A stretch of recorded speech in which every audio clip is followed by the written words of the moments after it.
子梦，你的超同能力是什么？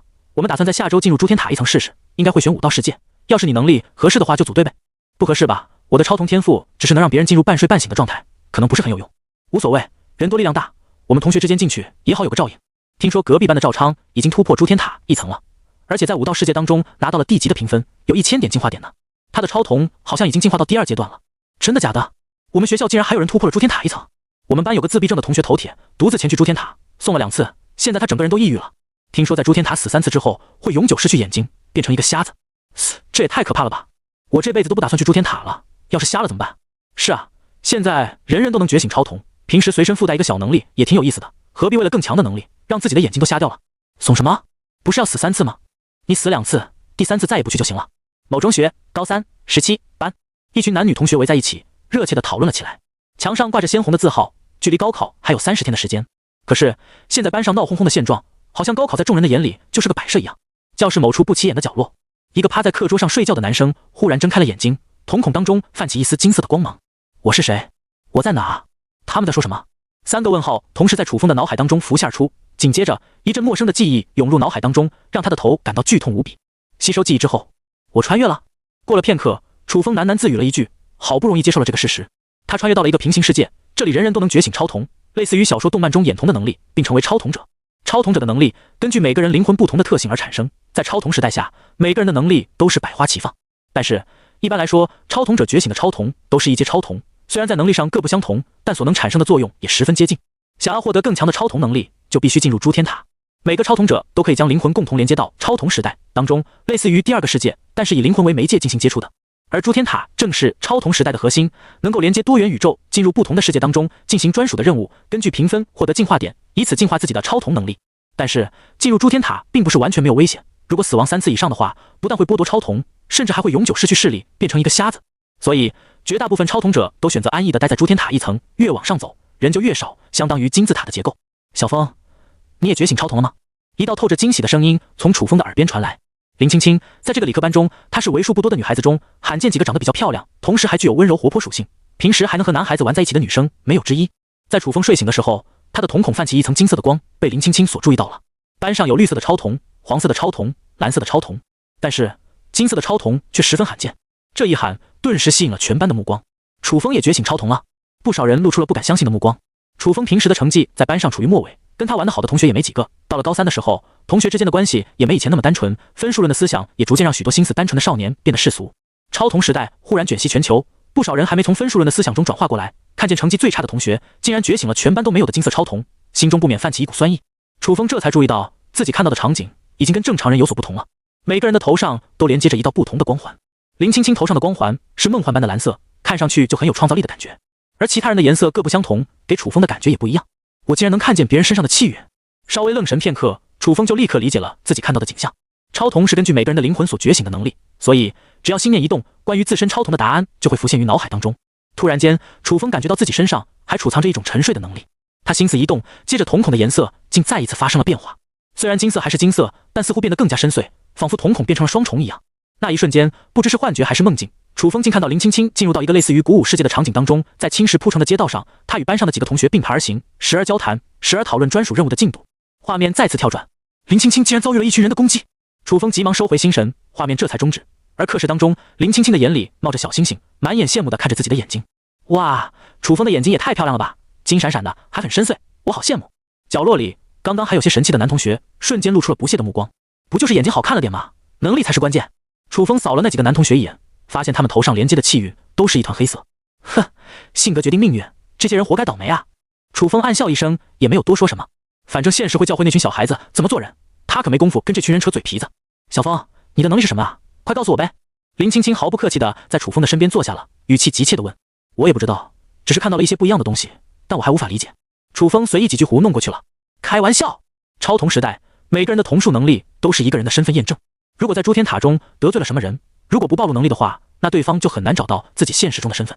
倘若暴露了，在诸天塔中把不该杀的人给杀了，对方在超同时代中奈何不了你，但是现实可就不一样了。这些高中生的心思还是太单纯了，故作玄虚。旁边传来了几道声音。楚风两世为人，当然是懒得理会，而是将心思放在了自己的超同能力上。那些人头上连接的线条肯定就是气运，而我刚才看到林青青的画面，难道是预测未来的能力？如果是这样的话，那我的超瞳就有2种能力，能看见气运和命运。这样一来，我就相当于有2种能力了。楚风眼前一亮，自己穿越而来，融合了2个灵魂的记忆，难不成觉醒了传说中的重瞳？星期五下午放学，楚风也没在学校逗留太久，第一时间就立刻回家。放学路上经常可以看到一些招牌广告贴在路边，狼牙公司招收超瞳者，限制25人，要求实力达到诸天塔2层，入住每个月保底1万月薪。风云公会是一个超瞳者协会，任何人都可以免费加入，共同互助。天涯俱乐部，楚风看着这些招牌广告，若有所思。超瞳者的时代给社会带来了巨大的变化，过去的社会关系肯定也要因为超瞳时代的出现而发生巨大的改变。我必须要尽快进入诸天塔，获得更强的实力，才能在这个世界立足。想到自己觉醒了2种不同的超瞳能力，楚风嘴角轻轻勾起，对未来充满信心。回到家门口，小风，我家今天做了烧鸡，你爱吃不？陈伯老早就在门口等着自己回来。楚风的父母很早就去世，除了依靠抚恤金维持生活之外，热心的邻居陈伯也帮了不少的忙。虽然穿越而来，但吸收记忆之后，楚风的心里对陈伯也有一份感激。我吃饱了，还有急事，先回去了。楚风急着进入超瞳时代，跟陈伯说了几句后，匆匆回到家中。啊，你慢点，小心些。陈伯挠了挠头发，不知道这孩子又有什么事情那么急。超瞳时代才卷席全球不过1周的时间，虽然热潮已经风靡全球，但一些与世隔绝的老人家仍旧不知道社会已经发生了巨大的变革。直到现在为止，觉醒超瞳的也只是一部分人。等到时间的推移，将会有越来越多的人成为超瞳者。楚风正是要赶在所有人前面提升自己的实力，这样才有机会跻身顶级的超瞳者。等到我成为强大的超瞳者之后，赚钱肯定不是问题，到时候一定要好好报答陈伯才行。楚风深吸一口气，为自己定下了一个目标。随即他开启超瞳的能力，将灵魂力连接到超瞳时代。下一瞬间，楚风眼前的场景发生了巨大的变化。他站在一个由琥珀地砖铺成的巨大广场之上，天边红色的云层有金光斜射而出，映照得此方天地一片璀璨。而在视野尽头处，一座直插天宇的高塔屹立在云端之间，塔身反射出缕缕金光，散发出神圣的气息，让人忍不住顶礼膜拜。这就是诸天塔吗？楚风喃喃自语。一个面板突然弹出到楚风的面前，姓名风神，年龄17，超瞳至尊重瞳，品阶未知，已解锁世界无，诸天秘宝无，诸天光环无，攻略副本0，进化点0，诸天点0。原来如此，我觉醒的超瞳名为至尊重瞳。楚风自语了一声，并且注意到自己超瞳的品阶竟然是未知。也对，能够看见别人的气运和命运，这已经是非常逆天的能力了，再进行升级也无法得到新的能力，自然就无法判定品阶。至于姓名，应该就只是个代号，用来掩饰真实的身份。超瞳时代中，每个人是以灵魂为媒介来接触的，不用以真实相貌相见，所以就不用担心真实的身份会被别人发现。想到这里，楚风给自己定制了一个冷酷青年的形象。虽然脸庞俊逸无比，但透出的那股冷意却让人一看就不是好惹的角色。四下张望，在这个广场当中聚集着不少人群，有独断专行的散人，有逍遥玩乐的闲人，还有一些有组织的工会，似乎是召集了一群的超瞳者，准备集体前往诸天塔。就在这时，一道声音忽然从诸天塔的方向传来：恭喜江雪在诸天塔第5层取得了 A 级评分。当这道语音传遍广场的时候，立刻引起了全场的哗然。天哪，江雪大神竟然已经打到诸天塔第5层了，这也太强了吧！而且还是 A 级评分，我在1层的时候也就拿到了一个 B 级评分而已，江雪大神是怎么在第5层拿到 A 级评分的？哈，这就不是我等凡俗能够理解的了。听说江雪大神当初在诸天塔1层的时候，已经获得了 SS 级评分了，本身就是万中无一的天才，能够在第5层拿到 A 级评分也不算什么。哎，既然有 SS 级的评分，那是不是还有 SSS 级的评分啊？确实有 SSS 级的评分，但是要达到这个评分，必须要满足一个十分困难的条件，而且能够达成这个条件的，只能有1个人，被拿到就没了。也就是说 ，SSS 级的评分者只能有1位。众人听的是一脸的惊异，什么条件？我怎么不知道呢？说出 SSS 级情报的是一个黑衣正太，他笑意盈盈的看着围过来的众人，却一脸腹黑的摊手道：“我也不知道这个条件是什么，你们问我也没用啊。”楚风扫了一眼，就猜到这个黑衣正太是故意把情报说一半，剩下的那一半最关键信息怎么可能轻易说出来呢？他的身份肯定没有表面上看起来那么简单，估计是某个工会的高层。啧，掌握核心机密啊！心思一动，楚风的瞳孔忽然泛起了一丝金色。既然你知道这么多的事情，那就让我看看你的命运。下一刻，楚风面前的画面发生了巨大的变化，眼前的黑衣正太此时正拿着一把魔剑腾腾的巨剑插在一条巨龙的身上。他获得了胜利，但却在摇头叹气。哎，这次任务又没有找到传说中的天瞳者，身上只有1种瞳术的能力下，想要突破更高层，难度会指数倍上涨。再往上走的话，任务的难度越来越高，即便找到天瞳者，也未必这么顺利的能够进行击杀。传说中的 SSS 级评分或许与我无缘了。隔壁一位身材曼妙的女子柔声道：“你已经做得很不错了。我们作为第一批进入诸天塔的开荒者，不知道每个轮回世界都有天瞳者的情况是很正常的。不过，当我们知道的时候，已经有点迟了。天瞳者本来就有类似于小说那样的主角模板，只有在底层的时候才比较好杀，到了高层，即便我们动用全工会的实力，也未必能够将天瞳者击杀，反而可能被其团灭。只能希望我们工会能够招揽到一个天纵奇才，从底层开始就能斩杀天瞳者，如此前往高层才有机会。黑衣正太皱起了眉头，可惜现在已经有不少工会的人知道了这个情报，还有一群疯子不知道在谋划着什么。画面到这里结束，楚风顿时眯起了眼睛。天统者，根据黑衣正太的意思，天统者可以理解为有主角模板的人，只不过是衍生在诸天塔的世界当中，类似于特殊 BOSS 或者特殊 NPC 这样的角色，一种瞳术能力。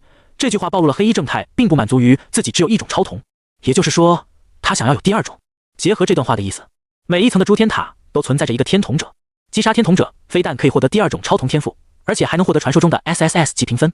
底层的天统者跟高层的天统者更是有本质的区别。如果不能在刚进入诸天塔还处于底层状态的时候就击杀天统者的话，那么越往上走难度就会越来越大，对应的机会也就越来越少。而超瞳时代刚刚开启，知道这个机密的超统者还只是少数。如果自己没觉醒至尊重瞳，没有窥见黑衣正太的命运，那么这个秘密还真不知道什么时候才能揭晓。等等，我能看见气运和命运，天统者身上的气运肯定非同凡响，而我只要找到诸天世界当中气运最高的人，并看看对方身上的命运，结合一下小说的模板，不就能够确认天统者是谁了吗？楚风的眼前忽然一亮，虽然说自己的至尊重瞳不能直接提升战斗力，但是可以在第一时间找到天统者的存在，那不是相当于攻略每一层诸天塔，自己都能获得一种额外的瞳术天赋，每一层的诸天塔都只能攻略一次，也就是说那群老怪物在攻略到高层次的时候，已经不可能返回到第一层去寻找天统者。想到这里，楚风的心头忽然激动了起来，感觉自己手里掌握着千载难逢的机会。一来，超瞳时代才开启了1周左右的时间，知道这个情报的超瞳者不多，竞争对手很少；二来，那群第一批开荒的老怪物已经不能返回一层，所以也不会成为自己的竞争对手。楚风在内心里对黑衣正太千恩万谢，自己进入诸天塔之前就从对方身上得到这么珍贵的情报了。您真是个大好人啊！黑衣正太背脊一凉，忽然感受到一种被窥见秘密的感觉，连忙往四下张望。但这个时候，楚风早已收回了目光，往诸天塔的方向走去。怪了，怎么感觉我身上的秘密好像被人看光了一样？黑衣正太摇了摇头，怀疑这只是自己的错觉，没再多想这件事情。江雪今晚估计又要摆庆功宴了，我得赶紧过去多抢几个鸡腿才行。嘿嘿，不管周围的众人如何追问，黑衣正太的身形突然消失在原地，不知哪里去了。来到诸天塔当中，第一层挤满了人，不断有蓝色的光幕笼罩在一个个超瞳者的身上，想必就是传送去副本了。这时候，一个精灵助手来到了楚风的身边。您是否需要前往副本？楚风点了点头，紧接着他的面前闪过一个个大世界的投影：武道世界、武魂世界、忍者世界、蜀山世界、战神世界。楚风的目光迅速掠过这些投影，心里暗暗道：忍者世界应该是以刺杀和潜行为主要手段，执行暗杀之类的任务，瞳术在这个世界中能够发挥较强的作用，而我的超瞳能力更偏向于辅助，因此不太合适。武魂世界中人人都能觉醒武魂，武魂的种类有各种各样，这跟超瞳有点类似，看脸的，随机性太大了。战神世界是拼硬实力的，以王朝战争和铁血生涯为主，是一个刚正面的世界。蜀山世界则是剑侠的背景，同时还有妖魔。剩下的武道世界跟我前世看过的玄幻小说比较类似，应该比较适合我选择。比起其他世界，楚风更熟悉武道世界，毕竟前世他也没少看网络小说。根据武道世界的套路，主角一般都是在机缘巧合下得到了金手指的能力，这套路自己还不熟悉。而如果是其他世界的话，比如武魂世界，那么天统者可能在开局就觉醒很强力的武魂了，自己一个人不好对付。最终，楚风选择前往了武道世界。风神，您即将传送至武道世界，是否确认？确认。话音刚落，数千道光幕同时笼罩了诸天塔一层的超统者。这么多人，楚风也没想到，一次副本任务竟然动辄这么多的人同时进来，难怪一路上有很多超统者工会的通告。像这种大型副本，如果有同伴在身边的话，也好有个照应吧。当然，楚风自己是不可能加入工会的。进副本之前的时候和和气气，说好一起发财，要是真遇到好东西的时候怎么分？更何况自己还知道天统者的存在，仅有这么一位，要是组队去杀天统者，最后额外超瞳天赋的奖励如何结算？想到这里，楚风还是觉得独自去完成任务比较好。当光幕笼罩到自己的身上时，一个面板突然弹了出来。副本武道世界，传送地点宇阳城，层数1层，危险系数中等。背景在宇阳城当中，共有4大武道家族，分别为赵族、灵族、羽族和石族。每隔4年，宇阳城的4大武道家族都会召开比武大会，而武道圣者广寒王更是会亲临现场，挑选7位弟子前往广寒城亲自指导。任务选择适合自己的武道进行修炼，获得声望，活到最后。您可以在这4大武道家族之中选择一个家族作为您的出身，不同出身的背景将会影响您在武道世界中的每一个决策。同时，其他家族的超统者将视为您的敌对阵营，击杀敌对阵营超统者可直接获得进化点的奖励。击杀同阵营的超统者将会被系统警报，情节严重者视为任务失败，判决死亡。一开始就要选阵营，楚风皱了皱眉头，他仔细阅读了这段文字，却也没找到帮助选择的信息。但是击杀不同阵营的超统者可以获得进化点，光是这点就使得诸天塔的任务变得异常凶险。诸天塔的任务之中，进化点才是每个超统者都梦寐以求的东西。既然如此，我就选择赵氏一族吧。在楚风做出选择后，周围的场景突然发生了巨大的变化，宛如穿越到古代。下一秒，楚风睁开眼睛，发现自己躺在一张木床上，同时一个面板浮现而眼前。角色：赵毅，年龄13，身份：赵族外门弟子，修为武道一重，技能：基础拳法、基础步法，银两2，声望5。根据诸天塔的规则，我接下来就要扮演这名赵族的外门弟子，通过修炼武道不断变强，同时想办法获得声望之类的东西，提升自己的评分。楚风很快就适应了自己新的身份，这可不是穿越，而是诸天塔的扮演任务。纵观宇阳城，不但是自己会扮演其中一名角色，还有上千人跟自己进行着同样的任务。好在自己身处赵族的领域当中，敌对势力的超统者一般不至于杀到别人的老家里面来，所以自己暂时拥有一个比较安全的环境。坐起身来，面前的木屋窗明几净，而在不远处的书桌上摆着一本古籍。楚风拍了拍上面的灰尘，拿起来一看，炎龙拳下品武技。他随便翻阅了一下里面的内容，只见书页之中记载着一个个动作的画面，跟武侠小说当中的秘籍很类似，但是动作却要复杂一些。这应该就是初始赠送的修炼秘籍了。他自语一句，旋即拿起秘籍，尝试着修炼了一下，结果很明显，一点效果都没有。也是，我扮演的这副身体都已经13岁了，还只是修炼至武道一重，学会的技能也只有基础拳法和基础步法这2样。我想要在1天内学会炎龙拳，肯定是不切实际的想法。楚风苦笑一声，马上抛弃了闷头修炼的想法。开玩笑，诸天塔的任务肯定不可能给自己10几年的时间进行苦修，必须找到其他方法，快速进行升级，才能获得更高的评分。而且，任务还有一个要求，活到最后。这让楚风意识到自己身边的环境很可能不会一直像现在这样安全。看来我必须尽快找到天童者了。楚风的眼睛微微一眯，跟其他的超统者相比，他的至尊重瞳只能看见别人的气运和命运，没有多余的战斗能力，所以必须赶在所有人之前找到天童者，击杀之后获得额外的瞳术天赋。突然间，窗户之外一个纸飞机忽然从窗口飞了进来。楚风皱了皱眉头，伸手接过纸飞机打了开来。只见上面写着一段文字：超统者结盟，速来！原来是同阵营的超统者想要拉同伙呀。楚风暗笑一声，知道了其他超统者的想法。赵族是宇阳城的4大武道家族，光是外门弟子就有好几万人，肯定不可能全都被超统者扮演了。所以有些超统者的做法也非常直截了当，一个纸飞机扔过去，呼唤所有的超统者结盟，信奉的就是人多力量大。楚风自然不愿意与他人结盟，而打算独自行动。他打开纸飞机后，装作一脸疑惑的样子，并嘀咕了一句：超统者，什么鬼玩意？谁在外面跟我恶作剧？木屋之外，几个同样穿着赵族服装的少年人相视一眼，摇了摇头。看来这个不是同阵营的超统者，我们去找别人吧。说罢，几道身影从木屋外迅速离开了这里，寻找下一个超统者。楚风扮演的这副身体拥有武道一重的实力，虽然修为不高，但听觉比普通人好了不少，自然听到外面几个超统者离开的声音。行了，出去找找机缘吧。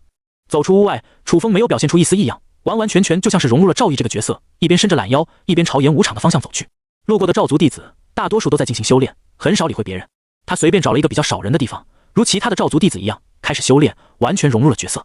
别说是超统者了，就连同为赵族的土着都没能发现楚风有任何表现异常的地方。就在这时，一阵喧闹声从不远处传来：小子，给我出来！一只刚硬无比的手狠狠地拍在了一位赵族少年的身上。赵虎，你什么意思啊？被欺负的赵族少年脸上顿时露出了不忿的神情，怒声问道。附近的围观群众也是一副唯恐天下不乱的模样。哈哈，赵虎要对付这个知足的小子，3招就能拿下来了吧？赵虎的修为已经是武道2重，而赵峰只有1重，怎么可能是对手？谁叫这家伙是个知足弟子，再却出言不逊，把本宗的弟子给得罪了，这下可有苦头吃了。楚风忽然眉头一皱，发现了熟悉的套路。难道说这个赵峰就是天童者？前世看小说的时候，类似的情节实在是太多见了。心思一动，他的瞳孔已经变成了金色。只见赵峰的头上笼罩着一团光环，但却是一片混沌，让人不知道这到底是什么气运。难道说他不是天童者吗？楚风感觉眼前的情况跟自己预料的有点不对劲。一般来说，天童者具备主角的模板，应该有大气运加身才对，怎么会有这样的气运出现？忽然间，楚风注意到在这混沌之中似乎还有一道金光若隐若现。他随即定睛一看，发现这金色的光芒竟然化为了一条金龙的形状，在这混沌的气运光环之中遨游不止，亦有金龙出世之状。没错了，他就是天童者。楚风瞬间确认了赵峰的身份。怎么不服气？赵虎冷笑一声，我给你3天时间，3天后你在此地等我，若是你能接住我3招，以前的事情我就既往不咎。3招？赵峰挑了挑眉头，哼，我还会怕你不成？那3天后你就乖乖在这给我白打3拳吧！哈哈哈！说罢，赵虎大笑一声，而后转身离去。周围的吃瓜群众没热闹看了，也是纷纷离开。赵峰被人突然找麻烦，神色也有些阴郁，离开了此地，准备找一个比较安静的地方，好好进行修炼。他没有注意到，一道人影悄悄地跟了上来。武道世界的缤纷多彩，仅限于强者和天骄。大多数武道弟子的一天是特别枯燥无味的。赵峰站在一座木桩面前，扎起马步，一板一眼地将每一道拳头都砸到木桩之上，不断发出沉闷的响声。经过一番了解，楚风知道武道一共分为9重，前3重为淬体境，武者需从基础做起，打熬自身皮肉。因此，这个境界的武者修炼起来如同苦行僧一样，从现代人的视角看来，完全就是在自虐。赵峰一如往日的进行修炼，他有一颗赤子之心，心无旁骛地打着自己手里的拳法。在外人眼里看来，赵峰的这一天当然不会有什么特别的事情发生。但是楚风开启至尊重瞳后，却发现赵峰头上的气运光环时而出现一团漆黑的死光，这死光蕴含着令人心悸的力量，乃是血光之凶的征兆。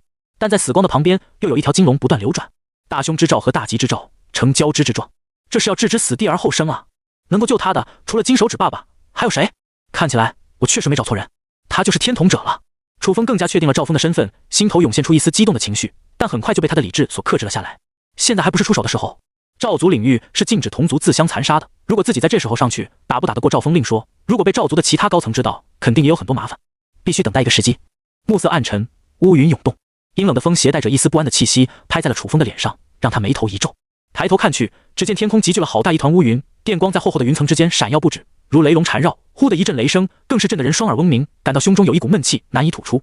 这压抑的气息感让楚风感觉到恐怕有什么异变要发生了。不远处传来一阵少年少女略带惶恐的声音：好恐怖的雷电，这不会是任务的考验吧？我们选择的不是武道世界吗？不至于面对末日灾难的考验吧？谁知道呢？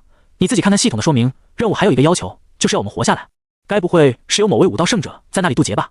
别管了，我们先躲起来再说。一些超统者面对如此异象，此时也是心慌意乱不已，跟着自己的盟友讨论了起来。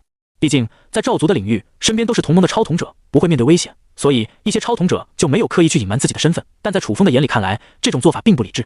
赵峰看到天色变了，犹豫一阵，也是收起拳法，迈步返回自己的家中。楚风则一直与赵峰保持着距离，悄悄地跟了上去。如果放在平时，赵峰说不定能察觉到身后的动向，但是天空中的雷声掩盖了其他的一切动静，恰好给了楚风一个完美前行的机会。在这个时候，即便是超统者，也绝大部分选择返回了自己的家里，更是有不少超统者结成一团，在一起讨论如果接下来遇到灾难应该怎么办。这一批超统者应该没有一个人知道天统者的情报，所以他们不会猜到天气的剧烈变化跟天统者的出现有关。目前为止，恐怕只有我会在这个时候采取行动了。楚风眸光一动，感觉自己手上握着一个绝佳的机会。天上凶猛的雷霆吓退了不少超统者，整个赵族在磅礴的大雨中一片宁静，对自己接下来的行动将会十分有利。不过多久，赵峰在一个木屋门前停下，似乎迟疑了片刻，这才推门而入。楚风则悄悄地来到了屋子的旁边，找了一个角落靠着，准备静等接下来的发展。小风，外面下那么大雨，你的衣服都湿了，娘亲给你换身干净的衣服。而且你这一天修炼下来，肯定也累了，我给你做了最爱吃的盐焗豆腐。屋子里面传出赵夫人絮絮叨叨的声音，可以看出她是一位非常关爱孩子的母亲。但是赵峰却一直闷声不出，仿佛有什么心事。这时候，赵峰的父亲忽然开口：“小峰啊，如果你不能在3个月后进入内门，其实也无所谓，大不了我们就打道回府，返回知族生活即可。”还莫等赵父说完，赵峰突然不甘心地怒吼了一声：“不，我不甘心！”接着门突然被打开，一道身影闯入了雨夜之中。帆儿，身后传来赵父和赵夫人急切的呼喊。楚风神情一动，时机到了。当赵峰冲入到门外，狂奔了不知多久，忽然停下脚步，抬头一看，只见天空中布满了密密麻麻的电光，好似整个天地都被雷霆给包围一样。一股致命的气息忽然涌入赵峰的心头，让他想瞬间拔腿就跑。然而下一秒，一道粗壮如水桶般的雷霆忽然从天而降，正正的轰击在赵峰的身上。他感觉自己的世界在顷刻间陷入一片昏暗，意识不断模糊。在倒下去之前，赵峰忽然看到脚下有一颗漆黑无比的眼珠正在凝视着他。还莫等他反应过来，下一瞬间，这枚眼球突然钻入到他的瞳孔当中。纷乱的雨声当中，似乎还有一道脚步声正在不断往自己靠近。最后的那一抹意识，赵峰好像听到一个年龄跟自己差不多的少年在不远处喃喃说道：“终于找到你了。”趁着赵峰刚刚融合天瞳，又被雷电击中，身体濒临死亡又动弹不得的时候，楚风立刻上前，将手抵在对方的脖子上，5道一重的力量狠狠扭了过去，咔嚓一声结束了对方的生命。恭喜你击杀了天瞳者赵峰，你已获得额外超瞳天赋万古神眸，正在为您融合超瞳。楚风的瞳孔刚刚闪过一丝金色的光芒，但随后这股金色的光芒却是被一股黑色的微光所替代。接着他的视觉产生了巨大的变化，周围的雷电雨滴似乎无限被放慢，每一个画面的细节都能被自己新的超瞳所捕捉。与此同时，一个新的面板也弹出到楚风的面前。超瞳万古神眸，等级1阶11,000，能力超级视觉血脉强化，神级记忆力5技复制。砰砰砰砰，楚风感觉到自己的左眼传来一股如心脏跳动般的声音，却让人感到莫名的亲切，仿佛这枚眼珠已经跟自己身上的每一滴血脉彻底融合为一体。这就是我新的超瞳天赋万古神眸吗？楚风微微握拳，深吸一口气，感觉到一股畅快无比的感觉。万古神眸不但有超级视觉的效果，能让他捕捉到普通人无法看到的细节，还能让画面放慢，那样的话自己就会拥有极快的反应速度。在武道世界当中，这种能力在实战当中非常有用。最重要的是血脉强化，他他感觉自己的身体正在被某股能量不断进行着强化和淬炼。虽然还是武道一重的修为，但楚风却有种莫名的感觉，即便是武道二重站在他的面前，自己也能一招将其击败。就在这时，一道声音突然从自己的耳边传来：由于你击杀了天童者，现在已为你解锁专属的天童者任务。注意，当你击杀天童者后，只有完成了天童者的专属任务，才视为任务成功，否则任务失败，系统默认死亡，将不会获得额外超童的奖励。备注：如果你在途中被其他的超童者击杀，那么他们将获得你身上的额外超童，并继承你的天童者任务。任务：下九幽是操控这场受潮的罪魁祸首，你需要击杀他，并将他的人头带到广寒王的面前。这个时候，楚风的面板也出现了变化。副本：武道世界，传送地点：宇阳城，层数1层，危险系数极高。任务：下九幽是操控这场受潮的罪魁祸首，你需要击杀他，并将他的人头带到广寒王的面前。受潮，楚风明显注意到自己的任务当中有个不寻常的点，看起来诸天塔的任务确实没我想象中的那么简单。击杀了天童者之后，只是暂时拥有额外的超童天赋，但还需要完成专属任务，并且保证自己不被击杀，才能在副本评分结算后永久获得万古神谋。另外，我估计这次任务当中获取声望只是副本的第一阶段而已，后面的宇阳城还会经历受潮的灾难，这时候应该就进入了副本的第2阶段。至于第3阶段，很可能就是要面对最终的 BOSS 下九幽。楚风瞬间从任务的信息当中推测出后续的发展，他心中忍不住摇头叹气，难怪这么多超童者都滞留在诸天塔的1层，仅仅只是第1层就要面对许多凶险的考验。或许这些超童者在刚进入诸天塔的时候都不知道未来要面对什么，只有熟知游戏规则的那一批人才能在如此凶险的世界当中存活下来。但是击杀了天童者之后，系统直接给自己安排一个最难的任务，相当于是把后续的发展都告诉自己了，可以说是拿到剧本了呀。虽然任务难度增加了，危险程度从中等上升到极高，但是由于自己掌握了后续的情报，而且觉醒了第2种超童，未必就不能完成任务。武道世界当中，通常主角发展到比较强的时候，突然来一场受潮之类的灾害，好进行换地图之类的剧情，那也是常规操作了。楚风明白接下来要做的很简单，那就是在最短的时间内尽量提高自己的修为，只要实力够强，受潮就不是什么灾害，而是刷声望的天然战场。想到这里，楚风嘴角微微露出一丝笑容，做完这一切后安然回到了自己的家中。昨天的雷霆这么大，他根本不需要去处理赵峰的尸体。这位天童者被雷霆轰击全身的时候，其实还没有死亡，融合了万古神谋，宛如服下了一颗救死灵药一样，让赵峰保住了一命。可惜楚风给了他最后一击，完成了击杀天童者的隐藏任务。今晚过去，也没有人会怀疑赵峰是被别人所杀的，他们只会嘲笑这么傻的一个少年，在如此危险的天气贸然跑出去，被雷劈死了也是活该。武道世界就是如此残酷，一代无双天骄与一场笑话，仿佛就是一个命运节点就能决定的事情。昨天晚上的天气也太可怕了吧？是啊，我感觉末日都要来了一样。武道世界都是这样的吗？我感觉选错副本了。应该不是，我看这个世界的人也被昨晚的雷电吓得不轻，还有不少老一辈的人以为自己冒犯了天神，都在家里跪着祈祷了。哎呀，幸好没事，虚惊一场而已。我还以为第一次进副本就要渡个劫什么的，当时我心想这辈子都不再进入诸天塔了。行了，这事情已经过去了，赶紧想办法提升修为吧。我都练了1天了，感觉一点效果都没有。谁知道修为怎么提升啊？我已经将炎龙全练了1天了，打的还没有隔壁王大爷的太极拳好呢。哎，平时看小说里的主角升级跟吃饭喝水一样简单，那叫个爽啊！现在自己一来，真的不是这么回事。切，现在人人都能觉醒超童者，你不会觉得你的眼睛能放电就是主角了吧？那我总好过你的眼睛只会放屁呢。昨晚的雷电引发了众人的热议，不仅是超童者，就连这个世界的土着们都对此议论不已。如果在这里待久了，甚至会以为这就是现实的世界，让人感受不到任何一丝虚构的地方。才进来1天，许多超童者就在抱怨修炼不容易了。但是除了修炼之外，他们也想不到还有什么别的方法可以快速进行升级。毕竟不是人人都拥有金手指的。清晨，楚风翻开了炎龙拳的秘籍，在万古神魔的超级视觉下，上面的拳法变得清晰易懂。他尝试着学习上面的拳法，打了起来。只是过了10分钟而已，一套拳法在他的手上就变得有模有样，仿佛练了数个月那般熟练。修炼半天，拳法呼啸起剧烈的拳风，气势真如炎龙那般，打出了一股磅礴的气势。楚风感受到自己身体传来一股温热的感觉，当下进入了心无旁骛的状态，一心只有修炼。轰！一道沉闷的响声从自己的身体当中传来。楚风这时候才收拳，睁开眼睛，双眸闪过喜悦之色。武道2重了。角色：赵毅，年龄13，身份：赵族外门弟子，修为：武道2重，技能：基础拳法、基础步法、炎龙拳、下品武技，银两2，声望5，融合万古神谋给我带来的血脉强化，果然效果非凡。仅仅只是修炼半天，我竟然就突破了武道2重。楚风的嘴角勾起一丝笑容。别的不说，万古神谋可是武道世界的天童，相比于其他超童，万古神谋肯定是最适合武道世界的。对了，我记得赵族当中，如果外门弟子突破到2重的话，可以去领取一些奖励。武道世家从来不会亏待族内的优秀弟子，如果修为能够晋升的话，更是可以领取一笔10分丰厚的资产。楚风当即前往万路堂。掌堂的是一个身穿布衣的书生，他抬头扫了一眼楚风，目光顿时略带惊异：“你晋升5到2重了？”“不错。”楚风点了点头。“行，根据赵族的规则，你可以领取50两银子。”书生的手脚麻利，很快就准备了50两银子，递过给楚风。能够在14岁之前晋升到5到2重的族内弟子，都有一定的潜力。书生深通人情世故，自然不会怠慢了楚风。接过银两之后，楚风又发现自己的面板发生了变化，银两52，声望25。原来提升修为也会提高声望。楚风若有所思地摸了摸下巴，他看向书生，问道：“我这些银子够换一些辅助修炼用的丹药吗？”书生耐心地指引道：“你走出赵族，往东走2里路，有一家玄丹阁，那里有各种丹药出售，价格还算厚道。”楚风点头，接着立刻按照书生所说前往玄丹阁。玄丹阁的守卫和接待女子也都不是一般人，皆是从武道世家中出来的武者。楚风刚进入玄丹阁的时候，他们就注意到这位少年的修为达到了5到2重。一位女子立刻上前迎接：“请问公子需要购买何种丹药？我有52两银子，能够买到最好的丹药是什么？”楚风开门见山地问道。接待女子也立刻明白了楚风的意思，打开一个橱柜，从柜内取出了一个精致的玉瓷瓶，这是适合5到2重突破到3重的最好丹药，名为淬体丹，价格刚好是52两银子。楚风立刻将所有的银两花了出去，眉头都不皱一下。交易完成后，他用最快的速度返回了赵族，盘坐片刻，将心神调整至最佳的状态，打开了玉瓷瓶。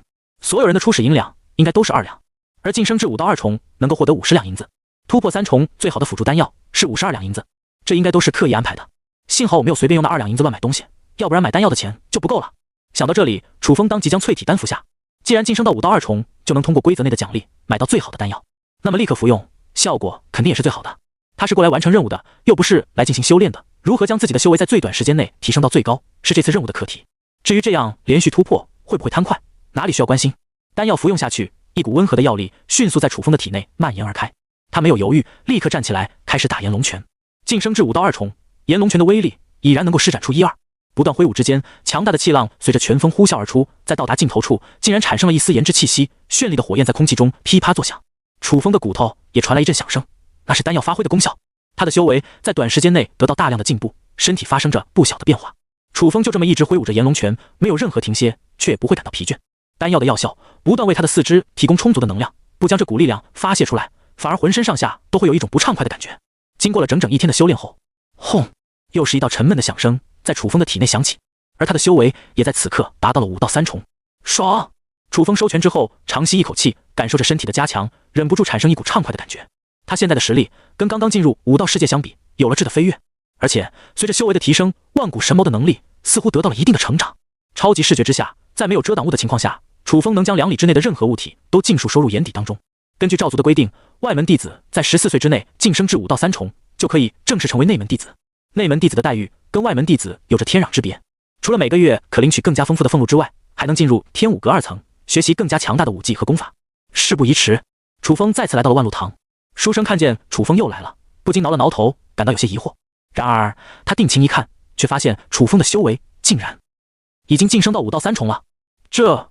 书生张大了嘴巴，满眼不可思议地看着楚风：“你晋升到5到3重了？”“没错。”楚风依旧是淡定地点了点头，好像突破对于他来说就是家常便饭的事情。我得去跟万路堂长老说一下这件事情。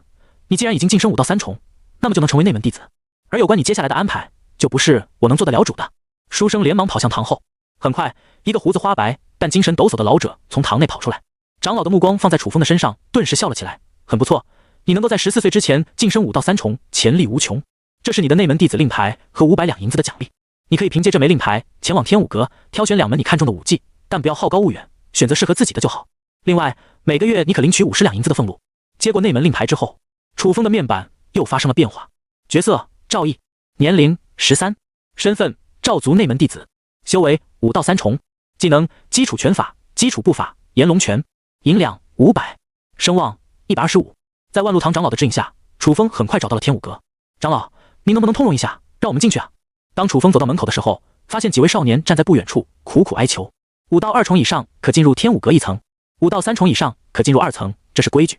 坐在门口的长老神色冷漠，语气冰冷。那些少年们只好悻悻而归。楚风的瞳孔闪过一丝金色的光芒，将这几位少年的命运粗略扫了一眼后，心中暗笑，果然是超统者。仅仅过了1天的时间，大部分超统者都是第一次前往副本，面对现在的状况，完全就是一头雾水，不知道怎么修炼。而绝大部分超统者都还停留在5到1重的时候，楚风就已经是5到3重了。他上前几步，将内门弟子的令牌递了过去：“我要进入天武阁2层。”天武阁长老接过楚风的令牌，眸光闪过赞许的神色，点了点头，让开了道路。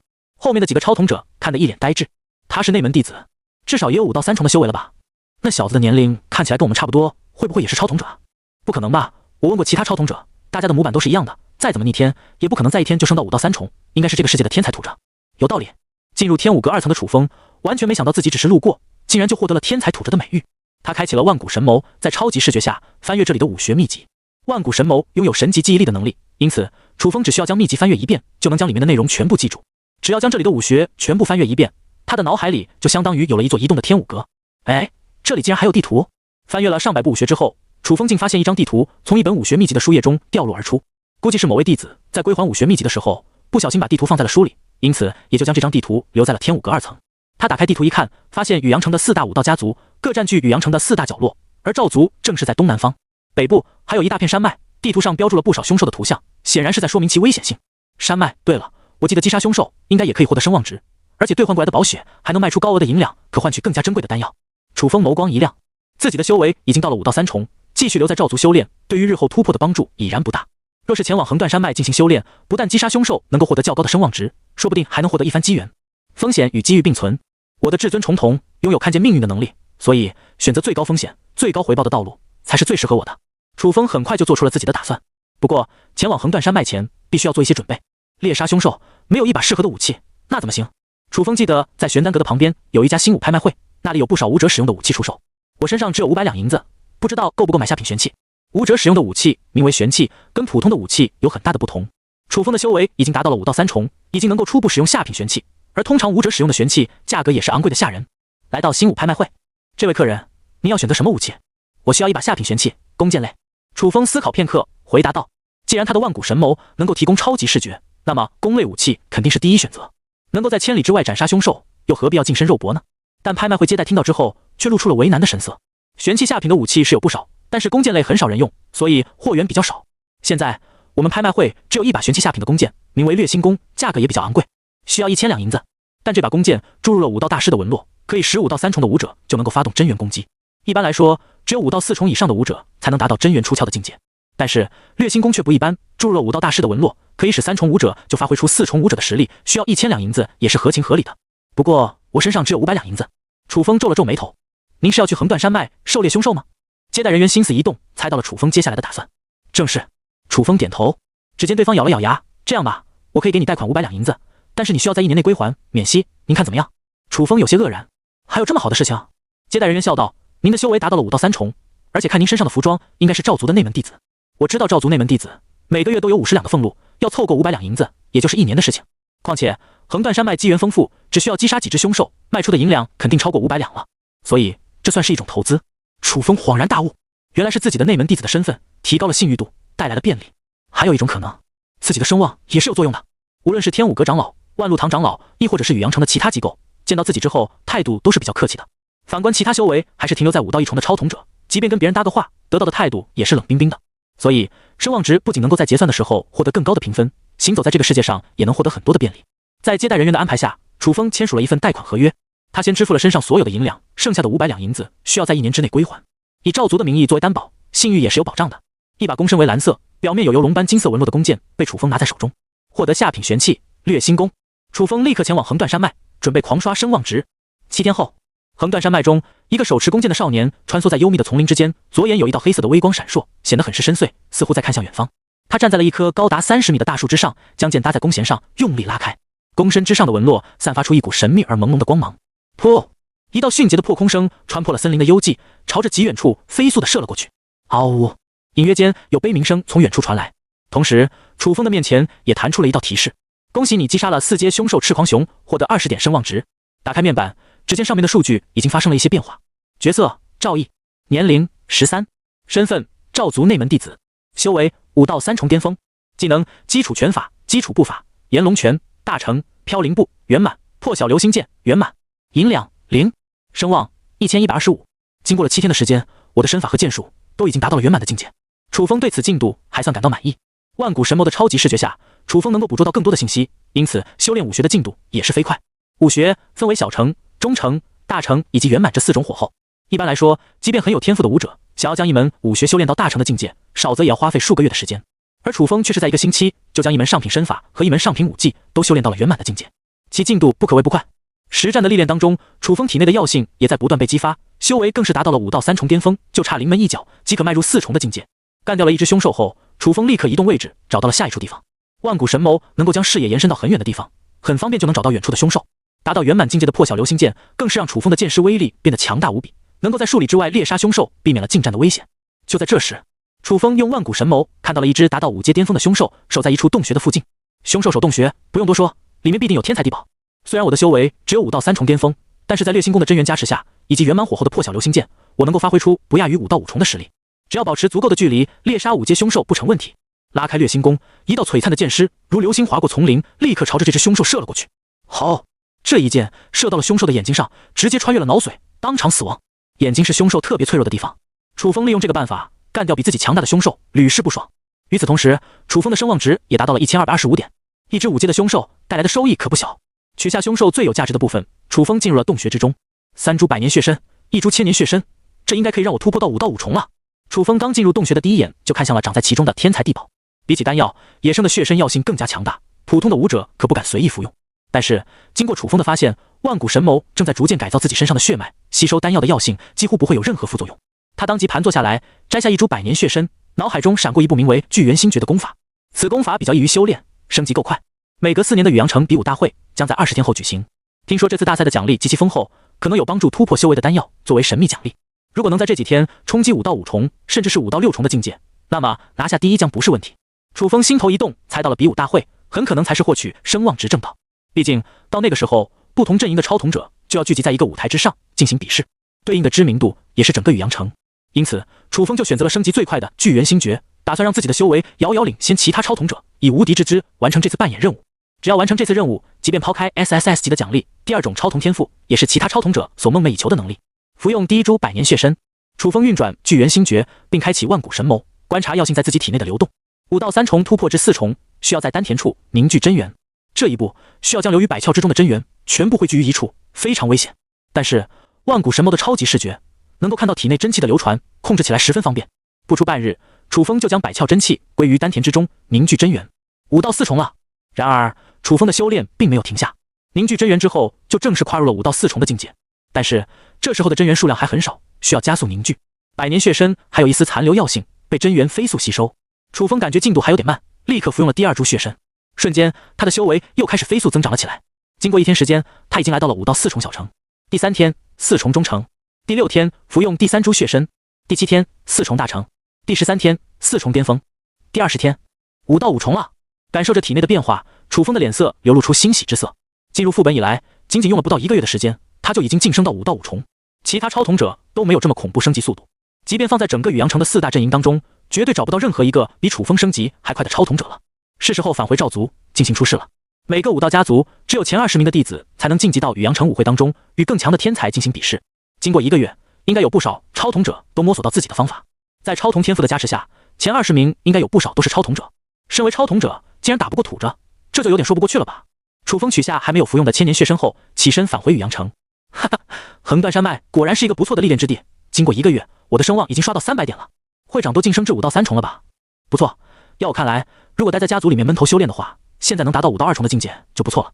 会长英明，修炼肯定是最蠢的方法。我们拥有超同能力，虽然一阶超同的能力还不是很强，但是组合起来击杀凶兽还是不成问题。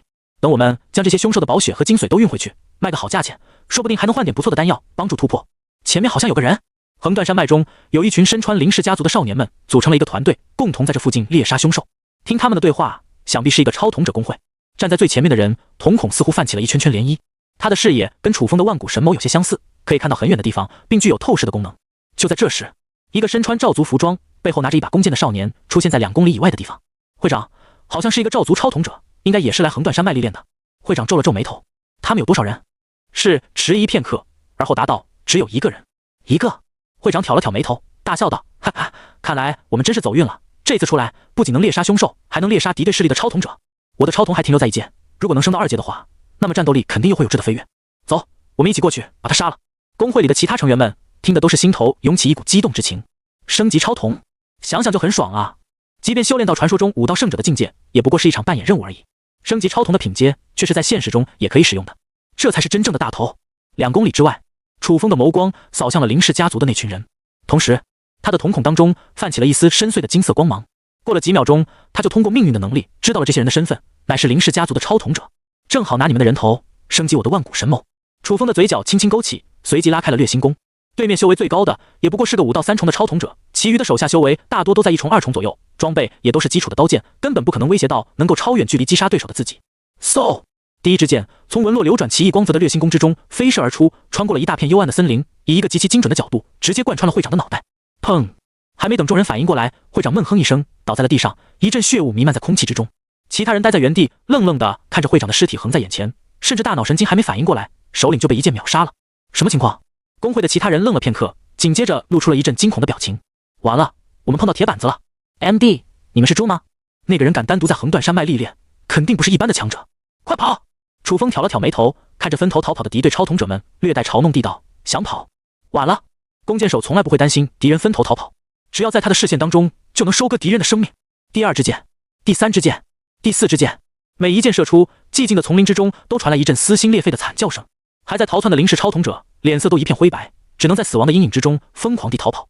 然而楚风就像是一个死神一样，目光冷冽无比。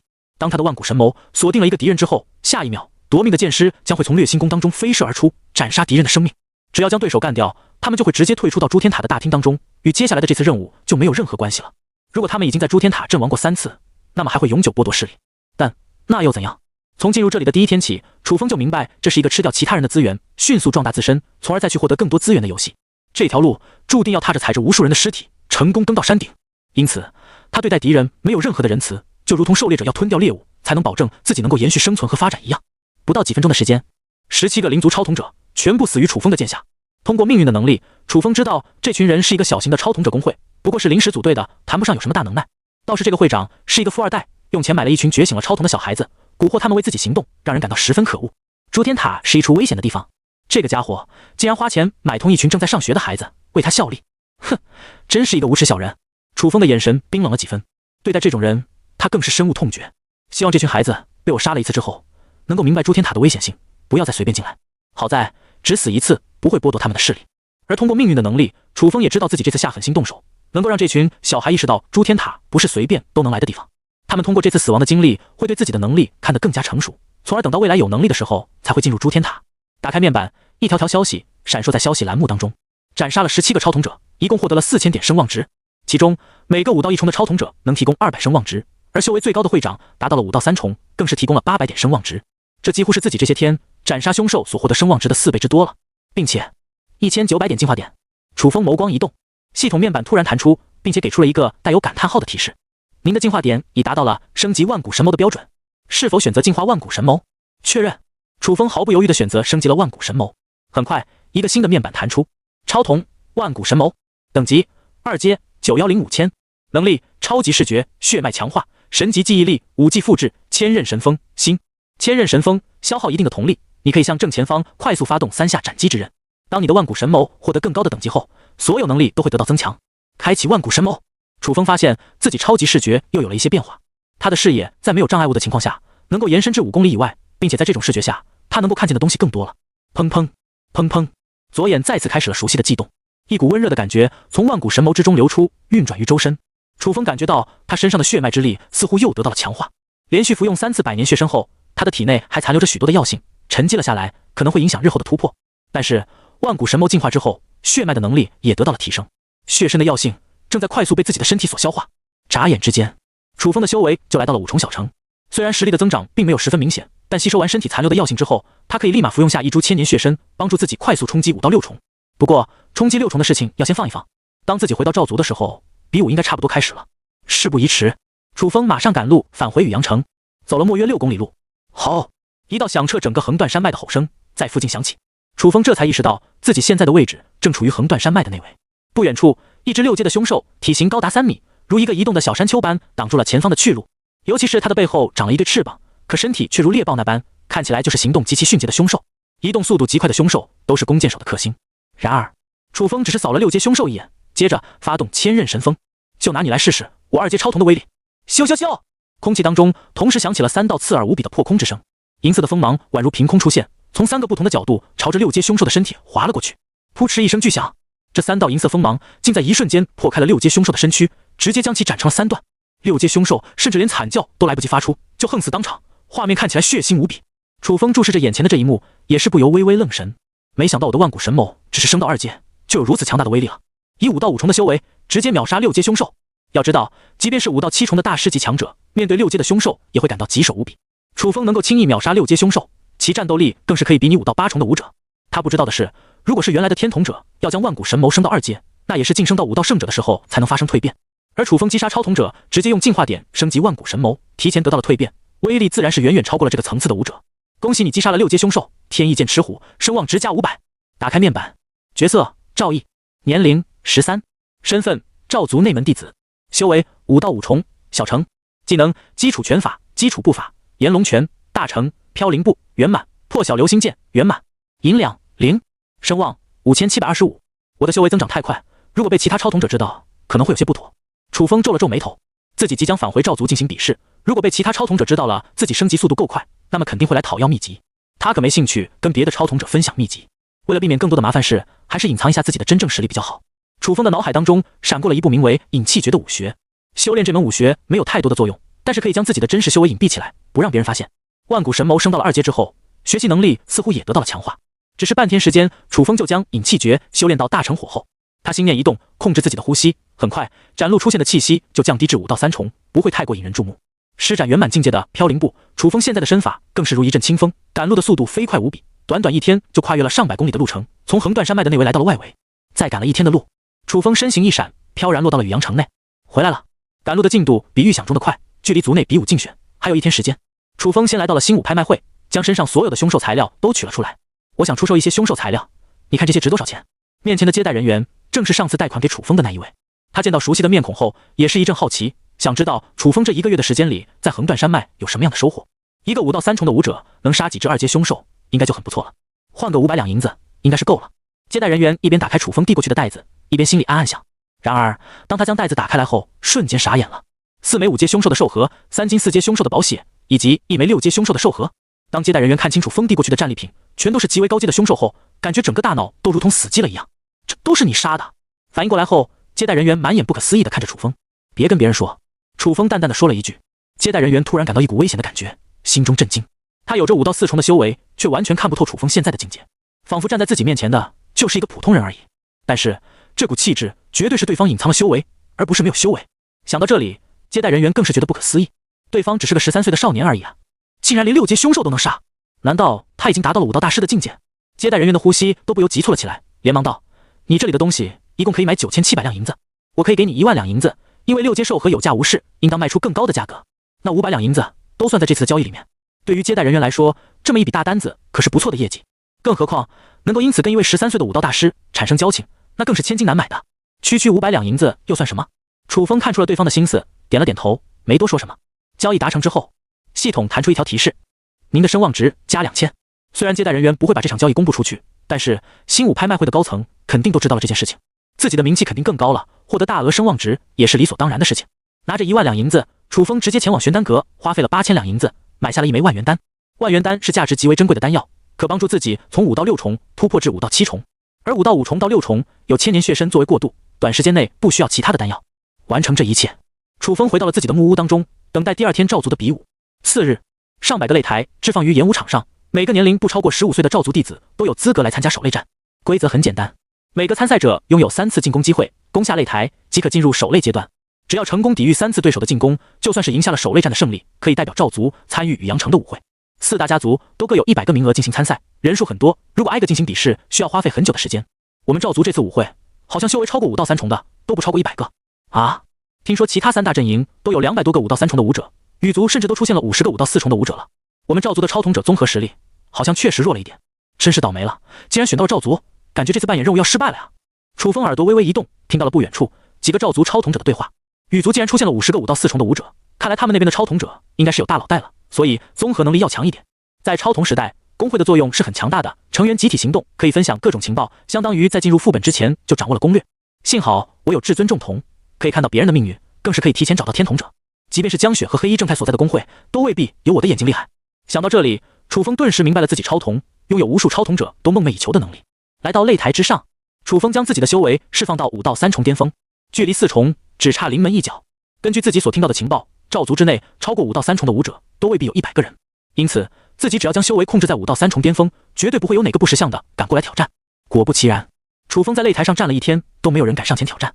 绝大部分15岁以下的赵族少年都在5到1重到2重之间，而少部分达到3重以上的天才也不会去碰瓷楚风，而是赶紧霸占一个擂台，快速完成守擂。天边的夕阳洒下一缕金色的光芒，不知不觉黄昏笼罩了整个雨阳城。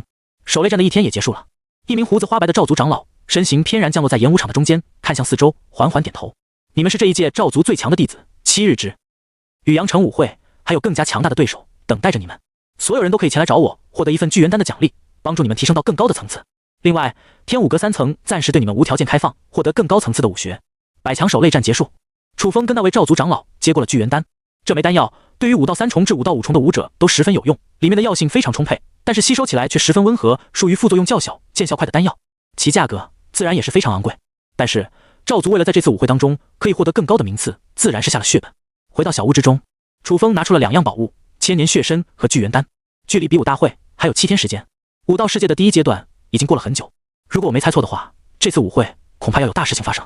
通过任务提示，知道后面还会有一场兽潮爆发的楚风，对于副本的进度也有所猜测。他当即放弃了前往天武阁3层选择武学的机会，打算全力提升修为。到了后面的阶段，肯定是超同者之间的互相较量，武学所能发挥的作用肯定很有限，倒不如先提升修为，在等级方面碾压对手，而后趁着敌人还没有壮大起来的时候，快速完成击杀，尽早将万古神谋提升至3阶乃至更高的阶段。呵，这就叫做滚雪球吧。楚风轻笑一声，所谓滚雪球，就是将一点优势像在雪地里滚动雪球一样，不断将优势扩大。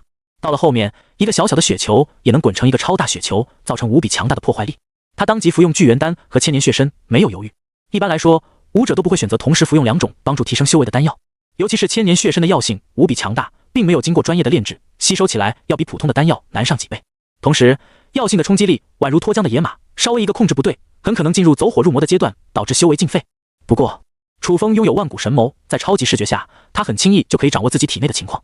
吞服下聚元丹和千年血参，一股磅礴无比的灵气冲击着楚风的奇经八脉，并在百窍之间疯狂流动。若是普通的武者，早已被体内乱窜的灵气慌了心神，不知如何处理。而楚风却通过万古神谋，轻易地控制了真气的流动，并将分散于各处的真气如百川归海般引入丹田之中，不断壮大体内的真元。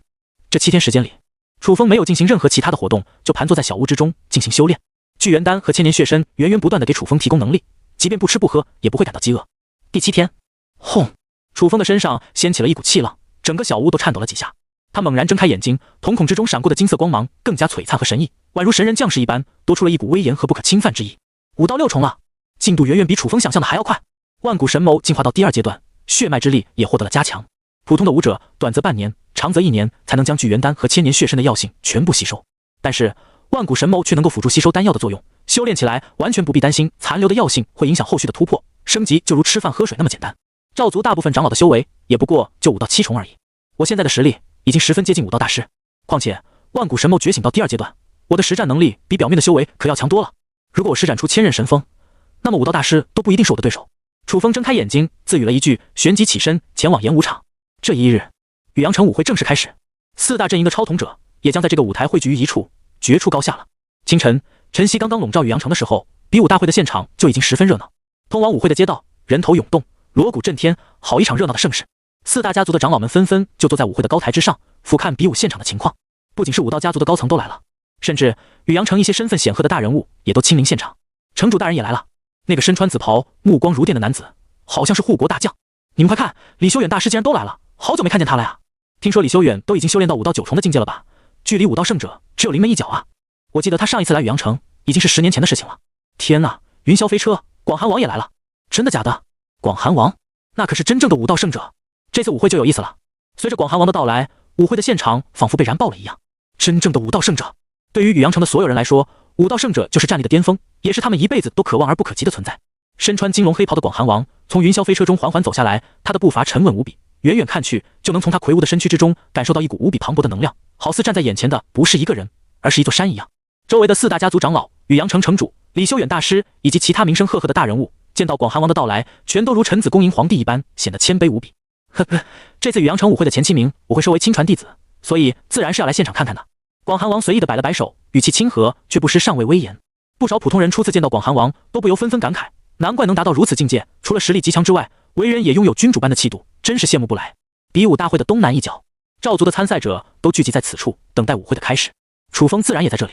不同于其他人的反应，他的眉头微微皱起，暗自寻思了起来。前几次宇阳城的舞会，广寒王都没有亲临现场，这次不但来了，还说要收前7名弟子作为自己的亲传，并且护国城主、李修远大师等都跟着来到了这里，恐怕事情没那么简单。想到此处，楚风开启了至尊重瞳，他的瞳孔泛起深邃的金色光芒，看向了广寒王。命运的能力发动，下一秒，楚风眼前的画面瞬间发生了巨大的变化。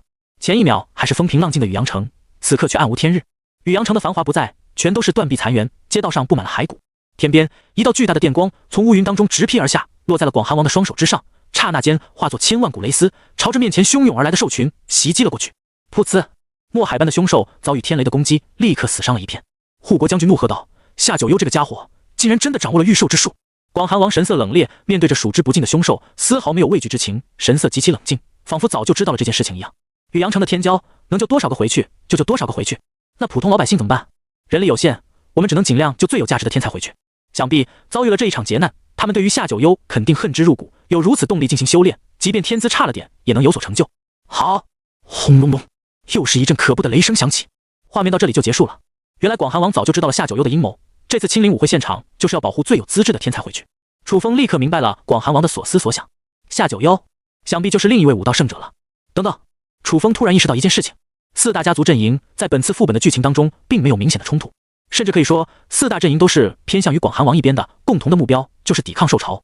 那么这是否说明第二阶段开始之前，很可能还隐藏了另一边的超统者阵营？也就是说，真正的敌对阵营并不是其他三大超统者阵营，夏九幽的那一方也可能存在着敌对超统者。想到这里，楚风立刻开启万古神眸，扫视舞会的情况。突然间，在东北一角，楚风看到了一个鬼鬼祟祟的身影穿梭在人群当中，他的瞳孔闪烁出一股妖异的紫色，想必是超统者无误。但是他的身上并没有穿上四大家族的武道服装，而是一身黑袍，看起来就不大对劲。每个进入诸天世界的超统者都是在扮演一个角色，既然是扮演，那就不会轻易更改服装。也就是说，除了四大家族以外，还隐藏着其他阵营的超统者，而这个阵营就是夏九幽那边的兽潮阵营。想到这里，楚风立刻离开原地，利用万古神眸锁定了黑袍超统者的位置，打算悄悄跟上去。他现在距离目标太远，没法发动至尊重瞳的命运能力，要开启万古神眸的超级视觉，才能锁定对方的位置。台上，广寒王突然全身冒起一股冷意，感觉到自己的秘密有一种被人窥视的感觉。他急忙四下扫视，不过那种感觉却又在短时间内消失了。怎么回事？广寒王心头疑惑，身为武道圣者，他知道这种感觉绝对是有事情发生，并不是没来由的。他的目光不由扫向了赵族的阵营，突然看见了楚风离去的身影。咦，5到6重的小辈，他的骨龄看上去只有13岁左右，却已经有这么高的修为了，而且根骨基础十分牢固，丝毫没有贪快修炼的迹象。没想到小小宇阳城竟然也能出现这样的天才。广寒王的眸光中闪过一丝赞赏之色，他达到了武道圣者的境界，自然能够看穿楚风所修炼的隐气诀。他很想现在就过去找到楚风，直接收为亲传弟子。要知道，广寒王在13岁的时候都没有这么高的修为，而楚风却达到了5到6重，说明他完全具备冲击武道圣者的资质。只不过由于自己的身份较高，不好随意离开座位，而且前面已经说了要收前7名为亲传弟子，这么早过去收徒显然有失体面。算了，就等等吧，反正那个后辈的修为达到了5到6重，拿下前7名肯定不是问题。广寒王没有多想这件事情，在座位上坐稳，等待舞会正式开启。施展圆满境界的飘零步，楚风很快就跟上了黑袍超统者。就让我看看你到底有什么打算。距离足够，楚风开启了至尊重瞳。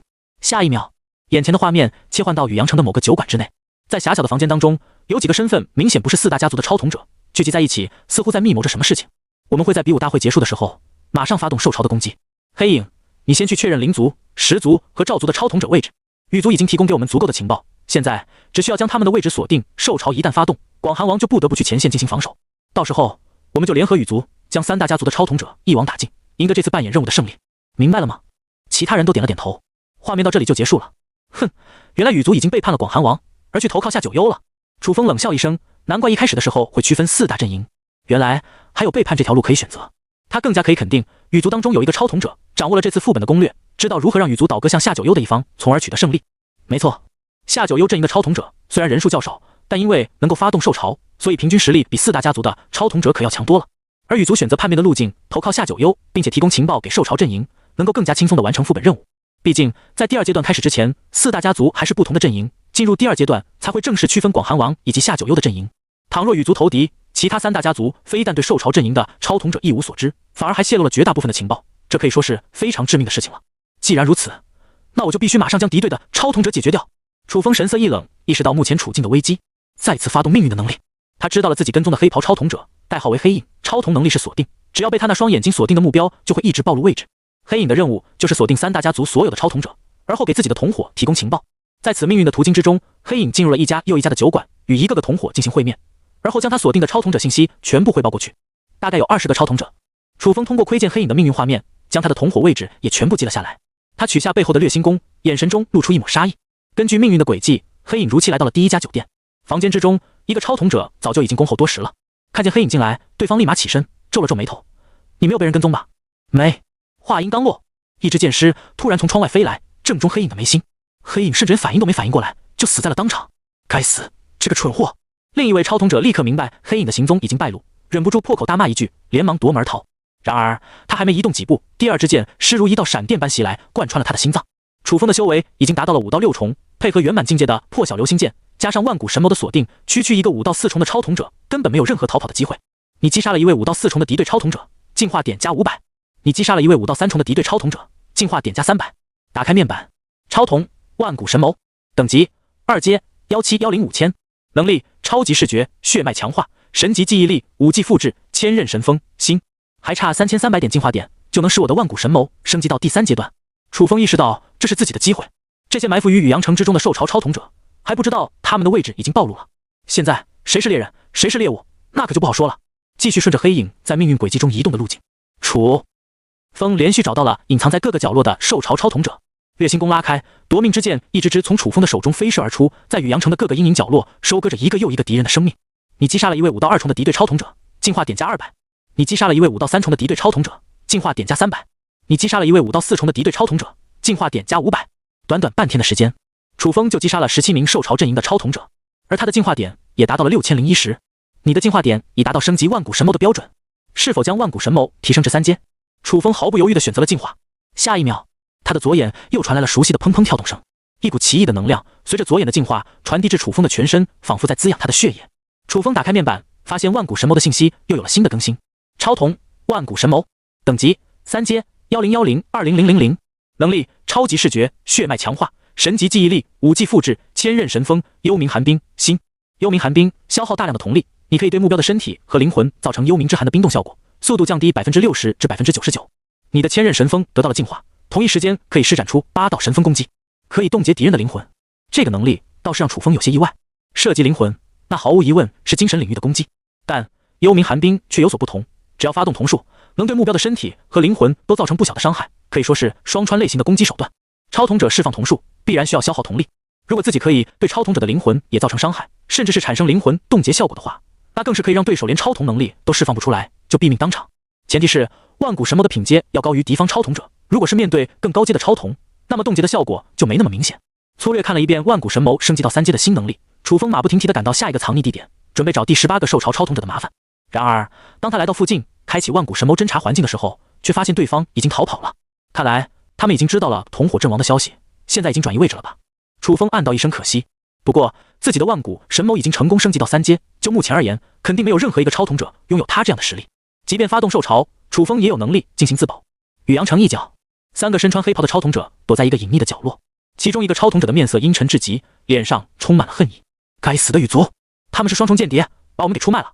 这个无耻的家伙竟然连真实之眼都看不穿他的谎言，我们真是大意了。没错，这3个超统者正是被楚风杀剩下的兽潮超统者，他们的任务是提前潜入雨阳城之中，侦查战略情报，并与羽族会合，围剿3大家族的超统者。可是其他的同伙消息突然断绝，黑影的尸体也在一家酒馆内被找到，这还能说明什么？唯一的真相只有一个，羽族是双重间谍，将他们兽潮超统者给出卖了。实在该死，我们怎么办？其他2个超统者的面色一片死灰，他们的位置已经暴露了，接下来很可能面临的是3大家族超统者的围剿。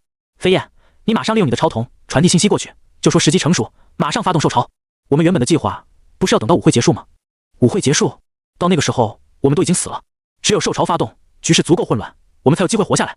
好，飞燕也明白了对方的意思，马上通过他的超瞳能力将信息传递到兽潮超统者的视野当中。在他传递消息后的下一秒，雨阳城的天空瞬间笼罩了一大片的乌云，而远处似乎有一股剧烈的震动在朝着此地奔涌，宛如地震了一般。兽潮来了！即便早就预知了现在的局面，这3个超统者的神情也是极其凝重。在武道世界当中，兽潮是比山洪海啸还要严重100倍的天灾。每当兽潮发动的时候，将导致无数生灵涂炭，繁华的城市也会在顷刻间变得一片哀鸿遍野。第24场比赛，赵毅对阵宇南郭。比武大会上，高官用洪亮的嗓音念出宣纸上的名单。可是，无论是赵毅还是宇南郭，都没有登上比武大会的舞台。赵毅、宇南郭，请你们上台比赛。高官的眉头皱了皱，对这两人的怠慢感到十分不满。就在这时，轰！远处传来一阵墙壁倒塌的声音，漫天的尘埃朝着天空飘散开来，无数声兽潮自那遥远的尘埃当中一阵阵响起。刹那间，各种凶兽的嚎叫声包围了整个宇阳城，无数道惊恐的声音从墙壁的内侧传来。许多宇阳城的居民还是第一次见如此大规模的兽潮来袭，皆是惊恐地尖叫了起来，疯狂逃命。仿佛上一秒还是晴空万里的和平之日，下一秒恐惧就笼罩了整个宇阳城。那是什么？一些超统者惊慌地看着眼前的突变。你们赶紧看，我们的副本面板发生了变化！有超统者大喊道。这时候，其他超统者才打开了自己的副本面板，只见一条条提示弹出：武道世界副本已进入第2阶段，兽潮的灾难。背景：广寒王作为统御一方的武道圣者，平生有一个死敌，名为夏九幽。数年前，夏九幽掌控了控制兽潮的秘术，踏入武道圣者的境界后，他毫不犹豫地对广寒王发动了进攻，报复当年的仇恨。任务：在兽潮的进攻当中存活下来，在广寒王的庇护下前往广寒城，同时杀光夏九幽阵营的超统者。势力：广寒王阵营 vs 夏九幽阵营，敌对超统者剩余人数72。竟然还有第2阶段！许多初次进入诸天塔当中的超统者完全没有预料到还有这种局面发生。台上，广寒王冷哼一声：“开始了吗？”护国大将李修缘等人都站到了广寒王的身边。4大家族的长老在兽潮刚开始的时候也被惊住了一下，但他们也是经历过大风大浪的武道大师，很快就明白了当前的局势。我等愿与广寒王一起前去迎战兽潮。宇阳城内所有的武道大师都站了出来，面色从容，准备拼死一战。保护族人是他们义不容辞的责任，而且能和武道圣者一起并肩作战，更是所有武道大师共同的荣幸。很好，诸位随我一起前往兽潮前线。广寒王怒喝一声，身形化为一道闪电，瞬间冲到了兽潮的最前线当中。他双手一挥，千万股雷芒从掌心之中乍现，朝着面前墨海的兽潮袭击而去，出手就秒杀了一大片的凶兽。场面跟楚风用至尊重同看到的一模一样。其他武道大师也纷纷守住了宇阳城的各个路口，但是奈何凶兽的数量太多，还是有不少凶兽突破了武道大师的防线，冲入宇阳城中，杀虐城中的百姓。仿佛只是一个恍惚间，宇阳城已经弥漫着一片腥风血雨。我们怎么办？这时候4大家族的超统者也聚在了一起，开始商讨起策略。从现在开始，他们已经意识到彼此之间不是敌对关系，而是同盟。根据任务的指示，我们现在必须立刻赶往广寒城，先保住自己的生命最重要。灵族几个武道5重的超统者站出来说道。在这个时候，我们要团结起来才行。场上的超统者纷纷点头，达成了一致的意见。就在这时，羽族的超统者却突然将3大家族的超统者围了起来。羽族，你们是什么意思？其他3大家族的超统者皆是脸色一变，他们已经察觉到羽族的异常。哈哈，你们还不明白吗？我们已经投靠夏九幽阵营了。羽族当中修为最高的羽浩站在最前方，脸上布满了玩弄和嘲讽的意味，看着这群天真的超统者，目光就像是在注视一群白痴一样。你们竟然背叛了广寒王？是啊，羽浩笑道。夏九幽阵营拥有操控兽潮的能力，而横断山脉当中有无数高阶凶兽，相当于拥有无穷的战力。虽然他们那边的超统者人数较少，但是掌握着我们都没有的秘术。而第1阶段的时候，根据剧情的发展，并没有什么广寒王阵营，只有4大家族和隐藏的兽潮阵营。这个时候，我们若是选择投敌，并且出卖情报，那兽潮阵营赢的几率将会很大。在第2阶段开始之前，选择叛变，我们就会被系统认定为夏九幽的阵营，从而轻松获取这次胜利。小朋友们，你们应该是第一次进入诸天塔吧？这次就当做买个教训吧。3大家族的超统者终于意识到为什么羽族的超统者综合实力这么强，想必这个羽浩就是掌握情报的资深者，很可能是某个超统者工会的会长。在他的带领下，整个羽族的超统者都手握攻略，知道怎么获取胜利。就凭你们一个羽族，也想围剿我们3大家族的所有超统者吗？一个10族超统者站出来怒声道：“哼，你以为就只有我们羽族出手？”羽浩不屑地勾了勾嘴角，拿出一个信号弹，对准天空射出了一道绚丽的烟火。兽潮阵营的朋友们，该你们出手了。然而，过了10几秒的时间，3个衣衫褴褛的超统者走了出来，满脸恨意地看着羽浩：“好你个羽族，没想到你们竟然是双重间谍，连真实之眼都能骗过，真是演得一手好戏啊！”什么情况？不但是羽族的众人懵逼了，其他3大家族的超统者也懵了。不是说你们已经投敌了吗？这玩的又是哪出啊？这其中是不是有什么误会？羽浩的脸色沉了下来，事情好像超出了自己所预料的发展。误会？飞燕冷笑一声：“你不打开面板看看，现在你们羽族是什么情况？”在场的超统者愣神片刻，都打开了面板。羽族竟然成为第3方势力了，全员傻眼。除了敌对势力之外，所有超统者的面板之上多出了一行信息：第3方势力羽族，剩余人数201。哈哈，这羽族怕不是把自己玩进去了，还投敌呢？现在都变成第3方势力了，两边都是敌人啊！小丑竟在我身边！哎呦，我还以为遇到了一个大佬，原来是来搞笑的。三大家族的超统者纷纷大笑了起来。前一秒，这个宇浩还这么神气，说什么投敌的策略，搞得自己好像是未卜先知的大神一样，还发信号弹呢。唬人倒是有点本事。然而，敌对超统者终于出面了，结果搞了半天，投敌的策略完全失败了，最后变成了第三方势力。这真的是在场超统者见到的最好笑的事情了。混蛋，究竟是哪出了问题？宇浩淡定的神色终于挂不住了，听着周围的嘲笑声，瞬间变得气急败坏了起来。他身上的气息全部释放开来，一股5到6重的威压从他的身上弥漫而开，让在场的武者都感到一阵压抑。5到6重，三大家族的超统者也收敛了笑容，表情纷纷变得凝重。你们不是很嚣张吗？现在我可以告诉你们，即便没有那群白痴作为盟友，你们也不是我的对手。宇浩狂傲一笑，根本不把任何人放在眼里。与此同时，他的瞳孔冒出了一团灰色的光芒。我会让你们知道什么叫做力量。下一秒，除了羽族以外，所有的超统者都突然感到自己的身体仿佛压了一座大山，变得难以移动。许多武道修为在3重以下的超统者更是忍不住匍匐下来，无法起身。3阶超统，宇浩的身上展现出一股上位者的气息，那是3阶超统对2阶超统超越层次的碾压。只要超统低于这个层次的，面对宇浩的王权之瞳都没有任何反抗的能力。在我的王权之下，汝等还没有在我面前站着的权利。宇浩露出了狰狞的神色，计划失败让他感到脸上极其无光，必须要杀光这里的超统者，让他的超瞳进化到4阶，才能血洗这场失败的屈辱。完了，那双眼睛确实不是我们能对付的。三大家族的超统者感到一阵绝望，他们还是低估对手的实力了。能够在第1阶段就将超瞳觉醒到3阶，即便是计划失败，成为了第3方实力，宇浩也不是他们这群人能够对付得起的。信号弹，远处楚风看到了发射到天上的火光，神情一动，快速前往现场。他知道那里肯定有事情发生。万古神谋进化到3阶，隔着很远的距离，楚风就看到了羽族和另外3大家族的对峙。哼，原来羽族的领头人就是这个家伙。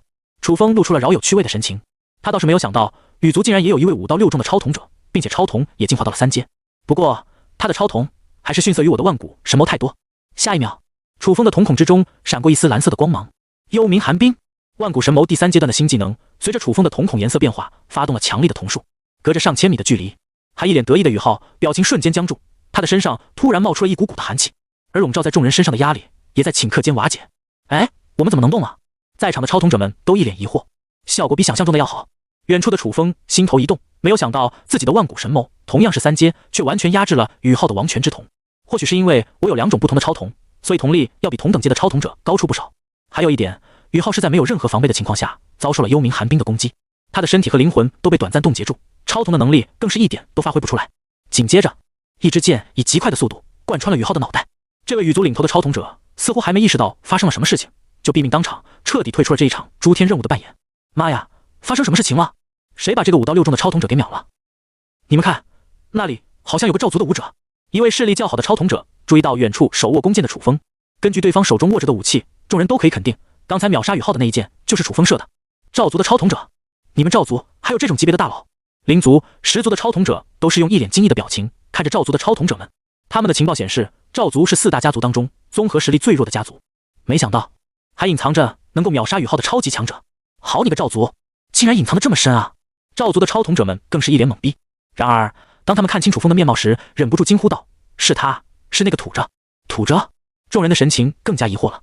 不是吧，一个13岁的土着少年把修为达到5到6重的超统者给秒了，这个土着简直跟个战神一样。你们赵族是什么运气啊？有这样牛逼的土着带你们飞？其他2大家族顿时酸了，为什么他们的阵营就没有一个这么逆天的土着啊？赵族众人则是露出了惊喜至极的表情，老天真是有眼了，知道我们赵族弱，派出这么一个牛逼的人物来带我们飞。哈哈，我们躺赢不就完事了？还有这么好的事情？我打了自己一巴掌，确定不是做梦。起飞了，奥利给！你击杀了一个修为达到5到6重的超统者，进化点加5000，一个人头价值5000进化点。楚风看着疯狂上涨的进化点，感到一阵快意。要是能够多杀几个这样的超统者，我的万古神谋要进化到第4阶段还不简单。想到这里，楚风猎杀敌对超统者的杀意更加浓郁。都是进化点啊，而且超统的等级越高，所展示出来的破坏力越为强大。在每个诸天世界的任务之中，猎杀超统者绝对是非常困难的事情，相对应的收益也是最高的。现在楚风的修为领先全场，并且还有更高层次的超统，到了这个阶段，已经没有几个敌对超统者能够挡住他一招。第2箭，第3箭，第4箭，一支支夺命箭矢从楚风的掠星弓当中飞射而出，射向羽族的高阶超统者。羽族的超统者们还陷入了一阵呆滞当中，对于宇浩的死亡还没完全反应过来。然而又有几个5到5重的羽族超统者惨叫一声，被一剑收割了生命。这时候羽族才意识到他们的阵营大势已去，在主心骨死了之后，宛如一片散沙，疯狂逃窜。别让他们跑了。三大家族的超统者瞬间明白了局势，畅快地大笑了起来，开始追杀四处逃窜的羽族超统者。而楚风则站在高处，万古神眸锁定了一个个敌人的身影。随着他每一箭射出，都有一个羽族超统者死在他的箭矢之下，化为了一串又一串的进化点数值，不断加速着万古神眸朝着4阶进化的进度。恭喜你击杀了2个5到5重的超统者，进化点加2000。恭喜你击杀了6个5到4重的超统者，进化点加3000。恭喜你击杀了10个5到3重的超统者，进化点加3000。楚风宛如一个无情的进化点收割机器一样，不断猎杀羽族超统者的生命，而且他专门挑选修为比较高的超统者，这样进化点才加得快。不少羽族超统者回头看着自己死去的同伙，心中感到一片凉意。那到底是什么怪物？秒杀4、5重的超统者就跟吃饭喝水那么简单？难道说他已经达到了武道大师的阶段？可惜接下来的围剿不用楚风动手，其他超统者也能搞定了。羽族大势已去，只顾着逃命的超统者更是连一点还手的机会都没有。不少进化到第2阶段的超统者能够用自己的瞳术去滞留对手，杀起来的速度也是很快。短短几分钟的时间，羽族的超统者已经被杀光了。系统当中多出来的第三方势力现在已经消失了，只剩下敌对势力而已。这说明羽族已经彻底退出了这场任务。在此次猎杀行动当中，楚风获得了8000进化点，加上秒杀羽浩所获得的5000进化点，那就是13000进化点了。打开面板，超瞳万古神眸，等级3阶1401020000，能力超级视觉，血脉强化，神级记忆力，5技复制，千仞神风，幽冥寒冰，心，还差6000进化点。楚风皱了皱眉头，对此感到有些不满意。羽族的超统者已经被杀光了，现在就只剩下兽潮超统者可以为自己提供进化点，但是潜入羽阳城内的兽潮超统者已经被自己杀得差不多了，剩下的3个也在刚才的围剿行动中阵亡，反正只是炮灰而已。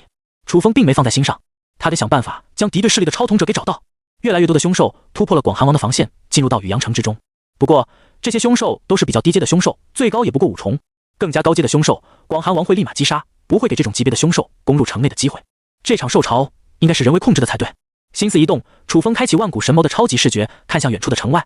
烟雾当中有几道身影分隔数公里站立，好像有什么特定的寓意在里面一样。集中精神，楚风还看到他们的手里拿着一把奇异的笛子，奏响某种奇特的音乐。凶兽路过他们的时候，仿佛都没有注意到一样，直接从他们的身边掠开，而后不顾一切地朝着羽阳城奔涌而来。原来如此，所谓控制兽潮的秘术，就是用这把奇特的乐器奏响音乐，就可以操控凶兽。楚风的万古神眸变得深邃了起来。兽潮超统者操控笛子的手法，在他的万古神眸视觉下，仿佛被解析了上万遍一样。当目光收回的时候，楚风的脑海里就已经浮现出奏响笛子的方式，而且只要给他一把这样的笛子，就一定能够马上操控凶兽。5技复制，万古神眸还有一项十分关键的能力，就是能够复制对手的武学。只不过在前面的阶段，他很轻易的就能将武学提升到圆满境界，根本没有复制武技的必要。但是操控兽潮的方式却十分特殊，需要动用真元的力量，因而也算得上是一门武技。没想到复制武学竟然在这种阶段发挥了作用。楚风的脑海里立刻有了一个大胆至极的计划。根据系统的指示，在第2阶段，自己应该在广寒王的庇护下前往广寒城，作为暂时安身的场所。然而楚风现在却有一条新的路可以选择，直接杀入敌人的老巢当中。只要夺取兽潮超统者手中的笛子，楚风就能学会如何控制凶兽。那样一来，兽潮的威胁就不复存在，而自己也能在敌方的老巢当中猎杀下九幽阵营的超统者，获得更多的进化点。这位兄弟，请问你是否？后方一位赵族势力的超统者跟了上来，眼神中带着一股抱大腿的渴望，想要邀请楚风一起前行。下一秒，楚风却头也不回地朝着兽巢的方向冲了过去。楚风手握掠星弓，但凡朝着自己扑过来的凶兽，都被他一剑贯穿眼睛，瞬间秒杀。围过来的凶兽大多数都在3、4阶左右，根本造不成任何威胁。但是对于其他的超统者来说，可就不是好处理的对手了。所有人都拉开阵型，我们一起杀凶兽。后方几个修为达到5到5重的超统者一边大喊，一边指挥场上的战斗。猎杀了叛变的羽族3大家族当中，也有一些超统者成功进化到了3阶，实力大幅度提升。有广寒王站在最前线，抵御高阶凶兽的进攻，能够突破防线的凶兽也无法对这些超统者造成太大威胁。几个赵族超统者赶到了前面。高成兄，你把那个土着给叫过来了吗？想要跟上楚风的超统者正是那个一直被视为赵族最强的赵高成。赵高成苦笑一声，他已经杀到前面去了，我们还是撤退吧，前面有一些6阶的凶兽出没，对我们来说太危险了。几个赵族超统者听了都是脸色一变，他胆子怎么那么大，敢一个人杀到前面去？谁知道呢，毕竟他是土着，想法肯定跟我们不同吧。也许是系统的安排，接下来我们要靠自己的实力完成接下来的任务了。在场的众人都感到有些可惜，他们万万没想到一个土着的实力竟然能够吊打他们超统者。要是能够将赵毅给拉过来的话，那接下来他们赵族的综合实力可就强多了。可惜赵毅独自杀到最前线，恐怕是九死一生了。不过现在的赵族也不是单方势力，而是跟灵族和石族并入了一起，也不算太差。只要齐心协力，还是有机会击败下九幽阵营，完成这次任务的。最前线，广寒王目光一凌，看向朝着自己围过来的10几只8阶凶兽，掌心继续凝聚了雷电之力。到了他这个阶段，已经可以引动天地自然之力，发动毁灭性的武学，摧毁对手。护国大将李修缘等武道大师也在坚守前线，随时支援广寒王。就在这时，一道少年模样的人影却出现在了这片凶险的战场当中。广寒王大人，那里怎么有个少年？护国大将最先发现了楚风的身影，不由惊呼一声。广寒王顺着护国大将的目光看了过去，顿时面露惊异。是他？大人，您认识那个少年？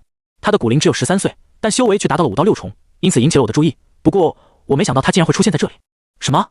护国大将李修缘等武道大师听了都是一脸不可思议。一个骨龄只有13岁的少年，竟然修炼至5到6重，距离武道大师还差临门一脚。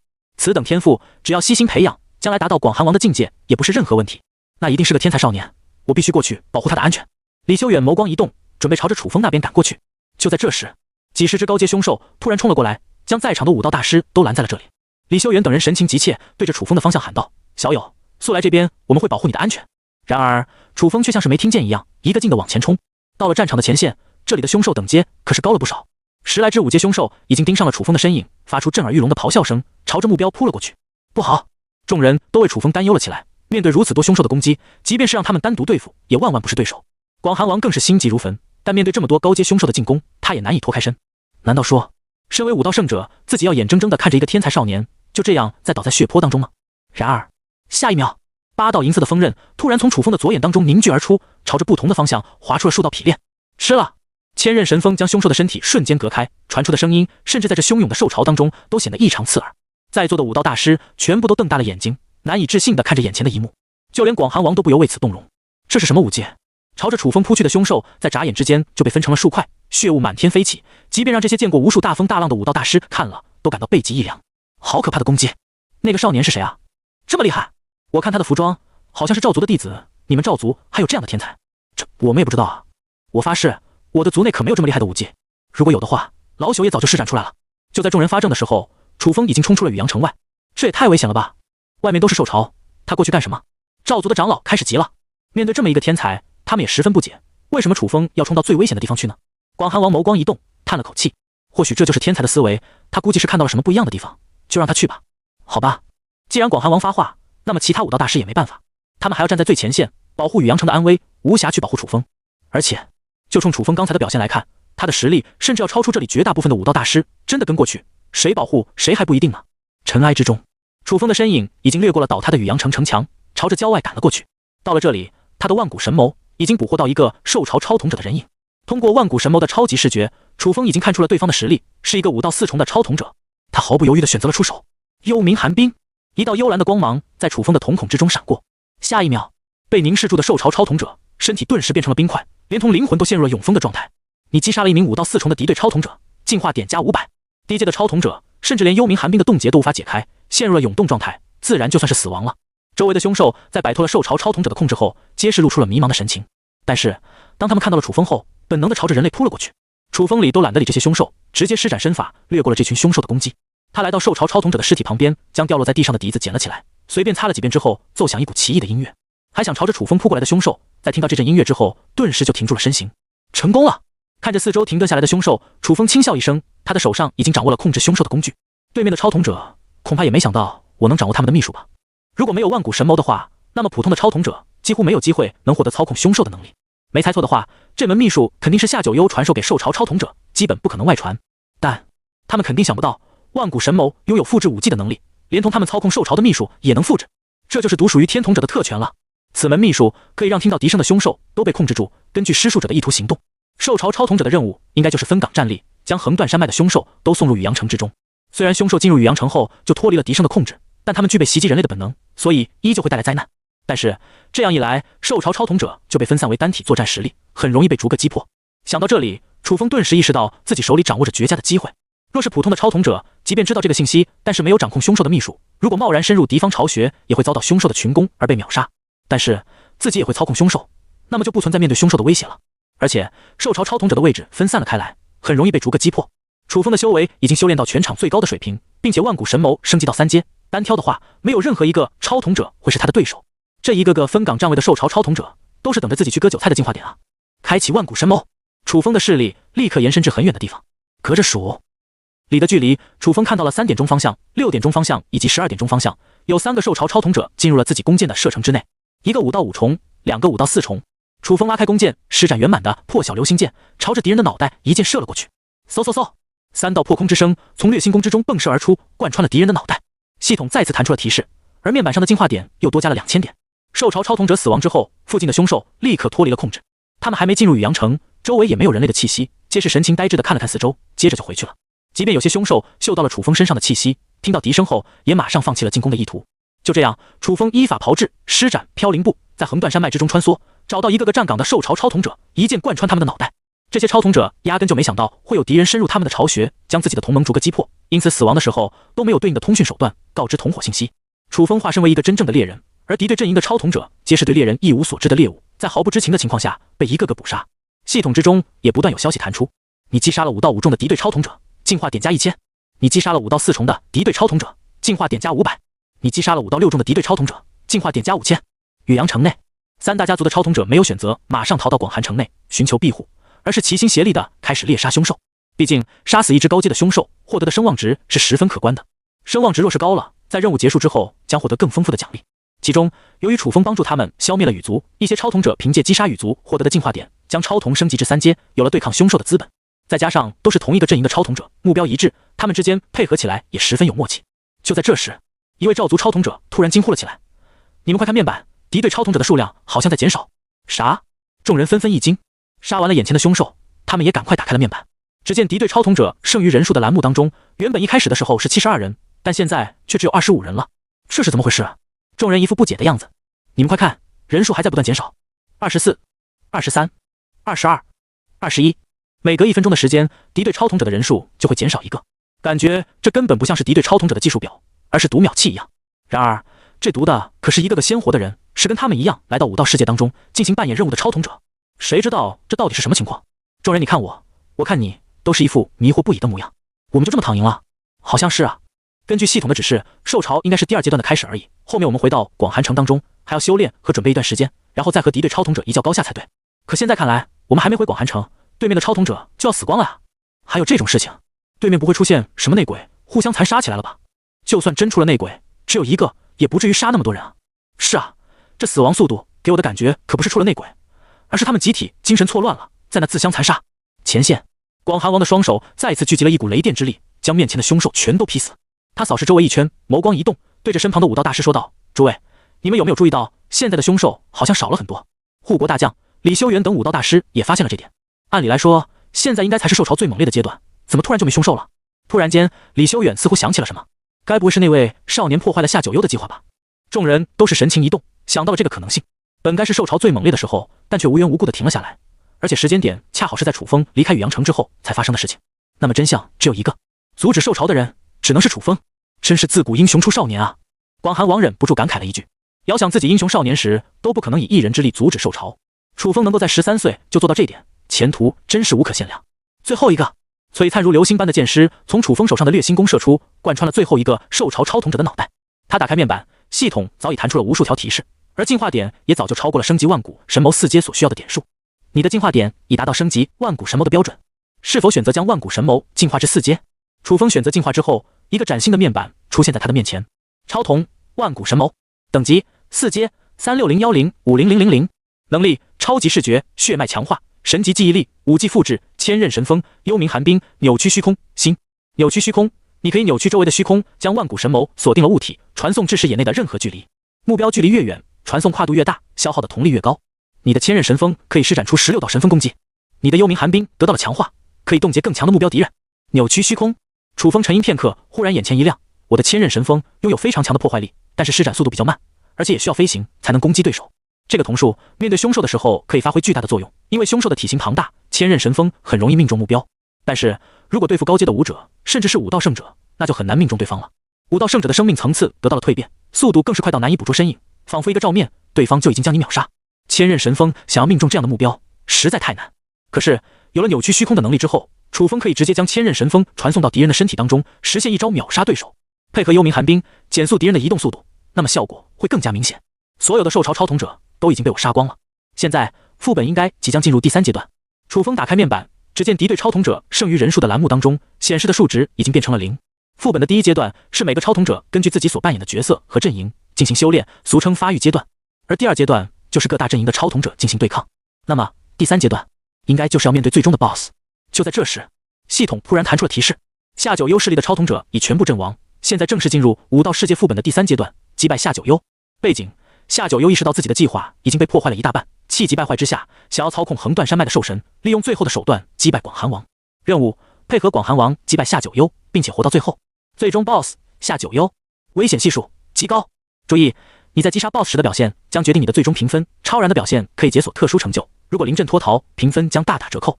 到了最后的阶段，楚风差不多了解诸天塔整个副本的机制是怎么样的了。第1阶段是各大阵营超统者根据不同的扮演方向，选择自己合适的策略，快速变强。第2阶段，不同阵营的超统者将会进行对抗模式，只有活到最后的超统者阵营才能进入第3阶段。第3阶段的最终 BOSS 实力非常强大，需要依靠前面所获得的各种优势，以及跟自己的阵营进行配合才能击杀。若是最终 BOSS 的实力太强，来到第3阶段的超统者都无法完成击杀的话，那岂不是任务失败了？果不其然，诸天塔的难度要比想象中的高了许多。光是对抗敌方超统者就有各种不确定的因素。第1层还好，如果到了高层，队伍人心不齐的话，那甚至通过了第2阶段，可能都无法击败最终 BOSS。楚风从自己身上掏出了一个盒子，幸好我一路上得到了不少宝物，足以让我晋升到半步武道圣者，配合4阶的万古神谋，甚至连单杀武道圣者都行。而且现在的夏九幽还在试图控制兽神，根据剧情的流程，估计等到夏九幽成功控制了兽神，才会开始第3阶段。但现在提前来到了这个阶段，相当于夏九幽少了兽神的帮助，实力未必比广寒王要强。在拥有4阶万古神谋的情况下，我甚至都不需要升级至武道圣者，就拥有单杀夏九幽的实力。打开这一个个盒子，里面盛放着各种珍贵的丹药，那是一路上楚风击杀夏九幽阵营的超统者所捡来的战利品。楚风在击杀几个敌人的时候，开启至尊重瞳，看过他们的命运。根据原计划，当兽潮摧毁了宇阳城之后，敌对势力的超统者就会杀入宇阳城之内，截杀3大家族的超统者，阻止他们平安回到广寒城。因此在这段时间里，这些超统者都会离开原来的初始地点，因此也就会选择将自己的宝物都带上。经过了第1阶段，夏九幽也选择了不少潜力出众的超统者，奖励各种丹药。有些丹药因为品阶比较高，以他们目前的修为还不能马上服用，可没想到接下来却遭到了楚风的猎杀，这些丹药自然就流落在自己的手上。我的万古神魔升到了4阶，血脉能力肯定更强了。这段时间楚风一直都在猎杀超统者，从3阶开始，他的修为就一直停留在5到6中。但是现在万古神谋都已经达到了4阶，血脉强化的能力更是比2阶的时候强大了不少。即便将这些丹药当零食一样吃，都不会有任何副作用。在击杀夏九幽之前，楚风立刻找到了一处安全的洞穴，盘坐下来开始服用丹药。第1颗是他早就从玄丹阁当中购买的万元丹，服用万元丹运转聚元星诀，楚风开始进行修炼，而吸收的速度要远远超过他的想象。仅仅过了半天的时间，轰！楚风的体内突然掀起了一股罡风气浪，武道7重了。宇阳城最后一头凶兽不甘地倒在了血泊当中。虽然城内有很多地方都变成了一片废墟，但好在伤亡并不是很重。3大家族的超统者正在清点人数，死亡12人，重伤32人，轻伤140人。众人听到这个数字都感觉像是做梦一样，有点难以相信。我们就阵亡了这么点人，好像兽潮也没有特别可怕呀，这就结束了？我还以为会淘汰很多超统者呢。第1层的诸天塔虽然总体的难度并不是很高，但因为许多超统者都没有经验，而且竞争基数又多的情况下，通过率其实是非常少的。基本上80%以上的超统者都还滞留在诸天塔1层，只有少数的20%能够向着更高的层次攀登。你们快看，敌对超统者势力已经没了。一位十足的超统者突然大喊一声，瞪大眼睛的看着面板上的数值。什么？其他超统者也纷纷打开面板，真的变成0了？谁能告诉我到底是怎么回事？不知道啊。对面的超统者莫名其妙死光了，他们不会拿到的是恐怖世界的扮演任务吧？问题是恐怖世界怎么跟我们武道世界结合在一起了？有没有哪位大佬知道是什么情况？我有很多超统者朋友已经打上诸天塔3层了，我从他们身上打听了很多有关诸天塔任务的小道消息，也听过很多故事，但是从来没有遇见过这种情况。是啊，很多诸天塔打上高层的大佬，即便侥幸完成了任务，都在那感慨十分凶险，即便是1层也没那么简单吧。众人纷纷议论了起来，但是没有一个结果。第3阶段的任务提示已经从众人的面板当中弹出，这足以说明第2阶段确实结束了，他们即将挑战第3阶段的最终 BOSS 夏九幽。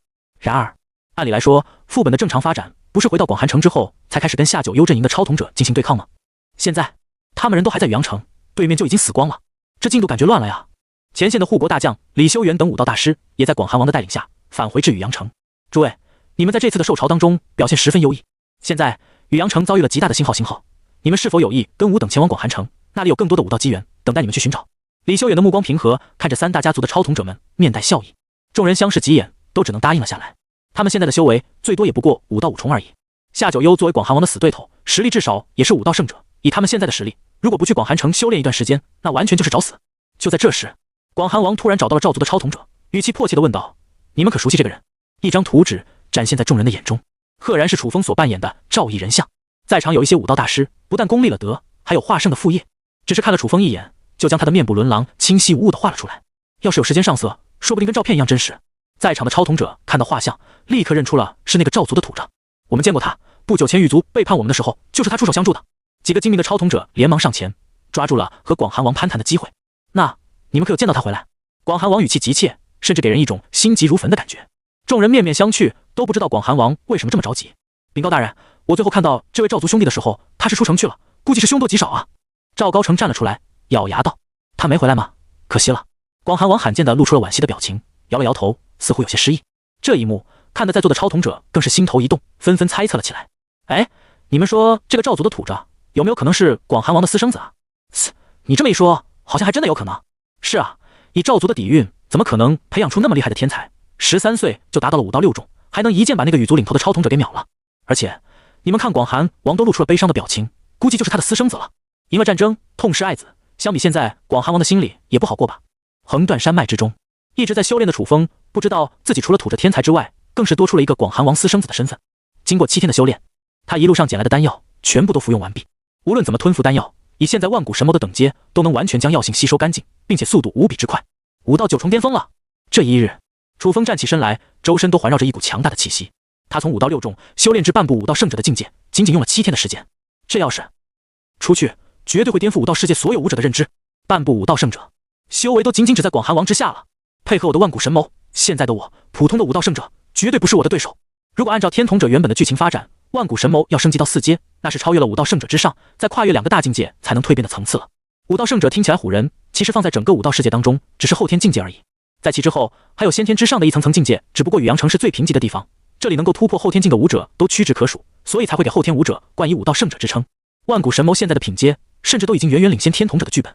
施展飘零步虽然只是普通的身法，但楚风现在的速度快得宛如残影一般，眨眼间就来到了100米开外，达到半步武道圣者的境界。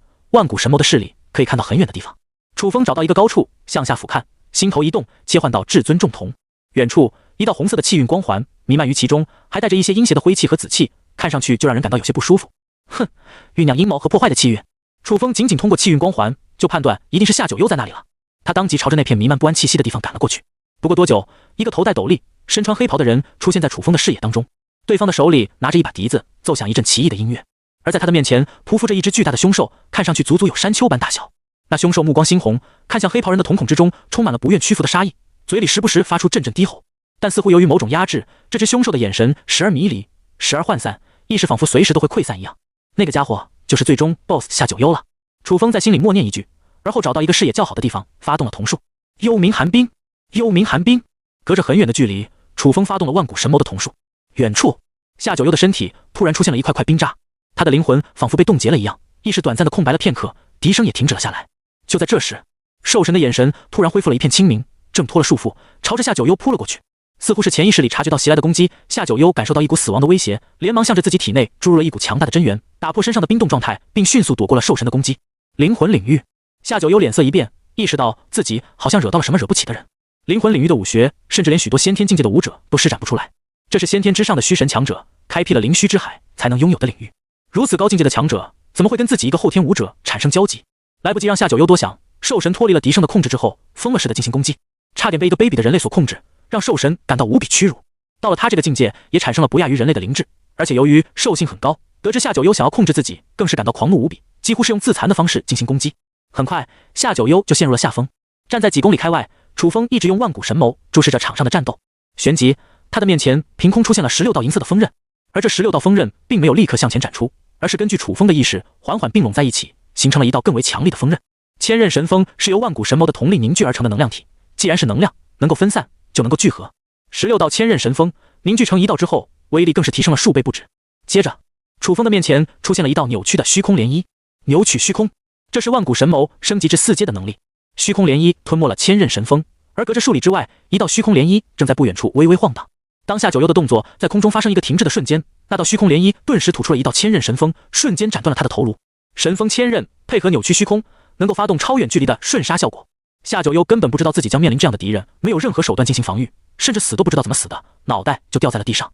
临死前的时候，他的瞳孔瞪大，充满了不解之意，似乎都不知道自己到底是被什么东西斩杀的。这一次武道世界的副本彻底落幕，最终 BOSS 成功单杀。楚风打开面板，只见系统已经发出了一条条提示：恭喜你击杀了第3阶段的最终 BOSS 夏九幽。本次扮演任务，广寒王阵营的超统者获得最终胜利，正在为你解锁本次武道世界的成就。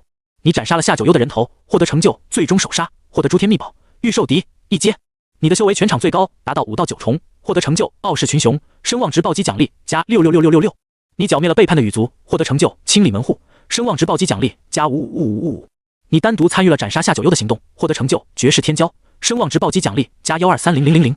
你斩杀了天童者，并完成专属天童任务，永久获得额外超童天赋万古神谋。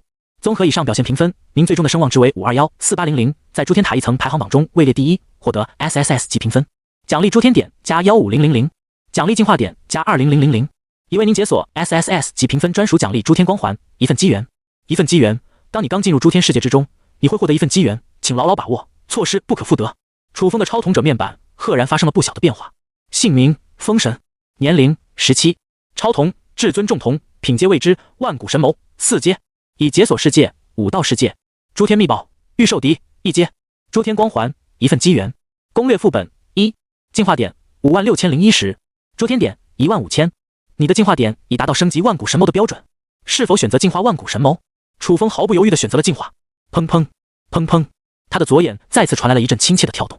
与此同时，一个新的面板弹出，超童万古神谋，等级5阶6010100000，能力超级视觉血脉强化，神级记忆力，5技复制，千仞神风，幽冥寒冰，扭曲虚空，弥天星。弥天，你的超童可以向着天空释放一个巨大的神谋虚影，以弥天视角俯瞰地面的一切，在此视角下，你的所有瞳数威力翻倍，并且能在视野范围内的任意地点施展瞳术。你的千仞神风可以施展出32道神风攻击，你的其他超童能力都获得了基础加强。看着面板上更新的无数信息，楚风不由感到一阵快意。我的万古神谋已经升级到5阶，即便进入诸天塔2层，恐怕也没几个超统者能达到我这个层次。弥天的能力应该是一种特殊的视角，能够将大地的一切都尽收眼底，而且在此视角下，能够超远距离释放瞳术，很适合我这种单独行动的超统者。另外1份机缘，楚风看向了诸天光环的列表，这是 SSS 级的奖励，效果自然不一般。楚风查询了一下诸天光环的解释说明，发现这竟然类似于登场效果，而触发的方式就像是主角光环一样。1份机缘的效果，能够让自己下一次进入任何一个诸天世界的时候，都获得1份普通人难以寻求的机缘，可能是捡到金手指老爷爷武功秘籍，或者拜入名师门下，获得更广的资源，都是有可能的。总之，自己在进入下一个副本的时候，必定能够遇到1份难求的机缘，从而快速进行修炼。那样一来，开局就有优势去滚动雪球效益了啊！不愧是 SSS 级的奖励，楚风心情一阵激动，自己好像是首个 SSS 级奖励的获得者，恐怕除了自己以外，整个诸天塔还没有人享受过诸天光环的主角登场效果呀！恭喜你通过了本次武道世界的扮演任务，正在结算奖励。广寒城内所有的超统者都一脸懵逼地看着系统内弹出的信息，什么鬼啊？第3阶段就这么赢了？我们不是才刚回到广寒城吗？夏九幽是怎么死的？所有人都感觉自己的脑袋当中充满了无数的问号。虽然扮演任务是胜利了，但他们却连自己是怎么赢的都不知道，没有时间等他们去思考、去讨论、去分析。一道道光幕忽然降临到这些超统者的身上。任务结束后，他们即将离开诸天塔，因为天统者被楚风所击杀，所以武道世界的宇阳城副本也将永久关闭。当然，武道世界还有其他的副本，或许存在着其他的天统者，但不管怎么说，未来再也不会有任何超统者在前往诸天塔一层的时候还会传送到宇阳城之中了。诸天广场聚集的超统者越来越多，换算到现实当中的时间，现在恰好是周六晚上的10点钟，几乎所有的超统者都进入到超统时代当中，即便不攻略诸天塔，在这跟朋友聊天也是不错的，相当于大型虚拟网络世界。就在这时，诸天塔突然响起了一道广播声，在整个广场当中回荡不绝。恭喜风神在诸天塔一层武道世界的副本之中获得了 SSS 级的评价。这道广播响起的时候，顿时引起了全场的热议。卧槽，感觉又有一个大佬要起飞了呀！一层就获得了 SSS 级的评价。我记得这好像是超童时代出现以来首个 SSS 级超神评分，好像是，我查了一下，从来没有人获得过这个评分。你们快看，超童者的论坛之内已经有人出价200万，想要购买 SSS 级评分的奖励情报了。仅仅是情报信息就要200万。是啊，至今为止都没有一个超统者拿到过最高级评分，听说有神秘的专属奖励，估计只有风神才知道了。哇，第一手信息价值都有一套房了，我真是太羡慕了。有人知道风神大佬的信息吗？我出价500万，能跟他联系一下就好，下次副本也好求带啊。风神大佬下一个副本应该是诸天塔2层吧？我出价2000万求带，人家肯定不会带你吧？能够在一层拿到 SSS 级评分，少说也是跟某个大公会有联系。有关风神的信息在很短的时间内已经在诸天广场引起了极大的轰动。现实当中，超统者也建立了专门的论坛，即便是普通人也可以通过上网了解到诸天塔的各种信息。仅仅过了几分钟的时间，论坛已经刷爆了有关风神的帖子。而更有无数土豪出高价购买封神的小道消息。但由于封神这个名字是第一次出现在超童时代当中，所以除了他获得过 SSS 级评分之外，找不到任何相关的资料。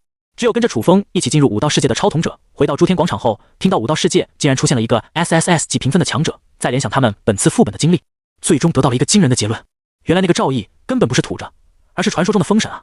其中有一些超童者抱着炫耀的心态，立马在网上发布了有关封神本次副本的信息。我是有幸跟着封神一起前往武道世界的超童者。这次副本当中，封神在进入武道世界的第2天就修炼至武道3重。当时的我们是在天武阁碰过他一面，但因为他的修为太高了，所以我们压根就不知道他是超童者，还以为是土着。直到后面羽族背叛的时候，封神再次出手，秒杀了一个武道6重的超童者，而后冲向了兽潮的前线。因为他的实力太强了，而且跟我们任何超童者都没有交情。结合广寒王急切的询问，我们都还以为封神是广寒王的私生子，这次过去兽潮前线就是系统让他自动送了，避免我们战力失衡。结果没想到广寒王的私生子竟然是超童者封神，而且还一个人过去把对面所有的超童者都给杀了，连同最终的 BOSS 也是他单杀的。如果不是出来听到封神的消息，我们甚至都不知道这次副本到底是怎么赢的。帖子后面还有一些同样进入本次武道副本的超童者纷纷做出了证明，证实帖子的信息是真实的之后，了解过信息的超童者皆是忍不住倒吸了一口凉气。这个封神真当恐怖如斯，一个人就把敌对超童者全都给杀了，这该有多狠啊！而且你们别说，这次副本的超童者质量还挺高的，尤其是羽族的背叛，我都没想到副本还有这样的机制可以利用。可惜他遇到了封神，直接被一剑给秒了。我是下九幽阵营的超童者，我可以作证，我们正在执行系统第2阶段的任务，准备制造兽潮，结果人突然就没了。我回到广场的时候都是一脸懵逼的，哈哈，惊现受害者，心疼一波。楼上遇到封神这样的怪物，估计也是无可奈何的吧。诸天广场，一个身穿黑衣的正太原本正在四处悠闲的逛街，当诸天塔的广播传到他的耳中时，黑衣正太顿时停下了脚步，露出了凝重的目光。竟然真的出现 SSS 级评分强者了！不行，这个消息我必须马上告诉江雪。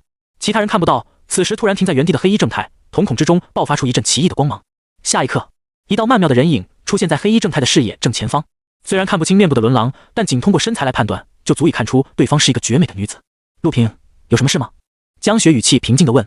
诸天塔一层出现了 SSS 级评分的超童者。此刻，楚风来到了诸天交易会的门口。完成任务后，他得到了巨额的诸天点。诸天点可以在诸天交易会当中兑换各种各样的物品，甚至连现实中的金钱都可以兑换。超童者需要花费50诸天点作为入场门票费，所以能进入这个地方的超童者，少说也要攻略至诸天塔2层。这里的人比起广场要少了不少，能来到这里的都是资质较深的超童者。您即将进入诸天交易会，是否花费50诸天点？是。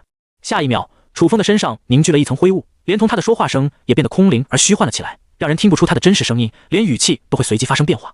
这应该就是交易会掩饰身份的一种手段。这层灰雾甚至连超童的能力都能隔绝，能够很好保护竞拍者的真实身份。楚风试着开启至尊重瞳，结果也看不见任何气运光环和命运。看到这里，他就放心了。连至尊重瞳都看不穿灰雾里的人，那么肯定没有任何超童者能找到自己的信息。请问你需要什么帮助吗？看到有新的客人来到这里，一个黑色的小精灵漂浮到楚风的旁边，上前询问。我需要出售一样东西。楚风拿出了手里的御兽笛。根据他的了解，诸天交易会主要购买的物品都是来自各个诸天世界的传承物品，比如法宝、修仙秘籍之类。这些物品作为诸天世界的传承，只能在对应的界当中使用。也就是说，如果在诸天交易会得到了仙侠世界的功法秘籍，只能在进行仙侠副本任务的时候使用，故而称为诸天传承。而诸天秘宝却有所不同，不但每个诸天世界都可以使用，甚至可以带入现实世界当中，相当于掌握另一项超能力。因此，诸天秘宝的价值比诸天传承高出了数倍不止。即便是一阶的诸天秘宝，也是价值连城。不过，御兽笛的作用只能操控凶兽而已，拿到现实当中作用也不大，而对于副本的帮助也非常鸡肋。与其留着当个收藏品，等着贬值，倒不如早点买了，换取更多的诸天传承比较好。黑色的小精灵在御兽笛的旁边漂浮了一圈，似乎在确认其价值。过了10几秒后说道：“御兽笛，一阶诸天秘宝，预估起拍价2万诸天点，请问您是否拥有想要购买的物品？最高阶的诸天传承最好是跟秘籍或者法宝相关的物品。”楚风打算用最低阶的诸天秘宝换取最强的诸天传承，下一个副本就选择传承对应的世界，配合一份机缘的诸天光环，开局就掌握巨大优势，而后不断滚动雪球。第1阶段发育到全场领先之后，在第2阶段就开始猎杀敌对超童者，如此他在每一层的诸天塔中就能捞取最大的收益，同时登上更高层的诸天塔时也能愈发游刃有余。已为您匹配到对应房间，您的编号2077。楚风感觉自己的身体突然往下坠落，下一秒他的周围就变成了一个房间。他坐在圆桌的一角，周围有7个跟自己一样的超童者坐在此处，身上缭绕着灰雾，同样看不出真实身份。而在圆桌的上方悬挂着一个倒吊人，如果没猜错的话，倒吊人就是本次交易的公证者，跟小精灵类似，都是超童时代的附属生命，或者说这些生命代表着诸天塔的规则。倒吊人环顾周围一圈，用毫无感情的声音说道：“交易人已达到上限，现在开始交易。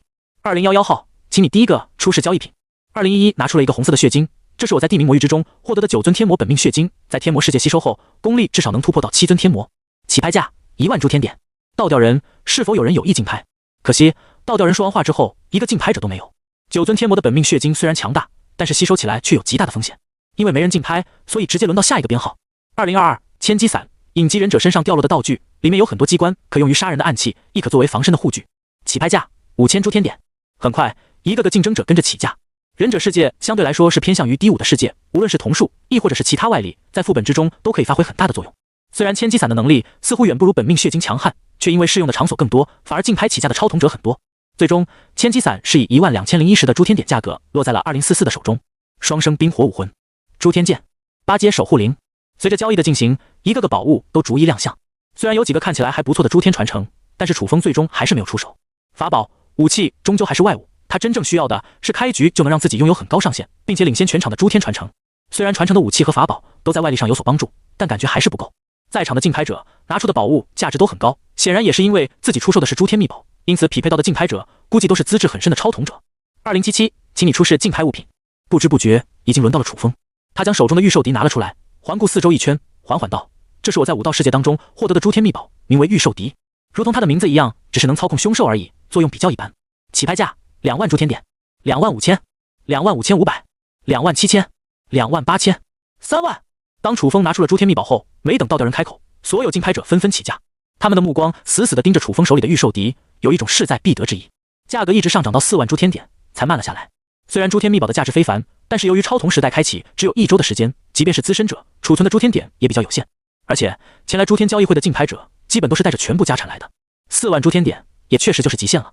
最高的竞拍者是编号为2088的竞拍者，他在之前的时候一直没有竞拍，似乎只看中了诸天秘宝，出手就是4万诸天点的高价。楚风顿了顿，询问道：“我需要一份顶级的诸天传承，如果有的话，可以优先兑换诸天秘宝。”事实上，诸天点并不是楚风所看重的，能够兑换到自己想要的东西才是主要目的。等到以后诸天塔被攻略的越来越多，诸天点也存在贬值的可能性，因此楚风直接开出了自己的条件。就在这时，2088开口道：“我这里有一份仙侠世界的功法传承，品阶达到至尊级，名为大道至仙。这门功法能够让修仙者的本心直通大道本源，最终抵达真仙之境。我愿意用这门功法跟你的诸天秘宝进行兑换。”当2088拿出至尊级功法传承时，许多竞拍者都忍不住露出了惊讶的目光。至尊级的传承价值也丝毫不亚于诸天秘宝了，而且这种传承的实用性甚至要比诸天秘宝来得更高。倒吊人扫了2088一眼，补充了一句：“至尊级功法为真，修炼难度极高，市场价3万诸天点左右。”不过因为是竞拍的原因，在座的众人对于至尊级仙侠功法的需求也很大，所以进行交易的话，基本上都是进行互换。这时候201突然轻笑一声，开口道：“我出5万诸天点，买下大道至仙。”5万诸天点。所有的竞拍者都忍不住看向2011，开始猜测起对方的身份。2011正是第一个拿出9尊天魔本命血晶的竞拍者，虽然他的物品没人买，但是幽冥世界可不是底层诸天塔，至少也在3层以上，而动辄就能拿出5万诸天点，很可能是某个超级公会的会长。而他的竞拍手段也极其高明，先摆出一样很少会有人要的物品，观察竞拍场一圈，看到自己有真正想要的东西之后，再进行出手。如果2088没有同意，那么恐怕2011还有更多的宝物可以作为交换的条件。然而2088却没有理会2011，而是看向了楚风。如果你愿意跟我进行超同连接，那么我愿意用2万诸天点和大道至仙交换你手里的诸天秘宝。其他竞拍者皆是心头一动，他们显然没想到2088真正感兴趣的似乎是楚风的超同连接。201这时候也没有再张口，而是沉默了下来，不知道在想些什么。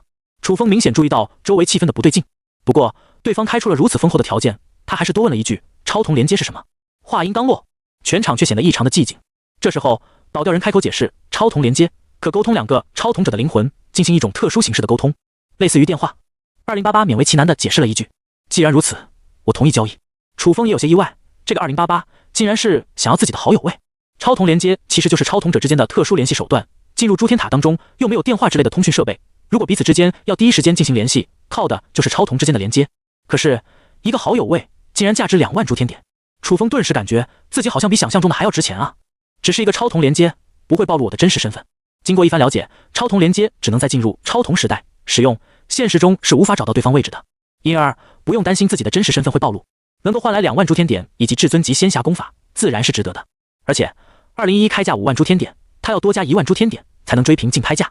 更重要的是，对方身上可能还有更高的诸天点，以楚风现在的储蓄，还无法跟对方掰手腕，倒不如早点换了自己想要的东西比较好。同意交易之后，在倒吊人的公证之下，楚风跟2088进行了超同连接，系统弹出了一条提示：正在进行超同连接。目标超同者江小鱼。双方已同意连接，成功连接之后，楚风才知道对方的名字，不过应该只是超同世界的代号，而且听起来还是个女生，就不知道这个江小鱼要我的超同连接干什么。楚风的心里隐隐闪过一些猜测，对方可能通过御兽敌猜出了自己的真实身份是风神，而且完成超同连接之后，系统会展现出自己的代号，想必对方也由此验证了他的猜测吧。不过只要不暴露自己的真实信息，跟其他的超同者进行接触也没什么不妥。一些超同者工会找到天赋异禀的超同者之后，第一时间想的肯定是招揽，而不是破坏。即便有人心怀恶意，楚风觉醒了至尊众同，一眼就能看出对方的意图，所以也不用担心图谋不轨之人。诸天秘宝和大道至仙完成交易之后，后面的宝物就没有多少看头了。交易结束，江小鱼似乎没有急着马上联系楚风，而是立刻下线。楚风则继续留在交易会的范围当中，找到了一个兑换大厅。现金和诸天点现在的比值是1025:1，诸天交易会甚至能用现实之中的物品来交换，比如现金就是一种交易方式。只不过超同者不是直接进行交易，而是将现金扔进兑换大厅当中，如此形成了一个流通场所。而现金和诸天点的兑换率也不是一直稳定的，而是不断变化。超同时代刚刚开启，现在的诸天点价值肯定是最高的，大部分有钱的工会都会砸大量的现金去购买诸天点，因此市场肯定是供不应求。当然，因为现金的市场也是存在一定的规律，因而比值虽然很高，但也不会高到完全打破市场规律的地步。超过1000:1的兑换率，那不是随便完成一次诸天塔的任务，就是几十万现金的收益。难怪诸天塔如此危险，还是有很多人前去挑战。卖出御兽敌之后，楚风现在还有35000诸天点，多到几乎用不完。他用2000诸天点兑换了200多万的现金，改善一下生活。以后的诸天点肯定是贬值的，早兑换多赚钱。而200万也足够应付以后的生活，不需要再多。等回去之后，我甚至都有钱买房了。楚风微微一笑，现在自己可不缺钱了，没必要继续住在这个贫困的地方。有了200万，完全可以全款买套2局的房子，时不时还能把陈伯接过去住，好好报答这位帮助自己一路成长过来的老人家。一个巨大的银质铁箱，没过多久就送到了楚风的面前。为了保证超同者的信息不外露，诸天点兑换的都是现金，这样就不会有线上的记录。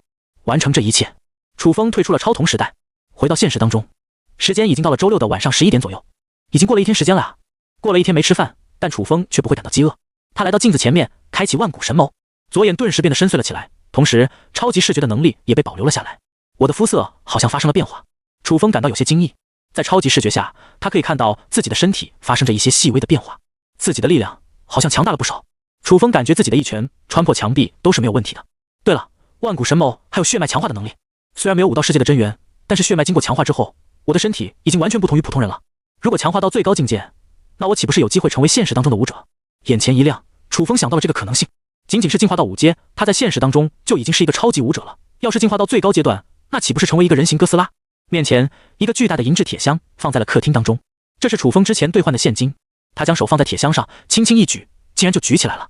此等力量，即便是一辆货车撞过来，楚风都有信心用自己的双手抵挡住。而他还能发动万古神谋的瞳术，资深的超同者都未必是他的对手。不过出于谨慎起见，楚风决定先将这笔巨额现金分批存入银行卡里，不要太急。自己一个贫困高中生，突然一夜间得到这么多的钱，很容易联想到封神的身份。分批存入银行之中，别人顶多猜到自己就是一个普通的超同者而已。现在的超同者已经遍地爬了，高中生觉醒超同也不是什么稀罕的事情。打开从拼某花几十块钱淘来的山寨手机，楚风随便浏览了一下超同者网站，愕然发现自己的名气竟然已经这么响了。基本上所有超同者都在找自己的信息，甚至还有人出高价买。楚风自然不可能傻到真为了这么点钱把自己的个人信息送出去。他看着时间，有些好奇诸天塔的时间流速是怎么样的。自己在诸天塔一层应该度过了1个多月的时间了，但是现实中才过去了1天。用搜索引擎找了一下相关资料，有个大佬似乎发布了有关的信息。诸天塔的时间流速是不确定的。我在1层的时候用了2个月的时间完成任务，现实过去了2天。但是我在4层的时候花费了10年完成任务，现实却只过去了1个小时。诸天塔越高层，时间的流速就越慢。如果攻略到最高层的时候，是不是待在那里，现实的时间基本上就不动了呢？那样的话，诸天塔的最高层可能就意味着永生。当永生这个字眼落在楚风眼里的时候，让他心头一跳。这可是神之领域了。如果诸天塔的层数越高，时间流速越慢，那么实现永生完全是有可能实现的事情。只不过现在自己只攻略到1层，距离最高层还太过遥远。楚风没有选择马上进入诸天塔2层。周日的时候，他先用这笔钱消费了一番，将这部破手机给换了，再添置一些生活用品，该买了的都给买了，没有太过省钱，但也没有胡乱花钱。完成这一切后，星期一，楚风正常回学校上学。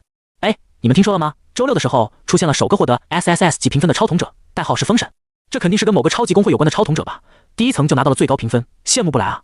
哎，我这周也忍不住去诸天塔试着完成任务，结果被一个工会堵着杀了，跟风神一个人团灭所有敌对超同者相比，差距也太大了吧？太猛了！江雪大神当年都没那么恐怖吧？又一个大神正在崛起，班上的同学也在议论风神的信息。没办法，朱天塔的首个 SSS 级评分，而且还是在第一层就拿到，很难不引起众人的热议。这场热度至少会持续一段时间了。上课铃声响起之后，班主任走进课室，突然对着全班宣布了一条别的消息：各位同学，我们本周打算举行一个特别的活动，那就是攻略朱天塔。你们在座大部分人的情况，我都是知道的。如果朱天塔不组团行动的话，危险性和难度都会翻倍。所以学校也特地开启活动，以班级为单位进入朱天塔，尽量能确保你们通过一层。如果无法通过或者失败2次的，就必须签署一份协议，确保你们今后都不要再进入朱天塔。现在有谁是不打算参加活动的吗？班主任的话顿时引起了班上同学的议论。朱天塔不是游戏，如果失败3次会永久失去视力，但是许多高中生还是会克制不住心中的欲望，而去冒险进入朱天塔。学校开展本次活动也是赌不如输，与其让学校里的同学独自攻略朱天塔，倒不如剧团行动比较安全。而如果失败的话，也正好让这些学生意识到自己不是那块料，好好准备后面的高考。当然，这次活动是自愿参加的，不愿意参加的可以举手。很快，班上就有几个背景比较深的同学举手表示退出，他们的家庭能够给他们安排更好的团队或者工会，没必要跟着这些菜鸟同学一起行动。同样举手的还有那个自闭症的同学，他已经失败了2次，已经产生了心理阴影，这辈子都不会再前往朱天塔了。还有少部分没有觉醒超童的同学也举手表示退出，在繁忙的高3，他们可以有一个短暂的假期。就在这时，楚风也举手了。小风，你不是觉醒超童了吗？为什么不跟我们参加啊？林青青疑惑地问道。楚风同学，如果你觉醒了超童的话，最好还是跟我们一起行动。班主任皱了皱眉头，楚风的背景他还是知道的，不可能找得到工会帮助。如果不跟他们一起去，那必须说清楚理由。楚风耸了耸肩，我已经攻略到2层了，恐怕不能跟你们一起去。话音刚落，全班顿时露出了惊讶的目光。卧槽，楚风攻略到第2层了，那不是跟隔壁班的赵昌同一个进度了吗？我们学校攻略到2层的，好像都不超过1只手吧？不少同学都对楚风投以敬佩的目光。只有 20% 的超童者才跨越了1层的门槛，具备冲击更高层朱天塔的资格。而每届高考的本科生通过率都在 50% 左右。这个学校的生源十分普通，也就只有2成左右的人才能考上本科，每年都没几个学生能考上重本。能够攻略至朱天塔2层，现实当中其实已经超越了绝大部分的普通人，至少加入某个工会，拿取5位数的月薪是完全没问题的。这就是朱天塔的魅力，轻而易举地完成阶级跨越。既然楚风同学都已经攻略到2层的话，那肯定就不参加本次活动了。班主任感到有些尴尬，这不是他愿不愿意的问题，而是其他同学压根就没有跟楚风一起去攻略朱天塔的资格啊。不参与本次活动的同学现在已经可以回家了，其他人留下来进行一次会议。我们接下来会着重去讲解朱天塔的注意事项以及一些攻略，到时候我们选择同一个阵营，一定要齐心协力的行动。超童时代的开启给社会带来的巨大影响已经逐渐开始展现了出来。估计以后的学校会分成2种不同的班级，一种是被淘汰的超童者，由于失败了2次，终生都无缘朱天塔，只能靠老老实实考取一个学历，找工作养活自己。而另一种班级则是围绕攻略朱天塔而展开的特殊班级。当然，这种模式肯定也要经过1-2年的时间才能形成完整的体系，跟楚风关系已经不大了。何况他攻略至2层已经彻底跟同龄人区分了层次。班里针对朱天塔1层的攻略进行会议，楚风也得以提前离开了学校，在接下来的1周时间里有一个不错的假期。楚风离开之后，林青青忽然露出了疑惑的神情。你们说楚风有没有可能是封神啊？楚风，封神，好像有一个字是一样的。一位皮肤比较白皙的男同学顿时露出了鄙夷的目光。得了吧，封神可是首个拿到 SSS 级评分的大神，楚风怎么可能会是封神？顶多就是运气好，混到第2层的罢了。他要是封神，我女装跑4公里。其他同学也纷纷笑了起来。虽然这个男同学以女装为代价，但也没有人会对此提出异议。谁又会想到声名赫赫的封神竟会是他们身边成绩倒数的同学呢？提早放学，楚风去超市买了许多食材，准备做一顿好的。昨天他花费了上万，将家里的厨具都添置一新。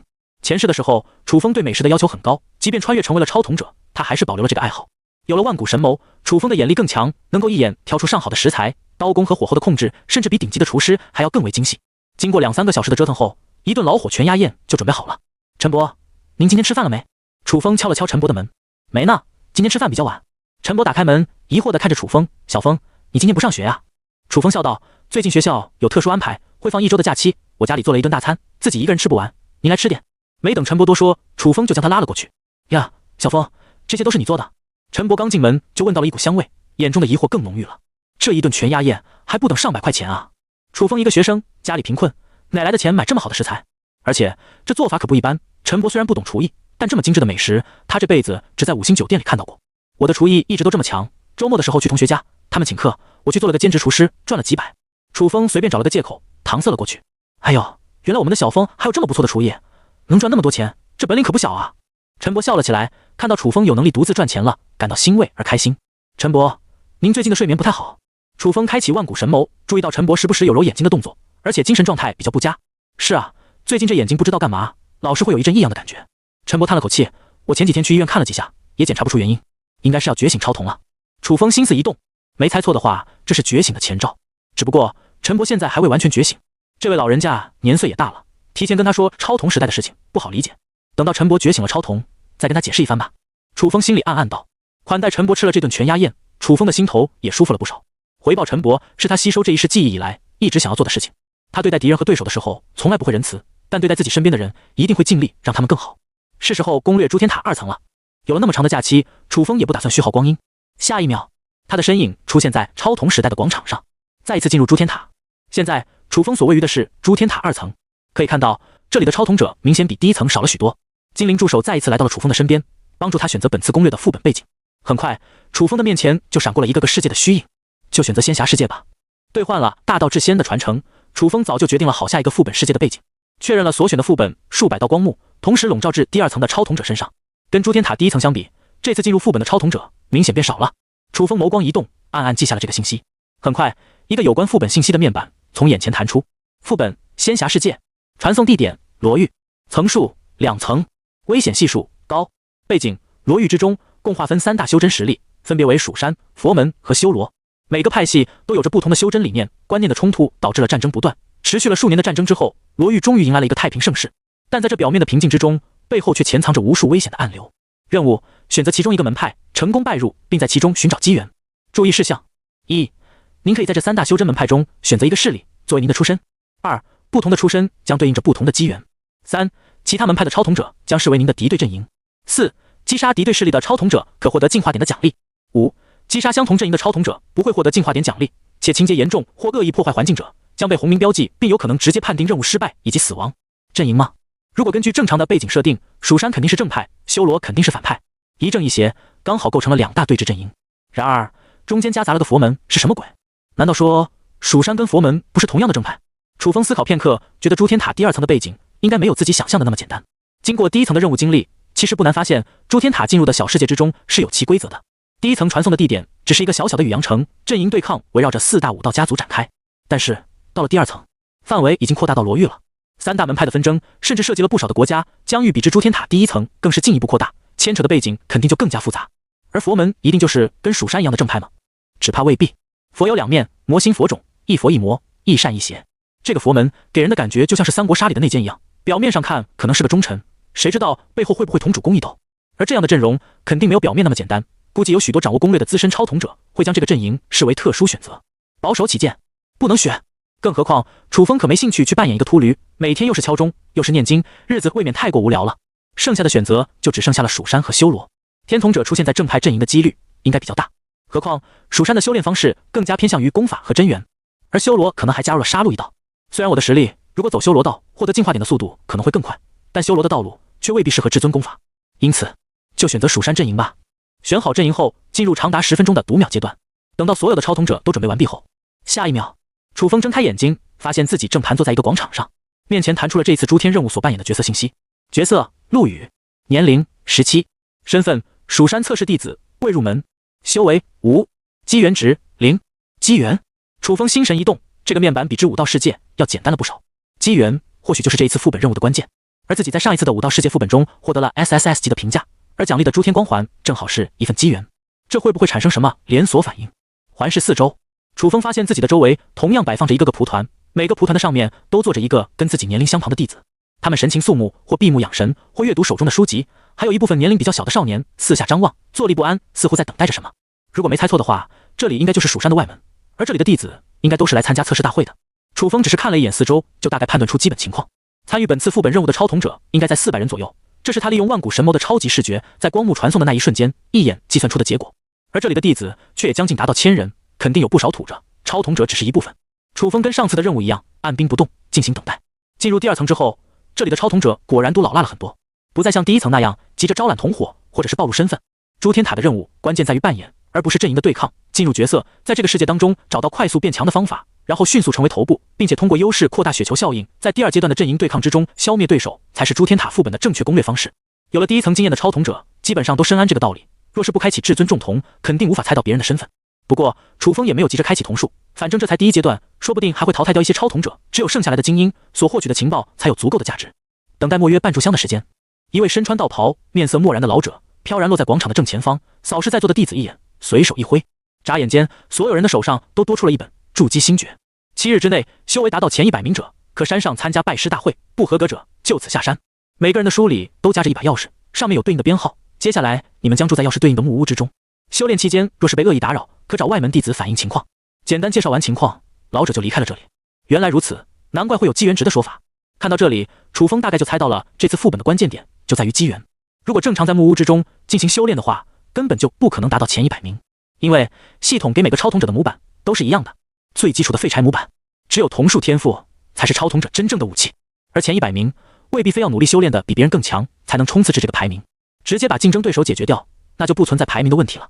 如果场上只有100个测试弟子，那么还排什么名呢？直接就通过测试了。而恶意打扰别人的修炼，这位长老可没说会有什么惩罚，只说了可以跟外门弟子反映情况。啧，一群连门都没入的测试弟子跟人家外门弟子反映情况，有可能会理你吗？所以这就是漏洞。蜀山长老离开此处，留下一本筑基星诀给测试弟子们进行修炼之后，众人纷纷起身。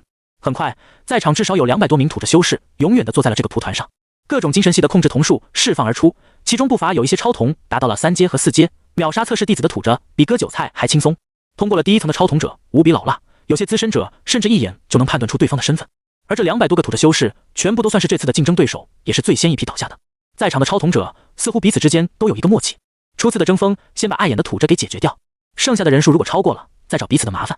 一些瞳术也波及到了楚风的身上，但是根本起不到任何作用，都是精神系的瞳术，目的就是为了控制可能影响排名的土着选手。而他的万古神谋已经达到了5阶，即便不开启至尊重瞳，查看在场每一个超瞳者的情况，也绝对没有几个人的超瞳品阶能够在他之上。咦，这个家伙，我的瞳术竟然对他一丝影响都没有。不远处，一个超瞳者睁开眼睛，看向楚风的瞳孔之中闪过一丝诧异。虽然是竞争对手，不过因为是同一个阵容，日后可能还有合作的空间。既然是个大佬，后面说不定还有可能带领蜀山走向胜利。因此，知道了楚风不一般之后，更多的超瞳者是直接选择无视，不再找他的麻烦，这也带来了不小的便利。很快，楚风就找到了钥匙所对应的木屋。进去之后，他心念一动，系统立刻弹出了一条信息：检测至尊功法大道至仙，属于仙侠世界产物，世界背景相同，可以使用。诸天传承只有1次使用机会，是否选择使用？楚风选择了确定。下一秒，一本功法掉落在不远处的地上，封面上写着4个字：大道至仙。楚风将蜀山长老送给他的筑基星诀扔到了角落吃灰，美滋滋的将大道至仙放在手边。有了至尊级的仙侠功法传承，谁还要新手村送的货色？打开书籍，里面玄奥无比的文字，如同看天书一样。如果是让普通人注视这本功法，估计还没看明白就先晕过去了。楚风开启万古神谋，一股冰凉的气息从瞳孔之中渗透而出，让他的脑袋感到清醒了一番。幸好我的万古神谋拥有改变血脉的能力，还能够稳住精神，要不然真是要陷入这篇功法的大道海洋之中了。至尊级的功法传承虽然级别很高，但是修炼难度更是让普通人望而却步。即便稳住了心神，光是里面玄而又玄的语言就让人感到头疼不已。至于要修炼，那更是不知从何说起了。道生一，一生二，二生三，三生万物。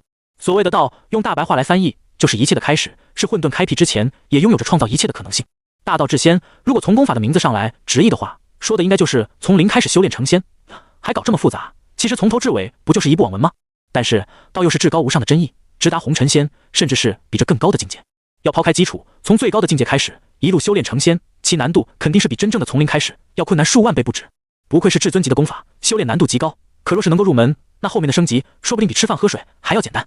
万事开头难，参悟大道至仙，楚风渐渐明白了，这从零开始的修仙之路，第一步就是要找到自己的道心。而自己的真实身份是一个超统者，真正的世界是一个充斥着爆炸信息、喧嚣无比的互联网时代。要找到道心，这难度可是堪比登天了。也难怪江小鱼会将至尊级的功法卖给自己，原来是他自己用不上啊。不过楚风并没有失去信心，他的万古神谋升级至5阶，比以前更强了。虽然不是同一个世界，但万古神谋的强大之处不但在于可以捕捉到普通人捕捉不到的细节，在他集中精神之后，大脑非常容易就能冷静下来，从而去分析和思考更多的细节。很快，他就从书籍当中的一个个文字之中进入了顿悟的状态。只不过这一场顿悟不知要多久才能出来。楚风感觉自己隐隐之中好像抓住了什么，却又好像没抓住。那飘忽玄妙的道，如同空中楼阁，如同镜花水月，如同皓月星辰，明明就在视野之中，却怎么都不可能捕捉到。一般的人到这里，或许会急躁，或许会气馁，或许会望而却步，不再燃指。然而楚风一直保持着旁观者的心态，心神一动便进行感悟，卡在瓶颈就选择退后一步，回归到海阔天空的心境。他顺着这个规律，好像把握住了什么关键点。他开始茶饭不思的埋头参悟，大道至仙，忘记吃饭，忘记喝水，忘记睡觉，也不会感到困倦。他进入心无旁骛的领悟之中，没有发现周围的一丝丝灵气毫无阻碍地进入了他的身体之中，充盈着体内的能量。灵气是仙侠世界的万物本源，普通的修士需要依靠特定的呼吸法，譬如蜀山长老赠送的筑基星诀，才能将灵气引入体内。而楚风却进入了一种奇特的状态，乃至不需要他去刻意运转功法，灵气也能自动进入他的体内。由此，他的身体也发生了微妙的变化，即便不吃不喝，不用休息，也不会出现什么问题。接下来的几天里，后山的小屋并不平静。每当夜深人静的时候，房梁上就会出现数道鬼鬼祟祟的身影，穿梭在各个小屋之中。绝大部分超统者都忍不住出手了。前3个晚上，785个土着全部中招，没有例外，跟诸天塔第1层的差别很大。来到第2层的超统者，超统至少已经升到了2阶，还有一部分甚至有着4阶超统，光凭瞳术的能力就足以对付土着。这些土着，他们当然不会选择直接杀了，如果是那样的话，就破坏了这次测试大会的规则。如果后面长老真的追查起来，发现杀人的恶性事件，被揪出来的凶手也绝对无法进入蜀山。蜀山是名门正派，心性太过狠辣之辈，即便通过了测试，也会被拒之门外。但是超统者的手段怎么可能那么简单？精神系的超统者多了去了，随便放几个幻术，又或者是吞噬心性之术，都能让这些土着无法修炼，亦或者是在这段时间内失去意识。到了最后3个晚上，才是超统者之间的对决。经过了前面几天的偷袭，土着基本上都被解决干净了，少部分超统者在进行冲突的时候没能幸免，虽然没死，但失去了活动能力，第7天自动淘汰，视为任务失败，跟死了也没什么区别。而这几天的活动，超统者之间彼此也算是熟悉了起来，掌控了许多情报。剩下的就是各种勾心斗角和诡计暗算。倒数第2个晚上，土着已经被全部解决了，然而剩余的超统者却还有127个人，这也就意味着还有27个竞争对手是需要解决的。太强的超统者他们不能对付，因为很可能被反杀，而太弱的超统者又没有对付的必要，所以剩下的超统者目标十分一致，就是要找到那些临界的超统者，将他们淘汰出局。在第1阶段，同阵营的超统者之间彼此互为竞争对手，而到了第2阶段，不同超统者阵营进行对抗的时候又是队友。所以为了后面更加顺利的进行任务，他们还得把有价值的超统者给留下来。这就是诸天塔的游戏规则，没有绝对的敌人，也没有绝对的同盟关系，充斥着各种复杂的勾心斗角，而且还要面对副本后面未知的变化。要在这种游戏当中攀爬上高层，除了强大的实力之外，心性和智谋也要始终保持在线，冷静分析局势，加上运气，才有可能获取最终的胜利。楚风的房檐上出现了一丝细微的动静，一个蒙面的超统者身体轻盈地来到了屋檐上，瞳孔之中出现扭曲而猩红的光芒。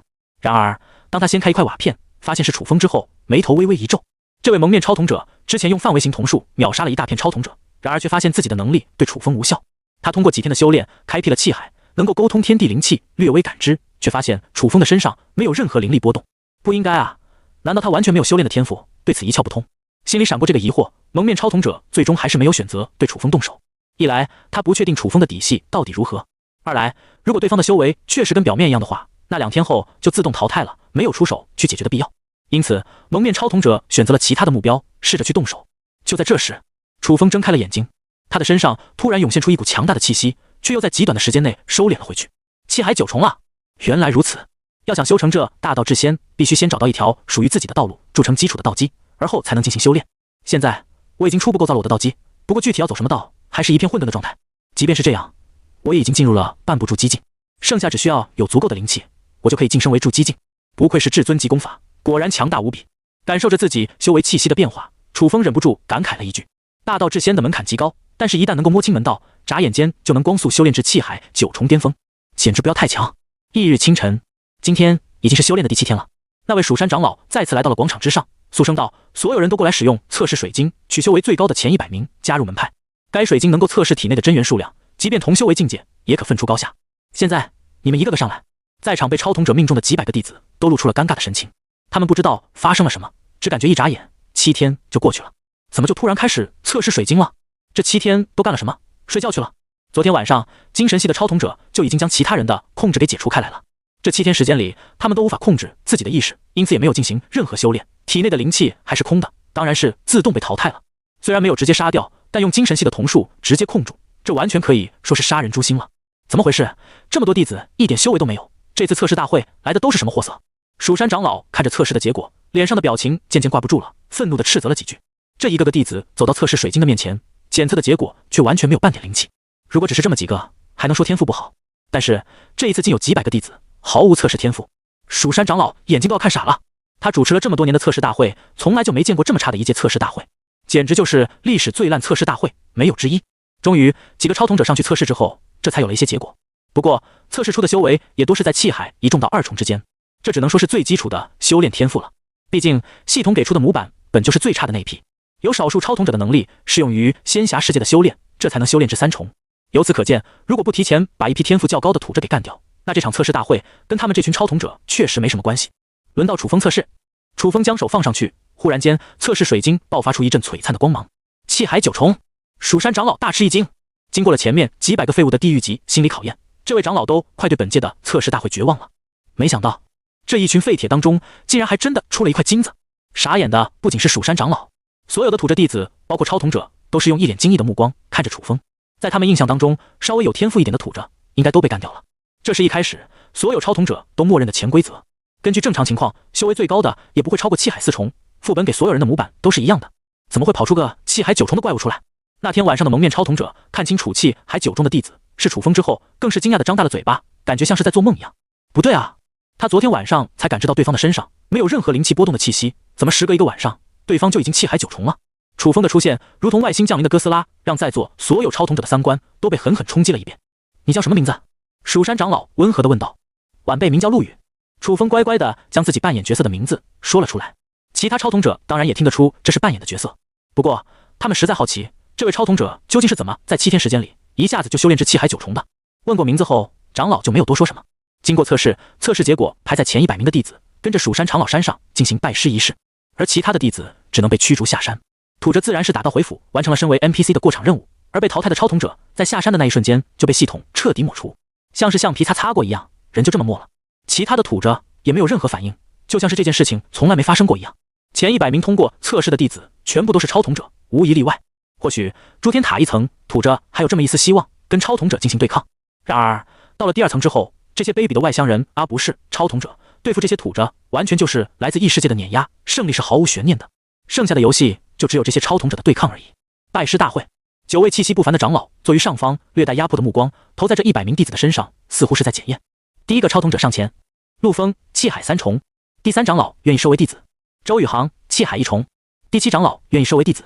张晨气海4重，第6、第3、第2长老愿意收为弟子。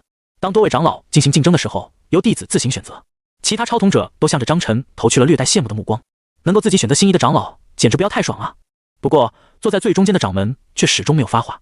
所有超统者都知道，要想拜入掌门的门下，那可是没那么容易的。掌门的要求比长老高多少，自然是不用多说了。就在这时，陆羽气海9重，掌门突然张口道：“陆羽，你是否愿意拜我为师？”这下其他的超统者都投去了羡慕嫉妒恨的眼神。能够拜入掌门的门下，这实在是太爽了啊！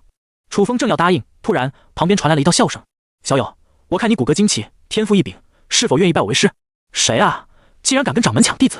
所有人纷纷投去目光，却见说话的不是上面的任何一位掌门，而是身穿邋遢衣服在旁边扫地的老人家。他身上没有任何一股气息，行动颇为不便，连走路的姿势都是颤颤巍巍的，好似一阵风就能把他刮走。却问潜力最大的陆羽是否愿意拜其为师，这不是在搞笑吗？然而楚风却忽然想起了自己身上的诸天光环，一份机缘。掌门的瞳孔微微收缩了一阵，神情中闪过一丝诧异，却在很短的时间内收敛了起来，没有多说什么，似乎在等楚风做决定。这个细微的表情，或许在座绝大多数超统者并没有注意到，但楚风一直开启了万古神眸，超级视觉完全捕捉了这个微妙的细节。想了想，楚风还是没有使用至尊重瞳观看对方的命运。开启万古神眸，他的瞳孔只是看起来深邃了一点，没有那么明显。而开启至尊重瞳观看命运的时候，会浪费一些时间，也有可能暴露自己身上的秘密。拜师大会后面还有许多超统者等着，他不能暴露太多的举措，也不能犹豫太久做决定。将一切的因素在极短的时间内考虑完毕，楚风毫不犹豫地回答道：“我愿意拜您为师。”唉，上方传来一道叹气的声音，这声叹息来自蜀山掌门。在座的各位都是心神一动，在心里暗暗揣摩其中有什么隐情。有些超统者则是一脸谢地看着楚风，想不明白他为什么不去拜掌门，偏偏要拜一个看起来就没什么名堂的扫地僧。也有人投去了深深的目光，似乎已经意识到某些事情。但不管怎么说，这都是楚风自己的选择。那位老者点了点头，看着楚风：“从今日起，你便是我的徒弟，等下随我至锁妖塔进行修炼。”锁妖塔，听到这个名字，旁边有许多外门弟子都感到一阵不寒而栗。他们看向楚风的神情之中充满了同情。蜀山分为9大峰，对应的也是不同的掌门，其中以蜀山掌门所在的玉虚宫作为尊贵，而在那里修行的灵气最为充裕。若是能够拜入掌门门下，作为真传弟子，那更是可以享受玉虚峰上的灵气，修炼效率几乎相当于其他8大峰的好几倍。而锁妖塔却是传说中用于关押妖魔的禁地，那里非但没有一丝灵气，连土壤都十分贫瘠，蜀山之内没有几个弟子愿意前往那里。许多人不解楚风的选择，也是缘由于此。然而楚风可懒得理会其他人的看法，规规矩矩地行了拜师之礼。很快，他的身份就发生了变化。姓名：陆羽，年龄17，身份：蜀山9道人真传弟子，修为气海9重，机缘值变成了一连串的问号。楚风心思一动，发现了这个变化，也就是说，自己因为一份机缘触发了特殊的条件，所以原本的机缘值对于自己不管用了。通过系统，楚风也知道了自己拜的师傅名叫9道人，他的身份既不是蜀山的长老，也跟任何职位没有半点关系，唯一知道的就只有这个代号一样的名字9道人。莫非自己的师傅是一个喜欢喝酒的家伙？思索之际，9道人朝着楚风招了招手，如果没有多余的行李，你便跟我来吧。是。楚风保持着扮演，规规矩矩地跟着9道人一路前行。9道人的身体看起来十分虚弱，但行步的速度却一点都不慢。楚风有着气海9重的修为，速度可比普通人要快得多了。若是修习仙侠世界的身法，或许1步100米都不是问题。但是他要跟上9道人的前进速度，都显得有几分吃力。要不是开启了万古神谋，预判了对方行动的路线，楚风说不定要真会被甩掉了。奇怪，我明明在他的身上没有感受到任何的灵气波动，可他的身法竟如此轻快，我全力赶路都只是勉强能跟上，真是怪事。楚风心里暗暗一惊，这样看来9道人没有想象中的那么简单，也不知道后面有什么机缘等待着自己。现在正在赶路，他必须集中精神，所以暂时还不能用至尊重瞳。等过去之后，一有机会，他就可以看看9道人的命运到底有什么特殊之处。翻过氤氲仙气的9大峰，面前的景象逐渐从灵气繁盛之地变得荒芜了起来。面前一座摇摇晃晃的铁索横跨于眼前，这座通天桥的对面正是锁妖塔。从这座桥的入口处望向对岸，光是途中就要从几座山的间隔处走过去，视野尽头处缭绕着黑色的雾气，即便是万古神谋都无法看到尽头。桥上更是连几处落脚的地方都没有，唯一系着的几块铁板也是看上去要塌陷的样子，似乎能够落脚的地方只有2端的铁索。但是铁索的发力点只有一处，如果踩下去的话，那桥身必然会往另一个方向倾斜，导致整个铁索都会剧烈的摇晃起来。普通人若是走这条铁索，完全就是在走一道鬼门关。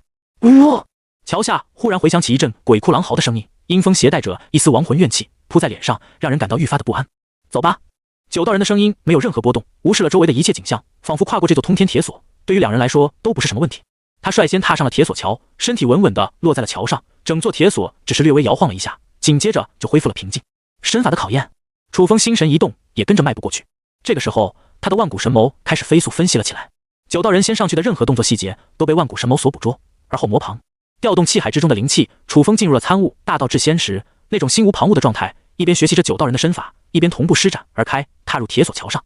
虽然万古神谋不是仙侠世界的天童，但升级至5阶，学习能力依旧很强。虽然达不到光速复制的效果，但经过解剖分析，再加以魔旁，学习的速度堪比超级计算机。楚风刚刚一脚迈入铁索桥，立刻剧烈的晃动了起来。但是楚风的万古神谋拥有强大的计算能力，早就知道了当自己一脚踩在这铁索之上的时候会发生什么反应，根据脑海中提前模拟的技巧进行发力，一下子就稳住了心神。9道人看着楚风的身法愣了愣，而后当作没看到一样，恍若无事般的继续前行。有了第一次的成功，楚风当然不会惧怕后面的考验，根据这个节奏继续前进。越是往前走，周围的气息就越是诡异。当前进了一段时间的时候，气温开始骤冷，耳边再次响起了呜呜的风声，频率也越来越快。在一开始的时候，只是偶尔出现1-2道，但走到桥中间时，阴风和诡异的响声就从来没停过，一直在耳边萦绕不止。别说是普通人，即便让蜀山完成筑基的内门弟子过来，恐怕也会被这声音吓个半死，慌了心神，更有可能跌落这万丈深渊当中。9道人一副事不关己的模样，只顾着一路前进，若是楚风跌落下去，对方可能真的只会在旁边冷眼旁观。这是对我的考验。楚风心里暗道一句，明白了这一份机缘似乎也不是谁都吃得消的。越是到了后面，楚风发现这考验不仅仅是对他的身法那么简单，周围的这些声音仿佛有种蛊惑人心的能力，如果意志不坚定者，很可能稍有不慎就会跌落这万丈深渊之中。所幸开启万古神谋之后，左眼不断流出一股清凉的感觉，让大脑始终都能集中注意力，保持极度清醒，有惊无险地通过了铁索。前方的景象也没有比这一路上的风景要好上多少。据9道人所说，他就住在这座山峰上，平时吃的东西都是粗茶淡饭，甚至很多时候都靠灵气为生，吃饭的问题楚风需要自己解决。而9道人所住的地方也不过一间小木屋而已，只能容纳1人，所以楚风来到这里需要自己解决衣食住行的问题，环境十分险恶，待遇甚至比测试弟子还要差了。远处无数铁索连接着一座高塔，那里妖气冲天，时而发出阵阵鬼哭狼嚎的声音，想必铁索之上的声音就是自那锁妖塔传来。楚风心头暗暗一惊，虽然没有听过蜀山的传说，但通过诸天塔面板的介绍，他也不难猜出蜀山的修士跟妖魔乃是死敌。这锁妖塔中关押的无数大妖，修为更是无比高深，甚至连蜀山掌门都未必有手段将他们杀死。妖术比正道修炼要进步得更快，但是同时也会丧失人性，变成一副丑恶的模样，最终失去心智，变成一个残害生灵的怪物。有些上古妖王已经修至很高的境界，一般的手段甚至都无法杀死，可以用各种阴邪之术进行死而复生，因此封印起来要比费力去杀更加保险。可是几千年累积下来，锁妖塔内关押的上古妖王数量越来越多，倘若某一天封印解开，那将会给这世间带来毁灭性的灾难。喝酒壶。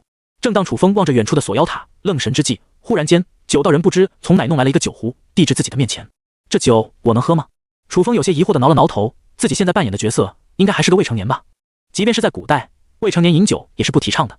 喝吧，你的修行方式比较特殊，这酒或许对你有些帮助。酒道人说这句话的时候，神情似乎温和了许多，他的眼神有些飘忽，像是在回忆着什么往事一样。楚风心中一动，从酒道人的这句话中，他已经知道对方看穿了自己所修炼的功法，乃是大道至仙。连蜀山掌门都没看出的端倪，酒道人却看出来了。就凭这点，完全可以看出酒道人的身份十分不一般。既然前辈这么说，那晚辈就干了这壶酒。楚风从酒道人的手中客客气气地接过这壶酒，下一秒，他一口就把这整壶酒给闷了。酒道人看得愣了愣神，小子，没想到你这么能喝，我这酒原本是打算2个人一起喝的，结果你小子却全都给干完了呀。楚风嘿嘿一笑，也不跟对方客气什么。他在前世就是一位无酒不欢的浪子，独自一人在大都市生活，累了就喝酒，直到喝醉之后，醉意醺醺地倒在床上，仿佛什么烦恼都忘得一干二净。好酒！楚风一壶酒干完，忍不住低哼了一句。开启万古神谋之后，他体内的血脉可是不一般了。平常的酒，只需要左眼传出那股清凉的感觉，就能让自己无时无刻不保持着清醒的状态。然而，这壶酒喝完之后，却让他的身体感到一阵炽热，喉咙仿佛有火在烧一样，眼前的景象都变得虚幻了起来，身体好像时而轻浮，时而沉重，意识也渐渐模糊。耳边似乎传来了酒道人带着几分无奈的声音：“这可是我酝酿了好多年的仙酒，没想到却让你小子一口闷了。老头子，我还等着来解闷呢。算了，几百年时间下来，我酿的酒也不少，好在库存还够挥霍。哼，希望你能从中得到一些好处，尽早将筑基给完成了，不让那可是白费老夫这一壶的悟道酒了。”说罢，酒道人随手一晃，那个被楚风喝得干干净净的酒壶再次满盈。酒道人一边说着，一边往自己的小屋走去，似乎也懒得理会楚风接下来会发生什么变化。而楚风没走几步，则是醉倒在地，不过也没躺下，反而是无意识地盘坐了起来。周围的灵气虽然稀薄，但在这种环境下，楚风却感觉自己更加接近大道本源，能够去体悟自己的内心所在。那飘忽无比的道，似乎在自己醉了之后变得看得清、摸得着、听得见。当然，这种感觉以自己现在的境界，暂时还无法用语言去描述。但楚风也没有去强求，反而是让自己的内心彻底平静下来，去聆听这道声音，去感受这种变化，不急着寻找答案。那缥缈无比的道，仿佛隔着一层薄膜，远远观之，如雾里看花，如水中捞月。虽然距离摸清真正的道还有很远，但是楚风感觉现在的自己似乎能够抓住什么，五感变得越来越空，越来越虚幻。最后，楚风合上眼睛，再也不想这些事情，脑子昏昏沉沉的睡了过去。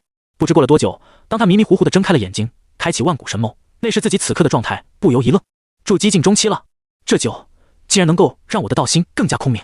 楚风的眼神一动，顿时明白酒道人为什么要说这壶酒对自己有用了。本来以为修行大道至仙要费一段时间进行琢磨，没想到喝了一壶酒就有如此奇效，这一份机缘可是让自己拜入名师门下了啊！楚风知道这一切都是酒道人早就预料好的。他四下一看，走入木屋之内，发现酒道人正在酣睡。这家伙的境界如此高深，还需要睡觉吗？只是在装睡罢了，目的怕是懒得接受自己的道谢吧。经过这一壶酒，楚风也差不多明白了酒道人的心意。他朝着酒道人深深一拜，当作感谢。犹豫片刻，最后楚风还是选择开启了至尊重瞳。酒道人的身上一定有什么重要的信息，自己肯定越早知道越有利。下一秒，他眼前的景象发生了不小的变化，依旧是眼前熟悉的木屋，依旧是熟悉的酒道人，只不过这位老人没有现在看起来那么沧桑，他的头发还是黑色的，身上充满了一股精神气。在他的身前还有一位更有精神的少年，看起来不过14岁，但五官很是俊秀，剑眉星目，一身白袍衬托出修长的身形，白皙的皮肤看上去也不会显得很娘气，反而给人一种灵动的感觉。这少年的颜值随便放在一本小说之中都是标准的主角脸了。虽然锁妖塔的妖气还是如此之冲，但那时候的少年和酒道人仿佛毫不在意这一切，在这荒芜的秃山上悠闲的度日，下棋、喝酒、聊天、打牌，似乎做的都是凡人才会做的事情。但是这一天天过去，少年的修为却没有停滞，反而还长得飞快。酒道人也没有因为少年的修为提高就对他的态度有任何改变，如同一位长辈般始终陪在少年的身边。等酒道人喝醉了去睡觉的时候，少年却没有睡，他施展轻快无比的身法，飞过了锁妖塔附近的一座座山峰，最终来到了锁妖塔的背面。此地有一座孤峰，跟锁妖塔附近的其他土壁截然不同，那里有灵草，有鲜花，有瀑布，甚至有阳光。一道灿烂的斜阳从那遮天蔽日的乌云之中穿过一条缝隙，恰好照在了这座山峰上。纵观锁妖塔附近的所有崇山峻岭，似乎只有这一座山峰才能享受到阳光，沐浴出灵气。而在阳光最灿烂的地方是一处山崖，站在那里正巧可以看到落日的余晖将整个灰蒙蒙的天地劈开了两半，一道宛如金色闪电般的痕迹从那天幕中划过，这景象让任何人看了都不免心驰目眩。少年拔出背后的剑，在这山崖上开始练习剑术。这似乎是他唯一的修行。他的剑法当中也没有任何多余的花哨动作，从头到尾都只有一招：拔剑、出剑。看似平凡的招数之间，却有惊雷从中迸射而出，仿佛欲要劈开那灰蒙蒙的天地般。虽然这剑光跟那天际云端间的金光相比微不足道，但却已然有了几分意境。那是一个不甘于平庸的少年，想用手中之剑劈开这天地。日子一天天过去，少年手中的剑光越来越盛，他的修为越来越深。然而，跟九道人相处的时光也越来越少了。终于有一天，一位身穿白袍的老者来到此处，他的衣着十分不凡，一看就是蜀山的大人物。但来到这里后，他先恭敬地朝着九道人一拜，而后走向少年，似乎跟他说了些什么。少年的目光中似乎闪过一丝犹豫，但是最后他依旧点头答应了下来，随着白袍老者一起离开。临别前，少年回头看了九道人一眼，但发现九道人一直在喝酒，目光始终没有看向他。少年顿住，低了低头，随后他的嘴角露出一丝笑容，不再犹豫，迈步离开了这片锁妖塔。或许外面的世界还有更广阔的一方天地在等待着他。他取出袋子里的酒壶，一口闷了整壶酒，长啸一声，昂首阔步，御剑乘风离去。画面到这里差不多就结束了，但是楚风的心头却有些疑惑。以这个少年的天赋，未来的蜀山一定有他的一席之地，但是拜师仪式的9位长老之中，显然没有那位少年的身影。再加上掌门意味深长的一叹，楚风忽然在想，自己观看命运的时候，是否可以开启看别人气运的能力。当他的心中刚刚浮现出这个念头的时候，眼前的景象就发生了些许变化。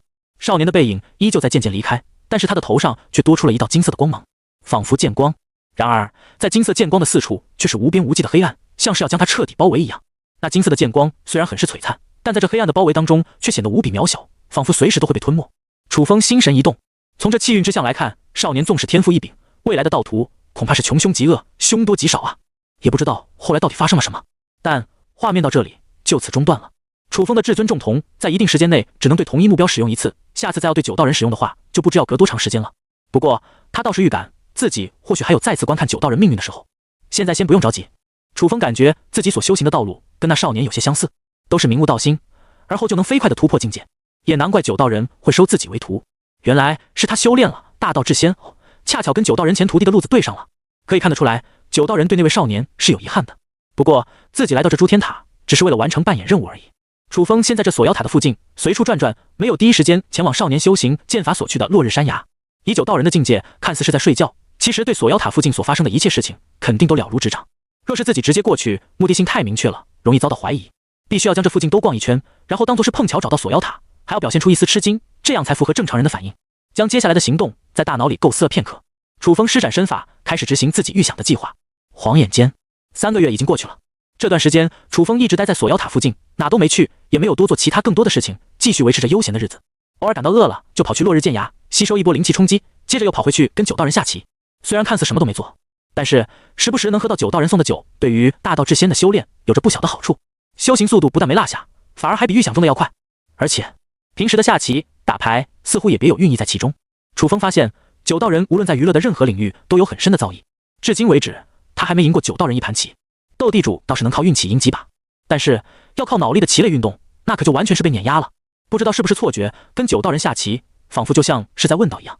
面前小小的棋盘在两人的博弈之中仿佛化为了一方天地，而棋盘上的每个子似乎都是活生生的士兵。起初的时候，楚风每应对一步都感到十分吃力，到了后面情况才稍好一些。这还是通过万古神谋的超强计算力和学习能力，经过一段时间的修炼后才能达到的水平，足以看出九道人的棋艺估计放在整个罗域都是顶尖水平。与九道人下棋就跟喝酒一样，对于道心的修行都有极大的好处。楚风也渐渐明白了，为什么那位少年跟着九道人看似没有修行，修为进步的速度却如此之快。事实上，这只是九道人独特的教学方式而已。不过可惜，那位少年似乎没有意识到这一点。他后面如果没有去落日剑崖练习剑术，而是一直跟着九道人下棋喝酒的话，也许未来的成就还会更高一点。当然，那位少年最终还是走出了自己的剑道，也足以看出他在任何领域都有着极高的天赋。因此这3个月的时间里，楚风吸取了那位少年的经验教训，没有天天跑去落日剑崖练习剑术，亦或者是进行其他的修行，最多也就1个星期去一次，偶尔晒晒太阳，看看风景，顺便将体内干涸的灵气给补充一下。持续了一段时间，似乎因为这份表现，九道人的态度逐渐变得温和密切了许多，时不时还会骂几句不正经的玩笑话。请喝酒的次数也变多了。不过话说回来，楚风在锁妖塔修行了3个月，虽说已经习惯了这里的生活，但心里还是留着一丝疑惑。按理来说，九道人所收的弟子，也就是自己的师兄，应该是天童者。但是从画面的片段来看，那位少年似乎没有童术方面的能力。难道说天童者并不在蜀山？突然间，楚风想起自己在通过了诸天塔一层后，将万古神谋升至5阶，获得了一项新的能力——弥天。这可是一种全新的超级视角。他心思一动，当即打算试试这个新瞳术的能力。下一秒，一只巨大的眼瞳虚影忽然浮现在9万里的天幕之上，如苍天之眼一般，睁目凝视着这片大地。楚风的视觉也发生了巨大的变化，他从高空俯瞰蜀山的一切，将9大峰的景象全都尽收眼底。在弥天的超级视觉下，每一座主峰之上的天瞳者在进行何种修炼，以及他们的修为都能看得一清二楚。哦，没想到短短3个月的时间，就有其他的超瞳者修炼至筑基中期的境界。楚风微微挑眉，对其他超瞳者的进度感到些许意外。不过想想也就明白了，自己改为拜入9道人的门下后，蜀山掌门从后面最有资质潜力的超瞳者当中挑选了一位作为自己的真传弟子，并进入玉虚宫修炼。蜀山掌门所收的那个天瞳者，楚风也有印象。他在测试大会的时候，曾用精神系瞳术一瞬间控住了上百名土者，让人记忆犹新。入门修炼考验的那7天时间里，许多超瞳者都忌惮于他身上的能力，不敢随便贸然动手。成功拜入玉虚宫，享受掌门门下最顶尖的教学培养和资源堆砌，再加上自身的天赋极高，那个天瞳者能在这么短的时间内修炼到筑基中期，算是正常的事情。然而，打开角色扮演的面板，姓名陆羽，年龄17，身份蜀山9道人真传弟子，修为先天中期，机缘值。蜀山的修士境界分为气海、筑基、先天、金丹、元婴、化神、合道、入圣以及传说中的红尘仙。先天进中期，那可是比筑基还要高出了整整一个大阶段，而且越到后面修行的难度就越高。虽然那个天瞳者的进度还算快，但与楚风相比，则显得不值一提了。楚风这3个月的修行成果，可以说是将同期所有的超瞳者吊打了10万8千里。底下似乎有超瞳者注意到了楚风的弥天，忍不住惊呼了起来：天哪，那只眼睛是什么？这不会是天道在看着我们吧？不过为什么天道是一只眼睛，而不是一双呢？太震撼了，遮蔽整个天空的神眸，要是我有这样的瞳术，那岂不是无敌了？你们说，这不会是其他超瞳者的能力吧？不可能吧？我们蜀山还有这样的大佬？这种瞳术，少说也达到6阶甚至7阶的水准，我们才诸天塔2层啊，不可能出现这种级别的大佬吧？是啊，一般来说，诸天塔能够诞生一位4阶超瞳的人就已经很不错了。我们现在才是第1阶段，都没到阵营之间的互相厮杀，不可能有这种级别的瞳术。那应该是我们想多了，原世界的天道化形。还是说系统接下来会发布什么任务给我们？蜀山的超瞳者们众说纷纭，不少土者也注意到了这个异象，面露惊容，不知道是不是哪位绝世大能从上界俯瞰他们。如此通天手段，恐怕都是一位仙人了吧？然而仙人渡劫后会飞升至上界，而下界的灵气已经处于不断衰竭的阶段，好几千年都没能诞生一位仙人了。别说仙人，在这个时代下，连修炼至合道境的修士都寥寥无几。有人说这是末法时代，想要修炼成仙，完全是在逆天而行，比登天都难。那么这只巨眼到底是什么来头，可就不好说了呀。楚风开启弥天所产生的异象，能够惊动整个蜀山，甚至连土着都议论不已，也是跟这个时代的背景有些关系。天空中的那只巨眼冷漠地注视着大地上的一切生灵，没有任何感情波动，但任何人见了都会感到发自内心的战栗。不过巨眼虚影并没有维持多久就消失了。这时楚风感到精神有一丝疲倦，随即收回了弥天。弥天的能力很强，但是缺点也很明显，瞳力消耗的速度极快，以及容易暴露。所幸弥天之眼的形态非常之巨大，覆盖了整个天空，即便看见了天上的虚影，别人也不知道自己的位置到底在哪里，更不知道是谁使用的瞳术。而且正是因为弥天显示出的效果太过夸张了，导致许多超瞳者甚至都不相信这只眼睛会是其他超瞳者的手段，倒是让人有些哭笑不得。然而楚风真正在意的是天瞳者，他利用弥天的能力将蜀山俯瞰了一遍，却也没找到那个少年的身影，更没有发现其他疑似天瞳者模板的人。有关天瞳者的线索到这里似乎就中断了呀。不过转折点倒是比预想中来得要快。2天后，任务的第2阶段开启了。分至9大峰修炼的超瞳者，也就是同届入门的弟子们，都被蜀山掌门集中到玉虚宫大殿之中。掌门扫视在座的弟子一遍，沉声道：你们拜入蜀山，修行已有3个月，而且成果都不错。从即日起，你们需要下山进行一番历练，可从执事堂中领取对应的任务，根据你们自己的修为而定。每个人必须都接一项任务，完成后方可返回蜀山。这其实是蜀山历来的传统。拜入蜀山3个月，无论是哪位长老的弟子，都必须下山进行一次历练，检验在山上的修行成果。而完成任务后返回蜀山，根据所接受的任务也会有相对应的报酬。然而如果弟子没有完成任务，则会被逐出师门。放在超瞳者的身上，那就是扮演任务失败了，将面临被清扫出局的结局。但以诸天塔的规则来看，这次下山任务其实只是为了制造推进第2阶段任务的契机，而3大超瞳者也将由此展开对抗的舞台。这时所有的蜀山超瞳者面前都弹出了系统的提示：任务下山进行历练，对抗其他阵营的超瞳者。蜀山剩余超瞳者100，佛门剩余超瞳者100，修罗剩余超瞳者86。众人皆是心中一动。蜀山的超瞳者和佛门的超瞳者剩余人数都是100人，但修罗的超瞳者却在第1阶段就阵亡了14人。早就听说修罗是一片主杀戮的阵营，现在看来名不虚传，第1阶段就开始淘汰掉一部分人了。但是其他2大阵营的超瞳者并没有因此而感到庆幸，反而眸光还变得凝重了起来。诸天塔的规则绝对是公平的，付出多少就得到多少。修罗势力的超瞳者经过了第1阶段的杀戮洗礼，他们的综合实力肯定要比蜀山和佛门都要更强，不是个好对付的敌人啊。蜀山的99个超统者经过沟通之后，都选取了相对比较简单的任务。第二阶段开启，他们的主要目的可不是修行，而是通过对抗击杀敌对阵营的超统者，以此来净化自己的超统。进化点才是重中之重。过了第一阶段的发育期，再去追求完成任务的那点奖励，收益就完全不成正比了。当然是联合同阵营的超统者一起构建计划，去对抗其他阵营的势力才是关键。而选择较为简单的任务，就可以避免完成不了而遭遇淘汰的结局，同时也方便超统者组队进行，不必分开为单一的势力被敌方阵营所逐一击破。剩下唯一一个没有接受任务，也没有与其他蜀山超统者进行合作的人，就是楚风。任务自由选择对抗模式。楚风的面板跟其他蜀山超统者是不一样的，他拜入9道人的门下，掌门都管不着，而其他长老更是不想踏入锁妖塔半步，就为了通知这种鸡毛蒜皮的小事。所以他不用跟其他超统者一样需要下山历练，连系统给出的任务都是自由发挥，已经不在规则之内了。9道人的弟子就是这么有特权的。楚风开启弥天，通过系统里的提示也知道了第二阶段已经开启了，但是他却不打算立马去进行第二阶段的对抗，而是打算继续待在9道人的身边，直到弄清楚天统者的信息之后再进行接下来的行动。什么进化点跟额外的超同天赋相比，那完全就是小巫见大巫。更何况只有击杀天统者才能获得 SSS 级的评价，才能获得诸天光环的特殊奖励。通过第一阶段的任务，楚风彻底明白诸天光环在进行诸天塔扮演任务的时候能够发挥多大的作用。这简直相当于主角光环了呀！光是顶着一个光环，开局就能领先别人一整个大境界。要是接下来获得了第2个、第3个、第4个呢？甚至自己还能有更多的额外超统，那他接下来在诸天塔中完全可以一个人发挥出一支军队的实力。所以出于长远的考虑，楚风选择继续待在9道人的身边进行修炼。仙侠世界的流程本来就比其他世界要更长一点，修仙的速度本就是所有世界中最慢的，光是第一阶段就花费了3个多月的时间，而第二阶段对抗的时间只怕会更久，而不像宇阳城的任务一样，基本就是一波结束战斗。楚风也不担心他会因此少获取进化点，经过对抗后，剩余的超统者平均实力肯定会更强，相对应的斩杀更高级别的敌对势力超统者获得的进化点也更高，让子弹多飞一会。自己拥有弥天还有至尊重瞳，信息获取能力堪称一流，等掌握了所有的情报后，最后出手反而可能成为最大的受益者。风盘坐在落日山崖的边上，望着天边的风景，似乎在发呆。事实上，他的面板显示着3行数据：蜀山剩余超统者99，佛门剩余超统者98，修罗剩余超统者85。距离第二阶段的开启已经过了1个星期的时间，不过面板上的超统者数量没有发生太多的变化，剩余人数依旧都很多。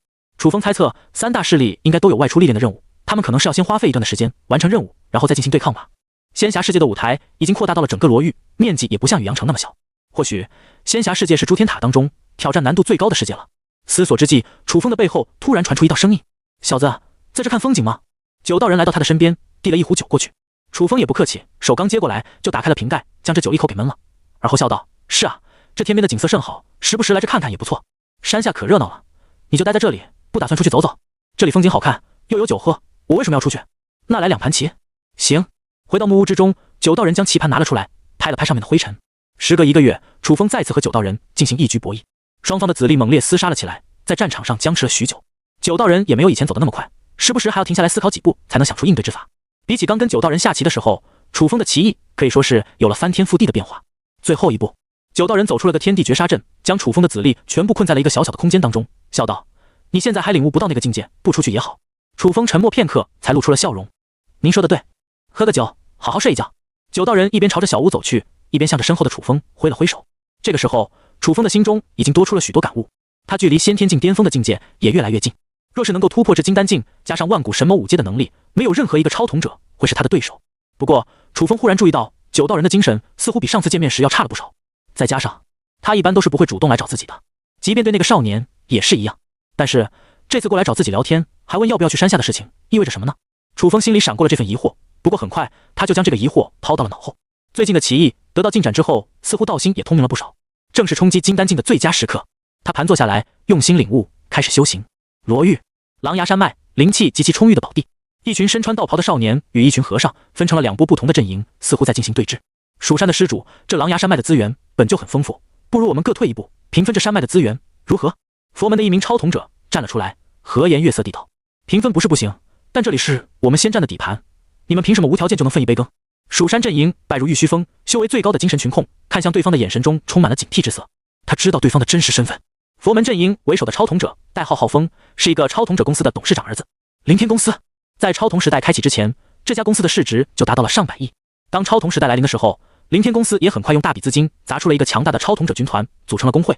而他们的会长据说跟江雪的等级已经持平了，攻略至诸天塔4层，掌握的情报也要比普通超统者来得更多。至于两人为什么认识，在诸天塔1层的时候，精神控制就和浩峰是同一个阵营的超统者，从对方的动作习惯和谈吐中已经认出了他的真实身份。当然，类似于这种超级工会的核心成员，他们的身份本来就很难藏得住，毕竟要带领一个工会进入诸天塔，还要进行统领，那就更加容易暴露了。不过暴露也没关系，超级工会本来就不是散兵能够惹得起的，即便知道对方的真实身份，也没人会去现实当中找对方的麻烦。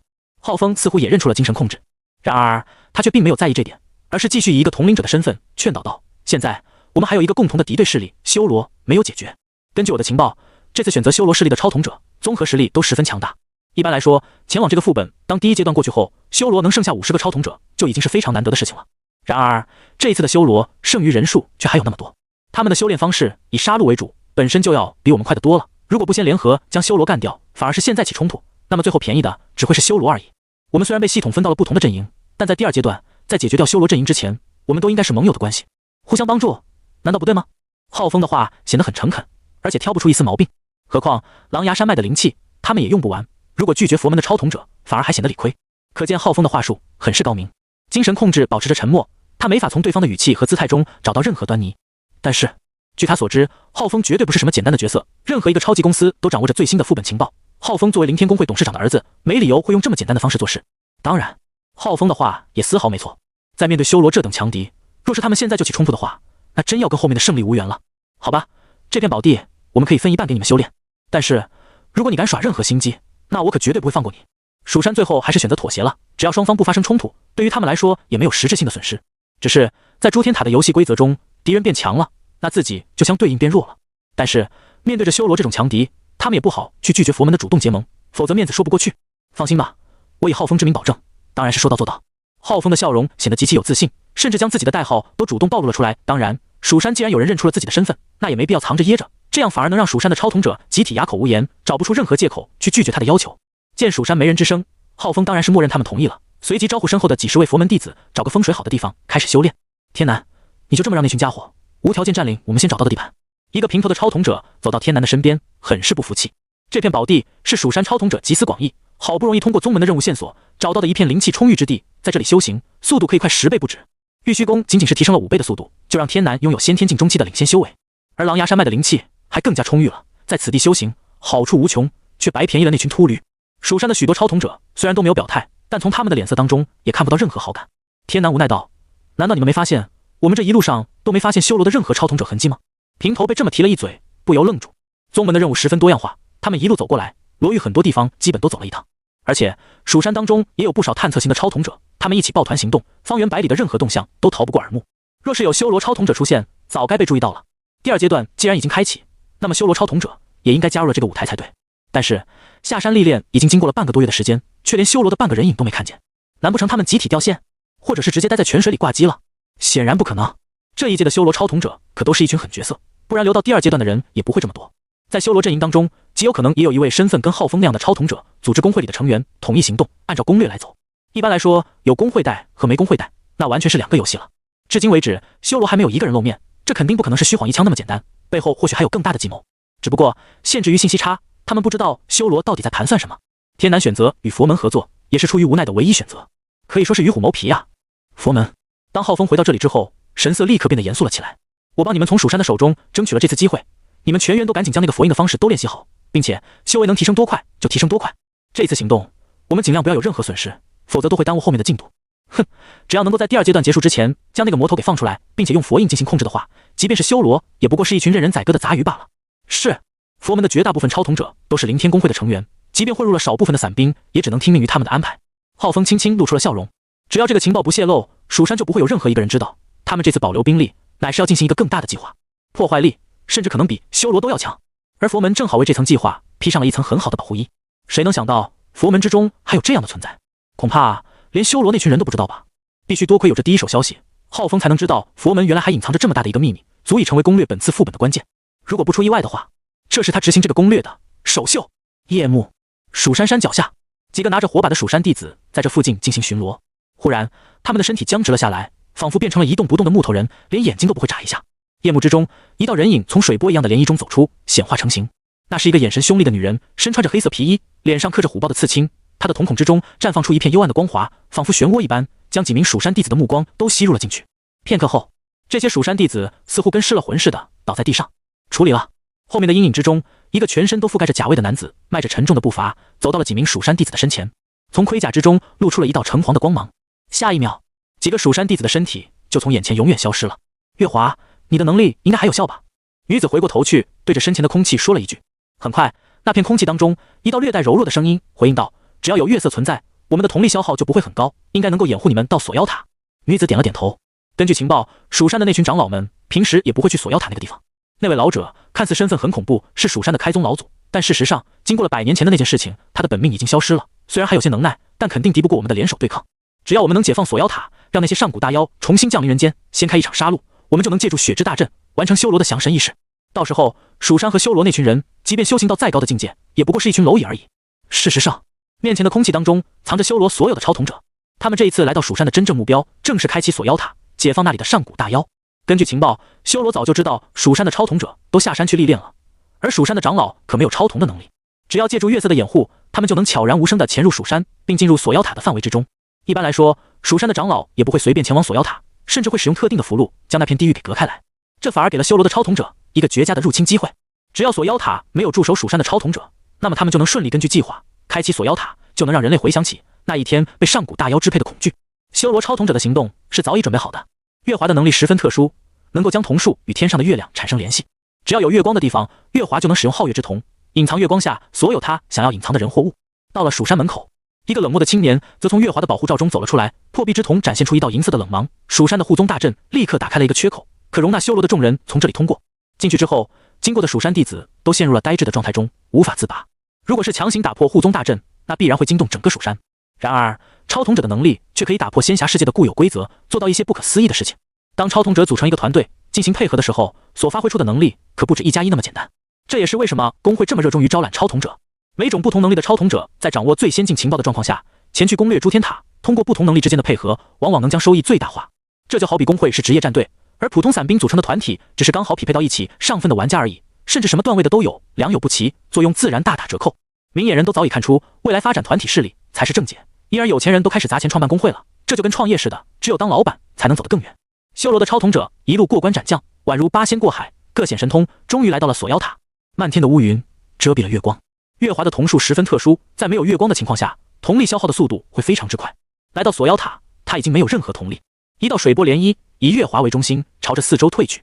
85名修罗超统者的身影出现在此处。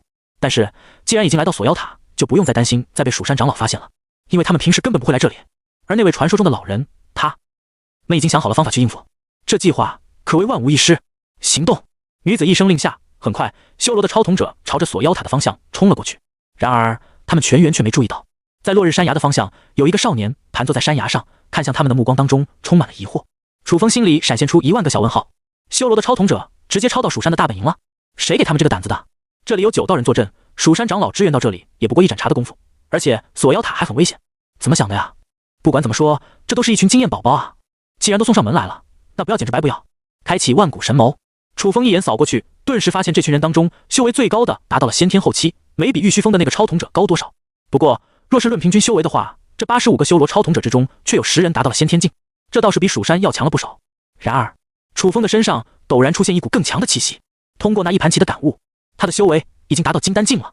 跨越至金丹境，修士体内的气海将会发生质的变化，战力也会有极高的提升。然而，想要以金丹期对抗这85位超统者，似乎也不是什么简单的事情。下一秒，楚风开启了弥天的形态，那只冷漠的苍天之眼再次浮现于9万里的高空之上，睁目俯瞰着大地的一切。楚风的视角也发生了巨大的变化，他的目光并没有第一时间锁定修罗的超统者，而是望向了太圣山的方向。太圣山并不是9大峰，如果说这座山上有什么特殊的地方，那或许就是有一口太圣冢。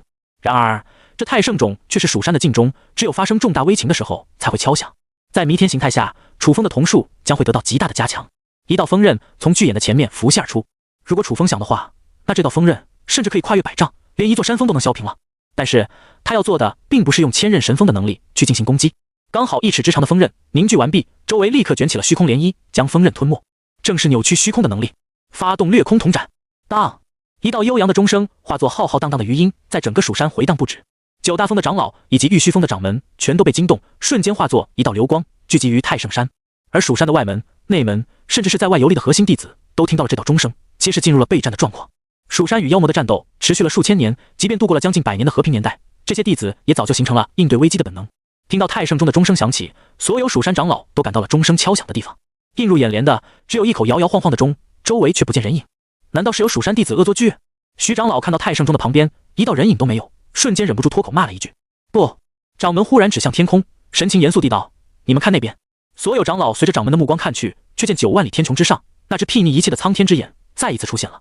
或许这是他给我们的警示。蜀山掌门面色凝重地说道。下一秒，他立刻释放神识，感知整个蜀山的情况。忽然，他的脸色一变，厉声道：“你们所有人跟我前往锁妖塔，修罗的那群人竟然潜入那里去了。”所有长老脸色都变了。锁妖塔的情况，他们可是知道的。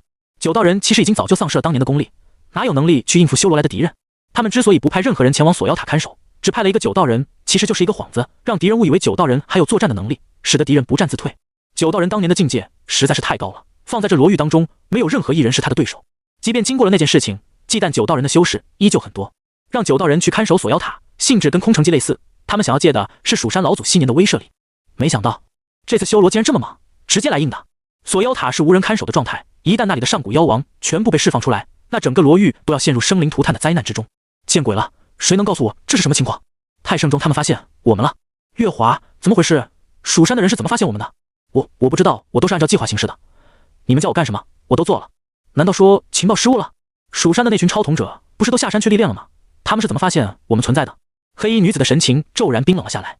太圣中的敲响意味着他们的计划已经完全败露了。锁妖塔距离太圣中有好一段距离，即便是有人发现了他们的入侵，又是如何在这么短的时间内赶去太圣山敲钟的？那位老者，不可能啊！根据情报，9道人现在的实力可不足以支撑他跨越千里的瞬移。到底是谁这么快敲响了太圣钟？来不及思考，黑衣女子厉声吩咐道：“所有人按照原计划行动，以最快的方式解开锁妖塔的封印。那些上古大妖都出来之后，有的让蜀山的老不死们头疼，到时候他们哪有心思管我们？这是我们唯一能够继续任务的机会，不想变成瞎子，不想变成废人，就赶快给我动起来！”是。所有的修罗超统者神色凛然，明白了当前的处境对他们来说很是糟糕。就在这时，天空中传来一道道震慑人心的回声：“修罗的小贼，你们竟敢贸然闯入锁妖塔，意在祸害人间！今日老夫必定要你们的命！”9位蜀山长老率先来到锁妖塔的上空，他们已经迅速用传音符箓告知蜀山弟子这一情报。不过多时，数千名蜀山弟子将会集体赶往锁妖塔，剿灭修罗潜入的敌人。这85名修罗超统者面对浩浩荡荡的蜀山大军，那可没有半点胜算。你们快点掩护破壁过去，解开锁妖塔的封印，我来牵住这些老不死。黑衣女子命令了一句，随后孤身一人上前，挡在了蜀山的9位长老。就凭你一个先天境的小女子，也敢挡在老夫的面前？徐长老是个暴脾气，他怒喝一声，手里斩出一道真元之剑，分化为浩浩荡荡的剑影，朝着黑衣女子袭击而去。然而，黑衣女子的嘴角出现一丝嘲讽的笑容。下一秒，徐长老周围的空间出现了一片扭曲，他身后的剑影竟然不受控制地攻击他自己。掌门眼神一厉，飞快从手中扔出了几道符箓，幻化成一道坚固的防护罩，庇护于徐长老的周身。当当当，剑影打在防护罩上，发出了清脆的铁器敲击声。徐长老的眼神之中闪过几丝迷茫的神色，接着骇然道：“妖女，你这究竟是什么邪术？你别冲动，我先去对付他，你们赶紧阻止那些前往锁妖塔的小毛贼。”蜀山掌门沉重地吩咐了一句。其他长老也很快意识到，修罗的这群小鬼真正的目标乃是锁妖塔。虽然不知道他们这群小鬼最高的修为不过先天境，有什么手段能破开锁妖塔的封印，但是就凭着黑衣女子的诡谲手段，他们有十足的理由相信这群人是有备而来。想走？黑衣女子眉头一挑，以蜀山掌门为中心，周围的虚空顿时变得混乱了起来。怎么回事？9位长老神情一变，感觉他们的身体仿佛深陷于一个泥沼之中，难以动弹。蜀山掌门眉头一皱，他看到黑衣女子的瞳孔之中出现了一丝灰色的光芒，好似混沌那般，充满了自己无法理解的气息。混沌的道术。蜀山掌门的眼神之中闪过几分骇然之色，这等能力怎么会被一个先天境的修罗所拥有？连他都无法破开这方空间的禁锢。他看向身后，那群修罗已经越来越接近锁妖塔了。难道说，今日的蜀山真的要遭遇几千年未有的浩劫了？天穹之上，楚风的弥天之眼将场下的一切动向都看在了眼里。他没有急着出手去解决黑衣女子，反倒是将目光放在了奔向锁妖塔的那群超统者身上。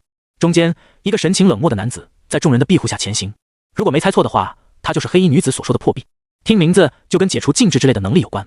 修罗的超统者能够轻而易举地入侵蜀山，恐怕也是得益于破壁的帮助。哼，如果破壁死了的话，那你们接下来的任务又该怎么办呢？楚风心念一动，弥天的视野正前方，一道巨大的锋刃正在快速凝聚，而这锋刃很快又分化为2道、4道、8道、16道、32道，最后锋刃变成了128道，才停了下来。我的万古神矛升级至5阶，千刃神锋可以分出32道，但是在弥天的形态下，可以直接提升2个层次的威力。不愧是万古神矛，就是瞳力消耗的快了点。配合扭曲虚空，发动掠空瞳斩。下一秒，128道银色的刃芒忽然出现在修罗超瞳者的旁边，每一道神锋都足足有3米之长，足以将一头大象都拦腰斩下。而128道神锋所组成的困杀之阵，效果有该多么可怕！嗖嗖嗖，几乎是一瞬间，无数道鲜血喷涌而出，锁妖塔的附近顿时变成了一片血雾。楚风的掠空瞳斩以破壁为中心发动攻击，不仅是破壁一人，庇护在他周围的超瞳者全都不知道发生了什么事情，就被银色的锋刃贯穿了身体，甚至连反应都没反应过来就被击杀。你已击杀了一位气海9重的修罗，进化点加1500。你已击杀了一位先天初期的修罗，进化点加2000。你已击杀了一位气海6重的修罗，进化点加1000。你已击杀了一位先天中期的修罗，进化点加3000。你已击杀了一位气海9重的修罗，进化点加1500。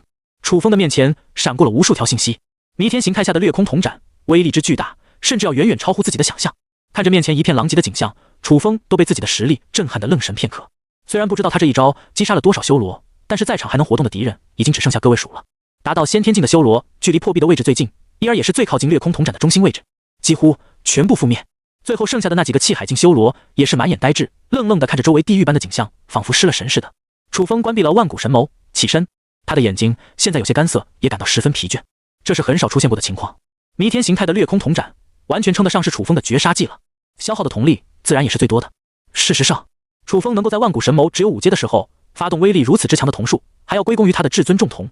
觉醒至尊重瞳，楚风的瞳力要比其他的超瞳者高出了不少，再加上万古神谋还是额外的第2超瞳，拥有2种不同的超瞳，那基础的瞳力就更加充沛了。如果不是有远超同阶超瞳者的瞳力，光凭万古神谋5阶还真不一定能发挥出这么强大的组合技，至少也是6阶往上的实力了。趁着9位长老还困在黑衣女子的混乱空间之中，楚风赶紧过去将最后的几个修罗超瞳者给解决了，可不能让蜀山长老把人头给抢了，这样不就拿不到进化点了。释放出金丹境的修为，楚风的身体化作一道流光，瞬间将几个气海境的修罗超瞳者解决掉。即便不使用万古神谋的瞳术，楚风的修为也比敌人高出太多，直接就能秒杀。黑衣女子的目光死死地盯着楚风，在楚风出来的时候，她就已经注意到了，他们的计划之所以完败，只有一个可能性，那就是留在锁妖塔的楚风。刚才那突然跨越空间斩来的锋刃，毫无疑问是一种瞳术。既然能够隔空秒杀对手，那当然也就可以合理推断出对方还有跨空敲响太圣钟的能力。所以他们这次完败，就是失算在竟然会有超瞳者留在锁妖塔的事情了。很好，今日之事我记下了。很罕见的，黑衣女子看向楚风的神情之中，并没有多少愤怒，反而是深深的忌惮。仅凭一人之力，能够将自己的手下瞬间团灭，这份能力简直闻所未闻。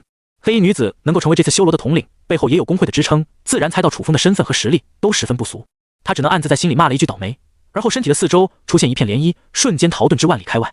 随着黑衣女子的离开，9位长老的身体瞬间一松，脱离了空间的禁锢，恢复了行动力。他们的第一目光是放在了远处的天空上，虽然没有看见那只弥天之眼，却也能猜到是那位存在帮了他们的忙。多谢前辈出手相救。蜀山掌门对着天空一拜，虽然不知道帮他们的大能是何许存在，但该有的礼数必然要有。而后9位长老又将目光转移至楚风的身上，露出了惊讶之色。你就是9道人收的那个弟子吧？楚风点了点头，抱拳行礼，晚辈陆羽拜见掌门长老。蜀山掌门忍不住露出了赞赏的目光，不愧是老祖收的弟子，才几个月的时间，竟然就已经有了金丹境的修为，真是后生可畏啊。楚风谦虚了一句，都是那老头子教得好。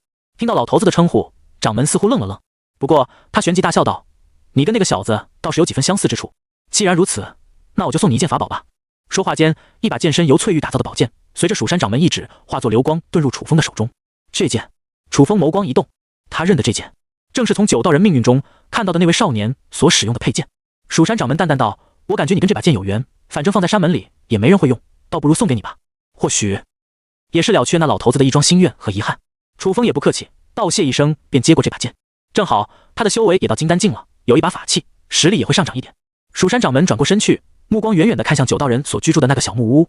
发生了这么大的事情，9道人却并没有从小屋里出来，也不知道那老头子在想什么。但是从蜀山掌门的眼中，楚风读出了一丝凝重之色，以及深深的忧虑。难道说9道人出现了什么问题？如果他是蜀山老祖的话，修为甚至可能达到了红尘仙的境界。既然是红尘仙，那肉身应该达到了不死不灭的境界了吧？若是如此，9道人应该是无敌的才对，还能出现什么样的问题，让他沦落至此呢？蜀山掌门扫了一眼现场，沉声道，从今日起，蜀山要加强防备，以防再有这样的变故发生。而今日巡逻的弟子全部都抓进问责堂，一一质问，出现今天的这种情况到底是怎么回事。从掌门的语气中不难听出这件事情的严重性。当然，由于蜀山长老不知道超统者的事情，在他们的眼里看来，这次入侵至锁妖塔的修罗只是一群先天境的后辈弟子，翻不起什么风浪，更应该盘问蜀山内部的问题。至于苍天之上的那只巨眼，他们全当是上界的大人物出手了，怎么可能怀疑到楚风的身上？楚风自然也不会去多解释什么。除了黑衣女子之外，他可以说是凭借一人之力将整个修罗给团灭了。但是修罗并不是完全没有反抗之力，黑衣女子最后似乎是吸收了修罗死后留下的精气，一举攀升至金丹境。所谓修罗，就是靠杀戮来进行升级的。只要大地上出现杀戮，他们就能快速提升修为。释放锁妖塔，动的应该也是这个心思。虽然修罗死光了，但是黑衣女子的境界也攀升至跟自己同一个档次，一人领先全场，还有翻盘的余地，可不能因此轻敌。楚风开启面板，击杀了84名修罗超统者，他一下子就获得了16万进化点，将万古神谋进化至6阶，也不过需要10万进化点罢了。狼牙山脉，一声整齐无比的卧槽在这山间回荡了起来。蜀山和佛门的超统者看着面板上修罗的剩余人数，集体傻眼了。修罗，这是被团灭了？怎么突然间就只剩下一个人了？他们不会连自己人都杀吧？不对啊，在诸天塔的任务当中，对同阵营超统者出手是要受到处罚的，情节严重的时候还会直接被判定为死亡。谁会做这种沙雕的事情？那修罗是怎么被团灭的？蜀山的人动手的？佛门的人动手的？不对啊，我们现在不都在一个地方吗？隔着山脉，蜀山和佛门的众人集体懵逼，都从对方阵营的表情当中读出了浓浓的惊骇。大家都坐在这里，很明显都不是两边的人干的，而且除了修罗死亡惨重，这段时间里佛门和蜀山也没人出事啊。那修罗阵营为什么一夜间就变成了孤身一人，成为了本次副本最大的谜团？天南神情一愣，嘴角忽然浮现出一丝笑容，走到浩峰的面前。既然修罗只剩下一人，那应该就不成威胁了。此地是我们蜀山找到的灵脉，你们佛门大可以自己去寻找机缘，别来碰蜀山的东西。浩峰的脸色一变，你要反悔？下一秒，天南的眼神之中出现了一抹猩红的印记，紧接着，佛门的大多数超统者都陷入了呆滞状态，动弹不得。浩峰心中凛然，天南的能力他还是知道的，可没想到却如此强大。然而，浩峰的超统也达到了4阶，跟天南是同一个等级的超统者，群体精神控制自然对他无效。哞！浩峰的嘴中爆出一道佛音，化作了滚滚真元，朝着四方扩散而开。这时候，其他的佛门超统者才摆脱了浑浑噩噩的状态，连忙进入了备战状态。念在你还算遵守信用，没有偷袭我们蜀山弟子，现在请你们马上离开。天南并不认为自己能够依靠瞳术就将在座所有的超统者都控住，他也没这个本事。这个举动只是一个警告而已，相当于告诉浩峰，蜀山完全有对抗他的底蕴，而他的超瞳能力就是依仗。浩峰退后了几步，沉声道：我们走，现在不是跟他们硬碰硬的时候。不过多久，佛门的超统者都灰溜溜地离开了狼牙山脉，还没享受几天的灵气，就被迫寻找下一个机缘地。南哥，威武啊！那个小平头走了过来，看着佛门憋屈离开的身影，忍不住畅快地大笑了起来。天南微笑道：我通过一天的观察，发现了这些佛门的弟子都在修炼同一样功法，这就说明浩峰的策略可能是让他手下的这些人集体练成一种特殊的功法，或许能够展现出较强的阵法之威。根据背景，浩峰的攻略也很符合佛门的传统。然而，如果是统一练就一种阵法的话，必然需要投入大量的时间、精力和成本，所以浩峰这个老油子才会找各种借口来向我们蜀山要地盘，而避免了正面冲突。虽然表面看上去佛门的平均修为要比我们高一点，但他们的实战能力或许没那么强。哼，这个家伙倒是想打我们这片机缘圣地的福气，好加速他的副本攻略进度，差点就被他得逞了。小平头瞪大了眼睛，好不容易才从天南的分析当中回过神来。南哥，这都被你看出来了呀？我进副本之前可是专门研究过看人的本领，只要知道对方是什么人，就不难猜出他的做事手段。厉害呀，南哥，你都是从哪学的这些看人知识？星座、天秤座的老油子都这么办事的？这好像有点不靠谱吧？楚风的面前打开了超瞳面板，秒掉了修罗的84位超统者，平均每个击杀所提供的进化点足足有2000点之多，加上原来的6010进化点，现在楚风的进化点达到了174010，将万古神谋进化至6阶，还能多出74010，可谓是大丰收啊！检测，你的万古神谋可进化至6阶，是否选择进化？进化！砰砰砰砰，左眼又传来了熟悉的悸动声。原本还感到有一丝疲倦和干涩的万古神谋，经过这次进化之后，彻底恢复至满状态，瞳力的上限也增加了不少。瞳力没有一个具体的数值，或者准确来说，瞳力就是灵魂力，难以量化。若是用楚风的感觉来判断，在万古神谋只有5阶的时候，他最多使用一次弥天形态下的掠空瞳斩，就会用完所有的瞳力。然而，升至6阶之后，类似这样的绝杀技还可以使用3次，极限状态或许是4次。而且，他千仞神锋的数量在弥天形态下可以达到256道，连续使用3次，700多道神锋朝着对手斩过去，这简直就是天罗地网的绝杀之阵啊！即便是黑衣女子达到了金丹境，若是楚风铁了心要击杀对方，直接无脑使用掠空瞳斩，那也是死得透透的了，连一丝活下去的可能性都没有。万古神谋升至6阶，一个新的超瞳面板也展示在楚风的眼前。超瞳万古神谋，等级6阶，76010200000，能力超级视觉，血脉强化，神级记忆力，5G复制，千仞神锋，幽冥寒冰，扭曲虚空，弥天，瞳术复制，心。瞳术复制，在一场战斗当中，若是对手拥有瞳术，你可以复制对方的其中一项瞳术能力，直到本次战斗结束。你的千仞神锋可以施展出64道神锋攻击，弥天状态下可以施展出256道。6阶的超瞳，即便放在诸天塔3层，那也是能够横着走了。瞳术复制，楚风看向自己的新能力，感到一阵惊喜。这能力在诸天塔的规则之中，能够发挥巨大的作用。楚风走入木屋之内，发现9道人竟躺在床上，闭着眼睛，似乎在睡觉。外面都快杀疯了，这老头子在这熟睡，显然不太可能。忽然间，楚风察觉到自己似乎可以对9道人再一次使用至尊重瞳，观看对方的命运了。或许这是万古神谋升至6阶，让瞳力得到进一步提升后所带来的好处。老头子，你身上的秘密太多了，可别怪我偷看你的人生经历2次。楚风开启了至尊重瞳，随着2道金色光芒从他的眼眸之中闪过，下一秒，面前的场景已经发生了翻天覆地的变化。轰隆隆，雷声滚滚，磅礴大雨倾泻而下，浸没了整个蜀山。9道人远远地看着跪在远处，守着一位白衣少女的少年，长叹了一口气。鲜血随着雨水在整个地面化开，雨水打在少年的脸上，已分不清他到底有没有流过眼泪。好，在他们的身后，一只身躯宛如小山大小，背后长着金色双翅，人身鸟头的大妖发出了尖锐无比的吼叫。死！一道剑光从少年的剑鞘出锋，斩在了上古大妖的身上。原本以修士的手段，上古大妖的精气已经与天地融为一体，极其难杀。但是少年的这一剑，仿佛连天地都劈开了。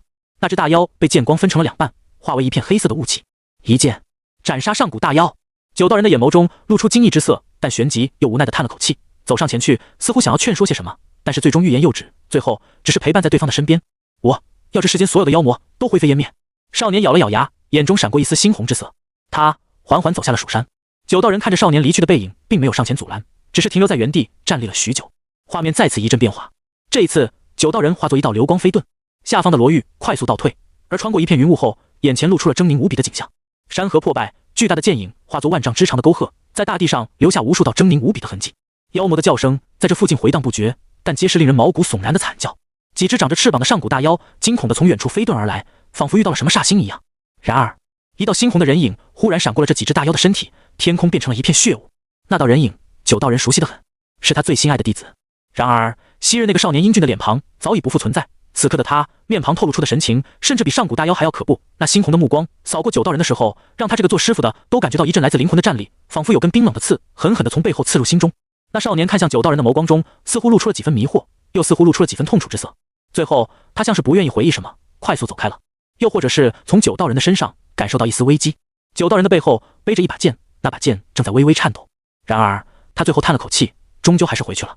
从此以后，大地上再无妖族，唯一的妖族只有被锁妖塔关押的上古大妖，因为在数千年前就被蜀山的前辈所封印，因而免受少年的杀戮。但是自那天起，大地上多出了一个名为修罗的组织，他们的修炼方法极其霸道，以杀戮妖魔、吸收妖魔身上的精血，增强自己的功力。在天道有缺的这个世界之中，想要达到红尘仙的境界，依靠普通的修行已经堪比登天。然而修罗一道，依靠杀戮就可以不断增强体内的真元，最后甚至引来劫道。这仿佛让一些修士发现了晋升为红尘仙的契机。但是上古大妖已经被少年所杀干净了，没有新的精血吸收，修罗还能靠什么精血来增强实力呢？答案自然是，但少年却停止了杀戮，没有更多的精血化为真元，他很快就进入了走火入魔的状态。少年即便走火入魔，也没有将刀刃面向人类，他将最后的目光放在了蜀山那一座锁妖塔，他要屠尽所有的上古大妖，来以此达到修罗一道的终点。9道人叹了口气，他预料到的这天终于来了。眼前的少年已经面目全非，变成了一个比上古大妖更可怕的怪物。但是好在他还并没有去伤及人类，所以外界对少年的评价依旧是英雄，依旧是灭光了妖族的人族勇士，更被人誉为天神下凡。然而9道人的心里很清楚，屠魔的少年最后变成了魔，跟上古大妖相比，修罗将会是人间更大的恶，甚至与上古妖族相比都有过之无不及。如果今日他不除掉这个祸害，那么人间英雄对人类出手的那一天，蜀山将会彻底身败名裂，而这个少年也会沾染各种污名，被后世史册记载，背负万古骂名。9道人不再犹豫，他背后的剑最终指向了自己最心爱的弟子。那一天，万丈剑光如9天银河坠落，洗炼了整个天地。化为修罗的少年发出了无力的咆哮，最后被一剑定在了大地之上。9道人的眸光当中露出了一丝杀意，但是他似乎又想起了什么，眼角逐渐迷糊，出现了一丝雾气。下棋、喝酒、聊天、打牌。少年练剑的时候，他一边喝酒，一边用千里目看着落日山崖的那道人影，正在挥舞朴实无华的剑，斜阳照亮了他明亮的眼眸。那一幅幅画面出现，最后9道人眼里的杀意消失了，化为了至深的无奈。他双手合十，本命灵气化为了一道守护灵，注入到插在少年身上的那把剑上。这是至强的本命封印，以9道人的本命为引，将那个化为魔的弟子永久尘封在这把剑之中。与其说是封印，不如说是保护。在红尘仙的本命封印下，没人杀得死少年，也没人能够解得开这道封印。后来，九道人似乎跟佛门的几个人说了什么，那些死秃驴们一开始的时候眉头紧皱，但最后还是点了点头，答应了下来。化为魔的少年，永远的关押在了佛门的圣婴堂之中，每日听圣僧吟咏佛经，或许有朝一日能够褪去身上的魔气，重新归于正常。但是，当那一天到来的时候，九道的本命封印也将彻底消失。作为师尊的他，一直等待着这天的到来。然而，因为本命消失，九道人的生命也会随着消散，所以他早就知道自己做了这一切，也永远看不到那一天的到来。这只是一个守护的故事。画面到这里就结束了。楚风收回心神，看向九道人的目光之中多出了几分复杂之色。通过这个命运片段，他已经知道那位少年就是这个世界的天童者。那猩红的目光已经可以被判定为一种瞳术天赋了。看来诸天塔并没有我想象的那么简单，不是所有的天童者都是完全按照主角的模板来走，或者说在诸天塔的任务当中，超童者不一定都能这么走运，碰见即将崛起的天童者，就像是宇阳城的赵峰一样。而那位少年的天童是后天通过修罗之道形成的。楚风这才明白自己为何寻遍整个蜀山也没有找到天童者的影子。在这个任务的时间线之中，天童者的故事已经讲完了。一代修罗最终被封印于佛门之中，消灭了除了锁妖塔之外的所有上古大妖，但却也一手铸造了杀戮为主的修罗道。难怪在蜀山的背景之中，原本应该是人类与上古大妖之间的矛盾，但是在划分阵营的时候却没有上古妖族的选项，而变成了修罗。若是有心人能注意到这个地方的端倪，或许能找出天童者相关的信息。但是要想了解蜀山的背景，又必须选择蜀山阵营。然而天童者被关押在佛门，即便是选择了蜀山阵营，也无法进入佛门去一探究竟，除非直接杀进去，但显然不可能。佛门之中指不定也有类似于九道人这样的角色，直接跟一个势力对抗，那不是疯了吗？即便选择了佛门阵营，也很难去动天童者的主意，因为他的身上布下了九道人的本命封印。而且一旦将那位坠入魔道的天童者放出来，大地肯定会重新陷入一片杀戮之中，又白便宜了修罗阵营。楚风的脸上不由露出了一阵苦笑。果不其然，想要达到 SSS 级评分，难度可没有那么简单啊！蜀山的天童者身份实在太过复杂了，跟三大阵营都有关系，环环相扣，宛如变成了一个死局。即便知道了所有有关天童者的信息，楚风依旧没有很好的办法去击杀这个天童者，难度系数太高了。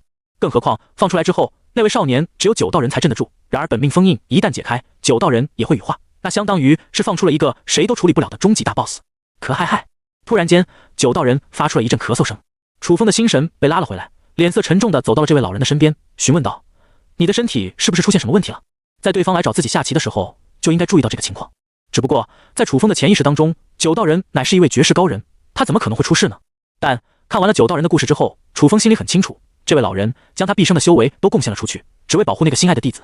事实上，九道人很多次都有机会彻底解决那个少年，但他没有这么做。这或许并不理智，但对于一位活了漫长岁月的老人来说，有这份私心其实很好理解。九道人艰难地坐起身来，看了楚风一眼，沉默片刻，从柜子里面拿出了一本古籍。这是我曾经教给你师兄的剑法，他之所以能进步得这么快，跟这本剑法离不开关系。经过我的观察，你所修炼的功法跟这本剑法十分搭配，但是我一直碍于某些心结，所以没有教给你。但是你的进步远远出乎了我的意料，我没有想到，即便你没有这本剑法，修为进步依旧比想象中的要快了很多。本来我打算将日子一直这么过下去，但我发现佛门之中似乎出现了某些变故，我的本命已经差不多消耗完毕了。不久后的未来将会有许多变数，你必须要在最快的时间内变强，否则整个大地都会陷入生灵涂炭之中。楚风心头微微一动，难道说九道人的本命封印要被破开了？接过这门剑法，古朴的封面上写着4个字：一剑红尘。出自九道人的手中，或许跟大道至仙是同一个级别的秘籍。楚风眸光一动，似乎意识到了什么。蜀山和佛门外出历练这么久的时间都没有产生任何冲突，这不只是忌惮修罗那么简单，很有可能佛门有超童者已经掌控了这么情报，所以打算将魔化的天童者给放出来。他们即便到了第2阶段，也在尽量的避免冲突，为的就是后面释放出被封印的修罗始祖。而他们的依仗或许就是瞳术。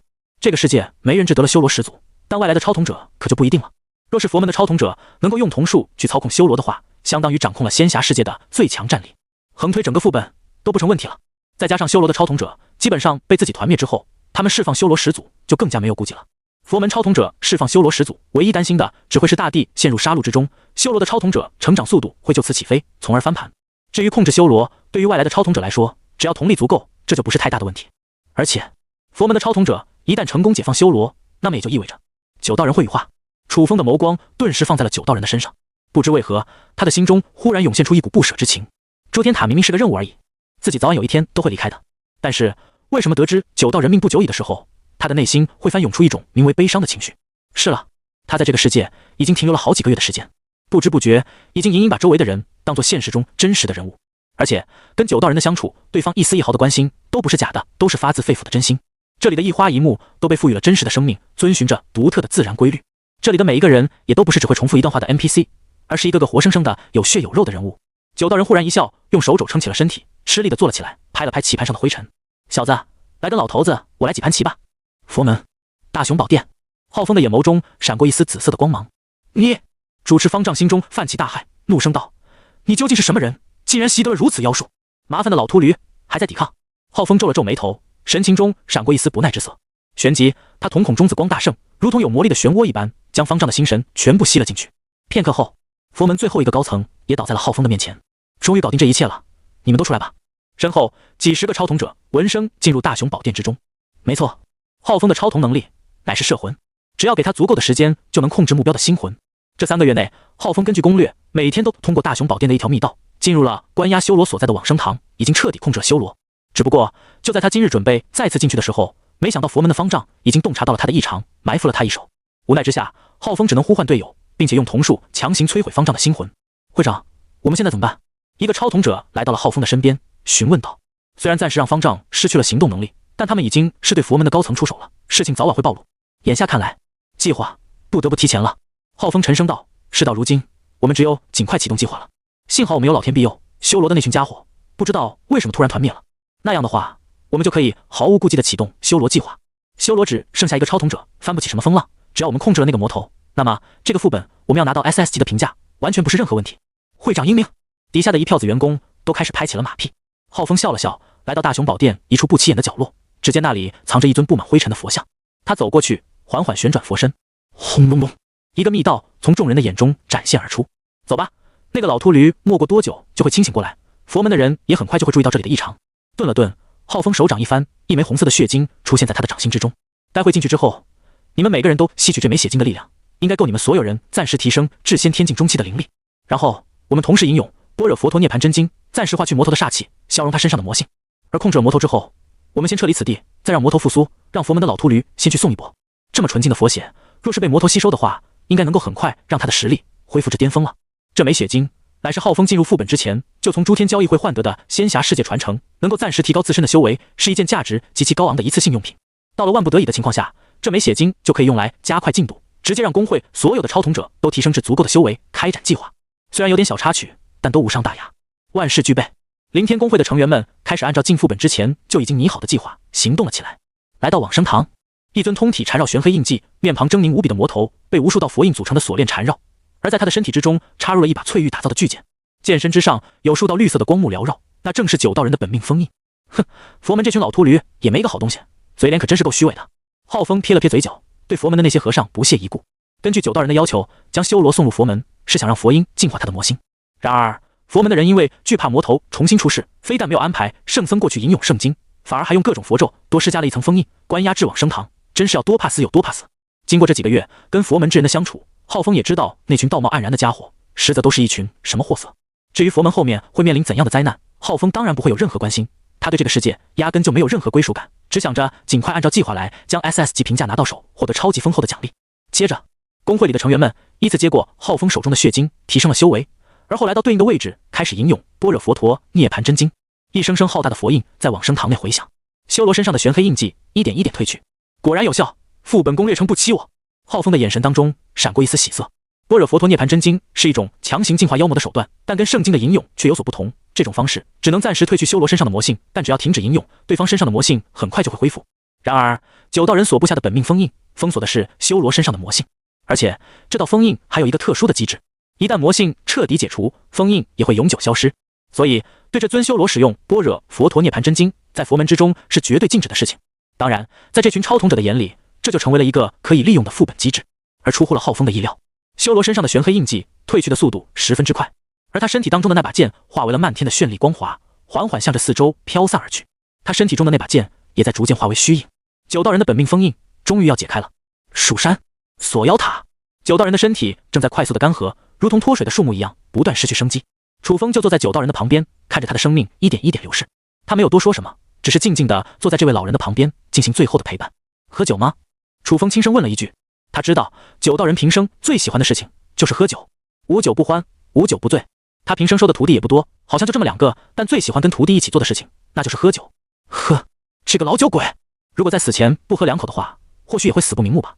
酒道人却微微一笑，摇了摇头，不喝了，喝酒对身体不好。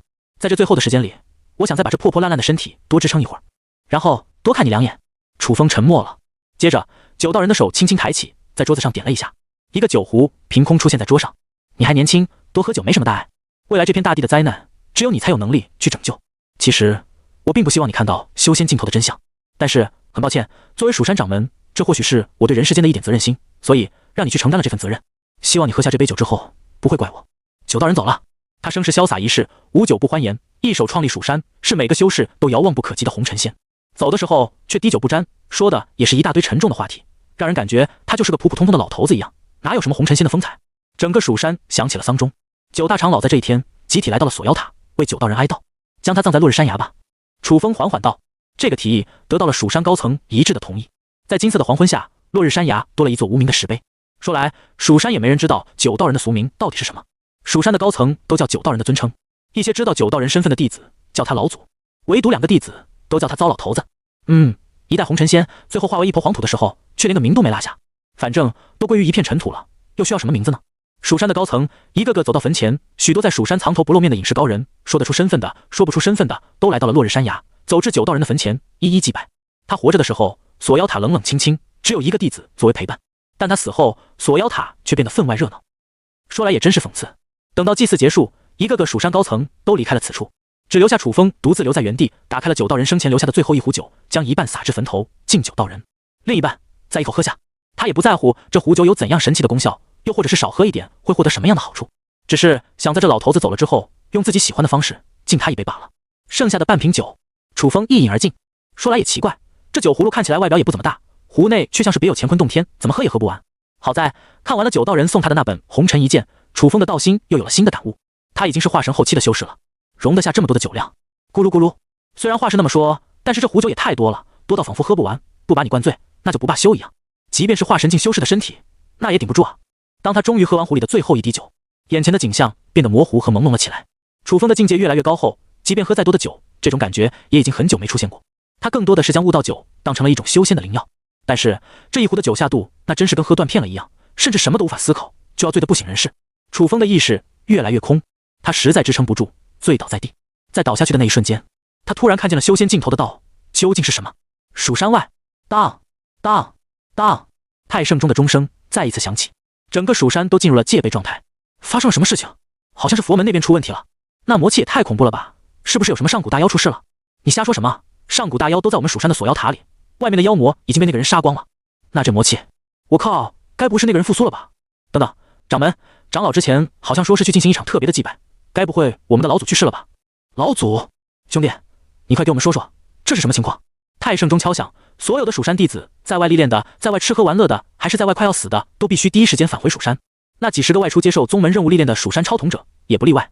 事实上，在上次钟声敲响的时候，他们就被迫从狼牙山脉赶回来了，因为路途比较遥远，赶回来的时候发现蜀山已经没事了。等到他们又准备返回狼牙山脉，再次进行修炼的时候，路程走到一半，太盛钟忽然又敲响了，隔着晚我们呢。然而看到远处冲天的魔气之后，蜀山超统者们这才知道真出大事了。具体发生了什么事情？只听一些长老的真传弟子似乎掌握着核心消息，凑在那一起八卦。他们超统者怎么能错过重要的情报？经过一番盘问之后，才得知原来蜀山还有一位大师兄杀光了锁妖塔外所有的妖魔，并且后面的修罗还是因为他而建立起来的。如今这尊魔头被关押在佛门，这可是十分劲爆的消息。他们这些超统者当然也不傻，立刻猜到了是浩峰那小子搞的鬼。我去，那个混蛋，没想到隐藏着这么深的计谋。天南骂了一声，早知道在狼牙山脉的时候，他们就应该立马把浩峰给解决了。没想到他选择死秃驴的阵营，原来还藏着一手这么深的计划。浩峰的能力乃是摄魂，这一点曾经作为队友的天南还是知道的。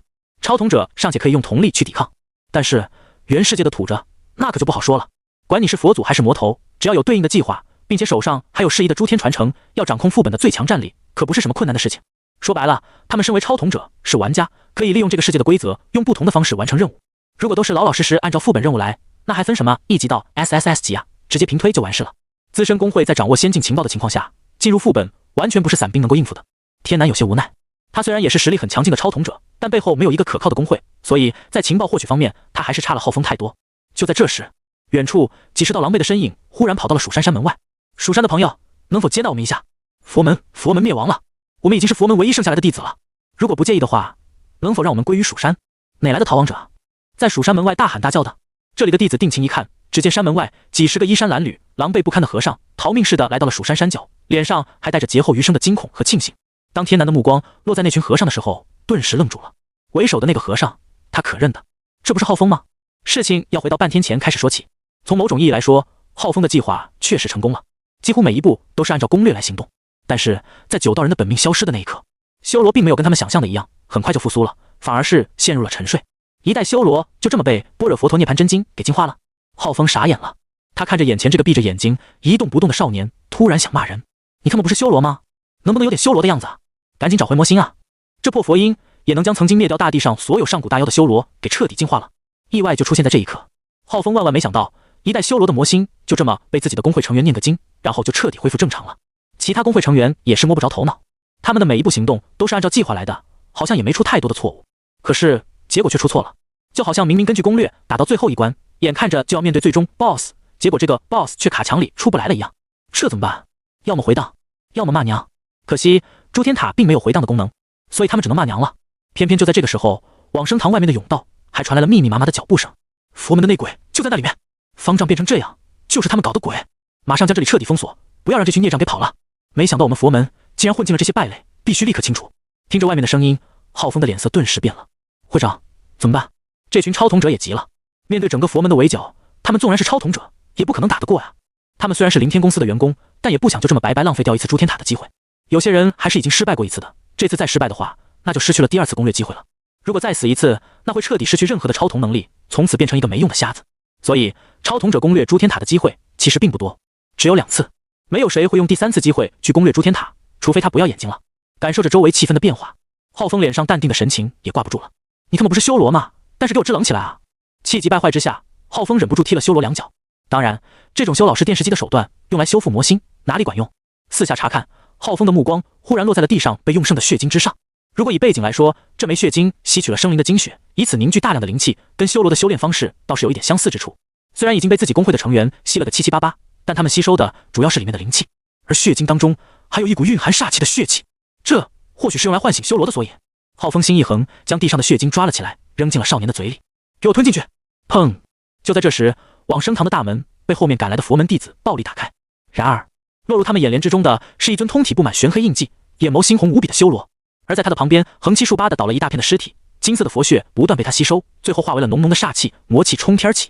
佛血虽然蕴含神圣的气息，但是若被修罗所吸收，那转化为的魔气更为凶恶。所以，佛门弟子是万万不可被妖魔所吞噬的，不然将会养出大妖。修罗的修行方式跟妖魔类似，一旦让这尊魔头吞噬佛血，那么后果不堪设想。好！一声恐怖的魔音笼罩了整个佛门，在场所有的弟子连抵抗能力都没有，纷纷被魔音震得失去心魂，倒在地上痛苦的哀嚎着。下一秒，一道魔气汹涌的剑光从修罗的双手之中凝聚而出，轰隆隆，整个大雄宝殿在顷刻间化为了一片废墟。距离佛门莫约有10公里的地方，一道传送的光幕出现，大概20个佛门弟子从光幕中跌落而出，他们的脸上带着极度惊恐的神色，有的人身上还挂了彩，看起来狼狈至极。尤其是浩峰，当他出来的时候，被旁边的人挤了一下，右脸正正的撞在了一棵大树上，整个脸都花了。他的瞳孔之中还带着至深的恐惧，身体时不时颤抖了几下，仿佛被反噬了一样。那是桐树。浩峰说话的语气都变得断断续续了起来，似乎神智还不是很清醒。直到一名超统者终于忍不住走上去，朝着浩峰的左脸一巴掌拍了过去，他另一边的脸也花了。我 TM 不是你工会的成员，现在按照你的计划来，将事情搞成这个样子，我的兄弟还死了，他之前就已经失败过2次，现在他的眼睛已经瞎了。你最好给我解释清楚，这到底是怎么回事？不然我即便违背规则，也要在这里把你给杀了。凌天工会的其他成员看到这一幕，没有上去阻止，他们对浩峰其实多多少少也有些怨气。攻略至诸天塔第2层，按照原来的条件，他们的月薪至少也应该加到3万才对。然而凌天公司却拖着这笔工资不发，用各种借口搪塞着，最后说暂时只给1万。他们原本想着跟着公司的攻略走，能够喝口汤，这点钱不要也就罢了。结果非但没喝上汤，人差点都没了。以前对浩峰的一丁点尊敬，现在也都荡然无存。浩峰回忆了片刻，终于搞清楚答案，苦笑道：这个攻略其实是我们跟大佬买的一份绝密情报，从中推测出来的方法。事实上，这个攻略还没有人真正成功过，我们也只是根据理论和现有的情报指定计划而已。本来一切都是顺利的，然而那尊魔头在复苏的时候似乎带有一种瞳术，如果他没有瞳术的话，那我的摄魂完全可以控制对方。但是他的瞳术等阶比我还要高得多，导致我直接被反噬了。说到这里，在座的所有人看向浩峰的眼神都充满了杀意。一个不知道能不能成功的情报，就这么赌上全员工的机会，来让他们无条件执行。若是他们在座任何一个人眼睛瞎了，恐怕即便是死，也会想尽办法在现实中把这个浩峰一刀捅死。事情就是这样的。当浩峰将事情的原委都说了一遍之后，场面分外尴尬。蜀山长老已经将这群和尚给放进来了，这可都是白花花点的进化点啊！然而，刚等天南准备动手的时候，系统突然弹出了提示，由于副本出现了意外变故，现在已提前进入第3阶段。任务：击杀修罗。剩余存活的所有超统者将组成统一阵营，对抗最终的 BOSS 修罗。危险系数：不可能通关。实力预估：半步红尘仙。通关可能性预估0.00001%。傻眼了！看着这个任务提示，在场所有的超统者都傻眼了。现在已经不分什么佛门、蜀山、修罗阵容，他们所有人都只有一个目标，团结一起击杀最终 BOSS 修罗。难度1/10,000,000,000的几率通关，这不是玩吗？根据系统的提示，其实不难猜出，在正常的剧情线之中，这次任务压根就没打算让他们去对付这种级别的 BOSS， 一切都是浩峰作死。这别说坑队友了，连对手都在坑啊！已经不是送人头送到超鬼这么简单了，这简直就是给大龙配上了6神装，再点上了一个可以移动的超级 buff， 变成了一个谁都处理不了的中立野怪，坑爹啊！现在这个最大的坑币成了同阵营的队友，根据诸天塔的机制，杀掉对方不但无法获得进化点，还会遭到惩罚，这下可就难受了。看着浩峰，所有人的眼神都充满了嫌弃。这位大坑神也是一副瘪茄子的模样，完全没了昔日指点江山的神气。别说在座的超统者了，自己看着这操作都感到脸上一阵火辣辣的疼。就在这时，一道恐怖至极的气息忽然降临至蜀山。修罗！所有人全部都施展毕生修为，抵抗那尊魔头。蜀山掌门大喝一声，展开蜀山的护宗大阵。现在必须是所有人齐心协力，共同对抗修罗的时刻。九道人现在已经不在了，即便是蜀山掌门的修为，也不过是和道境初期而已。而修罗的实力已经达到半步红尘仙了。九道人逝去，世间再无红尘仙，也没有任何一个人能够镇得住这尊魔头。天南、浩峰等人也不敢怠慢，皆是施展出所有的修为，注入蜀山护宗大阵之中，只求能多拖一段时间。在修罗无法击杀生灵、吸取精血的情况下，他的能量也是有限的，而蜀山的修士却可以吸取周围的天地灵气，充盈自身。理论上来说，只要拖得住，那就有机会战胜修罗。浩峰余光一瞥，发现一位蜀山超统者正欲施展瞳术，他立刻喊话打断道：“别使用瞳术，那家伙的身上有等阶10分高的眼瞳，你只会被反噬。”那位超统者被这么一喊，顿时不敢再用了。天南的心里也十分疑惑，为什么一个副本会出现这样无解的敌人？按理来说，这只是诸天塔2层，所面对的对手修为太高的情况下，应该是可以用瞳术去解决的。但是对方的身上却有更高阶的眼瞳，几乎是让有超统者的瞳术都彻底无效了。这么无解的对手，应该在更高层的时候才会出现。一个2层怎么就弄出了这样的怪物？浩峰究竟挖出了什么魔鬼？来不及等他思考，轰！蜀山的护宗大阵传来一阵剧烈的响声，修罗双手凝聚出一把由魔气组成的巨剑，宛如拉着一座小山那般，朝着阵法的护壁狠狠砸了过去。护宗大阵外面的光幕像是碎开的玻璃那般，出现了蛛网般的裂痕。再砸一次，痕迹已经扩大到整个阵法的1/4。第3次，裂痕已经蔓延至一半。怎么会这样？看着脆如纸的护宗大阵，整个蜀山都陷入了深深的绝望。他们忽然意识到，如果当年不是九道人挡在他们的面前，别说蜀山，整个世界都逃不过一场巨大的危机。然而，九道人已经失去，谁又能挡得住修罗？轰隆隆！终于，护宗大阵再也支撑不住，分崩离析了。所有人全力跑！蜀山掌门深吸一口气，真元化作了滚滚长河咆哮，同时也宣告着从今天开始，蜀山要覆灭了。无数弟子眸光中露出了绝望之色，但也只能咬牙，走的走，逃的逃，能逃多远就是多远。相比凡人而言，至少他们是修士，会御剑飞行，分散开来，朝着四处逃亡，生存率还比较高。然而，破开蜀山的护宗大阵，修罗却是看都懒得看他们一眼，直接来到了锁妖塔之处。虽然外面的上古大妖几乎都被他杀干净了，但是锁妖塔内还关押着蜀山数千年来所封印的妖魔，这里面的上古大妖可不一定比修罗杀的少。如今，修罗破开蜀山大阵，第一时间来到了锁妖塔。难道说，下一秒，一道巨大的剑影再次从修罗的手上凝聚，随着剑光落在锁妖塔之上，轰！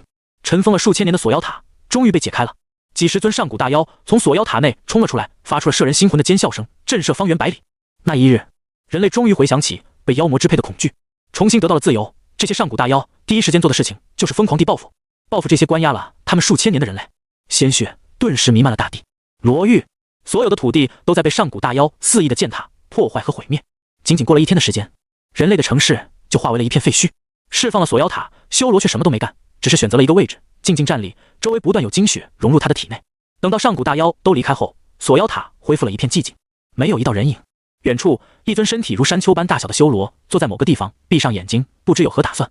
而在落日山崖，一道模糊而朦胧的人影，时而在一块坟墓旁边出现，时而又消失不见。从模糊的轮廓可以看到那道人影似乎正在沉睡。不知过了多久，他的眼眸才微微睁开一丝缝隙，金色的光芒从瞳孔间闪过，而那道人影也随着睁开的眼睛而越来越凝实。天边的云层都被血光所沾染，大地变得一片焦黑，整个罗域哀鸿遍野。该死，这群妖魔是跟我们有仇吗？啊！你不要过来啊！不远处，一座仿佛由铁甲浇筑而成的小城堡猛烈地晃了晃脑袋，似乎刚刚从修士的法术中回过神来。面前的剑光、刀芒以及各种符箓在他身上爆炸的火光，丝毫无法对身上的铁甲造成任何损伤，感觉就像是连挠痒痒都算不上，大概就相当于牙签抵在牙齿上的那种感觉，差不多吧。哼哧哼哧，这尊全身覆盖铁甲的刺猬大妖发出了一阵猪叫般的声音，似乎在表示自己的愤怒。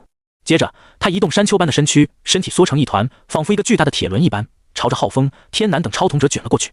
不好，赶紧闪开！所有超统者都是脸色一变，他们的修为最多不过先天境而已，随便面对一尊上古大妖，都有着至少是金丹境以上的修为。而这只铁甲猪妖赫然达到了金丹境巅峰的修为，距离化神境也不过一步之遥。他们能够撑这么久，全靠瞳术支撑。然而，瞳力终究也是有限的，而且超统者的瞳力比体内消耗的灵气还要难恢复。瞳术只适用于出其不意，一招战胜对手的场景，而不适合持久作战。他们从蜀山逃亡的这几天，跟度过了几个世纪一样，感觉前面几个月加在一起都没那么难熬。到处都是上古大妖，到处都是敌人。修罗还没出手，光是从锁妖塔里释放而出的上古大妖，就已经让所有的超统者都已经顶不住了。几乎每个人都榨干了最后一丝瞳力，面对着无穷无尽又杀不死的上古大妖，感觉一阵绝望。这简直比地狱模式还要难上数百倍。没有瞳力，他们也不过是一群先天境的修士而已，面对金丹境巅峰的猪妖，都毫无抵抗能力。眼见铁甲猪妖就要冲了过来，突然一道黑色的流火从天而降，仿佛一颗陨石砸落，狠狠地朝着铁甲猪妖砸了过去。轰！大地顿时出现了一个深坑，所有的超统者皆是一愣。只见从眼前的烟雾之中走出了一个黑衣女子，她将手放在这只妖魔的尸体之上，似乎施展了某种功法，鲜血不断从妖魔的身体之中流淌而出，化为了浓浓的血精，被黑衣女子所吸收。修罗！众人皆是一惊，从对方的手段来看，无疑是修罗。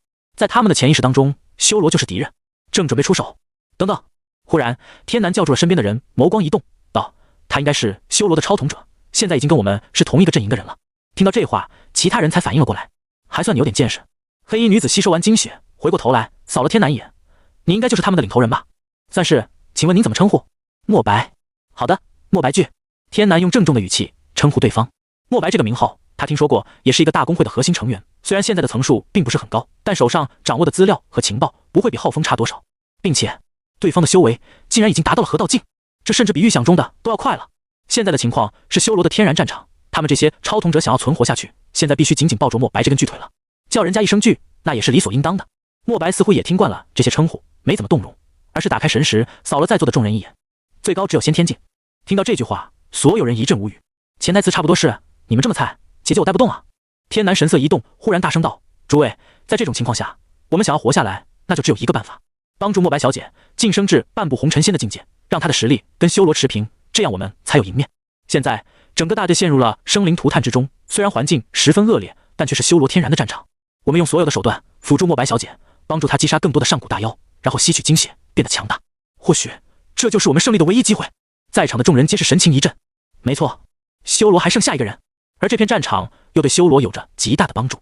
那么，是不是还存在着一种希望，全员辅助墨白，让他的战力最后跟那尊魔头持平，或许真的能够斩杀最终 BOSS 呢？这10万分之一的几率也不是没有可能啊！看着士气重振起来的众人，墨白的表情却没有半点高兴，反而显得颇为尴尬。好，就在这时，远处数十道遮天蔽日的黑影朝着这边飞了过来，10尊合道境的上古大妖，比之金丹期的铁甲猪妖，这些妖魔才算得上是真正的上古大妖。金丹境的猪妖跟这10尊上古大妖相比，就跟婴儿一样，微不足道。天南刚刚发表完一阵激昂的演讲，紧接着就出现了这一幕，整张脸都僵住了。10尊合道境的大妖，这怎么打？墨白深吸一口气，无奈道：“我来找你们是想跟你们联合，看看能不能对付追击我的这些妖魔。之所以说你们只有先天境，那是因为你们的修为在这些大妖面前连菜都算不上。要不是我被追杀的无路可逃，也不会想着来找你们帮忙了。”全员。天南深吸一口气，尽力从脸上挤出一丝笑容。现在我们应该怎么办？跑！话音刚落，墨白的人影向着远方飞遁而去，犹豫都不带一下的。靠！真是到了8辈子的血没了！真的！天南忍不住骂了一句，带着全员拼命跟上了墨白逃跑的脚步。一道传送光幕笼罩了在场的超统者，将他们传送至一个安全的地方。好在浩峰和天南的手里还积攒着一些传送符，都是从诸天交易会换来的，目的就是应付紧急情况。周围的环境暂时安全下来后，一道声音打破了寂静的场面。现在，你能不能告诉我，为什么你会被这么多只大妖同时追杀？天南感觉自己要疯了。先是浩峰弄出了这大魔头，接着莫白又将上古大妖全部引了过来。本以为3大阵营的3位领头大佬聚在一起之后，攻略副本也不是不可能的事情，结果发现正常人竟然就自己一个。莫白思索了片刻，可能是我修炼的功法吧。功法？天南一愣，没想到对方给出的是这个答案。莫白解释道：没错，我吸收精血的方式跟上古大妖十分相似，他们可能觉得我是个隐患，见到我的第一眼就开始玩命追杀。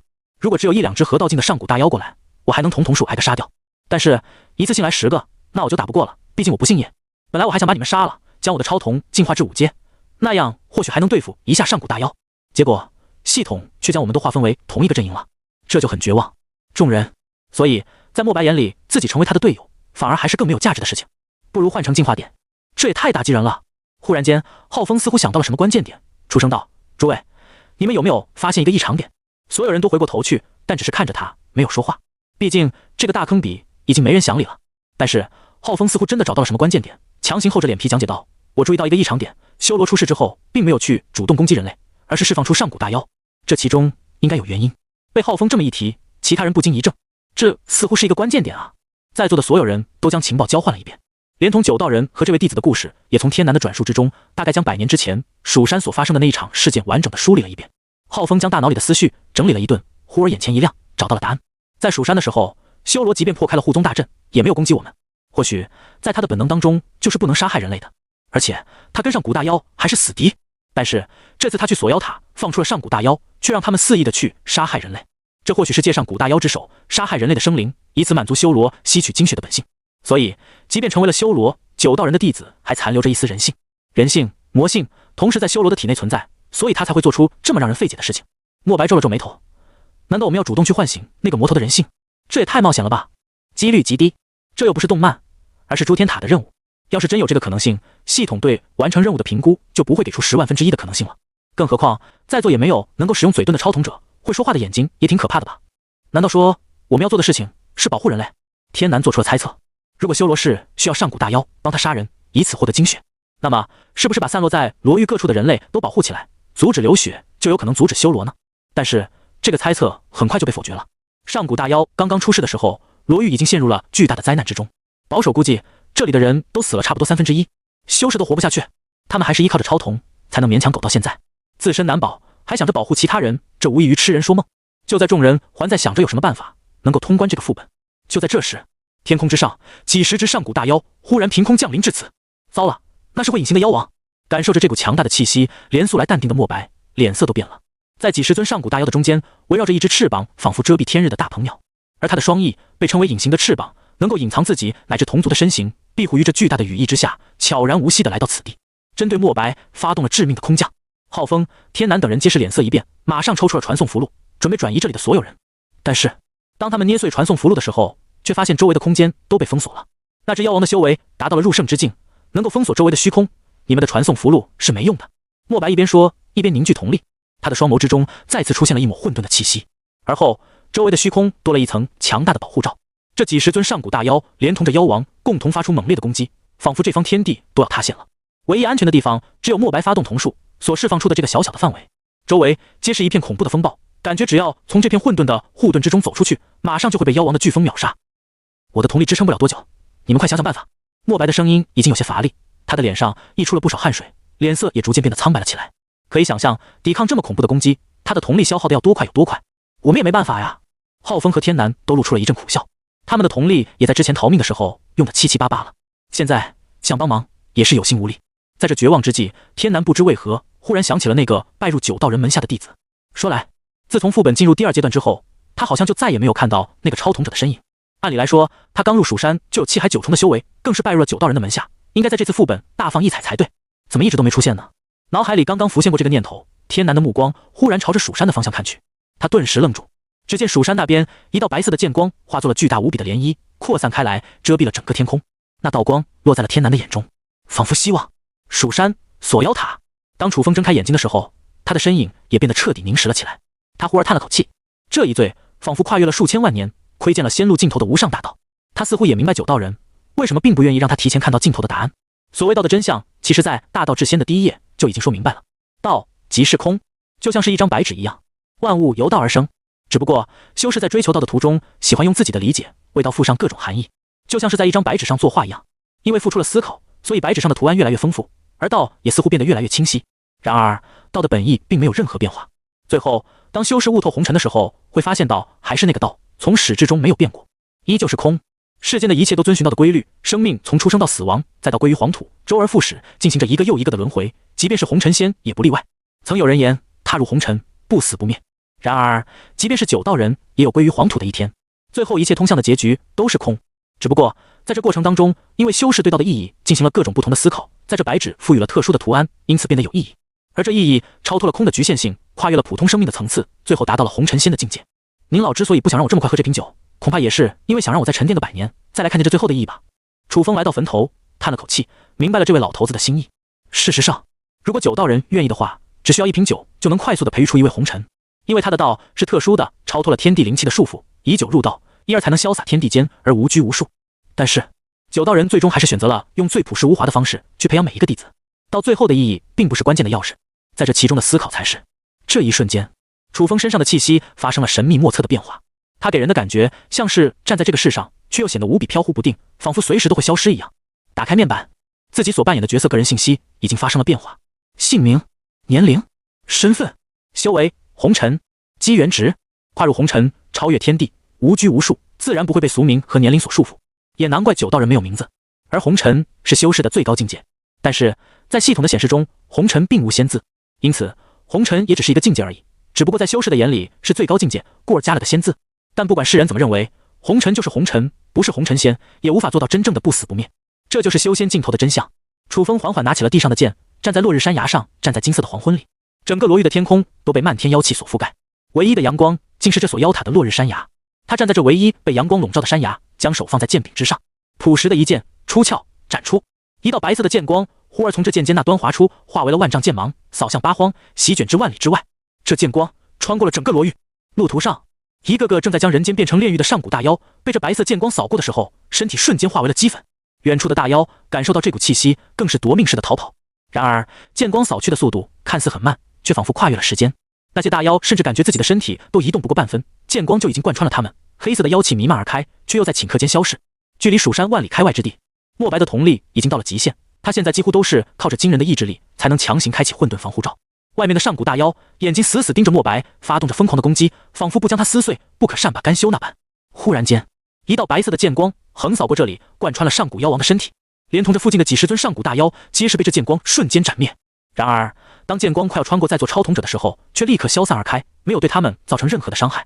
看着周围漫天的妖气，所有人都呆滞当场。前一秒还面对着即将死亡的危机，后一秒这些敌人竟然全死光了。他们仿佛置若梦中，还没清醒的反应过来。红尘仙。不知过了多久，天南咽了咽口水，满眼难以置信的自语了一声：九道人不是死了吗？现在哪来的红尘仙啊？众人也反应了过来，能一剑斩灭罗域所有的上古大妖，只有达到红尘的境界才有可能做到这一切。但是九道人不是死了吗？世间再无红尘仙，连系统都判定他们没有可能完成这次任务了。这凭空冒出的红尘仙又是从哪路来的？天南深吸一口气，好不容易平复了心情，才缓缓说道：我在蜀山的阵营当中，其实并不是最强的超统者，还有一位兄弟在测试大会的时候就是气海境9重，并且拜入了九道人的门下。但是自从第2阶段开始，我们就再也没见过他的身影。没有想到他再次出面的时候，竟然已经成为红尘仙了。这一剑自蜀山那边斩出，如果我没猜错的话，肯定就是那位兄弟的手笔。一句情不自禁的卧槽从众人的嘴中异口同声的发出，声音可谓甜美至极。这绝对是一位大佬啊！红尘仙这家伙都掌握红尘仙的秘籍了吗？我一定要抱住那位大佬的大腿，看看某个会长用攻略养出终极大 boss， 再看看人家用秘籍修治红尘，一剑秒杀万妖，人与人的差距怎么这么大？浩峰哑口无言，但不得不承认别人骂的就是有道理。他的攻略跟这个踏入红尘的大佬相比，连狗屎都不是，哪有对比的资格啊？等等，最后一个敌人修罗好像还没有解决吧？走走走，我们赶紧去目睹一下大佬的真容，希望能要到大佬的签名。一群超统者跟个小孩子似的，兴奋地叫了起来。这就像是3路高地被破，敌人个个超神，本以为这局游戏已经没有任何希望获胜了，结果却有一位队友以天神下凡之姿，天降赛场，将敌人杀个干干净净。这翻盘翻得连他们自己都感到猝不及防啊！墨白看着这远去的万里剑光，不由得吃了。所有人也都是这么想的，一剑斩灭罗域所有的万古大妖，这一幕该有多帅啊！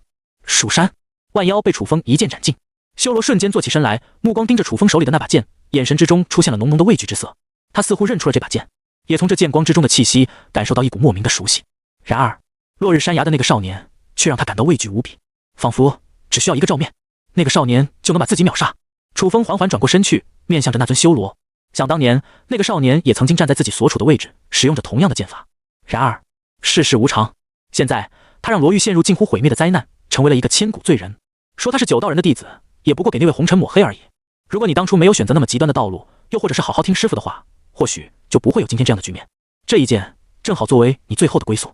楚风缓缓将手搭在了剑鞘之上，同样朴实无华的一剑，随着白色的剑光斩了出去。化为修罗的天童者没有逃跑，也没有抵抗，而是愣愣地站在原地，看着那剑光朝着自己斩来，似乎在努力回忆着什么。最后，他终于是想起来了，那双猩红的眼睛在慢慢褪去，而后流下了2行眼泪。谢。天童者张了张嘴，似乎想要说些什么，但还没等他发出声，剑光就吞没了那尊修罗的身体。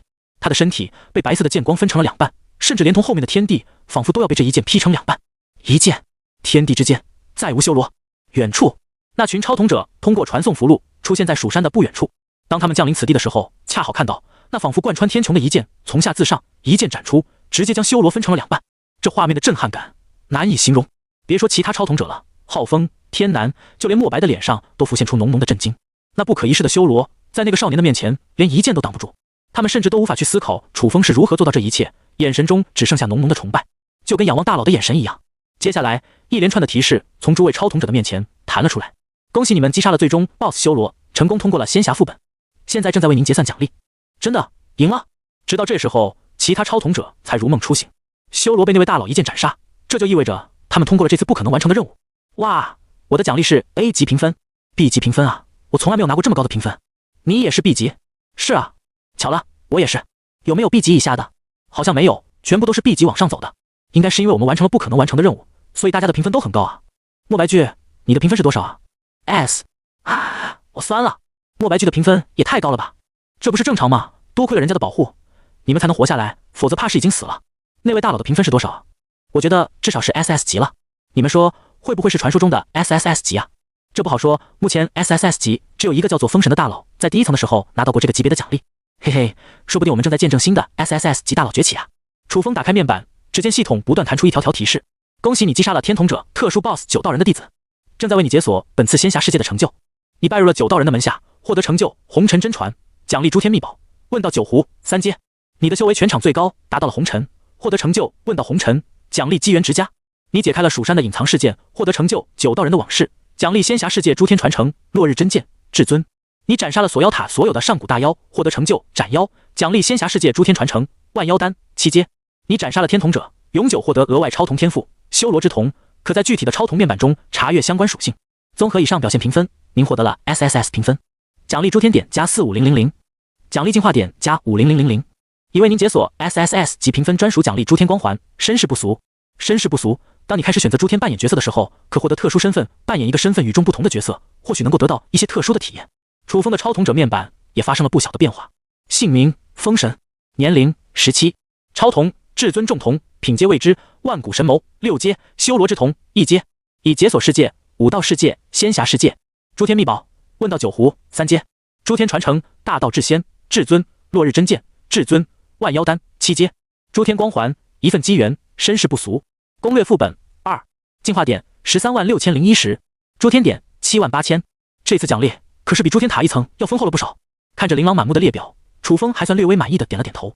诸天塔越是到高层，奖励就越是丰厚。相比于第1层、第2层的诸天塔获得的秘宝和传承品阶要更高。他首先将目光放在了诸天秘宝之上。1层的诸天秘宝御兽笛因为太过鸡肋，被楚风换成了诸天点，而问道9壶的作用可就要大多了。根据系统的介绍，问道9壶每隔一段时间就能在壶内储存一定量的酒，平时没事可以小酌2杯，受伤之后则可以当做疗伤的灵药，在累了困了的时候饮用，还能有提神醒脑的功效。无论是在现实还是副本当中都有十分不错的作用。这样的诸天秘宝，楚风当然是选择不卖，好好珍藏起来。最重要的是，这个酒壶长得跟9道人的葫芦一模一样，仿佛从一个模子里刻出来的，算是留作一个纪念吧。还有那把落日真剑，达到至尊级的诸天传承，楚风都不打算卖出去。日后攻略诸天塔更高层的时候，或许还有用到仙侠世界传承的机会。至尊传承无论在多么高层的诸天塔都能发挥至关重要的作用。参考这次副本经历，若不是他拥有大道至仙，并且拜入了9道人的门下，那根本没有任何机会踏足红尘的境界，更加不可能一剑秒杀修罗了。所以至尊级的诸天传承必须留下来。至于7阶的万妖丹，作用跟血晶类似，只是用来暂时提升实力的。对于在仙侠世界拥有2个至尊级诸天传承的楚风来说，没有太大的作用，倒是可以扔去诸天交易会兑换一些诸天点。最后，楚风打开了超瞳面板，只见一个新的栏目出现在系统之中：超瞳，修罗之瞳，等阶1阶13601101000，能力杀意凝聚，冷血，修罗之道。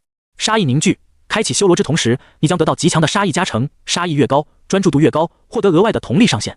冷血，你的灵魂免疫大部分精神攻击，内心不会被任何事情影响情绪。修罗之道，你可以通过杀戮不断凝聚力量，该能力将随着瞳数的等阶增强得到强化。楚风扫了一眼前面几个基础技能，大致了解修罗之瞳大概的功能是什么偏向。这次副本结束，他还有13万进化点没用，但这些进化点不够将万古神谋提升至7阶，但是可以用来进化新的超瞳。我拥有136010进化点，倒是可以将修罗之瞳升级至5阶。不过修罗之瞳更加偏向于战斗和杀戮，在经常需要战斗的副本，例如战场当中，能够发挥十分不错的作用。但是若是在大多数副本的前期阶段，所能产生的作用就比较一般了。毕竟攻略副本，战斗力并不是关键。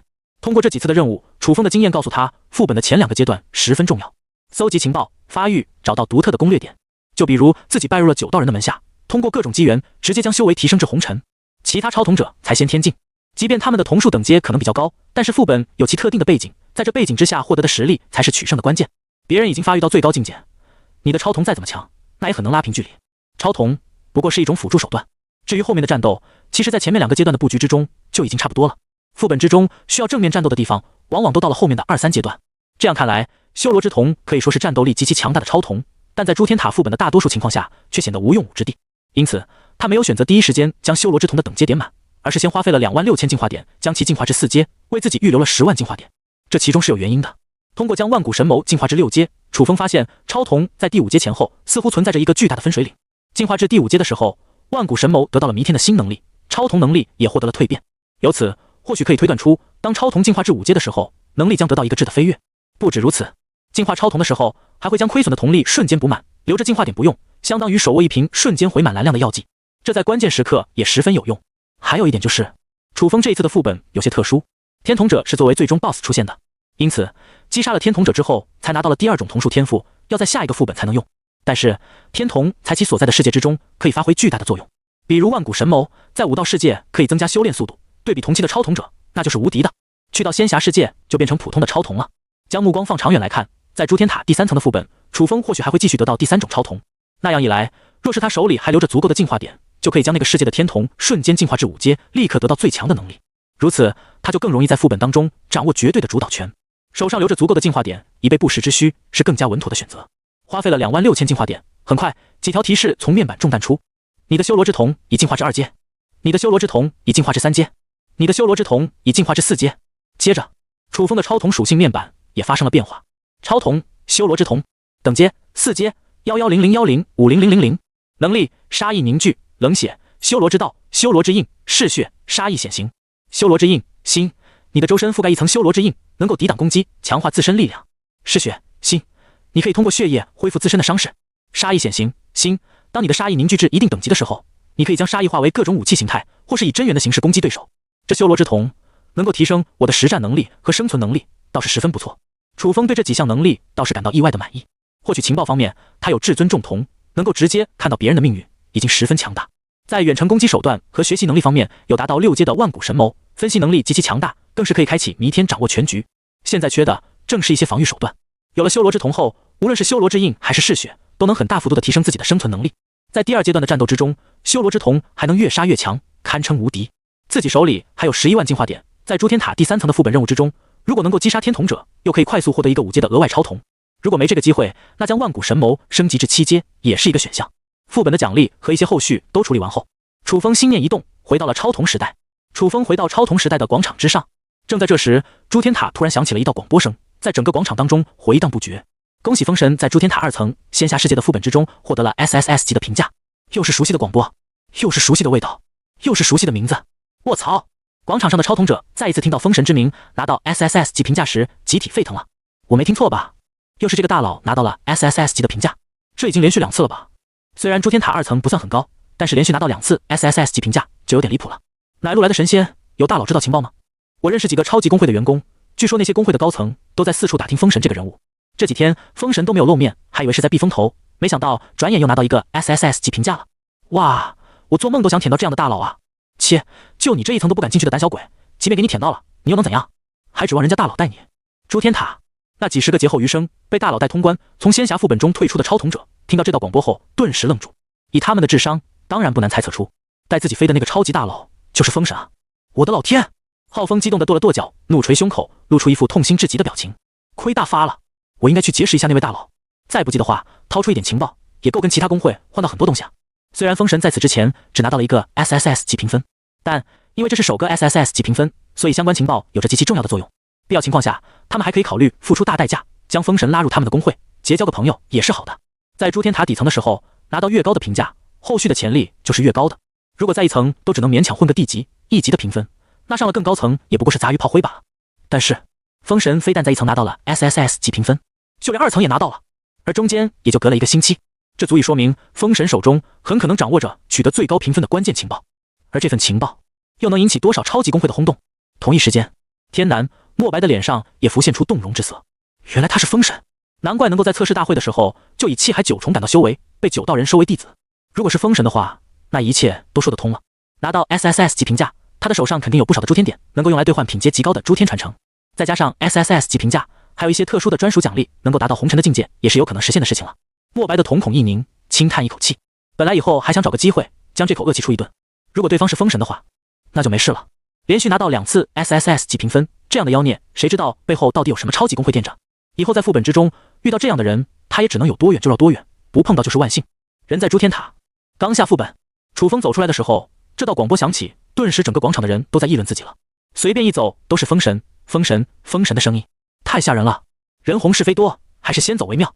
楚风无奈地耸了耸肩，他丝毫不觉得在超童时代出名是一件多好的事情。虽然现在的实力还算可以，但是有许多超童公会已经打到诸天塔的高层了，更是组建出一个势力极大的超童者联盟。自己现在暂时还没有底蕴去跟这样的存在硬碰硬，而且现在他从副本中出来的时间恰逢是广播响起，很容易引起别人的怀疑。滴滴滴，就在这时，楚风的面前闪过了一条系统提示：江小鱼对你发出了超童连接的邀请。楚风果断的选择无视，直接下线。通过预售敌的信息，江小鱼很可能猜测出自己的身份就是封神，所以听到了这条广播后，终于按耐不住来找自己联系了吧。当然，在这种情况下，楚风的心里很清楚，一定要先避避风头，等风头过去了，再重返超童时代。他心念一动，意识顿时返回了现实空间。当然，超童连接是在超童时代之中才有效的，现实当中就不能用了。所以，当楚风回到现实世界之后，对方得到的回应大概可以翻译成：您拨打的电话暂时无法接通，请稍后再拨。超童广场，一个穿着洛丽塔服装的粉毛少女，从脸庞略带稚嫩的轮廓来看，大致只有14岁左右，一双碧蓝色的眼睛显得很是灵动，配合那可爱的脸蛋，活脱脱就是个从动漫中跳出来的小萝莉，可以让无数死宅喊老婆的那种。这个封神竟然直接下线了！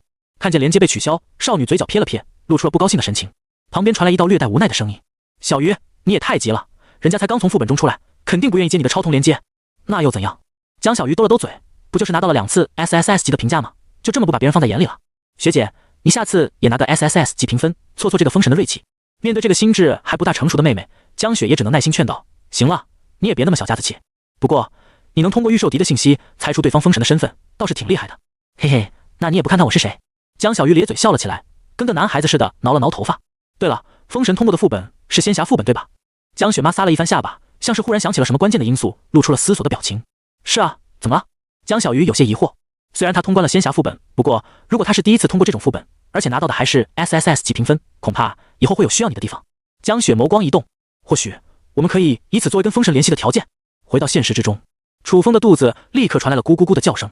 他打开手机看了一眼时间，竟然发现完成这个副本，现实之中已经过去了7天的时间。诸天塔2层的时间流速不算特别慢，而仙侠世界又是历时最长的副本，所以我才花费了这么长的时间吧。楚风稍加思索，便找到了答案。冰箱里其实还存着不少食材，但是他的肚子实在是感到太饿了，甚至饿得有点让人不习惯，还是出去吃一顿比较快。对了，在仙侠世界当中，自己依靠辟谷之术吸收天地灵气，不吃不喝就能生活，都快忘了当一个凡人的时候是什么体验。平城算是个3、4线的小县城，在楚风所居住的老式住宅附近，有许多小巷子开的汤粉店，花个几块钱就能吃饱喝足。下楼随便挑一家面馆，进去坐下后，跟老板招呼一声，一碗汤色分明的紫金八刀汤就从一位老阿姨粗糙的手中端了过来。不知为何，原本是一个平常至极的景象，但楚风却感觉自己好像隔了很久才回忆起这份感觉。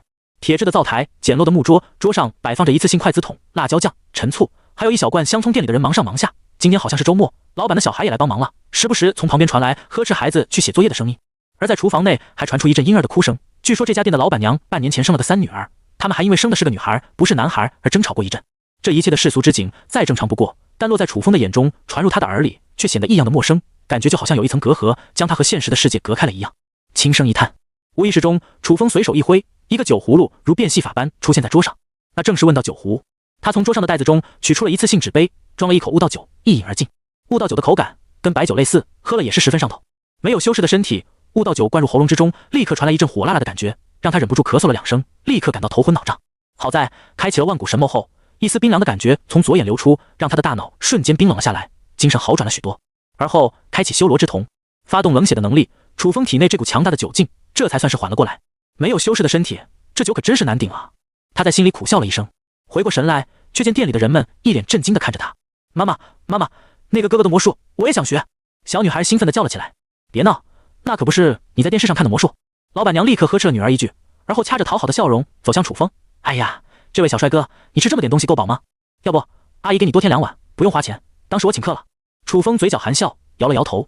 你的好意我心领了，但我已经吃饱。说罢，他掏出了手机，打开扫一扫，直接对着商铺的2维码扫码支付。老板娘张了张嘴，似乎想要说些什么，但是楚风付款的动作很快，等到柜台传来收款语音提示的时候，他的人已经离开了。妈妈，那个哥哥好帅啊，我想学。小女孩满眼都是小星星，崇拜地看着楚风离去的背影。老板娘苦笑道，你这小孩子，人家那可不是魔术，那是啥？我也不知道怎么跟你说，你可以理解为魔法吧。我第一次见别人表演魔术的时候，当时我说是魔法，你还硬纠正我说这是魔术，现在怎么又变口了？这个不一样。老板娘一阵无语，她怎么跟一个5岁的小女娃去解释超童时代的事情？不过也是可惜了，身为平时互联网论坛无所不涉及的老阿姨，她可清楚那位少年不是简单的超童者，那凭空出现的酒壶应该就是一种诸天秘宝吧，至少也是攻略至2层的超童者了。而且能够掌握诸天秘宝这样的物品，身份背景恐怕还不低。当然啦，想要用一碗米粉就跟这样有背景又有天赋的少年打好关系，那是不可能的。不过那个少年确实很帅啊。老阿姨感觉年过40的自己在目睹少年的那一刻起，焕发了人生的第2春。吃完东西，楚风就回到了屋子里面。现在是避风头的时期，短期内他都不打算再次进入超童时代，甚至连近期外出的活动都要尽力减少。这是一个隐者的时期，闲着没事干，楚风打开新买的电脑，登录超童者的专属网站进行一波冲浪。果不其然，论坛当中有关封神的信息已经被刷爆了，各种公会甚至在论坛上花钱置顶帖子，指定悬赏楚风的信息。平时这个论坛上也会冒出各种各样有关超童者的新闻，以及一些公会的悬赏。而这次副本之后，又经历了7天的时间，这个论坛的完善度又高了，而且安全性也有十足的保障。据说是上面的人下场监督了，在超童时代的背景下，网络的安全性更是要进行严格的保护。因此发帖子的用户也会安心很多。楚风随便一刷，竟然看到有人爆出了自己在副本当中的所作所为，震惊！你们永远难以想象封神大佬的操作究竟有多强。当这个帖子发布之后，立刻引来了超级多网友的围观。帖主的 ID 名为太难了，在超童者论坛竟然是个 LV10，等级和经验都不低，一看就是个大佬。只不过他的历史帖子很多都被隐藏了，所以也不知道往期都发布过哪些消息。但就从等级来看， LV10 大部分也是一些公会的核心成员了，用这种账号发布的消息，真实度会大幅度提升。因此光是一个噱头十足的标题，还没有发布任何的内容，就引来了无数网友的围观。毕竟封神这个名字在近期的影响力绝对算是超童时代的顶流。沙发插个眼，坐等大佬发布内幕消息。10几号应该是个超级公会的成员，目测消息比较可靠，应该是恰好跟封神匹配到一起的大佬吧。坐等大佬讲故事，这个太难的经验显然很老道，先等帖子的人气预热了一波，再来讲主要内容。刚发布没多久，帖子回复量就已经达到了几百条，其中还不乏许多 LV6、LV8 的资深者，甚至有一些等级比太难了还高的大佬都前来插眼围观。虽然他们知道这个太难了绝对不会将关键的信息给说出来，但是网络上关于封神的信息实在是太少了，物以稀为贵，即便是一丁点跟封神沾边的情报都能获得极大的关注度。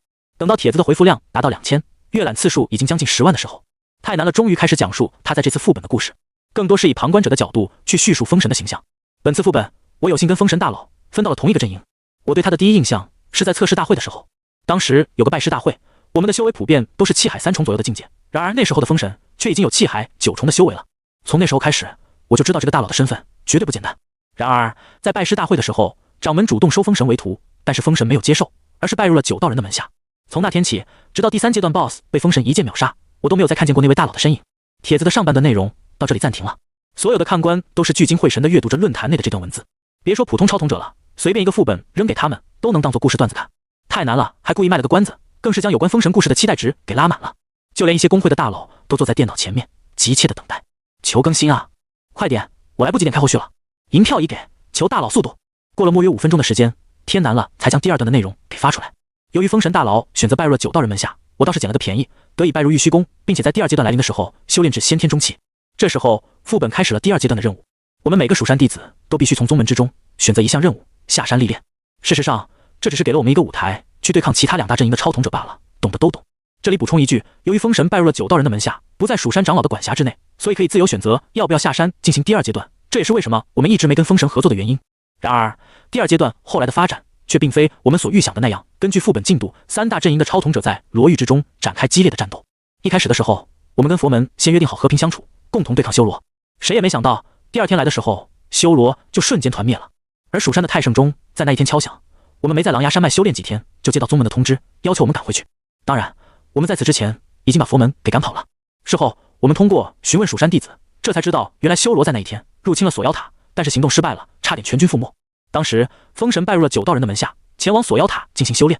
修罗这次行动为何这么惨烈？唯一的可能就是封神阻止了这一切。第2段内容到这里结束。这下所有观看帖子的超统者都不淡定了。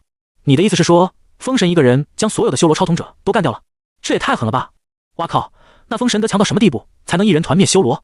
我有点难以相信。其实也不是不可能，贴主已经说了，太圣钟敲响了，那说明封神是有蜀山高层帮忙的，做到这点也不奇怪。也是啊，修罗应该是算到超统者都下山了，在此之前就拟定了计划，针对蜀山高层进攻锁妖塔，但封神拜入了9道人门下，就成为一个变数，打乱了修罗原本的计划。原来是这样。其实事情的真相比这些看官想象的还要夸张。当时的蜀山长老以及掌门都被墨白的瞳术给困住了，修罗的超统者基本就是楚风一个人杀干净的。当然太难了，也懒得去纠正这些细枝末节的东西。紧接着就是第3段内容。这次副本我们万万没想到的是，当修罗死后，佛门隐藏着一个超大的计划，因为修罗的死亡可以毫无顾忌的施展。不过在此之前必须要讲一讲这个副本的隐藏事件9道人的往事。第3段内容之中，太难了将9道人的弟子从新上人被上古大妖所杀，再到坠入修罗道，杀光锁妖塔外所有的上古大妖，最后被9道人一剑封入佛门的事情简单概述一遍。看到这里的超统者基本都明白了9道人的身份以及修罗的来历。最后的第4段内容，但是浩峰打算用摄魂去控制修罗的计划却彻底失败了，反而是养出了一尊实力堪比半步红尘仙，连系统都判定我们压根没可能击败的终极大 boss。 我们甚至连对抗那个 boss 的资格都没有，就要被从锁妖塔解脱出来的上古大妖杀掉了。就在这时，蜀山的那边出现了一道剑光，化为万丈涟漪，扫荡了整个罗域，所有的上古大妖都被那一剑斩灭。我们传送至蜀山，正好目睹了封神大佬以红尘之境一剑斩杀修罗的那一幕。如果不是有封神大佬在，我们这次的任务根本没有任何胜算。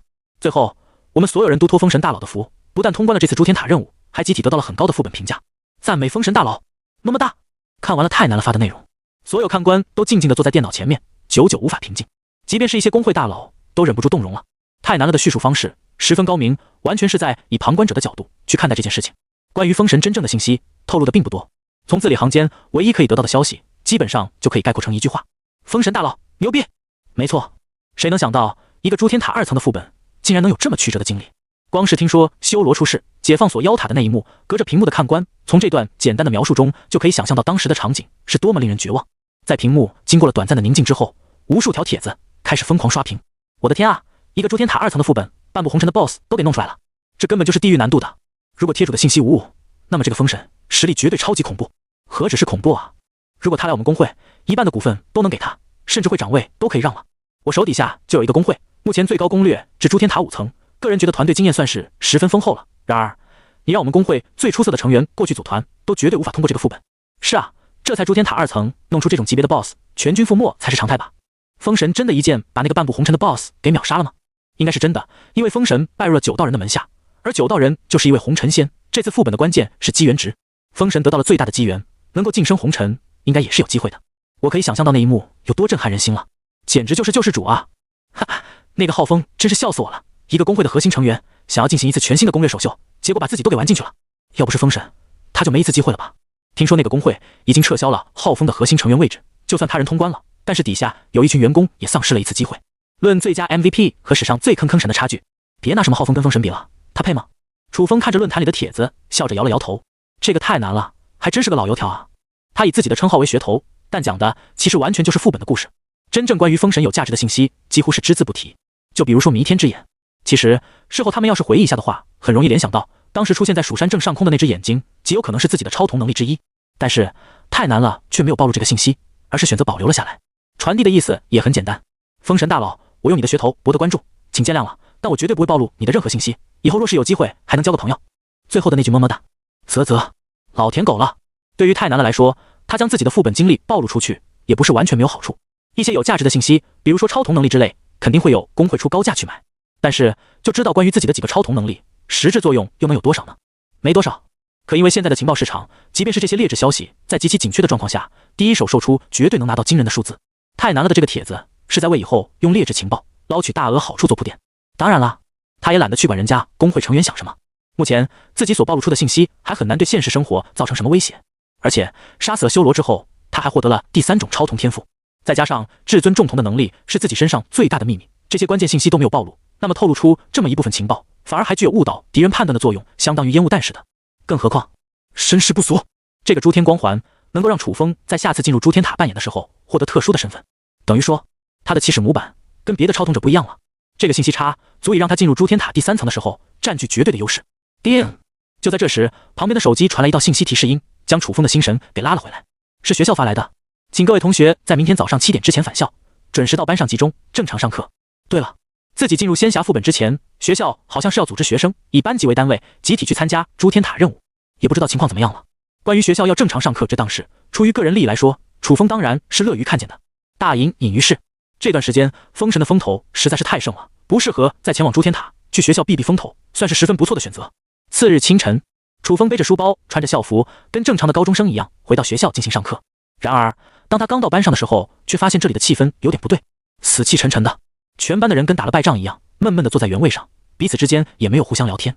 楚风心头一动，回想起自己曾经用至尊重瞳看到了林青青被人袭击的那一幕，估计就是他们这次前往诸天塔的经历了。毕竟都是一群高中生组成的团队，而且对副本进行讲解的是本校的老师。事实上，绝大部分老师都没有亲身去体验过诸天塔的残酷，大多都是从别的地方得到了理论，然后就作为知识传授给学生。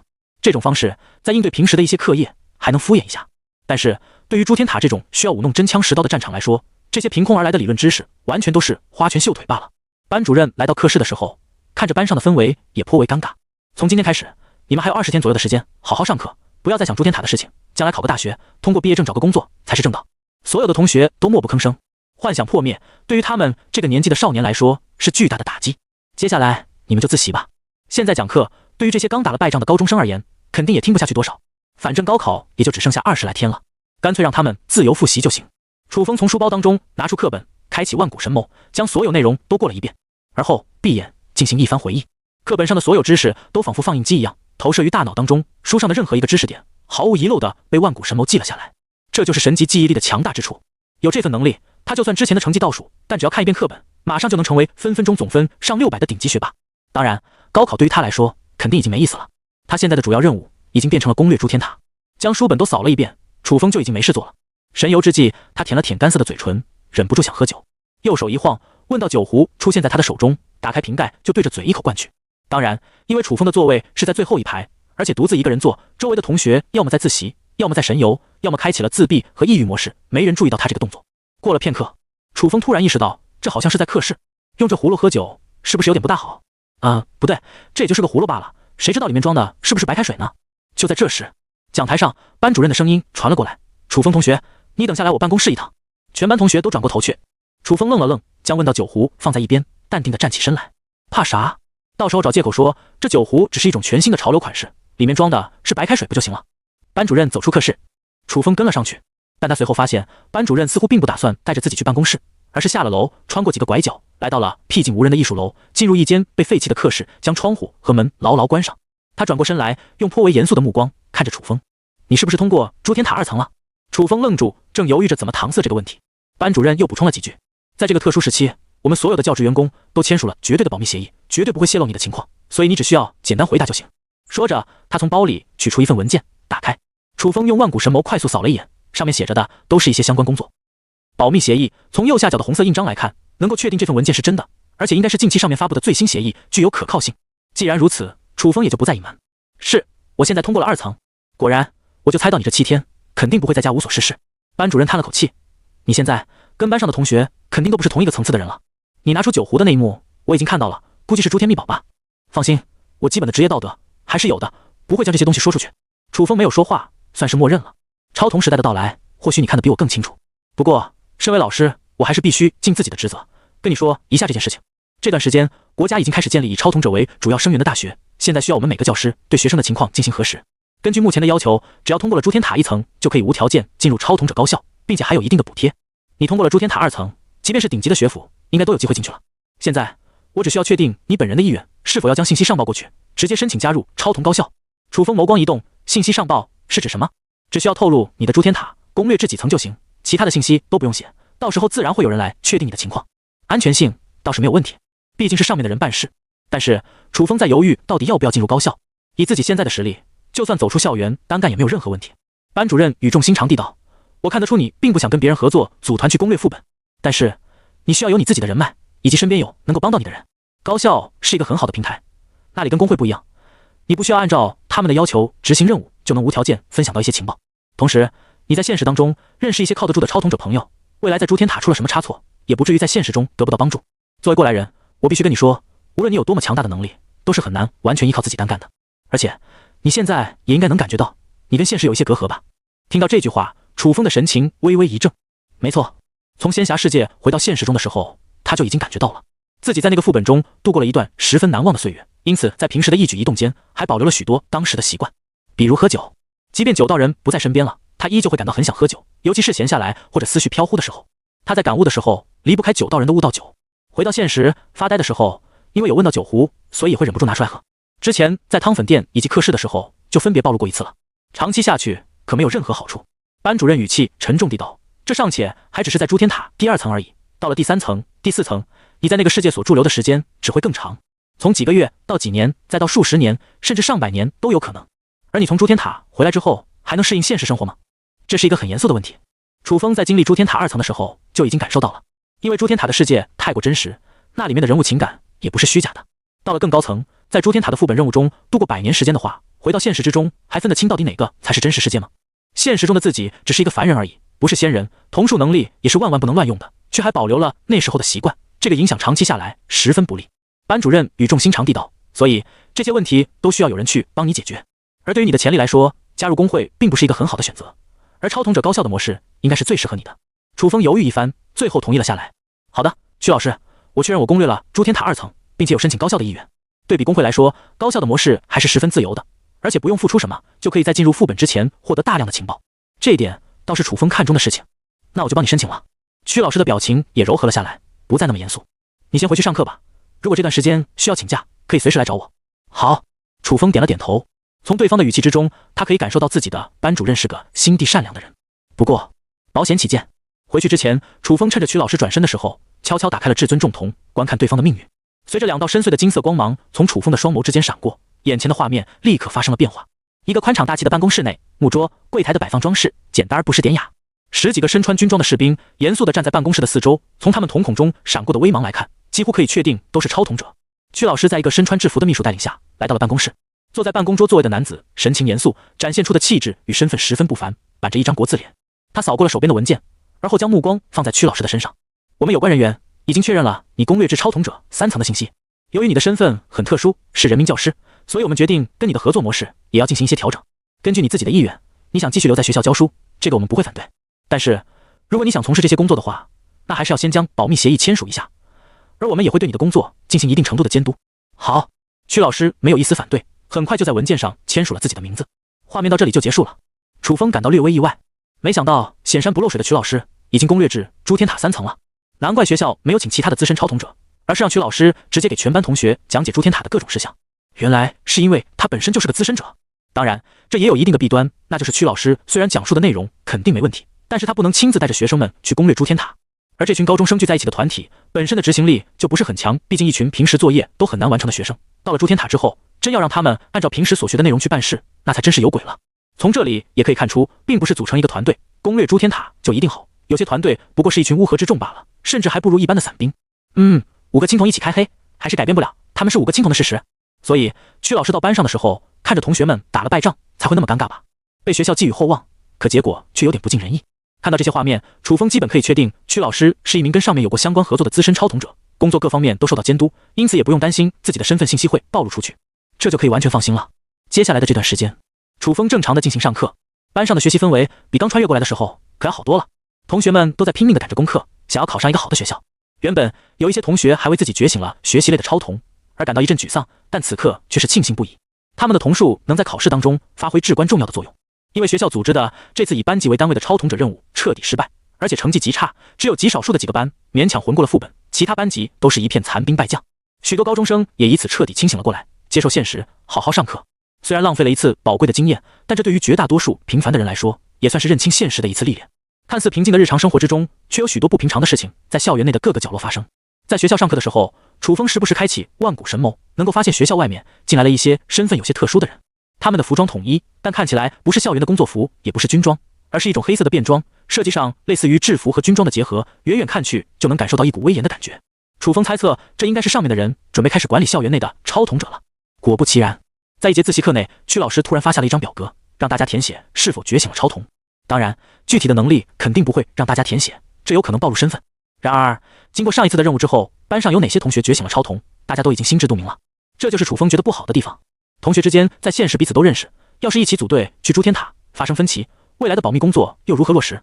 这个学校的组织活动绝对称得上是一次彻底失败的实践经历。填写完表格，接下来几天的日子又恢复了平静。回到现实当中，度过了大概2个星期的时间，楚风发现自己与现实的隔阂已经渐渐消融了。又或许是因为超童时代的来临，社会上也发生着许多微妙的变化，吸引了自己的注意力。他逐渐从仙侠副本的经历当中走了出来。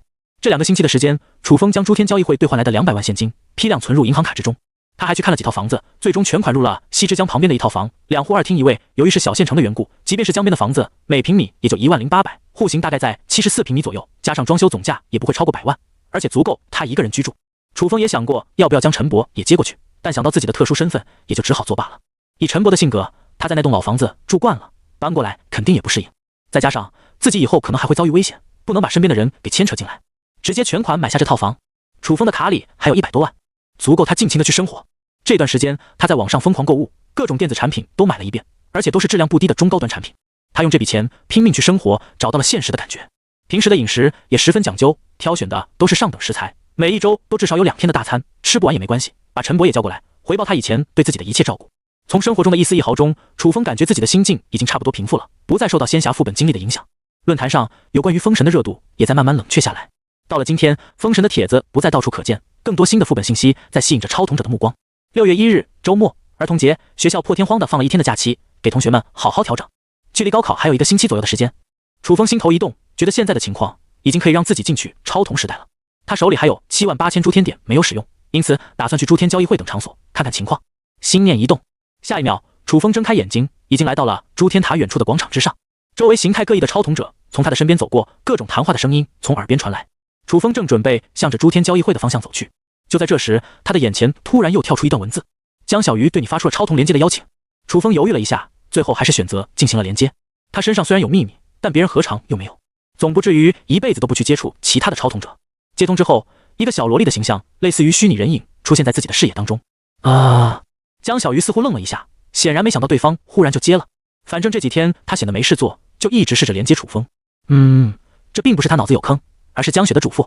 本来长设半个月，都一直是对方暂时无法接通的状态，没想到今天突然间就联系上了，有种受宠若惊的感觉。你好，有事吗？楚风语气平淡地问了一句。江小鱼愣了愣，倒是没想到诸天塔大名鼎鼎的封神，对待别人的态度倒是挺平和的。他轻咳几声，恢复了正经的形象，优雅不失礼节地道：很抱歉打扰你，因为受到我姐姐的吩咐，让我尽力联系到你，所以这段时间一直在尝试用超童连接跟你取得沟通的机会。楚风点了点头，敏锐地注意到江小鱼将对象指定到他姐姐的身上。所以你的姐姐是江雪？这么说你是她的妹妹？是的。眼前画面中的江小鱼点头承认了。楚风摩挲着下巴，沉声道：抱歉，我目前的情况不适合加入贵公会，如果是邀请的话，那是我没办法接受。在这段话中，楚风的用词十分谨慎，对方可以理解成自己不想加入别的公会，也可以理解为他的背后已经有公会了，因此无法加入。这样一来，自己的个人信息就可以最大化的保留下来，不至于被别人套出来。江小鱼摇了摇头，道：你误会了，我和江雪所在的团体并不是公会，而我们的合作形式也不是以公会的契约形式来的，也不会在现实当中产生任何交集，因此不会对你今后的行动造成任何制约。哦，这下楚风倒是感兴趣了，只要不是公会的形式，他他倒是可以接受。在现实当中进行合作，自己的安全性则无法保证。然而，江雪作为新一代最有影响力的超统者，背后的组织竟然不是工会，引起了楚风的好奇心。如果你不介意的话，我的姐姐现在想跟你当面谈一下，就在超统时代，具体的位置我会发给你一个坐标，只要你动用瞳力就可以传送至这里。接着，一个坐标出现在楚风的视野面前，42、77。非诸天塔的区域内，超统者之间是无法对目标使用具有伤害性的瞳术，任何攻击类以及控制类的瞳术都会失效。不过，类似于至尊重瞳这种信息类的瞳术倒是可以使用，所以自己过去不能说完全没有风险。然而，楚风淡淡回应了一句：“好。”自己现在的身份，即便是江雪也不敢随便得罪，因为对方没有确定自己背后到底有没有超级工会的存在。即便过去，他们肯定也不敢强行使用瞳术，随便跟自己起冲突。更何况，楚风的身上已经有3种超瞳，瞳力的等阶很高，能够抵抗大部分超统者的瞳术。如果不过去的话，反而还是主动示弱了。使用瞳力，心念一动，楚风立刻出现在坐标对应的位置。下一秒，眼前的景象变成了一片碧蓝的海岸，阳光照射着金色的沙滩，让人感到一阵暖意。远处此起彼伏的潮水声拍在海岸上，发出沙沙的响声。看着周围的环境，楚风不由一怔。而在不远处的亭子下，江小鱼不再以虚拟的形象出现，他就坐在亭子下面，手里捧着一杯冰冻的西瓜汁。在他的身旁坐着一位长相相似但年龄明显大了许多的女子，一身青色的古风服装衬托着她出尘的身影，散发出一种诗意的气质。她的一举一动皆是雍容典雅，仪态端庄，虽然看上去年龄并不大，但却有一种成熟的韵味。没猜错的话，江小鱼旁边的古风女子就是江雪了。你好，风神，初次见面。江雪站起身来，走。楚风的面前微微行礼，楚风也没问这里的情况，直入话题。不知江雪姑娘找我是否有什么重要的事情？江雪也知道了楚风不愿意讲太多无关的内容，直截了当地道：风神，你现在的背后应该还没有任何工会和组织吧？楚风挑了挑眉头，此话怎讲？江雪素手一挥，御兽笛出现在他的掌心之上。诸天秘宝的收藏价值很高，无论在什么时候都是非常保值的。如果你的背后有大工会的势力支撑，那么这个诸天秘宝完全可以跟你的工会兑换更高的诸天点，又或者是直接保留下来，根本不需要扔去诸天交易会进行拍卖。即便是需要将这个诸天秘宝扔去诸天交易会兑换为诸天点，那也不用你亲自出面，而是有人会带你办事。其次，这个地方名为诸天界域，稍微有势力的工会在超同时代当中都能花费一笔诸天点进行租赁，用于方便聚集工会的成员。你在出来这里的时候，眼神中闪过一丝意外，显然没有来过这样的地方。而你的名字出现在超同时代的时间并不是很长，前后2个副本的间隔时间也就1个星期的时间。从以上的信息，基本都可以推断出你的背后没有工会和势力的存在。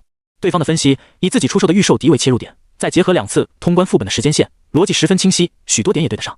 只能说江雪不愧是攻略至高层诸天塔的资深者，思考能力也是非常强的，很快就通过一系列的细节猜出了自己的背景。楚风很果断地放弃了编织一连串的谎言，去误导对方的判断，大大方方地点头承认：没错，我的背后并没有任何势力，算是一个散兵。不过既然我能孤身一人在诸天塔拿到2次 SSS 级评分，就能拿到第3次，即便面对强大的工会，我也不是没有底蕴去对抗。江雪肯定已经知道了自己的身上有额外的超同天赋，毕竟他的天同者情报就是从江雪和那个黑衣正太的对话之中听来的，所以对方肯定早就知道自己的身上有多种超同天赋。那么江雪找到自己的意图其实也很明确了。风神，如果不介意的话，我们事实上有合作的空间。江雪顿了顿，诚恳地发出了邀请。楚风道：我可以先听听你们的合作模式。从对方的意思来看，他们的这种合作模式跟工会制度有很大的不同。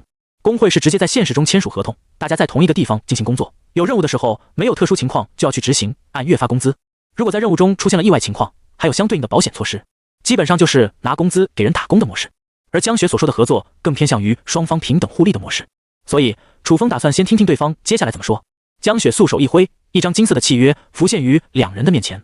我们合作的模式是基于超同时代出品的零超同契约而展开的，模式也并不复杂。1. 在契约名单内的成员都视为同合作伙伴。2. 不得做出有害于合作伙伴的事情。3. 选择性共享情报方面的信息。4. 遵守诚信、友善原则，在与合作伙伴进行合作或共同任务的时候，不得提供假情报，不得出卖伙伴，不得做出有害于合作伙伴或任何损害于此合作的任何项目。5. 必要情况下，应向其他合作伙伴提供最大限度的帮助。契约持续时间永久。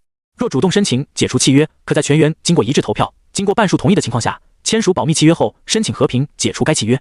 违背契约内容者将透过投票进行审判裁决，达到半数以上同意者将剥夺对方的超同，作为最终惩罚。楚风扫过了这一页契约，发现下面的名单也只不过几个人而已：囧哥、蜡笔、河马、江雪、江小鱼、陆平、白修、曲子。而契约者的初始发起者竟然不是江雪，而是排在第1位的囧哥。你们的合作模式？楚风一眼看完这份契约，感觉有些一言难尽。是不是有些意外？江雪嫣然一笑：我们挑选合作伙伴是十分严格的，只有精英中的精英，又或者是潜力特别出众的，才会被我们所考虑。而我们也完全不打算以工会的那种形式带领一批人进去副本，跟打团本一样轰轰烈烈的做任务。我们只打算召集最优秀的精英共享情报，然后一起拟定策略，剩下是要组队还是独自单干，都是个人的选择。而且我们工会每个人的诸天塔进度都不一样，所以更多是交换情报的合作，必要的时候也可以一起组队。听起来倒是不错。楚风心头一动，情报是他最需要的东西。他的至尊重瞳虽然可以获取最隐秘的情报，甚至是看到别人未来或者过去的命运，但是这都是进入副本之后面对超统者才能获取的信息。然而进入副本之前，自己却没有任何一个途径去了解他所要执行的任务信息。越到后面的副本，进入的超统者越少，而且任务涉及的范围也越大。光是罗域就已经够跑很久了，后面到了更高层的时候，在前期阶段能不能遇到其他超统者都是悬的，很可能大家都躲在暗中发育了。所以自己需要一个渠道，在进入副本之前就获取相关的情报。楚风不会怀疑这个团队的情报能力，虽然人少，但能在诸天塔早期就得知天统者的隐藏信息，情报能力在超同时代中绝对是堪称顶尖的。原本还以为他们会是一个超级工会，没想到却是精英超统者所凑成的团队。契约里的内容也没挖任何陷阱，都是奔着公平、合作、互利而制定的规则。不过楚风并不会这么随便就答应下来。你们的情报能力应该已经是顶尖了，再多加我一个，也未必能在这方面得到很多的提升。言下之意就是询问江雪邀请自己的真正目的。江雪露出了赞赏的笑容，说道：不愧是风神，心思果然缜密。我们在情报方面确实已经达到了超同时代的顶点，但是我们也为此付出了代价，那就是错失了前期获得额外天童的宝贵机会。你拿到过 SSS 级评价，应该对此再熟悉不过。到了越高层的诸天塔，通过任务的难度也就越高。如果没有额外的超同天赋，那么对应的潜力将会缩小很多。我们在早期开荒的时候还不了解有关天童者的信息，而到了高层，想要获得额外超同天赋的难度翻了数倍不止，天童者甚至是比最终 BOSS 还要难对付数倍的怪物。所以我们的团队需要培养出一个从底层就开始拥有额外超同的成员，来提高我们的团队上限。简单来说，我们全员都可以作为你的辅助，但条件就是你必须帮助我们尽力突破诸天塔的上限。当然，一切是以平等合作为基础的。如果我们自身没有相对应的潜力，在任务中被淘汰，那也视为公平合作的范围，不会对你有任何影响。意思差不多就是江雪他们用开辟者所获取的最新情报，全力辅助拥有最高潜力的楚风。等到楚风崛起之后，再带领他们达到诸天塔更高的层次，相当于是兑换了一份潜力保险。即便是江雪这么有天赋的超统者，也无法确保能够顺利通关诸天塔的高层。更何况知道了天统者的情报之后，他们更是清楚，只有拥有额外的超同天赋和无穷的潜力上限，才有那么一丝希望登顶诸天塔的第99层。先前错过了底层天统者任务的他们，要达到更高层的希望就比较渺茫了。而只有培育出拥有额外超同天赋的成员，才有突破团队上限的希望。你的意思我大概明白了，但是你们如何证明你们的付出能够抵得过我的价值？楚风依旧用十分沉稳的态度进行回应。他很清楚自己的身上拥有多恐怖的潜力上限。虽然江雪的合作模式听着十分不错，但是他们所能提供的帮助，那也得配得上自己的价值才行。小鱼，展示一下你的能力吧。江雪淡淡道。江小鱼耸了耸肩，小脸露出了无奈的表情，走到楚风的面前。来吧。等等，你们在开始之前应该告诉我到底要干什么事情吧。楚风满脑子黑线，这14岁的小丫头片子突然跑过来对自己说这么奇怪的台词，这是要干嘛啊？你从仙侠世界回来，应该需要一些帮助，他可以帮你解决一些问题。江雪话语略带朦胧地道。楚风心头一动，看见了江小鱼的双眸之中出现了一道绿色的光幕，还有一层层万花筒般富有层次感的图案在他的瞳孔之中流转，好似刻印了魔法章纹的翡翠宝石一般好看。这大概是一种瞳术。楚风做出猜测。放心吧，在这个超瞳时代里，只要不是在诸天塔里面，任何瞳术都不会对你造成任何伤害。而且我跟你一样攻略至诸天塔2层，还没有额外的瞳术天赋，伤害不到你的。江小鱼用安慰的口吻说道。这语气怎么跟护士一样？放松精神，他会对你做一些有好处的事情。江雪忍不住笑道。好吧，那我就试试。楚风耸了耸肩，反正有超瞳时代的保护，他可不至于怕了一个小女孩。至于到底要干什么，试试就知道了。看着我的眼睛。江小鱼深吸一口气，眼睛里的宝石光芒愈来愈盛。楚风感觉自己的心神被吸了进去。下一秒，眼前的景象发生了巨大的变化。他的意识似乎随着江小鱼的引导，来到了一处熟悉的地方。落日山崖，眼前一道人影正在金色的黄昏下喝着酒，时不时摆弄着身边的棋子。他转过身来看了楚风一眼，略带醉态的眼神之中带着慈爱的笑意。原来对你影响很深的是这个因素。旁边传来了江小鱼的声音。楚风回头一看，发现了那小姑娘坐在一块大石头上，晃悠着洁白细嫩的双腿，撑着右脸，饶有趣味的坐在那看戏。我倒是没想到你在副本当中的牵挂竟然会是这个。你以为我是怎样的？楚风忍不住问道。在我的印象之中，你应该是个很冷血果断，手段很狠，遇到谁都毫不留情的那种人吧？江小鱼随手一挥，眼前立刻出现了一个浑身冷酷无比、杀意绽放的人影。他的相貌长得跟楚风一样，但散发出的气质却完全不一样。看着面前凭空出现自己的复制体，楚风大概弄明白了周围发生的一切。你的能力是看见别人的内心世界，还具备着跟别人产生共鸣以及进入心灵世界的能力。差不多。江小鱼点头，我自己嘛，将我的能力称为心灵之眼。说着，他跳了下来，指着远处，看那边吧。楚风转过身去，只见远处天际的那端，一道剑光化作流星飞遁而来。剑光之上站着一个脸庞俊逸、剑眉星目、白衣翩翩的俊美少年。他飞回至九道人的身边，双手捏动手势，飞剑自动在空中环绕了几圈，随后才收回至他的剑鞘之中。花里胡哨的。对此，九道人只有一句不屑一顾的评价：嘿嘿，老头子，我刚在山下除掉了一个金丹境的妖怪，回来喝酒了。少年满脸笑容的在老人的身边坐下。臭小子，长这么大还是没点进步，整天就想着喝酒。九道人笑骂了一句，随即将一个酒葫芦丢到了少年的怀里。喝吧，反正你也是我这个老酒鬼养出的小酒鬼而已，都是我教坏的，不给你喝也不行了。少年嘿嘿一笑，被九道人骂了几句，反而还嬉皮笑脸，打开瓶盖后痛快地畅饮了起来。喝完酒，下完棋，他们站起身，一边聊着，一边朝着远处走去。金色的阳光将他们的身影拉得很长。这一老一少走着走着，身影渐渐消失在灿烂的金光之中。当两人的身影完全消失在金光之中，江小鱼略带感慨的声音在旁边响起：诸天塔的世界当中有很多结局，我们作为超统者去执行任务，或许只是通往一个结局而已。你看见的，或许才是真正的结局吧？是啊，这才是真正的结局。楚风笑了笑，转过身去对江小鱼说道：谢谢。不，你自己其实就已经完成了转化，所以我应该谢谢你让我看到这一幕吧。江小鱼走至山崖，露出了享受的神情，这风景真美。话音刚落，轰隆隆，眼前的画面分崩离析。楚风心神一晃，回到了现实之中。这么快就搞定了？看着两人的意识这么快就恢复正常，江雪素来坦然的神情都多出了几分惊讶。诺，他自己就已经完成转化了，所以我也不需要帮什么忙。江小鱼其实也感到有些意外，当初自己这个姐姐在诸天塔2层的时候选的也是仙侠世界，自己可是花费了一番心思，才将她身上的影响给平复了。没想到风神即便不用自己的帮助，就转化了这一份副本经历的影响，这天赋可比江雪强多了。所以你说的帮助就是心灵之眼的能力。楚风这下彻底明白了为什么江雪这么有把握。任何超统者在通关历时很长的副本之后，都会多多少少受到扮演身份的影响。当层数高了之后，即便通过任务回来的时候，都可能迷失了自我。到时候身体当中的那份灵魂究竟是属于超统者自己，还是属于扮演的角色，这都不好说了。没错，小鱼的能力可以快速帮助我们找回现实中的自己，不至于在扮演的角色之中迷失。许多超统者在初次经历高层副本的时候，都会出现精神恍惚的现象，甚至有些超统者找不到现实中的自己，依旧沉浸在扮演的角色当中，彻底迷失。如果是正常的角色还好，但是有些任务当中，超统者很可能扮演一个十分邪恶的角色，选择的也是心性很毒的邪魔阵容。如果扮演的时间过长，那回到现实中的时候，心性也已经扭曲了，变成了一个怪物，由此还可能诞生一些以人格扭曲者为主的工会。楚风点了点头，江雪所说的确实是实际发生的情况。那样看来，心灵之眼的能力对于自己来说确实是挺重要的。第2层都尚且花费了半个月的时间来平复心性，如果达到更高层，那出现迷失自我的风险也并非不可能。绝大多数超统者在现实当中的经历也不过10几20年而已，但在高层的诸天塔，甚至有可能一次任务就度过4、50年，那漫长的副本经历超过了在现实当中的记忆，因而造成了人格上的迷失。江雪顺势抛出了自己的筹码：如果你选择成为我们的合作伙伴，那么在每次副本之后都能通过小鱼的心灵之眼快速摆脱迷失的状态。想必江雪这个团队能够如此快速的攻略副本，跟江小鱼的能力也脱不开关系。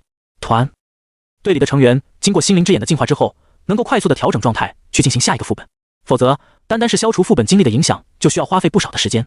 如果没有这份影响就进入诸天塔的更高层任务中，那甚至可能在多重扮演的身份之中迷失，而在挑战极其严峻的诸天塔任务之中，任何对心境的影响因素都可能成为致命环节。好，我可以同意成为你们的合作伙伴。楚风点了点头。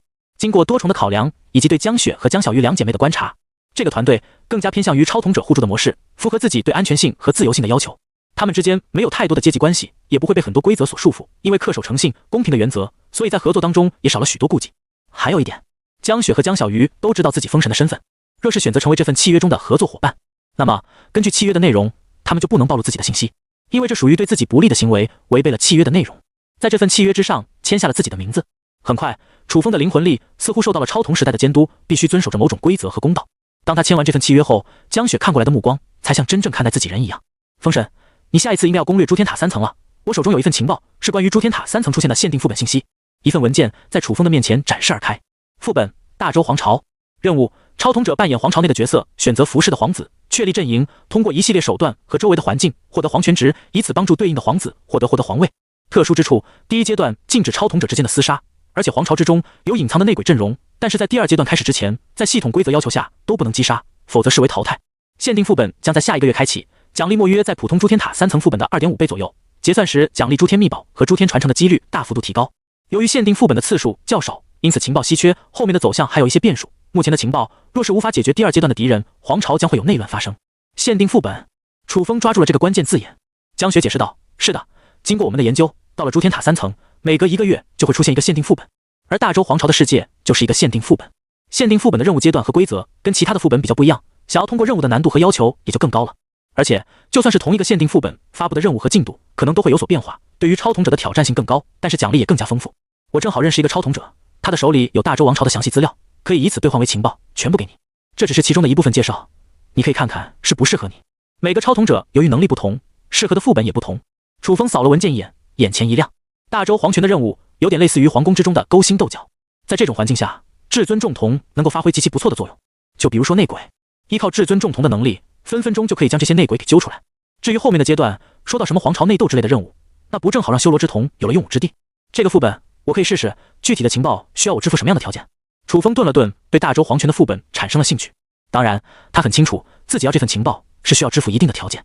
江雪露出了一抹笑容，随即扫了江小鱼一眼。要求很简单，你将小鱼带过3层，不需要他有多高的评分，混个评分奖励就行。带他？楚风有些疑惑，他倒是有点没想到江雪竟然会让自己来带他的妹妹，就对自己这么放心。江雪的脸色变得有些沉重了起来。事实上，小鱼对我们团队来说，安全第一才是关键。但是他现在的能力有点不够用了，必须要升级，否则我们的一位合作伙伴面临着迷失的风险。谁？楚风心思一动，囧哥。江雪轻叹一口气，他的层数很高，小鱼目前心灵之眼的能力有点不够平复他的状态，他对我们团队十分重要，所以我才迫切的想要找你合作，目的就是将小鱼给带上去，将心灵之眼的等阶提高后，才能治疗囧哥。从这句话当中，楚风可以猜到囧哥应该已经攻略到诸天塔的很高层了，甚至层数还会比江雪高了许多。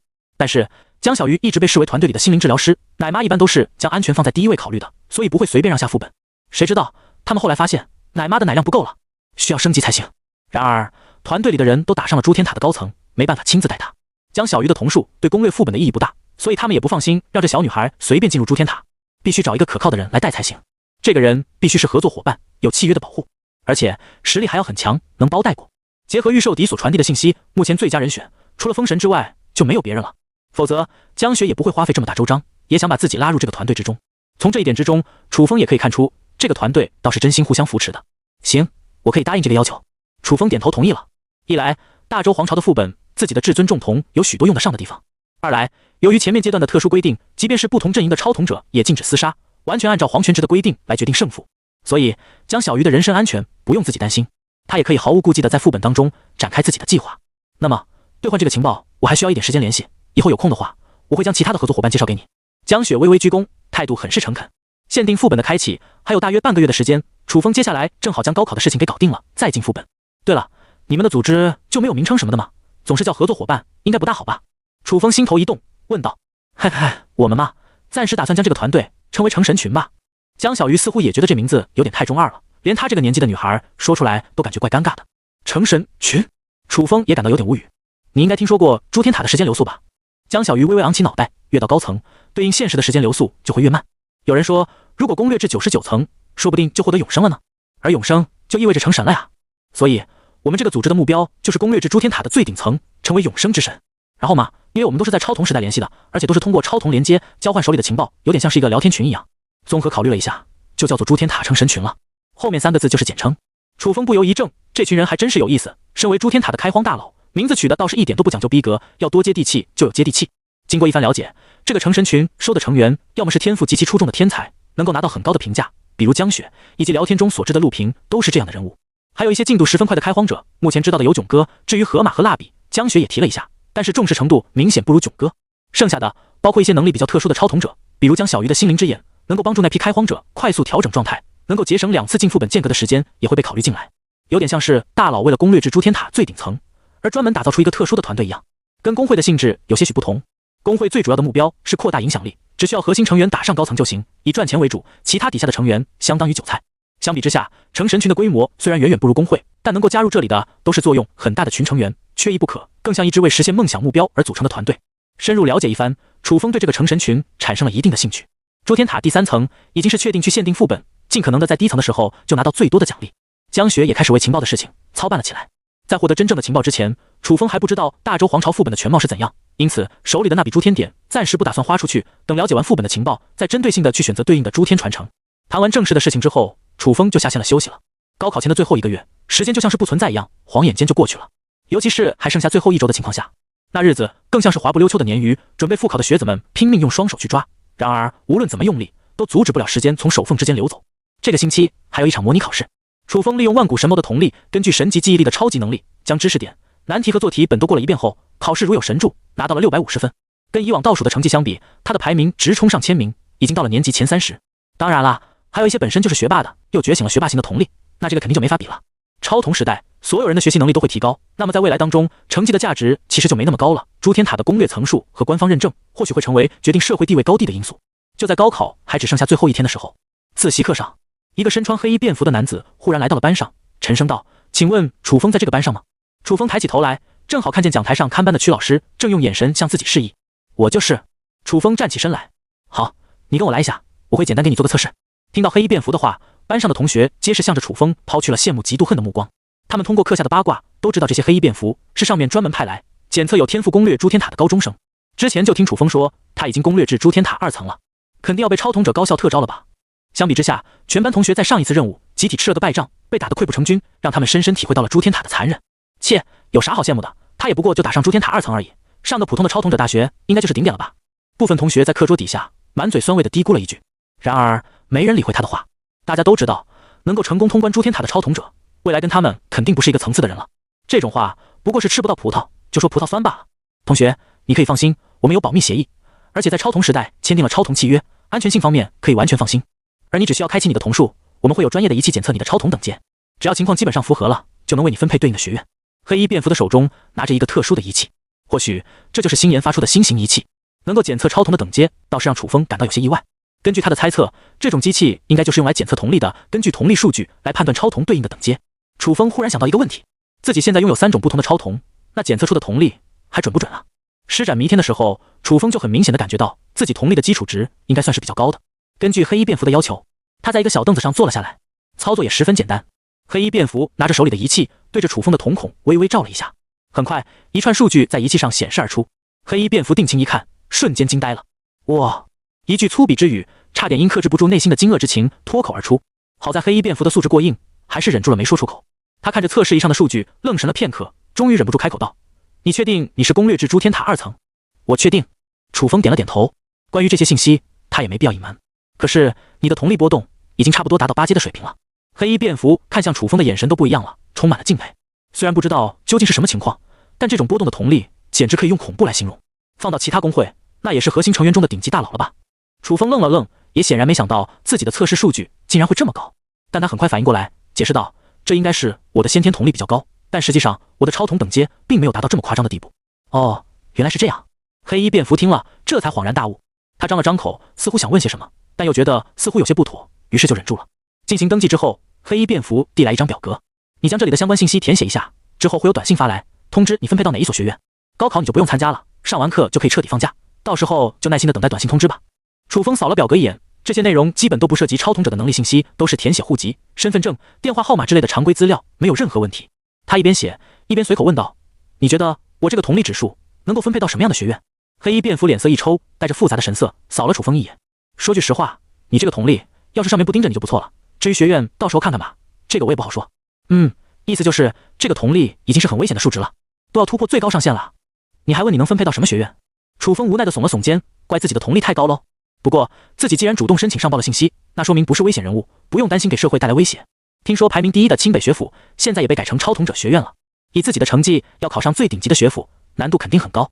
不过如果是以瞳力来分配学院的话，那就不好说了。进行完登记之后，接下来就是等通知。回到班上，楚风看着周围一群吃力学习的同学，却没有感到任何压力，反而是一片轻松。这就是保送生的感觉吗？有点爽啊！上完最后1天课之后，楚风就背着书包回去了。高考跟他没有任何关系。班上有同学也注意到了这一幕，纷纷议论了起来。不少同学都猜到楚风肯定是被特招进超童者学院了。林青青的脸色有些复杂。原本楚风是被班级边缘化的学生，班上没几个人愿意理他。这才过了1个月的时间，他离去的背影就让人感到很远很远，仿佛天上的星星一样，根本无法碰到。回到家里，楚风刚刚进入超童时代，面前就立刻弹出了一串文字：江小鱼给你传送了一份资料，是否选择接收？是。下一秒，楚风的眼前就多出了一个长长的列表，里面的内容都是关于大周皇朝副本的信息。这个超级皇朝光是皇宫的占地面积就达到了方圆100里，相当于一座城市的范围。大周皇朝的背景十分特殊，这里没有武魂，没有灵气，也无法在人体之中开辟经脉，进行任何种类的修炼。但是大周皇朝的掌权者却具备着御龙气之术，他们可以将大周皇朝的地脉龙运之气化为强大的势能，以此做到翻天覆地之能。而大周皇朝的附近还有各种矿山，能够孕育出拥有神秘能力的晶石。顶级的工匠通过御龙气之术打磨晶石，制作出具有超凡能力的武器或甲位，为宫廷人物以及权贵者所拥有。这是一个权力高度集中于上位者手中的世界。而资料的详细囊括了大周皇朝所有的权力机关，包括每栋楼的历史背景、涉及的人物身份、掌握的社会资源以及拥有的职能和作用，都无比详细的记录了下来。甚至大周王朝需要注意的礼仪、需要注意的人物、扮演时需要注意的语调和独特的宫廷礼节，都在这份资料里面。所有的内容要是转化为书面文字，简直可以变成一本厚厚的百科全书。如果楚风没觉醒至尊重瞳的话，光是记住这些信息，得抱着考究历史的心态，啃上好几年的时间才能大致记住相关的信息。这也让楚风惊叹于成神群的情报获取能力，难怪他们攻略副本的速度如此之快。有着这么详细的信息，甚至都可以从中推出好几条副本的攻略线，从而选择具体的战略方向。他粗略地扫了一遍列表，到目光移至最下方的时候，看到了一段特别的备注：大周王朝是限定级副本，跟普通的仙侠世界、武道世界都不一样，基本上不会出产对应的传承，爆出的物品基本都是等阶较高的诸天秘宝。相对应的，进入这个副本当中，超统者也无法从任何渠道找到对应的传承，所以竞争比较公平。如果要针对此副本进行一些准备的话，可以考虑一下护身类型的诸天秘宝。大周皇朝的副本之中，虽然超统者明面上无法互相伤害，但是可以用其中的规则，借助背景之中的人物暗算超统者。如果有护身或者保命型的诸天秘宝，能够极大几率的提升在大周皇朝的存活几率以及通关几率。原来如此，楚风不由感慨一句：情报还是十分重要啊！至尊重瞳在获取情报方面绝对是顶级的，但是局限性也很明显，无法跟超级公会一样提前就掌握各种副本的信息，相当于是拿着攻略进去通关游戏。幸好前2个副本都是低层的诸天塔，所以情报的影响不算特别大。到了越后面，情报的关键作用就越强。楚风心神一动，来到了诸天交易会。他打算针对这次副本挑选一下诸天秘宝。再一次来到诸天交易会，楚风直接花费1000诸天点买下了进入交易会的永久资格，同时还获得了贵宾级别的服务。那个黑色的小精灵再次漂浮了过来。这位客人，请问你需要什么帮助吗？楚风在脑海里思索了片刻，而后道：我需要一件诸天秘宝，大概是自动防身的那种类型，价格大概在7万诸天点左右，已为您匹配到对应的房间，编号2333。下一秒，楚风感觉自己的身体坠落而下，来到了交易会的一把交椅座位上。旁边聚集的灰雾人影比上次少了许多，只有4个人。然而悬挂于房间正上方的倒吊人环视了座位一圈后，开口道：交易人数已满足竞拍条件，现在开始交易。从2311开始，依次展示拍卖品，并给出竞拍要求。2311取出了一把飞剑，仙侠世界传承6阶，起拍价6000诸天点。2322取出了一本秘籍，武道世界传承5阶，起拍价5000诸天点。2311和2322似乎是匹配到刚好互相有需要的一对超统者。当他们都拿出竞拍物品后，彼此之间很快就完成了交易。轮到楚风，他将万妖丹取出，放在了桌面上，淡淡道：万妖丹，仙侠世界7阶传承，起拍价7000诸天点。跟预想中的一样，他取出这枚万妖丹后，并没有竞拍者看过来。虽然传承的品阶不低，但是丹药的作用比较冷门，放在诸天交易会当中是属于优先级较低的诸天传承。不过楚风这次过来主要是来竞拍物品的，有个东西出来摆一下，做做样子就行。最后轮到2344，只见一枚印刻着金色道纹的符箓呈现于众人的面前。下品黄龙符，3阶诸天秘宝，半个月进行一次充能，最多聚集2次，可抵挡2次物理攻击，灵魂攻击无效。起拍价75000诸天点。当这件宝物放出来之后，2311和2322都露出了动容的神情。但是他们压根就不是这个层次的超统者，所以拿不出这么多的诸天点去竞拍黄龙符。楚风毫不犹豫地出手，我出75000诸天点。场上鸦雀无声。2344顿时感觉自己亏了。3阶的诸天秘宝，现在的市场价应该在8万到9万诸天点之间。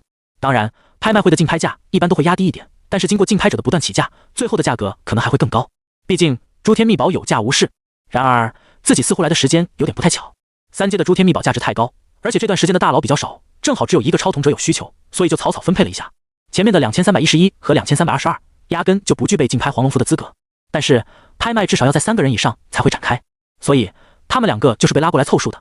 只有楚风才拥有竞拍黄龙符的需求，他们4个人就这样被匹配到一起了。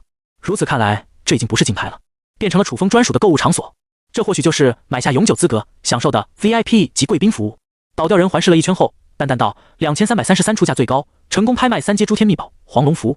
接着，楚风面板中的诸天秘宝多出了黄龙符，而他手里的诸天点立刻下降了75000，再加上进来时花费1000诸天点购买了永久免费的入场资格，他现在身上的诸天点只剩下可怜的2000。当然，楚风大出血买下黄龙符，并不会有任何心痛的感觉，反而感到一阵舒畅。3阶的诸天秘宝，这保守估计也是诸天塔3层的极高评价才有几率爆出来的物品。根据现在的市场，能够用75000诸天点买到，那可是赚大发了。遇到这种情况，2344也只能自认倒霉，白便宜了对方1万多诸天点。不过，黄龙符也算不上对超统者特别有用的诸天秘宝。对比诸天传承来说，普通的诸天秘宝在副本中能发挥的作用，远远没有至尊级的诸天传承那么大。黄龙符只能自动防御物理攻击，但在现实当中，超统者遇到的危险一般都是一些精神攻击类的瞳术。因此，黄龙符虽然在品阶上达到了3阶，但是未必也那么实用。这样想想，2344就感觉自己的心里舒服多了。完成了这笔交易之后，楚风已经花完了所有的诸天点，而其他超统者也都各取所需，拿到了想要的东西。在倒吊人的见证下，这场拍卖会就此结束。回到超统时代的广场，楚风心念一动，黄龙符立刻融入到自己的体内当中。只要受到物理攻击，黄龙符就会自动分化出一道龙气防护罩，抵挡攻击。当然，太强的攻击，3阶的诸天秘宝未必防护得住，但是可以抵消大部分的伤害，再加上自己的修罗之瞳，那受到的伤害也能减小许多。打开自己的个人面板，姓名：风神，年龄17，超瞳，至尊重瞳，品阶未知，万古神眸6阶，修罗之瞳4阶，已解锁世界、武道世界、仙侠世界。诸天秘宝：问道九壶3阶，黄龙符3阶。诸天传承：大道至仙、至尊、落日真剑、至尊、万妖丹7阶。诸天光环：一份机缘，身世不俗。攻略副本2，进化点110010。诸天点2000。虽然攻略的层数不是很多，但是光从面板来看，对比同阶段的超统者来说，可谓豪华无比。接下来的这段时间，楚风就一直在研究大周皇朝的副本信息，以及等待学府录取的通知。当然啦，短期内录取的短信通知肯定没那么快来。就这样，日复一日，楚风终于等到限定副本开启的那一天。他和江小鱼早就约好了，一起在诸天塔的附近见面。算好了时间，他们一起进入了诸天塔3层，在小精灵的指引下，同时选择了大周皇朝的副本。经过了10几秒的等待，数道光幕笼罩了在场的上百个超统者。楚风眉头一皱，选择这个副本的超统者比想象中的还要多。按理来说，攻略至诸天塔3层的超统者应该已经比较少了，何况他们选择的还是限定副本。但是选择大周皇朝副本的超统者并不在少数，更因为是限定副本，进去的超统者综合实力也会更强，竞争也会更大。进入副本后，很快一个有关副本信息的面板从楚风的眼前弹出。副本：大周皇朝，层数3层，难度系数极高。背景：大周皇朝的周武帝已经命不久矣，需要找寻新的皇位继承者。在此期间，大周气数极其不稳，下一任的皇位将由9位皇子通过激烈的竞争，最终以皇权值决定继承者。看似平静的皇朝宫廷，实则埋伏着无数的暗流涌动，而外域的邪族更是在关外蠢蠢欲动。任务：选择你所辅助的皇子，争夺一切有利于皇子夺权的因素，拿到最高的皇权值。注意事项：1. 你可以在9位皇子的护下选择一个对应的身份作为你的出身。2. 选择辅助不同的皇子，将对应着不同的发展。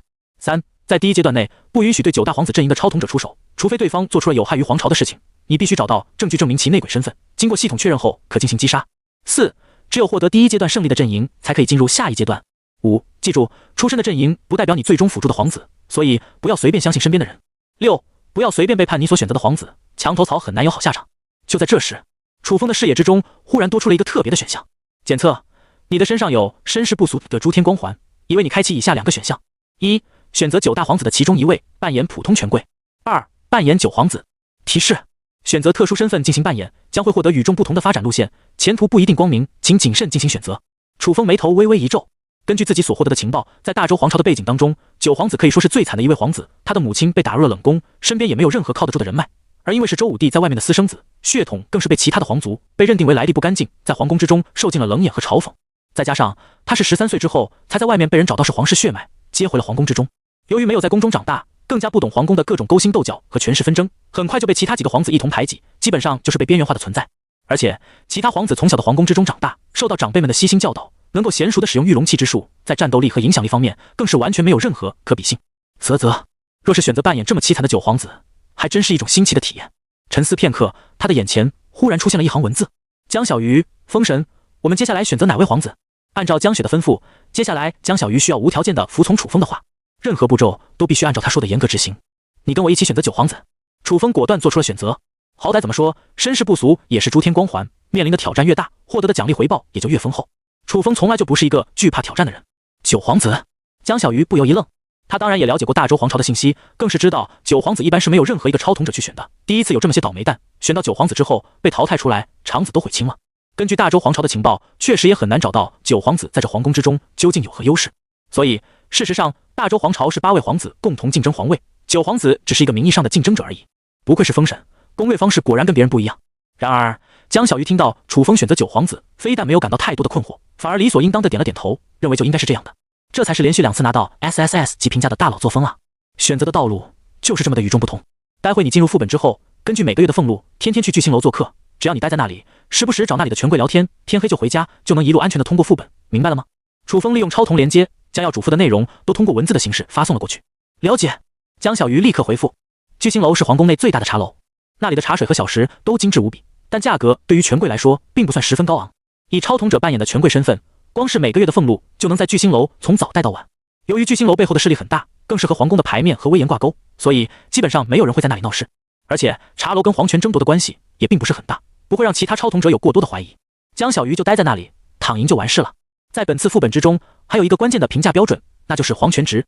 然而辅佐同一个皇子的超瞳者，皇权值是共享的。也就是说，江小鱼即便什么都不做，只要楚风获得了皇权值，他的皇权值也会跟着提高，对应的评分也不会少。完美躺赢的副本，因此楚风带着他也不会感到麻烦，做自己要做的事情就完事了。经过一段时间的等待，所有的超瞳者都完成了阵营的选择后，下一秒，楚风睁开眼睛，发现自己躺在一张宽大的床上，映入眼帘的是一座宫殿，看上去气派华贵无比，然而旁边却冷冷清清，没有一道人影。可嗨！忽然间，楚风感到自己的嗓子宛如有火在燃烧，而他的头脑很快也变得沉重了起来。眼前的景象陡然间天翻地覆，时不时感到一阵想要作呕，仿佛这副身体得了什么大病一样。立刻开启万古神谋，一阵冰凉的感觉注入他的大脑当中，这种感觉稍微好了一点。而且万古神谋能够在一定程度上改造血脉，虽然无法达到武道世界那样的效果，但无论在现实还是在副本当中，他的身体都会好上一点。当状况好一点之后，楚风打开了副本角色的面板，姓名周宇轩，年龄16，身份大周皇朝9皇子，皇权值23。注意，你的这副扮演身体中了冰蝉寒骨毒，需要立刻找到解药进行救治。剩余寿命2天，还剩下2天的寿命，难怪说是新奇的体验，真够独特的。楚风嘴角轻轻勾起，若是换做其他超瞳者，恐怕还真要被这2天的寿命给坑了。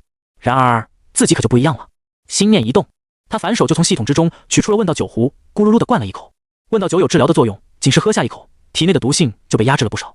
再次打开面板，剩余寿命30天，问道酒壶1天就能产出1瓶的量。也就是说，这冰蝉寒骨毒对自己而言压根就不是什么威胁，说不定后面喝着喝着，这毒就彻底没了。咔嚓！突然间，外面的大门被一双细嫩的手打开，一个身穿宫服的小侍女鬼鬼祟祟的走了进来，看她的动作像是小偷似的。然而侍女看见床上的九皇子之后，像是受到了什么惊吓一般，结结巴巴地道：“九皇子殿下，您怎么起来了？”楚风扫了侍女一眼，眼睛微微一眯。这侍女看见自己起来，非但没有表现出一丝的惊喜，反而是感到十分意外和惊愕，甚至眼神之中还出现了一丝恐惧。九皇子在皇宫之中的影响力十分低微，而且本身不具备御龙气之术，当然不会成为让这个侍女惊惧的原因。呵呵，开启至尊重瞳，侍女过去的命运片段顿时成为一幅幅画面，在楚风的眼前播放。眼前是一个幽暗封闭的空间，年纪不过10岁的小侍女畏畏缩缩地看着面前那个衣着华贵的妇人。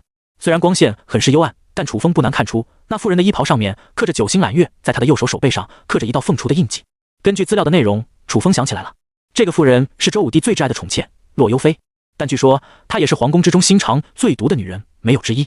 原本大周皇朝的历史背景之中，周武帝一共有13个儿子，然而周武帝大病将逝，无法管理朝政的这些日子里，洛幽妃通过狠毒的手段弄死了年龄较小的几个皇子，而九皇子因为是从外面捡回来的，在宫中无权无势，因为过于废物，所以被迫捡回了一条命。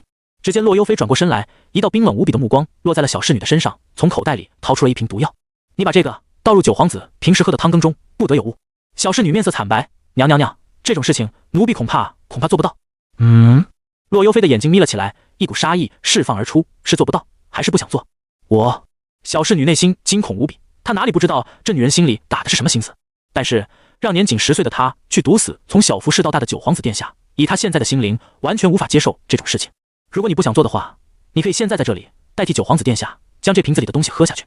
洛幽妃笑了起来，而她的笑容在这幽暗的光线当中显得无比瘆人。这是我为她虚弱的身体准备的一些礼物，对她只有好处没有坏处。你是在怀疑本宫的意图？奴婢明白了，我这就将娘娘给九皇子殿下的礼物送过去。死亡似乎就在面前，小侍女在极度的惶恐之中，大脑反而彻底冷静了下来，慢慢的走过去，接过了洛幽妃手中的瓶子。好好完成我的任务，做得好，以后必定有你的好处。说完后，洛幽妃转身离开了这里，只剩下小侍女一个人独自留在这黑暗的房间中，低着脑袋，眼神透着一股苍白的空洞。画面到这里就结束了。皇子殿下，您的身体没事吧？小侍女问候的语气都变得结结巴巴了起来，显然是因为自己没死而感到意外和害怕。怕的自然是因为没有完成洛幽妃布置的任务，出了差错，恐怕她也难逃一死。楚风装模作样的捂着脑袋，闷声道：“这几天本殿感觉脑袋晕晕乎乎的，你可有什么好的方法吗？”殿下，请您多注意身体。小侍女上前几步，但她忽然发现自己双手空空的，顿时感到尴尬了起来。殿下，我去给您打点热水，您用毛巾敷几下额头，或许会好一些。好。看着小侍女离去的身影，楚风的眼睛微微一眯，他再次开启了至尊重瞳。自从仙侠副本之后，得到了第2个额外超瞳，一共拥有3种超瞳天赋后，楚风发现至尊重瞳的能力也得到了一定的提升。他可以连续对同一目标观看命运。原本这至尊重瞳只能对一个目标发动一次观看命运的机会，而且看到什么内容也不是自己可以决定的。但他感觉现在能够主动去选择观看对方的过去或者命运，甚至可以凭借着直觉来去控制一下看到的片段，一般得到的都会是比较关键的信息。现在楚风做的正是观看侍女未来的命运。依旧是在那个幽暗的房间之中，洛幽菲似乎早就在那里静静的等候。当侍女偷偷摸摸的进入这个房间后，只听洛幽菲的声音响起：“皇子殿下的情况怎么样了？”侍女畏惧的缩了缩身子，回应道：“禀告娘娘，皇子殿下说他身体不舒服，感觉到脑袋晕晕乎乎的，刚才还起来了一下。”起来了。洛幽菲转过身来，眼神中浮现出一丝意外之色。楚风都差点看笑了，这眼神几乎是把这九皇子的命真够硬啊这句话写在脸上了。顿了顿，洛幽菲再次取出了一个瓶子，嘱咐道：“既然皇子殿下感觉头晕，那么我这里正好有一瓶药，可以帮助他缓解这个症状，你拿过去给他服用。”是。画面到这里就结束了。至于这瓶药怎么给自己缓解症状，那还用说吗？曾有笑话说，如果你感觉到手疼，那把手剁了就没事了；如果你感觉到脑袋晕，那把脑袋摘掉就不会再晕了。大致就是这个意思。等到小侍女离开之后，楚风开启了万古神谋，下床悄悄跟了过去。他打开门，用万古神谋扫视四周，立刻发现自家的侍女并没有去给自己拿热毛巾，而是悄悄拐过一个弯，似乎是走入了某个楼阁之中。这侍女也真够大胆的。楚风望了望四周，发现周围没有一道人影。自从陈洛妃被打入冷宫之中，九皇子的宫殿就显得落魄无比，连丫鬟都没有几个。堂堂一个皇子的陵园，看上去甚至不如一些门阀世家。也正是因为九皇子的宫殿没有几个人，所以这侍女才能如此大胆的行动吧。只见对方进入了一个被废弃的杂物间，在门口四下张望了一番，确认没有人后才走了进去。楚风皱了皱眉头，这侍女哪都不去，进入一个杂物间是准备干嘛？他跟了上去，脚步悄无声息地走到了门口，耳朵往门上一靠，没有听见任何动静。楚风不再犹豫，直接将门推开。砰！当这道门打开后，竟不见一道人影。仓库只有一扇门可以进出，连窗户都没有。这侍女进去之后，人却凭空蒸发了。还有这等怪事？根据大周皇朝的背景，楚风当然不觉得这侍女能有什么超能力，可以闪现过墙或者遁空逃离。他在四下走了几步，突然发现了角落里有个很大的酒窖，而地面上有一道明显的拖痕，看上去还很新，显然近期有被人移动过。原来如此，楚风似乎明白了什么，嘴角现出一抹笑容，走上前去，将酒窖移开。顿时，一个漆黑的地道出现在正前方。走进去后，穿过了一个长长的甬道，里面似乎传来几道交谈的声音。原来洛幽菲就是通过这个地道跟小侍女进行联系的。当然，以洛幽菲的身份，自然不可能随便被别人看到她进入了九皇子的宫殿之中，不然容易引起别人的怀疑。皇宫之中本就暗藏着无数的密道，洛幽菲作为一个干涉朝野的女人，掌握各种秘密渠道也不奇怪。一道密切的交谈声从不远处的房间传来，密道的构造如同迷宫一样，虽然初次进入这里很容易把人绕晕，但因为回声很大，所以楚风非常容易地锁定了侍女和洛幽菲交谈所在的地方。距离交谈的声音越来越近，楚风顺着声音的源头寻觅而去，只见眼前出现了一个地窟扩建成的房间，洛幽菲和侍女就在里面进行交谈，内容跟命运片段中所看见的一样。等两人交流完之后，楚风微微向后一靠，躲在了一个角落里面。只见自家的小侍女从房间里走了出来，她的手中多出了一个瓶子，看上去就跟命运画面中所见的一样，想必就是那恶毒的洛幽菲所给。楚风眸光微微一眯，洛幽菲是大皇子的母亲，这么费尽心思的对付其他皇子，其心可诛。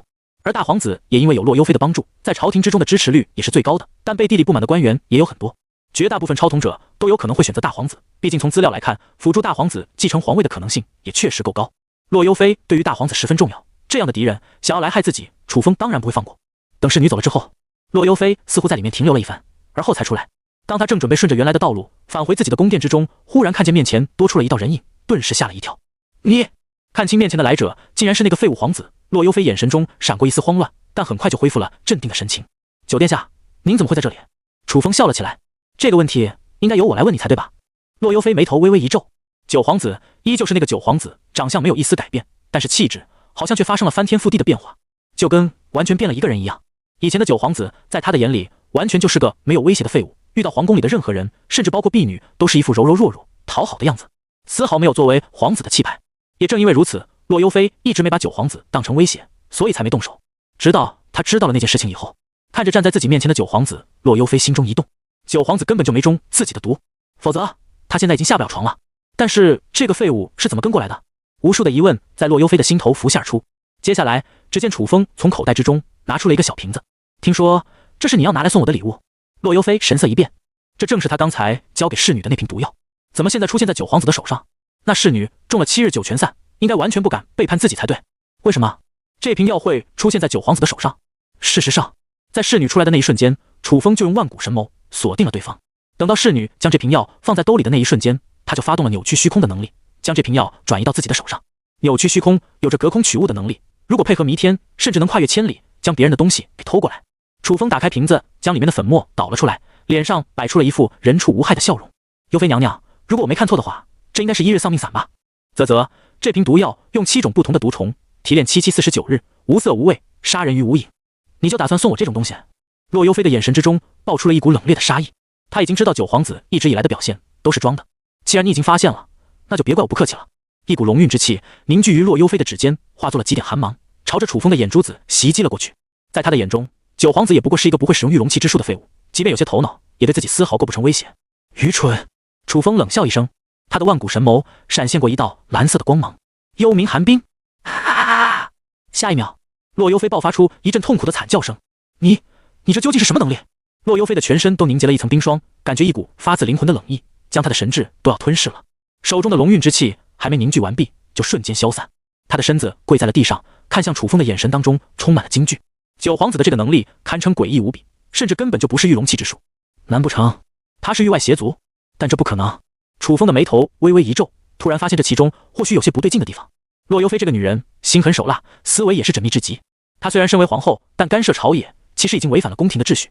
本来就有不少文武百官不满她的做法，在这种特殊时期，洛幽妃竟然还在打我身上的注意，应该不只是想要减少竞争对手那么简单，因为这其中的收益和回报完全不成正比。或许这个女人还对我另有心思。楚风的双眸之中闪过了一丝金色的光芒，就让我看看你的身上有什么秘密。下一秒，眼前的画面发生了巨大的变化。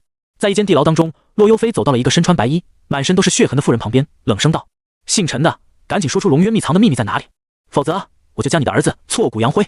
如果你说出来了，我倒是可以考虑饶你们母子2人的性命。等我儿登临皇位之后，就安排你们离开皇宫，并给你们一些钱，足够余生挥霍。”牢笼之中，那个气息奄奄、浑身布满大大小小疮口、披头散发、瞳孔中充满血丝的女人，就是被打入九幽狱之中的陈洛妃。看见这一幕，楚风感到有一些地方不对劲。根据大周皇朝的历史，陈洛妃应该是被周武帝打入了冷宫，但是九幽狱却是用来关押十恶不赦的犯人，尤其是对大周皇朝进行过严重破坏的危险人物。关押在九幽狱之中，能够让这些凡人与阳光隔绝，而且这里的阴邪气息可以一点一点吞噬人的心智。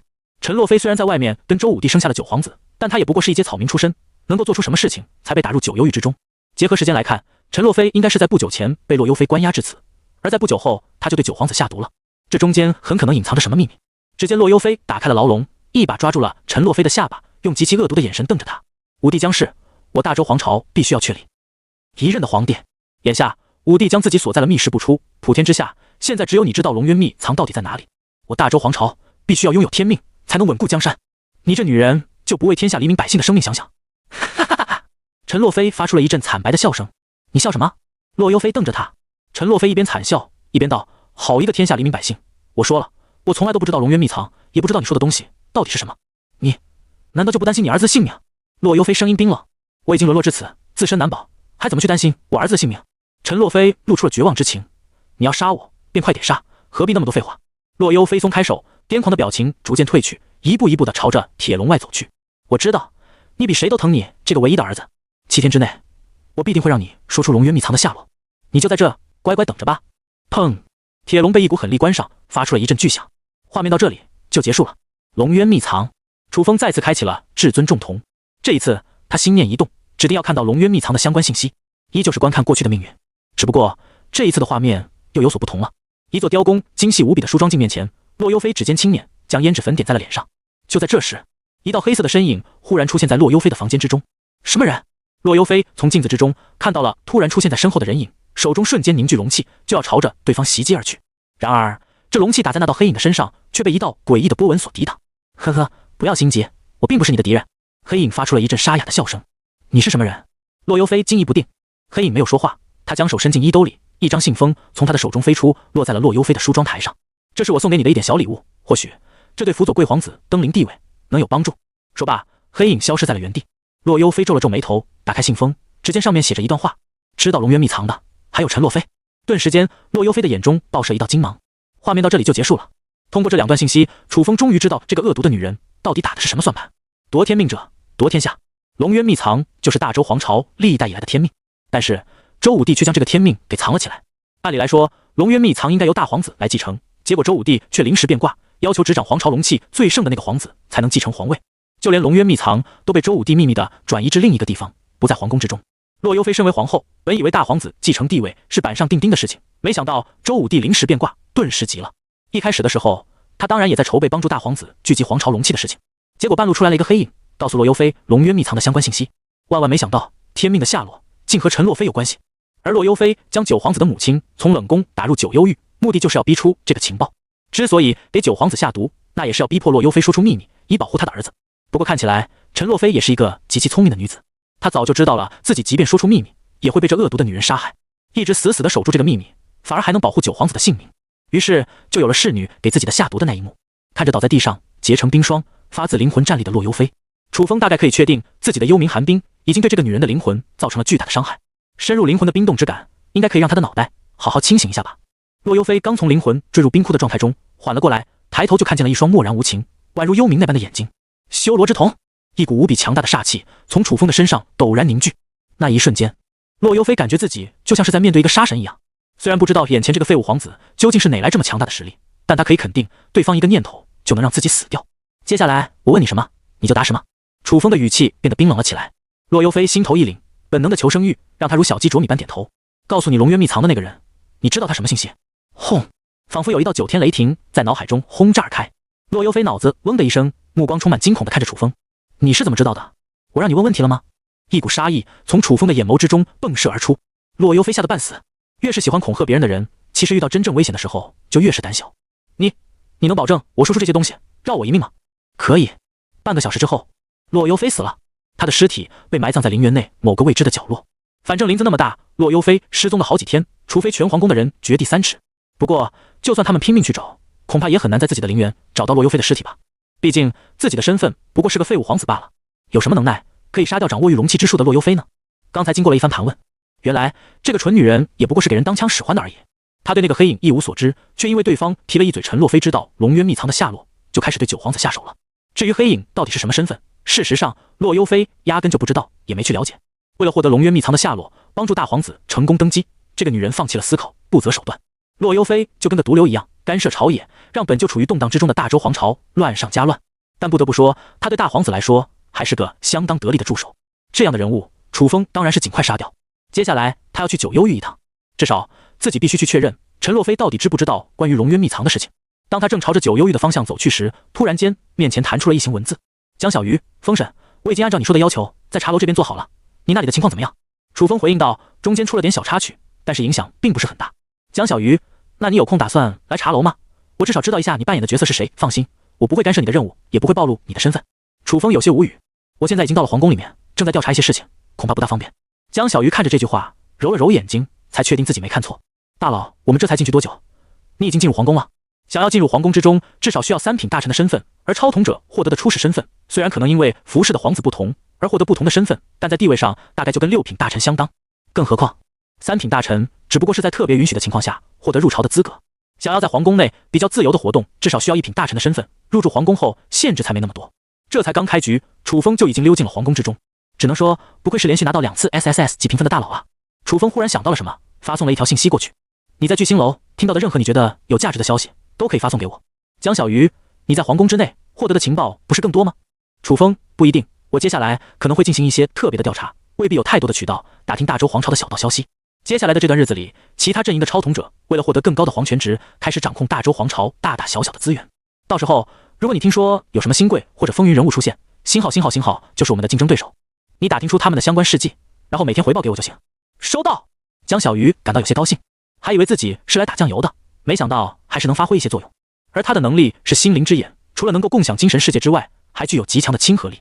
普通人面对江小鱼，不知不觉就会觉得他是身边最亲密的人，什么话都会说出口，而且回去细想之后，还不会觉得有任何蹊跷的地方。必要的情况下，消耗一定的瞳力，江小鱼还可以悄然无息地探查对方心里隐藏的秘密，在套取情报上也有独特的能力。所以这次安排他去聚星楼，可算是找对路子了。每天聚星楼都会有大大小小的官僚世家成员出入，从他们的嘴里往往可以流传出无数的小道八卦，整理出完整的信息库，就可以对整个大周皇朝的动向了如指掌。进行完这波交流之后，不知不觉，楚风就根据记忆中大周皇朝的地图找到了九幽域，面前有着许多的禁卫军在这里看守，戒备森严无比。楚风走上前去，立刻有几个禁卫军拦住了去路。九皇子殿下，这里不是你该来的地方。楚风皱了皱眉头，父皇曾经说过，我有权去探望我的母亲。怎么？父皇现在有病在身，无法掌管朝廷之事，你们就开始擅自做主了？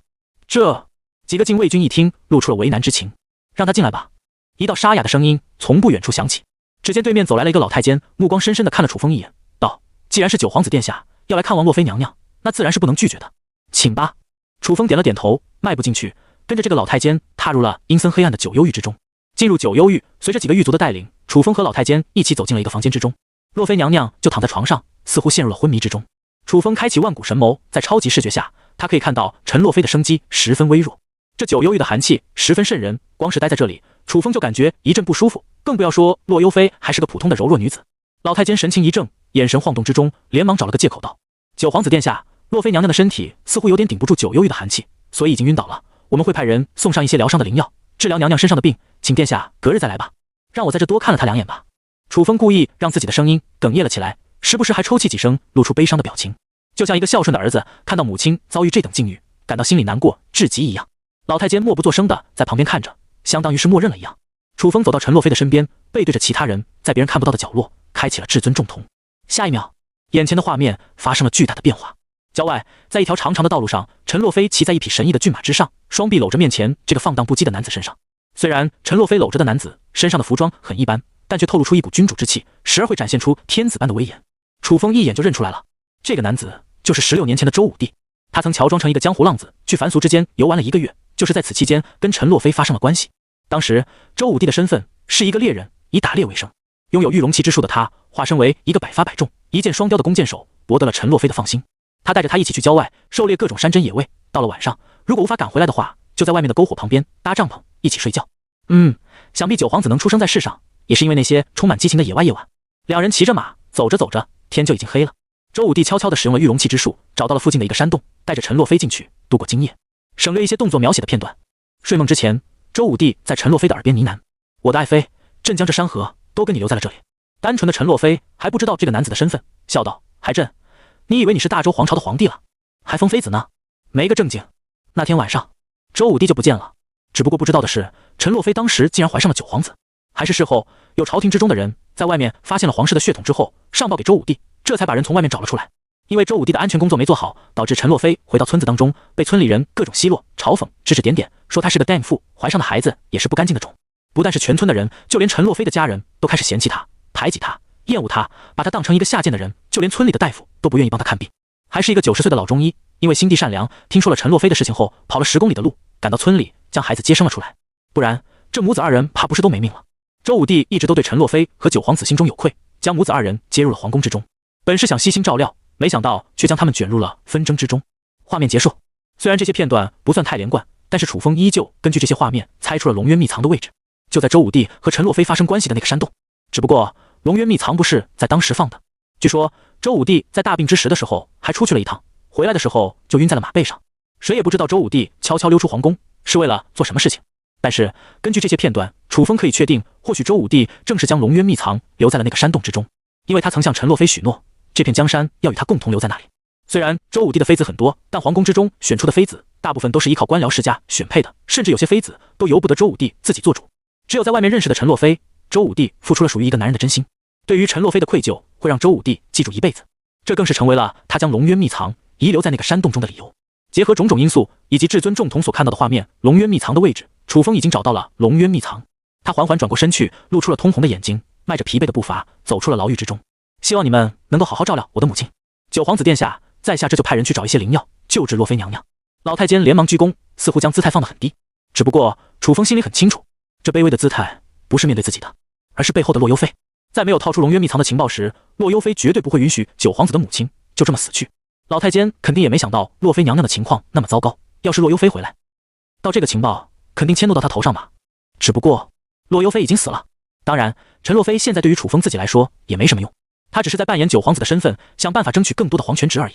如果说龙渊秘藏是大周皇朝的天命，那么自己要是能将天命所掌握，皇权值绝对就已经爆表了，甚至都不需要去跟别的超统者进行任何资源上的竞争，找到龙渊秘藏就锁定了第一阶段的胜利。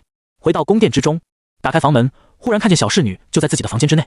听到响声，小侍女立刻跳了起来，似乎是察觉到自己的行为有些异常，慌忙地说道：“皇子殿下，您白天都去哪里了？奴婢到处去找，都没找到。”话还没说完，这个小侍女的身上就凝结了一块一块的冰霜，幽冥寒冰。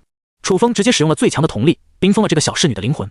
虽然洛幽菲死了，但是这个小侍女想要害死自己，那就很抱歉了。对于这种麻烦，楚风向来喜欢以最快的速度解决。他将小侍女扔进了那个地道之中，收拾一番行李，就连夜赶出了京城。九皇子的身份十分特殊，不能随便动用马车赶路，也不能与皇宫的其他人接触。他要尽量在避免被别人注意的情况下，前往龙渊秘藏的所在地聚星楼。曾有诗曰：“危楼高百尺，手可摘星辰。”从聚星楼的第一层抬头看去，仿佛通过这高耸的楼阁可以直达穹宇。作为大周皇朝的牌面，任何酒楼的建造高度皆不可超过聚星楼，因为这是大周皇朝的象征建筑。这里的贵客皆是衣着不凡，风度翩翩，来往之间皆无凡俗之辈，都是出自官僚世家的子弟。今日的聚星楼更是比以前热闹了数倍不止。你听说了吗？陈家已经掌控了西北部的矿山，前几日往北境开采，竟是挖出了一条地脉，这是要发了呀！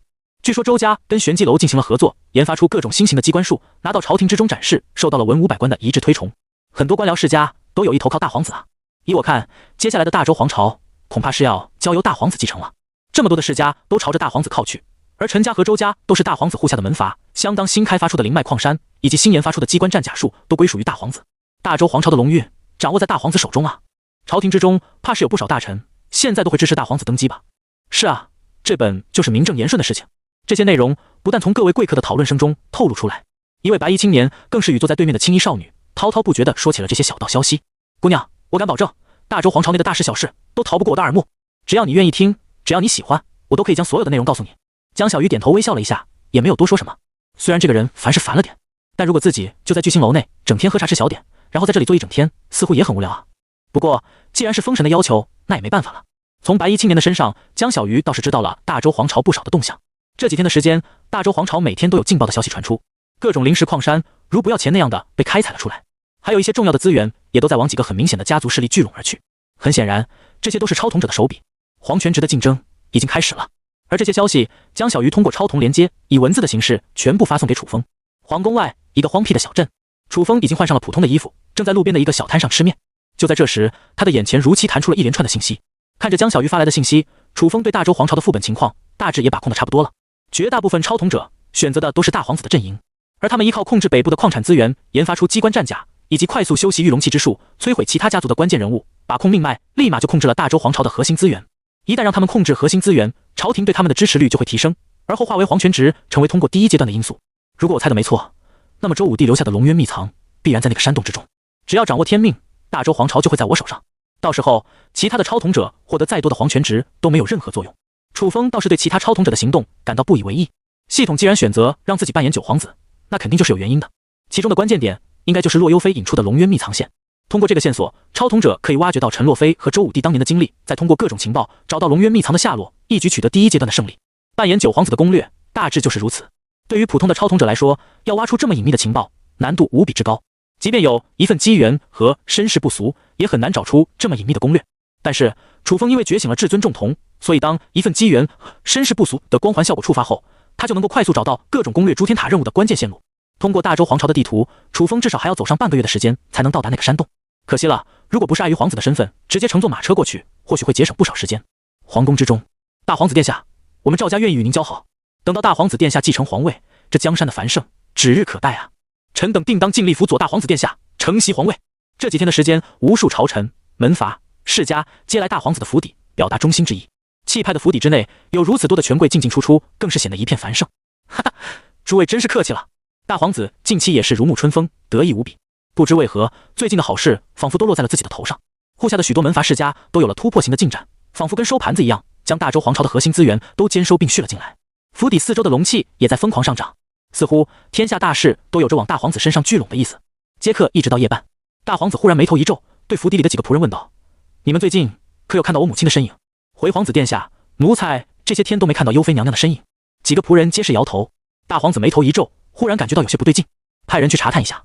很快，一个属下慌慌张张地赶了回来，说道：“大皇子殿下，天命官说幽妃娘娘的命火已经熄灭了。”什么？大皇子瞬间从座椅上跳了起来。你是说我母亲死了？那属下立刻跪伏在地上，浑身上下都在发抖。是我们去找天命官大人推算，这才发现幽妃娘娘的命火已经熄灭了。何人如此大胆？大皇子气得将桌上的杯盏都拍碎在地，跺了跺脚，来回踱步一阵，起驾。本殿要亲自去找天命官。天命官是在御龙气之术方面很有天赋，但血统并不算很高，以此特别设立的一个官职。一般来说，天命官都会有特别服侍的皇族成员。府邸之外，大皇子的马车在这里停下。眼前的天命官是一个年过70的老者，身穿着红色的祭祀宫廷服，正在将周围的丝龙气注入一个水晶球当中。片刻后，水晶球上浮现出一幅画面：九皇子的陵园。大皇子走上前去，眸光一动。天命官沉声道：“禀告大皇子殿下，如果老臣没有推错的话，幽妃娘娘可能就被埋葬在这个位置。”大皇子心头一沉，天命官用御龙气之术进行推演，并且当面跟自己这么说，那洛幽妃的死基本上是板上钉钉的事情了。但是至于是谁杀了洛幽妃，一定要查个水落石出。来人，随本殿一起前往九皇子的陵园，挖地3尺，也必须要将我母后给找到。通知军机处的人捉拿九皇子。这究竟是怎么回事？本殿一定要好好探查明白。是。身旁的属下们很快就照着九皇子的意思去办了。许多皇宫里的人看到大皇子满脸怒意地冲向九皇子的府邸，都被惊动，在一旁议论了起来。大皇子今天是怎么了？看上去很生气的样子。他的身后跟着天命官，不会是出什么大事了吧？看方向，那里好像是九皇子的陵园，难不成这2位皇子殿下是要对上了？不知道啊，看他后续吧。由于大皇子最近的风头很大，他的行动引起了皇宫众人的注意。随着大皇子等人的脚步来到了九皇子的府邸，身后的奴婢们都掏出了铲子，开始挖地寻找洛幽妃的尸体。不过一会儿，洛幽妃的尸体就被找到了。大皇子上前查看，确定了是自家母后的尸体，眼神已经充满了冰冷的怒火。周宇轩那个人呢？让他给我出来！几名属下战战兢兢地来到了大皇子的面前，声音颤抖地回应道：“九皇子的人没找到，不知道哪里去了。”今夜过去，整个大周皇朝掀起了一阵轩然大波。洛幽妃死了，死在了九皇子的陵园之内，而九皇子的身影也消失在皇宫之中。整个大周皇朝风云涌动，每一条街道都充满了肃杀的气息。各个楼阁、宫廷、街道、店门口都贴上了一张无比显眼的通缉令，悬赏10万黄金，将九皇子捉拿至皇宫之中。若有提供九皇子情报者，赏2两黄金。消息一出，整个大周皇朝的普通老百姓都疯狂了起来。这赏金可是高达10万两啊！别说够自己一辈子生活无忧了，用这笔钱建造一个世家，恐怕都不成问题。就算是提供线索，那也有2两黄金的奖励。要是能够将九皇子给抓回来，整个人都翻身了。这消息自然也传到了聚星楼之中。江小鱼听着面前的白衣青年跟自己滔滔不绝地讲述九皇子被整个皇朝追杀的事情，眉头不由深深地皱了起来。这到底是怎么回事啊？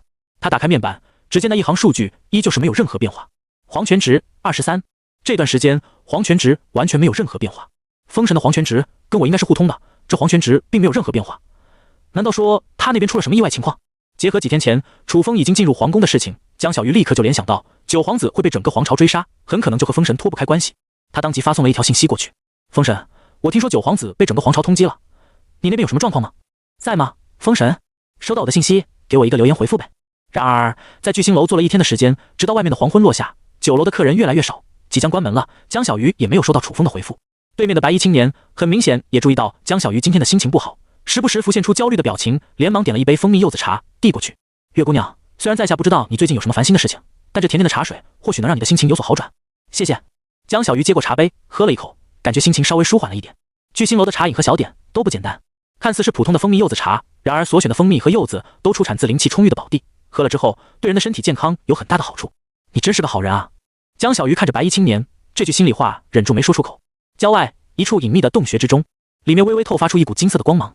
若是有人走进去，便可以看到一个身穿布衣的少年正将双手放在一个金色的玉印之上，一丝又一丝的金色龙气从这玉印之内流转而出。没想到要拿起这天命印，竟然需要御龙气之术达到6阶的水平。楚风不由苦笑。经过半个月的长途跋涉，他终于来到了这个山洞。过来的路上也遇到过一些麻烦。当然，由于接到通缉令，并且开始寻找自己的都是一些实力比较普通的士兵，又或者是老百姓。楚风当然一眼就将他们全部解决了。他来到郊区之后，行动的速度很快，别人也跟不上他的速度。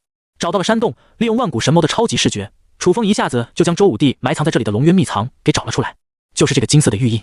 但是想要取走这枚玉印，需要御龙气之术达到一定的等阶，否则天命印将会自动凝聚出一股龙气，将自己弹开。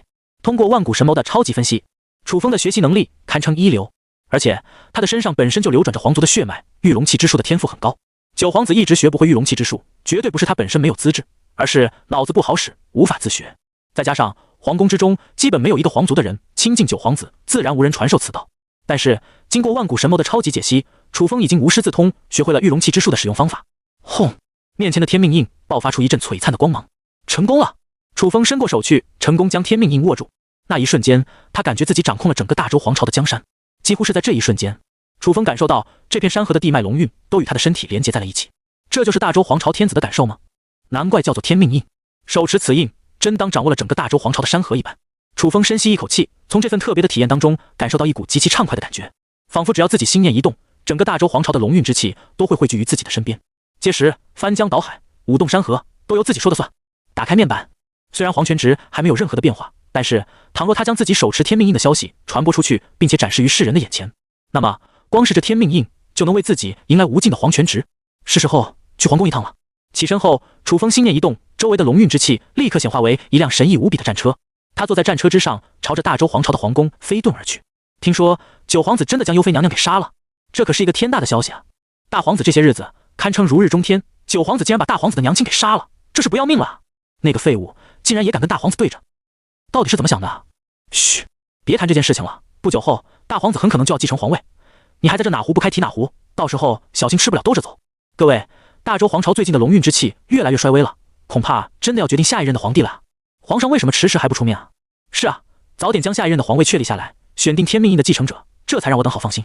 据说皇上自从病后就一直将自己锁在一个密室之内，如果情况不对的话，恐怕要举行天启仪式才能选定下一任大周皇朝的新皇了。天启仪式是当大周皇朝的旧皇遭遇不测，没有选定下一任继承者时举行的特别仪式。所有的文武百官以及候补继承者将在一个祭祀台上共同争夺大周气运。这些天，朝廷超过半数以上的官员都投靠了大皇子那一边，对比其他皇子，支持率基本上是处于一边倒的态势。周武帝现在虽然还没有驾崩，但是自从那次病倒返回皇宫之后，突然就将自己锁在了密室之中，已经有数个月没有出来。那密室坚固无比，乃是前朝遗留下来的保命圣地，除非动用整个大周皇朝的龙脉之力才能破开密室。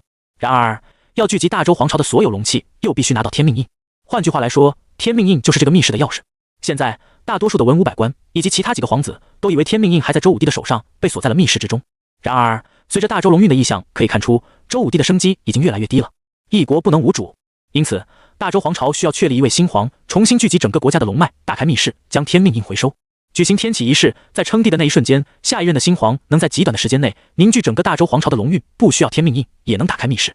到时候他们就能将天命印回收，重新整顿大周皇朝的山河。随着时间的推移，朝廷之内越来越多的官员、门阀以及权贵都已经不耐烦了。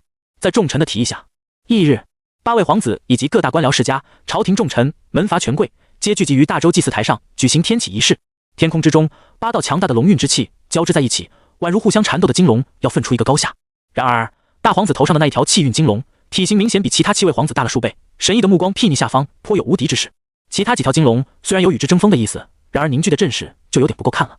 这次我们应该赢定了吧？底下有几道人影凑在一起，小声地讨论了起来。我们的皇权值可是达到18万之多，放心吧，这次大皇子肯定能顺利地夺取皇位，而我们也就能轻而易举地进入第2阶段了。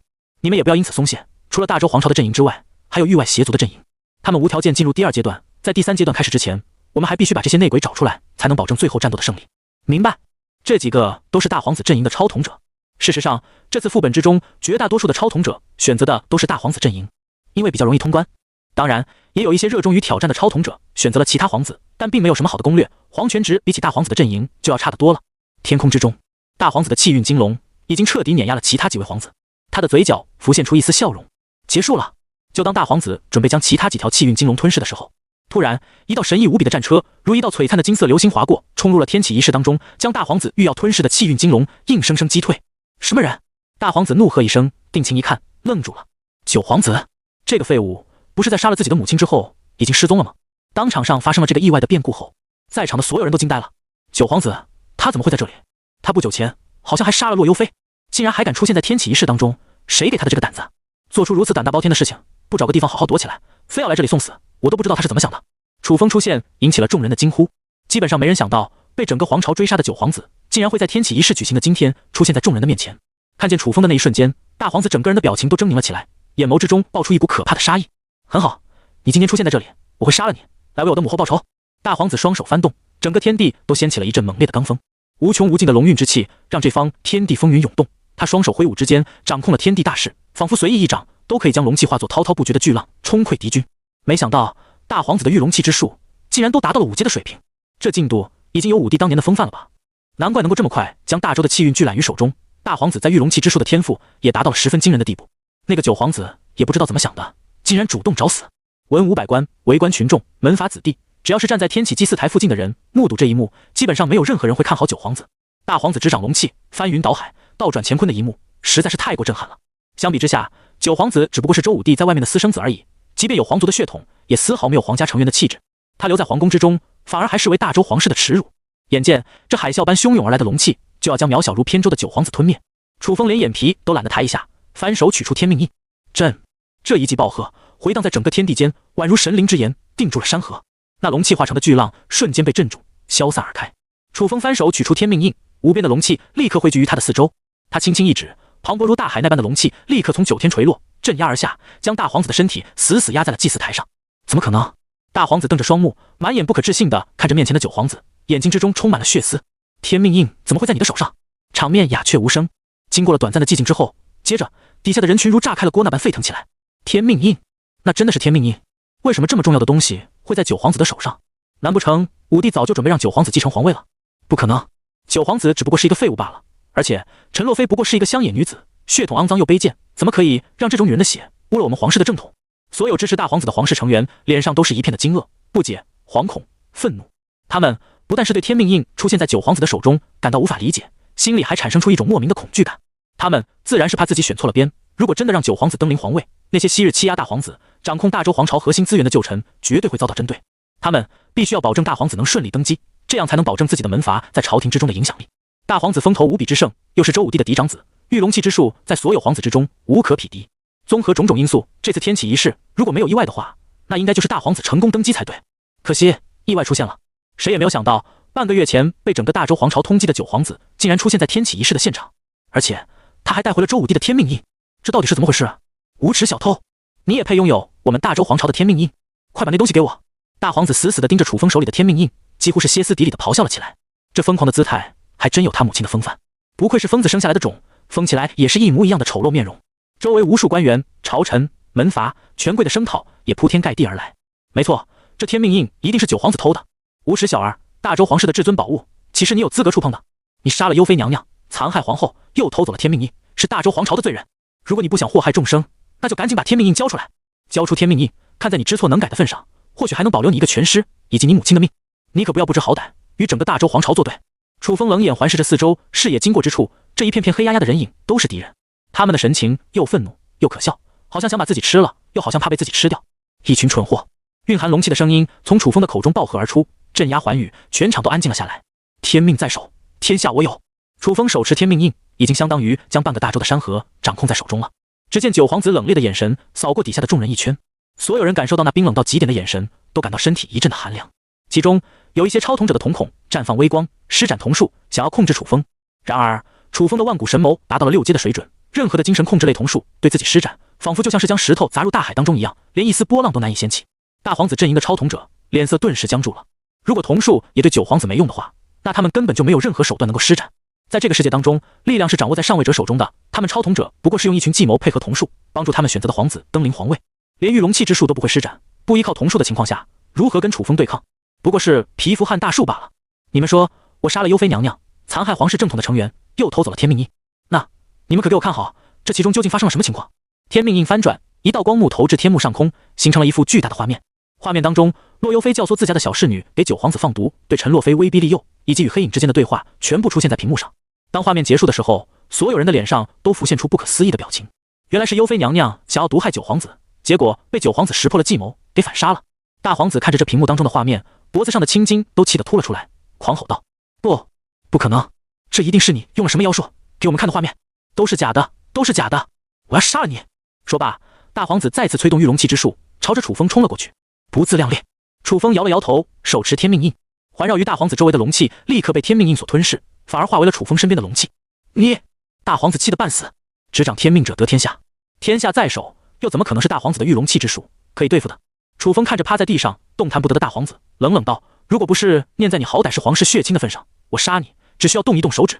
感受着身上如同山岳般沉重的龙气，大皇子无比屈辱，他何时像一条蛆虫一样趴在这里，任人宰割。然而，平日里不受众人待见、唯唯诺诺的九皇子，此刻看向自己的眼神，却像是看着随手都可以捏死的一条虫子一样，这让他高傲的内心仿佛被扔进了粪坑里面，肆意践踏。诸位，让我们几个老头子来说两句吧。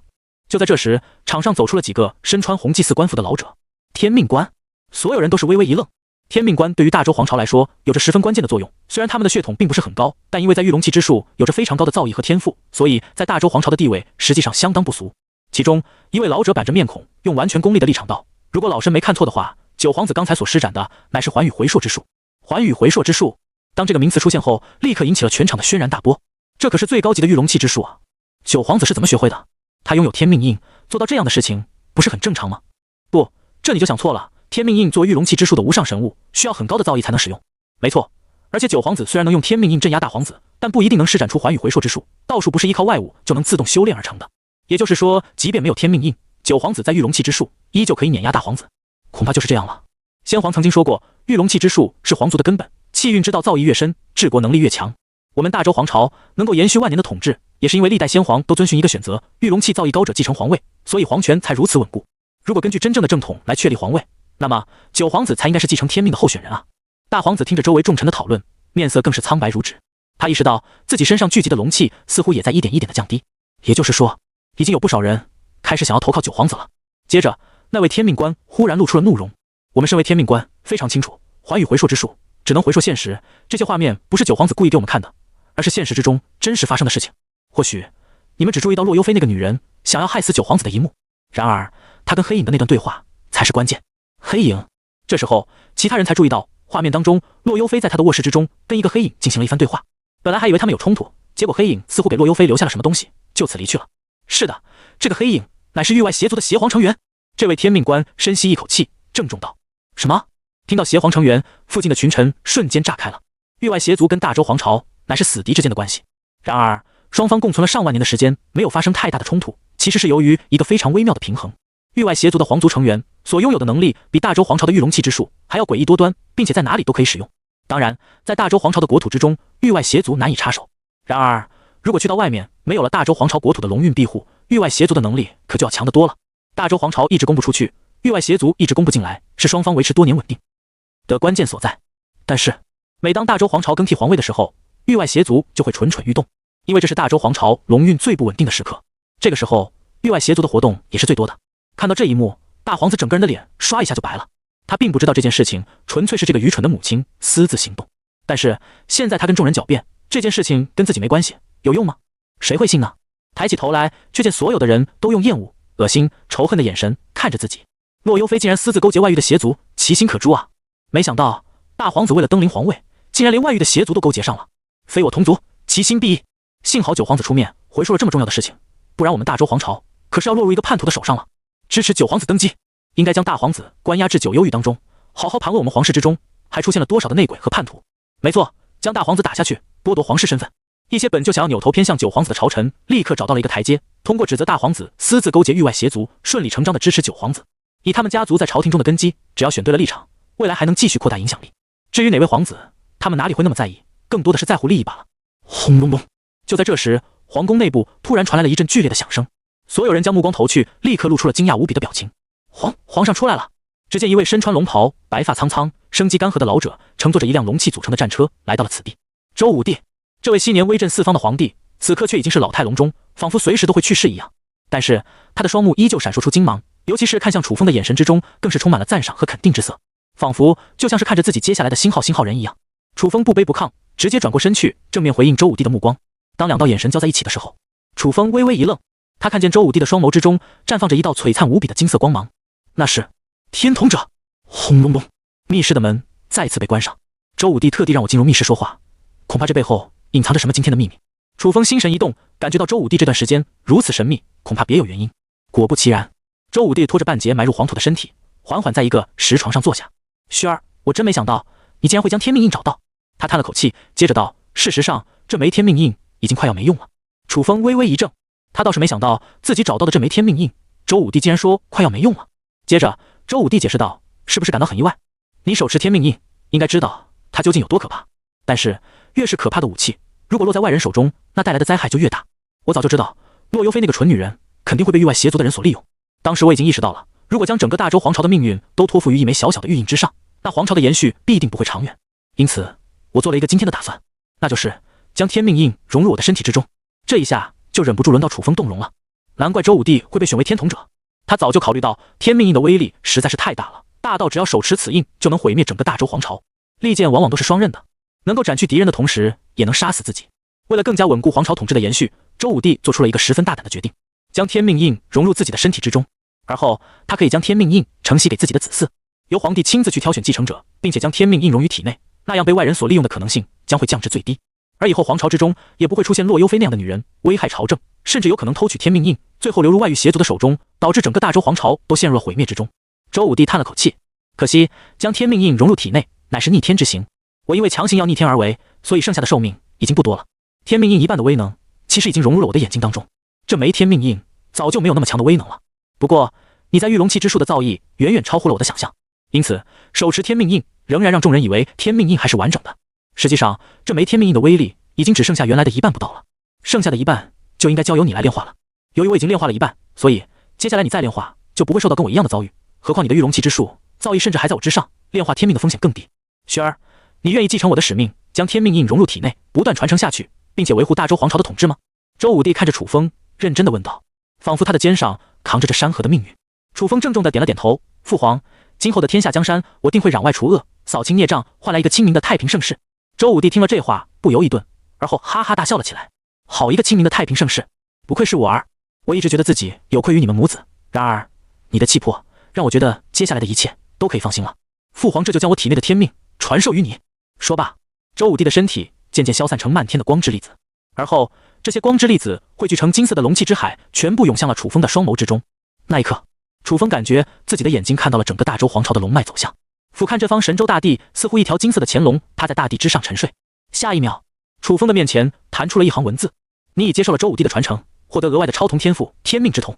由于你扮演的身份是九皇子，而且获得了天瞳，开启特殊任务。阶段任务：您将在彻底炼化天命印后，打开密室，消灭其他皇子残留的势力以及其他阵营的超统者，进入第二阶段。特殊副本任务：消灭域外邪族，彻底巩固大周皇朝的统治地位。备注：若是无法完成特殊任务，则视为本次副本任务失败，不会获得任何奖励结算，且无法获得额外的超童天赋。接着，扮演角色的个人信息面板也发生了变化。姓名：周宇轩，年龄16，身份：大周皇朝皇帝，天命值9999999999999加。九皇子已经被周武帝认定为继承者了，这天命值当然是高到爆表啊！原来如此，我还要炼化完天命印才能离开这里。楚风喃喃自语了一句。周武帝当年炼化这一半的天命印就已经是逆天而行了，可以说是开辟了先河。自己在炼化后面的一半，难度就没有那么高，也就是说，他不会跟周武帝一样死去。但是炼化天命印依旧是有风险的，而且必须完全将天命印炼化，自己才能获得真正的天命之瞳。楚风不再犹豫，当即开启万古神谋，开始将天命印炼化于自己的身体当中。由于有万古神谋的精确控制力，楚风做的甚至还要比当年周武帝要好，而自己承担的风险也要低了很多。到底发生什么事情了？距离皇宫莫约上百公里的巨星楼内，江小鱼看着面板上数值达到无限夸张的天命值，几乎要傻眼了。他已经听说了天启仪式正在开启，想必这仪式过了之后，副本就要进入第二阶段。而九皇子阵营的天命值一直停留在23，估计还没其他阵营的初始值这么高，实在是可怜的让人看不下去。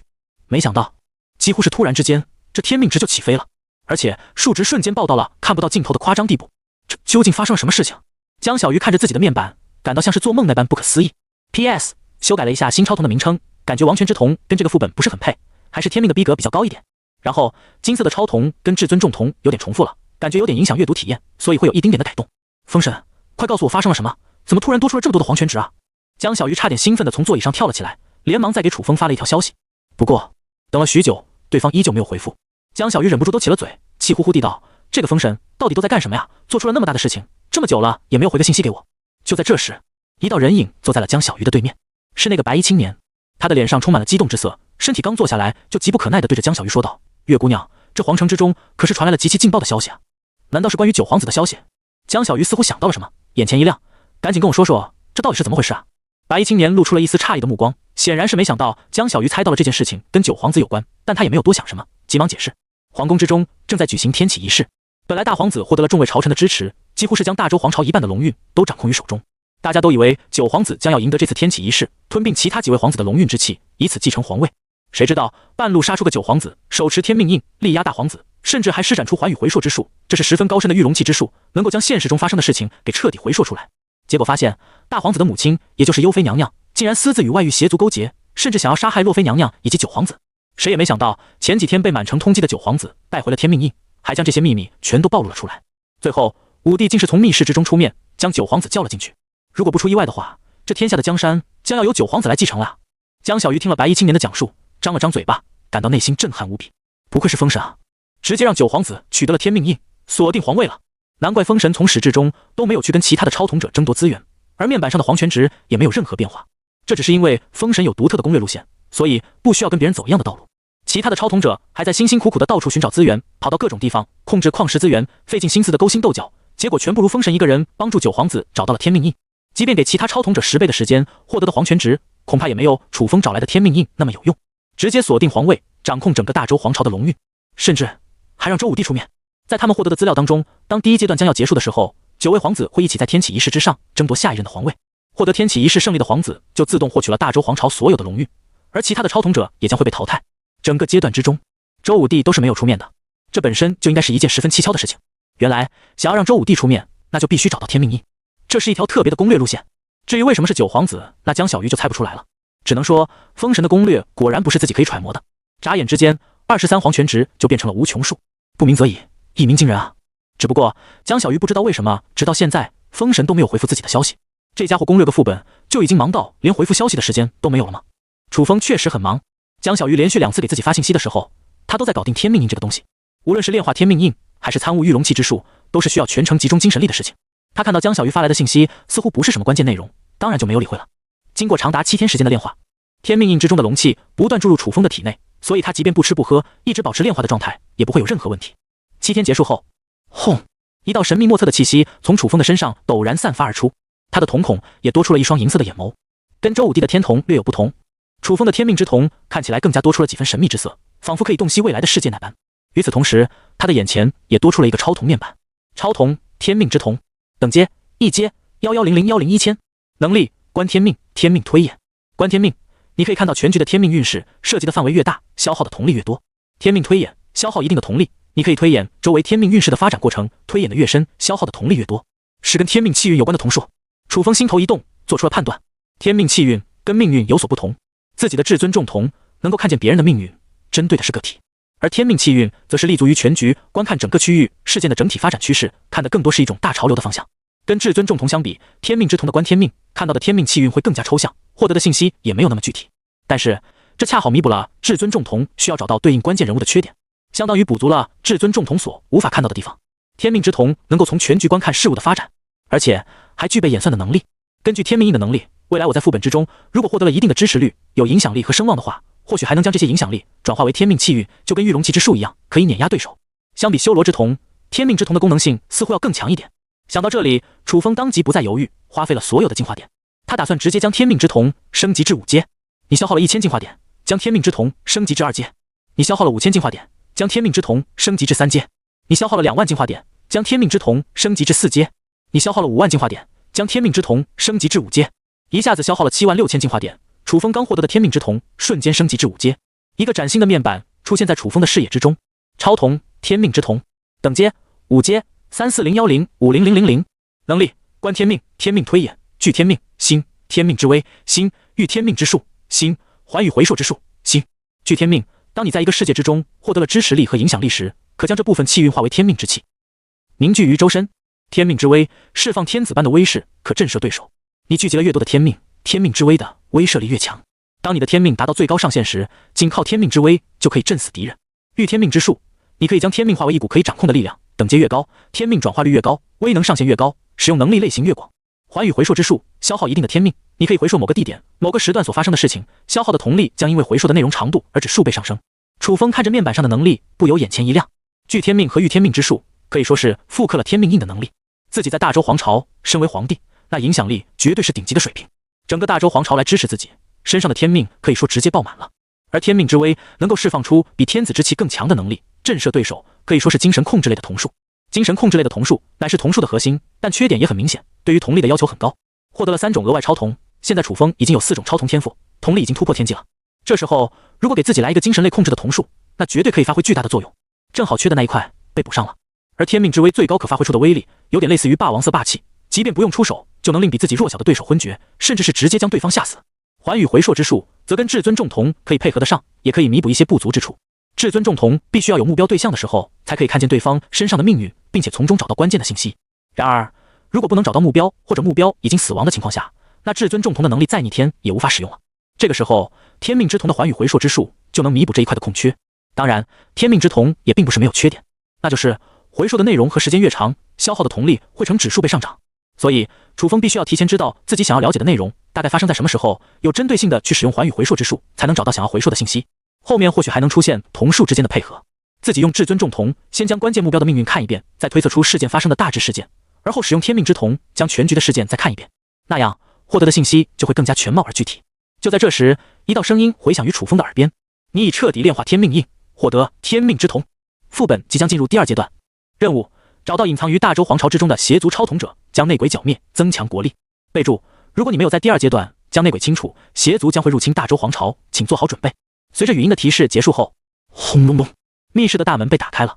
楚风心念一动，整个大周皇朝的龙运之气立刻汇聚于自己的身边。根据大周皇朝的背景，这个世界的天命汇聚于一起时，就形成了龙运之气。而天命之瞳作为大周皇朝的天瞳，自然也能在这个世界发挥出最大的作用。跟御龙气之术的用法一样，楚风的身边凝聚出一辆龙气组成的战车，化作一道流光，朝着皇宫的方向飞遁而去。朝廷之中，广阔的殿堂，文武百官汇聚在一起，本是威严无比的大殿，此刻却不断传来细微的讨论声，打破了这里的严肃。九皇子进入密室之内，已经7天没有出来了。难道说武帝不打算将九皇子立为新皇，所以才拖延了那么多的时间？不清楚，等九皇子出来之后，一切的真相都将明了。希望能够快点确立大周皇朝的新皇吧。最近整个大周的气运起起伏伏，相当不稳啊。而且那些可恶的邪族还将手伸进皇宫之中了，找出了一个洛幽妃，不知道还有多少隐藏的内鬼埋伏在这深宫之中，蠢蠢欲动啊。不少大臣都开始坐立不安了起来。国不可一日无主，诸位，我看九皇子都进入密室7天了，恐怕发生了什么异数。不如我们直接将大皇子推选为新皇，你们意下如何？一些支持大皇子的大臣似乎抓住了什么微妙的机会，马上站出来说道。其他大臣皆是面露犹豫之色。新皇的确立越是拖延一分，那么大周皇朝的气运就要不断衰微，所以新皇的确立是大周皇朝这数万年来最重要的事情。面对这等变故，一些老臣的心思也不由摆荡了起来。就在这时，一道流光遁入殿堂之中。九皇子，所有人都将目光放在楚风的身上，眸光一动，他们发现了一个微妙的事情：九皇子的手中已经没有了天命印。难道说周武帝真的不打算将皇位给九皇子继承？只听楚风淡淡道：从今以后，大周皇朝再无天命印。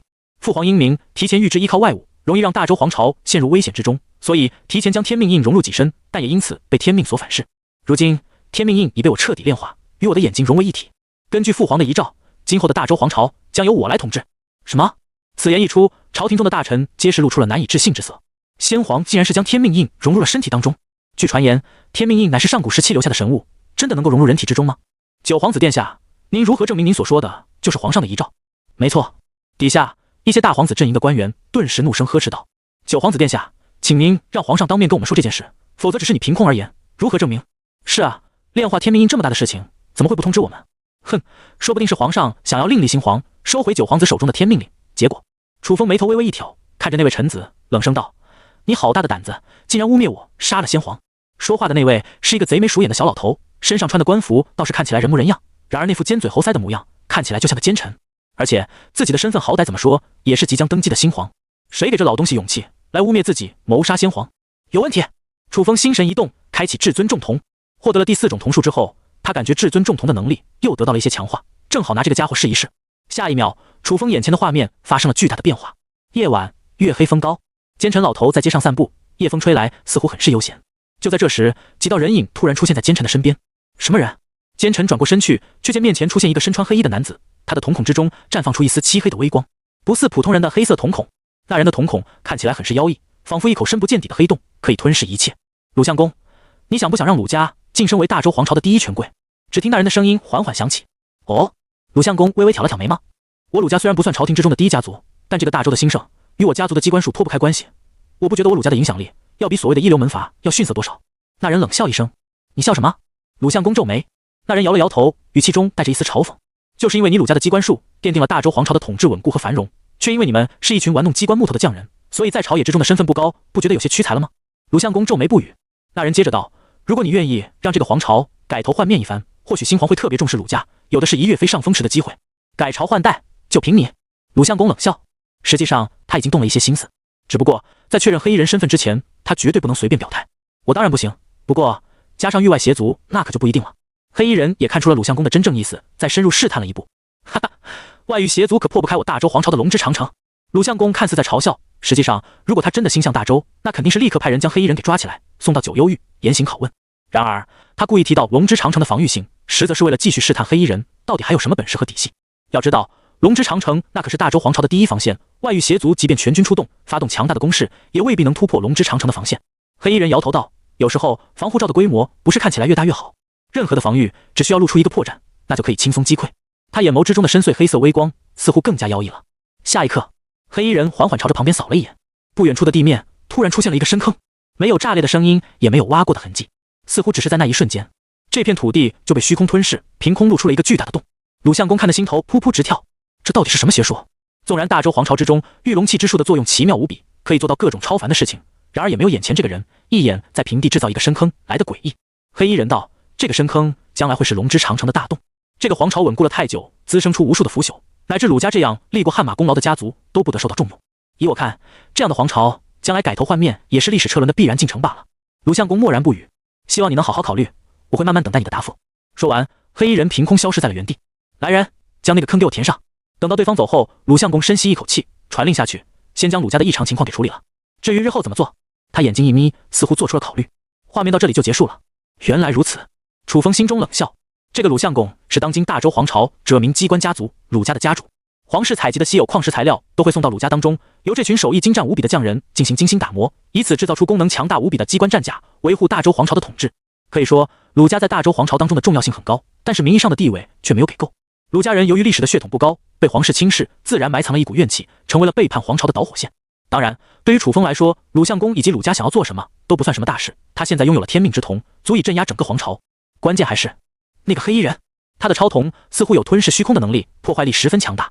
当然，虚空之瞳不可能用来对抗整个大周皇朝，这种破坏性极强的瞳术，消耗的瞳力也是极高的，用来单杀一两个敌人就顶天了。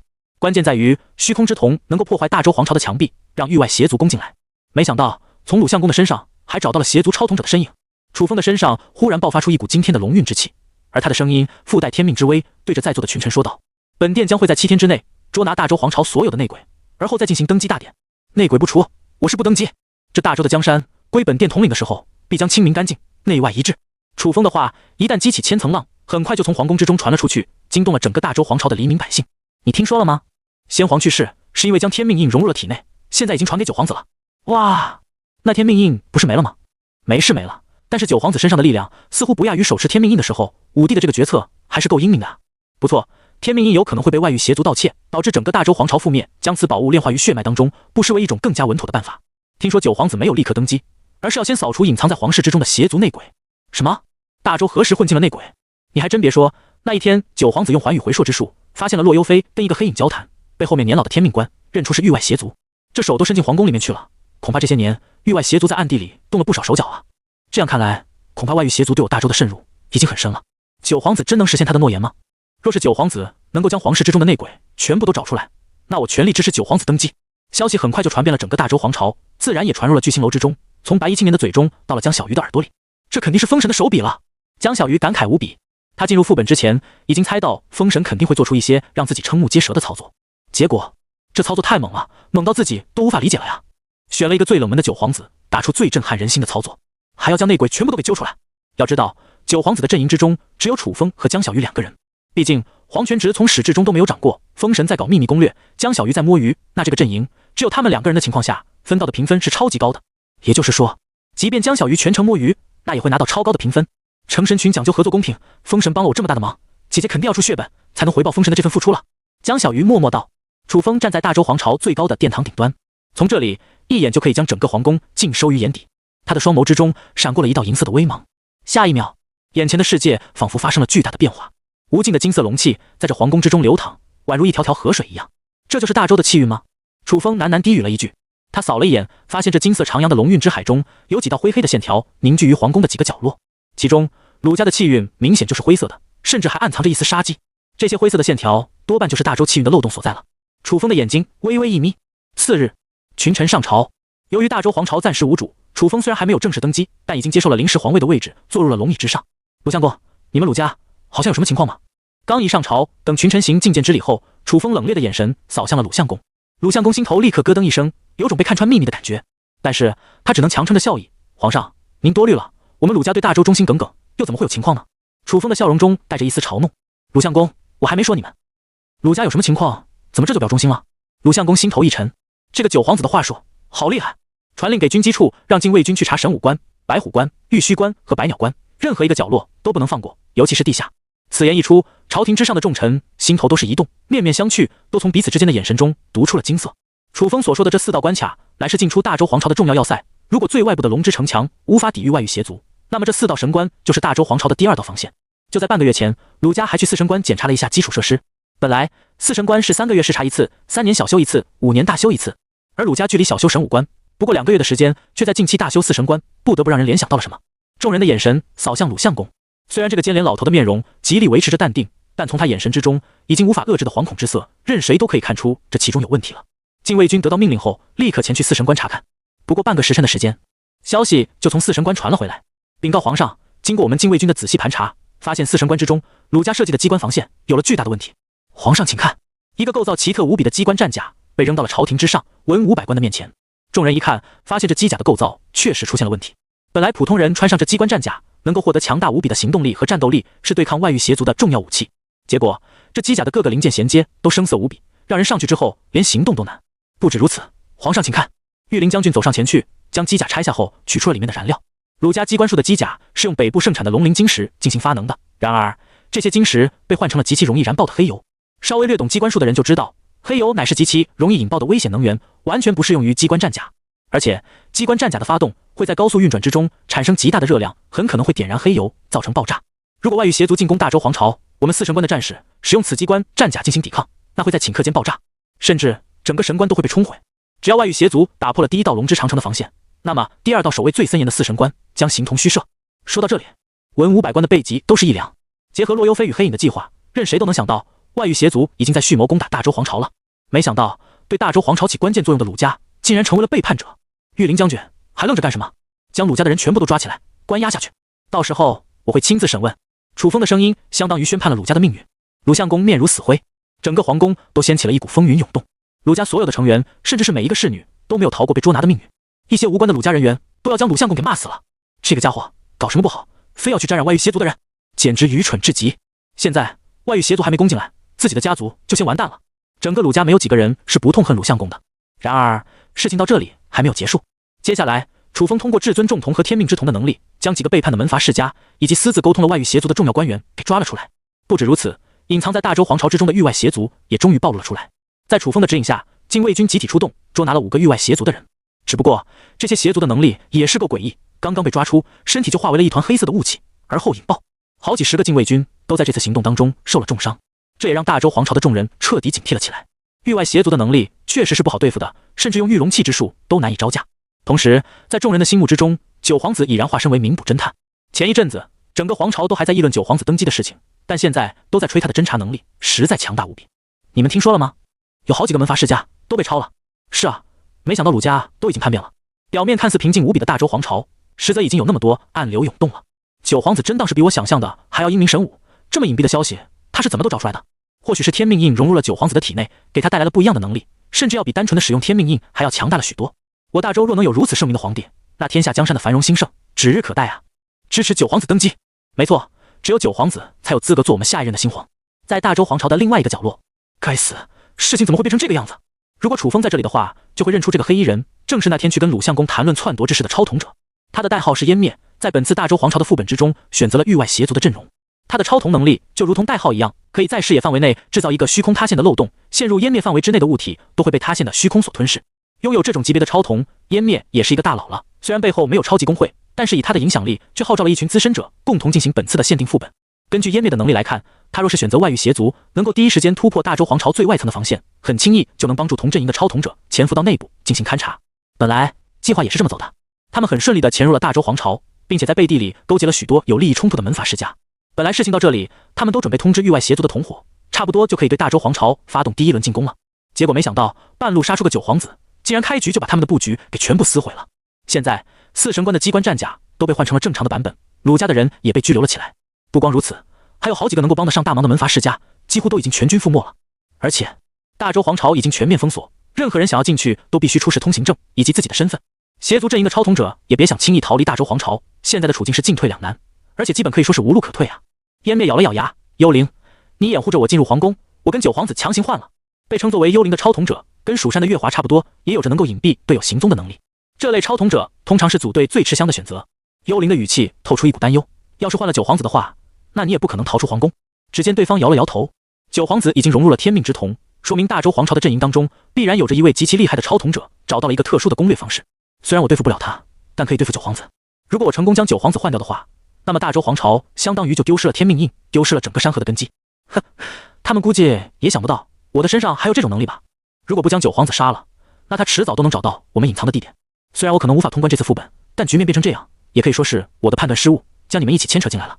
所以我现在为我的行为付出代价，也没什么好说的。其他超统者听了也是不由神情一怔，这个湮灭倒是条真汉子，也难怪这个家伙背后没有组织工会，以一个散兵的身份却能赢得这么多的声望，在品性方面确实值得令人敬佩。湮灭大佬，如果你未来瞎了，可以联系我们，我们会想办法照顾你。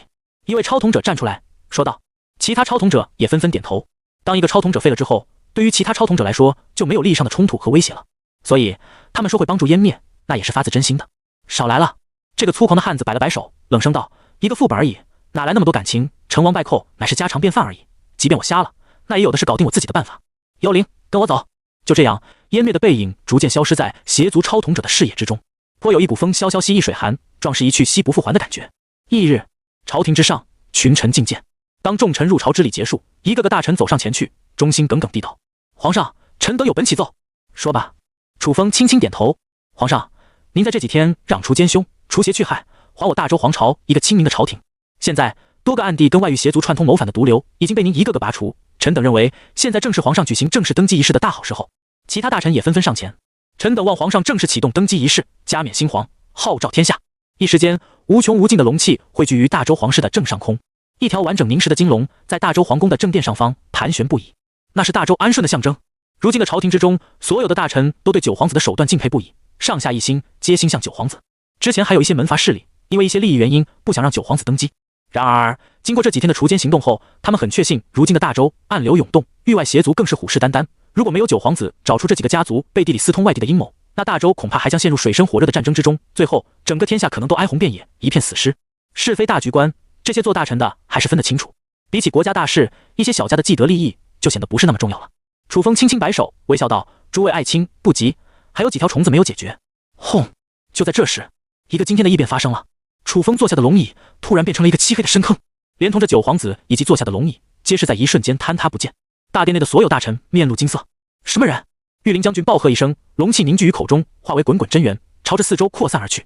却见金色的龙气在激荡至大殿房梁上的时候，勾勒出两道人影的身影。大胆逆贼，竟然敢弑杀圣上，给我杀！宫殿之上的龙气忽而浮现出一股肃杀之意。殿门外密密麻麻的禁卫军朝这里走来，脚步声如潮水般让人头皮发麻。幽灵，你先去将那几个麻烦的家伙困住，我们冲出去。湮灭看着殿门外无穷无尽的禁卫军，咬牙道。幽灵的瞳孔之中闪过一丝诡异的幽光，下一秒，想要前来截住他们的御林将军、禁卫军首席、白虎大将等人，皆是感到身体被冰凉无比的手臂给缠绕住，束缚得死死的，难以挣脱。然而，大周皇朝并不是只有武将才拥有战斗力，朝廷之中的官员大部分都拥有高贵的血统，从小修习御龙气之术，此刻皆是出手。眨眼间，殿堂内无数金光乍现，那都是御龙气之术的制敌秘术，虽然难以对超统者起到作用，但胜在量多。密密麻麻的金光铺天盖地而来，即便湮灭一身肝胆如虎，也不免感到头皮发麻。幽灵，你使用所有的瞳力，再次将我们幽灵化，如果撑得住，或许还有一线生机。好，两人简单交流了一番。湮灭深吸一口气，他的瞳孔之中再次绽放出一道黝黑的光芒，一股虚空护盾出现在他的四周。漫天而来的金光打在这虚空护盾上，却是连一丝波纹都没有掀起，就被护盾表面的虚空裂痕所吞噬。等到金光都消散之后，众人一看，却发现那两人的身影已经消失了。可恶，这就是域外邪族的妖术吗？众人都愤怒无比。皇宫可是禁地，却这样被外人潜入进来，刺杀当今圣上，让所有的大臣都愤怒到了极点。九皇子这几天的表现，一度被视为大周皇朝的希望，而那盘旋于上空的金龙，更是千年未出现过。几乎所有的人都可以确信，大周将会在九皇子的手中崛起。现在，他们共同拥护的新皇，竟然遭到了外族的刺杀，在场的每一个人无不感到怒火中烧，恨不得将那两人挫骨扬灰。几个天命官站了出来，眸光深邃，说道：“那两人精通隐蔽身形之术，他们不是凭空消失的，现在还在大周皇朝之内。立刻展开皇宫禁阵，封锁一切路口，势必要将这两个人找到。放心，我们感知大周皇朝的气运，发现没有太大的波动。当今圣上早就预料到这两个卑鄙小贼的行踪，现在还活着呢。”听到天命官这么说，在场的大臣们也就放心了。他们当今的圣上可是将天命印都融入了体内，拥有的能力堪比神明。要是真那么容易死，那大周皇朝也无法延续这么长的统治了。我们好像成功了。皇宫之外，一条僻静无比的小道，湮灭和幽灵的身影出现在这里，两人的脸上皆是露出了喜色。没错，我们不但成功刺杀了九皇子，还逃离了他们的追击。现在我们只需要通知同伙来接应我们就行。接下来我们要想办法逃离大周皇朝，与我们的同伙会合，而后展开对大周皇朝的侵略。如今九皇子已经死了，大周皇朝没有了人形天命印，凭借着这群臣子的御龙气之术，根本构不成任何威胁。通过超瞳连接，湮灭将这些内容都告知了其他的超瞳者。不过多时，几十道人影共同出现在这里。湮灭大佬，你也太强了，不但成功刺杀了九皇子，还逃出来了。决定了，以后就跟着湮灭大佬混。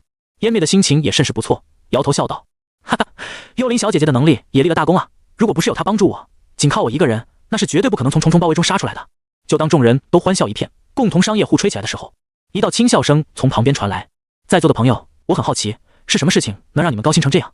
可否与朕共同分享一番？”湮灭转过身去，看清了来者的面貌，瞳孔剧烈收缩了一阵。出现在他们面前的人，正是九皇子。怎么可能？你竟然没死！湮灭瞪大了眼睛，满眼不可置信。我明明看见你已经被吞噬了。换做任何一个皇子登基，如果遇到湮灭这种超统者，那真可能就栽了。可惜，楚风自己就是超统者，湮灭的那一道攻击被他身上的黄龙符给抵挡了下来。虽然对方的攻击强度确实超乎了楚风最初的预料，如果仅仅是一道防护罩，那还真不一定挡得住。可惜，黄龙符能够一次性储存2个防护盾，那自然就能连续施展2次，防御性是可以翻倍的。何况楚风那个时候还开启了修罗之瞳，即便还有剩下1处的伤害，也会被修罗之印所抗住。有着这么多层的防护手段，楚风才敢以自己为诱饵，让邪族超统者主动出击。我活着，你很意外？楚风的脸上挂着一丝淡淡的笑意，眼神之中透出一股嘲弄的意味。湮灭冷笑道：“哼，我承认你确实有点本事，但你不应该做的就是自大到认为你一个人可以对付我们全部。”他的依仗是身后的几十个超统者，虽然九皇子是这个世界上最强的土着，但他们是外来者，是卑鄙的外乡人，有很多手段都有用武之地。我们一起上，将他解决掉。后面的几十个超统者全部都施展出瞳术，各种各样、五花八门、五光十色的超瞳绽放出异样的光芒。几十道不同的攻击，或是物理性伤害，或是精神控制类，或是灵魂穿刺类的瞳术，纷纷都落在了楚风的身上。然而，楚风的眼睛之中闪过了一丝银色的光芒，周围的龙运之气立刻化为了一个强大的防护罩，抵挡住所有的物理攻击。剩下的灵魂类瞳术根本对楚风起不到任何作用，因为他的瞳力水平已经近乎达到了恐怖的8阶，第3层的超统者想要在瞳术领域战胜他，根本就没有任何一丝可能性。我的瞳术怎么不起作用？这家伙好像也有瞳术，怎么回事？其他超统者纷纷露出了吃惊和疑惑的神情。难道说这个九皇子是超统者？不对啊，按照道理来说，副本给所有人的起始模板角色不都应该是一样的吗？不，湮灭眯了眯眼睛，这个家伙是副本中的特殊角色天统者。天统者？听到这个陌生的名词，在场的超统者皆是一愣。没错，这个特殊角色跟 BOSS 不一样，但是斩杀之后获得的特别奖励要比斩杀一般 BOSS 还要丰厚得多。只要能够杀掉天统者，我们都有可能获得 S 级以上的评分，甚至是 SS 级。你们辅助我将天统者杀掉，大家一起瓜分大额的奖励。好，听到湮灭这么说，其他人都兴奋了起来。哼，这个家伙倒是能忽悠别人帮助自己做事。楚风内心笑了起来，看破不说破。这个湮灭其实是知道天统者情报的，但是有关于额外超统的事情，对方只字不提，只说了能够获得大额的奖励。目的自然是让其他的超统者帮自己当枪，然后他好获得这个斩杀。斩杀天统者的奖励和辅助斩杀天统者获得的奖励，压根就不是一个级别的。湮灭的瞳孔之中已经遏制不住喜色，如获至宝那般，仿佛找到了天统者，他就一定能拿到这个斩杀了。确实，这样千载难逢的机会忽然来到了自己的眼前，任谁都会感到贪婪无比。可惜他们没有想到的是，这个天统者的背后会是一个真正的超统者。诸位，天统者可能比一般的 BOSS 要难对付，你们都包围过去，让他无法动弹，我使用最后的瞳力将他斩杀。湮灭深吸了一口气，可以看出他的脸色有点苍白，显然是过度使用瞳力之后因为透支而亏损。然而湮灭依旧榨干了自己的最后一丝瞳力，就是要将天统者的斩杀拿到手，这甚至将会比自己未来任何一个副本的价值都要高。湮灭忍不住舔了舔干涩的嘴唇，那是兴奋和激动过度的表现，他的眼神透着一股贪婪无比的光芒，好像楚风的身上长着唐僧肉一般，吃下去就能长生不老。同时面对着几十个超统者，楚风不但没有丝毫惧意，反而还愉悦地笑了起来。这些可都是进化点啊，既然一次性将你们给找出来了，那就快点一网打尽吧，省得浪费我的时间了。楚风淡淡的说道，仿佛消灭这几十个人是举手之劳。狂妄！邪族的超统者冷笑，他们丝毫不觉得自己面对一个土着在拥有超瞳的情况下，几十个人联手会被对方一个人击败。掩护湮灭大佬施展瞳术，我们一口将这个天瞳者给吃掉。哈哈，这可能是我平生第一次接近 S 级评分了。众人都笑了起来，却没有看见天空之中浮现出一只巨大的眼眸。掠空瞳斩，万古神眸升级至6阶，在弥天状态之下，千仞神锋最多可以分化出256道，每一道千仞神锋都能达到5丈之长。这么多的千仞神锋同时跨越虚空斩下，几乎是在一瞬之间，行动还井然有序的邪族超瞳者，顷刻间就遭遇了毁灭性的打击。啊！无数惨叫声在场上不断回响，数不尽的银色锋芒凭空展出，划过了在场所有超瞳者的身体，将他们分成了2半。湮灭的笑容立刻僵住了，眼前的画面仿佛在这一刻凝固。他估计这辈子都忘不了眼前这个笑意盈盈的皇子在谈笑风生间瞬间斩杀自己所有下属的一幕。那笑容仿佛恶魔一般，让他感到灵魂都彻底冰凉了起来。下一秒，湮灭发现自己的身体凝结了一层又一层的冰霜。原来这来自灵魂的凉意并不是他太过害怕，而是因为楚风发动了幽冥寒冰。接着湮灭的灵魂彻底被冰冻住，彻底退出了这次副本的舞台。与此同时，楚风的耳边出现了一道提示音：恭喜你已击杀邪族阵营的所有超瞳者。打开面板，只见上面弹出了几十条斩杀超瞳者的信息。恭喜你斩杀了邪族超瞳者，获得了5000进化点。恭喜你斩杀了邪族超瞳者，获得了5000进化点。恭喜你斩杀了邪族超瞳者，获得了5000进化点。恭喜你斩杀了邪族超瞳者，获得了5000进化点。由于大周皇朝是限定副本，超瞳者在副本之中的身份地位差距没有那么明显，斩杀所获得的进化点都是一样的。可能是因为邪族超瞳者是内鬼的原因，要将他们找出来并不是一件容易的事情。再加上限定副本的特殊机制，所以每斩杀一个邪族超瞳者都能获得巨额的进化点，每个达到5000这么多。而这次大周皇朝副本的邪族超瞳者一共有46个人，将邪族的超瞳者全灭之后，楚风一共获得了23万进化点，加上原来的34010进化点，现在的楚风一共拥有264010进化点，这可是一笔巨额的进化点啊！系统突然传来一道提示：你的进化点已达到升级万古神眸的标准，是否选择进化？楚风仗着自己进化点非常多，毫不犹豫地选择将万古神眸升级至7阶。砰砰砰砰，随着面板内的进化点数额快速下降，万古神眸进化之时，那一股熟悉的悸动感再一次出现了。他感觉自己身上的血脉之力又得到了进一步的强化。现在，即便是现实之中，光靠自己肉身所能爆发出的力量，就差不多跟武道圣者相当。如果回到现实之中，他可能是蓝星唯一一个能够拳动山河的武者了。啧，在其他超瞳者只能用瞳术对付敌人的情况下，自己却可以用拳头来告诉对方什么叫做真理，这好像还是一件挺爽的事情。接下来，一个崭新的超瞳面板出现在楚风的视野之中。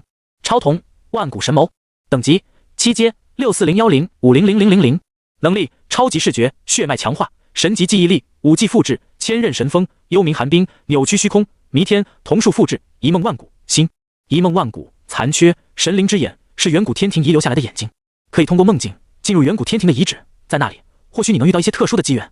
注意，每当你进入一次副本的时候，将会刷新进入远古天庭的机会。若是在进入新副本时，你没有选择进入远古天庭，那就视为自动放弃这一次机会。备注：你的一梦万古属于残损状态，需要找到与万古神眸的另一只眼睛，才能解锁完整的一梦万古。温馨提示：你的一梦万古已经是万古神眸升级后的最后一个技能，之后的升级只能提升技能强度以及一梦万古的探索空间，请谨慎选择升级此超瞳。你的千仞神锋可以施展出128道神锋攻击，弥天状态下可以施展出512道。楚风心神一动，他万万没有想到，万古神眸升级至7阶，竟然会获得如此特别的一个技能——一梦万古。根据系统的介绍，自己使用这个能力，还可以进入到另一个专属的个人副本当中——远古天庭。而且，要进入这个特殊的小副本，最好是在自己进入大副本的时候使用。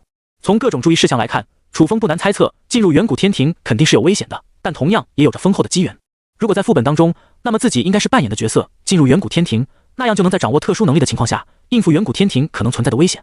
简单解释，楚风若是选择在现实当中使用一梦万古，那么进入远古天庭之后，他就是用自己在蓝星普通人的身体过去。若是在远古天庭里死亡，那可能就真的死了。如果是在大周皇朝的副本之中使用一梦万古，那进去的就是九皇子的身体。而且，即便死了，那死的也是副本当中的角色，自己在现实中不会死亡。因此，必须进入副本才能使用一梦万古，并且用扮演的角色去分摊风险。在进入下一个副本之前，楚风只有一次进入远古天庭的机会。若是错过了的话，那就只能等到进入下一个副本之后，才能再次发动这项能力。可以说，万古神眸的第7项特殊能力，竟然是给自己提供了一个额外的个人专属副本，这可爽翻了呀！然而，楚风还注意到一点，一梦万古是残缺的能力，也就是说，光凭万古神眸还不能探索完整的远古天庭。而跟万古神眸配套的，还有另外一只同样来自远古天庭的神灵之眼，凑齐一双眼睛，可能才是真正完整的万古神眸。这一下可就难办了。另外一只神灵之眼，估计还在原来那个武道世界之中，只不过需要选择其他的任务，或者进入更高层的诸天塔，才有机会获得。自己总不可能又跑回诸天塔一层吧？超瞳者攻略诸天塔，只只能攻略至越来越高层，不能回头。所以每一步的行动所积累的能力都十分重要，因为这会决定自己最终能走到哪一步。进入远古天庭，我还需要另做打算，不能这么急。他还需要进行正式的登基仪式，并且整顿大周皇朝的一切，短期内抽不出时间进入远古天庭进行探索。剩下还有6万进化点。楚风打开面板，万古神谋进化至7阶，还需要50万的天价进化点才能再上升一个层次，而天命之瞳升级至5阶，还需要10万进化点才能升级至6阶。而现在修罗之瞳刚刚好是4阶，若是再升1阶，就能突破5阶的分水岭。根据副本的任务，在副本最后的第3阶段，最终 BOSS 是整个域外邪族，免不了一场战争。2个大国开战，必然掀起一场腥风血雨的杀戮，而修罗之瞳能在这种场合下发挥巨大的作用。超瞳的4阶到5阶又是一个能力提升的关键分水岭，因此楚风不再犹豫，将5万进化点花费了出去。很快，面前就弹出了一道提示：恭喜你成功将修罗之瞳进化至5阶。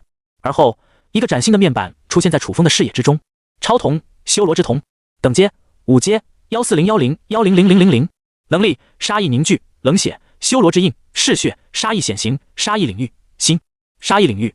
你可以将杀意化为一个领域，震慑对手，降低对手的行动力。当你正在进行一场杀戮之中的时候，杀意领域将根据你所造成的流血不断叠加效果，等阶越高，叠加效果的速度越快。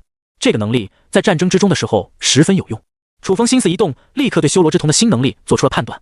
这是一个可以在战争中通过不断进行杀戮而降低敌人战斗力的技能。开启修罗之瞳，击杀的敌人越多，杀意凝聚的就越多，释放出的瞳数威力就越强。而且修罗之瞳并非消耗瞳力，而是消耗杀意来释放相关的技能。只要自己一直处于杀戮的状态之中，那就可以不断补充杀意，无限释放修罗之瞳的技能。跟其他的瞳数相比，修罗之瞳或许是少数能够进行持久作战的超瞳。而在获得了杀意领域的技能之后，楚风不但能够越杀越强，还能通过不断增强的杀意领域降低对手的能力。这在战争之中简直堪称无敌的技能，难怪修罗能够屠杀所有的上古大妖。修罗之道，通过杀戮来提升自身，确实有一种割草的爽感。完成这一切之后，楚风很快就返回了皇宫。皇宫殿门之外，文武百官以及上万名的禁卫军都在此地等候。当楚风的身影刚刚出现在这里的时候，以御林将军为首，所有的禁卫军，包括大臣、武将、侍女，全部都跪伏下来。臣等护驾不力，请皇上治罪。御林将军的膝盖更是跪入的地板之中，膝盖直接将地砖砸开了一个裂痕。皇上，臣身为护国大将，统领万军，却连保护圣上的能力都没有，请皇上剥夺臣的官职，打入九幽狱当中。臣愿受此罪。楚风摆了摆手，笑道：诸位爱卿平身，朕早就料到了这些贼子因为计划失败，所以会来刺杀我。然而朕已经提前布置好了手段，现在这些域外邪族的人都被朕亲手斩杀，这件事情就这么过去了。百官皆是一阵感慨，皇上英明神武，出手杀了那些贼子，都是脏了您高贵的双手啊！将几十个邪族超统者击杀之后，大周皇朝的蛀虫和毒瘤算是差不多拔干净了。在楚风的旨意下，天宫府立刻派出人员修缮皇宫。待到百废俱兴之时，便是新皇登基之日。聚星楼，在这个特殊的日子里，今天的客人爆满，座无虚席，就连江小鱼都是借着白衣青年的位置才能继续坐在这里喝茶。旁边传来的交谈声也是不绝于耳。今天是新皇登基的日子了，好啊，九皇子终于登基了，我们大周恐怕迎来一个新的辉煌时代了。前段时间有域外邪族的人用极其恐怖的邪术去谋杀圣上，结果却被反杀，真是可笑啊！他们也不想想，当今圣上可是将天命印融入了体内，就凭这几个小小的域外邪族，也想刺杀我们整个周皇朝的江山，真是异想天开。这些来自皇宫的内容，通过这些权贵门阀的子弟口中落入江小鱼的耳里，他也由此知道皇宫大概发生了什么事情。看着这一片的支持率，江小鱼都感到有些恍惚。封神究竟都干了什么，让整个大周皇朝的人全部都倾向了九皇子那边？就在这时，不远处传来一道惊呼：你们快看外面，我们大周的龙玉凝聚成雨了！所有的客人听到这道声音，全都猛地站了起来，连忙跑到窗边向外查看。顿时间，整个聚星楼都沸腾了起来，宛如喧闹的菜市场一样。平时典雅无比的高贵场所，此时也变得接地气了起来。哇，真的是龙运啊！天佑我大周皇朝！这漫天的龙运之气，绝对是我大周辉煌的天降征兆。新皇登基，天降鸿运，这种种异象都是说明我大周将迎来千年难得一见的盛世。看，那金云落雨，这是金色的雨啊！龙气凝结成云，降落为雨，滋润大地万物。没想到我有生之年，竟然能看见这传说中的景象。江小鱼的座位就靠着窗边，透过旁边的窗户，一眼就可以看到楼外漫天的金色小雨降落于人间。老人、孩童、打工的青年、卖饼的小贩、过路的行人、看店的老板，皆是停下了手中的动作，仰望着天空，在金色的龙运之雨中尽情舞蹈，享受着璀璨夺目的时刻。这也太美了吧！江小鱼忍不住看痴了。她这个年纪的少女，看到这种梦幻般的景象，简直跟深陷美梦当中，整个人陶醉于良辰美景之中，一时失神忘我。白衣青年打开手中的羽扇，轻轻扇动之间，轻声道：只有最圣明的皇帝登基，才能让大周天降金雨。彼时，所有的农地在经过金色之雨的甘霖滋润，五谷丰收，产量大增，大周万农皆是跪伏膜拜，感谢上苍，感谢新皇，感谢大周厚土之爱。一些荒僻之地，土地流失的情况也有所好转，甚至可以供农户迁移此地进行开荒，提高大周土地的利用率。这一场金色之雨，乃是整个大周皇朝的黎民百姓都可以享受其中，获得福分，得到好处的一场鸿福。不仅仅是美观这么简单，受到金色之雨的滋润，整个大周至少100年之内不断繁荣兴盛，朝代延续1000年而鼎盛不衰。江小鱼深吸一口气，他的内心可以肯定，无论换成任何一个超统者，甚至是自己的姐姐江雪，攻略这个副本都未必能打出这种效果，简直就像是掌握了最完美的攻略那般，改变了整个世界。就在这时，门外几个身穿宫廷服的官员进入到聚星楼当中。陈落月可在？江小鱼愣了愣，只见白衣青年急忙用羽扇敲了敲他的桌前，郑重道：“月姑娘，这是朝廷当中来的人，快上前接旨。”陈落月是江小鱼在这个副本中扮演的角色。听到这话，江小鱼心中一动，猜到是封神准备让自己入京了，马上走过去，单膝跪地：“奉天承运，皇帝诏曰，请月姑娘速至皇宫之中，觐见皇上，钦此。”落月接旨：“吾皇万岁。”结果圣旨，在几个官员的带领下，江小鱼坐上了一辆尊贵的马车，朝着皇宫快速移动而去。白衣青年默默地看着眼前不断远去的马车，坐在原地，久久未曾一语。皇宫之中，楚风已经顺利登基，成为了大周皇朝真正的皇帝。天宫府的机能跟鲁家类似，不过是负责掌管修缮皇宫之类的建造工程。由于湮灭用铜树破坏了皇宫，这一次出动天宫府，楚风顺便将皇宫几处地方也修缮了一下，尤其是北部的陵园，那里隐藏着许多废弃的地道，能够穿梭皇宫之间，十分不安全。楚风派遣天宫府的人过去，将地道全部填平，并将那里的陵园修缮了一番，而后安葬陈洛妃。没错，在楚风被满城通缉的这段时间里，陈洛妃死了，据说是受不了9幽狱的寒气。然而楚风最后看见陈洛妃遗体的时候，发现上面有不少鞭痕，很显然在这个可怜的女人死之前，她还被折磨过一番。对于陈洛妃，楚风当然没有什么感情，尽自己的义务，好生安葬，奠基一番，一些仪式就差不多了。回到玉清宫，这里是大周皇帝办公的地方，在接下来的副本之中，楚风扮演的角色就是大周皇帝，这里就是他平时批奏章、拟写各种政策的场所，其实就是大一点的办公室。每天的工作也很无聊，就是坐在这里写写东西，看一些大臣送上来的文字。每天早上的时候早朝开个会，逛御花园的时候还会拉几个学术渊博的大臣过来吹牛逼。好像现实当中有种写网文的职业，就跟皇帝的日子差不多。只不过呢，将开早朝换成水群吹牛逼，写奏章换成敲键盘，逛御花园变成逛超市，基本上就是同样的日子和节奏。皇帝也不好当啊。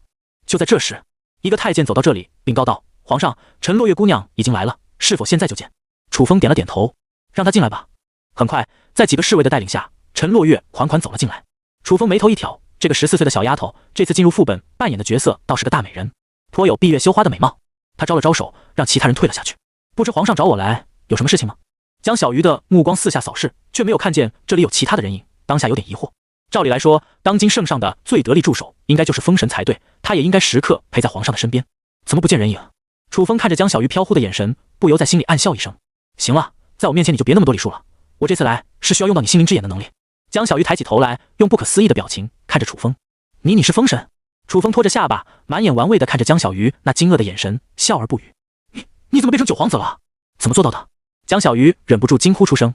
在他的印象之中，每个超统者进入副本的初始模板应该都是一样的才对，为什么封神的模板好像跟他们不大一样？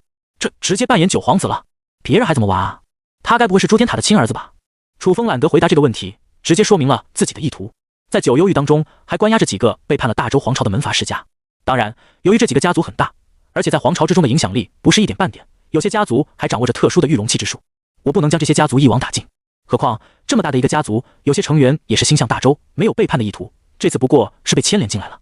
我需要你动用心灵之眼的能力，帮我认清那些成员是忠心的，哪些不是。好，江小鱼点了点头，立刻同意了下来。当然，楚风的至尊重瞳以及天命之瞳也有能力可以辨别出哪些成员是忠心的，哪些参与过谋反的活动。但是这样操作的工作量很大，也需要反复进行，效率很低。毕竟楚风的超瞳就不是这方面的能力侧重。然而江小鱼的心灵之眼就可以轻易做到这一切，这也是楚风为什么将对方叫来皇宫的原因。有事情给对方办。9幽狱在底层的大牢之中关押着数不清的犯人，这些都是背叛的门阀世家。无数叫苦连天的声音在此地响起。冤枉啊！我身为鲁家成员，一心想着报答朝廷，却被愚蠢的族人牵连，真当是造孽。我为出身自陈家自豪，结果却没想到家主是这种败类，哎，真是死有余辜。我还想着毕生之余能为大周效力，可是族内出现了这种东西，已经没脸再效力于大周了。我学了一辈子的御容器之术，就是为了维护大周的兴盛，可现在看来，这不过是个笑话而已。希望皇上能够早日将我秋后问斩，我活在这个世上已经没有意义了。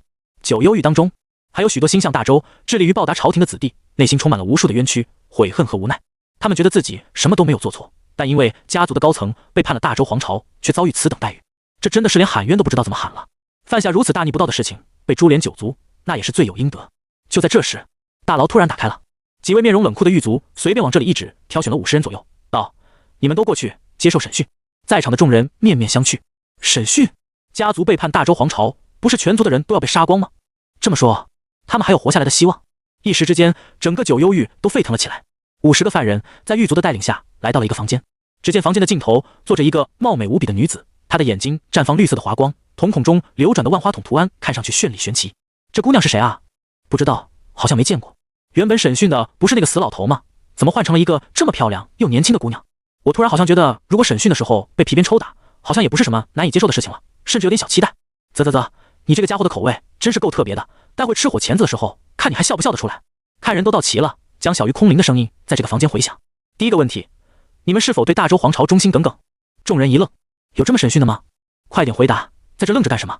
旁边的几个狱卒眉头一皱，呵斥了一句：“我鲁树人一心为大周，天道为证，若是有一句谎言，宁受千刀万剁。还有我陈伯，绝对不会做出背叛大周之事。这件事情是我们赵家的家主私通外敌，如果我知道的话，一定会揭发他的行踪，绝对不会有任何的容忍。”50个犯人七嘴八舌地宣誓了起来。他们虽然穿着破破烂烂的囚服，但怎么说也是门阀世家出身的弟子，身上就是有一股气质，说话的时候都这么铿锵有力。行了，江小鱼摆了摆手，用手指指向了角落里的一个人：“你留下，其他人都没有问题，可以出狱了。”什么？众人的脸上浮现出惊愕无比的表情。他们这就出狱了？简直做梦都没想到，这就出狱了。被单独指出点名要留下来的那个犯人，眼神微微一动，急忙站出去道：“我也一直对大周忠心耿耿啊，这次哪里有做任何愧对于大周的事情，真的是冤枉啊。”江小鱼冷冷地看着对方：“你可有做过对大周不利的事情？”那人连忙拨浪鼓似的摇头：“没有，我对天发誓没有。”将他带下去。江小鱼懒得理会对方，直接吩咐道：“是。”几个狱卒立刻将那个犯人拉了进去。“我真的是冤枉啊！”那人大叫道。但是没有人会理会他的叫唤，一切仿佛都是江小鱼说了算。下一批，重复同样的步骤。经过10分简单的审讯之后，江小鱼立刻就让一部分的犯人成功释放，而另一部分则留下来继续关押起来。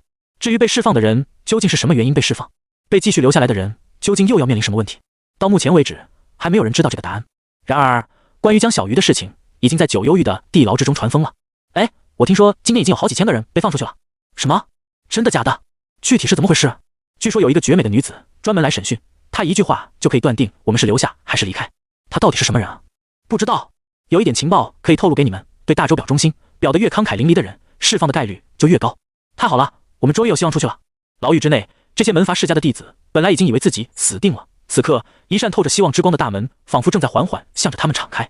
他们听说对大周表忠心可以提高出狱的概率，轮到审讯的时候更是特别费劲的叫了起来。然而江小鱼却似乎根本不为所动，每当审讯之后都会用手指出一批人留下，即便他们叫得再大声，喊得再卖力，又或者是怎么发誓，江小鱼从始至终都没有丝毫波动。随着时间推移，九幽狱之中关押的犯人已经是越来越少了，而在皇宫之中，这些被释放出来的囚徒都被特地召集到一个地方，虽然吃住都比较一般，但已经褪去了身上的囚服，终于重见光明。根据当今圣上的意思，他们先在这里逗留一段时间，而后入京还有一场特别的活动。至于是什么活动，众人议论纷纷，也讨论不出一个合理的答案。当江小鱼的审讯全部结束之后，这些门阀世家的弟子都接到了命令，共同入京。一个巨大的刑场之上，那些被留下来的犯人跪在台上，还在大声的喊冤。楚风亲自走上前去，冷声道：“你们做出了背叛大周皇朝之时，今日就地斩首，还我大周清明。”立刻有几个犯人红着脖子奋力反抗道：“皇上，真的是冤枉啊！我对大周忠心耿耿，怎么可能做出背叛大周之事？”哦，楚风眯了眯眼睛：“你赵家钱庄印刷钞票，想要让我大周通货膨胀，经济受到冲击的事情，忘了？”那人的脸色顿时一僵：“这件事情，你难道没有参与吗？”楚风的瞳孔之中闪出了一道银色的光芒。下一秒，这个赵家的成员偷偷在背地里沟通不轨之人，暗地里洗刷钱庄发行的钞票，流通于市面的一幕幕都通过寰宇回溯之术投影在刑场的正上空，简直可以说是公开处刑。那人脸色苍白无比，再也无力辩解。几个囚犯还想垂死挣扎，然而楚风继续使用寰宇回溯之术，将他们背叛大周的所作所为都回溯了一遍。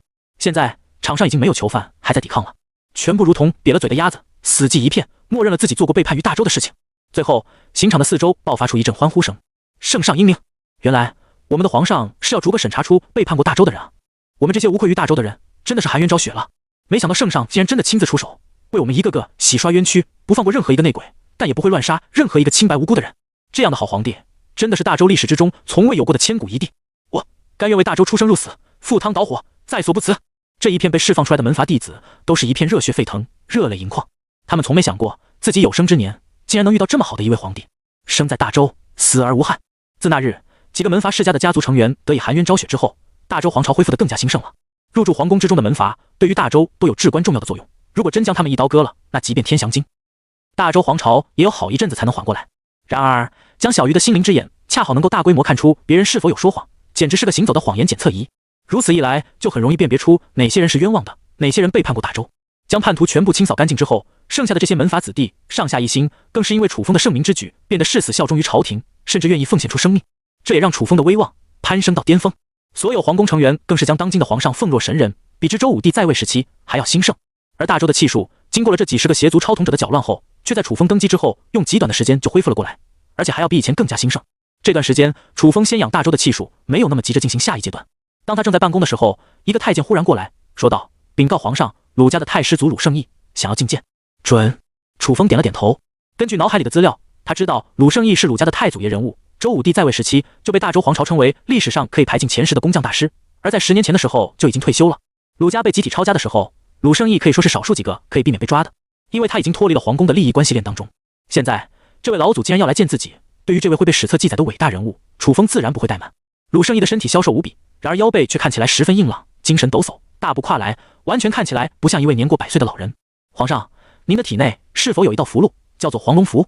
平身之后，鲁胜义立刻说明了来意。你是说这枚符箓？楚风心神一动，立刻将体内的黄龙符给取了出来。没错。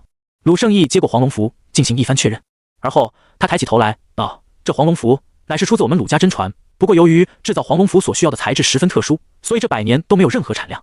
皇上，您身上的黄龙符虽然做工十分顶级，可能是从500年前周贤帝在位时期遗留下来的传承，但已经残损了。不巧，我鲁家正好有一些材料，能够修复黄龙符的残缺，提升品阶。微臣听说皇上大赦鲁家犯人，不错杀任何一个无辜之人，也不放过任何一个狡诈之徒，如此盛名，定能让大周皇朝繁荣兴盛。微臣虽然年老不中用了，但略懂一些匠人的技艺，能够将皇上的黄龙符提升为完全品，还望皇上能让微臣尽一些微薄之力。楚风感到有些惊讶和意外，原来黄龙符是大周皇朝出产的诸天秘宝，因为是极其珍贵的符箓，大周皇朝也很少留有黄龙符，所以爆出的也是残缺状态。难怪系统给出的完整称呼是下品黄龙符。等等，如果这黄龙符给卢老爷子打造一番，那不是变成等阶更高的诸天秘宝了？那自己花费7万诸天点买下来，简直是赚大发了呀！既然您老有这份心，那我又怎能拒绝呢？楚风满脸笑意，马上就答应了下来。皇上将这枚黄龙符修复完全，大概需要几日的时间，请您细心等待。鲁胜义也没有在这进行太多的闲聊，将黄龙符收好后，立刻返回鲁家，准备进行修复。3天后，一枚崭新的黄龙符装在一个精致的盒子之中，送到了楚风的面前。打开之后，系统突然弹出了一条提示：检测您的诸天秘宝黄龙符发生了一些变化。上品黄龙符5阶，能够连续充能4次龙气护盾，半个月充能1次，在你受到伤害的时候，自动施展龙气护盾，抵挡物理和精神攻击。楚风看着面板上的信息，眼前一亮，这提升可是非常不错了。现在的黄龙符不但能够充能4次防御，还多出了防御精神攻击的能力。那样，即便有些超统者用一些非常阴毒的瞳术来偷袭自己，黄龙符也可以提供多次保命的机会。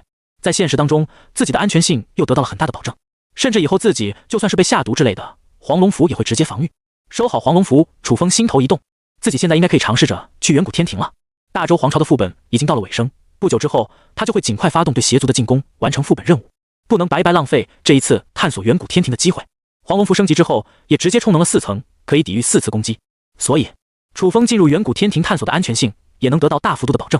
他心思一动，通过超瞳连接发送了一些消息给江小鱼：我有一些事情要做，你帮我跟底下的那些臣子说明一下情况。具体的诏书在玉清宫的办公桌上，若是这几天发生了什么事情，麻烦帮我看一下，必要的话用超瞳连接跟我联系。江小鱼很快就答复了一句：好。虽然对风神要做的事情有所猜测，但是江小鱼也懒得去问什么。他很清楚风神的身上有不少秘密，以自己的阅历呢，肯定是看不出来的。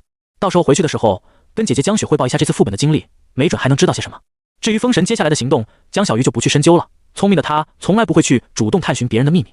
回到寝宫之中，楚风躺在床上，开启了万古神谋，一梦万古。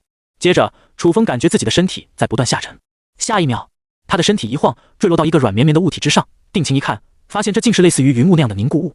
然而站起身来，却可以踩在这云雾之上，仿佛来到了天上人间。这里就是远古天庭。就在这时，楚风的眼前开启了一个界面：副本远古天庭，进入方式一梦万古，残缺，剩余时间3小时。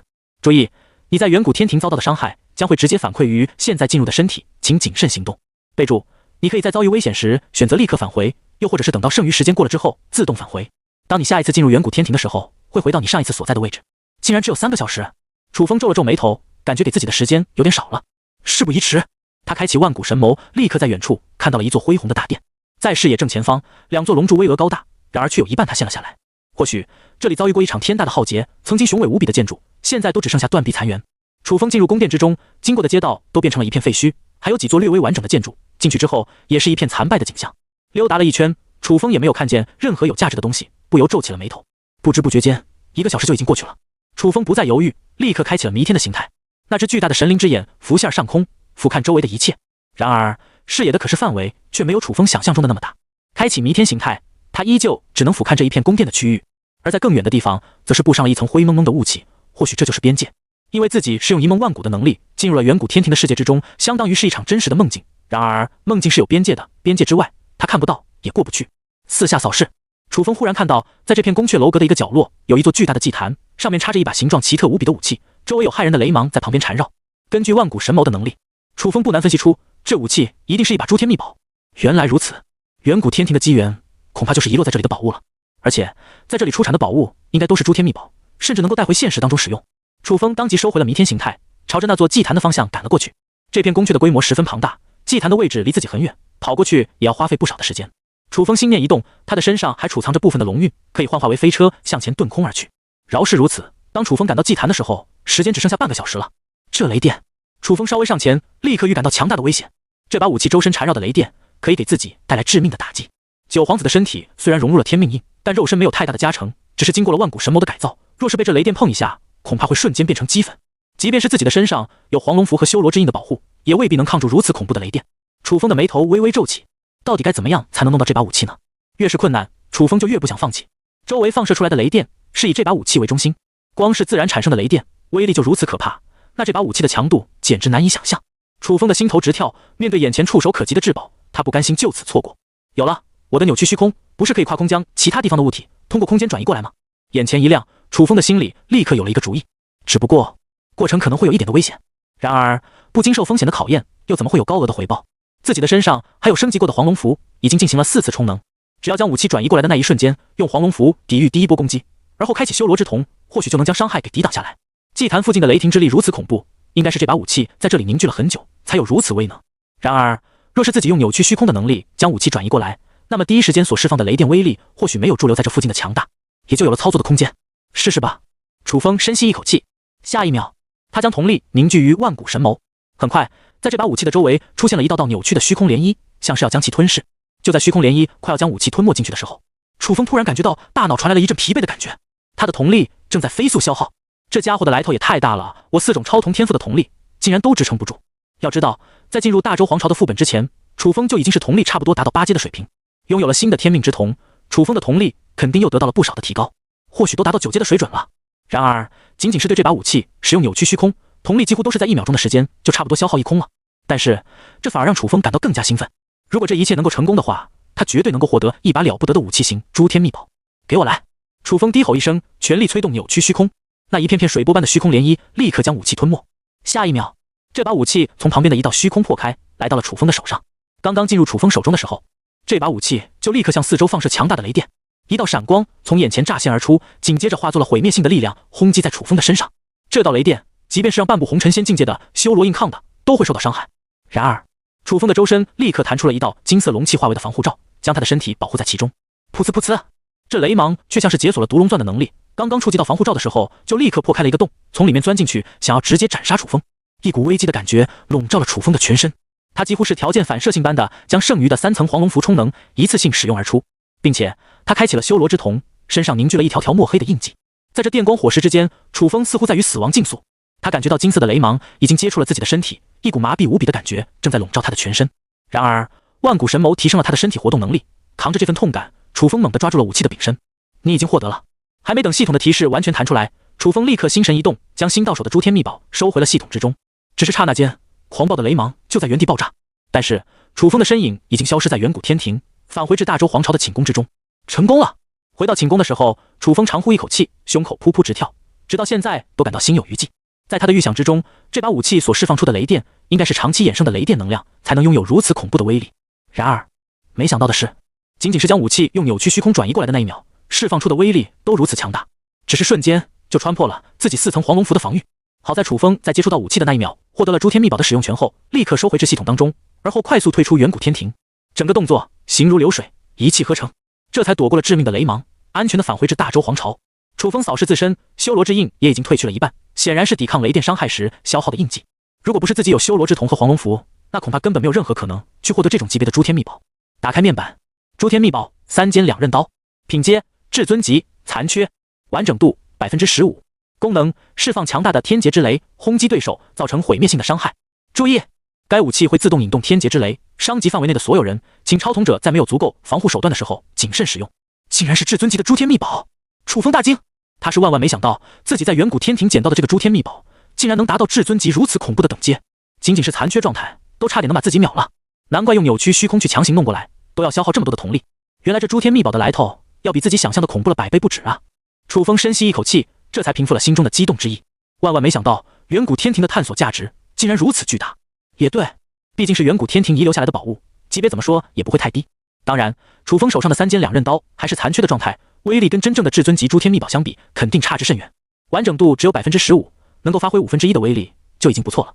然而，如果自己继续探索远古天庭，或许还会得到更多的机缘，甚至能将手里的三尖两刃刀升级为完整的至尊级武器也说不定。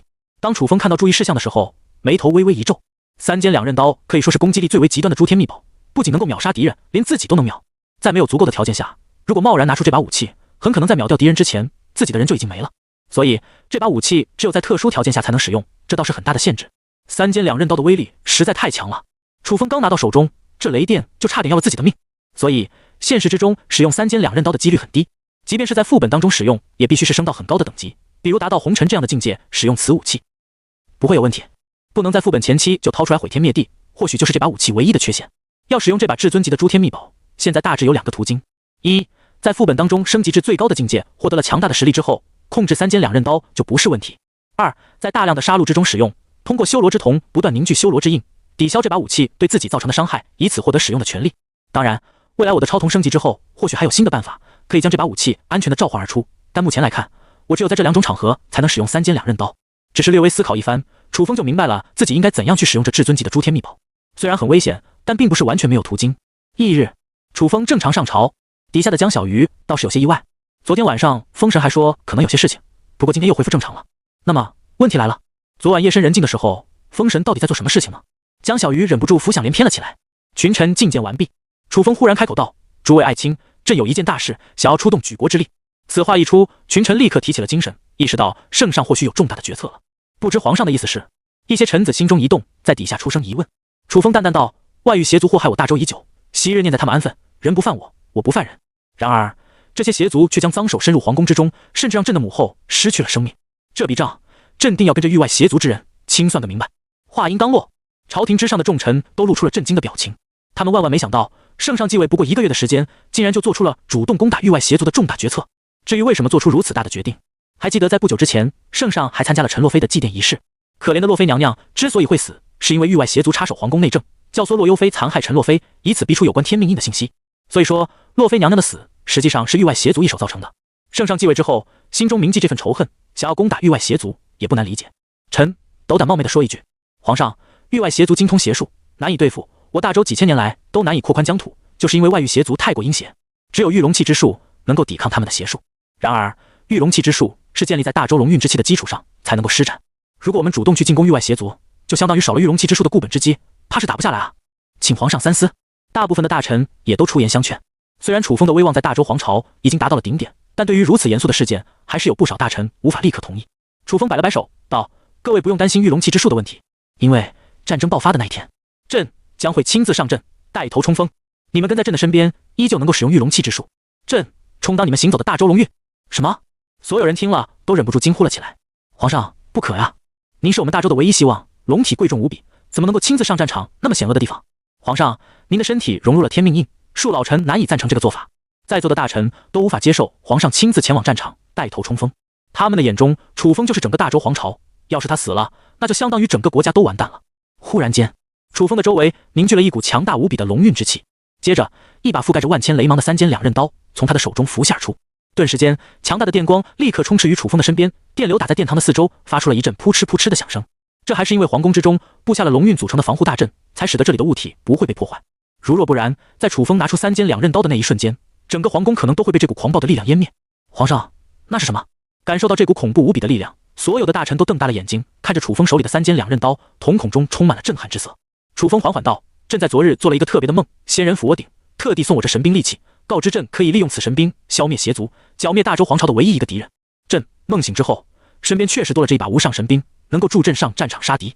得到仙人的启示，朕昨晚彻夜难眠，翻覆一整夜，才终于决定要对域外邪族进行一次真正的进攻。有此神兵相助，诸位爱卿不必担心朕的龙身会葬身战场。我大周地大物博，人杰无数，更是有万千亩林地，被誉为神州大地上蛰伏的真龙。如此鼎盛的一个国家，却要任凭域外邪族不断骚扰，对他们所作所为忍声吐气，这真的是我们大周该有的样子吗？朕现在不但融入了天命印，还得仙人赠予神物，获得消灭域外邪族的启示，此乃万载难逢的机会。都已经这个时候了，还不将异族清除干净，又如何证明我大周皇朝的鼎盛？”这一番话听得所有在座的大臣都是一阵的热血沸腾。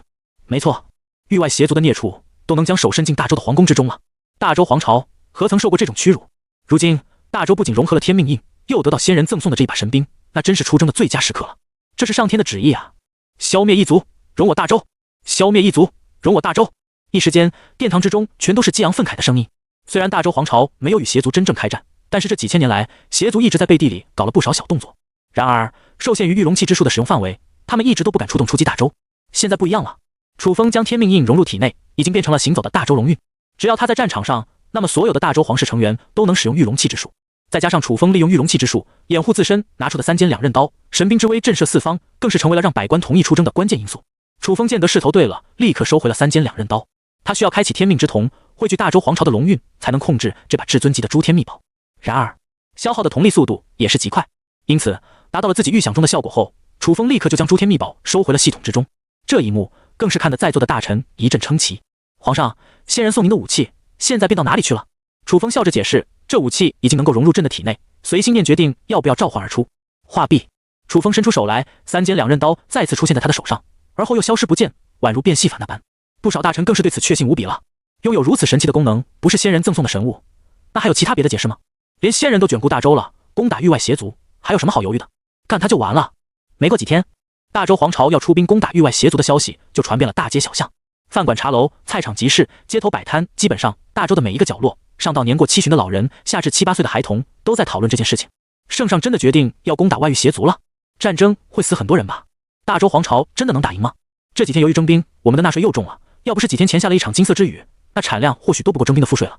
哎，好端端的搞什么战争啊？兴，百姓苦；亡，百姓苦。一开始的时候，满城都是反对的声音，不少民众都发表谏言，希望大周不要发动这场战争。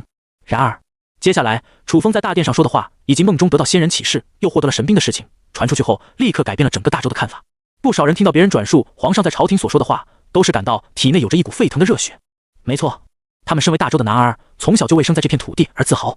他们迎来了大周最繁荣的时刻，遇到了最英明的皇上，正是大周龙运最鼎盛的时刻。这时候还不敢打域外邪族，又要等到什么时候？更何况，当今圣上可不是坐在龙椅之上等战报，而是要亲自带头冲锋，连皇上都将生命给赌上去了，他们还有什么可退缩的？我要征兵，家里的量产我只留着够我们3口子吃就行了，也不卖钱了，剩下的一律充军。可惜我的年纪已经大了，而且少了一只胳膊，要不然老夫也提着菜刀去砍他这邪族小儿2个人头。支持大周出兵进攻，域外邪族犯我大周疆土，乱我皇宫朝政，非我同族其心必异。出兵发战，诛杀邪族！出兵发战，诛杀邪族！这一日，大周征兵人数达到上千万之多，城内几乎所有的少壮男儿集体出动，共同报名参军，甚至一些身体刚硬的妇女也要提刀上战场。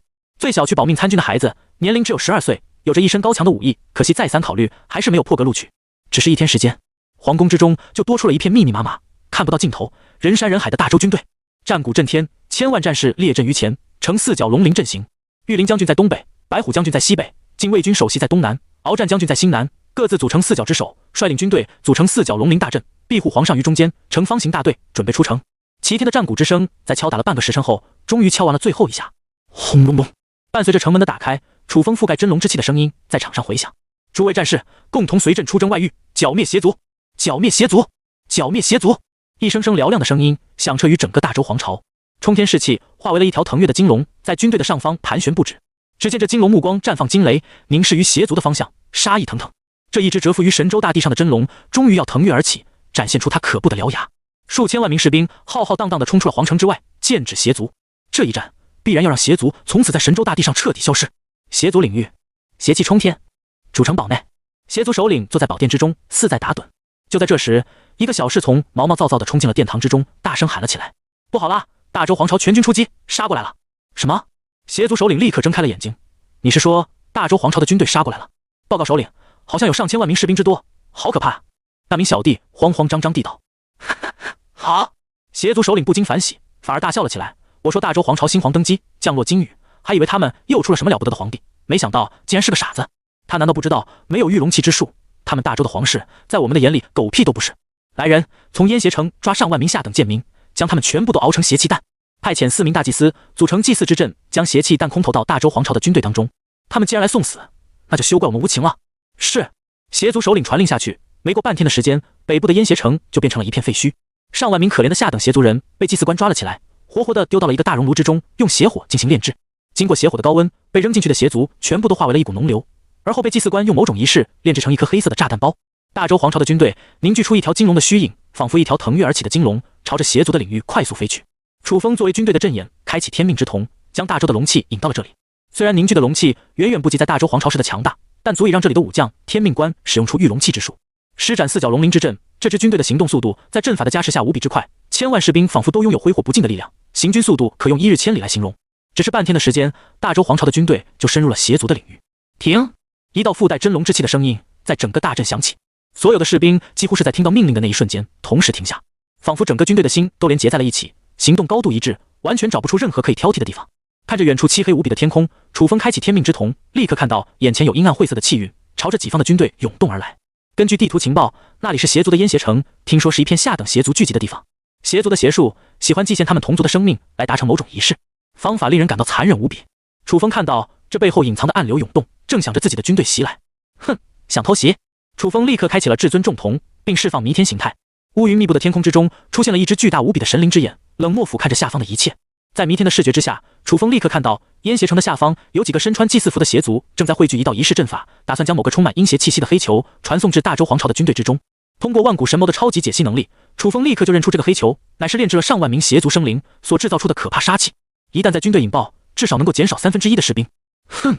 楚风冷笑一声，当即凝聚了几道神风，掠空瞳斩。几道巨大的银色锋芒凭空出现，贯穿了那4个邪族祭祀的身体。他们口中正在吟咏咒文，精神力完全集中于祭祀之上，对着突然袭来的攻击，哪里能抽出反应去躲避？啊！锋刃立刻穿透了4个邪族祭祀的身体，他们还没有反应过来是怎么回事，就已经当场死亡。而其中一道锋刃还直接贯穿了那个黑球。轰！一股惊天的爆炸声从燕邪城的方向响起，这黑球在城中爆炸，造成了巨大无比的伤害。本就没剩下几个邪族人的燕邪城，消耗了上万生灵的性命，炼制了这颗黑球，却在城中引爆，更是将这座城池内为数不多的邪族人都给炸干净了。继续进军！楚风解决完想要偷袭的邪族祭祀后，当场下令让军队继续前进。军队之中有不少人看见了那苍天之上的神灵之眼，心神震撼无比。他们已经猜到这可能就是圣上的能力，没想到圣上融入天命印，竟然获得了如此可怕的力量，真的跟神明一样了。这一次我们必定能将邪族打下来。虽然不知道发生了什么，但很多人都可以猜出皇上使用的这个能力一定解决了邪族很重要的作战单位。培育出一个邪族祭祀往往需要费几十年的精力，并且投入大量的资源。死一个邪族祭祀对于邪族的战斗力影响都很大，何况楚风用弥天的能力直接杀掉了4个邪族祭祀，开局就重创了邪族的高层战斗力。邪族从来没有士兵，他们都是通过邪族祭祀将族人的生命炼化为害人的邪术，以此发动各种恐怖的攻击。一旦邪族祭祀死了，剩下的不过是一群杂鱼而已。报告首领，燕邪城的计划失败了，黑球在城中爆炸，那4个大祭司以及燕邪城的所有子民都基本死光了。什么？邪族首领立刻跳了起来，怒声问道：这到底是怎么回事？不知道。那名属下慌慌张张地道：那4个笨蛋，气死我了，搞个邪气弹都能把自己炸没，真是没脑子的东西。邪族首领气得一跺脚，现在他们的军队到哪里了？好像已经攻入渠南城了。这么快？邪族首领大惊失色，他急忙跑到殿堂当中，取出一个水晶球，上面立刻显示出大周军队的画面。怎么这么多人？他们疯了吗？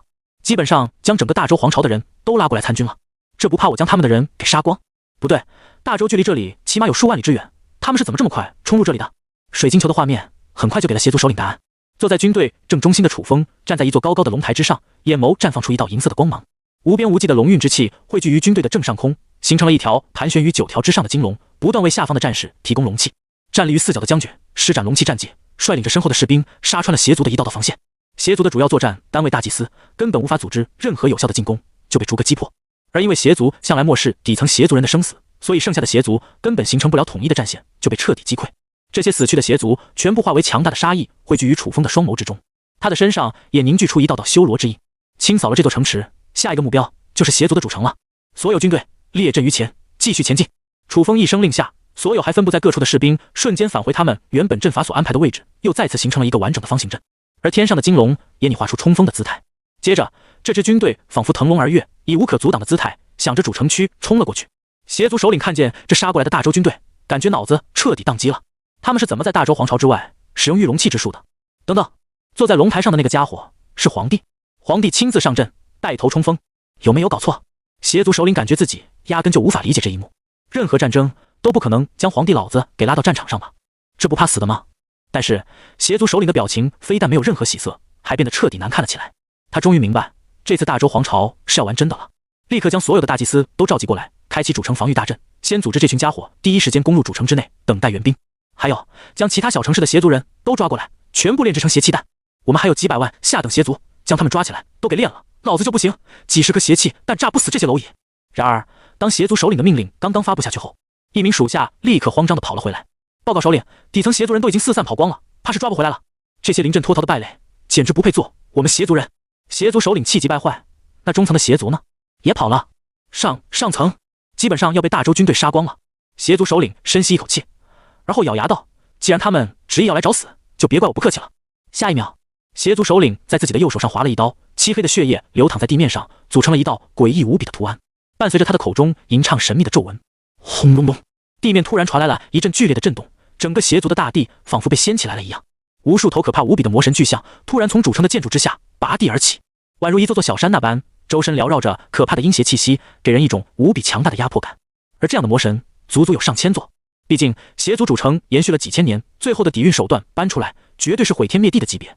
邪族主城的防护罩在形成金龙的大周军队面前，宛如一张纸一样不堪一击。攻破城池之后，上千尊魔像宛如小山一般出现在军队的四周，展现出强大无比的压制性。不少士兵看到这么多的庞然大物，同时朝着这边赶来，呼吸也变得沉重了许多，额头上冒出了丝丝冷汗，感觉到一股死亡的威胁正在笼罩着他们。感受到军队里的士气似乎被邪族搬出的终极大牌削弱了一番，楚风也不再犹豫，他心念一动，3尖2刃刀顿时出现在手上，瞳孔的颜色也变成了猩红的血色，身上不断凝聚出墨黑的修罗印记。经过一路上的屠城，楚风的修罗之瞳基本上已经被点爆了，他身上凝聚的修罗之印完全可以抵抗住3尖2刃刀给自己带来的伤害。下一秒，楚风的周身环绕着强大的雷霆，他手持3尖2刃刀向前一挥，顿时9天雷霆化作千万钧的强光，向着四周横扫而去。轰！雷芒刚刚扫到这些魔神身上的时候，威力恐怖无比的天劫之雷立刻将这些魔像的身体击碎为齑粉，仿佛这些魔像就是由散落的石子搭成的积木一般，根本就不堪一击。1下2下3下，受到恐怖无比的雷芒不断从楚风的手中横扫而出。这些魔像前一秒还不可一世，后一秒却如同玩具木偶一样，被3尖2刃刀挥出的雷击击中之后瞬间崩塌。上千座魔神只是在简单的挥击之中，尽数被天劫之雷全部轰成了粉末，渣都不剩。邪族首领通过水晶球看着他最后的底牌被对方轻易瓦解，整个身子都瘫痪了下来。他的目光死死地盯着水晶球的画面，满眼都是不敢相信的神色。不可能！大周皇朝什么时候强到了这个地步？邪族最后的底牌被楚风彻底摧毁之后，胜局就已经奠定下来了。由于邪族一直贯彻的暴政以及漠视下层人民的生死，所以根本没有任何邪族人会对自己的家园存在任何归属感。这个地方被摧毁之后，他们只需要麻木的流浪，找寻另外的地方能够苟活即可。剩下的只需要将邪族的主城和高层势力全部摧毁，这个种族基本上就已经不存在了。将邪族的城池彻底摧毁完毕。恭喜你通过了本次大周皇朝限定副本的扮演任务，正在结算奖励。大周皇朝的皇宫之中，江小鱼坐在自己的闺房当中，准备躺赢。正在这时，一行文字突然跳到了他的面前。这小姑娘立刻从床上坐了起来，满脸期待地看着眼前弹出的文字。学姐带我的评分最高就是 A 级，这还是让我杀了几个敌对超统者人头的情况下才有这个评分。我这次在这个副本里面好像也没做什么事情，不知道能够得到什么级别的评价呢？通过限定副本的任务获得的评分一般都比较高，何况楚风还是选择了最冷门的9皇子，用最特别的路线赢得了这次副本的胜利。在最后的结算阶段，只有他们2个超统者去瓜分结算的奖励，恐怕即便自己是个咸鱼，评分都能达到 A 级。然而当真正的评分出来之后，江小鱼傻眼了。SS 级评分，天哪，学姐最高好像也就拿过 S 级的评分而已，我竟然躺赢了一个 SS 级的评分，妈呀，这要是不让别人知道我是躺赢的话，岂不是能够吹一年？江小鱼感觉自己这辈子简直到达了人生巅峰，这可是 SS 级的评价呀！赞美封神大佬，这次的大周皇朝躺着都能获得 SS 级评分，全都是托了封神的福分。他本以为自己在副本当中指点江山，睥睨一切，做一个大佬才能获得不一样的感觉，结果发现没有什么是比躺赢更加快乐的，一直躺赢一直爽。当结算的信息全部都出来之后，江小鱼瞪大了眼睛，10万诸天点，15万进化点，还有一件诸天秘宝，哇，这奖励也太丰厚了吧！虽然这诸天秘宝只是一阶，也是因为江小鱼解锁的成就不够高，只有评分比较高爆出来的诸天秘宝等阶就比较一般。饶是如此，江小鱼也特别开心了。诸天秘宝可以拿到现实当中使用，这么神奇的物品满足了女孩子的一切幻想。不知道封神的奖励会有多么恐怖，它实在是太离谱了。如果不出意外的话，这次封神连续拿到3次 SSS 级评价，又要惊动整个超统者世界了呀！江小鱼忍不住感慨道。楚风打开面板，只见系统已经发出了一条条提示：恭喜你通过了第3阶段的最终任务，消灭邪族。本次扮演任务，大周皇朝9皇子阵营获得最终胜利，正在为您解锁本次大周皇朝限定副本的成就。你完成了9皇子得专属路线，找到了龙渊秘藏，解锁成就天命皇位，获得诸天秘宝天命印6阶。你继承了周武帝的意志，消灭了域外邪族，完成了专属的天童者任务，获得额外的超童天赋天命之瞳，具体的属性可打开超童面板查看。你单独消灭了所有敌对势力的超童者，解锁成就无双超童者评价暴击 X3。你聚拢了整个大周的人心，解锁成就万众一心超童者评价暴击 X4。你率领大周军队踏平了整个域外邪族，解锁成就战争之王超童者评价暴击 X5。综合以上评价，您最终获得了 SSS 级评分，奖励诸天点加15000，奖励进化点加25000，已为您解锁 SSS 级评分专属奖励诸天光环7天签到。7天签到，在你刚进入诸天塔的头7天，你可以在不同的地方签到，根据签到地点的不同，你将获得不一样的特殊物品。好好选择签到的地点，因为你每天只有1次机会。综合你在诸天塔副本中的考验，现在已为您解锁专属个人副本妖魔复苏，说明个人副本是单独进行任务的副本，将由你一个人独自完成任务，任务难度较高，请谨慎选择。剩余时间180天，现实时间。妖魔复苏，这是一个妖魔复苏的世界，残暴无比的妖魔肆意收割人类的生命，而人类之中诞生出灵能者与之进行对抗。但是强大的妖魔可以摧毁一座城市，而一场浩劫将要笼罩会城。难度系数7层。注意，当你攻略了个人副本之后，你的诸天塔层数会上升1层。你必须在限定时间内前往个人专属副本，若超过时限，则自动视为放弃挑战机会。当所有的结算消息都完全弹出来之后，楚风的个人面板也发生了巨大的变化。姓名封神，年龄17，超童至尊重瞳，品阶未知，万古神谋7阶，修罗之瞳5阶，天命之瞳5阶。已解锁世界武道世界、仙侠世界、大周皇朝。诸天秘宝问道九壶3阶，黄龙符5阶，3尖2刃刀残损至尊天命印6阶。诸天传承大道至仙至尊落日真剑至尊万妖丹7阶。诸天光环一份机缘身世不俗7天签到。攻略副本3，进化点284010诸天点152000。楚风看着自己豪华的面板，略微有些愣神。这限定副本的奖励也太令人惊讶了吧！光是进化点和诸天点的数额就已经不是一般的多了。除了诸天秘宝和诸天光环之外，这次的任务还得到了一个特别的挑战机会。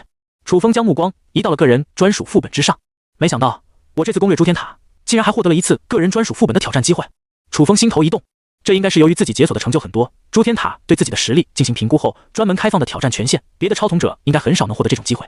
根据系统给出的资料来看，由于个人专属副本没有其他的超统者共同参与竞争，所以任务的难度肯定不一般，否则也不会给出8层的难度评估了。剩余时间有180天，也就是说，楚风获得了挑战的机会后，能够随时去挑战个人副本，只要在期限内就行。他也可以多通过几层诸天塔副本，然后再进入个人副本，又或者是先进入个人副本，再继续后面的诸天塔副本。不管怎么选择，只要通过了个人副本，他的诸天塔层数就会自动上升1层。个人副本的奖励应该会比较丰富，但也不会丰富太多。这只是一个让我能够提前攻略更高层诸天塔，拿到更高奖励的副本。也就是说，如果我在诸天塔8层之前进入个人副本，拿到的奖励收益就越高。但是到了8层之后，个人专属副本的收益可能就没那么高了。楚风的判断源自于诸天塔是一个滚雪球的游戏，在前面拿到越多的好处，对于后面的副本任务提升就越大。倘若楚风在攻略诸天塔8层之前就通过了这个8层的个人副本，那么他就能在攻略8层之前拿到比8层还要高的奖励。带来的好处，那就是在攻略接下来的诸天塔时，相当于别人出门刚做出一个鞋子，楚风就已经拿着6神装出去大杀四方了。并且这个奖励如果越早拿，对自己以后的诸天塔任务就越有利。当然，进去的契机必须把握好，也不能太早进去，否则实力不够的情况下，进去就是白给啊。这个副本到时以后可以跟成神群的那几个人交流一下，看看怎么处理比较好。楚风暗暗道了一句，先把这件事情放下，征求一下那几个开荒者的意见，还是不错的。虽然他的至尊重瞳拥有很强的获取情报能力，但是还是比不上人家开荒以及跟大佬们各种交流获得的情报渠道广啊。加入成神群，促进情报交流合作，还是十分不错的。可以说楚风将提前获取副本情报的那块短板给补上了，并且还能掌握最新最好的情报，将目光放到了其他的奖励之上。首先是诸天秘宝，这一次楚风爆出了一个6阶的诸天秘宝，而且是副本中他所得到过的天命印，作用跟副本当中的天命印基本上一样，就是汇聚天命气运。虽然功能上看似跟天命之瞳重复了，然而实际上二者有相辅相成的作用。光靠天命之瞳，楚风还难以汇聚天命气运的力量。然而如果有了天命印的话，他刚刚进副本不需要任何的影响力，靠着手中的天命印就可以汇聚一定量的天命气运，并且拥有此印，他在副本当中更加容易获得很高的威望和影响力，可以说是进入宇阳城副本后开局就有不少的声望。配合身份不俗的诸天光环，更是如鱼得水。另一个7天签到的诸天光环，在刚刚进入副本当中，如果自己有机会去到一些不一般的地点，就可以签到，根据地点不同获得不一样的物品，有好有坏，而且只有7次机会，可以说是一个比较看运气，但保底会给自己一些好处的光环，算是十分不错了。完成了这一切之后，楚风通知了江小鱼一句，随后两人一起退出了副本。诸天塔广场，这里聚集的人可以说是越来越多了。在这段时间里，又陆续有不少人觉醒了超童，进入到超童时代当中，还有许多的高中生结束了高考之后，都来到诸天塔想要攻略副本。经过20来天的放假时间，绝大部分的高3毕业生在经历了1、2次副本的毒打之后，彻底认识到人生是多么的残酷。无数攻略不上去的超童者，经历了2次的副本失败后，已经彻底跟诸天塔无缘了。他们的个性签名都已经换成了人与人之间的差距，简直比狗还大。生而为人，我很抱歉，打不上诸天塔高层的我，未来前途一片黑暗。在这个诸天塔变革的时代，丧文化一如既往的继承了下来，甚至比以前的那个时代还要兴盛了许多。也有一部分的超童者攻略到2层或者是3层就已经止步不前了，用掉了2次机会。他们都见识过副本的残酷，所以在失去了2次机会之后，绝对不会再失去第3次机会。经历过2次失败的超童者都清楚，即便再给他们5次机会，也未必能够再有任何提升，甚至还有可能会把眼睛给搞没了。只有少部分的蠢材还在抱着赌一把的心态进入了诸天塔，结果失去了双眼，整个人都废掉了。网上更是一片冷嘲热讽。在众人的眼里看来，这种人的智商攻略不到诸天塔的高层，那也是活该了。晚上9点，诸天广场热闹无比，即便攻略不上诸天塔的那一批人，也热衷于进入超童时代当中，将这里当成一个虚拟网络平台。能够一下子连接到超童时代，跟朋友们面对面的吹牛逼，还能看看他们捏的都是什么脸，这也是一件非常有趣的事情。就在大家其乐融融一起聊天的时候，诸天塔突然传来了一道广播的响声。恭喜封神在诸天塔3层的大周皇朝限定副本取得了 SSS 级评分。恭喜江小鱼在诸天塔3层的大周皇朝限定副本取得了 SS 级评分。当这2条广播在整个诸天广场回响的时候，众人都忍不住发出了惊呼：又是封神！老天啊，他已经连续获得了3次 SSS 级评价了吧？简直离谱！人与人的差距比狗还大。那个江小鱼又是谁啊？为什么也在这次副本得到了 SS 级的评分？这一看不就知道了吗？肯定是被封神大佬带飞的啊！刚走出诸天塔，江小鱼听到旁边的议论声，脸色一黑。这些人怎么一言就咬定自己是封神大佬带的？哎呀，那么直接的说出来干嘛？真是气死人了！哼！江雪正坐在海滩上吹着海风，手里捧着一杯柠檬汁，甜甜又清凉的一口汁水咽了下去。江雪忍不住轻吟一声，感觉生活是如此的美好又容易满足。只要一口价买下了一个诸天空间，就相当于拥有自己的小世界一样，可以静静地坐在海滩上吹着海风，享受静谧无忧的时刻。专门选择海边的诸天空间，也是能够随时放松心情。就在这时，诸天塔响起的2道广播声在江雪的耳边响起。由于诸天塔的广播是直接传送至每个超童者的灵魂之中，即便是进入了诸天空间，又或者是交易会之类的地方，都能听到广播的声音。江小鱼竟然获得了 SS 级评价，江雪立刻站起身来，满眼都是诧异之色。封神能够获得第3次 SSS 级评价，并不会令人感到意外。他在前2次的副本中就获得了 SSS 级的评价，拥有多种超童天赋，更是从自己的手中获得了大周皇朝限定副本的情报。所以说，封神能够拿到第3次 SSS 级评价，让人羡慕无比，但还在预料之中。令人无比震惊的是，江小鱼那小丫头片子竟然都拿到 SS 级评分了。江雪立刻酸了，自己最高拿到的评分也就是 S 级评分，而江小鱼的最高评分却是比自己还要高啊！江雪立刻感觉到自己的嘴巴里有一股酸涩的味道，也不知道是因为刚才喝下的柠檬汁，还是一股奇特的心理作用。他立刻打开了超童连接，赶紧问江小鱼具体情况。很快，面前就弹出了一个贼兮兮的表情。江小鱼，星号，嘿嘿，学姐，我拿到 SS 级评分了，怎么样，厉不厉害？快夸我！江雪，下划线，少来了，肯定是封神大佬带你飞的，跟我说说，你在副本都做了些啥？江小鱼伸懒腰，哎呀，我什么都没干啊，就睡了个觉，不知道怎么就拿到 SS 级评分了呀？感觉拿到这个评分，好像有手就行吧。看着自己的妹妹在消息框里春风得意，江雪感觉到嘴里的柠檬酸味更加浓郁了。你获得了 SS 级评分，获得了多少进化点？超童升级到哪个阶段了？挺少的，第3层的 SS 级也就获得了15万进化点吧。我的心灵之眼已经升级至6阶了。6阶？江雪脑子都发懵了。攻略一个副本，真的能搞到这么多的进化点？虽然是限定副本，但15万进化点也太夸张了吧？江小鱼原来的超瞳就有4阶，这已经领先于许多同层的超瞳者了。现在到了6阶，那即便在4层都是顶尖的等级。江雪自己的超瞳也不过升级至7阶而已，越往上走，需要的进化点就越多，就算是不断攻略副本，也很难填平这个天文数字。你的心灵之眼既然已经进化至6阶的话，那赶紧过来，我们一起去见囧哥，顺便把风神也带上吧。江雪犹豫了一下，说道：好。江小鱼简单回复了一句，接着就去联系风神。诸天空间集合，坐标是原来发给你的那个，我打算去帮囧哥平复一下他身上的异常状况，你要跟我们一起去吗？楚风的面前弹出了江小鱼发过来的消息，看样子她们两姐妹是邀请自己去见囧哥了。从他们的介绍来看，囧哥应该就是成神群的创始人，而且等级十分不低，自己跟这样的对象合作，去见一面那也是理所当然的。好，我跟你们去一趟。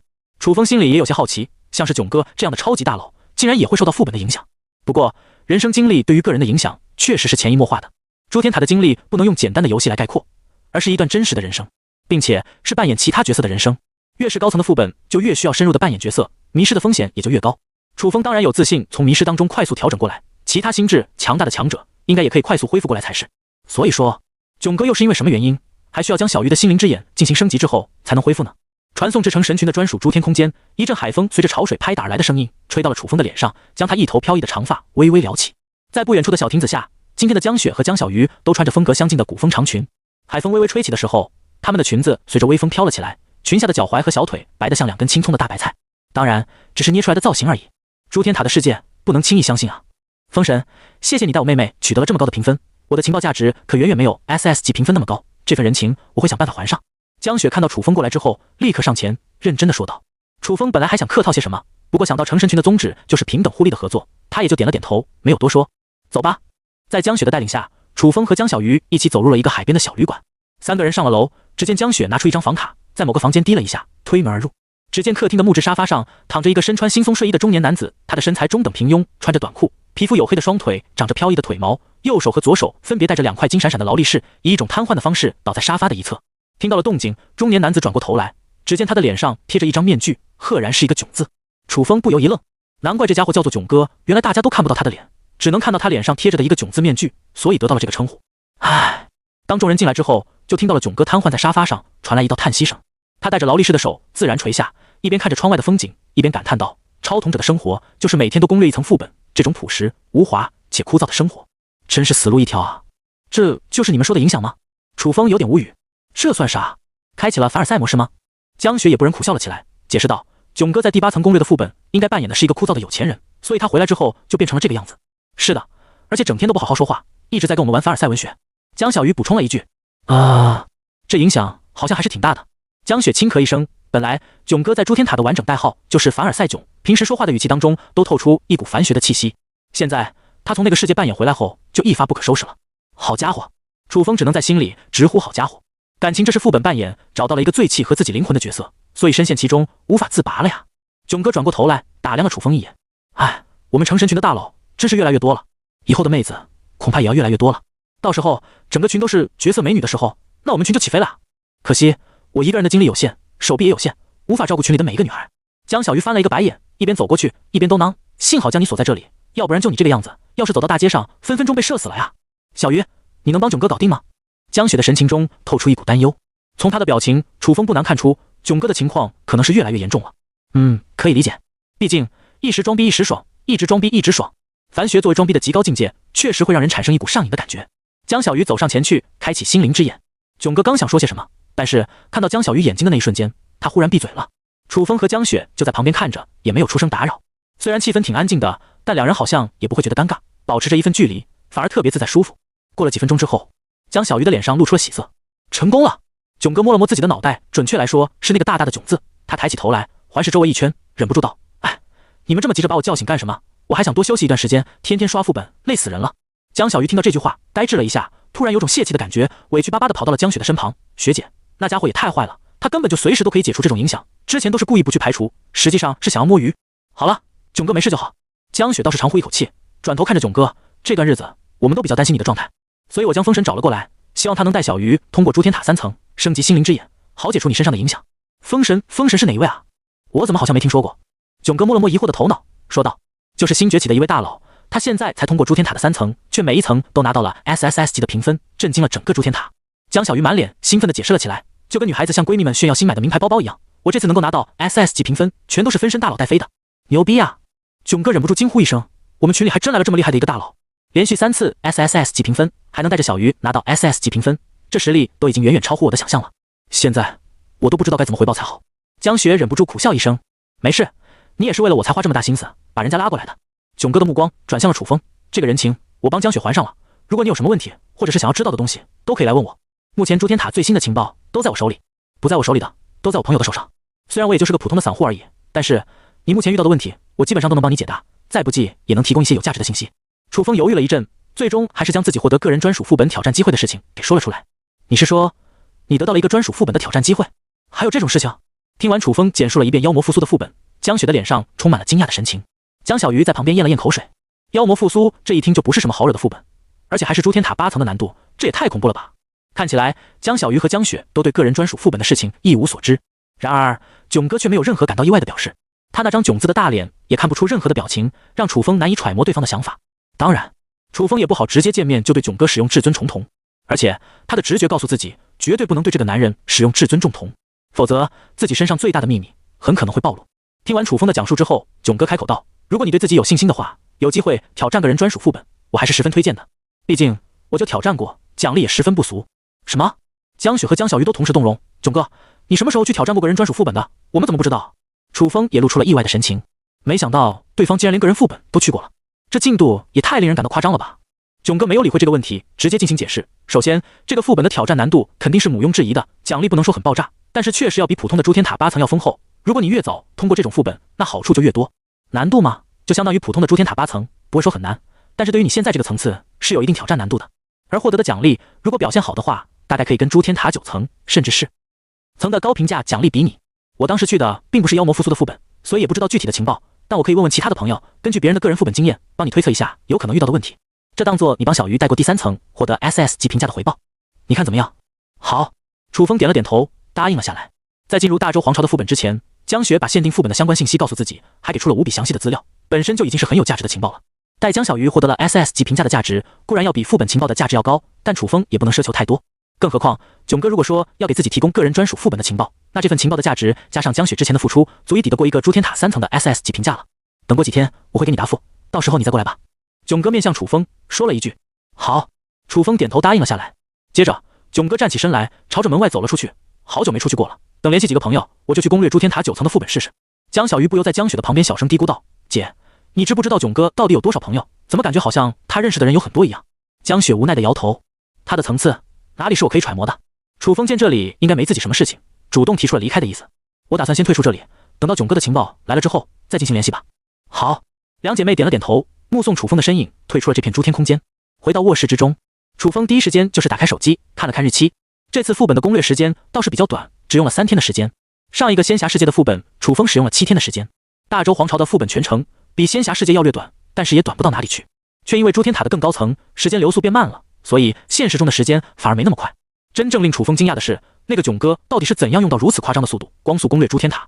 纵然有江小鱼帮助他减少调整的时间，但是能够在如此短的期限内连续攻略至8层，感觉囧哥的来头比自己想象的还要大得多。成神群或许只是他创建的一个小分支而已。根据江雪的意思，早在他们加入成神群之前，这个囧哥就已经是个大佬了。各种最新的情报或许也是从他的手中流传出去的。楚风闭上眼睛，通过万古神谋的神级记忆力，开始回想刚才对话的一系列细节。那一幕幕的对话再次于眼前出现。突然，楚风睁开了眼睛，他看见了一些细节的地方。在听江小鱼介绍说自己连续获得了3次 SSS 级的评价时，囧哥说的第一句话就是牛逼啊！但从语气当中，楚风其实可以听出这个惊讶的反应有8成是装出来的。或许他早就知道自己连续获得了多次的 SSS 级评分，所以才不感到惊讶。又或者说，他压根就不在意最高级的评价。从一开始，囧哥就是最快速攻略副本的那一批人。这种超高效率的通关速度，注定是与最高评价无缘的。经历过 SSS 级评分的楚风很清楚，想要攻略最完美的路线，必须要付出最多的时间和精力。而且天童者的专属任务也不是一时半会就能快速完成的。想要在这么短的时间内就攻略至诸天塔的高层，目的性一定很明确，就是要用最快的速度打上去。所以囧哥对我连续拿到3次 SSS 级评价，并不会有太多的情绪波动，因为他一开始的目标就不是这个。而且他就算用最快的速度去攻略诸天塔，在副本中获得的奖励肯定也不一般，否则他绝对不可能通过个人专属副本的挑战。能够获得个人专属副本挑战权限的超统者，自身的真正实力一定要远远超过同层次的诸天塔，才能获得挑战权限。就连江雪都没有这个资格。从这一点看来，囧哥的真正实力恐怕要比普通的诸天塔8层高得多了，实力甚至可能在15层左右。幸好我没有贸然对那个家伙使用至尊重瞳，不然有可能被对方察觉到。楚风暗自庆幸，他没有打上诸天塔高层，还不知道这些真正顶级的大佬都有怎样的手段。自己身上最大的秘密就是能够看见别人命运的至尊重瞳，这项能力是绝对不能暴露的，即便有契约也是一样。何况至尊重瞳只能看到一段的命运，真正能够获取的情报信息不算很多，对囧哥施展至尊重瞳的风险与收益不成正比。所以楚风没有对他动用这项能力，是有更谨慎的考虑。看来我必须要尽快提升我的实力才行了。楚风的眼神之中冒出了汹汹的战火。本来以为江雪就是诸天塔顶级的那批大佬，但现在看来，那位小姐姐只能说是天赋比较好的新人而已，距离真正的大佬还有很长一段的差距。至于囧哥这样的顶级巨佬，很可能在超童时代到来之前就已经预见了这件事情，所以才这么快的组织好方案。而且根据囧哥所说的话来判断，已经有不少大佬跟他是同一个层次的人物，这说明诸天塔的水比自己想象的还要深多了。目前只攻略到诸天塔3层，在外人的眼里看来或许很强，但是在真正的超童世界中，就算是身边随便一个区老师都已经攻略至3层，自己现在连续拿到前3个 SSS 级评价，只能说潜力无穷，但不意味着可以横着走了。然而我不能走快速攻略的路线。楚风皱了皱眉头，无奈地接受了这一点。他的能力适合走的是攻略最完美路线，在每一层的诸天塔任务中都获取最多的奖励，以此走上巅峰。既然选择了这条道路，那每一个选择都至关重要，不能追求速度。自己更是加入了成神群，可以慢慢等待最好的情报消息，这些都是需要时间的，只能说有舍有得吧。楚风也不觉得别人走最快速的攻略路线，自己就一定要跟着别人的道路走。他相信自己选择的这个道路，虽然不能走得最快，但一定能走到顶点。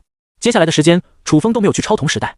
如果收到成神群的超童连接，即便是在现实世界中，楚风也能得到感应，只不过无法直接取得联系而已。他们在现实当中也是不会交换社交联系方式，因为这都意味着暴露的风险。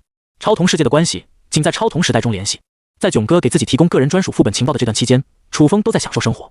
全款买下一套房之后，他又专门去研究了一下装修的事情，得知装修公司是一个巨坑，还是自己请设计师外包，然后再去选择材料，最后请装修师傅搞定装修的工程，能够节省比较多的材料费。虽然楚风是穿越过来的，但是他的前世即便在大城市拼搏了很久，依旧面临着一个十分残酷的现实，没钱买房。这是他第一次去尝试着搞定装修房子的事情，浪费了不少时间精力。然而通过自己不断去网上找资料，了解信息，嘴边时不时感慨现在装修公司的坑爹之处，他还真的从中学到了不少东西，也很快脱离了副本扮演角色的影响。事实上，楚风在仙侠副本之所以受到影响，跟九道人的关系很大，大周皇朝之中则没有这样的角色，再加上有了经验，副本的经历就很难再影响到楚风的心境了。忙活了好几天，楚风终于初步洽谈了装修的事情，已经可以开工了。叮！就在这时，他的手机突然传来一道信息提示音：恭喜你已被卡塞尔学院录取，具体情况请在7月3号返校的时候跟专业人员沟通。温馨提示，在阅读完该信息后，尽快删除短信，避免个人信息泄露。卡塞尔学院这个陌生的名字倒是让楚风一愣，不是说最牛逼的超统者学院是清北学府改造的超统者高校吗？什么卡塞尔学院？没听说过呀？不会是什么三流冒牌大学吧？应该不是，我的同力怎么说也达到了十分恐怖的水平，根据同力来划分的话，我就读的超统者学院肯定是顶级的。也就是说，就连清北这种级别的学府都容不下我的同力了吗？这个卡塞尔学院不出意外的话，应该是专门留给怪物的学院。啧，这才有点意思。楚风露出了笑容。老实说，加入了成神群之后，别说是普通人了，就算是比较一般的超统者，跟自己都不是同一个层次的人。毕竟在成神群里，他有一个实力可能接近于诸天塔15层的巨老情报途经，层次跟普通的超统者怎么可能还是同一个档位？只有最顶级的学院跟那里的超统者学生交流，或许还能有一定的收获。进入最顶级的学府机构，认识最妖孽的那一批超统者，对于自己来说才算有意思。等到返校的那一天，全班同学最后一次聚在了一起，准备开联欢会。这个班级里面，除了楚风需要领取超统者的特别录取通知书之外，其他同学的通知书都是通过邮寄的方式拿到手中的。毕竟他们读的都是普通大学，所以不需要担心超统者的个人信息外泄。就在这时，几个气质不凡的黑衣便服大步走进了班级之内，用军人般的粗犷嗓音喊道：楚风同学在哪里？我在。楚风看见黑衣便服，认出他们都是归属于高层的超统者，立刻走上前去。这是你的录取通知书，请保管好，不要让其他人看见。黑衣便服将一个密封好的信件递了过去，郑重地说道：好。楚风点了点头，接过录取通知书后，准备返回自己的座位。就在这时，旁边一个坐在座位上的男生满脸阴郁，他本身高考的成绩不好，又在诸天塔的任务中失败了2次，从此无缘超统者的世界。来到班上的时候，浑身都是一股放弃人生的阴气。看到楚风接过了超统者学院的录取通知书，这一幕似乎压倒了他心里底线的最后一根稻草。这个男生跳了起来，疯了似的朝着楚风手里的录取通知书抓了过去。我倒是要看看你被什么学校录取了，搞得那么神神秘秘。还没等楚风出手，一根根细线突然从空气中冒出，这些细线组成了一张大网，将那个扑过来的男生顿时捆绑得死死的。他的身体从半空中坠落而下，扑通一声跪倒在地，整个人都无法动弹。放肆！我们顶级超统者学院的特别招生，也是你能够惹得起的。走在前面的黑衣便服，双眼中冒出了勃然怒火，一巴掌朝着那个男生拍了过去。啪！这声音在班级之内回响，顿时让全班寂静无比，只有那一巴掌的声音显得格外响亮。把他给我带回去，拘留15天，并且扣押大学的录取通知书。别质疑，上面根据特殊角色有特殊的处理办法，可以这么办。后面的几个黑衣便服马上走到了男生的身边，将他的手脚牢牢铐住，直接往外面带走。在场的同学都懵了，那个男生只是想要看看楚风到底被什么学院录取了，后果竟然这么严重。等等，根据黑衣便服的意思，楚风是被特别的学府所录取的，所以他的信息保密工作更是格外重要。只有清北这个级别的学府才有这样的待遇吧。一瞬间，班上的同学顿时意识到他们跟楚风的差距到底有多大了。仅仅是别人想要对他动手，都会被拘留起来，严肃处理。这到底是走了什么运气，能够被那么好的超统者学院录取啊？楚风看着那名被带走的男生，内心也没感到多少愤怒，只觉得一阵好笑。他记起来了，在几个月前，自己刚刚觉醒至尊重瞳的时候，就看到那个男生的头上连接着黑色的气运光环，离倒霉事情恐怕不远了。现在这份报应终于因为对方的性格如期而至，最后让他这辈子的前途基本都毁了。跟这种人计较，只是在浪费时间而已。只需要无视，对方就会自动毁灭，犯不着脏了自己的手。曲老师看着这一幕，没有多说什么，只是对楚风招了招手。楚风走过去，曲老师凑到他的耳边，悄悄说了一句话：“等班会开完之后，你跟我来一下，我带你了解学校的具体情况。”那名发癫的男生被黑衣便服带走后，班上经过短暂的平静，很快就恢复了活跃的气氛。一个集体当中，总有那么几个活跃分子能够出来带动气氛，唱歌、发零食、上台进行尴尬表演，还拍成视频发到朋友圈里公开处刑。在这个毕业的大好日子里，在座的学生总能找到让自己嗨起来的点。底下还有一些学生在讨论自己未来的专业，似乎也认清了自己无法攻略诸天塔的现实。他们稍加了解诸天塔的世界后，就已经彻底醒悟。虽然很多人都能觉醒超瞳，但是能打到诸天塔3层以上的都是很少的一部分。而如果只是打到3层的话，也无法对自己的人生带来翻天覆地的改变。通过后面的学习和努力，一样可以获得同样的成就。看见绝大部分人的境遇都跟自己一样之后，他们的内心也就平衡了。人与人之间总是通过对比来体现差距的。班级搞完联欢会之后，有同学提议，等出了校门，大家一起去吃个饭、K 歌、看看电影之类的，大家都答应了下来。等到班会差不多结束的时候，曲老师朝着楚风招了招手，全班都安静了下来。又是楚风。虽然楚风没有做出任何特别的举动，但每当班上的同学看到他被曲老师单独叫过去的时候，脑子里都会浮现出各种猜想。虽然早就知道那片世界与自己无关，但是身边却又偏偏出现了楚风这个异类，是班上唯一一个打上诸天塔2层，并且被超统者学院特招的学生。自从超统时代来临之后，感觉他已经跟班上的同学有着一种莫名的格格不入，而这种感觉来自于对方阶级的提高。跟上一次一样，曲老师没有带着楚风去办公室，而是去了学校角落设置的一个特别基地。在校门的附近搭建了一个不大的帐篷，门口站着几个黑衣便服，还有少数几个学生在旁边进行着登记以及进行各种检测。楚风看到其中一名黑衣便服正在拿着上次给自己检测过的瞳力检测仪，在给其他的学生进行检测。可以肯定，这个小基地搭建来就是为超统者服务的特别机构。你去里面找一个秃头的便衣叔叔，他会告诉你关于学院的具体情况。走到门口，曲老师嘱咐了一句。楚风点头，迈入帐篷之中。基地内三三两两站立着一些黑衣便服，有的在站岗，有的在敲弄手里的特殊仪器，也看不出是什么来历，让人感觉是超统时代来临之后的新型科技产品。一眼望去，有个秃顶的脑袋，格外显眼。显然曲老师说的就是他了。秃顶便衣坐在简陋的办公椅上，正在使用电脑看设备，这些机器都很高端，应该是直接通过卫星连接的，安全性会更高。看见楚风过来，秃顶便衣抬起头来，露出了柔和的眼神，朝着旁边的椅子示意了一眼。你就是楚同学吧？那里坐。楚风点了点头，坐下。只见秃顶便衣转过头来，略带磁性的嗓音在旁边响起，不要抵抗，我会带你进入一个安全的地方交谈。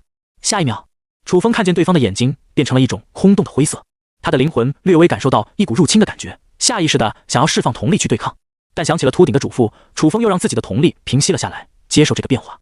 眼前的画面陡然一变，仿佛进入了一个新的空间。在一个纯白色的空间当中，秃顶就站在楚风的正前面，微微鞠躬，行了一礼。欢迎来到我的梦境空间，我们这些从事关键信息传递工作的超统者，一般都是知梦类型的能力，在这里可以最大程度的避免信息外露，所以你不用担心在这里交谈会用任何信息泄露的危险。而我本人也签署了超同契约，绝对不会做出任何违背于契约内容的事情。楚风点头道：这个我清楚，曲老师也跟我聊过。哈，能遇到这么优秀的超统者老师，你们也真是有缘分了。秃顶便衣笑了笑，接着切入正题，你应该对卡塞尔学院有不少疑惑，没错吧？是的，楚风直接承认了这一点。他听过很多知名的高校都有改造成超统者学院的意思，但卡塞尔学院还是第一次听说过这个名字。黑衣便服解释道：你没听说过很正常，因为这所学校根本不打算在现实之中建立，而是直接设立于超同时代当中。楚风的眼神当中闪过一秒意外之色，都很快有理解了这个做法。超同时代不仅仅是攻略诸天塔，在这个世界的边界还有不少可以开发的地方，比如诸天空间。有大佬就发现，通过消耗诸天点跟超同世界的衍生生命进行特别的交易，就可以开辟一方空间，并且将那个世界设置为自己想要的效果。诸天塔的学院主要是以交流副本情报为主的，在超童时代当中还能毫无顾忌地使用童术，而在现实之中创办学院的话，还要担心身份泄露的问题。这样的学院交流信息也不是特别方便。如果是进入超童时代所设立的学院，那么以上的问题就迎刃而解了。甚至因为诸天空间的特殊性，传递信息以及进行社交都仅限于超童世界的身份，不涉及现实，更加安全、公平和高效。事实上，这个学校还是一个试点的做法，不知道可行性高不高。高层弄来的诸天空间花费了巨额的诸天点，甚至不是一个空间那么简单，还可以在里面设置特别的规则，相当于自成一个小世界了。付出的代价对于目前而言也是相当之高，所以全世界恐怕只有这一个位于超童世界当中的专门为最顶级超童者而设置的学院。恭喜你，楚风同学，你获得了入驻卡塞尔学院的资格，希望你将来能在诸天塔大放异彩。对了，差点忘了，我还有一样东西要给你。秃顶便衣拍了拍光溜溜的前额，他似乎有健忘的属性，想起这件重要的事情后，连忙取出了一张卡片递给楚风。这是卡塞尔学院的通行证，里面有你专门的身份认证，只有持此令牌才能通过那个坐标进入学院之中。当对方将卡片递来的时候，楚风的面前弹出了一条提示，对方正在跟您交易诸天秘宝的交易，对方已确认交易，您正在确认中。这个面板是超童者之间的交易平台，而诸天秘宝的交易能够在现实中使用，只要进行交易后就确认了诸天秘宝的归属，自动载入超童时代系统的储存之中。也就是说，卡塞尔学院的通行证就是一种特殊的诸天秘宝，这手笔未免也太大了吧。楚风选择了确认。很快，个人信息面板诸天秘宝的行列中就多出了一行文字：卡塞尔学院通行证。这是一张湛蓝色的卡片，背景宛如天空一样，在正中心还有一座宏伟神圣的通天塔，赫然是以诸天塔为原型制造的。而在旁边备注了一行镀金的文字：000。楚风心神一动，指着卡片的这个坐标向秃顶便服询问道：这应该就是卡塞尔学院在超童时代当中的坐标位置吧？对方点头：是的，只要你手持这张卡片，心里默想坐标的位置，就能进入其中。虽然卡塞尔学院现在还没有完全构建完毕，但是已经开放对学生的进入了。你也可以提前在那里蹲点，可能会遇到几个老师或者高层，能够提前知道一些相关消息和教学模式。好，多谢你告诉我这么多。楚风点了点头，表示了自己的谢意。没事，这都是我应该做的，该告诉的都告诉你了，现在你可以回去了。秃顶便服一笑，而后这片空间忽然像是翻转了起来，楚风的身体立刻下坠，他的意识回到了现实之中，跟黑衣便服握了握手，再次表示感谢。楚风走了出去，曲老师就站在不远处等候。学校的事情都了解完了吧？都清楚了。楚风点了点头。好。曲老师顿了顿，犹豫一番，最后还是将心里话说了出来。等下班上的同学会一起组织活动去玩。虽然我觉得班级的集体意识挺重要的，但是你的情况比较特殊，我不大推荐你跟他们一起去。所以你现在是选择回家，还是选择回到班上，等一下跟着其他同学一起去搞活动？楚风在班上也没有几个玩得比较好的同学，跟他们一起出去一点意思都没有。为了所谓的集体荣誉感，这种虚无缥缈的东西完全是在浪费时间。他摇了摇头，我还是直接回家吧。曲老师的眉头这才舒展了开来，展言道：好，那你一路上小心，最近的人员流动很大，要注意一下安全。走到校门口，楚风挥了挥手，对这所学校以及这里的人进行了最后的告别。没有多少悲欢离合，有的只是一片平静。他穿越过来，即便融合了记忆，对这所学校以及这个班上的人都没有太多的感情。唯一可能会有不舍的，或许就是曲老师。但是楚风的直觉告诉他，日后可能还会有跟曲老师见面的机会。所以这场离别就如同茶水一般清淡。挥手走在街道上的时候，内心静如止水，仿佛跟每一天的日常一样。那片波澜壮阔的世界才是自己真正的目标。回到楼下那条僻静的小巷子里，一阵嘈杂的声音从那家熟悉的紫金八刀汤粉店传了出来。老陈，我最近的手头是真的紧啊，家里那3个娃子要上学，那个最小的还要一堆奶粉钱，最近店里的生意也不是很好。真不是我们不想帮你。老板娘的声音带着一股无奈，虽然她平时有点势利眼，说话的语气也尖酸刻薄的，但一般能帮人的时候还是会帮。好吧，我再想想办法。楚风走过去一看，发现竟然是陈伯在向老阿姨借钱。时隔多日不见，陈伯的神色越来越憔悴了，头上的白发也明显变多，看起来最近的睡眠就不是很好。发现这一点，楚风立刻走上前去，关切地问道：陈伯，您最近怎么了？看上去不太好的样子。小风啊，好久不见。陈伯先打了声招呼，而后苦笑了起来。哎，这还不是上了年纪，最近老是感觉有一道道黑影在面前晃啊晃，我仔细一看，结果又没了。这几天夜里睡觉的时候，都老是看到有这么些影子飘啊飘的，老吓人了。本来我想着老花嘛，忍一忍也就算了，但是那些黑影跟鬼似的，时不时在我床头蹦一下，吓人。实在没办法，我想借点钱去医院看看，这到底是什么情况？楚风眉头一皱，陈伯的眼睛问题之前已经听对方说过了，本来还以为是觉醒了超童，但陈伯这么一说，他也不确定到底是眼睛问题，还是真的觉醒了童术。这几天楚风也没在超童者论坛冲浪，看过很多网友介绍自己觉醒的各种奇葩童术，但是至于黑影倒是还真没有这样的例子。或许陈伯真的是年纪大了，老花了呢，还是去医院做一下检查比较好。楚风从口袋里掏出了几百块钱，塞到了陈伯的手中。正巧我这里有些钱，您可以上医院检查一下病因。陈伯赶紧将钱给推了回去。你准备上大学了，缺钱，这几百块钱可不少了。楚风赶紧解释道：“我的高考成绩很不错，学校会给学费补贴，1年有10万呢，几百对于我来说不算什么，您就拿着吧。”陈博一愣：“小风，你考上这么好的大学了，1年还有10万？”对，楚风露出了少年气的骄傲表情，那都是一流大学，知道我现在家境不好，补贴就高。好，陈博激动的更是眼眶湿润，含泪接过这笔钱。你不缺钱，那我就放心了。这几百块钱虽然不多，但肯定会尽量凑齐还给你的。楚风只是微微一笑，没多说什么。几百块钱对于现在的自己来说，那真的什么都算不上了。但是陈博不会因为自己手头宽裕，他就觉得什么时候还都无所谓。也就是因为这份品性，附近的邻居都愿意尽量帮他。目送着陈博打车去医院，楚风回到了家中，心念一动，进入了超童时代。刚进去后，一行文字就从面前弹了出来：江小鱼对你发起了超童连接的邀请。楚风立刻接通了超童连接，很快江小鱼的投影出现在他的面前。风神，囧哥已经打探到有关妖魔复苏副本的情报了，你什么时候有空过来一趟？我现在就行。好，在诸天空间的夏日酒店见面。挂断连接，心念一动，楚风的身影就进入了诸天空间，来到跟囧哥第一次见面的小旅馆中。那个戴着囧字面具的男人已经在这里恭候多时了。首先说一下妖魔复苏的基本情况。当楚风进来之后，囧哥直接进入了正题。妖魔复苏的背景简介已经写得很明白了，在这个世界当中，到处都有妖魔的存在，人类不得不和妖魔进行斗争。但是这些妖魔却是灵体的状态，也就是说物理攻击没有作用。而一般的瞳术，例如精神控制类的瞳术，很难对妖魔产生伤害，即便是有克制效果的瞳术，也不一定能应付所有的问题。因为在那个副本当中，如果遇到顶级的妖魔或者遭到围殴的话，你的瞳力不够杀死所有的妖魔，必死无疑。我跟几个大佬讨论了一下，一致感觉妖魔复苏的个人专属副本应该可以说是最难的个人副本了，实际难度很可能在诸天塔10层到11层这样的层次。楚风听了不由眉头一皱，精神控制类瞳术本身就是他比较缺乏的方面，而妖魔复苏的副本当中，普通的瞳术以及物理伤害型的瞳术竟然对那里的妖魔没有作用，那自己等阶最高的万古神谋岂不是相当于一个摆设？何况妖魔复苏的世界背景应该是很危险的，到处都可能有敌人的存在，若是一个不小心触犯了禁忌，可能遭遇的就是妖魔的围殴，又或者是惹到了顶级的存在。倒也不是说打不过，但妖魔在那个世界中无处不在，杀死一个又来另一个，迟早被耗死。以我现在的层次，应该还无法通过这种级别的副本。楚风只能承认这个事实，自己可真是中大奖了，抽到了一个地狱级难度的个人专属副本，实际的通关难度甚至要达到诸天塔10层，自己还只是3层的水平而已啊！他都差点怀疑诸天塔给自己安排一个这种难度的个人专属副本，是不是看他的实力太强了，连续拿3次 SSS 级评价，所以挖个坑制裁一下。要不是提前知道了情报，莽进去的话，那后果不堪设想。确实，即便是普通的8层超童者进入这个副本都会特别考虑一下，而且还是在有团队的前提下。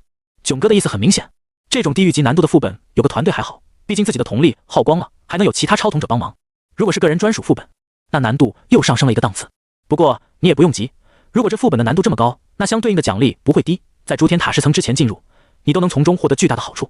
而且我这里有个专属攻略，如果你能在诸天塔4层和5层通关这2个副本的 SSS 级评价，那或许就有资本进入妖魔复苏的副本之中。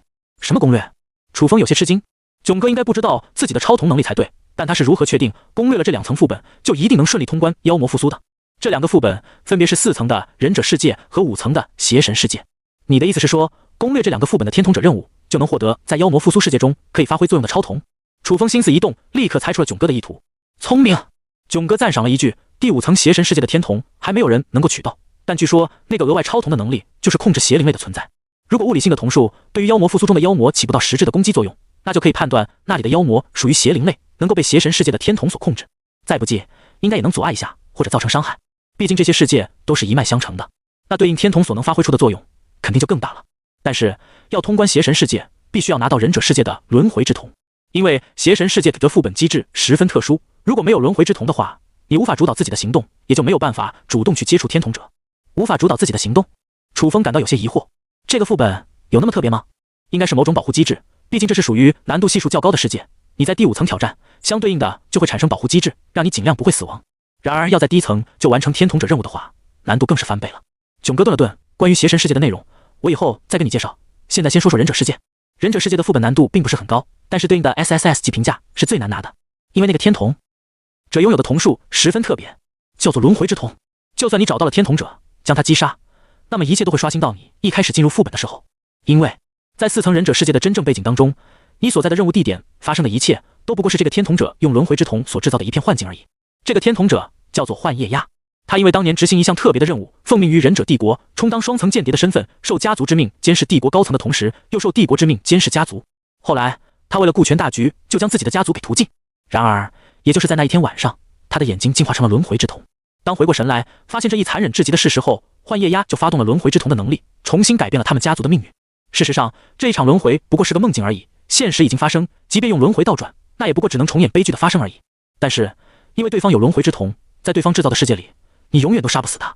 只有一个办法，那就是忍者世界有一种至尊传承，可以抵消对方制造的幻境，进入真实的世界之中，杀死他。但是这份传承的价格也十分昂贵，需要10万诸天点。楚风看了看自己的面板，发现还有15万诸天点，多到用不完。他毫不犹豫地点了点头，我可以换。不过那是什么至尊传承，能够抵消轮回之瞳的幻术？囧哥淡淡答道：别天止水。囧哥简单介绍了一下别天止水的能力，这是忍者世界传承之中遗留下来的血脉瞳术。如果别天止水的主人没死，或许会成为忍者世界的天瞳者吧。他的瞳术能力可以毫无察觉地控制别人，甚至被控制者丝毫不会察觉到自己被瞳术所控制。当然，这样的存在被忍者帝国高层的人视为了心腹大患，所以就刺杀了。幻夜鸦就是目睹这一切的忍者。在忍者帝国之中，幻夜家族是以幻道为主的家族，特别是目睹了同族人死亡之后，他们的血脉瞳力得到变化。自从那一战之后，幻夜鸦的眼瞳已经很高级了，再加上后面亲手杀死了所有的同族，这才开启了顶级的轮回之瞳。楚风大概就此了解忍者帝国的一些背景，但他的心里也产生了一些疑惑。按照你的意思来说，轮回之瞳应该是最高级的瞳术才对，别天止水应该无法控制对方吧？你说的没错，但你忽略了一点，我们并不是需要用别天止水控制幻夜鸦，而是要打破轮回梦境，进入真实的世界，再由你亲手杀了他。囧哥深入解释了一下。明白。楚风点了点头，他也在心里暗暗惊讶，难怪越到高层，天瞳者的任务那么难，有些任务甚至是要提前做出价值极其高昂的准备，才有可能攻略那唯一的路线。越是到了高层，天瞳者的路线越不好走。如果没有这份情报，自己要是在第4层进入忍者世界，那恐怕怎么都无法完成天瞳任务。情报还是太重要了。那我应该怎样做才能找到幻夜鸦？突然，楚风想到了一个很关键的问题：如果这一切都是幻夜鸦制造的梦境，那么这个天瞳者的真身又在哪里呢？这是我准备跟你说的，你需要破坏掉整个忍者帝国，幻夜鸦才会出现。仅仅是幻夜家族都不行，因为这个忍者真正爱的是整个帝国。他对家族的爱固然也很深，然而在关键时刻，他依旧是选择了大义。如果你将整个忍者帝国都毁掉了，他就会施展轮回之瞳，将一切都刷新，然后出现在幻夜家族，阻止你再次毁灭一切。但是当他刷新轮回的时候，只有造成了这一幕的你不会被淘汰，其他的所有超统者都会被刷新掉，视为副本任务失败。而这个时候，你的任务就会变成真实世界。任务的内容也很简单，去到幻夜家族，找到幻夜鸦，杀死他，并且获得他身上的天瞳，那么这个副本就结束了。所以等你进入副本之后，你不用管一切的阶段任务，就想着怎么样将整个忍者帝国毁灭就行。当然说起来简单，但做起来还是有一定难度的。我等下会给你发送一份资料，那里有忍者世界的详细内容，你在进入副本之前可以思考一下接下来的行动计划。我先帮你将别天止水给弄过来。好。楚风点头，他跟囧哥进行了超瞳连接，算是加了一个好友，而后从对方的手中接过了有关忍者世界的资料，粗略扫一眼，忍者世界的背景跟大周皇朝相比就要简单了许多。这是个以忍者为基本单位管理国家的大帝国，整个国家都是依靠忍者来维持生活的。帝国的忍者可以接受任务，领取悬赏，而根据生平事迹划分为 D 至 S 级的忍者。当然，最高级看似是 S 级，但肯定会有 SS 级以及 SSS 级的妖孽出现。不过，在第4层的忍者世界当中，最高级别的忍者就是即将落幕的伪明星，能力巅峰时期可以达到 SS 级，但大多数情况下都是 S 级，算不上很强的忍者。唯一能够达到 SSS 级的，恐怕就是隐藏在背后的幻夜鸦了。根据副本的正常流程走，超统者不用对付那么可怕的存在。任务的主线也并不复杂，伪明星已经到了暮年时刻，没有多少生机，而帝国急需下一任的新号人。根据忍者帝国的传统，最有威望的家族家主可以担任下一任的帝国统领。在忍者帝国当中，共有3大家族，在历史上的威望一直保持在前3，分别是异手族、灵兽族、幻夜族。帝国超统者选择初始阵营时，就是在这3大家族中选择其中一个作为一开始的出身，而后进行阵营对抗。异手族擅长制造各种机关忍一手，通过火气炸弹的强大力量，以层出不穷、奇招制胜而闻名。因为忍者帝国当中，大部分忍者的天赋都比较平庸，只有少数血统比较高贵的家族才能开外挂，所以异手一族受到了最多人的推崇，大家都喜欢享受忍一手加成的爽感。灵兽一族则是控制在北部精灵山脉出没的灵兽，通过驯化它们，缔结契约，借助灵兽的强大力量以及自身忍术的配合与对手作战。由于有蕴含精灵血脉的灵兽相助，灵兽族的忍者打起架来以多欺少，不讲武德。虽然他们的实力在当前的帝国排名巅峰，但是受到的非议也是最多的。简单来说，实力强而人品不好。剩下的就是低调的幻夜家族。由于这个家族擅长的是幻术一道，执行的一般都是机密任务，所以在帝国的声望没那么高，甚至讨论度都没有一般的家族那么大。感觉幻夜族在忍者帝国的存在感要多低有多低。但是真正的帝国高层都知道幻夜族才是最可怕的家族，尤其是看到止水那个天才的可怕瞳术后，即便这个家族的表现再低调，都被帝国高层的人视为了心腹之患。只因为这个家族仅凭一族之力就能消灭整个忍者帝国，那么除了这三大家族，还有什么势力？没错，就是反帝国势力。在帝国的边境之外，还有一股反势力联盟，组织了从小被帝国残害、失去双亲的孤儿，培养成出色的忍者之后，利用他们心中对帝国的怒火和恨意，组织了一个反帝联盟。然而，跟其他的副本不同，在忍者世界之中，反帝联盟是属于比较弱势的阵营，而他们的任务就是潜入帝国之中，刺杀伪明星，夺走帝国统领身上的军令，以此发动叛乱。整个副本的阵营对抗并不怎么复杂，难的就是如何在其中找到毁灭帝国的方法。楚风并不能选择反帝联盟，因为根据资料显示，即便他们取得了军令，也只是淘汰了帝国阵营的超统者，第3阶段也无法毁灭整个帝国。夺得军令就直接判定他们通过了副本，那样一来，还没等到幻夜压出来，整个副本就已经结束了。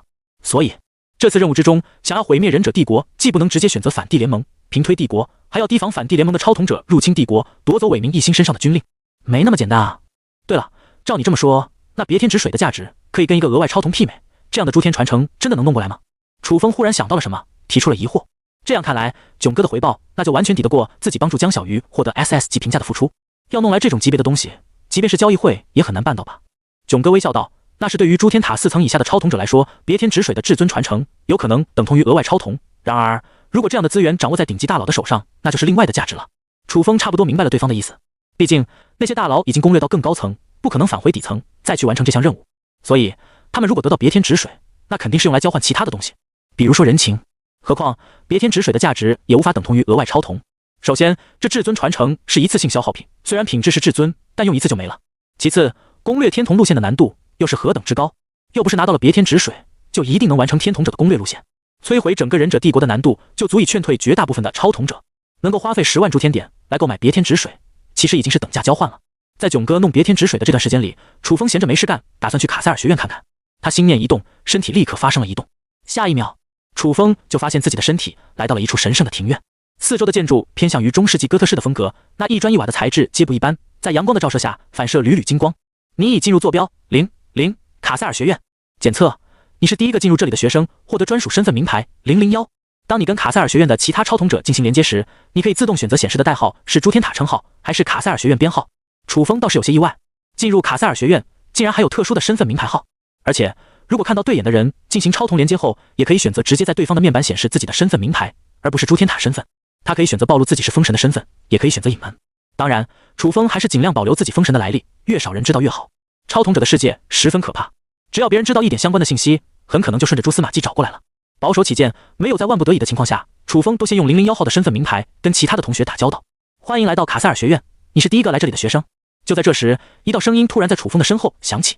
转过身去，只见一位留着长长白发的俊逸青年，眼眸深邃，负手而立，站在不远处的花园里。他迈过芬芳的花圃，走到楚风的面前，礼貌地自我介绍道：“我是卡塞尔学院的校长，现在的学院还没有正式开放，具体内容都在构建之中，你有什么问题都可以问我。”原来是校长，失敬。楚风补了一个对待长辈的尊称，顿了顿，问道：“我比较想知道超同学院培育超同者的发展方向是什么样的？我们打算根据超同者不同的方向进行分批培养。”卡塞尔学院的校长将学校的发展模式娓娓道来。我们暂时先打算针对3种不同的超统者进行不同的专业培养。第一种，为国家机关服务，从事高层机密工作，这一类有文政系，也有情报系，还包括了超统者管理，往权威机构的方向靠拢。第二种，为团体攻略副本服务，这种类型的超统者一般需要组建一个团队，发展成专业的攻略组，进行副本开荒之类的先驱者活动。第三种，则是自由攻略者，对于这部分的超统者，我们的原则就是根据同类和层数的等级提供资源，情报可以用诸天点等物品进行交换，同时开放部分的资源和课程，平等合作。楚风眼神微微一动，大致可以猜测出卡塞尔学院的资源并不是公平给每个人，最多的资源肯定要给权威机构，因为他们发展起来之后会为国家服务，理应享受最多的资源福利。而第二种攻略组则是组成卡塞尔学院内部的团队，聚拢优秀的超统者力量，同样是资源倾斜的主要对象。但是第三种自由攻略组就不能享受这么多的资源了，毕竟自由攻略组未来的道路太不明确，学校的超统者资源又十分宝贵。作为这里的学生，公开的资源倒是可以无条件享受，但至于一些更加优质的资源和情报，那就必须进行一些付出，以此作为交换。对于自由攻略者来说，卡塞尔学院就是一个大型的优质资源交换平台。那么你心里应该有比较明确的选择方向吧？白发校长微微一笑，他看出了楚风是个聪明人，心里有一定的把握。方向还是比较明确的。楚风点了点头。那你的方向是自由攻略者？楚风几乎是毫不犹豫地说出了自己的选择。白毛校长的笑容凝固在了脸上。嘿嘿，能告诉我你为什么要选择自由攻略者吗？白毛校长轻咳一声，有些无法理解。在他的观念当中，选择第一项虽然能获得最多的资源扶持，但是承担的义务也是最重的。比较有潜力的超统者都不喜欢受到太多的限制。然而，若是选择成为卡塞尔内部的势力，不但可以加入最优秀的团体，还能获得十分不俗的资源扶持，应该第二项才是首选才对。楚风沉吟片刻，回答道：“因为我一生放荡不羁，爱自由。”白毛校长，这怎么突然还唱起来了？楚风对于所谓的资源扶持可没有任何兴趣。学院给自己的机缘再多，还能比得上自己亲手取得 SSS 级评分获得的奖励吗？在他眼里看来，任何的束缚换来的回报，对于自己来说都是负价值的。好吧，既然你心中已经有了选择，那就不强求了。白毛校长耸了耸肩，显然也对楚风失去了兴趣，转身离开。临走之前，他多说了一句：“你可以在这里看看，目前的相关设施还没有完全构建完毕。不过卡塞尔学院的资源会比你想象中的还要珍贵，就比如那座塔。我们预计的开学时间是9月1号，当然，考虑到自由攻略者的副本进程的波动较大，所以延迟到校也是可以理解的。希望到时候能看到你的身影。”说完，白毛校长就离开了这里。那座塔，楚风抬起头来，看到了碧蓝的天空之下，一座通天高塔如同直插天宇的宝剑，竖立在视野的正中心。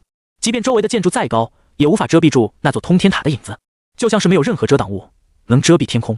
这座通天塔与天齐高，屹立在远处，跟诸天塔佛是一个模子刻出来的。楚风心念一动，他的身影立刻瞬移到通天塔所在的地方。果不其然，这里的场景跟卡塞尔学院通行证后面的图案一样。如果我没猜错的话，这座通天塔应该就是卡塞尔学院模拟诸天塔制作出来的复制品。不得不说，楚风的心神还是受到了不小的震撼。难怪白毛校长会这么肯定的说，卡塞尔学院比自己想象的还要多，连诸天塔都能复制。要知道，若是挑战诸天塔失败，后果是很严重的，只有2次失败的机会。所以，有潜力的超统者必须在每一次的胜利中快速积累经验，以通过下一层的任务。但是，通天塔挑战失败是不会有惩罚的，这就相当于一个大型的模拟平台一样。超统者在挑战某个特定的副本之前，可以先进入通天塔进行副本模拟实战，觉得有把握了，同时计划的可行性比较高，才进入诸天塔之中。看来，等我以后进入卡塞尔学院之后，要想办法证明的我价值潜力才行。楚风的眼神一动，当然，他选择自由攻略者的方向不会改变。然而，只要自己展现出最高的天赋，那么即便是自由攻略者，卡塞尔学院也不得不将优质的资源堆到自己身上。只要足够优秀，那么就不怕无法掌握最好的资源。就在这时，楚风的面前突然弹出了一条信息：“囧哥，别添止水，我已经帮你搞来了，你现在过来交易吧。”楚风，好。再次返回小旅馆，找到囧哥之后，一个交易面板突然弹出于楚风的面前。凡尔赛囧正在跟您进行交易。交易的列表框之中是一个红色的眼球，但是这个交易面板并没有确认，还需要楚风付出10万诸天点。摸索了片刻，楚风也找到了使用交易面板的方法，当下选择了10万诸天点放入交易栏之中。很快，双方都互相确认了交易的内容。你接下来可以好好想想副本的攻略计划了。交易完成后，囧哥说道：“我已经大概有了思路。”在进入卡塞尔学院的时候，楚风的脑海里就一直构思着这次忍者世界的天统者攻略路线。现在他已经找到了一些眉目，希望能够在几天后听到你再次获得 SSS 级评价的消息。囧哥点了点头，说完之后，他的身影就消失在了这里。估计这位大佬也要去筹备攻略下一层副本的事情了。毕竟他走的道路是速攻组，要走在别人的前面，才能掌握最新情报。面板之中，楚风的诸天传承多出了至尊级的别天止水，是时候动身去诸天塔了。心念一动，楚风的身影立刻出现在诸天塔的附近，穿过蓝色的光幕传送门，来到诸天塔4层后，小精灵再次漂浮至他的身边，给出了许多副本的选项。现在还没有限定副本开启，眼前的副本选项都比较常规。楚风选择了忍者世界，跟前面3层不同，到了第4层之后，楚风选定了副本之后，等待的时间明显变慢了。终于有几个团体陆续来到了这里，进行了选择。等待片刻，副本的传送光幕笼罩了在场的几百个人。就在这时，旁边传来了一阵骂声：“洛南平，你这个无耻的小人，竟然也在这次副本，我一定要宰了你！”楚风扭过头去，只见一个团队当中有一个身材圆润的小胖子，指着对面团队的一个小矮子怒骂了一声：“哼，当初是你不注意，都已经是打上3层的超统者了，做事还那么不小心，怪我喽！”小矮子露出了一副欠打的样子，显然是无耻惯了，死猪不怕开水烫。你给我等着！还没等小胖子骂完，他的身影就被传送了进去，估计是超统者之间的恩怨纠纷吧。刚做出猜测，楚风就被传送到选择阵营的界面当中。副本忍者世界，传送地点火之帝国，层数4层，危险系数中等。背景伪明星即将逝去，忍者帝国急需从3大家族当中推选出一位最有声望的家主继承忍者地位。然而在帝国之外还有一股危险势力在虎视眈眈。任务选择其中的一家家族作为出身，帮助家族扩大声望，让家族取得地位。注意事项省略。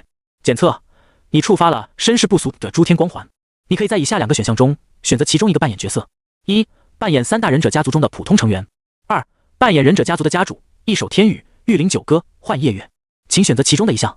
注意，扮演家主将意味着你需要承担更多的责任，同时扮演的角色不同将影响接下来的任务走向。那还用选吗？楚风当然是选择了第2项。由于幻夜鸦是幻夜家族出身的忍者，所以楚风也很果断地选择了同样的出身。经过几秒钟的等待，很快眼前的画面一抖，楚风再次睁开眼睛的时候，发现自己位于一间狭小的楼阁当中。他的身上穿着一身蓝色的和服，拥有了一副中年男子的身体，虽然看上去不算特别壮硕，然而有着一股沉稳如山岳般的气质。打开面板，上面浮现出本次副本扮演的角色信息：角色幻夜月，年龄45，身份幻夜家族家主，等级 A 级，工作情报管理部部长，每天负责巡逻、站岗、整理文案，向上层回报近期情况，对帝国基础情报分部负责。势力值23000，开启万古神谋。楚风很快就差不多适应了这副身体。A 级忍者的基础属性肯定要比其他忍者强了不少。不过，因为承担家主的身份，所以我接下来还要继续扮演幻夜月，维持日常工作。可能在接下来还会面临其他的挑战。楚风的眼眸一动，他清楚的知道诸天光环不会白给好处。上一个副本扮演九皇子，自己就差点开局被洛幽菲那个坏女人毒死。当然，好处就是九皇子的身上拥有皇室之血，也能让他后面轻松的掌握御龙气之术，赢得天启一世，从而继承皇位。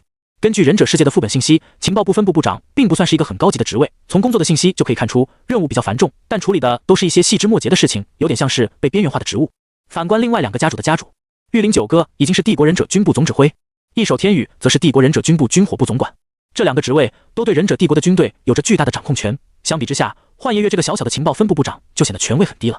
就在这时，一道声音从楚风的耳边响起：你触发了诸天光环，7天签到，是否在幻夜家族密室楼阁签到？距离第2天剩余时间12分钟。是。楚风毫不犹豫地选择了签到。叮！恭喜你获得了夜之眼7星。一个新的超瞳面板出现在楚风的面前。超瞳灵石夜之眼7星，等阶残缺，能力造梦、幻术、天照、阅读、转写封印、须佐能乎。这应该是轮回之瞳的阉割版。楚风心头一动，很快就做出了判断。当然，自己现在还没有完全获得轮回之瞳，只是因为扮演幻夜月，所以临时获得了一个阉割版的超瞳，是不会作为奖励带出去的。对于其他的超瞳者来说，能够多出这一双被阉割过的超瞳，能够对战力起到不错的增幅效果，但对比楚风其他的超瞳来说，就显得比较一般了。夜之眼一共有9星，能够通过不断的修炼进行突破。然而，目睹挚爱的同族死亡时，因为大脑产生过度悲伤的情绪，从而刺激了夜之眼天赋异禀的幻夜族成员，甚至可以连续跳跃2-3颗星。有这种能力，欺负谁都不能欺负幻夜一族的忍者啊！要么就直接将这个族一口闷了，要么就死都不要去动，否则杀着杀着就出来一个谁都解决不了的煞星。这也是在真实的忍者世界中，为什么帝国选择将这个家族瞬间灭掉的原因。而9星之上就是达到天瞳级别的轮回之瞳。根据囧哥的猜测，忍者世界的天瞳恐怕还要比普通的天瞳更强，因为获得的难度实在是太高了。我现在扮演的幻夜月，原本的夜之眼应该只有6星，签到之后进化成7星，能力应该提升了不少。楚风查看了片刻，突然间系统又提示自己可以进行下一次签到了。经过10几分钟，凌晨时刻已经刷新。当然，楚风没有选择继续在原地进行签到，他刚刚已经在楼阁签到了一次，再次签到肯定就无法获得什么好东西了。7天签到的光环，每一天都要尽量在最好的地点进行签到，而且要选择不同的地点，这样获得的物品品质也会尽可能的高一点。楚风打算明天执行巡逻任务的时候，再去帝都中心进行一次签到，看看能获得些什么好东西。站起身来，楚风将目光放在了这个密室之内，只见墙壁上挂着一些照片。楚风走进去一看，赫然是幻夜月一家的全家福。不过，当楚风开启万古神谋，注视着这张照片的时候，瞳孔一缩，忽然发现了什么。幻夜月和妻子藤野静香站在后面，旁边是一些叫不出名字的亲戚，有中年，有老人，是个大家庭的合照。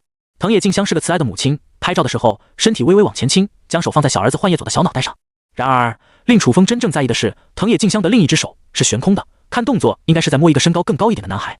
他那只手悬停的位置比幻夜佐的脑袋略高一些，可是，在他的手下面，空空荡荡，一个人都没有。而这张全家福，所有人的站位都是紧挨着，只有藤野静香另一只空着的手下面，好像多留出了一个人的位置。然而，这个人却不见了，变成了空气。楚风深吸一口气，立刻明白过来了。原来如此，在这个轮回梦境之中，幻夜鸦把自己的存在给抹除了。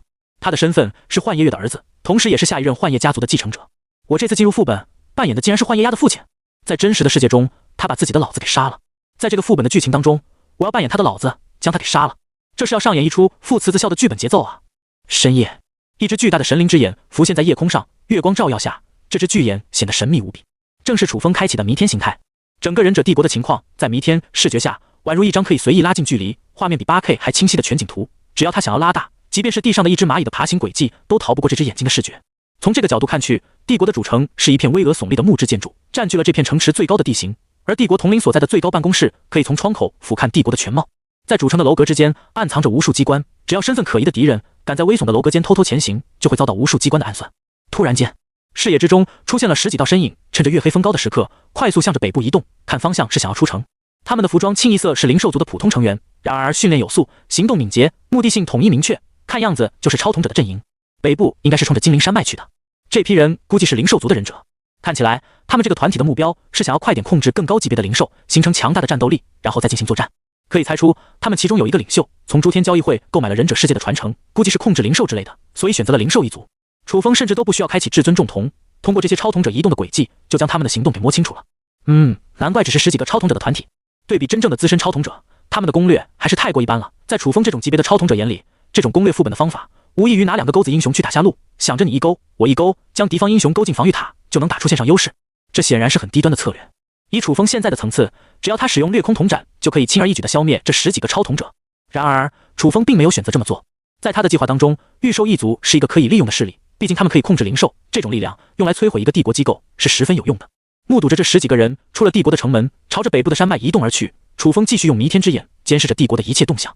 可惜，除了那个团队的超统者之外，好像就没有别的动静发生了。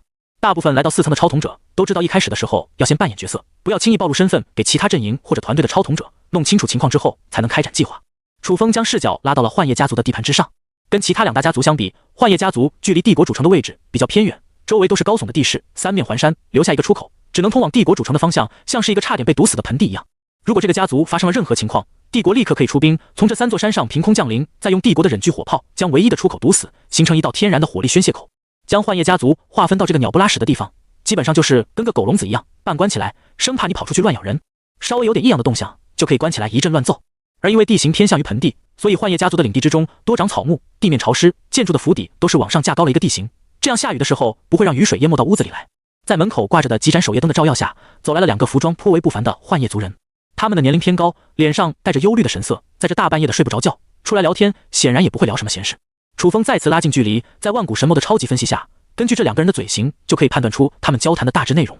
家主真是太懦弱了，我们就不应该惯着帝国高层那群不要脸的家伙。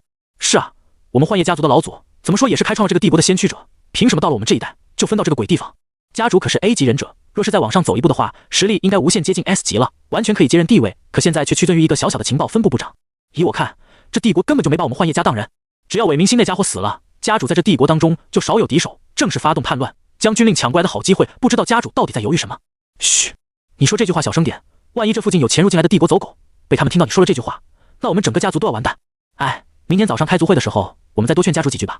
楚风心思一动，从这2人的对话当中可以肯定他们是幻夜族比较核心的人物。收起弥天的形态，楚风的动作很轻，毫无声息地从楼阁当中翻了出去，守在这2人的移动轨迹之前，走到楼阁旁边，往楼下一看，正巧可以看到这2人经过的身影。楚风立刻开启了至尊重瞳，他要看的是自己扮演的幻夜月最近都在干些什么。从命运的画面当中，楚风知道了幻夜月平时的日常。早上吃完妻子做的早餐后，就去帝国的附近巡逻，若有任何情况都是跟自己汇报。中午休息的同时，需要听属下回报近期的安全情况，同时下达一些工作指令。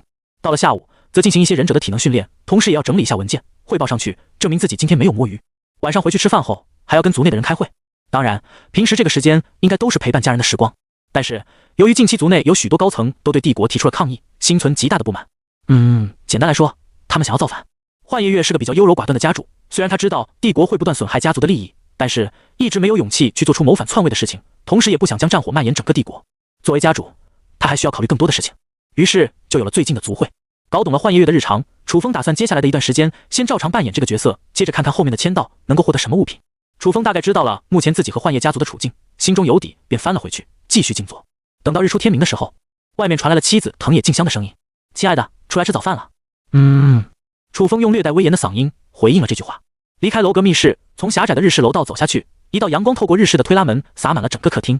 餐桌上，幻夜佐乖巧地跪坐在垫子上，藤野静香手脚麻利地将早餐准备好，摆在了餐桌上。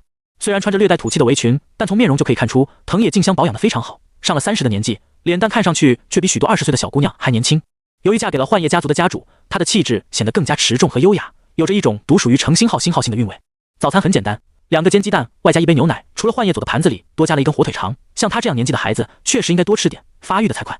幻夜月平时的工作任务都比较多，虽然远不及996和高中作业压榨的那么惨，但作为一族家主，同时又是一个父亲，他一天要做的事情，用24小时也是做不完的，必须有所取舍。所以家里吃的东西都很简单，满足了基本的营养需要，贪的就是快捷方便。没有多余的交流，一家3口很快就开动了早餐，就跟过去的每一个日常一样。面对着陌生的2个人，而且身份还是自己扮演角色的妻子和儿子，楚风却没有任何不适应的表现，毕竟他已经扮演过一个皇帝，再去扮演一家之主的身份，那就太容易把控得来了。在吃饭的同时，他的目光却在暗中观察幻叶佐和藤野静香的表现。藤野静香表现出一个完美妻子的形象，她的心中其实有很多焦虑的事情，也对族内的事情有很深的担忧，但这些情绪她都没有表现出来，因为她知道幻叶月身上背负着多大的负担。作为一个女人，她没办法帮忙分担公务上的事情，只能尽量把家里照顾好。从客厅饭桌随便一眼扫去，家里的各处器物、地板、橱柜、门栏都被打扫得十分干净，可以看出藤野静香干活十分卖力。然而，这也是一种宣泄情绪的表现。幻叶佐虽然看似是个乖孩子，然而他吃饭的时候却有点心不在焉的感觉，好像心里藏着什么烦恼，有说不出心事一样。小佐，你最近要找其他的朋友玩一下吗？一道附带磁性的声音打破了沉默的气氛。楚风一边端着碗筷吃饭，一边像是个父亲一样，有事没事找点话题，问了些闲事。没有，最近感觉有点没劲吧？没劲？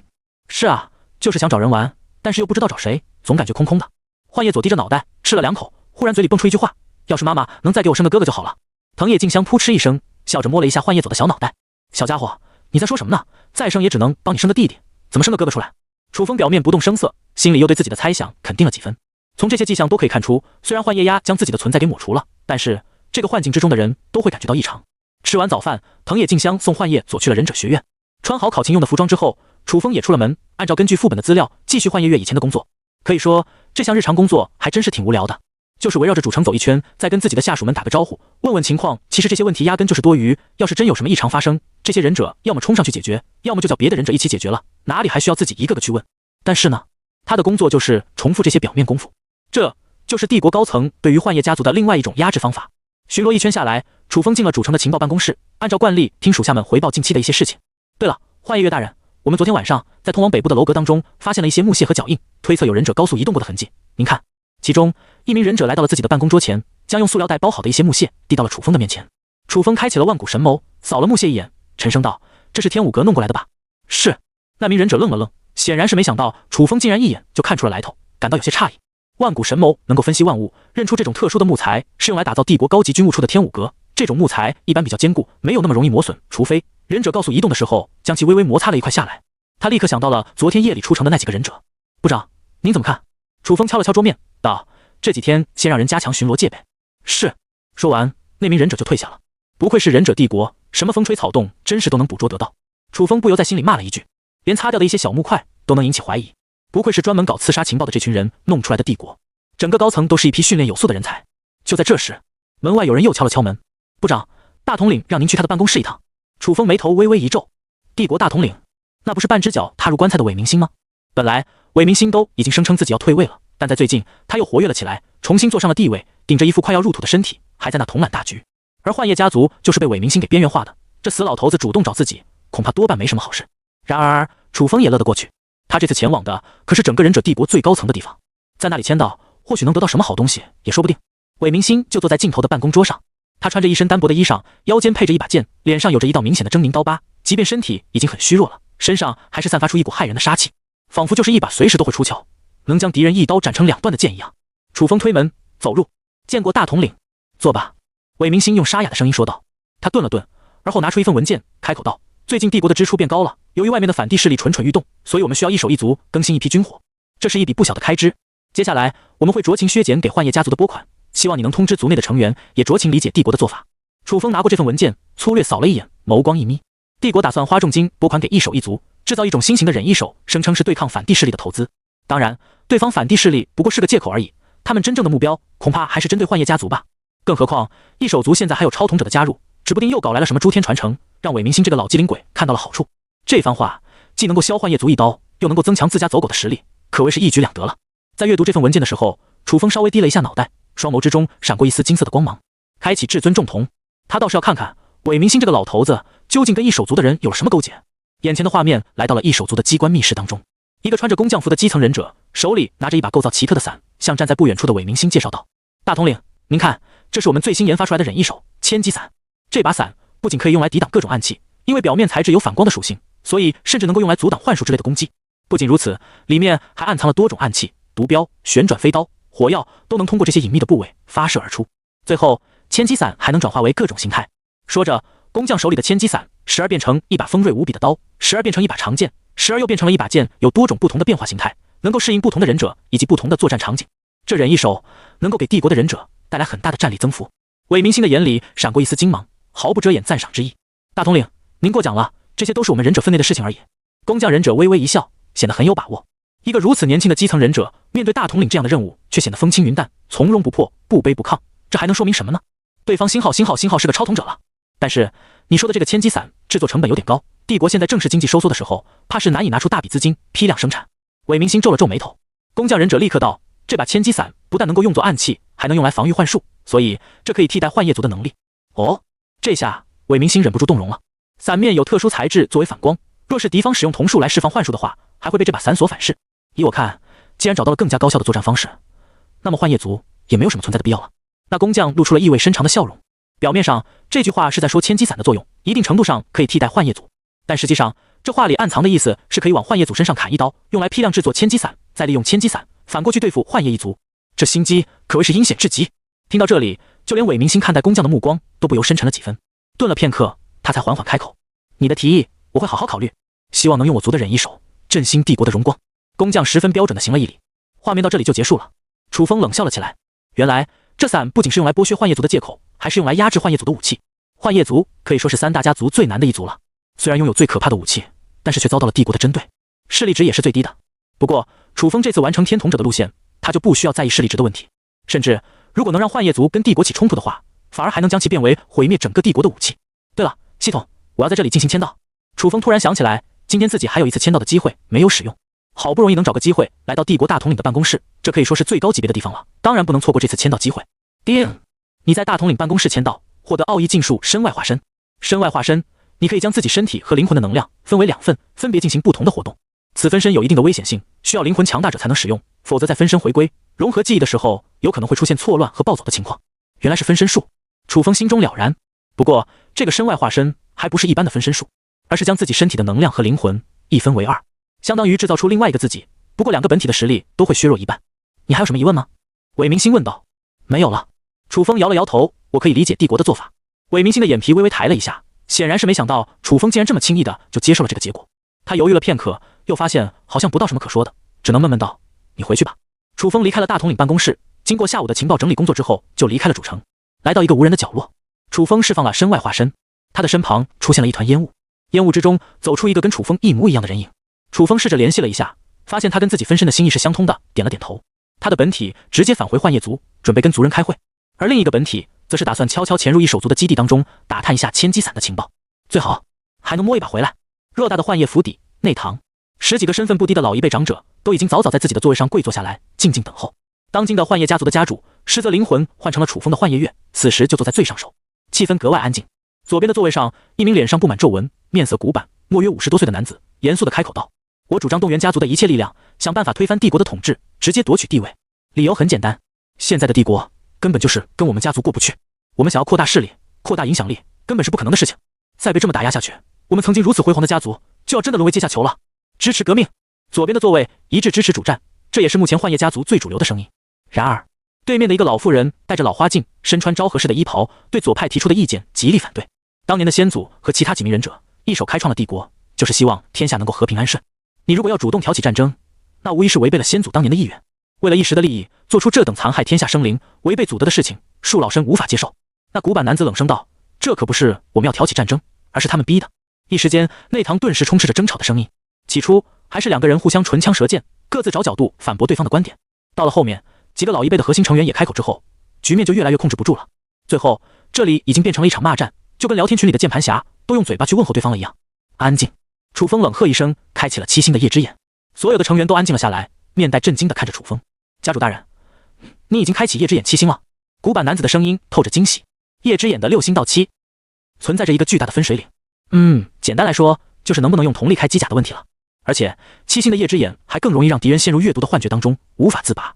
所以，一旦家族里有成员的实力达到夜之眼7星，那么幻夜一族的整体实力都会发生蜕变。原本幻夜月在家族里的声音算不上太大，但是楚风过来之后，在楼阁密室中签到，净化了夜之眼，他的话语分量自然也就重了不少。楚风缓缓道：“诸位，要不要战斗？我先给你们看一样东西。”接着，他开启夜之眼，对在场的所有人都使用了阅读。一个场景立刻出现在众人的面前。第一幅画面是楚风用至尊重瞳看到的一手族基地当中，那名工匠拿着千机伞跟韦明星秘密沟通的一些事情。第二幅画面则是楚风前往帝国大统领办公室时，韦明星拿出这份账单往幻夜族头上狠狠动了一刀的那一幕。看完了这2幅画面之后，左派的成员脸上又惊又怒，甚至集体都气得说不出话，都在那拍桌子。右派的成员也是一阵沉默，坐在原地，久久无法言语。楚风的眸光往周围一扫，嘴角浮现出一抹不易察觉的笑意。他当然是主张双方打起来，尤其是幻夜家族，简直就是天生的忍者杀气，家族流传下来的血脉就蕴含着毁灭整个帝国的威力。这样好用的武器，当然是完成本次天统者任务的重要底牌。然而，问题就出现在坐在右边的这部分人，他们的心里是向往和平的，其实就跟幻夜鸦的思想一样，更多的是从大局观上考虑。不能说他们迂腐，也不能说他们错了，虽然显得有些可笑，但是总有那么一部分人会牺牲自己的一些阴德，而换来大局观的周全。幻夜鸦就是典型的例子。在家族内部都有分歧的情况下，说什么帝国革命，完全就是笑话。革命怕的就是人心不齐。既然出现了一个幻夜鸦作为双重间谍，那么就有可能会有第二个。如果不给他们看到帝国真正的嘴脸，这些主张和平的一派恐怕也无法跟族内的其他人形成统一战线。更有可能的是，在开战前就把情报泄露出去，那么还没打起来，幻夜一族就将老底给输光了，这还搞什么革命？那把伞真的能够克制我们幻夜一族的统术吗？老妇人的语气略带颤抖，她的想法其实挺可笑，就是以为帝国虽然压迫幻夜族，但是却不会真的动手，因为幻夜族的底蕴也很可怕，而且同时可以作为帝国最锋锐的武器，只要不做出太激烈的事情，一直保持低调，那么帝国就可以一直容纳幻夜族的存在。然而他们想的还是太天真了，一手族既然做出了这种级别的武器，那么哪里还有留下幻夜族的必要？在生产了足够规模的千机伞后，他们第一时间就是要除掉幻夜族这个心头之患。作为帝国三大家族之一，帝国不敢给幻夜族太大的实权，但是也不好剥削他们的拨款，否则就是翻脸。这花费了帝国大量的资金，却养着一匹随时都可能咬死主人的恶狼，帝国当然是不愿意的。如果这把千机伞够用，能够来一场奇袭，直接消灭幻夜族，那么整个帝国都会舒服许多。更何况一手族生产的千机伞是大家都能使用的，只要让帝国高层严格掌握这种杀气，那么对于维护帝国政权的统治就有极大的帮助。幻夜族和一手族受到如此大的差别对待，就是因为前者的武器无法控制，而后者的武器可以控制，而且特别好用。就在这时，门外突然走进了一个人，所有人扭头一看，又是一阵吃惊，这竟然是第二个幻夜月。那么坐在上面的是谁？稍安勿躁，这是我的身外化身。两个幻夜月走在一起进行了合并。家主，您竟然学会了这种竞技忍术？在座的人又是一阵惊讶，感觉这个家主好像今天不断在给众人带来一些震撼的事情。你们自己来看这个吧。楚风将一把伞丢到了众人的面前，这正是他的身外化身潜入一手族的基地盗取而来的千机伞。这把伞是……在座的家族成员都认出了这把伞，就是在楚风的阅读幻境中看到了千机伞。他们心头震惊，没想到家主一边在这里开会告知他们千机伞的事情，一边又潜入一手族的基地当中，将原型都给摸回来了，效率简直太高了吧！你们可以试试这个伞的威力。楚风淡淡道：“我先来。”那位面色古板的男子第一时间上前拿起了千机伞，稍微敲鼓一番，就知道这具忍一手大概要怎么使用。北风，你用幻术攻击我试试，我不开夜之眼防御，就用这把伞。他跟旁边一位面容较为年轻的男子说了一句：“好。”小年轻起身，两人就在这不大的密谈会议室中，当着众人的面进行演示。那年轻男子开启了夜之眼，瞳孔浮现出5个勾玉，达到了5星。他虽然看上去年轻，但已经是实力不俗的幻夜家族忍者，因此才能来到这里开会。达到这种级别的忍者，已经是幻夜家族的顶层战力。用他的瞳术来试试这千机伞的威力，含金量可谓极高。在对方开启夜之眼的同时，古板男子也将千机伞打开，发动瞳术。然而，纵然古板男子没有开启夜之眼对抗，然而在小年轻发动瞳术的那一瞬间，千机伞的表面覆盖一层淡淡的光华，显然是反射了瞳力。那小年轻退后了几步，脸色发白，竟是被自身瞳力反射的表现。看到这一幕的所有人都张大了嘴巴，难以相信。除了早就知道一切的楚风，虽然不知道千机伞到底是什么品阶的忍一手，然而制作的图纸肯定是忍者世界的诸天传承，而且品阶还相当不低，去到副本才能量产。一手族的阵营当中，怕是有位手眼通天的大佬带啊！家主，我们现在应该怎么办才好？难道说真的要挑起战争吗？那位原本主张和平的老妇人眼角颤动，内心已经动摇了。但是一手族已经研发出这种专门克制我们幻夜族的武器，如果要正面对抗的话，我们家族会死伤不少人吧？楚风摇头一笑，不，你们高估了一手族的制作效率。这么严密复杂的忍一手，从第一批制作到流水线生产，是需要不少时间的。他们的工匠需要从头开始学习这种忍一手的图纸，从熟练到精通，再到大规模普及，有一个漫长的时间过程。而千机伞能够赋予如此多的变化，结构精密度更是有极高的要求，所需要的材质也不一般。采购货源到运送至生产线，也需要时间来运输。光是生产这批忍一手，就足以让帝国大出血。以我预计，他们研发到生产至少要用6天时间，而分配到流水线去生产，起码要半个月。这还是在他们全力赶工的情况下，第一批货出来，至少要排到1个月才能敲定一切。在此期间，一手族的忍者都不具备使用千机伞作战的能力，因为如此复杂的忍一手，上手也是需要时间的。我们只需要在他们刚刚生产出千机伞的那个时候，对一手族突然发动奇袭，将整个基地给打下来，然后将所有的第一批千机伞都给抢了。幻夜族擅长瞳术换道，而不擅长近身作战。想必他们那第一批的忍一手，能够帮助我们家族巩固忍者帝国的山河。楚风说完这些话后，在场的所有人都沉默了。古板男子的眼中爆射出一股精芒，语气激动无比。家主，您说的这个方案可行性很高。在他们大规模生产出千机伞之前，我们幻夜族依旧是帝国最可怕的作战单位。只要我们齐心协力，那么就必然能够潜入道义手足的基地当中。他们在换道方面是短板，被我们幻夜族无情碾压。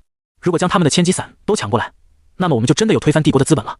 其他幻夜族的核心高层也都是一个个老奸巨猾的角色，哪里会想不到古板男子想到的点？一时间，他们的心跳都加速了。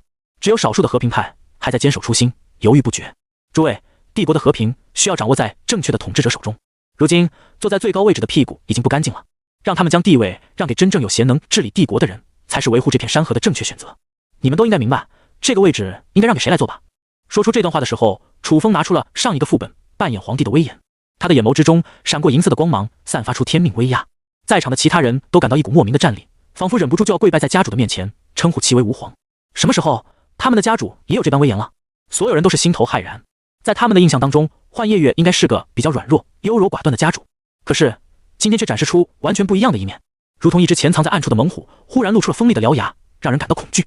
而这股天然自成的威压，更是让一些心头摇晃不已的成员彻底臣服了下来。那是来自灵魂的征服。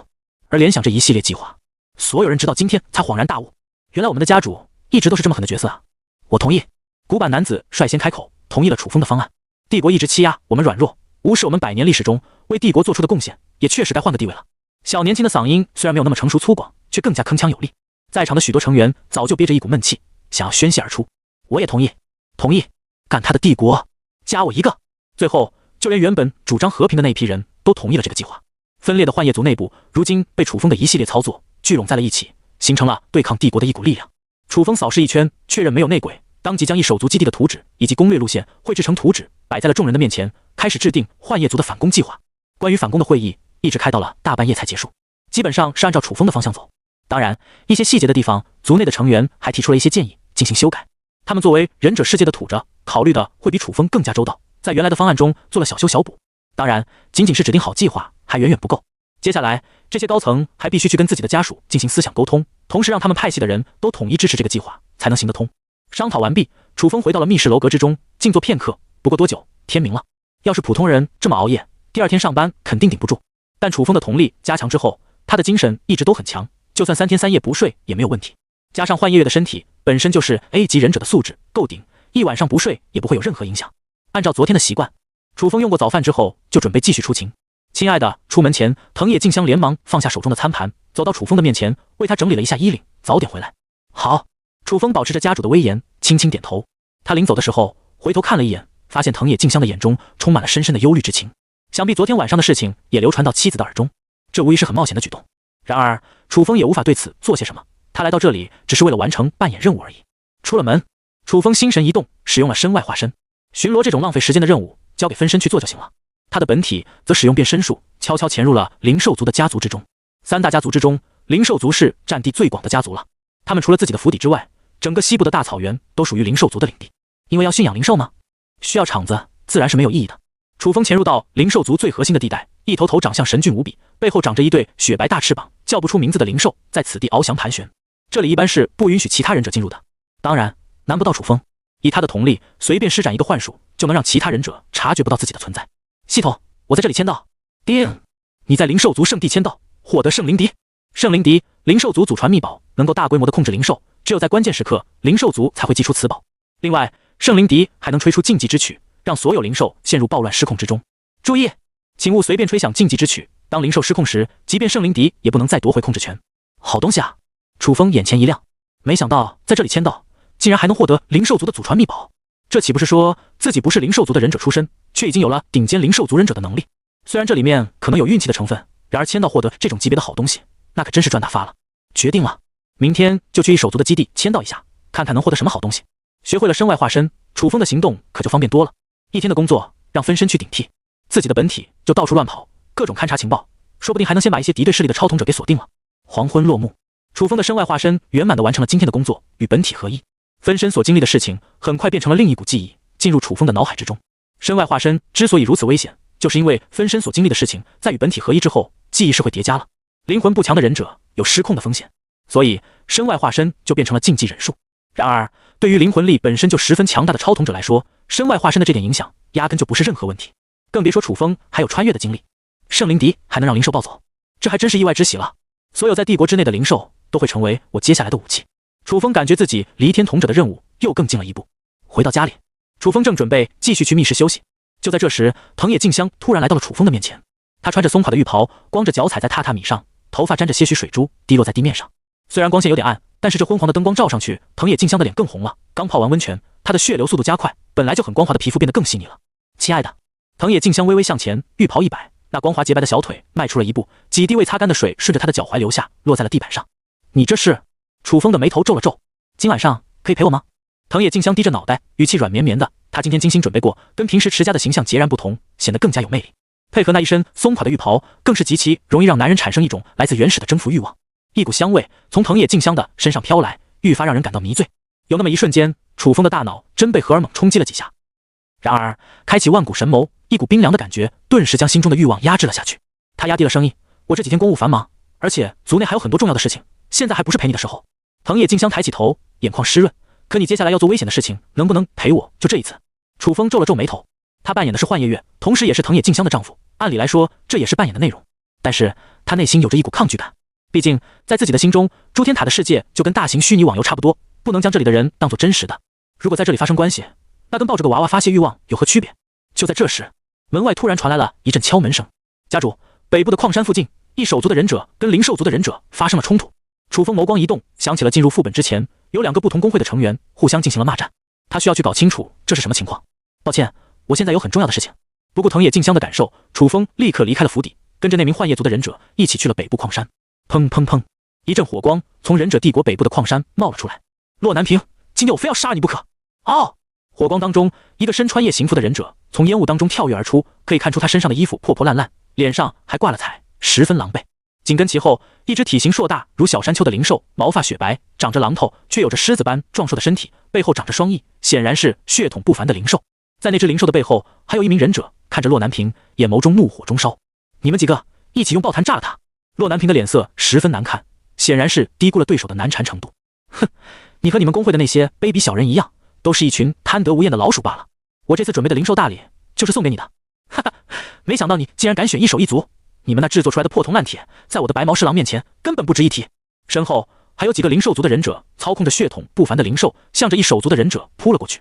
半空中，各种各样的铜树产生五颜六色的爆炸火花。看起来这2波公会的超统者还是势均力敌的。因为彼此之间的铜力差不多，所以精神控制类铜术都很难干掉对手，只能用物理攻击型的。洛南平的铜术倒是有点意思，竟然在眼前幻化出几个士兵当在他的面前。但是他的超铜看上去不是很高阶的样子，在小胖子弄到了强大的灵兽后，这些花里胡哨的铜术显得就不够看了。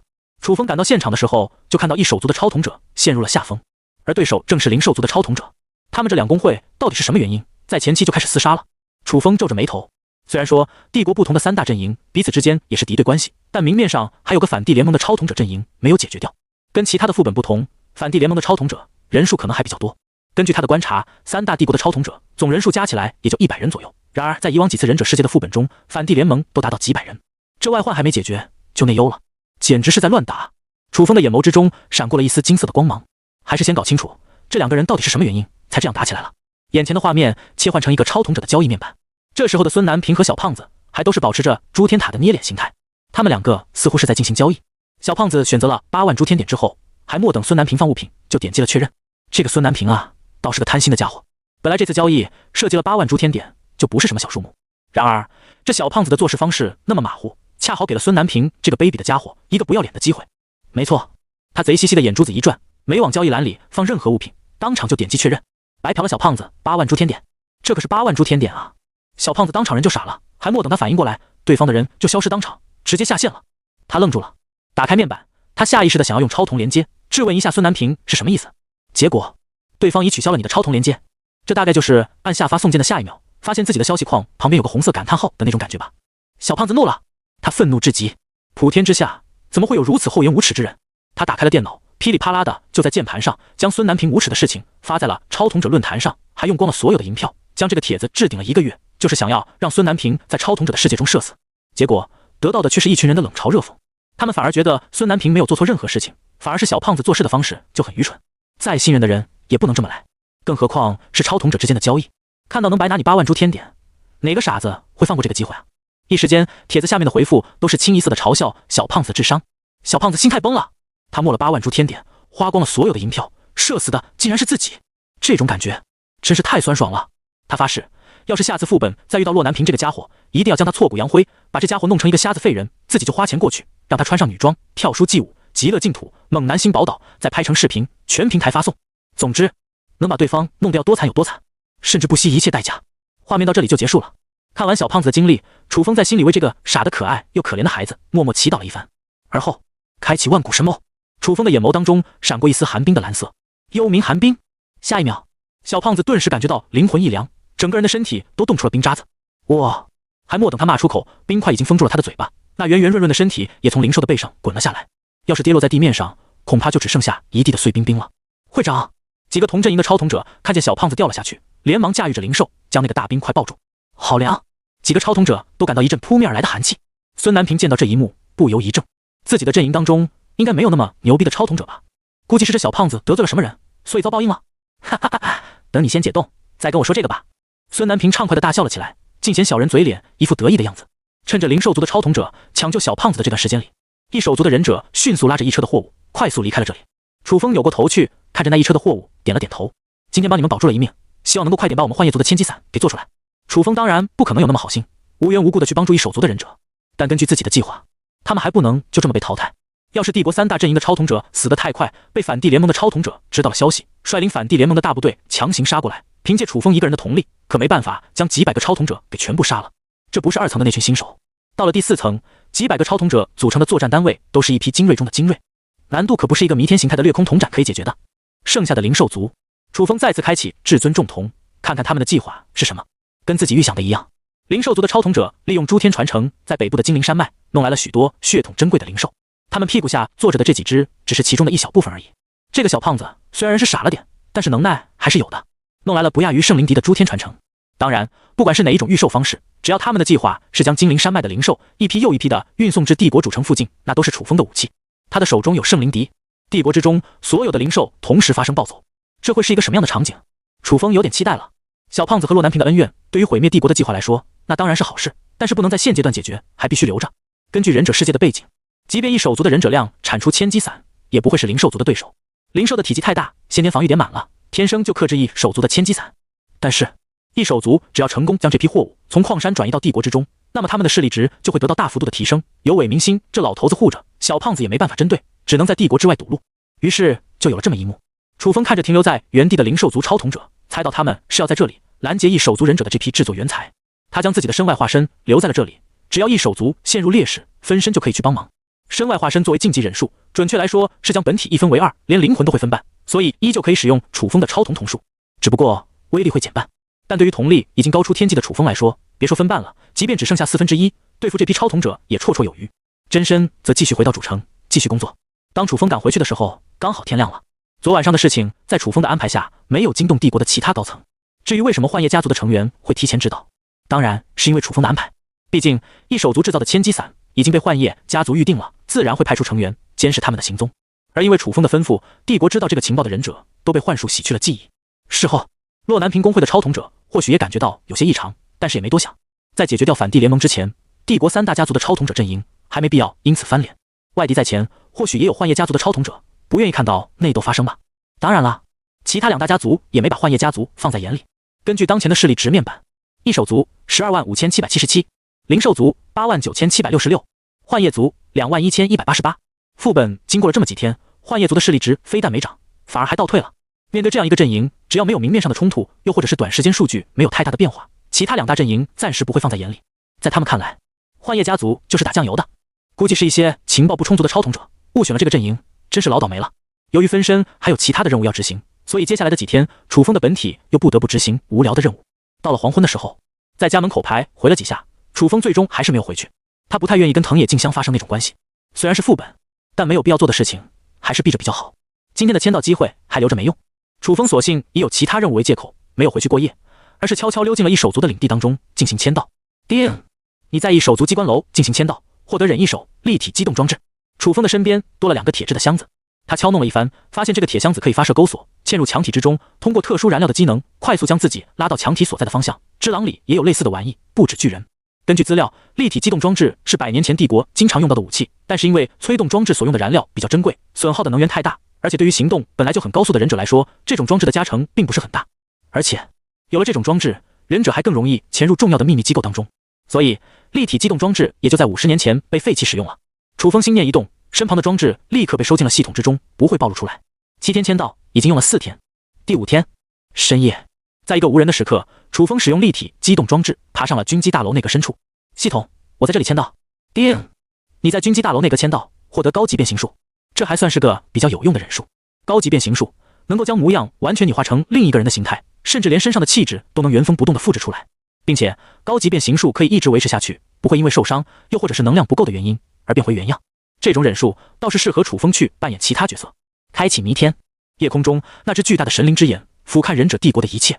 就在这时，楚风突然发现，在帝国的城池边缘，几道鬼鬼祟祟的身影从外面翻了进来。他们身上的服装很轻便，蒙着脸，但是楚风也能立刻猜到，这是反帝联盟的超统者渗透进来了。你们几个行动快点，这鬼地方连建筑都会长眼睛的，可别随意行动了。我们就按照预先指定好的计划走，谁也别出了岔子，否则死的就是全队。你们听明白了吗？明白。几个反帝联盟的超统者小声沟通了一番，而后朝着军火库的方向移动。他们的动作很轻快，避过了忍者帝国埋伏的陷阱和眼线，从几个守卫没那么严密的缺口翻过了墙，潜入帝国的主城。从路线可以看出，这几个超统者已经对帝国的情况了如指掌，仅是第一次行动，看起来都像是排演了无数次那么娴熟。当然，夜幕之中，一道深邃的目光看着他们移动的方向，正是楚风。反帝联盟吗？没想到他们竟然是奔着军火库去的，有点意思。啪！一道细微的脚步声轻轻地来到了军火库的内部，这里的忍者守卫更是森严无比，而且暗处还藏着无数的机关陷阱。稍微往前走几步，若是不小心碰着了某根机关细线，那么不但四面八方都会有无数的暗器进行袭击，而且还会触发警报，惊动军火库的所有守备忍者。只要他们敢出一个差错，定然是有来无回。然而，反帝联盟中几百个超统者就选出了这一队的人充当先锋团队，那必然是有原因的。站在最前面的这个超统者，代号是缴械，能力是让附近的机械机关无效化。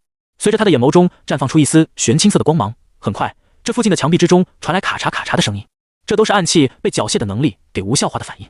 什么毒镖、警报线、地刺、毒药、机关眯眯眼，但凡是能够用来守卫军火库的武器，都在这一刻瞬间失效。搞定了，你们几个可以下来。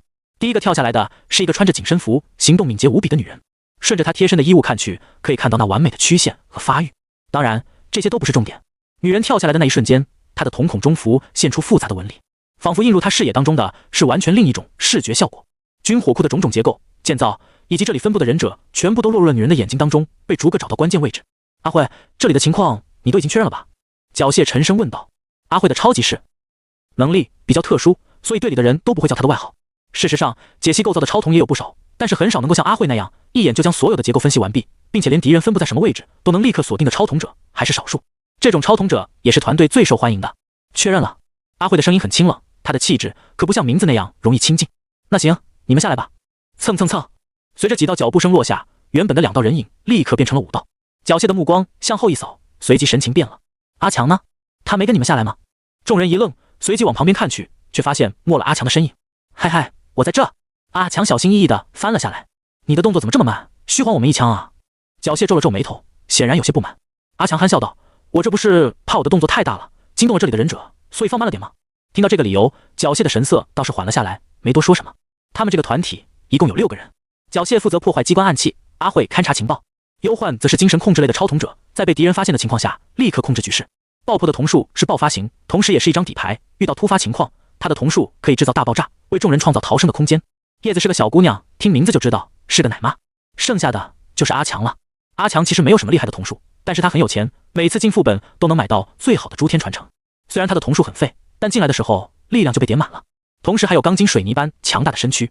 本来嘛，这个团队是不想带着阿强的，靠氪金上分的超统者技术肯定没那么好，但是呢，他们又怕瞳力消耗完的情况下没了底牌招数应付接下来的情况。把阿强叫上，就算是给团队补了一个持续输出的战士，身板还能抗点伤害。坏处就是强有时候会跟不上团队的动作，但从刚才的情况来看，阿强还算有脑子，知道他的力量太强了，下来的时候会制造出一些声音，所以动作放轻了一点。虽然技术不怎么样，但至少意识不差。幽梦，现在你负责走在前面，如果对面来人的话，立刻使用瞳术，不要犹豫。好。幽梦是个很成熟稳重的中年男子，他一开口就给人靠谱的感觉。阿强，你跟在最后面，没有我们的命令，不要轻易行动。好咧！阿强张口笑了，露出了一嘴的大白牙。在这几个忍者小心翼翼地上前行动时，他们没有注意到身后的阿强瞳孔之中闪过了一丝金色的光芒。没错，这个阿强就是楚风。他用至尊重瞳看出了这个团队的人员组合，立刻认准了阿强就是个巨大的漏洞。原本阿强算是临时跟这批超瞳者拼凑起来的，最重要的是这家伙跟其他人没有进行超瞳连接，这就给了楚风一个潜入反帝联盟的机会。他不久前还签到获得了高级变身术，没想到这么快就派上用场了。果不其然，在没有超瞳连接的情况下，这几个超瞳者压根就察觉不出阿强已经换人了。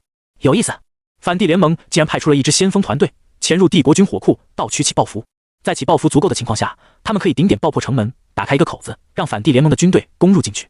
而后这批超瞳者再利用土着这批忍者过去送，他们再潜入帝国主城，将大统领韦明星暗杀。哼，这个计划倒是有点大胆了。楚风笑了笑，他用至尊重瞳扫了缴械一眼，反帝联盟的计划全部通过命运的画面映入楚风的眼中。前方3点钟位置5个 C 级忍者在墙后来回徘徊，大约5分钟交替一次视野。阿慧快速将前方的情况汇报了一遍。忧患，你先控制一个，然后我们从通风口上去。是。随着幽蓝的光芒从忧患的瞳孔之中浮现而出，刚好来到此地巡逻的忍者立刻就定住了。其他人快速的翻身上去，等到幽梦眼眸中的光芒消散，那名忍者才恢复了神智，摇晃了一下脑袋，接着就跟个没事人一样走了过去。在紧密的配合之中，楚风就跟着这个团队不断前进。顺着通风口的一个管子下去，众人来到了一个军火库基地，将这里的起爆符桶带走。缴械眸光中再次迸射出一道玄青色的光芒，将附近的陷阱全部无效化。几个人都上前去将这些军火箱收纳至一个小袋子里，这应该是个储物类的诸天秘宝。楚风看着这储物袋，眸光一动，突然间他发现自己又可以进行签到。在进入这里之前就已经是深夜，接近凌晨。进来之后凌晨时分恰好过去，楚风正巧可以在这机密的军火库中进行签到。系统，我在这里签到。叮，你在忍者帝国军火库签到，获得10万起爆符。楚风眼皮一跳，在军火库签到竟然获得了10万起爆符，这怕不是可以将整个帝国都给掀了。10万起爆符是整个忍者帝国的底蕴了，要是掏出来能把整个帝国都给榨干净。砰！就在楚风完成签到的那一瞬间，军火库的大门突然被打开了。呵呵，果然进来了几只老鼠。面前走过来的忍者眸光中绽放异光，显然是一位超瞳者。根据对方身上的服装和勋章来判断，应该还是一手足。几个人的脸色瞬间一变。爆破，快炸开他们！轰隆，一道剧烈的火光在旁边炸开，爆破的脸色微微发白。这种爆发型的瞳术一般都要用到不少的瞳力，将他们给堵住。一手足的超瞳者向后一跳，躲过了爆炸的余波，脸色有些阴沉。当然，爆破的真正目标是打开一处缺口，要是这目标真的对准一手足超瞳者，恐怕对方已经没命了。咻咻咻，几道飞镖的破空声在爆炸的烟尘中飞来，但是缴械再次发动瞳术，这些飞镖在半空中转了个弯，彼此碰撞在一起，发出叮当的铁器击鸣声，接着就掉落在地。快走，我们没时间在这耗着。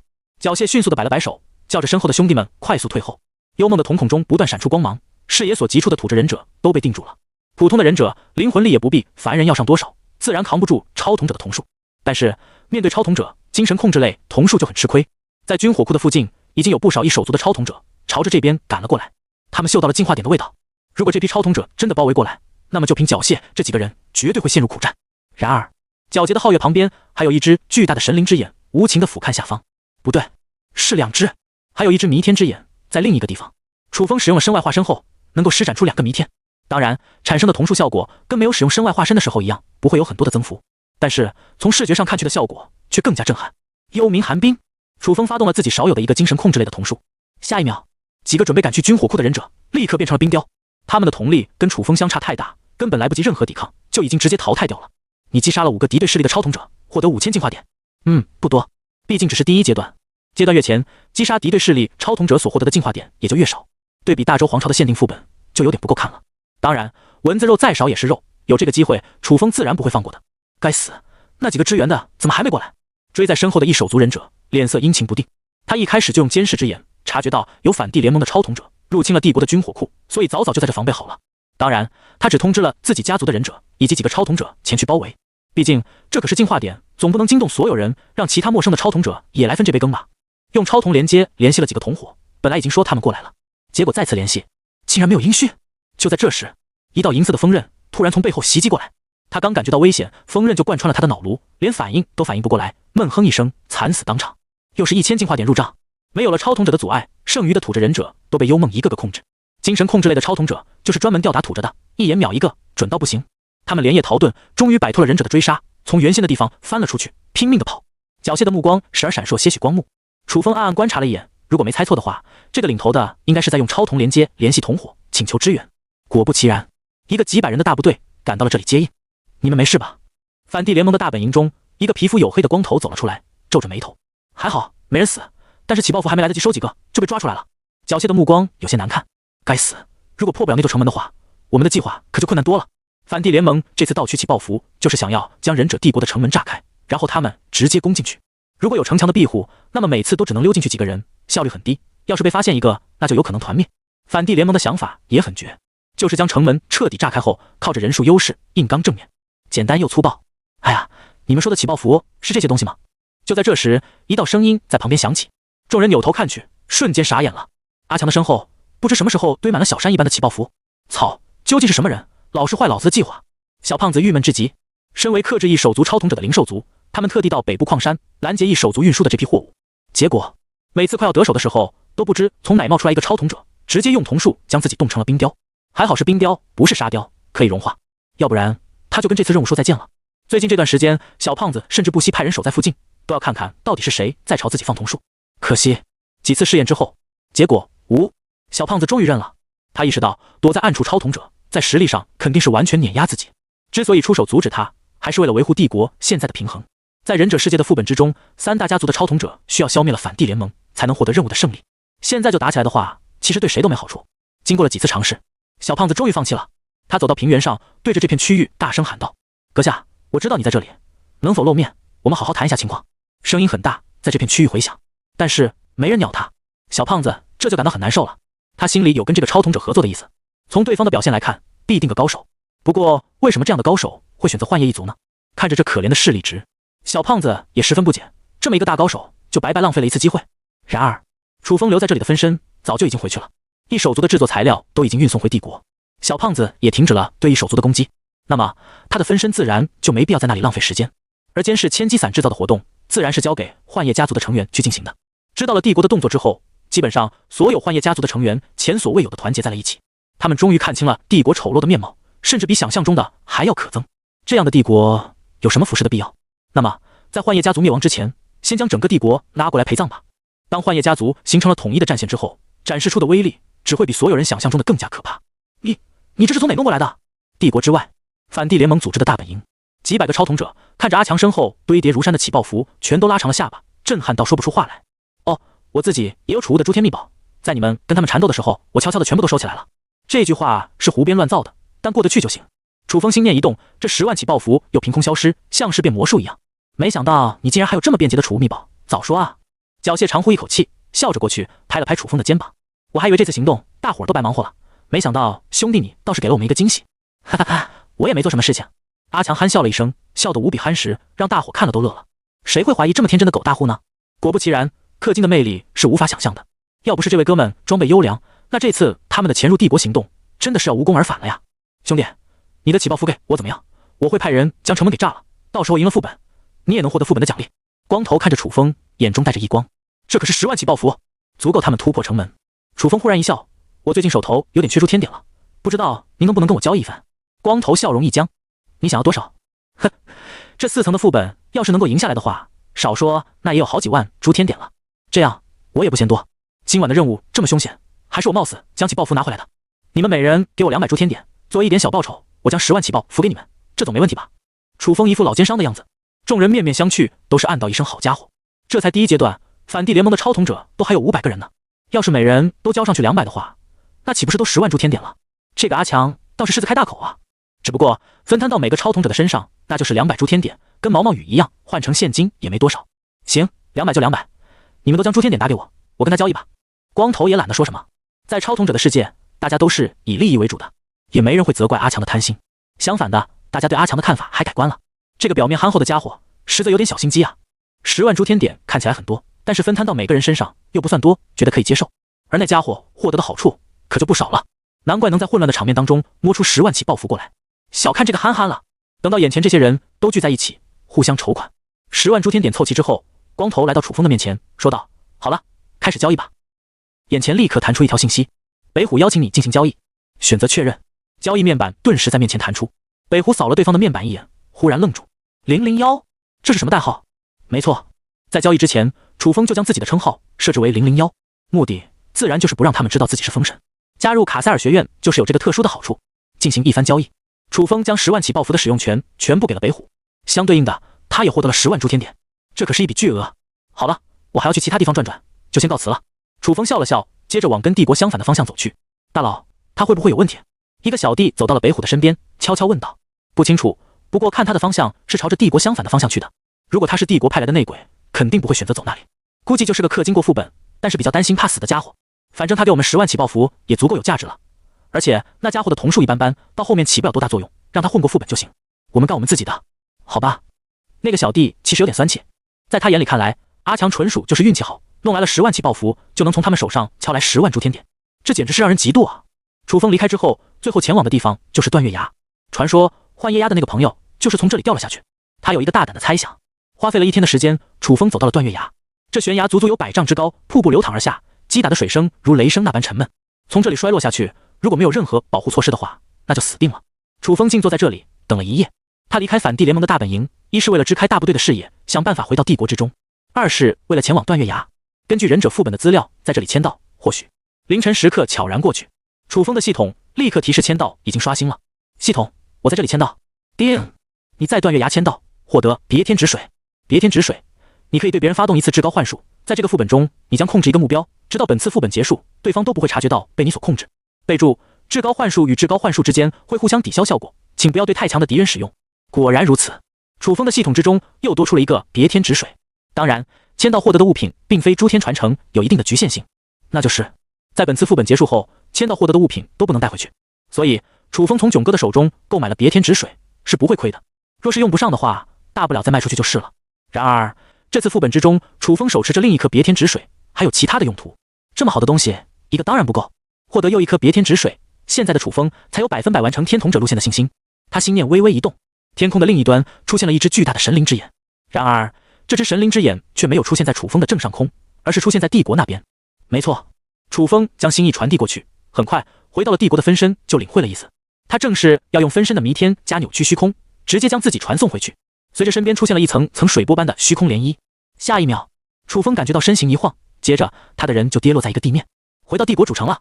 旁边，楚风的分身走了过去，跟他重新合为一体。不得不说，分身还真是够好用的。楚风的嘴角露出了笑容，尤其是身外化身还能使用自己的瞳术，这样就相当于2个楚风分头行动，效率更高了。万事俱备，接下来就是见证奇迹的时刻了。异手族基地，数千个工匠都围绕着一座机房，如同机械般精准地进行生产。这里不断传来机械运转的闷哼声，那些出自稀有矿脉的材料都被异手族用特别的工艺打造成坚韧无比的机械部件，制作成千机伞。哒哒哒！就在这时，一道沉闷的脚步声走到了这里，原来是大统领来了。迎接过去的那个忍者是出现在楚风命运画面中的工匠超统者。他看到韦明星来了，连忙迎接上去。这批千机伞还有多久能够搞定？回大统领，如果不出意外的话，还有3天就能制作出第一批货。那工匠信誓旦旦地道：3天？你的效率倒是完全出乎了我的意料。韦明星的眸光中浮现出惊愕之色。前几天他才听说异手族的运输部队遭到了一些阻碍，延迟了一些时间。然而制作的进度却还比日程要快上了几天。不得不说，这个工匠男子在韦明星的眼里越来越神秘了，仿佛掌握着异能的外来者一样，为异手族带来了前所未有的工业革命。工匠笑了笑，没有在意，他当然做了后手的准备。事实上，表面的日程就是个幌子，他在背地里又准备了诸天传承，能够加速这个基地的工作效率，提高10倍速度，将千机伞给做出来，这样能有出其不意的效果。可嗨嗨！韦明星突然低下头去，发出了一阵剧烈的咳嗽声。大统领，您没事吧？工匠关切地问。我没事。韦明星面色有些难看，他顿了顿，才从袋子中取出了一个令牌，递给工匠。今后帝国的军火库就归你掌管了，希望不要让我失望。是。工匠接过令牌，脸上的笑容更盛了。打开面板，异手族223422，灵兽族142333，幻夜族19987。韦明星的寿命已经只剩下1个星期了。该死，该死！北部金陵山脉附近，小胖子看着面板的数值变化，气得跺脚直骂：将这些灵兽全部给我运送回帝国之中，老子不忍了！即便我让反帝联盟获胜，也不会让姓骆的那个家伙赢得这次副本的胜利。立刻率领这数千只灵兽，我们直接将异手族给踏平了，证明我们才是帝国的新号者。是。灵兽族的超统者听令，纷纷大声回应。数千只长着翅膀、体型庞大无比的灵兽从北部的金陵山脉飞往帝都。一阵冷风忽然从北部吹来，席卷了整个忍者帝国。帝国城池以南，一群忍者部队悄悄地潜入到附近。城池旁边的守卫忍者似乎都陷入了某种浑浑噩噩的状态当中，几道身影忽然出现在了城墙上，接着这里的忍者全部都倒在了地上，无一能够幸免。动作快点，将这些起爆符都贴上去。是。虽然忍者的数量不多，但是他们的速度却远远超过常人的想象。一张张起爆符从他们的手上飞舞而出，贴在了南部城池的墙上。这么多的起爆符，只要一起爆破，即便这城墙再加固1倍，也绝对会被炸开。好了，现在就等那群家伙过来了。反帝联盟的超统者冷笑道。在帝国风云涌动的时刻，没有人注意到，万里高空之上，一只虚幻的神灵之眼正在注视着这一切。楚风坐在某个角落，轻轻敲弄手中的旗子。一切都准备好了。帝国主城军火库，工匠手里把玩着这枚令牌，心情感到舒畅无比。如果不出意外的话，等到韦明星那老头子死了，系统就会自动将地位让给异手族。灵兽族要是敢来进攻的话，这些军火会让他们死伤惨重。而且韦明星那老头子将军火库总管的位置给我，意思也很明白，就是确定了帝国下一任的传承者了。哼，要是灵兽族敢来动异手族，先要过了韦明老头子这关。而且军火库里的10万起爆符还没有遗失，虽然那一天来了几只老鼠，但好在没出什么岔子。轰隆隆，军火库的大门打开，工匠正是要取那10万起爆符。算算日子，现在差不多应该展开3大家族之间的决战了。说不定外面那群反帝联盟的老鼠也会进来。这10万起爆符早点取出来，总会有用到的时候。走入大门，面前摆放着一个巨大的铁箱，将那箱子打开。工匠冷声吩咐道：“是。”几个忍者立刻走上前去。然而，当他们敲开装着10万起爆符的军火箱时，却是集体傻眼了。这军火箱空空荡荡，竟然连一枚起爆符都没有。轰隆隆！就在这时，外面传来了惊天动地的爆炸声，整个帝国的地面都如同发生了8级大地震一般，剧烈的震动了几下。什么情况？工匠神色冰冷到极点，立刻走出了军火库。面前滔天的火光充斥了工匠的整个眼球。只是进去又出来的这一阵子，帝国的城墙已经塌陷，变成了一片废墟，远处的烟尘弥漫了整个天空，而在城墙的方向还传来了无数平民百姓逃命的嘶叫声。该死，反帝联盟那群老鼠，怎么可能？工匠又惊又怒。那一天他明明确认过10万起爆符还存在军火箱之内，这是怎么被反帝联盟的那群家伙拿过去用的？相当于是整个帝国的底蕴了。该死，联系所有异手族的超统者，我们将千机伞拿过去，将他们都杀了。然而异手族的超统者却没有传来答复。几秒钟之后，一条信息忽然在工匠的面前弹了出来：我们的基地也沦陷了。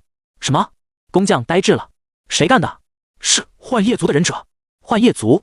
工匠愣了愣，这个排名倒数第一的家族凭什么能够制裁他们异手族？要知道幻夜族可是没几个超统者。突然间，工匠身体一颤，想起了一个很可怕的事情。在3大阵营当中，幻夜族是少数一个拥有瞳术的土着。没错，土着。这些土着可不是没有瞳力，任人宰割的稻草。相反，他们是拥有顶级瞳术，而且越死越可怕的那一批人。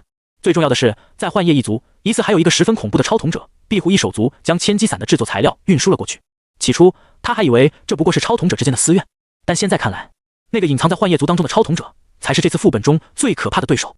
异手族基地，幻夜家族的忍者如同鬼魅般出现在这里。异手族的土着根本没有反应过来，就被这些无情的杀人机器瞬间收割了生命。剩下的超统者反应过来后，连忙施展瞳术。然而幻夜家族也是会瞳术的，精神控制类瞳术对他们来说根本一点用处都没有。幻夜族本身就是玩幻术的始祖，这些精神控制类瞳术在夜之眼的面前什么都不是。更何况他们突然发动奇袭，第一时间就抢到了所有的千机伞。制作千机伞的当然都是土着。你见过超统者去副本帮土着打工的吗？但正是如此，守在千机伞旁边的异手族忍者在幻夜族忍者的面前根本就没有半点抵抗之力，被幻术击倒。当千机伞落在幻夜族的手上时，立刻变成了可怕的杀气。这些超统者在沉浸在瞳术可以轻易消灭土着的错觉之中，面对这种情况，第一时间发动瞳术反抗。结果幻夜族的忍者集体将千机伞打开，精神控制类的瞳术立刻被反射，而物理系的瞳术则被千机伞抵挡了一些伤害。幻夜族也不是吃素的，几个顶层的核心成员开启了机甲，顶在前面，宛如战神一般。楚风还没出手，异手族的超统者就被幻夜族土着给干掉了。剩下几十个反应过来的超统者立刻分散开来逃跑，才逃过一劫。当然，形成伞兵的他们也就没有了多少作战能力。更何况异手族这次的战略目标都放在千机伞上，这些超统者的战斗力基本上就只有超统，在副本中的实力最多也就是个地级忍者。没有外挂的情况下，这个级别的忍者就是杂鱼啊！怎么回事？当小胖子赶回帝国的时候，就看到了城门被炸开的那一幕。他们第一时间降落在异手族基地，发现这里的忍者死了一大片，而且千机伞也都消失一空了。见鬼了！谁能告诉我这是什么情况？小胖子傻眼了，他恨不得打自己一巴掌，怀疑这是不是在做梦。爷就走开了一阵子，这帝国就亡了？开什么玩笑！在城门的火光当中，一道道人影杀了进来，收割忍者帝国的守备士兵。反帝联盟，这群人怎么敢的？小胖子这才反应过来了，原来是反帝联盟的这群家伙制造了这一切。很好，我正巧将几千只灵兽都带了过来，正好让你们试试灵兽军队的力量。小胖子冷笑，他吹响了手中的笛子，打算控制着身后的这批灵兽撕咬反帝联盟的老鼠。然而，从另一个地方飘来了一阵更加神圣的笛声，这笛声却附带着一种狂暴的气息。当小胖子身后的灵兽听到这笛声之后，顿时暴走了。啊！上千只灵兽同时失控，化作一股毁灭的力量，卷袭了整个帝国。哇！小胖子呆住了。下一秒，一只巨大的爪子朝着他狠狠地拍了过去。从帝国大统领的办公室低头看去，整个主城就如同笼罩在末日当中。城门被炸开，主城的领地冒出了数道火光，杀戮的惨叫声从远处飘荡而来。而在天空之中，还有更加可怕的兽鸣声回荡在整个帝国，仿佛眨眼之间，末日已经来临了。传军令下去，召集所有的忍者，立刻掩护核心力量，带走卷轴，出城。韦明星死死地握着军令，下达了命令。在他的眼中，这个帝国已经完了。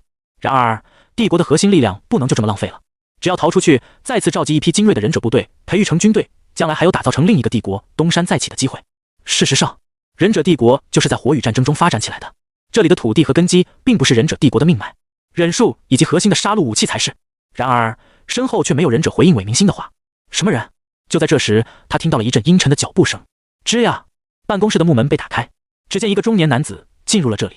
大统领，别来无恙啊！楚风笑盈盈地看着对方。幻夜月，竟然是你！你竟敢勾结反帝联盟，背叛帝国！韦明星看清了来者，气得说话都在发抖，举起颤颤巍巍的手指着楚风：“你知不知道你在做什么事情？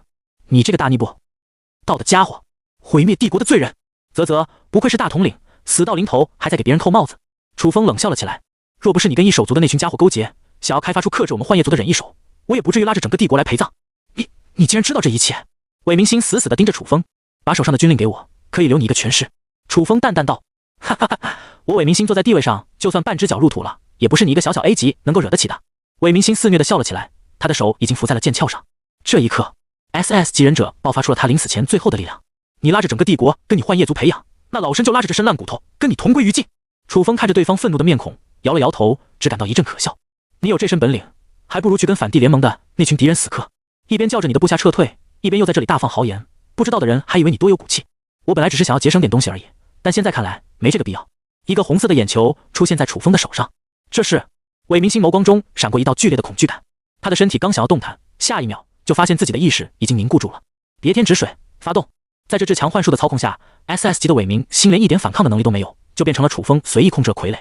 大统领，用尽你生命的最后一丝力量，召集所有的忍者部队过来吧。是。韦明星的脸上浮现出一抹抗拒之色，但下一秒他还是低着声音答应了下来。等等，楚风的面前出现了一道水波般的虚空涟漪，下一秒，一个巨大的军火箱出现在韦明星的面前。这箱子里装着帝国的10万起爆符，待会将你的忍者部队都召集过来后，在全面开展之前，记得让他们把起爆符贴在身上，与帝国共存亡才是真正的好士兵。去吧。楚风拍了拍韦明星的肩膀，韦明星的眼中浮现出剧烈的恐惧感，他双手颤抖着拿起了这个铁箱子，仿佛这个箱子是潘多拉的魔盒，打开之后，无数的诅咒和灾难都会降临在这个世界上。被别天止水控制，韦明星的精神是清醒的，但是他即便凝聚再强的意志力，都无法抗拒楚风的命令。是。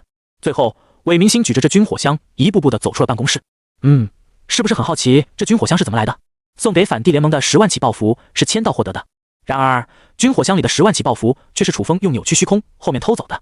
普天之下就没有他偷不来的东西。楚风的身边再次出现一道虚空涟漪，他的身影也消失在原地。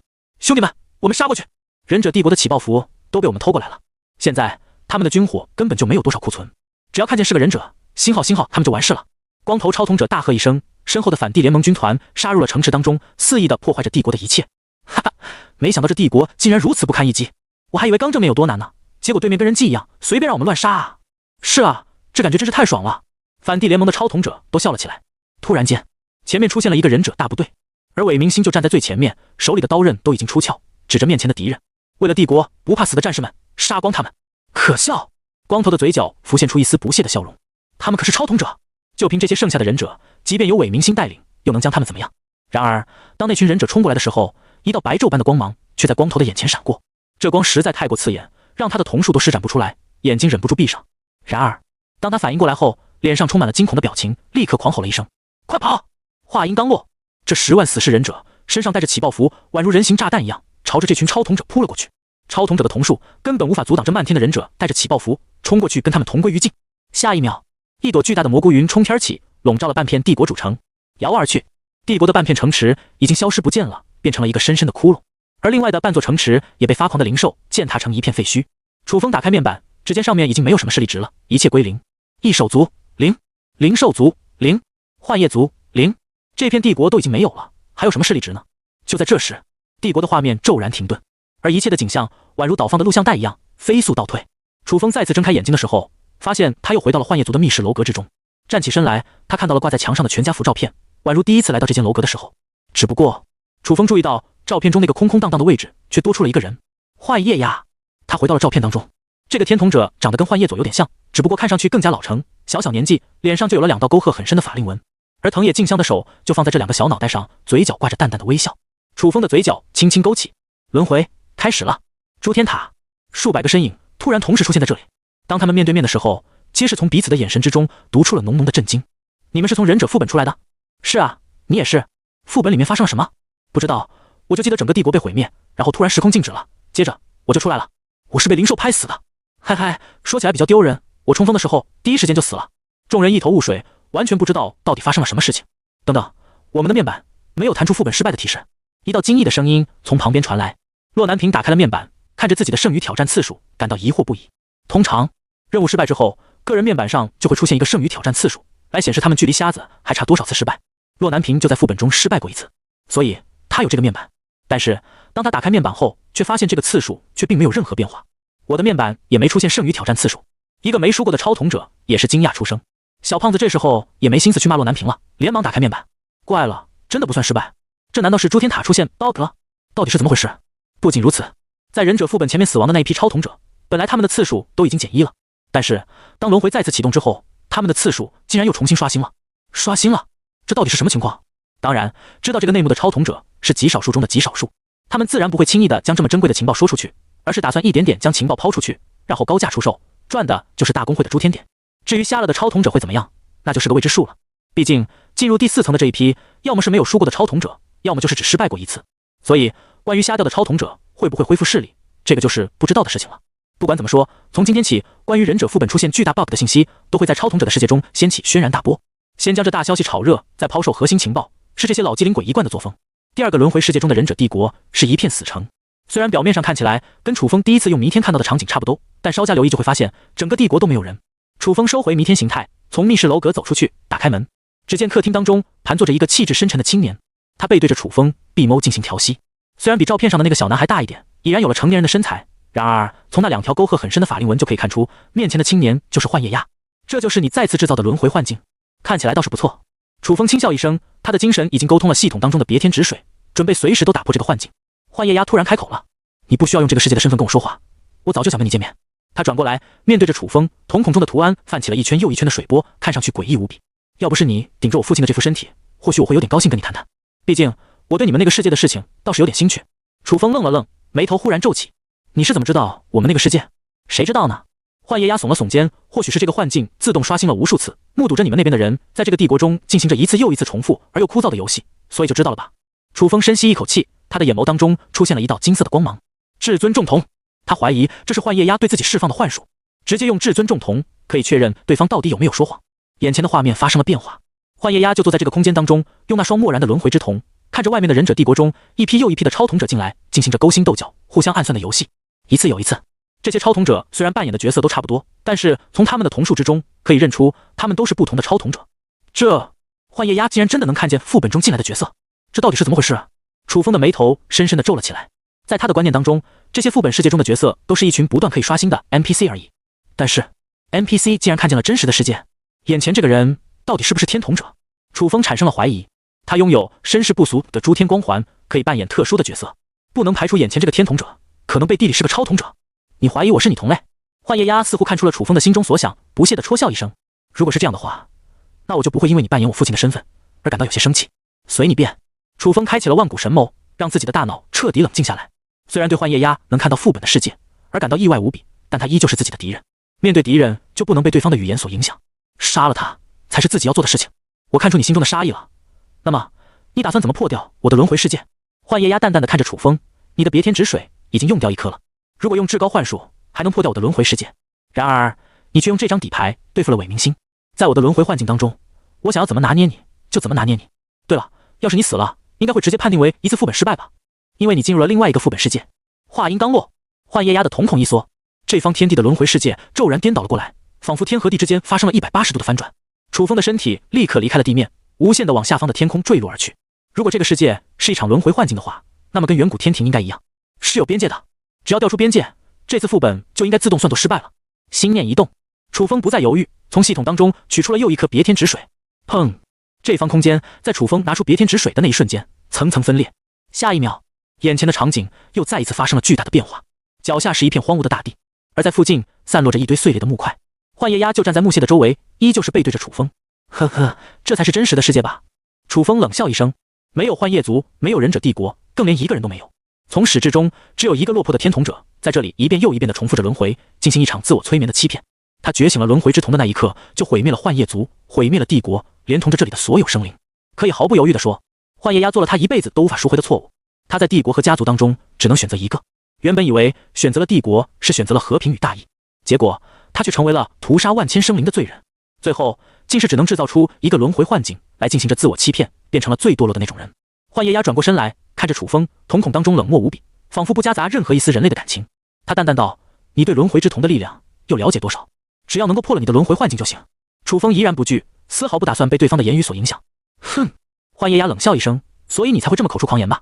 楚风皱着眉头，在他的眼里，幻夜鸦应该跟自己一样，不是喜欢说废话的那种人。但是他今天的表现却有点出乎自己的意料。难道说这副本有什么古怪的地方？你想说什么？楚风沉声问。或许从幻夜鸦的身上，自己能够进一步了解诸天塔的真实情况。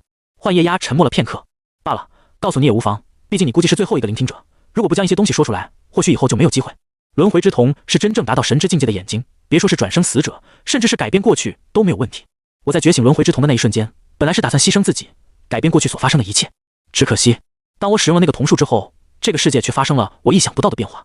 我被隔绝到另外一个幻境空间当中，什么都做不了，甚至打破不了我自己的幻术。当我研究了一下轮回之瞳的使用方法之后，发现我可以看到另外一处幻境，那里是我熟悉的忍者帝国。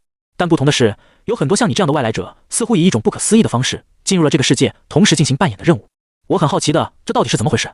每次任务结束之后，都会自动刷新到初始的时刻。你的到来让我感到有些意外，我还以为终于等到了我想要的答案，但看起来你也不过是其中的一个扮演者而已。楚风继续皱眉，根据幻夜鸦所言，他看到的幻境就是其他超统者进入副本的经历，而这一切都是因为他使用了轮回之瞳改写过去才导致的后果。然而后面发生的事情却跟幻夜鸦预想中的不一样，他并没有改写过去，或者说出现了意想不到的意外，他创造的轮回世界变成了一个副本。难怪这个副本会如此特殊。你说的东西很有意思，不过很抱歉，我并没有多少时间在这跟你探讨到底是什么情况。我需要你的眼睛，通关了这次副本之后，然后从这里出去。楚风开启了万古神眸，他的大脑恢复了之前的冷静果断。类似的内容自己可不知道真假，在谈论这个问题上已经浪费了足够多的时间。幻夜鸦摇头，你真的以为你能杀掉我？如果是我刚刚得到轮回之瞳的话，或许你身上那些不可思议的瞳术能让我无力应对。不过在观看了千万场这样的轮回梦境之后，我研发出了一项新的能力——无限阅读。下一秒，一道道锁链扣在了楚风的身上，眼前的场景再次发生了变化，又一个无边无际的幻境。幻夜鸦优雅从容地走到了楚风的面前，道：“虽然我被困在这个世界，但我并不打算就这么死去。你的到来让我知道了一些很有趣的情报，或许等我亲手杀了你之后，能够得到一条出去的道路。”楚风试着挣扎了一下，发现身上的锁链带着封印的力量，让他施展一些力气，身体就会受到反噬。他集中精神，凝聚了强大的瞳力，试着破除幻境，结果发现竟然没有作用。幽冥寒冰，楚风又试着在瞳孔之中凝聚了一道冰蓝的光芒，朝着幻夜鸦使出精神控制类的瞳术。但是幻夜鸦的身影只是微微虚晃了一下，楚风的万古神眸凝视着幻夜鸦，却发现对面不过是一道制造出来的幻觉影子一样，他连对方的本体在哪里都找不到。幻夜鸦轻轻开口：“这就是我研究出的第二种至高幻术。严格来说，此术的级别还要比别天止水更高，甚至至高瞳术之间都不具备彼此抵消的效果。也就是说，即便你再来几个别天止水，对付我都是没用的。”结束了。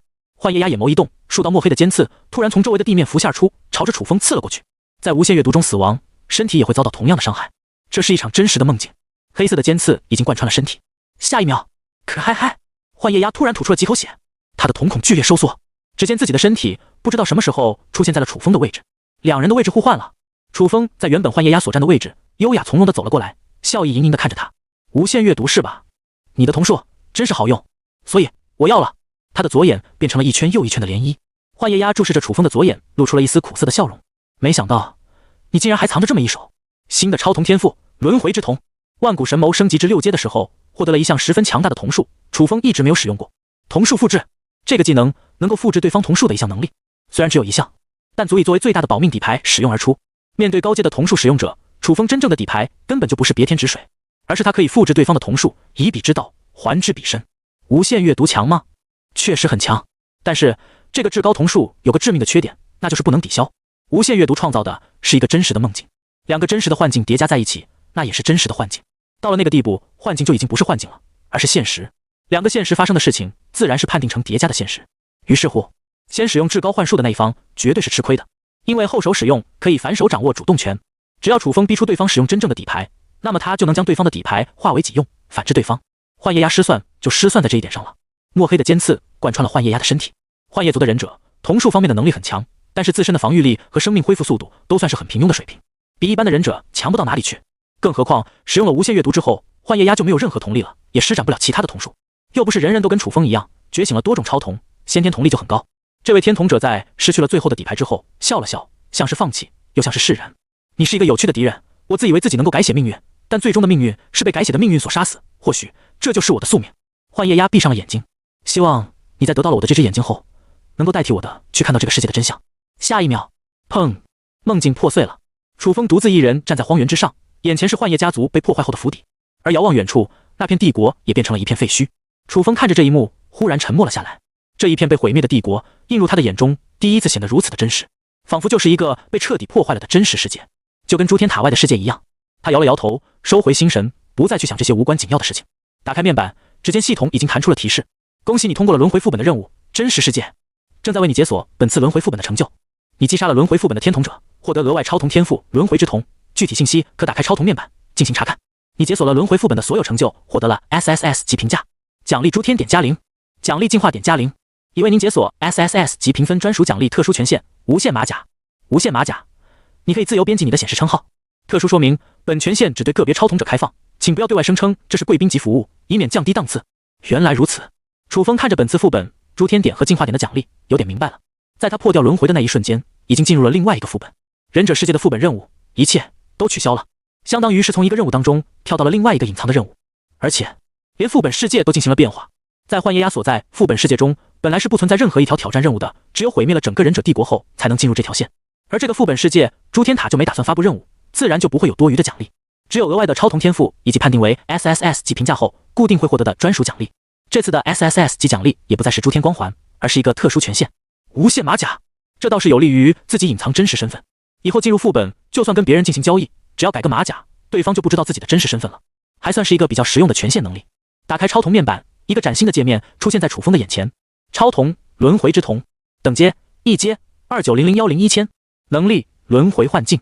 轮回幻境，你可以制造一个轮回幻境，用于模拟周遭发生的一切。备注：每3个阶段，轮回之瞳将会获得一项新的能力，并加强拥有的能力。楚风看着自己还有290010进化点，多到用不完，当下将轮回之瞳强化至6阶。你花费了1000进化点，轮回之瞳升级至2阶。你花费了5000进化点，轮回之瞳升级至3阶。你花费了2万进化点，轮回之瞳升级至4阶。你花费了5万进化点，轮回之瞳升级至5阶。你花费了10万进化点，轮回之瞳升级至6阶。再次打开面板，超瞳轮回之瞳，等阶6阶114010200000，能力轮回幻境，轮回转生，新无限阅读，新轮回转生。在副本任务之中，当一个目标死亡时，你可以使用轮回转生，将对方的状态恢复至受到致命伤害之前，限定次数3。无限阅读，你对一个目标释放无限阅读，制造出一个真实的幻境，使用的时间越长，消耗的瞳力将呈指数倍上涨。不愧是轮回之瞳，能力也太强大了。楚风不禁感到有些哑然，这轮回转生简直无敌了呀！相当于自己在副本当中有了3次免死的机会，而且这个机会还是能帮助其他人使用的，不仅能对超瞳者使用，还能对副本中的一些关键角色使用，这相当于是掌握巨大的 bug 外挂了。可惜是不能在诸天塔副本之外的现实中使用，不然就太过逆天了。至于无限阅读，那就更加不用多说了。幻夜鸦已经展现出无限阅读的可怕能力，能够制造出一场真实的幻境，相当于将对手拖到了一个自己随心所欲的地盘，爱怎么打就怎么打。当然，缺点就是瞳力消耗会很快，所以这是一张对付强者使用的底牌。你已经完成了轮回世界的副本，是否选择退出？面前出现了一个选项，楚风没有选择立刻退出。在离开本次副本之前，他还有一项重要的事情没有做，那就是探索远古天庭。每次进入下一个副本的时候，就会自动刷新探索远古天庭的机会。这样的事情，楚风当然是不会忘掉了。当楚风的身影再次出现在远古天庭的时候，呲啦啦，一道剧烈的电流声从旁边袭击而来，猝不及防地打在了楚风的身上。这电光立刻突破了黄龙符的防御，在楚风的身上爆炸而开。人刚进来，就这么没了。下一秒，一道白色的光晕在楚风的身上缓缓凝聚。轮回转生，没想到刚进来这里就有用到轮回之瞳的时候了。楚风不由苦笑一声，好在自己得到了轮回之瞳后，拥有轮回转生的能力，可以免疫3次致命伤害。而且根据技能的描述来看，应该是每进入一个副本都会刷新使用次数。进入远古天庭，这个次数自然也就刷新了。这样一来，楚风探索远古天庭所要承担的风险又进一步降低了。还有3个小时，远古天庭的副本界面跟上次的内容一样，探索的规则和时间限制都没有变化。楚风开启弥天形态，赶紧看看有没有什么值得探索的地方。他所站在的地方是上次获得3尖2刃刀的祭坛，这附近能探索的基本上就只有这一处地方了。俯瞰这片宫殿，楚风看见在隔着祭坛很远的另外一个角落，有一道巨大的龙门，似乎可以通往某个方向。但是这座龙门目前还不能过去，白色的边界覆盖了龙门的前方，如果过去的话，恰好卡在边界上，无法进去。或许必须等到万古神谋再进化一个阶段，能力获得提升的时候，他才能探索龙门之外的空间。还有什么地方呢？楚风继续扫视着宫殿的一切，而后他发现西南一侧有一个残破的古寺庙，似乎有点佛光从寺庙当中透露而出。或许那里有什么宝物。心念一动，楚风的腰间立刻出现了2个铁箱子。没错，正是立体机动装置。现在楚风进入远古天庭的这具身体依旧是幻夜月，而在忍者世界中签到获得的立体机动装置照样可以使用。虽然是进入了轮回世界的副本之中，但或许是因为没有退出诸天塔的缘故，所以签到获得的物品还在。借助立体机动装置的能力，楚风的身影在远古天庭的琼楼玉宇间飞速穿梭。不得不说，远古天庭的范围真的很大，即便使用立体机动装置，也足足赶了1个小时的路，才来到这间古寺庙的门口。走进去，楚风听到了一阵古朴的佛音在耳边流淌。跨过寺庙的大门，映入眼帘的是一棵古老的菩提树。虽然树干已经干枯了，上面的枝叶也不剩下几根，但从粗壮的树根来判断，这菩提树得10几个人围在一起，环抱一圈才能勉强抱住，怕不是长了上万年才能长得这么大。楚风先朝着这菩提树拜了拜，表示对此地神佛的敬畏。而后他小心翼翼地进入了庙宇之中。这远古天庭处处都是杀机，上次来取3尖2刃刀的时候就差点没命了。他第2次进入这里的时候，刷新的位置依旧是雷芒爆炸的那个区域。如果不是轮回之瞳有复活的能力，那怕不是跟1次挑战机会说再见了。即便自己还有2次复活机会，楚风也不敢随便乱用了。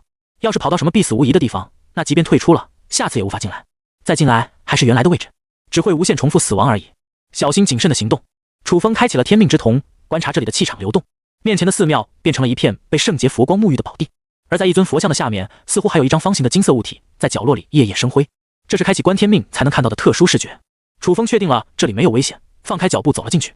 这没符文，顺着观天命的指引，楚风移开一座半丈高的小佛像，发现在这佛像下面压着一张符文，符纸之上刻画着佛印的图案。当他拿起佛印符纸的这一瞬间，系统突然弹出了一条提示：你在远古天庭遗迹之中获得了诸天秘宝古佛符。古佛符一次性使用符箓，远古天庭佛门高僧制作的，能够用来驱除邪物的符纸。品阶未知。接着古佛符这3个字就出现在楚风的诸天秘宝面板列表当中。再次打开超统者面板，楚风的个人信息又多出了一些东西：姓名风神，马甲可编辑，年龄17，超童至尊重童，品阶未知，万古神谋7阶，修罗之瞳5阶，天命之瞳5阶，轮回之瞳6阶。已解锁世界、武道世界、仙侠世界、大周皇朝、忍者世界。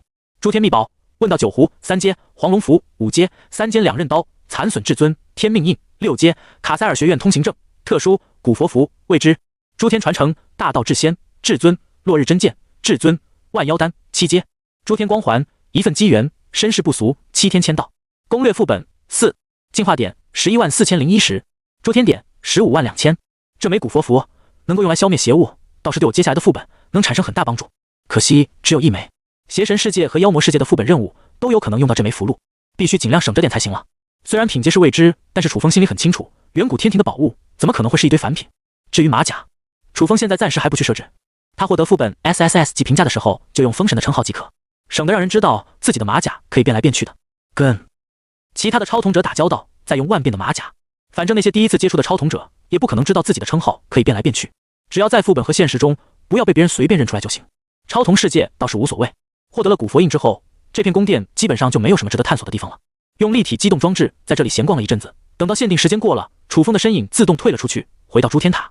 哎，你们听说了吗？有一批进入忍者副本的超统者，他们好像遇到 bug 了。不是吧？你以为是在玩网游吗？还 bug？ 诸天塔可不是一个大型网游啊，兄弟。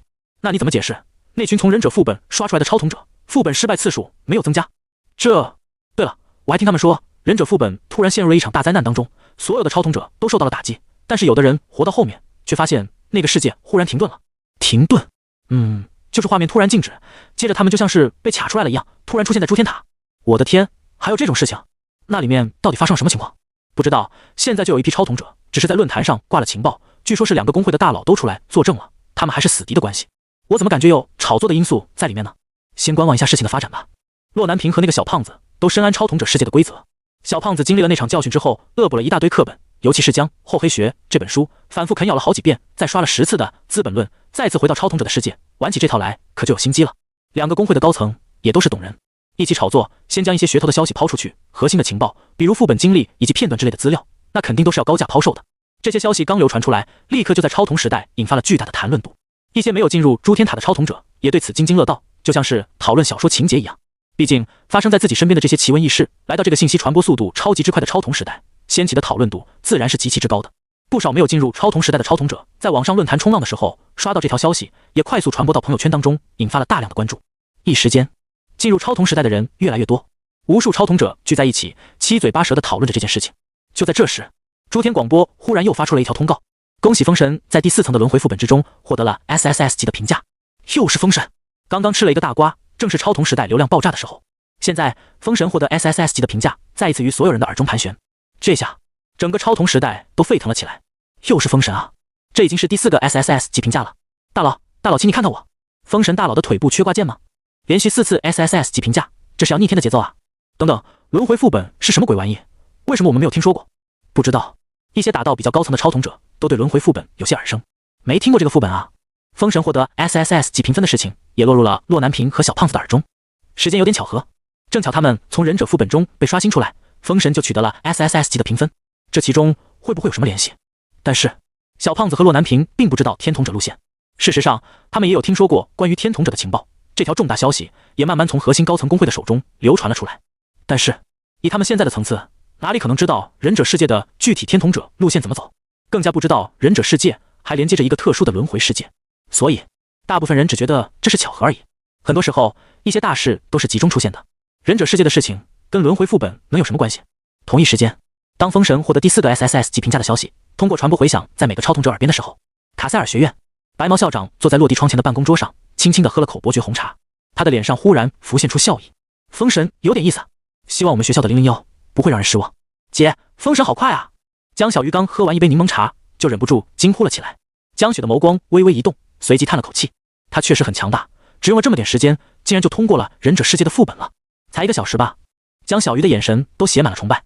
没错，如果根据现实时间的流速，楚风仅仅用了1个小时就搞定了第4层的 SSS 级评分。大周皇朝和仙侠副本都需要数个月的时间才能走完整个流程，相比之下，忍者世界的副本进度就要快多了。当然，正常情况下，这个副本的进度少说也要1个月，甚至花费1年的时间都是有可能的。伪明星那个老头子死了之后，3大帝国选出新的地位，淘汰掉超统者，还要跟反帝联盟的超统者打上很长时间才会结束这个副本，其中还包括了帝国发展的因素在里面。可是楚风在这次天统者攻略之中，只需要将副本毁灭了就行，而他的诸天光环在进行了7天的签到后，基本上就凑够了毁灭帝国所需要的物品，再加上之前的一系列准备，比前2个副本的进度要短多了。这攻略速度简直让人震惊，开一把排位花费的时间都可能比这个更久。姐，你也别泄气，到时候跟群里的那几个家伙合作一番，攻略的快一点，就把封神给比下去了呗。江小鱼看出了江雪被狠狠地打击了一下，连忙安慰道：行啦，别人能够连续拿4次 SSS 级评价，注定是我没法比的。江雪刚说完这句话，就看见不远处忽然出现了一道人影，正是楚风。小鱼，你可真是说曹操，曹操到了。江雪笑着开了句玩笑。楚风走了过来，问道：囧哥在这吗？你攻略的速度太快了，他还在里面休息呢，可以直接去找他。好，简单回复一句，楚风立刻朝着海边的小旅馆走去。姐，他有什么事情那么急啊？江小鱼看着楚风的背影，有些疑惑。我也不知道啊。趁着江小鱼不注意，江雪趁机捏了一把小姑娘的脸蛋。啊，江雪，你卑鄙，偷袭我可爱的脸蛋。这个晚上，超统者的世界一共有3个大新闻。第一个大新闻，诸天塔疑似出现了 bug， 忍者副本突然出现了变数，从副本中出来的超统者都不算做挑战失败，这可能是诸天塔的自我修复机制。不仅如此，这条大新闻还有个特别有意思的后续。打到4层的超统者特地进入诸天塔看了一下，在选择副本的界面当中发现了一个诡异的事情，忍者副本的选项消失了。原本在诸天塔的4层之中，忍者副本是恒定可以选的，因为这是低端副本，1到4层的诸天塔都可以选择挑战这个副本。但是现在这个副本却消失了，这不禁让人浮想联翩。许多超统者在疯狂水论坛提出了各种稀奇古怪的猜想。这群人啊，不把他们拉去写网文真是可惜了。第二个大新闻，封神连续获得了4次 SSS 级评价，这会不会是有史以来最强的超统者？当然，因为楚风已经连续拿到了3次 SSS 级评价，再拿一次，众人的反应已经有些麻木了。而且还有另外2个大新闻压着，所以这次有关封神的讨论度竟然没有那么高。倒是有人猜想他会不会连续拿5次，结果遭到了一些人的质疑。第三个大新闻，国内陆续出现超统者的破坏事件。这些超统者大部分都是心智未成熟的少年，很多都是没读书的，一下子拥有了强大的力量，就开始做出一些违反规则，甚至是破坏公共秩序的事情。目前属于高层的黑衣便服已经抓获了许多这样的少年，他们在背后查出，这些少年并不是毫无目的地进行这些破坏活动，背后是有组织的。顺着这条脉络进行调查，但是线索却断了。这些少年受到了一些资深超统者赠送的诸天点，所以才去做这些冒险的事情，目的就是为了兑换更前的诸天传承，攻略至更高的层次。如果是用诸天点来进行交易的话，那就没办法调查了。毕竟超同时代有着身份隐匿的机制，这比银行卡汇款或者现金流通交易要更加难以调查，甚至可以说连调查的途径都没有。而且拿到诸天点的超统者必须要完成他们的委托，因为有超同契约，他们是签署了超同契约，雇佣方再打给他们一笔对于底层超统者来说还算客观的诸天点，让他们按照计划去做一些破坏性的事情。而且大部分雇佣的对象还是一些未成熟的少年，这一下可是引起了不少人的愤怒。有人说这样的超统者绝对是毒瘤，他们的目标就是破坏公共秩序，是一群反星号者。有人说这可能是境外势力的渗入，必须严加小心。还有人说当下超同时代的和平只不过是表面现状而已，背后还隐藏着各种的暗流涌动，这个世界不会再那么和平了。众说纷纭，有一个很明显的现象是，现在越来越多的超统者开始思考诸天塔的意义到底是什么。小旅馆的房门被一张门卡刷开，楚风走了进去，正好看到囧哥站在床边看着黄昏，那背影忽明忽暗，让人看上去有种神秘莫测的感觉。听到身后的动静，囧哥转过头来，开口那标准的粤式平腔嗓音，就将他塑造的逼格全部打破了。这么快就拿个 SSS 评分回来了，牛逼啊！嗨，还好。楚风满脑子黑线，大哥，你起码也是有15层诸天塔实力的大神，能不能别张口就夸人家牛逼，完全就没有大佬的风范啊！我有一些问题想问你。楚风直接开门见山。哦，邪神副本的内容我已经帮你搞定好了，请报一条龙服务。说着，囧哥就将一份文件通过超同连接传送了过去。除此之外还有别的？楚风一边接收资料一边说道。那你问呗。天统者在诸天塔中到底是一个什么样的存在？楚风的眼睛注视着囧哥，十分认真地提出了这个问题。可惜对方戴着一张囧字面具，任何的微表情分析都对他没有作用。不过如果有平等合作的协议，或许自己应该不至于得到假情报。囧哥沉默了片刻，忽然笑了。你这个问题我目前也没有办法完全回答你，毕竟嘛，我又不打算攻略天统者路线，所以呢，我对天统者的机制了解也不是很深，我也就是个攻略至8层的超统者，只是情报领先，但对这个超同时代知道的仅仅是一小部分而已，只有那露出在海面之外的冰川一角。而这个诸天塔就像这茫茫的大海一样，还有无限的未知，需要超统者去慢慢探索，所以这些东西可能也要到很高层才能弄明白了。我也不知道我能达到哪个地步，或许后面的未知就要交给你这样有潜力的年轻人自己去探索，别人给不了你答案。楚风点了点头，我明白了。不过呢，我倒是有一个信息可以提供给你，但是可能没什么用。囧哥顿了顿，天统者的任务只能进行一次，也就是说天统者只要被击杀，那就彻底在诸天塔消失了。不仅如此，有关天统者的任务和地点也都无法进去，甚至有可能整个世界都进不去了。比如你在获得了武道世界的 SSS 级评分之后，虽然还能进入武道世界，但他们不会再接到宇阳城的任务，而是换成其他的地点。武道世界的范围很广，超统者很可能传送到其他地点进行其他任务了，但是宇阳城却永远不会再开放，也没有相关任务，因为那里的天统者已经死了。而忍者世界是一个比较小的世界，基本只有那个副本，所以当你完成了天统者任务后，这个世界就再也不能选了。所以 SSS 级评分只能获得一次，因为同一个天统者只要对应的任务被完成，它就会消失，相关的任务也会消失。那么这是不是可以进行一些大胆的推断？在诸天塔的各个世界当中，只有天统者是真实的呢？那看起来我必须攻略到诸天塔的上层，才能真正知道这些答案了。楚风语气平静的回应，哈哈，确实不错，不管怎么说，这些都只是猜想而已。囧哥笑着转过了身，既然如此，你要做的事情很简单，攻略至高层，那么该知道的到时候自然就知道了。没错。楚风嘴角微微勾起，现在想这些对于自己毫无用处。诸天塔一共有99层，他才攻略至4层，虽然对比其他的超统者，他的层次已经不低了，但是放在整个诸天塔的规则当中，只是探索到其中很小的一部分，或许这才是个开始而已。在这条路上，楚风已经选择好了自己的道路，无论诸天塔的规则怎么样，他都要沿着这条道路走下去。天统者是真实的又怎么样？不过是一道门槛而已。不管是不是真实的，楚风面对自己的敌人绝对都不会心软，所以他也不会因为天统者是来自其他世界的真实人物就有丝毫手软。哼，说不定这诸天塔都不是什么好东西。抱歉，楚风的道德观念是在对待自己人，亦或者是站在公理的角度，这套观念才有约束性的。但是在诸天塔遇到的敌人，他绝对不会手软，甚至要多狠那就有多狠。邪神副本的资料我已经给你了，这次情报交换到这里就差不多了。如果你日后有什么需要的话，可以用诸天点，或者是你身上一些用不到的诸天传承或秘宝进行交换。总而言之，在我这里，只要价值同等的东西都可以进行交换，希望到时候能跟你一直保持合作。囧哥客套了一句合作的话语。好，楚风点头，没有多说什么。他已经听出了对方的意思，随即退出了房间，转身离开。打开邪神副本的资料，背景：雪国千叶镇的第7中学存在着7个怪谈，这7个怪谈成为了学校的诅咒，而这所学校当中有7个灵性较强的孩子可以掌握守护灵的。亮任务：超统者将会随即被选为其中一个孩子的守护灵，帮助他们活到离开学校的那一天。备注：这是一个特殊的任务，因为以守护灵的形式附身，所以超统者并不能自主行动，只能通过瞳术影响守护者的行动，并尽可能让他们远离危险。楚风看着这些资料，喃喃道：邪神世界是诸天塔比较高层的世界，如果在底层进行相关任务，难度也会相对应的进行调整。这个雪国的中学应该只是邪神世界其中的很小一部分，任务类似于生存，甚至都不用对付邪神这种级别的 BOSS。 但是这个任务也有很特殊的点，以守护灵的形式降临，就只能附身在那些孩子身上，用他们的身体去释放瞳术，但不能自由的操控身体。这样一来，普通的超统者也就没有办法主动去探索天统者的路线了。然而若是拥有轮回之瞳，那就不一样了，只要施展轮回幻境，我就能主动操控这个孩子，继而选择我主导的路线。难怪需要获得轮回之瞳才能在第5层攻略邪神世界，不然还得延后好几个副本。简单说明，楚风攻略忍者世界和邪神世界的真正目标是尽早获得能够进入妖魔复苏副本的资本，越早获得邪神世界的天瞳，就能越早进入妖魔复苏的副本。但是邪神世界属于诸天塔的高层副本，一般都是7、8层才能打的，要是一步步发展，拖到那个时候，等打完邪神副本，妖魔复苏的个人副本就已经不香了。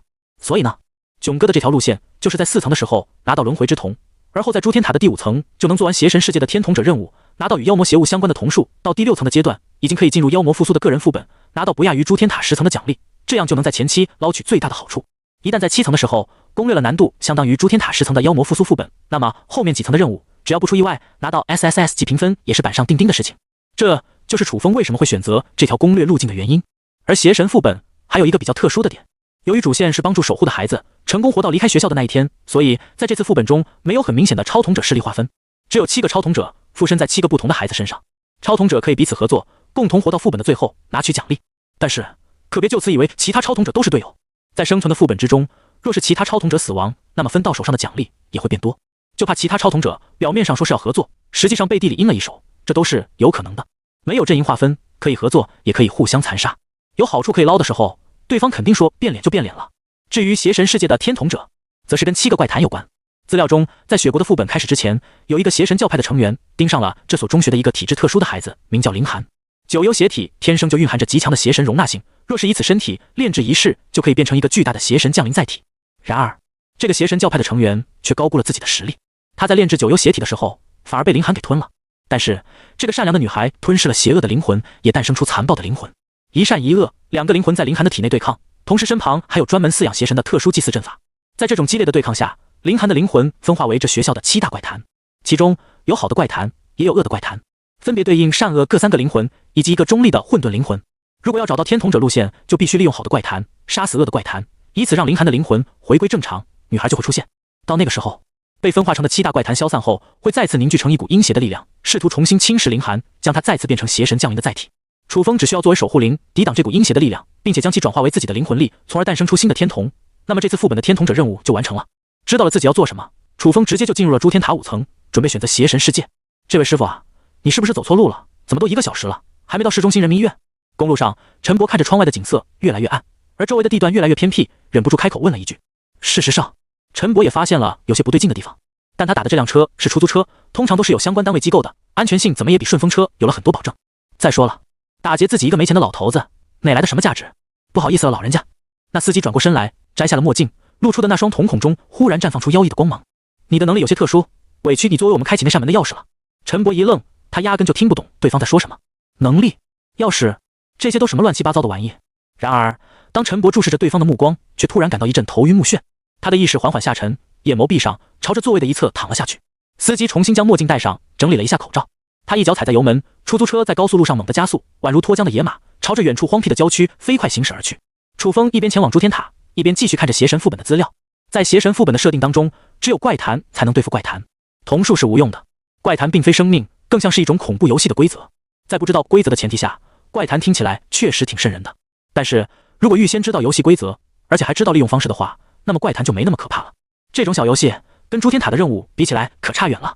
厕所里的花子君、人脸楼梯，到了傍晚会变成红色的泳池，会动的蒙娜丽莎，可以无限切割的富江同学，还有校园隔壁画室里的等身镜。这7个怪谈在楚风的脑海里浮现出，他在想着如何利用怪谈之间的关系，达成天童者任务的触发条件。不知不觉，楚风就已经进入了诸天塔5层。负责引导的小精灵来到了楚风的身边，帮助他选择副本。就在这时，一道交谈声从旁边传来：“俊介君，我们的人都已经准备好了，可以进入邪神世界。到时候能保证我在副本中不会死亡吧？放心，根据这次副本的机制，我们已经挑选好6个对应能力，并且受过培训的龙国超童者，他们已经签订了超童契约，可以跟您合作。那就行。”楚风听着旁边的对话，皱了皱眉头，好像是樱花国那边的人。虽然听语言是樱花国那边的，一阵叽里呱啦，语速很快，但在超童时代当中，异国的语言都会自动翻译理解。异国的超童者倒是第一次遇到，而且听他们的意思，似乎还是7个人一起组团去进行任务的。楚风犹豫着要不要等下一批，不过转念一想，估计其他超童者进入邪神副本也是组队的，不会单独进入。毕竟是生存副本，如果身边都是队友的话，还有个照应。就算等下一批，或许还是一样的团队超童者。而且在第5层就攻略邪神副本的超童者，估计还是少数。要是错过这一趟，那就不知道要等到什么时候才能再等到下一批进入邪神副本的超童者了。楚风做了一个决定，抢位置。他佯装在这里选择副本，实际上在注视着对面超童者团队的动向。自己不能提前选副本，否则被他们知道后，肯定会想办法避开。所以等到他们人来齐之后，大家一起进入副本。楚风就不信对面7个人自己还一个都抢不过。他一边浏览副本信息，一边悄悄观察对面团队的情况。来自樱花国的超童者全名叫滨崎俊介，似乎有什么特殊的任务，所以来到这里一起组队。楚风在论坛冲浪的时候也阅读过相关情报。超童时代是有界限的，一般在哪个国家进行连接，就会进入哪个国家的超童时代。也就是说，这个樱花国的超童者已经来到了龙国。从对方的话语来看，他来到这里身上好像还有什么特殊的任务。就让我看看你身上到底有什么秘密。楚风暗中开启了至尊重瞳，心念一动，指定观看滨崎俊介关于这个副本的过去。下一秒，眼前的画面发生了巨大的变化。一个狭小的会议室当中，滨崎俊介的身后是一个投影屏幕，上面播放着邪神副本的视频，都是一些关于攻略的情报。座位下面坐着6个超童者，看起来就是其他团队成员。滨崎俊介指着屏幕上的几张图片，这次我们的行动路线很简单，帮助恶之怪谈，消灭善之怪谈。只要我们在这所学校制造更多的负面情绪，那么画室里的镜子，也就是凌寒的混沌灵魂，就会偏向于恶之怪谈。到时候我们只需要帮助恶之怪谈吞灭所有的善之怪谈，邪神就会降临。我的瞳术会将邪神封印在镜中，而你们只需要在那个时候将守护灵之力注入到凌寒的身上，不要让目标物死亡，这次副本就能赢得 SS 级的评价。都听明白了吗？是。画面到这里就结束了。楚风的眼眸已经微微眯了起来。那个俊介竟然知道天童者的副本路线，利用怪谈消灭怪谈，无论是帮助恶的还是帮助善的，都能让最终的怪谈融合在一起，让凌寒出现。滨崎俊介也是个老资本家了，底下的几个超童者估计都是实力比较强劲的散兵，他们可以根据超童契约去强大的工会执行一些散的委托任务。一般只有能力较为特殊的超童者才能接到这种活儿，报酬嘛，往往比工会更高，而且更自由。他们不会屈尊于某个工会，只会接自己喜欢并且认可、酬金很高的任务，而且跟他们组在一起的也都是专业团队。但是这其中往往也存在着一个信息差，委托方是制作超童契约的那一方超童者，所以更深的副本细节根本不会与他们说。就比如滨崎俊介选择的这条路线，评价可不是 SS 级，而是 SSS 级。但如果说是 SSS 级的话，需要的雇佣费绝对会翻倍。滨崎俊介事实上知道邪神世界的天童者路线，但是故意不说，就是要雇佣这些散兵给自己当枪啊。没想到这次副本竟然遇到了一个跟我同样知道天童者路线的家伙。既然如此，那就更不能随便放他们进去了，必须在这次副本当中消灭他们。楚风的眼中闪过一丝锋芒，如果对方知道天童者路线，那就更不能让他们随便进去。天童者任务只能完成一次，要是他们这次进去完成了天童者的任务，那自己的计划岂不是全给打乱了？那个滨崎俊介恐怕也不是什么简单的角色，来自樱花国，却知道邪神副本的天童者路线。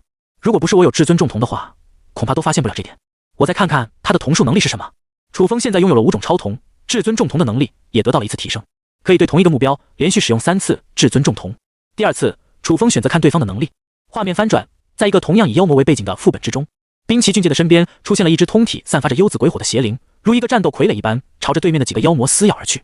妖魔属于灵体，在对付超瞳者时有一定的优势，而且数量很多，是比较难处理的敌人。然而当这些妖魔遇到了滨崎俊介的邪灵之后，头也不回的飞速逃遁，跟见了鬼似的。但紫色邪灵对这几个小妖紧追不放，以极快的速度追赶上去，将他们抓住之后肆意啃食。被吞噬的妖魔化作一股邪气，进入了邪灵的身体中，同时反馈给兵旗俊介的超瞳，来到一只更加强大的妖魔面前。兵旗俊介的瞳孔忽然爆发出一阵妖异的紫光，面前的巨大邪灵忽然被封印在兵旗俊介的瞳孔之中，竟是被炼化成他自己的邪灵。画面到这里就结束了。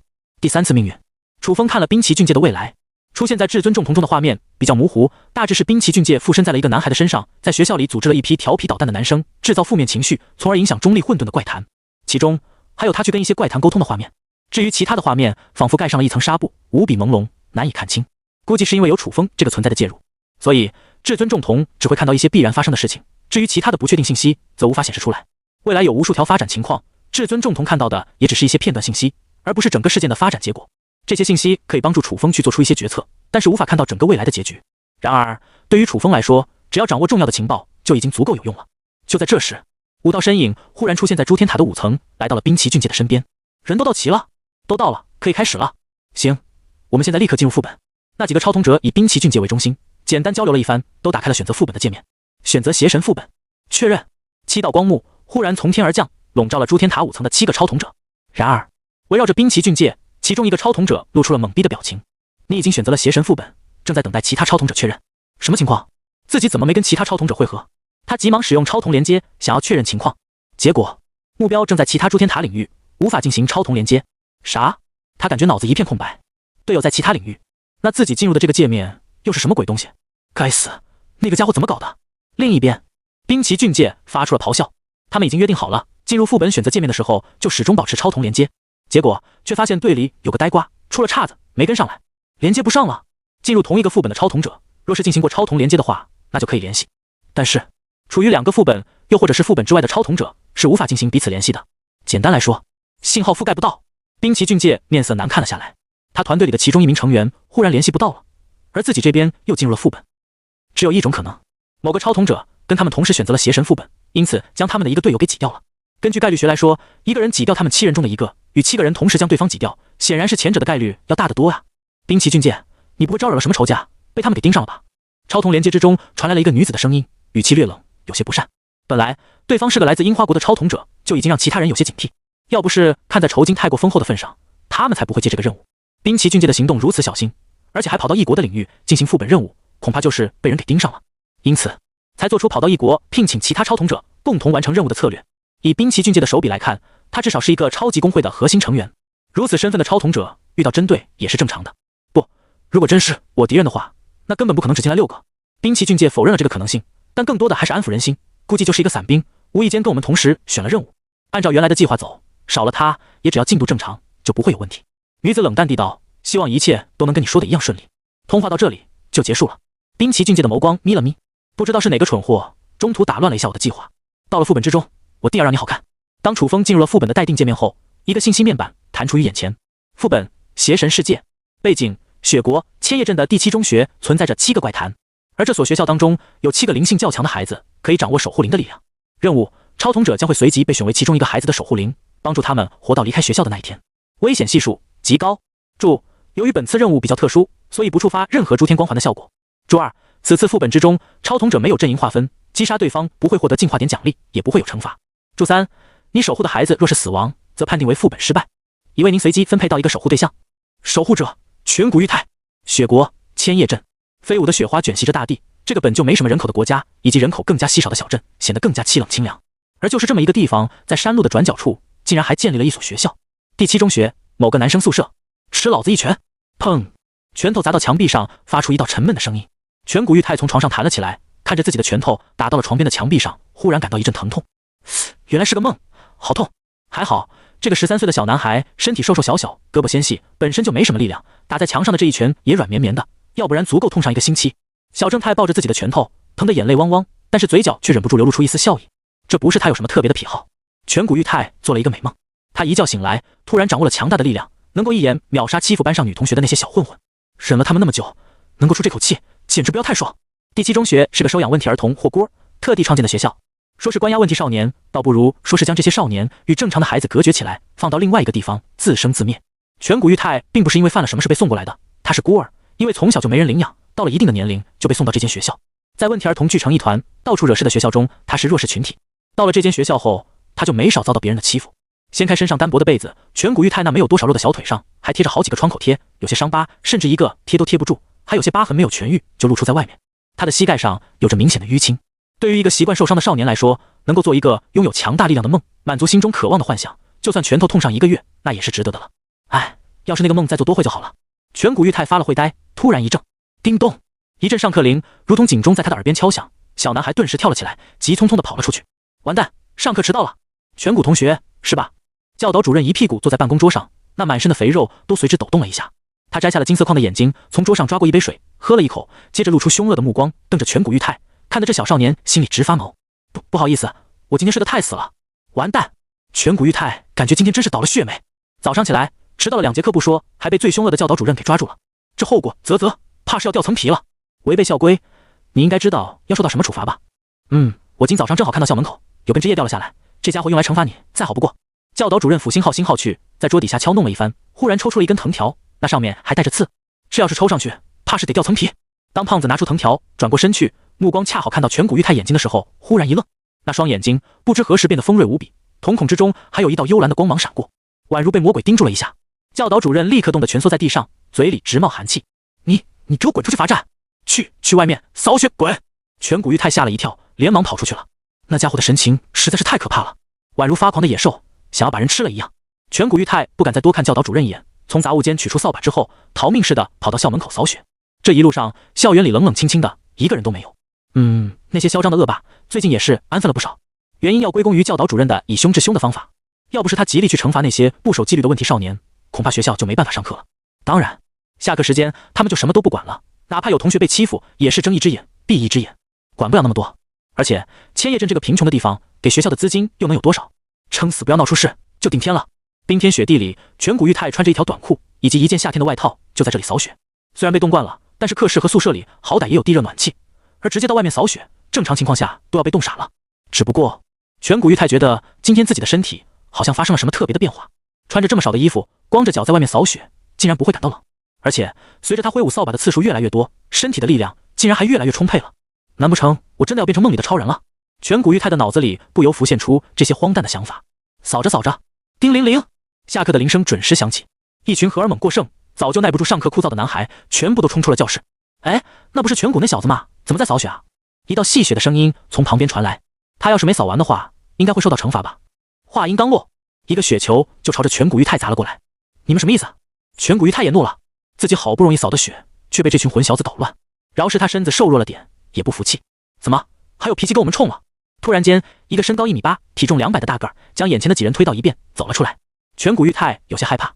其中上元虎太郎是同龄人中发育最快、最夸张的家伙，他才14岁，身材就比肩2个正常的成年男子，连教导主任都怕他3分。颧骨玉泰没想到那几个混小子竟然连上元虎太郎都叫上了，顿时有些怂了，跪下道歉。上元虎太郎狞笑道。其他的学生也都跑过来看热闹，许多混混都是不嫌事大，在一旁找乐子看。突然被那么多人围观，颧骨玉泰咬了咬牙，清秀的脸上还显得有些硬气。我不，有点骨气，不过我就喜欢让有骨气的人跪伏在我的拳头下。上元虎太郎的脸上挂着狰狞的表情，突然身形一窜，向着颧骨玉泰扑了上去。嗖！众人只觉得那个1米8的大汉瞬间变成了一道残影，从他们的眼前掠过。上元虎太郎的肌肉先天就发达，体重都是实打实的肌肉堆叠上去的，不仅力量很强，爆发速度也十分惊人。围观的男生一阵戏谑，女生忍不住捂住了眼睛。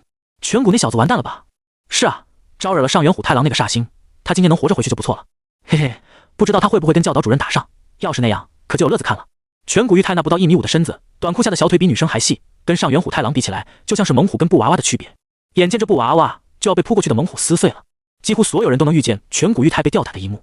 然而，颧骨玉泰的左眼突然变得深邃了起来。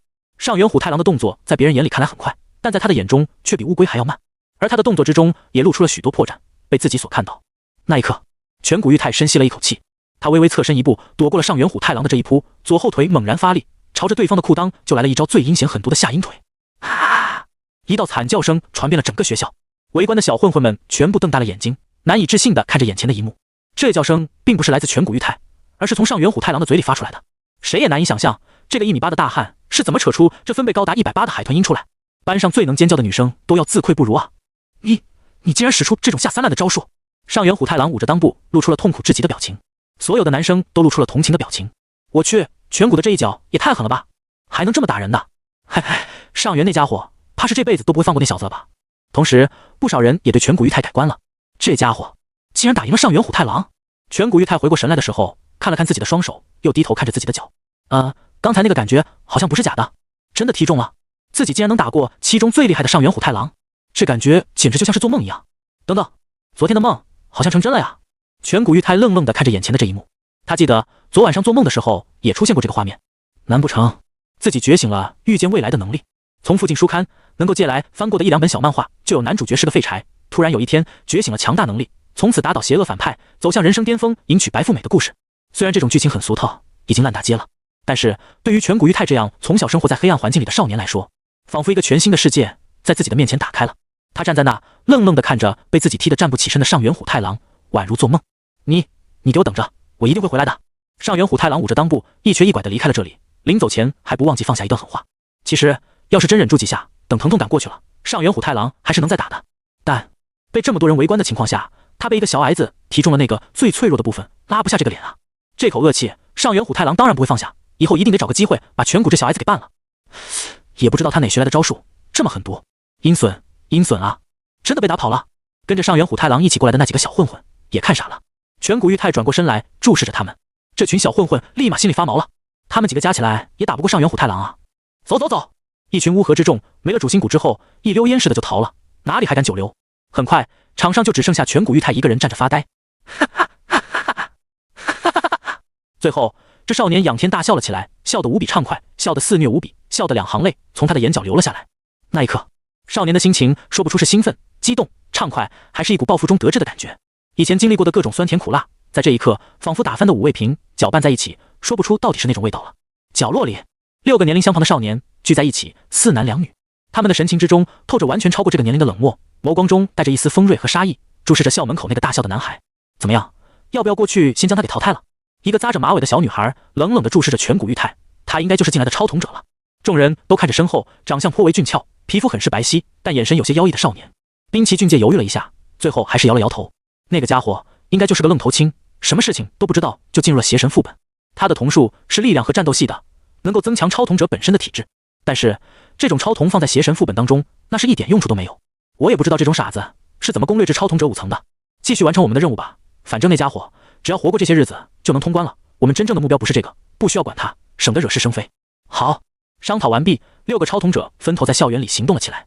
某个特殊的空间之中，楚风感受到周围的波动，将精神力引导至那边，变成了守护灵的形态。他反而可以360度无死角地观测周围的场景，时刻注意动向。那6个超统者的动作和反应皆落在了楚风的眼中。哼，有点意思，他们当中竟然有控心之瞳，这倒是比我的轮回之瞳要来的直接。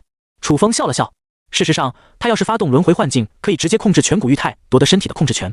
但是楚风最后还是选择了其他的方式。他来到邪神副本，以守护灵的形式降临至颧骨玉太身上的时候，已经看完了他一生的经历。不知怎么，楚风就想试试正常的流程，以一个守护灵的形式去守护这个少年，可以说是一种任性。但楚风就是想用这种方式去完成天统者的任务，去尝试这种守护。晚上10点，颧骨玉太才从教务处办公室回来。今天在学校里发生了这档事，虽然明知道是上元虎太郎挑事，但因为对方是受害者，所以反倒是颧骨玉太受到了惩罚。他在晚上的时候挨了教导主任几鞭子，待遇有点不公。然而颧骨玉太已经懒得将这件事情放在心上了，突然有了如此强大的能力，他兴奋到简直晚上都要睡不着觉。何况教导主任被他早上那么一瞪，内心里也有点怕了这个少年，鞭子的力道也不敢打得太狠，能毫发无损就将上元虎太郎打得起不了身。天知道这个小瘦子到底有多能打，教导主任也只是象征性的抽了2鞭子，而颧骨玉太的体质经过改变之后，这点伤害压根连挠痒痒都算不上。甚至教导主任进行鞭笞训诫的时候，颧骨玉太还在发呆。回到空无一人的宿舍当中，准确来说，颧骨玉太一个人就睡一个房间。他跟班里的其他同学一起住的时候，受过不少欺负。有一次在厕所里小便的时候，有个男生突然从背后推了他一下，他摔下去的时候，额头碰在了墙上，流了很多血。幸好后面没什么大事，包扎一下就好了。但从此以后，颧骨玉太也被分出了那个宿舍，免于被其他同龄人恶意欺负。经过简单的洗漱之后，颧骨玉太躺在了床上，幻想着自己拥有强大的力量后，或许可以保护身边的朋友不受伤害。我好像没什么朋友。愣了愣，颧骨玉太忽然想到了这个关键问题，尴尬了。脑子里闪过无数的幻想，颧骨玉太的意识逐渐下沉，没过多久就进入了梦乡。但是当他睁开眼睛的时候，却发现自己来到了一座山上，脚下的土地荒僻无比，遥望而去，远处的突峰皆是一片荒芜，无虫蚁鸟兽，亦没有草木生长。从这座荒山向着远处看去，一座妖气冲天的塔由无数条锁链悬挂在一口深渊的半空中。时不时一阵阴冷的风携带着令人毛骨悚然的尖笑声从那座悬浮塔的方向飘荡而来，仿佛来自地狱幽魂的哀嚎。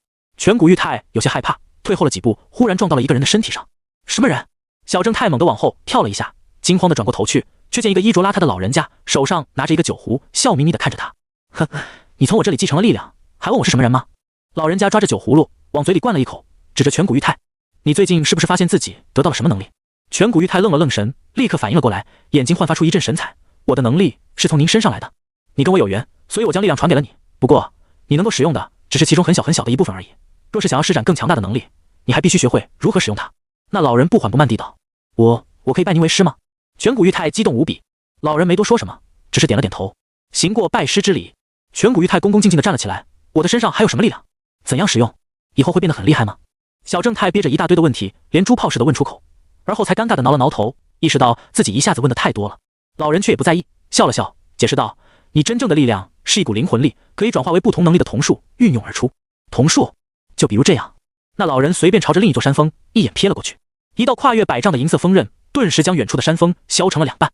颧骨玉太瞪大了眼睛，这也太牛逼了吧！想不想学？想。小正太点头点得跟小鸡啄米似的，试着集中精力。老人耐心的指引。颧骨玉太闭上眼睛，耐心的感悟灵魂力。下一秒，他睁开了眼睛，一道锋刃凭借着他的意识从虚空之中划过，正是掠空铜斩的雏形。虽然威力远不及老人削开山峰那么大，但已经有了不小的杀伤力。记住，杀招不能随便对别人使用，只有遇到危险的时候才能用来反抗敌人。老人的话语带着严肃，接下来我会教你另外一些瞳术的用法。接着，老人将幽冥寒冰、天命威压、杀意凝聚等瞳术都示范了一遍。颧骨玉太学的也很快，一下子就知道如何使用了。这本身还是由于他的身份也比较特殊，能够使用守护灵的力量。超瞳者以守护灵的形式降临到这个少年的身上，只要知道自己的存在，那么就能很快学会瞳术的使用方法，而消耗的也是超瞳者的灵魂力，当然好掌控了。你已经初步掌握了这股力量，接下来就看你怎么使用它们了。老人微微一笑，旋即他似乎又想起了什么事情。另外，如果你有机会的话，可以去旧校舍3层女厕所第3间敲3次门，那里有我收的另一个徒儿，也就是你的师姐，她叫做花子小姐。你只要低声念2句花子小姐，花子小姐，你在吗？她就会出现。日后你会有需要她的地方。颧骨玉太听完了这段话，心里也是暗暗一惊，不愧是能够梦中传授自己力量的老人家，收的徒弟貌似也不是等闲之辈，难不成一个幻想世界真的要为自己打开了大门？是，师傅。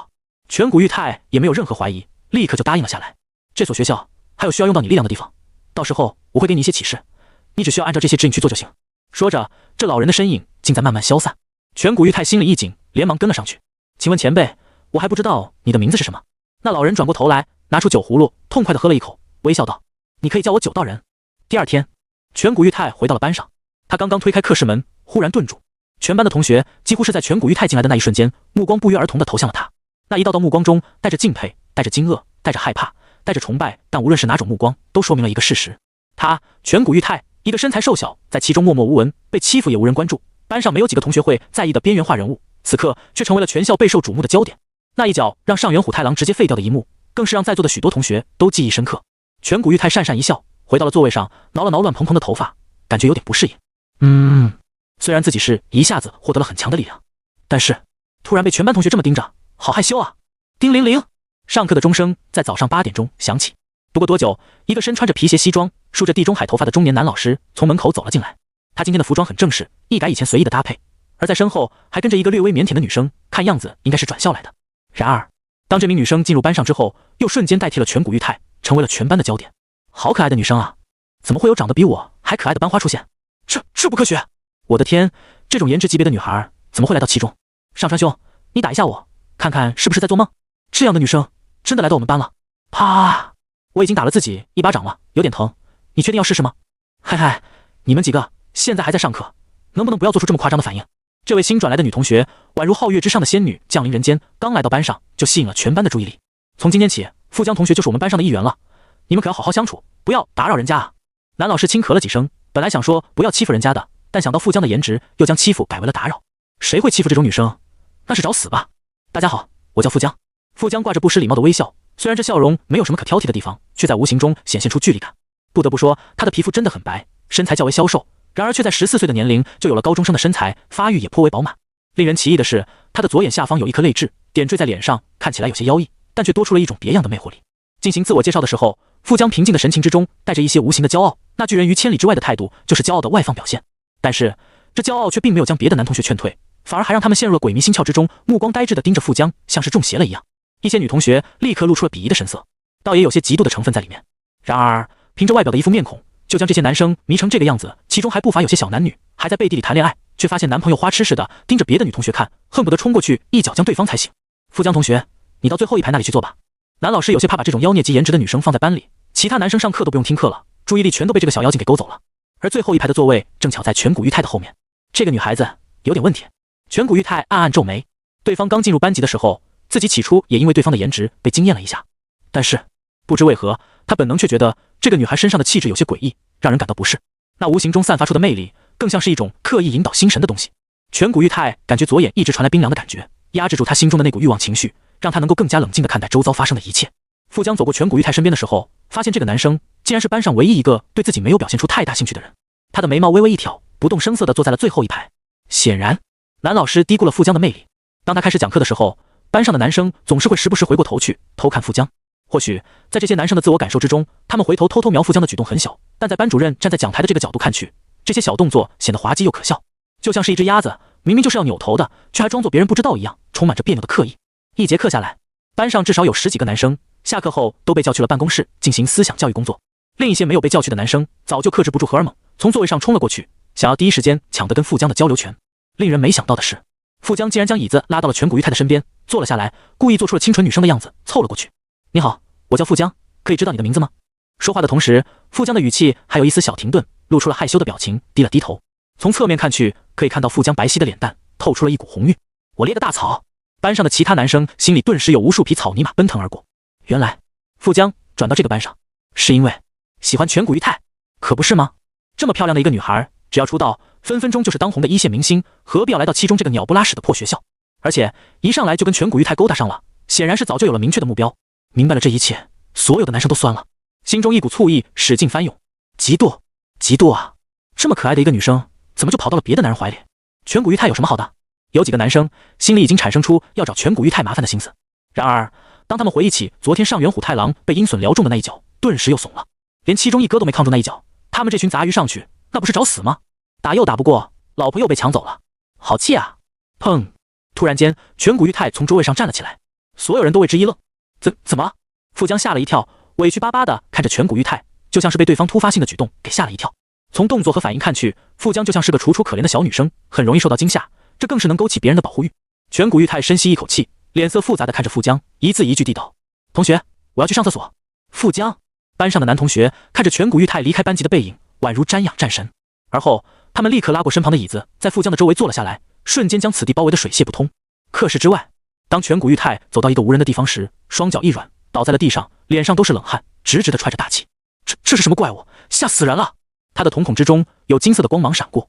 就在富江面向他的那一秒，颧骨玉泰眼前的画面发生了变化，哪里还有什么可爱的女孩？那个富江身体忽然开裂，但却没有血喷涌出，反倒是裂了开来，变成了2个人。他的神情也变得狰狞无比，宛如母夜叉一样，嘴巴张开的时候露出了尖尖的獠牙，注视着自己的2只眼睛，还在往下淌着血，比恐怖片里的女怪还要吓人的多。在那个画面中，颧骨玉泰第一时间被吓了一跳，连忙使用一道掠空铜斩斩了过去，富江的身体立刻被银色的锋刃切割成2半。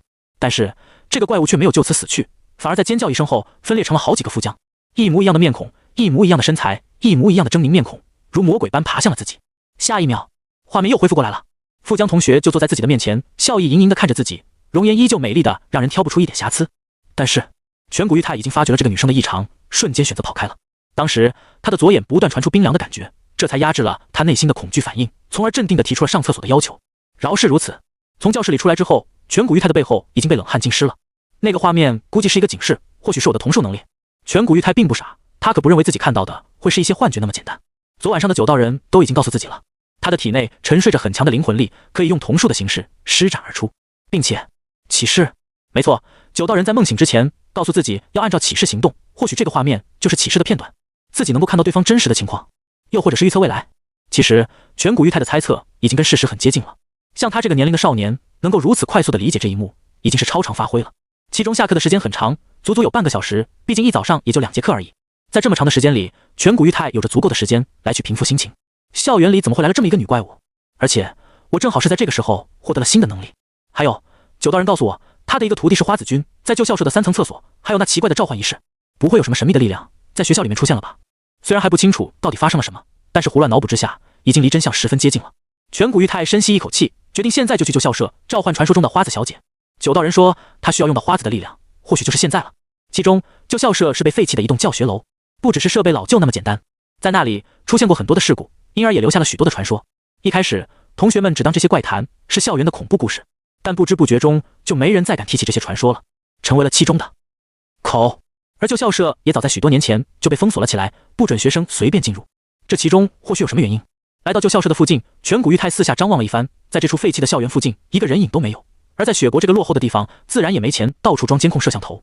在通往旧校舍的走廊、楼梯口处，都加装了一道厚厚的铁栏杆。这点障碍当然难不倒强化后的颧骨玉太。他手脚轻快地翻了过去，从3米高的栏杆上跳了下来，轻松落地，接着往旧校舍的深处走去。旧校舍的许多班级门都是被牢牢封死的，从窗口看去，可以看见许多坏掉的桌椅胡乱地摆放一地，黑板也画着各种各样的图案，没有擦过，地面还有洒落的粉笔之类。在一些走廊的地板上画着一些粉笔的图案。当颧骨玉太走到4栋教学楼的楼梯口处，回头一看，只见楼梯上画着一个歪歪扭扭的小孩笑脸。那小孩看上去像是在笑，但更多的看上去却像是在哭一样。白的、粉的、蓝的、灰的各种颜色的粉笔线条纷乱地交织在这张小孩笑脸上，就像是几个捣蛋鬼贪玩的胡乱涂鸦了一个丑陋的小孩子，丝毫没有规则和艺术的美感。同学，上来帮个忙呗！突然间，在那楼梯口处传来了一道声音。颧骨玉太立刻警觉了起来，低声地问了一句：谁在那上面？我在这摔倒了，你走上来扶我一下。你人在哪啊？你走上楼梯，转个弯就能看见我了，我膝盖流血了，不方便走。那声音听起来稚嫩无比，不像个中学生，倒像是个小孩子。深吸一口气，颧骨玉太小心翼翼地朝着那个楼梯口走了上去。当他的脚踩在那个小孩笑脸上的时候，忽然感觉到脚底的感觉软软乎乎的。低下头去，只见一个五窍流血、嘴巴张大、似笑似哭的小孩面孔出现在楼梯口。下一秒，颧骨玉太感觉自己的脚一滑，他的身体立刻向着后面的楼梯倒了下去。砰！他的脑袋似乎砸在了某个尖锐的地方上，顿时没了知觉。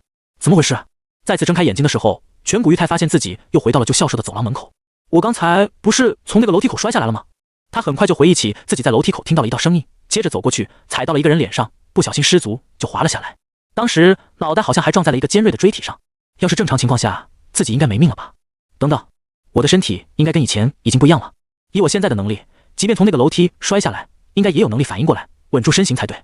怎么会？联想今天发生的一系列事情，颧骨玉太很快察觉到一个情况，这所学校可能没有自己想象中的那么简单。他深吸一口气，明白了刚才或许就是自己看到的命运片段。要是真的踩到了那个楼梯，或许真的会死。再次往前走的时候，颧骨玉太立刻绕开了那个楼梯，往别的路口上去，朝着旧校舍3层的女厕所走去。隐约间，他还听到背后有人在呼唤自己的名字。然而，颧骨玉太里都没理这些声音。虽然不知道那些都是什么东西，但既然九道人叫自己去旧校舍的3层女厕所，应该是不会害自己的。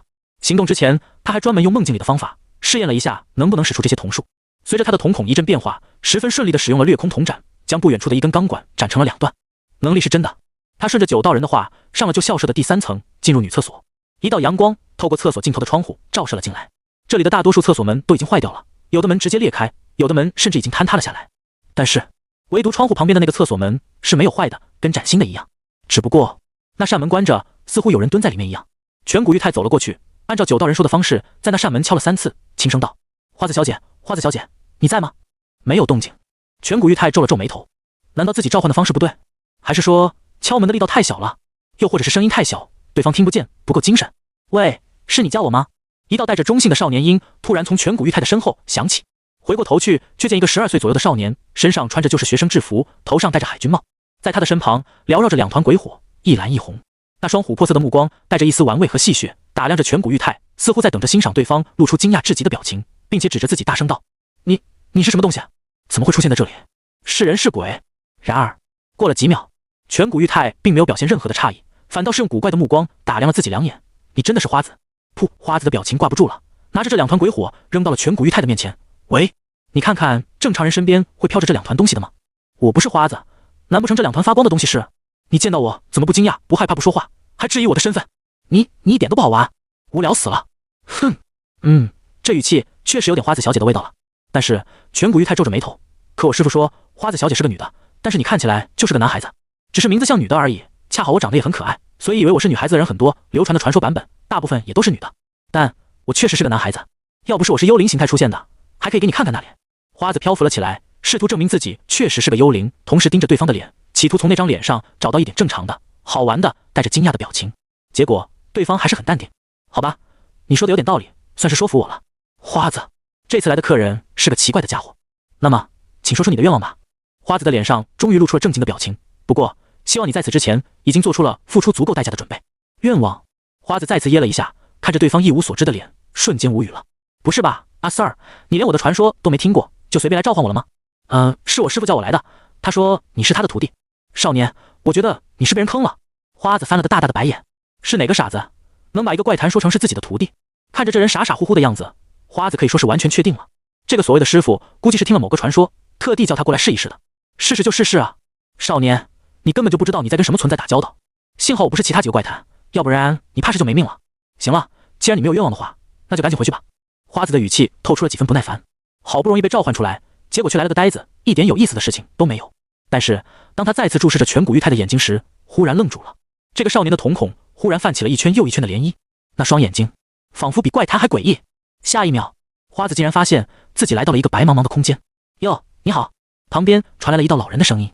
花子转身一看，只见一个身穿着邋遢衣服、拿着酒葫芦正在喝酒的老头子出现在这里。你就是那小子口中的师傅？花子眯了眯眼睛，猜出了对方的身份，也察觉到对方的神奇能力。不是怪谈，但他的能力却对怪谈都能产生作用，绝对不是一个好惹的角色。那老人开口道：“我替那小子向你提出一个愿望。”哦，说说看，什么愿望？花子双手抱拳，露出了饶有兴趣的神情。这样的展开才有意思嘛。那老人淡淡道：“消灭恶之怪谈，让林寒的灵魂合一，重新出现在这个世界上。”花子目光一凌：“你可知道，让那个人重新出现，这个世界会发生什么事情？”我当然知道，但我有办法对付邪神。楚风的话语显得极其有自信。花子犹豫了一阵，轻哼一声：“那么，你打算为这份愿望付出怎样的代价？”很简单，到时候邪神降临的时候，我会跟邪神同归于尽，而林寒就会恢复正常，也就是你的灵魂。7大怪谈是林寒的灵魂，分裂成的7个怪谈，说他们不在意，那肯定是假的。而且花子也看得出，楚风现在的形态是十分特殊的守护灵，这种灵体或许还真的能对付降临的邪神。花子可以明显的感受到，楚风身上的灵魂力十分强大，甚至还有可能将邪神给吞噬了。好，我答应跟你合作。最后，花子点了点头，同意了下来。白茫茫的空间分崩离析。交涉成功之后，楚风就取消了轮回幻境，让花子回到现实当中，带领颧骨玉太。他以守护灵的形式陪伴在这个少年的身边，等到关键时刻的时候才会出手。意识下沉，回到现实当中。花子神色略微复杂的看了颧骨玉太一眼，看来你对这所学校一无所知，对吧？颧骨玉太愣了愣，随即点头。真不知道，你心为什么这么大？我还以为你知道内幕，所以才这么不害怕。但现在看来，我有必要告诉你一些事情。花子一阵无语，随后将学校的7大怪谈以及林寒的事情简单概述了一遍。虽然这些事情听起来十分荒诞，然而获得了强大力量的颧骨玉太很轻易就接受了这些信息。我懂了，也就是说，那些恶之怪谈就是学校里的反派，我们接下来要做的就是击败他们。花子耸了耸肩，有点中二，但这样理解倒也没错。话说，你这样飘起来，要是别人看到的话，应该会产生误会吧？颧骨玉太感到一阵古怪，要是其他人看到花子这样飘起来，那岂不是会吓一跳？你也知道啊。花子翻了个白眼，随即进行解释，只有召唤我的人才能看到我，其他人是看不到的。所以平时我会在你身边飘啊飘，你最好习惯我的存在。颧骨玉太思考了一下，点了点头，语气突然变得兴奋了起来。那我们等下就去拯救世界，好吧？确实没办法跟上这家伙的脑回路。上课铃不知不觉就响起来了。颧骨玉太很快回到了班级之中。他经过就校舍那个人脸楼梯的时候，不知道为何没有再听见一些奇怪的声音。经过花子的解释，那个楼梯应该也是怪谈之一，或许是忌惮于花子的存在，所以那楼梯后面就闭嘴了，不敢出一言以负。回顾这一路的经历，颧骨玉太有些惊讶，自己的性格好像发生了一些变化。怎么说呢？就是变得更加冷静了。遇到了自己无法理解的情况时，左眼总是会传来一股冰凉的感觉，让他快速的镇定了下来，同时理解能力也飞速上升。回到班级之中，老师已经进入了课室，幸好赶回来的比较快，挨着上课铃进门的，所以颧骨玉太很顺利的进入了课室。他扫了富江一眼，发现这名女生看向自己的目光当中充满了恐惧，不，准确的来说，这道目光看向的是自己身后的花子。花子的脸上带着戏谑的笑容应了上去，看着富江，啧，这不是富江同学吗？这么久没出山，怎么又换上校服了？哎呀，这类痣也真是够吸引人的呢，难怪能够把班上的男生迷惑的七荤八素。你肯定很享受这样的感觉，并且将那些被你迷惑的同学给吃了，对吧？什么？富江竟然是怪谈之一？颧骨玉太感到有些意外，但很快就释然了。难怪自己会看到那些画面，原来自己看到的是富江作为怪谈吃人的真实一面。按照7个怪谈3善3恶来划分，富江应该算是恶之怪谈。而且花子的能力很克制富江，富江对异性具有很强的诱惑力，只需要随便一瞥就能让男人迷得神魂颠倒，拜倒在他的裙下，成为一只没有智商的舔狗。他从来不会真正喜欢上任何一个男人，却很享受让对方爱上自己，尤其是抢夺其他女人的男人。等到完全控制他们之后，富江就会做出一个极其残忍的事情，将他们分尸。而且富江是杀不死的，受伤的时候也不会获得任何痛感，但是在生气的时候，富江的细胞会进行分裂，甚至是形成独立的个体，所以是一个越杀越多的存在。但是花子的身上有一把奇刀，只要被这把刀砍过，那么任何伤势都不会复原，正是克制富江的利器。所以花子是富江的克星。在花子的面前，富江蜷缩在座位上瑟瑟发抖，不敢动弹几下，甚至连生气都不敢。如果他在全班的同学面前生气，细胞不自觉地进行分裂，那么花子绝对会毫不犹豫地一刀将他斩死。当然花子也有一个缺陷，那就是只有受到别人的愿望召唤才能够行动，并且在行动的时候，花子只能做跟实现愿望有关的事情。这次可是巧了，花子接受的愿望委托就是杀了恶之怪谈，完全可以拿富江第一个开刀啊！只不过要动手也不是现在。老师，我想去上厕所。当上课铃刚刚响起之后，富江突然举手了。男老师的目光里其实有些不满，下课这么长时间了，都干嘛去了？但是一个这么漂亮的女孩子提出这种要求，男老师也不敢阻止。赶紧去，赶紧回来。过了10分钟，富江没有回来。过了20分钟，富江依旧没有回来。过了30分钟，还是没回来。然而全班人似乎都忘记了富江的存在，连同男老师一样，仿佛这个女孩从来就没在班上出现过。食堂其中虽然穷是穷了点，但提供的饭菜不算太差，至少营养是能保证这些青少年们发育。上午的课结束后，全谷裕太照常来到食堂吃饭。喂，滚边去，别妨碍老子打饭！前面突然传来了一阵吵闹的声音，20来个面色不善的少年结成了一个插队大军团，直接往打饭的窗口横了过去。其他的同学脸色难看了起来，他们在这排队排了一段时间，好不容易等到自己了，结果一群恶霸却过来将队伍给插了。打饭的阿姨看着这些人凶恶的表情，也不敢乱惹事，只管给他们打就是。下课时间，老师们也都不想管事情了，到点就回家。其中那么多学生，光靠这点人力根本管不住。全谷裕太的眼睛眯了眯，拿起纸巾擦了擦嘴角的油，站起身走到了那插队的不良少年身边。插队的都给我滚！那20多个人同时转过头来，是他，那个一脚废了上元虎太郎的小子。不少人认出了全谷裕太，有些畏惧。但就在这时，有人喊了一句：怕什么？我们20多个人，还怕这一个弱不禁风的小子？我们一起上，一人一拳，直接废了他！好！这些不良少年都狞笑了起来。小子，念在你还有点本事的份上，要不要加入我们？可以给你当老大，即便不跟我们混，你也别来管闲事，我们井水不犯河水，如何？一个手臂上纹了青龙刺青，穿着黑色背心的少年走到全谷裕太的面前，揉了揉拳头。否则你要是跟我们硬扛，那可就没什么好果子吃的。在场围观的其他同学也都对全谷裕太投去了担忧的神情。他就算能打赢上元虎太郎，但是一个人打这么多人，下场会很惨吧？全谷裕太嘴角轻轻一撇，我让你们滚，听不懂吗？刺青少年的神情立刻冷了下来，敬酒不吃吃罚酒，都给老子上，把他往死里打！一瞬间，20多个人朝着全谷裕太扑了上去。全谷裕太的左眼收缩了一下，踢爆上元虎太郎时的超级视觉再次浮现于眼前。慢，太慢了！这些人的动作在全谷裕太的眼里要多慢有多慢，阵型还是松松垮垮的冲上来，如同一群乌合之众，根本就不堪一击。第一个冲上来的是那个刺青少年，看起来也是这20人当中的头目。全谷裕太直接一脚过去，那动作快得宛如划出了残影。刺青少年只觉得一个晃眼间，自己的裆部就受到了剧烈的打击，与此同时，他的整个人也飞到了半空。后面的3个人在这一刻朝着全谷裕太扑了过去。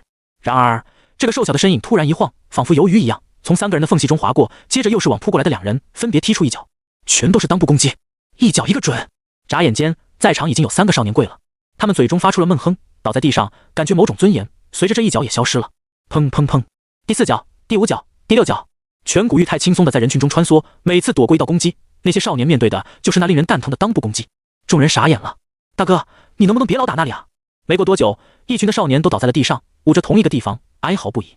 其中还有好几个人直接被踢飞到半空中，甚至挂在了食堂上旋转的风扇上。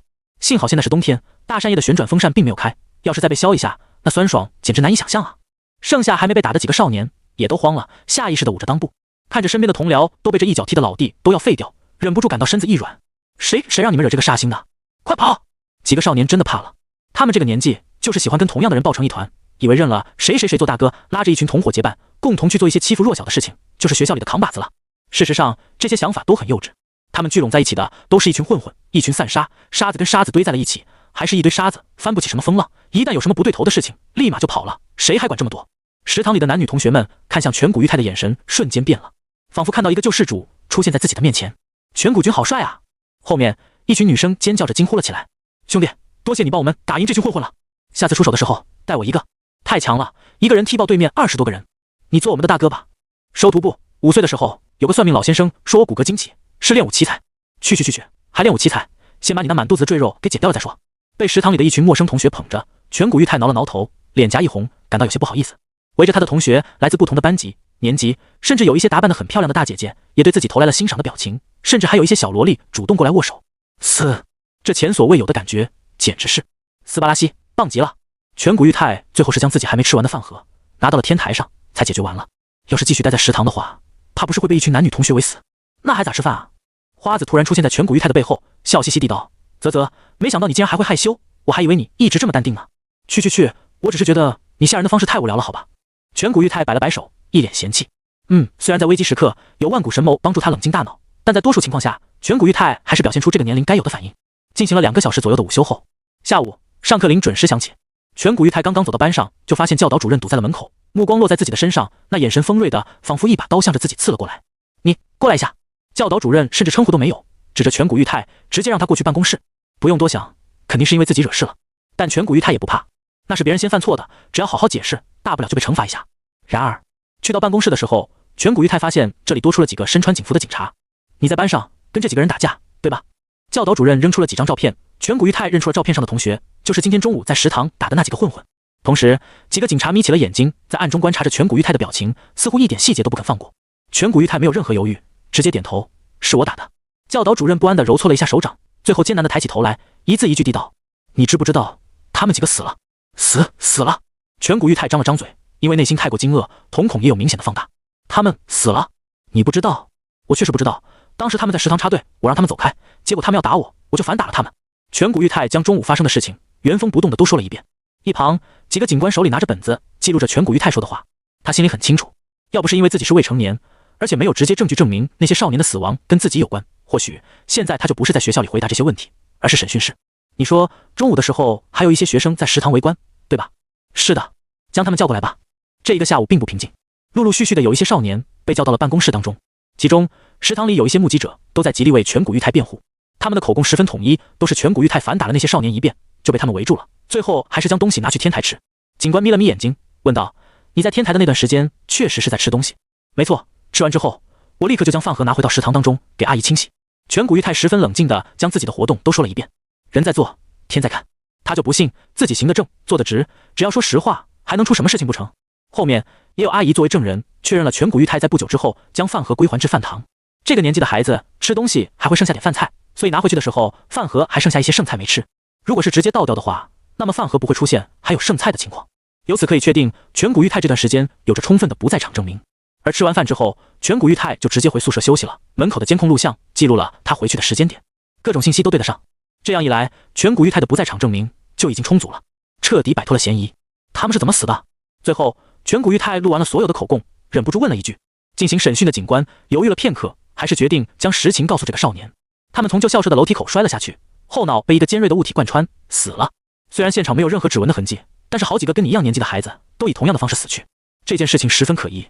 全谷玉太立刻反应了过来，这是恶之怪谈在作恶。你有想到什么东西吗？警官忽然察觉到全谷玉太的呼吸重了几分，他目光一凌，立刻提出了这个尖锐的问题。全谷玉太知道自己必须尽快摆脱嫌疑，在这危机时刻，他的头脑却异常清醒。我只是想到了学校的一些传说。传说？是啊，关于那个旧校舍有许多可怕的传闻，比如人脸楼梯就是一个。全谷玉太将人脸楼梯的怪谈讲述了一遍，结尾才长呼一口气。警官，我听到你说那几个人的死亡方式有点诡异，所以想到了这个传说，感到有些害怕。这个世界上真的有怪谈这种事情发生吗？没有，这种故事专门用来吓唬小孩子的而已，你可别多想了，好好回去休息吧。那警官的面色一僵，勉强从嘴角挤出了一丝笑容，摆了摆手，示意全谷玉太回去。好。全谷玉太做出了一副如释重负的表情，立刻从办公室走了回去。当他刚刚推门出去的那一刻，那目光宛如黑夜中的闪电般凌厉。这些人或许知道恶之怪谈的事情，他的左眼早就捕捉到警官的细微表情，这说明怪谈不止自己一个人知道。那为什么他们又迟迟不出手呢？为什么明知道这所学校有怪谈的情况下，还放任着一群学生在这读书与危险共存呢？搞不明白，无法理解。晚上返回宿舍里，全谷玉太一宿都难以睡着。花子，花子，他轻声呼唤。什么事啊？花子懒洋洋地靠在了全谷玉太的床边，打了个哈欠。那些大人都知道怪谈的事情吧？全谷玉太沉声问。是啊，很容易看出来吧？可他们为什么还让学生继续在这里上学，就不怕出问题吗？花子沉默了片刻，苦笑着叹了口气。你把事情想得太简单了，7大怪谈以及9幽邪体的事情我都跟你说过了吧？林寒现在的灵魂之所以能够维持平衡，全要依赖学校里的学生。你以为他没有出现，实则他已经变成了整个学校，而且观测着每一个角落发生的事情。就是因为学校里有好学生，有坏学生，有各种各样的事情，每天有恶人作恶，却依旧有善良的人在关怀、帮助、理解身边的人。比如你。正是因为这个世界是复杂的，所以林寒的灵魂一直都很犹豫。他在想着，到底什么是正确，到底什么是世界的主色调，生命的意义到底是什么？这个世界的格调是灰色的，正因为如此，一片白纸的灵魂才需要经历各种磨难，去为自己的人格确立一种基本的色调。但是，倘若将这里的学生全部都转移走了呢？那么，林寒的思考也就停止了。他的色调只会停留在被残害的那一天，从而让邪神降临在人间。所以，一旦将这里的学生转移走，那么迎来的就是邪神的降临，人间的地狱。这所学校的真相就是，所有的孩子都是跟邪神共舞的子嗣。你们在学校的任何一个举动，任何一个想法，都在决定着这个世界的命运。你们即便是孤儿，生活在很落魄的学校里，没人养，没人爱，但是你们仅仅是站在这里，就已经在决定着这个世界的命运。少年，或许你还不明白你身上的担子有多大，但如果可以的话，你现在已经走在了成为救世主的道路上。真相有时候就是这么残酷的。这所其中还能留在这里的真相，是因为这些孩子都是邪神的子嗣。如果他们要是走了，那么末日就来了。他们宁愿不断输送一些孤儿、问题少年过来，也不愿意面对真正的邪神。至于为什么是问题少年，平常人家能愿意把孩子送到这种地方来读书吗？难不成还告诉家长吗？其中隐藏着一尊邪神，请你们把优秀的孩子送过去，教育一下邪神，什么才是人世间的真善美？扯淡，没人愿意去这么做。而且，林寒的灵魂分裂成7个怪谈之后，诞生出花子这样的怪谈，他的智商是非常可怕的。虚假的美好，在他的眼里反倒是更加丑陋的一种恶。这不是什么缆车问题，而是面对邪神，那些所谓的大人们的无作为以及无能为力，他们只能让问题在那里烂着、拖着，却也没办法去解决。邪神的子嗣们想要解脱，只能靠他们自己。那一天晚上之后，全谷裕太感觉自己成熟了不少。他没有去埋怨这个世界的不公，更多的是想着怎么样去改变这一切。花子，我要去对付那3大恶之怪谈。全谷裕太认真地道。花子沉默了片刻，到那个时候，邪神还是会降临。你要去对付那种级别的存在吗？不只是我，还有我师父。全谷裕太咧嘴一笑，你们可能都会死，那又怎么样？花子看着少年认真的神情，最后无奈地叹了口气。好吧，其实我还挺喜欢你的，你要是死了，估计我也会很伤心吧。你要是传说中的花子小姐，我听到你说这句话，或许会很开心。可你是花子弟弟，还是算了吧。弟弟，我明明就是你哥哥，我比你大100岁，好吧？是吗？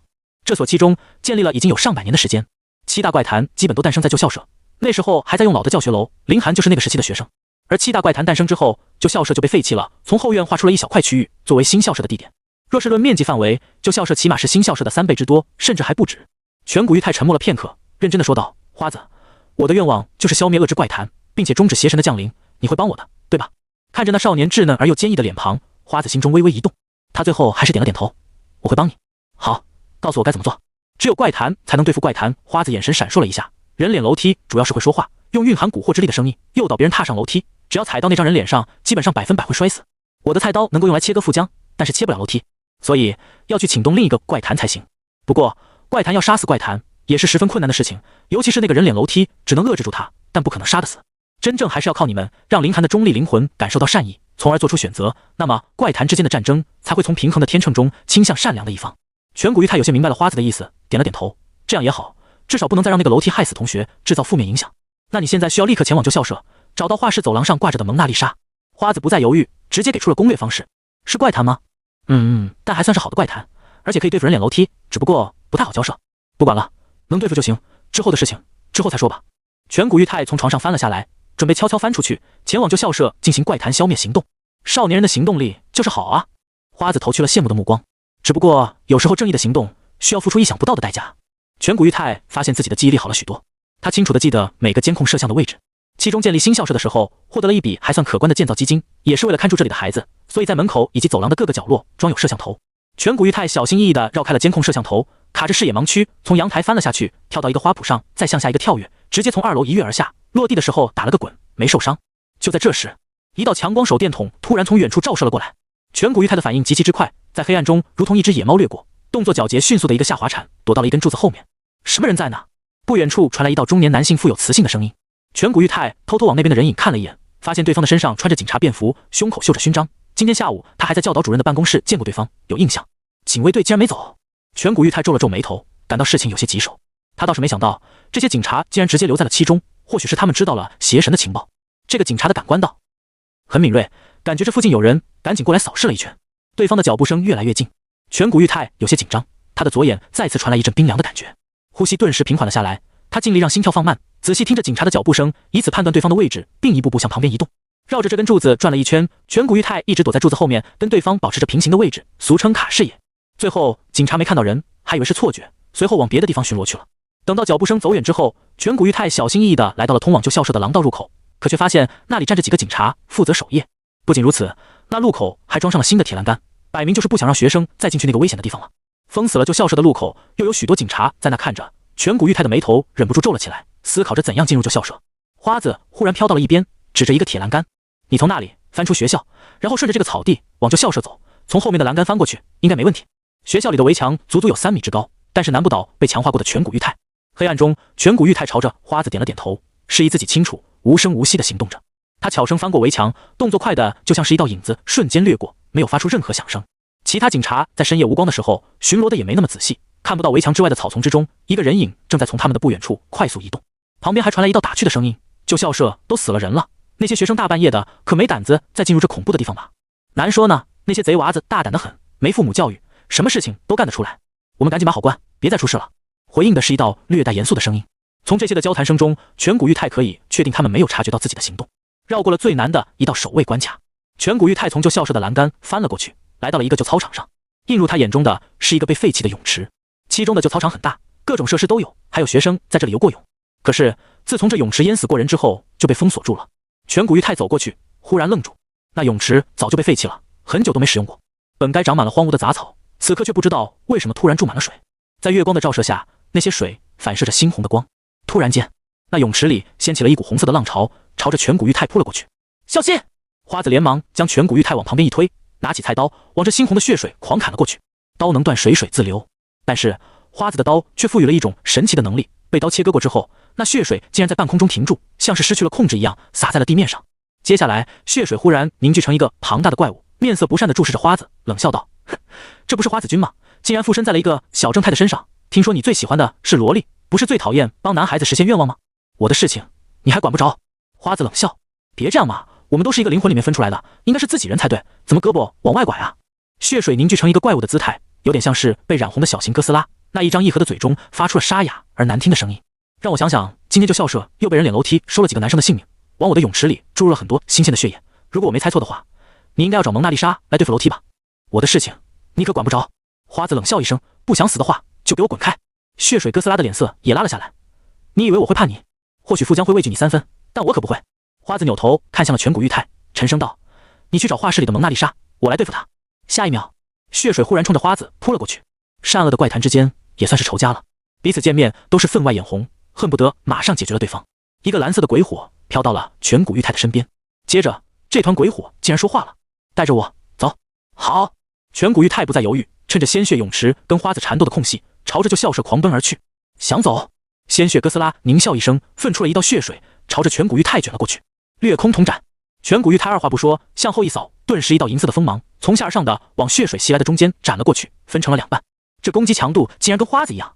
血水露出了惊愕的表情，看向颧骨玉太的眼神之中也多了几分凝重。走什么神呢？你的对手是我。花子的眼眸中释放出一道火焰，他身边的红色鬼火忽然绽放出一道炽热的火焰，朝着血水卷袭了过去。切，拽什么拽？别以为你是怪谈之首，我就会怕了你。血水的声势也是装出来的，应对最强的花子，要多谨慎就有多谨慎。花子是7大怪谈中最可怕的存在，也是这些年恶之怪谈不敢随便行动的主要原因。要不是来了6个特别的少年，他们也不会继续做出这些恶行。这些年可以说都是花子一个怪谈，压着他们3个怪谈不敢造次。哼，想要让蒙娜丽莎去对付人脸楼梯，你的计划可不一定能这么轻易的实施啊。血水心中冷笑，那6个人早就预料到了今天晚上不会太平，因此做了2手准备，就是准备钓大鱼呢。颧骨玉太第一时间前往了旧校舍的画室走廊，就是那里了。经过一个拐角，蓝色鬼火发出了声音。然而当颧骨玉太站在这里的时候，发现花子所说的地方竟然空空如也。怎么回事？蒙娜丽莎去哪了？花子的声音充满了惊愕，显然是没有预料到这一幕。哈哈，你们说的是这个吗？就在这时，一个少女的声音从画室之中传来。富江！她的手上抓着一幅画，那画像上赫然是微笑的蒙娜丽莎，只不过蒙娜丽莎的嘴角不再挂着微笑，反而是一脸惊恐。你要干什么？不要这么对我！放心，小蒙娜丽莎，我会好好保管你的。富江露出了愉悦的笑容。花子冷声道：“我当时就应该把你这个祸害给解决了。”富江呵呵一笑：“还是先担心一下你自己的性命吧。”突然间，6道身影同时出现在这里，把颧骨玉太包围了起来。那6个人的瞳孔之中绽放出各种各样的光芒。颧骨玉太一愣，顿时看见一个同龄的女学生眼眸中绽放出黄色的光芒，那光仿佛有魔力一样，将自己的灵魂给吸了进去。颧骨玉太感觉自己的意识突然变得模糊了起来，像是要消散。突然间，一只手撑在了自己的背后，他猛地惊醒，回过头去，看见了九道人。接下来交给我吧。哼，没想到就这，连一个幻术都扛不住，这个超统者也不过如此。他好像知道一些副本攻略，赶紧动手解决了他，省得坏我们的好事。6个超统者眼神交流了一番，决定赶紧将颧骨玉太解决掉。就在这时，嗖，一道银色的锋刃快速从那个女超统者的脖子上划了一下，叮，金属的敲击声在场上回响。女超统者的脖子不知何时出现了一层镀金的光泽，硬抗了银色锋刃的这一击。你没有中幻术，原来你还藏着这一手。滨崎骏介皱了皱眉头，真是棘手，一起杀了他。他的身边出现了一只邪灵，全身冒着鬼火。完了，人太多了，不好对付啊。花子的声音略带着无奈，他也不知道今晚竟然会来这么多人。旁边传来一道坦然的声音：你去阻挡那个鬼灵，其他人我来对付。花了愣了愣，这语气好像不是自己认识的颧骨玉太，是那个九道人。好，花子忽然恢复了信心，挡在了鬼灵的面前。虽然花子只送来了一团鬼火，但在对付鬼灵方面有着天然的优势。星号，莫不成你以为你能对付我们6个超统者？女超统者咯咯地笑了起来，但她的声音中仿佛带着一股魔力，要让楚风陷入到沉睡的状态当中。其他几个超统者也都纷纷释放出了精神控制类瞳术。很简单，在多个超统者共同对付一个超统者的时候，若是同时使用精神控制类瞳术，可以压制的对手连瞳术都放不出来，直接耗干对方的瞳力，再进行击杀。看着周围五颜六色的瞳孔，楚风的脸色始终都没有变过，嘴角挂着一丝略带嘲讽的笑容。玩够了吗？其他5个超统者的脸色皆是一变。怎么可能？5个超统者的瞳力都压制不了他一个人。下一秒，楚风的眼眸闪过一丝银色的光芒，他的手中取出了天命印，天命威压。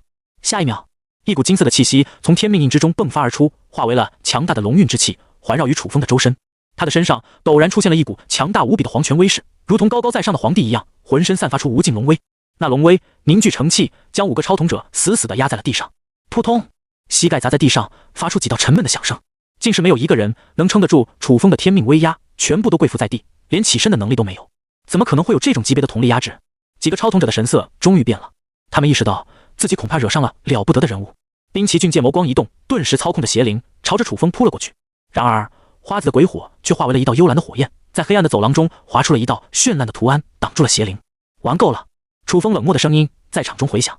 随着他意念一动，一只巨大的神灵之眼出现在学校的正上空。那时跪伏在地上的5个超统者忽然感受到一种致命的威胁。完了，快跑！一道尖叫声响起。这5个超统者拼命的手段都拿了出来，疯狂压榨瞳力，祭出了各种各样的诸天秘宝，终于从天命威压的压制状态中解脱了出来。然而等待他们的却是弥天状态下加持的掠空瞳斩。上百道银色的锋芒同时在漆黑的走廊中出现。那分散而逃的超统者还没走几步，迎面就撞上了银色的锋刃。噗噗噗噗噗，5道被切割而开的沉闷之声同时响起。滨崎骏介的5个属下几乎是在同一时间被秒杀。你怎么可能这么强？滨崎骏介的脸色瞬间白了，他还以为对手不过就是一个力量系的超统者而已，谁能想到一眼竟然就秒掉了5个同层数的超统者。这是诸天塔5层啊！那5个属下是什么级别的瞳力水准，他可是再清楚不过了，竟然连这个人的一眼都顶不住。后面富江眼见事情不对劲，悄悄地往后退了几步，准备开溜了。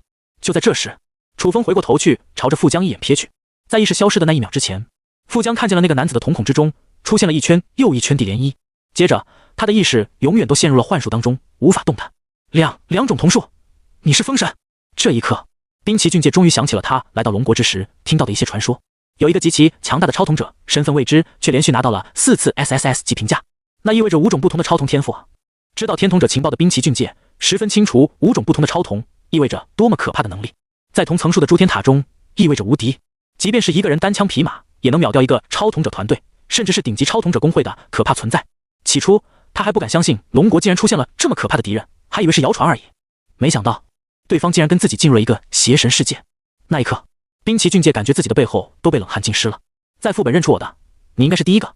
楚风冷冷地看着对方，既然如此，那你可以死了。下一秒，楚风的眼中闪过一丝蓝色的光芒，接着滨崎骏介的全身都凝聚了一层厚厚的冰晶，他的意识也渐渐消散了开来。砰！突然间，那冰块忽然碎裂了开来，滨崎骏介的身体消失在原地，化为了一团灰雾，消失不见了。楚风皱了皱眉头，立刻开启弥天形态，俯瞰整个学校，结果在哪里都没看到滨崎骏介的身影。可惜，竟然让这个家伙跑了。楚风皱了皱眉头，但也没把这件事情放在心上。虽然留下了一个隐患，但对方的所有属下都被自己秒掉了，而他变成了一团灰雾逃窜，肯定是有很大的副作用，一时半会也成为不了威胁。楚风从富江的手上抢过了蒙娜丽莎。你要干什么？蒙娜丽莎看着楚风冷酷的脸庞，感到一阵害怕。颧骨玉太迷迷糊糊地睁开了眼睛，看着手里的蒙娜丽莎，顿时一愣。他望了望周围，发现刚才还围着自己的6个人，不知何时到了一片，没一个站得起来。而傅江站在原地，愣愣地看着前方，动弹不得，似乎自己上去对他做什么事情，对方都不会反抗。是我师父附身在我身上出手了。颧骨玉太想起了自己意识被占据的那一刻，虽然看不到外面发生了什么，但是他的身体还存在着记忆，隐约可以感觉到周围的一切都是刚才自己一手造成的。如果不是他的意识主导，那么就是师父帮他解决了这一切。师父太强了！颧骨玉太眼睛里冒着崇拜的小星星。那6个人似乎也会同术，而且等级可比自己高多了。尤其是某个女人一眼瞪着自己，他就感觉身体动不了了。然而师父占据他身体之后，几秒钟就把所有敌人放倒，强到不可思议啊！花子的鬼火也发出了叹为观止的声音。没想到你身上竟然有这么强大的实力，要不是我是怪谈，是规则，你杀不死的话，或许我看到你都要逃跑了。嘿嘿，被花子这么一夸，颧骨玉太有点不好意思，憨笑了起来。你把傅江扔到生物模型教室那里去，等我解决了那个该死的泳池之后，就来解决他。花子嘱咐道。他只有一团鬼火，跟在颧骨玉太的身边，还杀不死傅江，必须要用手上的刀才行。应该是另外一个怪谈。颧骨玉太听花子说过，生物教室之中还有一个怪谈，是许多的人体模型。这个模型还算是善良的，而且很听花子的话，就是智商不怎么高的样子，跟蒙娜丽莎有点相似。感情花子是把所有善之怪谈的智商都给占了呀。颧骨玉太左手提着花子，右手抱着蒙娜丽莎，朝着生物教室飞奔而去。那个你要把我带到哪里去？我害怕，求求你把我挂回原位吧。蒙娜丽莎发出了哀求的声音。这幅画里的蒙娜丽莎脸上哪里还挂着神秘的笑容，整张脸都扭曲了起来，充斥着恐惧和害怕。花子安慰道：小蒙娜丽莎，你不要害怕，我会找到一个愿意吻你、爱你的人。真的吗？蒙娜丽莎顿时露出了惊喜的表情，眉间闪烁喜悦之色。当然，前提是你把眼睛闭上，不要在意周围发生的事情，我会带你去找属于你的白马王子。好。蒙娜丽莎好像真的信了，她就这么闭上了眼睛，嘴巴嘟了起来，准备将这个吻献出去。嗨，真是个好骗的可怜孩子。颧骨玉太白了一眼花子，这个家伙虽然名义上是属于善之怪谈，然而心思腹黑的要命。如果没猜错的话，7大怪谈的性格各有不同，都是从凌寒的身上分裂出来的。花子代表着理性、断、勇敢；傅江代表着欲望、嫉妒、极端；血色泳池代表着残暴、杀戮、愤怒；人脸楼梯代表着狡诈、欺骗、陷害；蒙娜丽莎代表着自卑、害怕、恐惧以及一点对于被爱的渴望。那生物模型代表着什么呢？砰！生物教室的大门被打开，在一个被废弃的教室当中，零零散散地摆放着一些人体模型。然而，当颧骨玉太进去之后，这些生物模型竟然集体扭过头来看着他。你扑到花子的身上，按住他，动作要快。花子迅速地嘱咐道。啊！颧骨玉太脑子有些发懵，按住他。花子这是在想让自己干什么呀？快啊，别犹豫！话音刚落，附近传来的咔嚓咔嚓的声音，这些人体模型集体站了起来，朝着颧骨玉太慢慢地走去。这也太吓人了！颧骨玉太虽然心情很平静，但这是在万古神魔的冷静作用下，要是换做平时，他面对这种阵势早就给吓傻了。花子应该不会坑自己。颧骨玉太一把扑倒了花子。你的动作很熟练，现在赶紧走。咔嚓咔嚓，附近的声音越来越快，越来越大。这些人体模型似乎得到了什么指令一样，朝着颧骨玉太扑了过去。颧骨玉太连忙闪开，紧接着就看到几十个人物模型同时扑向了花子，将他深深的掩埋。这是花子解释道，人体模型会模仿你的动作，只要在这课室里，如果你没有对应的目标，那么这些模型就会跟着你。我好像懂了，人体模型代表着还同时的未知和懵懂，会模仿别人的行为，无论好坏。所以虽然人体模型是善之怪谈，但是如果加以不好的引导，就会让他做出恶之怪谈的事情。接下来我们去找那个楼梯。从楼下通往人体楼梯的路已经被封死了，但是颧骨玉太可以从楼上绕下去。喂，你们快走，别过来啊！当一个少年的身影以及身后跟着的一团鬼火来到人脸楼梯的附近，顿时听到楼下传来一道略带恐惧的声音。哼，怕什么？你就满足一下蒙娜丽莎小姐的愿望，不行吗？喂，我可是有尊严的，你们不能这样对我！人脸楼梯的声音充满了慌张，求求你们了，不要把蒙娜丽莎按过来，我会疯的。花子淡淡道，你太吵了，还是安静点吧。唉，颧骨玉太叹了口气，下一秒，他将手中的蒙娜丽莎朝着人脸楼梯的那张怪脸按了下去。啾咪啾咪，楼下传来了一阵奇怪的声音。蒙娜丽莎小姐的一吻，仿佛一道锁链，锁死了人脸楼梯的嘴，她再也发不出任何的叫声了。呵呵，我那边的战斗也快结束了，今晚估计就可以解决所有的恶之怪谈。直到这一刻，花子才轻松地笑了起来。操场的那边，花子手起刀落，将血色泳池的血水砍得七零八落。他身后的鬼火忽然爆发出一团炽热的火焰，仿佛要将血水都全部烧灼干净。呵呵，不愧是怪谈之首的花子。鲜血泳池勉强地笑了几声，然而可以看出他已经油尽灯枯了。你的计划已经全部输了，虽然不知道你哪里找来了那6个特别的家伙，不过很可惜，已经被我和我的朋友一起解决了。花子嘴角轻轻勾起，怪谈之间是有联系的，富江和人脸楼梯都被解决掉了，鲜血泳池也感受得到。哼，希望你不会为此后悔。鲜血泳池冷哼一声，不过说话也是有气无力的，已经认命了。最后一刀，花子直接干掉了对方，地上的血水缓缓蒸发干净，而这片泳池又恢复了之前的死寂。全谷裕太赶到了这里，成功了吗？接下来估计就是林寒现身的时候了。话音刚落，这片旧校舍突然掀起了可怕的风暴，轰隆隆，天空突然乌云涌动，几道电光在厚厚的云层之间闪烁，那云层形成了一个漩涡，无数雷电在漩涡之中跳跃不止，如雷龙起舞，显得骇人无比。周围的风也涌动了起来，吹得校园里的树木沙沙作响，一片喧嚣。砰！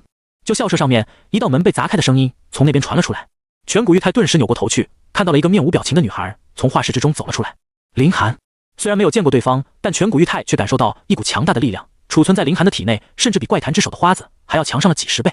那女孩的神色漠然，先是进入了生物教师，朝着富江的身上轻轻一指，顿时富江的身体就变成了一团齑粉，风一吹就没了。再然后，林寒又走到了人脸楼梯，轻轻地将蒙娜丽莎移开，人脸楼梯的神情立刻扭曲了起来。不要！下一秒，林寒稚嫩白皙的双手在那张可笑的人脸上轻轻划过，这些纷乱无比的线条顿时像是被一个巨大的橡皮擦过，所有的痕迹都在那一刻消失，仿佛从来就没出现过一样。楼梯再无任何粉笔线条，变得干净无比。最后，林寒走到了操场上，走到了泳池旁边，进入了花子和全谷裕太的视线当中。他没看他们，只是轻轻俯身，向着某个草地一脚踩了下去。啊！地上传来一阵哀嚎的声音。原来还有一团血水隐藏在这附近，没有被消灭掉。血色泳池有着极强的生命力，刚才只是佯装被花子杀掉了而已，直到林寒过来补了一刀，才彻底结束这场怪谈之间的战争。花子，林寒微微仰起头，看着这个少年。是，我的公主殿下，从此我的部分永远属于你。花子轻轻一叹，随即回过头去，向着全谷裕太挥了挥手。再见了，我的朋友，我要回去了。全谷裕太只是轻轻点头，没有说什么。这个名叫花子怪谈，他会深深记在心里，一直记得，永远记得。轰！3道光幕分别从花子的身上、就校舍的生物教室以及人脸楼梯处涌现过来，化作一股股精纯的能量，重新汇聚到林寒的身上。善之灵魂最终还是成为了林寒的主导灵魂。随着这3道光芒聚拢在林寒的身上，少女空洞的眼神当中也有了一丝光芒。就在下一秒，沙沙沙，诡异的低语声忽然在这方天地间回响。天空之中，那乌云似乎受到了某种神秘力量的召唤，开始凝聚一股强大的邪恶力量。是邪神！赶紧呼叫总部，让他们把这里的孩子全部都接走，将所有的灵能者都给我叫过来，即便是死也必须阻挡邪神降临人间。就校舍外面传来了一阵警报声，不少警察拿着手里的对讲机，语气急切的呼唤。看来这些警察也都不是一般的警察，早就知道了邪神的相关信息。而灵能者或许就是这个世界上唯一有能力可以对付邪神的那一批异能人士，但是他们能够对付的也只是邪神教派的成员。如果邪神真的降临人间，那么根本不是他们可以对付得了的。只不过天塌下来了，必须有高个子去抗住。他们灵能者在邪神的面前什么都不是，但却是这个世界上唯一的高个子。如果他们都不去抗的话，那就真的没人去抗了。操场上，林寒的身上突然多出了一股狂暴无比的气息，他身边的大地正在一寸寸开裂。全谷裕太被林寒身上的恐怖气息吓得倒退了几步，跌倒在地的时候，他恰好看到林寒的眼睛充满了阴邪和疯狂的神色，那是邪神正在林寒的身上复苏，仿佛下一秒这个女孩就会变成人间的灾难，肆虐整个国家，让这片土地陷入末日的浩劫之中。就在这个时候，一道圣洁的守护之光从全谷裕太的身上涌现而出。是否选择消耗所有的守护之力，帮助林寒抵挡邪神降临？此时，楚风的眼前出现了这个特别的面板。在他的进程当中，邪神副本已经彻底进入了天童者路线的收尾阶段当中。任务：守护林寒，阻挡邪神降临。楚风不再犹豫，将瞳力引导至林寒的身上。瞳力从某种意义上来说，就是超童者的灵魂力。在守护灵的状态下，只要他心念一动，守护之力就会随着他的意念进行特定的活动。到达林寒的身上时，楚风立刻察觉到这个女孩的灵魂陷入了极其混乱的状态当中。好强大的灵魂力！楚风心神微微一动，吞灭了3大恶之怪谈之后，善恶不同的灵魂以林寒的身体为主战场，正在进行激烈的对抗。邪神就是趁着这个时间段侵入了林寒的身体，他立刻操控着所有的灵魂力化为守护灵，庇护着林寒度过这次危机。保持清醒，你需要做的是利用你心中的善念战胜恶念，阻止邪神降临。楚风的声音在林寒的心中回响。那个女孩似乎也因为楚风的到来，混乱的情绪得到了缓解，点了点头，示意自己明白接下来要做什么。楚风笑了笑，融合了聪明至极的花子，相信林寒这个时候比自己还要清楚怎么对抗这股力量，他只需要动用所有的守护之力阻挡邪神就行。如果是平常的超童者，恐怕真的难以完成这次任务。邪神的灵魂力可怕无比，即便是楚风在阻挡这股力量的时候都感到有些吃力。若是换成其他的普通超童者，要用瞳力去抵抗邪神的侵蚀，难度肯定是让人难以想象的。该死的外来者，你到底是什么存在，竟然能阻挡我的入侵？一道令人疯狂的呓语在楚风的耳边响起。邪神的声音充满了令人狂乱的力量，仅是听着这股声音，普通人就有发疯和失控的风险。楚风也感觉到有些不好受，他的灵魂力在飞速下降。这个时候，所有的超童竟然都以守护灵的方式显化了出来。至尊众童化为了一条金龙，守护在凌寒的身前；万古神眸化作了一只巨大的神灵之眼，抵挡在上方；修罗之瞳化作了一片杀意印记，形成了一道墙，庇护左右；天命之瞳化作一条银河，在凌寒的身边流淌，缓解邪神入侵的力量。最后，轮回之瞳则制造了一个幻阵，将邪神之力隔绝于外。这是师父的瞳术。全古玉泰在旁边看着邪神和楚风的对抗，心神震撼无比。这画面就仿佛两股极致的力量碰撞在一起，那场面已经是难以用语言来形容了，甚至打破了自己脑海中的幻想世界。仿佛随手打翻的颜料品倾倒在一幅油画上，金的更金，银的更银，黑的更黑，灰的更灰。这一方天地的世界都变成了一团团光芒，交织在一起，时而爆发出剧烈的响声，时而飘荡出阴惨的怪笑。那到底是什么情况？十几个服装奇特的异能者降临到这里，看见这一幕时，皆是露出了惊讶的神情。领头的队长穿着一身圣职者的白洁服装，眼眸深邃，看着邪神和楚风战斗的场面，语气分外沉重。我们都不要去打扰他们之间的战斗，这等层次已经不是我们可以参与的了。先将附近的学生全部都转移出去，并且将周围城镇的老百姓都疏散开来。一位女灵能者突然惊呼一声，指着操场上的全古玉泰：“你们快看，那里还有一个孩子！”队长眉头一皱，他戴上了一个手套，朝着全古玉泰坐着的位置隔空一抓。下一秒，全古玉泰只觉得自己的身体忽然漂浮了起来，眼前的画面一晃，接着就被一个男人如同拎小鸡一般拎在了手上。小朋友，你能否解释一下，你为什么会在那么危险的地方？那队长似乎也看出了全古玉泰的异常之处，沉声问道：“什么为什么？我师父就在那里。”全古玉泰突然激动地回应道。他忽然一愣，自己好像失去了之前的沉稳，变得更加冲动了起来。对了，前几天每当自己冲动的时候，左眼都会分化出一股力量，帮助他稳定心神。但是他的师父已经离开了，身上的能力也就再也不复存在了。这时候，全古玉泰突然沮丧了起来，有些郁郁寡欢。原来自己从来就没有过什么超能力，一切都是别人给的。他从一开始就很平庸。什么救世主呀？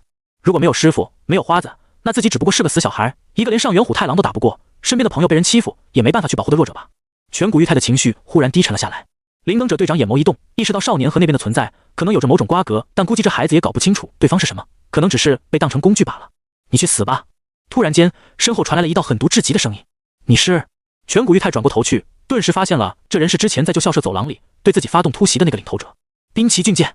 他竟然还没有被师傅杀掉。呵呵，即便我没办法取得这次副本的胜利，你也不要想获得 SSS 级评价。他的眼眸中忽然爆发出一阵诡异的光芒。不好！灵能者队长立刻松开了手中的男孩，飞速后退。全古玉泰意识一沉，他低下头去，画面似乎定格在这一幕。他的身体出现了一团漆黑的触手，不知道是什么玩意，总之觉得很恶心。这触手忽然向着四周爆裂而开。下一秒，他感觉自己的身体内部仿佛被什么东西撑裂了，身体的每个细胞都被一股火辣辣的力量向外撑着，不断开裂。不会感到疼，就是有点热，还有点麻麻的感觉。再然后，阿莲，我在哪？耳边好像还传来了轻微的砰的声音，好像很近，又好像很远。最后，应该是最后了吧？就什么都不知道了。灵能者队长的眼神已经爆射出一股极度愤怒的杀意，他的眼眸当中倒映着这个少年被邪神之力爆开的画面。那孩子或许不会感到痛苦，因为死亡就真的只是在一瞬间而已。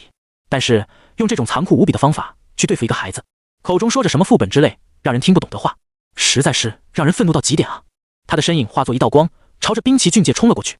那一拳仿佛化作了一道流星，砸在了对方的身上。滨崎俊介的头直接被砸爆了，但是他却没有死，头没了，飞了，变成了一片血雾。但是他身体还站立在原地，并且一个闪身，朝着凌寒的方向瞬间移动而去。死吧！下一秒，滨崎俊介的头部出现了一团漆黑如墨的烟雾，他的头竟然又在顷刻间复原了，眼眸中爆射出一道漆黑的光芒。那幽冥之光对准的正是与邪神对抗的女孩。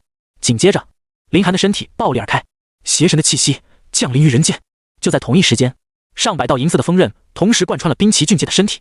掠空瞳斩，这也是楚风目前为止最强的物理系瞳术攻击。眨眼间，滨崎俊介的身体就被这上百道银色锋刃分成了无数段身子，但是他却还是没有死。邪恶的气息在他的身上疯狂缭绕，宛如变成了不死者。原来如此，难怪你没有死，竟然是带了好东西过来，连至尊传承都用出来了，好大的手笔！楚风冷眼看着眼前的景象，滨崎俊介烂掉的身子正在不断复原，并从嘴里发出了阴惨的怪笑声。不愧是封神阁下，一眼就看出了我身上的秘密。但是你又有什么办法呢？我将自己变成了邪神的容器，你已经杀不死我了。这次副本虽然我无法通过，但你也别想这么轻易的拿到 SSS 级的评，是吗？楚风忍不住笑了起来。你笑什么？滨崎俊介皱了皱眉头，从对方的笑声中，他感到了一丝不安。这个世界上根本就没有所谓的不死之身，如果有，那只是破坏力不够强而已。楚风的话音刚落，一把蕴含无尽雷光的武器，宛如一轮小太阳，瞬间撕开黑夜，化为万丈白昼。三尖两刃刀。如果说只有邪神才能对付邪神，那么同样为至尊级的武器呢？你拥有至尊级的传承，而我拥有的那可是至尊级的诸天秘宝。冰崎俊介的瞳孔瞬间收缩，下意识的就要往后逃跑。致命的气息，他从那把武器之中感受到生命的威胁。确实，邪神世界当中能够打败邪神的，一般情况下只有邪神。然而，邪神只不过是这个世界的至尊级，遇到其他世界的至尊级，那可就不好说了。三尖两刃刀虽然不是来自邪神世界，却来自更高级的远古天庭世界，并且还蕴含着天劫的雷霆之力。雷电正是克制邪物的最强属性，而天劫之雷更是雷中之王，万雷之帝。在邪神世界当中，根本没有天劫这种设定。如果有，邪神就不是邪神，只是一个长得稍微狰狞了点的布娃娃而已。不可能！冰崎俊介发出了歇斯底里的声音。你怎么可能会有至尊级的诸天？他话还没说完，三尖两刃刀顿时引动了天劫之雷，数万亿道雷霆湮灭四周，毁灭了这里的一切。啊！下一秒，冰崎俊介的身影已经被雷光吞没，彻底消失。快走！灵能者队长大喝一声，在他的呼喊声中，其他队员才反应了过来，迅速向着后面撤退。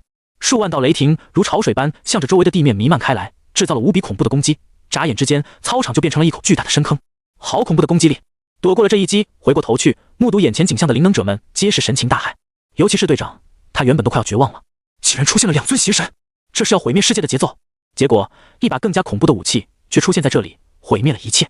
当雷光消失之后，冰崎俊介已经不在了。然而，林寒也消失了，连同着守护灵也会消失。当邪神的载体死亡之后，邪神也就不复存在了。天空中涌动的乌云缓缓退去，温和的月光重新笼罩了大地，而在天边还有一道曙光冲破了黑暗的云层，光明重现。众位灵能者都呆呆地站在原地，感觉大脑还没反应过来，危险就渡过去了，世界重新恢复和平。也不能怪他们无法理解这一幕。原本邪神是准备在林寒的身上复苏的，但是冰崎俊介复活之后，使用了至尊传承，将自己变成了邪神的容器。这就是他来到邪神副本当中准备的最后底牌。只要他代替林寒成为了邪神，那么整个七中甚至这个副本世界都会毁灭了，但他的任务却不算失败。是不是很意外？别急，解释一下。让我们回到最初的超童者任务，超童者将会随即被选为其中一个孩子的守护灵，帮助他们活到离开学校的那一天。冰崎俊介作为孩子的守护灵，利用邪神世界的至尊传承，将他守护的那个孩子变成了邪神的容器，这是可行的。变成邪神之后，孩子并没有死亡，借助邪神的力量将七中毁灭之后，不就算是离开学校了？将孩子变成邪神，并且毁灭整个学校，和主线任务并没有什么冲突的地方，大不了就算是一种特别的守护呗。因此，冰崎俊介攻略邪神副本的计划就是从这个逻辑出发的。而因为邪神的身上拥有天童的力量，所以冰崎俊介将他守护的孩子变成邪神的载体之后，依旧可以获得天童者的力量，因为他已经变成天童者了。邪神才是天童者力量的来源，林寒不过是一个容器，如果容器换了，那么天童者也就换了。当冰崎俊介对林寒使用瞳术的那一瞬间，邪神就从林寒的身上转移了，来到了他所守护的孩子身上。可以说，冰崎俊介将邪神从别的容器里抢了过来。本来冰崎俊介将会变成邪神，同时也变成这个副本当中杀不死的存在，可惜他遇到的是楚风。楚风的三尖两刃刀在攻击力上如同一个 bug 般的存在，直接将邪神秒了。当然，作为代价，他也把自己给秒了。后面的灵能者还是因为闪得快，才勉强躲过了这一击。整个操场都不复存在，没了，什么都没了。以灵能者的视角看去，整个操场变成了一个巨大的深坑，而天上的雷云也在慢慢消散而去，一切就这么结束了。所有的灵能者看着眼前夸张的一幕，都张大了嘴巴，难以置信。为那个孩子以及那个守护灵默哀吧。过了许久，灵能者队长缓缓吐出了一口气，虽然只是刚到场，但是他大概能猜到事情的经过。那个守护灵降临到这所学校的一个孩子身上，帮助善之怪谈消灭了恶之怪谈，同时阻止了邪神的诞生。其中的7大怪谈、邪神的饲养蛊，种种事件发展到今天，终于彻底结束了。一场以悲剧为结尾的故事，或许这算不上什么圆满的故事，但也足够轰轰烈烈吧。全体人员为那位伟大的存在致敬！灵能者队长大吼一声，他身后的灵能者们全部站好了军姿，列队整军，右手握拳，狠狠地打在心脏上，向着与邪神同归于尽的守护灵以及那些孩子默哀致敬。周围的空气弥漫着一股悲伤的气息，这样的气氛大概持续了几分钟。忽然间，在那漆黑的深坑当中，有3道白光显现了出来，缓缓汇聚成人形。队长，那是？一位灵能者惊讶地看着深坑当中缓缓凝聚的白光，没人回答这句话，就连那位一向严肃的队长，此刻都忍不住上前一步，屏住呼吸，静静观看接下来的发展。白光缓缓化为了3道人影，其中的2道分别是凌寒和颧骨玉太。最后那道人影虽然没有凝聚成普通人的形态，但却是变成了一道守护的白光，以一个老人的姿态显现在众人的面前。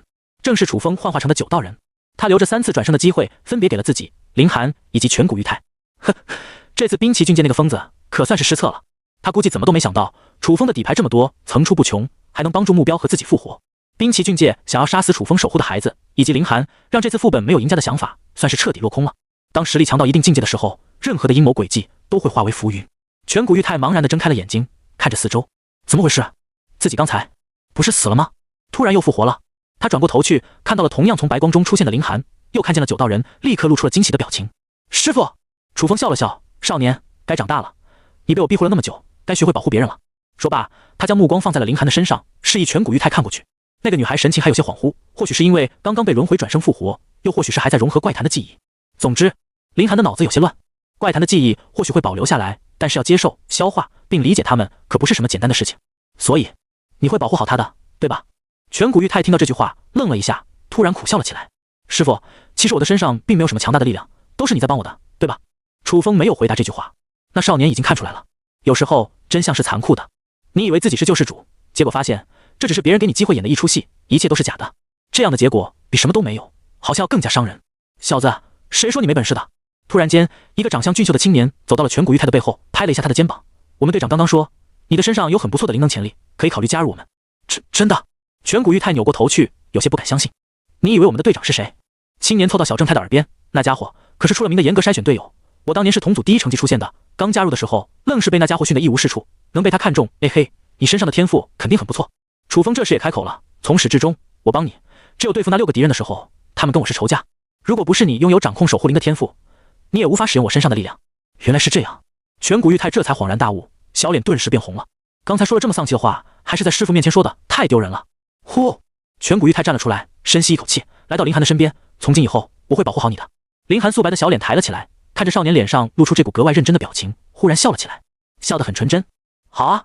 灵能者队长走到了楚风的面前，语气带着敬意。阁下，邪神消灭之后，他的力量，你是说这个？楚风心念一动，一颗漆黑的珠子顿时漂浮在空中。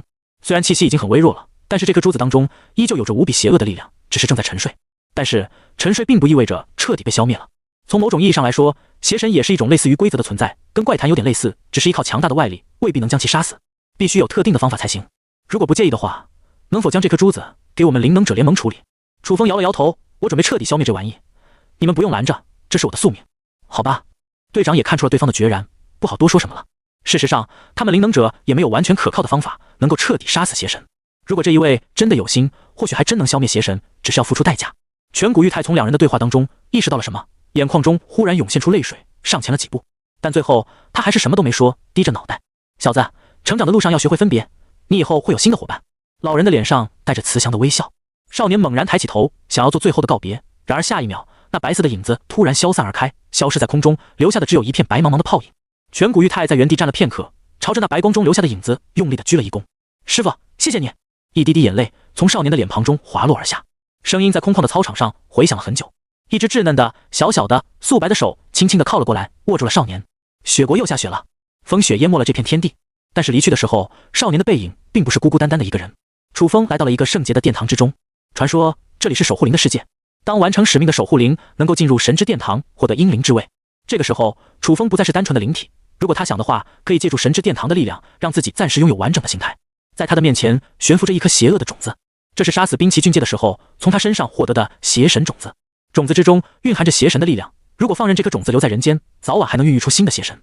时候到了，楚风心念一动，将邪神融入到自己的体内当中，一股阴邪的灵魂气息立刻上涌，想要侵蚀楚风的身体。但是邪神的灵魂之力却是被楚风的5种瞳力死死的封锁。那5种能力不断压制邪神的力量，并将其转化为新的瞳力。起初邪神的抵抗十分顽固，让楚风的瞳力都动荡了好几下。可惜5种超同天赋的瞳力可谓是无比强大，共同压制邪神之力，要多轻松就有多轻松。更何况在神之殿堂，这里充满了圣洁的力量，邪神在这里连3成的力量都发挥不出来，就被压制住了。逐渐的，这股力量被分化了开来，融入到楚风的灵魂之中，并且慢慢变成了一种新的瞳力属性。成功了！楚风眸光一动，随即打开了系统面板，只见一条条提示弹了出来。恭喜你通过了最终试炼，消灭邪神。本次扮演任务，颧骨玉太的守护灵获得了最终胜利，正在为您解锁本次邪神世界副本的成就。你守护的对象颧骨玉太成功离开了学校，并且加入了灵能者组织，获得成就此间少年，奖励诸天传承，守护灵玉佩7阶。你成功完成了消灭恶之怪谈的任务，使灵寒的灵魂合一，获得成就7大怪谈，奖励诸天秘宝，怪谈召唤卡6阶。你消灭了邪神，最后将邪神之力融入到体内，获得成就邪神终结者，奖励额外的超童天赋邪神之瞳，具体属性可打开超童面板查看。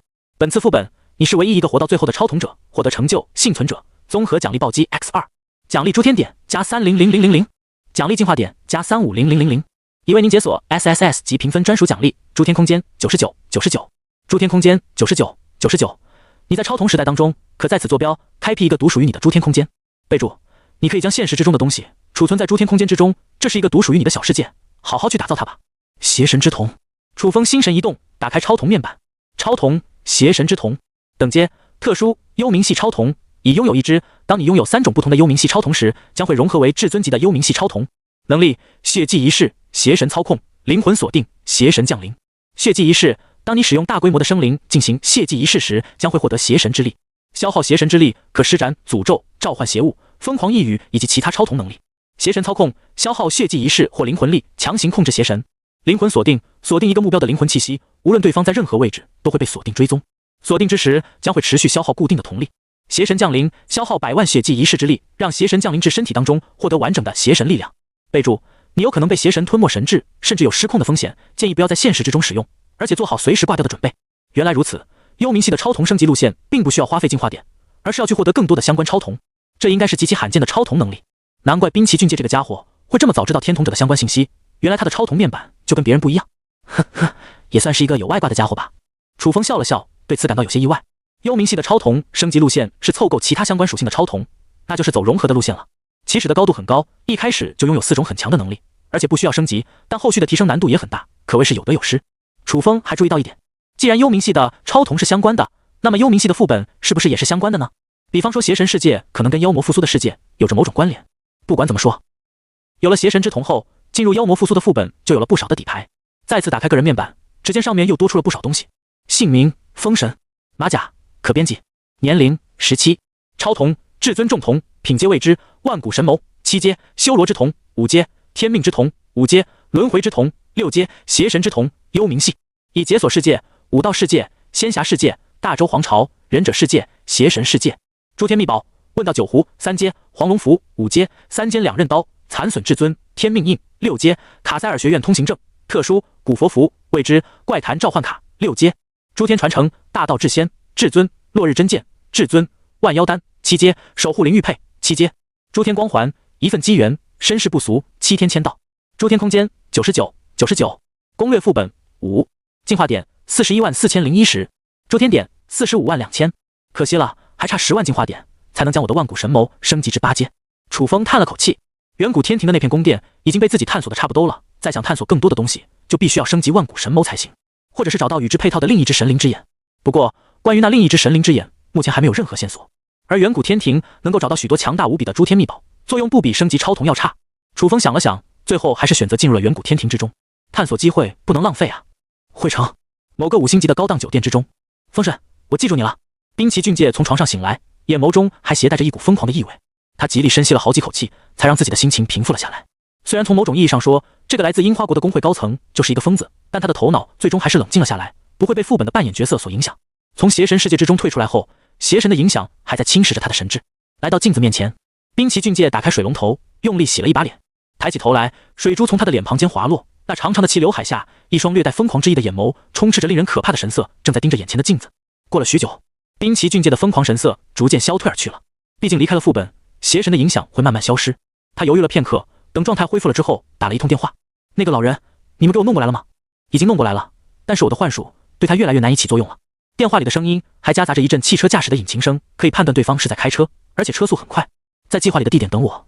老大，天童者的任务完成了吗？没有。滨崎俊介的声音冰冷了几分，电话里的那头立刻意识到副本进度可能出了什么问题，没敢接着问。无论是在现实还是副本，滨崎俊介都是一个狠角色，从他让邪神降临到自己身上，就足以看出这个家伙是一个不折不扣的疯子，为了达成某种目的不择手段，并且他还可以迅速从邪神的影响之中摆脱出来，恢复镇定。大部分超童者都不会愿意惹上这样一个对手，即便是合作伙伴，也没人愿意招惹这个疯子，尤其是他心情不太好的时候。过了片刻，滨崎俊介淡淡道：虽然我没有拿到邪神之瞳，但邪神的力量我已经复制过来了。哼，没想到第二个幽冥系超童的拥有者竟然会诞生在龙国，倒是让我耗费了一点手段。不过这样一来更加方便，接下来我就会在这里让邪神世界进入现实当中。呼，电话里的那头传来了一阵沉重的呼吸声。将邪神世界引导至真正的现实当中，在现实世界制造邪神复苏。这个计划简直太疯狂了。然而，一旦施展成功的话，那必然能够对龙国造成毁灭性的打击。在副本当中淘汰其他国家的超统者，那实在是太慢了。而如果能够在对方的领土中将邪神世界的力量重新复刻出来，酝酿灾难，这可比副本中的相互竞争要快得多了。你们究竟是什么人？高速公路上，一辆马力开到了150公里每小时的出租车当中，后座上传来了一个老人有气无力的声音。然而，当这位老人睁开眼睛的时候，一道令人心悸的力量竟是从他的身上溢出。砰砰，几道亡灵之影忽然包围了这辆出租车，正在用力地拍打窗户。该死，在我的刺激下，这个老头子的幽冥之力已经开始复苏了吗？司机怒骂了一声，他的手中突然拿出了几张金色的符箓，这可是价值10几万诸天点的玩意了，竟然要浪费在现实当中，真是日了狗。他骂了几句，随即将金色符箓往老人的身上扔了过去。金色符箓立刻佛光大盛，化作锁链缠绕在老人的身上。老人的神情之中露出了几分痛楚之色。嘶嘶嘶，出租车附近的亡灵之影似乎受到了什么伤害一般，发出尖锐的叫声后，随即变成了一道灰雾散去。司机猛力一脚将油门踩到了最大，他怕金色符箓也限制不住这个老人。幽冥系的超统有多可怕，接触过冰崎境界的超统者都深有体会。而在司机的感觉当中，这个老人的超统要比冰崎境界还要可怕得多。如若不然，也不会被那个人称为打开幽冥和现实之间通道的钥匙。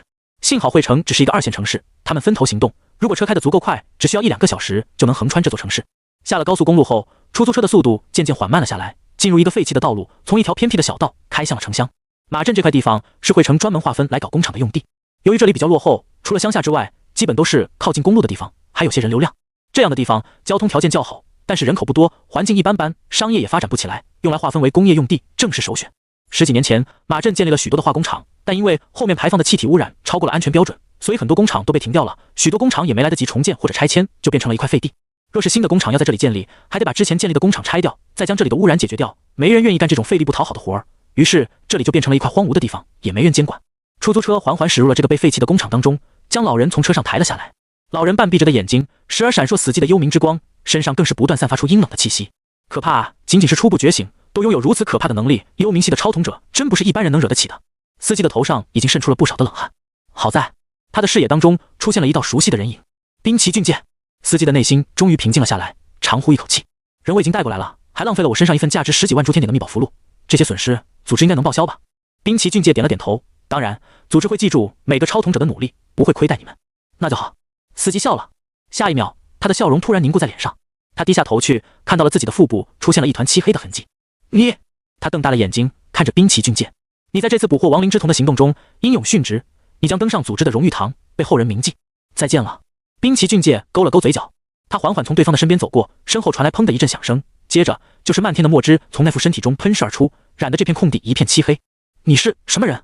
陈伯缓缓从地上爬了起来，他的身边突然出现了几只亡灵的影子，这些亡灵仿佛他的仆人一样，服侍于左右，听候命令。陈伯起初还被吓了一跳，但是他的心跳在经过短暂的加速后，忽然又恢复了镇定。不愧是幽冥系的超童，对这些超乎自然的现象适应得很快。冰崎俊介忍不住鼓起了掌。什么幽冥？什么超童？我听不懂你在说什么。陈伯似乎很快就恢复过来了，但退后了几步，已经意识到眼前的男子要对他做不利的事情。虽然不知道这些亡灵为什么会听从自己的召唤，也不知道面前的男子有什么目的，但是他的第六感捕捉到了强烈的威胁，以及对方心中隐藏的至深恶意。冰崎俊介看着陈伯，竟是沉默了片刻，忽然开口道：我很同情你，一大把年纪了，竟然还要背负这种命运，但是你逃不掉。幽冥系的超童注定会给这个世界带来灾难和祸害，所以你只需要乖乖放弃抵抗，成为一道没有意识的门，完成你接下来的使命。后面会发生什么事情，你都不需要知道。陈伯的身边凝聚的亡灵之影越来越多，他的眸光一动，这些亡灵如同潮水一般向着冰崎俊介扑了过去。冰崎俊介的嘴角轻轻勾起，好像早就预料到了这一幕，并且早有应对的手段。当亡灵进入他5米范围内的时候，突然尖叫一声，变成了烟雾。没想到你的幽冥之瞳觉醒了这么一点，就已经达到这种地步了。很可惜，在副本之外，我无法剥夺你的超瞳，而且你那双眼睛还有别的用途，否则我真的是很想拥有你身上的力量。冰崎俊介的眼睛爆发出一阵紫光，陈伯感受到自己的大脑一阵剧痛，忍不住倒在了地上，面露痛楚之色。冰崎俊介缓缓走上前去，将一只手拍在了陈伯的身上。诡异的气息忽然在陈伯的身上暴涨，他的瞳孔焕发出一道灰色的光芒，身上爆发出一股强大的气息。冰崎俊介退后了几步，只见一道幽冥的虚空之门正在眼前的空间撕裂，似乎要破开一条通道。哈哈哈！看着这一幕，冰崎俊介忽然大笑了起来，笑声中充满了疯狂。从幽冥之门中，无数道影子从门中爬了出来，向着四处弥漫。邪神将在今天复苏。冰崎俊介跪在了地上，双手高举。这一刻，他成为了全世界最疯狂的教徒。邪神复苏的3个小时之前，楚风来到了远古天庭，依旧是这座熟悉的宫殿，初始的位置来到了上次取得古佛符的寺庙当中。走出去，那棵菩提树闪烁着神秘莫测的光芒，令人感到心神宁静。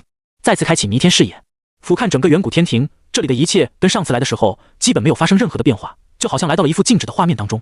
取得了3尖2刃刀，再从古庙中取得了古佛符，这片区域能探索的地方基本上就探索的差不多了。如果想要再探索更多的区域，或许就要等我的万古神谋升级到8阶，才能通过那道龙门。楚风看着自己只有40万的进化点，不由苦笑一声，还差10万才能升级啊！要是再有10万，就能探索龙门之外的区域了。如果被其他超统者听到这句话，怕是要被凡尔赛文学秀死。只有40万进化点，别的超统者正常到5层，一共能获得20来万进化点，就要笑死了。而楚风不但将4种超瞳升至很高的等级，还有40万的进化点存款，人比人，气死人啊！下一次副本完成之后，楚风就有足够的进化点来进化万古神谋了。到时候他就可以探索龙门之外的区域，而龙门距离古庙还有很长的一段距离。这次探索先到龙门附近，就节省了下次赶路的时间。这样算下来，虽然没有获得别的宝物，但也是为下一次的探索进行了铺垫。楚风心念一动，随即取出了从大周皇朝获得的诸天秘宝天命印，金色的龙气在他的身边汇聚成型。楚风将龙气化为了战车，朝着龙门的方向飞遁而去。不得不说，远古天庭的范围真的很大。当剩余时间还剩下最后1分钟的时候，楚风才赶到了龙门的附近。眼前一道白色的屏障形成了边界，阻隔了楚风前进的脚步。他走上前去，将手搭在边界上，顿时感到一种排斥的力量，阻止自己继续向前。我的猜测没错，确实要等万古神谋再进行升级，才能继续探索了。他轻轻叹了口气，其实也很正常，自己从远古天庭当中都取得一把至尊级的诸天秘宝了，虽然是残缺的，但怎么说也是至尊级，瘦死的骆驼比马大。龙门之外的远古天庭还需要更高的等阶才能探索，或许还能再获得一把诸天秘宝武器，也说不定。这样想来，楚风对远古天庭的期待就更加高了。他巴不得快点搞定了下一个副本任务，然后将万古神谋升到8阶，再弄一把至尊级的诸天秘宝。2把至尊级的诸天秘宝，10层以下的诸天塔，估计都会被自己一个人平推啊。等到最后的剩余时间过去，楚风的身影自动退出了远古天庭。他笑了笑，这次邪神副本自己能做的事情已经全部完成了。如果说天统者的任务被自己完成，相关的任务不会再刷新的话，那么也就不会再有超统者作为守护灵去守护全古玉泰吧。这里的故事已经彻底结束了。那个小子最后被灵能者带走，离开了学校，迎来了他崭新的人生。虽然不知道自己离开副本后，那些人那些事是不是都消失了，又或者说是从来没出现过，至少楚风给了那个少年一个美好的回忆。所以再见了，邪神世界。心念一动，楚风退出了副本，回到了诸天塔。恭喜风神在诸天塔第5层的邪神副本中获得了 SSS 级的评价。熟悉的广播声再度响起，超童时代的人数还在不断增加。当他们再次听到这道广播的时候，顿时傻了。发生什么事了？风神又获得了一个 SSS 级的评价。我的老天啊，这怕不是在逗我吧？他刚刚不是才获得了一个 SSS 级评价吗？怎么转眼间又拿一个了？太恐怖了！这才一盏茶的功夫啊，又拿到一个 SSS 级评价，确定不是关于斩华雄？兄弟，诸天塔的最高评分可比华雄要难斩多了。风神把诸天塔当朱砂就离谱。楚风刚刚才诸天塔出来的时候，听到众人的议论，也是有些意外，竟然只过了一盏茶的功夫。不过想想又挺正常了。本来邪神世界的副本主线是要守护到孩子离开学校的那一天，如果不主动去动7大怪坛的话，或许还需要一定的时间。当然，危险肯定还是会出现的，尤其是灵能者。根据副本的正常进度，应该是超统者尽量躲避7大怪坛，学校不断发生惨案罪。灵能者出动，经过最后的危机考验之后，救援部队赶到，然后再带领其中的孩子们离开这个鬼地方。至于后面邪神会怎么肆虐，那就跟超统者没关系了。到那个时候，副本估计也刷新了，邪神还没冒头，可能就回去了吧。然而，楚风主动走天统者路线的话，攻略速度就要快多了。他直接带着全古玉泰，在很短的几天时间就把7大怪坛全干掉了。最后解决邪神以及远古天庭的探索也没花多少时间。第5层的时间流速比又进一步缩短，导致他虽然攻略的层数更高，但是使用的时间反而还更短了。一盏茶的功夫，在邪神世界里面，他感觉时间过了挺久。虽然流程不长，但很紧凑。从守护全古玉泰到跟7大怪坛交流，再到消灭邪神以及探索远古天庭，时时刻刻都有事情发生。这比在仙侠世界整天下棋喝酒可要紧凑多了。邪神副本的几天过起来跟几个月似的，但在现实当中经过的时间却非常非常之短。这导致在其他超统者的感觉当中，楚风就像是眨眼之间又拿了一个 SSS 级评价，也难怪众人会那么惊讶。10分钟前，你听到风神获得了 SSS 级评价，为之极其震惊，正在发帖子，一阵吹嘘风神大佬有多么牛逼。10分钟后，你的帖子还没编辑完呢，正准备点击发送的时候，结果风神又拿到了 SSS 级评价第5层。那一刻，人都傻了，有木有？别说围观路人了，就连江雪和江小鱼都震惊原地。海风吹在姐妹两人的脸上，这蒙蔽的神情简直就是一个模子里刻出来的。姐，风神哥是怎么做到的？江小鱼满眼都是震惊，他感觉风神才刚从这里出去，就像刚出门一样，正准备去打仗呢，结果一个上厕所的时间，人家就回来了。而且还打了一场完胜的仗。这家伙还是人吗？江雪也愣了好一阵子，旋即才苦笑道：“我哪知道啊，这或许就是人与人之间的差距吧，比不了啊。”好吧。江小鱼用力吸了一口杯里的柠檬汁，平复一下震惊的情绪。天哪，他手里的这杯柠檬汁都没喝完，人家就搞了一个 SSS 级评价，这太恐怖了吧，都不知道怎么去形容了。算了，女孩子要优雅，要矜持，绝对不能用牛逼、卧槽这些那么粗俗的词语来表达内心的情绪。只能说，风神那家伙只有比想象中的更强，没人知道他的极限到底在哪里。总是能让人出人意料的家伙，天知道他到底是怎么做到的。开外挂也没那么强啊。超统者的论坛上，关于风神一盏茶的功夫拿到 SSS 级评价的帖子瞬间刷爆了。之前还在说风神的脚步可能会停步于此的超统者，都被啪啪啪狠狠的一阵打脸。有人说诸天塔5层以下都是底层，能够连续拿4次 SSS 级评价还是不难的。到了5层之后，诸天塔的难度就会逐渐上去了。这个阶段，一般的散兵超统者也要开始考虑跟其他资深超统者组团进行任务了。第5层的诸天塔任务跟前面4层相比，算是一个分水岭，也是跨过了底层超统者的门槛。能够一次任务不失败登上诸天塔5层的超统者，未来的潜力都是很高的，甚至会被很多超统者工会挖过去当做宝贝培养。再打多2-3层，就已经完全有核心成员的资质了。即便是个外人，工会也会毫不犹豫地给足股份权利。一个极其强大的超统者加入，光是对工会的扩大效益，就远比那点股份的价值要高出了不少。然而，风神比这强大了数百倍不止。更何况，楚风通过的还不是普通的诸天塔5层，而是一般高层才会进入的邪神世界。在底层进入高层副本，面临的任务难度还要更加高，并且需要特定的手段才能通过副本，要么就砸大量的诸天点去兑换相应的诸天传承，难度很高。能够用这么短的时间拿到第5层邪神副本的 SSS 级评价，都不知道怎么形容了。一时间，帖子里全都是对着风神一阵膜拜，甚至有些超统者没见过风神，但已经将对方奉若神明了。更是底下有无数连2层都没通过的超统者，已经开始提前认父亲，提前预约挂件了。当然，他们很清楚自己跟风神相比，别说提鞋了，连挂件都不配，带着他们都碍事啊。然而，这不妨碍他们对强者有着各种各样的幻想。谁不渴望变强呢？此时的楚风当然是懒得理会别人的赞誉，不过他也没有选择马上下线。到了现在，楚风已经不用对自己的身份那么小心了，他已经达到了较高的层次，即便身份暴露，有了6种不同的超同，谁能动得了他？接下来，楚风心里默念99的坐标。没错，他要去的是独属于自己的诸天空间，也是邪神副本拿到 SSS 级评价后的专属奖励。心念一动，下一秒，楚风的身影立刻出现在了一个新的空间之中，周围是一片白茫茫的景象，什么都没有。但是楚风却能感受到自己的意志是跟这片空间连接在一起的。他闭上眼睛，瞳力或者说是灵魂力立刻就跟这片空间连接在一起。在他的意念驱动下，这片白茫茫的空间原本只有一个房间的大小，却在不断的变大。眨眼之间，房间大小的诸天空间已经有一个足球场那么大了。原来如此，诸天空间是一处需要灵魂力来开辟的空间，消耗灵魂力就可以在这里进行创造。真的难以想象卡塞尔学院到底是有多么恐怖的灵魂力才能变得那么大的。囧哥的海边空间倒还好说，那片海其实并没有那么大，只是看上去无边无际，实际上只有沙滩和几千米是真的。但卡塞尔学院那是真的有一座城池那么大了。楚风没有继续动用灵魂力进行开辟。诸天空间对工会有着很重要的作用，但对于他个人使用而言，目前还不知道能用来干嘛，功能有待开发。对了，诸天空间似乎能把现实中的东西给搬过来。楚风突然记起了江雪和江小鱼喝的柠檬汁，这应该是来自现实的空间当中。他心念一动，意念退了出去，回到现实。看了眼时间，现在才晚上9点钟，他还不急着这么早休息。楚风往书桌上随便扫了一眼，发现书架上还有本5年高考3年模拟没有扔，当下心里一喜，连忙拿来尝试一下。高考完了，反正这些东西都是要丢的，用来给自己的诸天空间做实验正好。楚风拿着本子连接诸天空间，当他再次睁开眼睛的时候，发现自己又回到了那片白茫茫的空间当中，而手中还拿着一本5年高考3年模拟，还真能拿进来啊！楚风倒是有些意外，他还以为江雪和江小鱼喝的柠檬汁是假的，结果却是真的。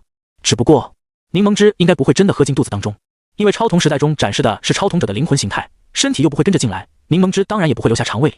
但是这对女孩子来说正好，要是吃一些高热量的东西，比如巧克力之类的，既不用担心减肥的事情，又能满足一下口腹之欲，这倒是一举多得的事情。楚风回到现实当中，又尝试将不同的东西带了进去，只要精神力集中在要携带的物体就能成功。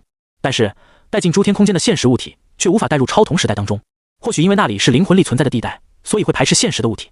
楚风心念一动，尝试着在诸天空间当中将诸天传承给拿出来。落日真剑、万妖丹、守护灵玉佩都出现在楚风的面前。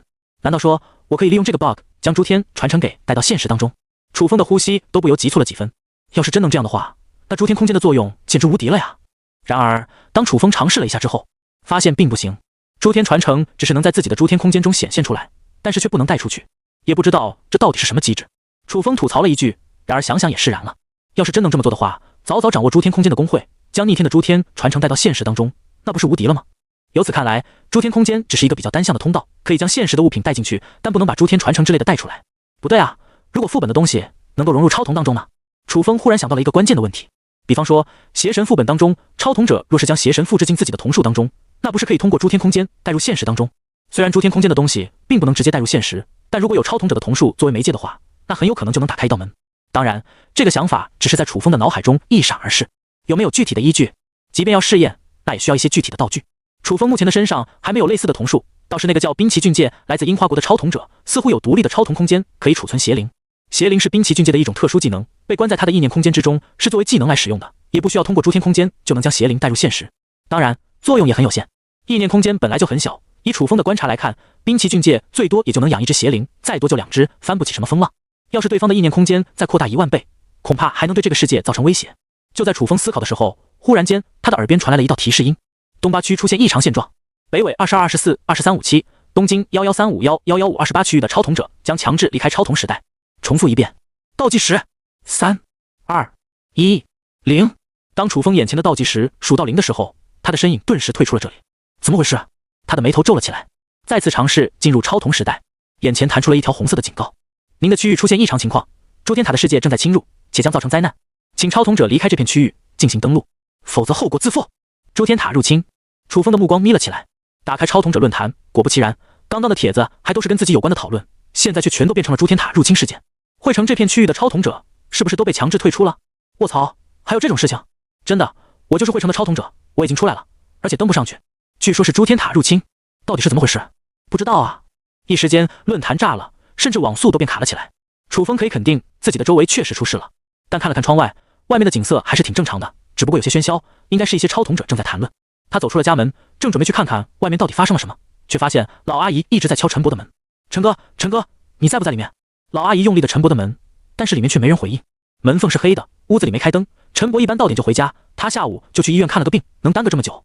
正常情况下早该回来了。阿姨，陈博不在家。楚风立刻走上前去，语气略带着急的询问。老阿姨叹了口气，我这看店都看了一下午了，也没看到那老头子回来，今天也没什么客人，就早早收档了，就想着上楼确认一下，说不定是我看漏了呢。结果发现这老头子家里没灯，多半是没回来。他老人家看个病耽搁这么长时间，叫人担心。没事，我去找找他吧，说不定情况比较复杂，所以在医院留久了一点呢。楚风安慰了一句。好，如果你去找的话，我就放心了。老阿姨悬着的心也放了下来。她猜到楚风是个超瞳者，而且能力还不小。这年头，超瞳者的能力可不简单，找个人还有什么困难？送老阿姨回了家，楚风来到天台上，祭出天命印，金色的龙气组成了一辆战车，顿时飞向了高处。楼下，一些在外面游荡的超瞳者看到一道金色龙气翱翔于9天之上，那上面还坐着一个人，顿时惊呆了。卧槽，诸天秘宝，还是能飞的那种，这怕是个大佬啊！我也好想要这样的诸天秘宝，帅呆了。妈妈，那个人为什么在天上飞啊？嗨嗨，等你以后也有机会成为超人的。这句话倒是没骗人。超瞳时代，超人的能力放到以后，可能就是最基本的能力了。楚风坐在金色龙气组成的战车上，双眸中一道银色的光芒闪过，开启观天命的视觉模式。他记起了陈博去医院的时候是下午4点，那么从自己家门口调到下午4点的时间，使用寰宇回溯之术，顿时陈博往外面的画面顿时回溯到楚风的视野之中。为了节省瞳力，楚风直接预判了陈博的行动路径，在陈博的下一个转折口再使用寰宇回溯之术。回溯的画面当中，陈博来到了路口处，打了一辆出租车。但就在这个时候，周围的天命流动忽然变得剧烈起伏不定。楚风眼神一眯，他看见那个司机的身边出现了一股阴邪的天命流动，在这其中酝酿着一个阴谋计划，而且破坏性很大。一瞬间，楚风就将陈博的眼睛冰崎俊介来到龙国诸天塔强制下线联系在一起。冰崎俊介，我会杀了你！那一瞬间，楚风的身上凝聚了一股强大至极的杀意，这股杀意化为了强大无比的瞳力，甚至一下子就将刚刚使用天命之瞳所消耗的瞳力一下子就回满了。楚风再次使用寰宇回溯之术，快速跟着眼前出租车移动的轨迹进行追踪。御天命之术化为的战车能在天空中飞行，移动速度比出租车还要快了不少。只要预判出租车行动的路径，并根据它的移动速度，在下一个路口回溯出租车掉头的方向以及行动路线，就可以尽量用更少的瞳力看到自己想要知道的信息。很快，这辆金龙战车出现在马镇的正上空。当楚风进入这片区域后，前方传来了一阵喊叫声，如墨一般漆黑的阴影笼罩了小镇上的居民楼，各种怪物出现在现实当中，这里就像是变成了一个副本。邪神入侵现实，许多超瞳者正在试图用瞳术阻挡眼前的怪物，但是大部分超瞳者的超瞳都只有1阶，射出来的小水花、小火球、小尖刺根本对妖魔没有任何伤害效果。马镇请求支援！马镇请求支援！呼叫龙武卫、城防部队先去阻挡。8点钟方向，幽冥之门打开了，疑似是境外超瞳者入侵龙国，试图在我国疆土实现邪神复苏的打击。这些怪物是冥界生物，普通的瞳术无法对其造成伤害。幽冥系、光明系、净化系、雷电系的超统者作为主力出击，治疗系超统者作为后援辅助，精神共鸣系的超统者在后方备战，随时为冲锋队员补充瞳力。天空中传来了直升机的嗡鸣声。超统时代过了1个月，没想到龙国已经出现了一批训练有素的超统者部队，随时都准备应付可能出现的危机。当然，现在的楚风更加关心陈波的安危。至于路上的普通人有超统者部队来进行支援的话，应该暂时不用自己担心。一批身穿黑色便服的超统者立刻从直升机上跳了下来，降落的第一时间，光明系和净化系的超统者集体释放瞳术，顿时一道白光笼罩了这片区域，附近的邪神气息立刻被净化了不少。楚风眸光微微一动，根据他们的瞳力来判断，冲锋的这一批超统者瞳力平均水平在6阶左右，放在副本当中，妥妥的一批精锐之师。那个超统者前面很危险，请躲在我们后面，或者跟我们一起行动。就在这时，一道广播声在楚风的下方响起。一个龙武卫看到天空之上漂浮着一辆金龙战车，立刻意识到对方可能是个实力不俗的超统者。但是眼前的情况很危机，邪神复苏不是普通超统者能够应付的，只有特定的超统能力才能解决这些敌人。他不反对其他有实力的超统者来帮忙，但是送死就太过可惜了。楚风没理会对方，直接朝着前方冲了过去。那个家伙怎么这么莽撞？龙武卫气得差点摔喇叭，奈何对方脚踩金龙，高高在上，自己又勾不着，拉也拉不回来啊！突然间，楚风的面前出现了几十个身上散发出邪神气息的人类，他们皆是被邪神气息沾染的人，已经没救了，而且还会获得阴邪的力量，以邪神子嗣的形态活动于人间。如果按照实力来划分，邪神子嗣只有邪神1/1000的实力，攻击性没那么强，但手段诡异，而且普通的瞳术对付不了。要杀死邪神子嗣，至少需要6阶超瞳的实力，而且还要特定的超瞳。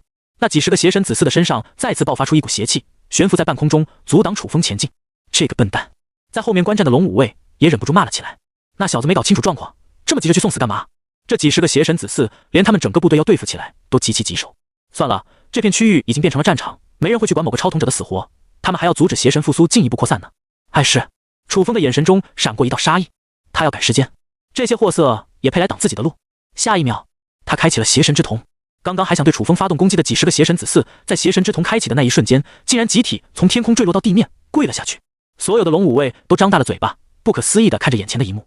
没看错吧？那几十个实力在6阶超统者左右的邪神子嗣，竟然集体在那个超统者的身前跪下了。他们的身体跪在地面上，颤抖不已，仿佛是看到了什么极其恐怖的存在。你们死吧！楚风的声音在这场中蓦然回响。下一秒，所有的邪神子嗣竟然在同一时间自爆，这一幕更是震撼了在场全部龙武卫的心神，瞬间秒杀了几十个邪神子嗣。楚风仿佛压根就没在这里停留过，开启天命之瞳后，再次用御龙气之术驾驭金龙战车离开了众人的视线。那位兄弟，龙武卫队长这才反应了过来，走上前去对着楚风大喊。然而回应他的是一个不断离开的背影。显然这个实力超凡的超统者压根就没打算和龙武卫合作，他一个人就足以杀穿这片战场。队长，我们要不要跟着他？一名面容青涩的龙武卫走到了队长的身边，迟疑了片刻，询问道。龙武卫队长苦涩一笑，我们哪跟得上他？不过他帮我们解决了几十个邪神子嗣，也算是做出了不少的贡献。接下来我们阻止邪神复苏的任务就轻松多了，回头让上面的人调查一下，看看那人究竟是什么来头。如果他的身份正常，是我们龙国的超统者天才，那这样的人必须要保护起来。如果有机会的话就合作，没机会的话那就放他自由发展，但绝不能随便就丢弃。是。队长身边的部下接过命令，立刻传令下去。这一批浩浩荡荡的龙武卫开始按照预先的计划行动了起来，没有因为楚风的到来而产生太大的影响。从这一点就可以看出，这批作战部队经过了短暂的培训后，已然有了很成熟的团队默契。越是往前走，邪神复苏的气息就越是浓郁，而这镇上的人大部分都变成了邪神诞生的祭品。虽然还没有形成完整的邪神，但这些邪神子嗣的数量堆积起来，也足以让超统者头疼不已。毕竟这里不是副本，没有什么灵能者，超统者所能依靠的只有瞳术。而对于大部分的超统者来说，释放几个攻击力极强的瞳术，基本就会耗光所有的瞳力。因此，超统者的能力是不适合持久作战的。要解决不断增强的邪神复苏，并不是一件容易的事情。开启弥天形态，楚风立刻看见，在前方的一处工厂上打开了一座幽冥之门，而在那道门的正下方，正是陈博。楚风怒了，他很久没有产生过这么想杀一个人的冲动。来自樱花国的超统者拥有幽冥系超瞳，肯定对相关超瞳有着特别的感应，因此他盯上了陈博。副本中没杀死他，让他有机会制造这起事件。那么这次楚风会直接在现实当中解决了对方。就在这时，一只邪灵朝着楚风的身后扑了过来。去死吧！冰崎俊介在身后咆哮了起来，他的眼神之中充满了疯狂之色。打开邪神复苏的通道后，冰崎俊介已经彻底沾染了邪神的气息，变成了半疯的状态。但是他的理智还没有完全消失。感应到楚风来到这里，冰崎俊介判断出对方应该是个实力不俗的超统者，因此他躲在了暗处，打算在背后突然袭击。楚风只是轻轻转过头去，朝着邪灵轻轻一瞥，下一秒浑身缠绕鬼火的邪灵就消失了。冰崎俊介愣了愣，接着露出了凝重的神情。你竟然也是幽冥系的超统者？等等，我的感应当中，龙国应该只有一个幽冥系超统者，难道说你？冰崎俊介似乎想起了什么，他脸上的杀意顿时消失了，变成了深深的恐惧。幽冥系的超统者之间有着一种无形的感应，这也是冰崎俊介能够找到陈伯的原因。但是在他的感知当中，龙国应该只有一个幽冥系的超统者，那么凭空多出来的一个会是谁呢？答案很显然，是刚刚在邪神副本当中获得了邪神之瞳的封神。冰崎俊介万万没想到，这个煞星竟然也会在这里。按照他的计划，即便封神取得了邪神之瞳，也不一定会来这里救援，因为这可能会暴露他的身份，而且赶往这里也是需要时间的。到了那个时候，邪神复苏可能就已经弥漫了整个龙国，即便封神的瞳力再高，也不可能一下子将所有的邪神都解决掉。冰崎俊介依旧按照原计划走，一切发展到这里都是很顺利的。可没想到的是，封神竟然这么快就出现了。你认出我了？楚风笑了，笑得很冰冷。在他的眼里，冰崎俊介仿佛是死人一个，想杀我还没那么容易。冰崎俊介狞笑一声，他的眼眸爆发出一阵骇人的光芒。楚风的身上出现了漆黑的印记，在邪神副本之中的时候，冰崎俊介就是用这一招杀死过凌寒和全谷玉太一次。你认为这一招对我有用？那墨黑的印记随着楚风心念一动，顿时就消失了。幽冥系超瞳之间的对决，比拼的就是瞳力，而幽冥系的超瞳要提升瞳力，需要觉醒，其难度甚至比进化点升级都要高。冰崎俊介的那点瞳力，就如同蚂蚁去搬动一棵大树，根本就无法动摇楚风一丝一毫。死吧！楚风的瞳孔之中产生了一道诡异的血色纹络。冰崎俊介低头一看，只见他的脚下不知何时出现了一个祭祀仪式，邪神祭祀。随着楚风的眼神爆射出一道光芒，那祭祀仪式的纹络顿时血光大盛。冰崎俊介还没来得及发出惨叫声，就在顷刻间化为了一片血水。冰崎俊介的死状可谓凄惨无比，直接被楚风用邪神之瞳的血祭仪式炼制成邪神之力。更何况他吞掉的还是瞳系的幽冥之瞳。血祭仪式本来是一种生灵祭祀，很难用来当做攻击敌人的手段，但是楚风的瞳力实在是太高了，他的身上拥有6种不同的超瞳，而且在面对同类幽冥系的超瞳者时，可以完全依靠瞳力秒杀对手。因此冰崎俊介连任何抵抗的能力都没有，就被邪神之瞳的血祭仪式给吞了。与此同时，一股强大的邪神气息在楚风的身上暴涨。楚风感觉自己现在身上的邪神之力都可以召唤一只完整的邪神了。邪神之力太高的情况下，这股力量很难控制得住，但楚风的瞳力无比强大，心神稍微动荡了一下，很快就平衡了这股力量。他抑制住身上的强大力量后，第一时间赶往至陈伯的身边，双眸之中闪过一丝金色的光芒。冰崎俊介之前做的一系列事情都通过命运画面出现在楚风的脑海之中，他顿时明白了眼前发生的事件过程。狗杂种，就让你这么死了，真是便宜了。楚风的眼眸中爆发出一阵强大无比的杀意，他觉得冰崎俊介这种杂碎死1万次都平息不了自己的怒火，竟然用一个老人的超瞳来开启幽冥通道，制造邪神复苏。而这一切只是因为那个疯子觉得很有价值而已。在他的认知当中，只是攻略诸天塔是没有意义的，将诸天塔的世界搬到现实当中，这才是超瞳时代真正富有艺术的事情。他做到了。冰崎俊介掌控着一个诸天空间，里面放满了幽冥系副本中的传承。诸天空间可以根据超瞳者的意念进行打造。冰崎俊介正是将他所拥有的诸天空间打造成邪灵、邪神子嗣、幽冥怪物的饲养谷。但是传承是不能带入现实当中的，也就是说，冰崎俊介饲养的邪神无法直接通过诸天空间带到现实之中，需要一个通道。陈伯的亡灵之瞳可以连接幽冥和现实，只要将诸天空间跟他身上的超瞳能力连接，就能打开一道幽冥之门。冰崎俊介的诸天空间与陈伯的亡灵之瞳联系在一起，从而开启了大门，让邪神的力量进入到现实世界当中，由此完成了现实世界的邪神复苏。而在这个时候，陈伯也因为灵魂力飞速流逝而陷入无意识的状态，除非陈伯的意识恢复，主动关闭幽冥之门，如若不然，这道幽冥之门将会一直处于开启的状态，而且很难被关闭。一阵阴邪的气息忽然又从幽冥之门溢出，第二波邪神复苏。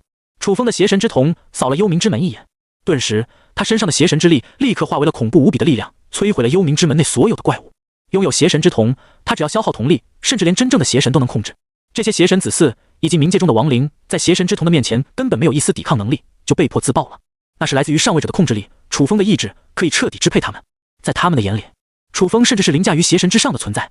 场面暂时又镇住了，但这个时候幽冥之门还没有关闭，迟早会有第3波的入侵，应该怎么办？楚风在消灭第2轮复苏的邪神子嗣时，已经用光了吞掉冰崎俊介所获得的邪神之力，再消耗剩下的瞳力可就支撑不住了。他看着陈伯，忽然眸光一动。对了，陈伯之所以打开了幽冥之门，是因为他的超瞳跟诸天空间连接在一起，因此开启了通道。如果将陈伯放入我的诸天空间当中，那是不是会抵消这个效果？毕竟陈伯才是打开冥界之门的媒介，如果将他转移到我的诸天空间当中，那或许这扇门就会关闭。不管怎么说，试试吧。楚风深吸一口气，这种做法似乎十分冒险，但是他唯一能够应付这个局面的，似乎就只有自己新获得的诸天空间了。将手放在陈伯的身上，楚风的意念连接到自己的诸天空间当中，下一秒，他的瞳力竟然处于飞速消耗的状态当中，而眼前的这道幽冥之门也在缓缓关闭。有作用！楚风的脸上露出了一阵喜色，他不再犹豫，当即压榨自己所有的灵魂力，咬紧牙关，飞速的关闭幽冥之门。然而，这扇门才关闭了一半，楚风的瞳力就已经见底了。消耗5万进化点，将天命之瞳进化至6阶。楚风心念一动，他的天命之瞳闪过一道神秘的银色华彩，紧接着他的瞳力如同瞬间被注满的水泵，立刻满盈了。进化超瞳的时候，所有消耗的瞳力都会在瞬间恢复至满状态，而升级了天命之瞳后，楚风的瞳力上限还更高了，催动所有的瞳力，继续关闭幽冥之门。不过就在这个时候，第3波邪神复苏竟然又开始了。楚风马上切换至邪神之瞳的状态，将所有的瞳力转化为邪神之力，让这些邪神子嗣集体自爆。轰隆隆，里面传来了一阵沉闷的响声，接着还有各种惨叫声飘荡了出来。若是普通人站在这门口，怕是要被里面的声音吓死。楚风感觉自己的脑袋昏沉沉的，消灭第3波邪神复苏的时候，他的瞳力也挥霍光了。然而花费5万进化点，将修罗之瞳升级至6阶，他的双眸之间闪过一道猩红之色。下一秒，楚风的瞳力再次回满。轰隆隆，消耗了剩余的瞳力之后，这道幽冥之门终于被彻底关上了，眼前变成了一片白茫茫的空间。这是来到了我自己的诸天空间。陈伯就躺在这片白茫茫的空间，楚风立刻走上前去，将手搭在这位老人的鼻子前，还有呼吸，而且气息还算平稳。楚风长呼一口气，暂时看来陈伯的身上还没有生命危险。然而当他开启万古神眸之后，眉头微微一皱，虽然陈伯的身体没有大碍，但是意识却陷入了昏迷的状态当中。站起身来，楚风突然发现自己的诸天空间中竟然多出了一扇门，是幽冥之门。只不过这扇门从现实之中转移至楚风的诸天空间中。楚风心头一跳，邪神不会要在自己的诸天空间复苏了吧？那以后自己的诸天空间是什么？变成了一个邪神副本，还能邀请囧哥他们一起来刷怪的那种。一时间楚风不知道说什么好了，但能够就此拯救陈伯，付出一个诸天空间的代价还是值得的。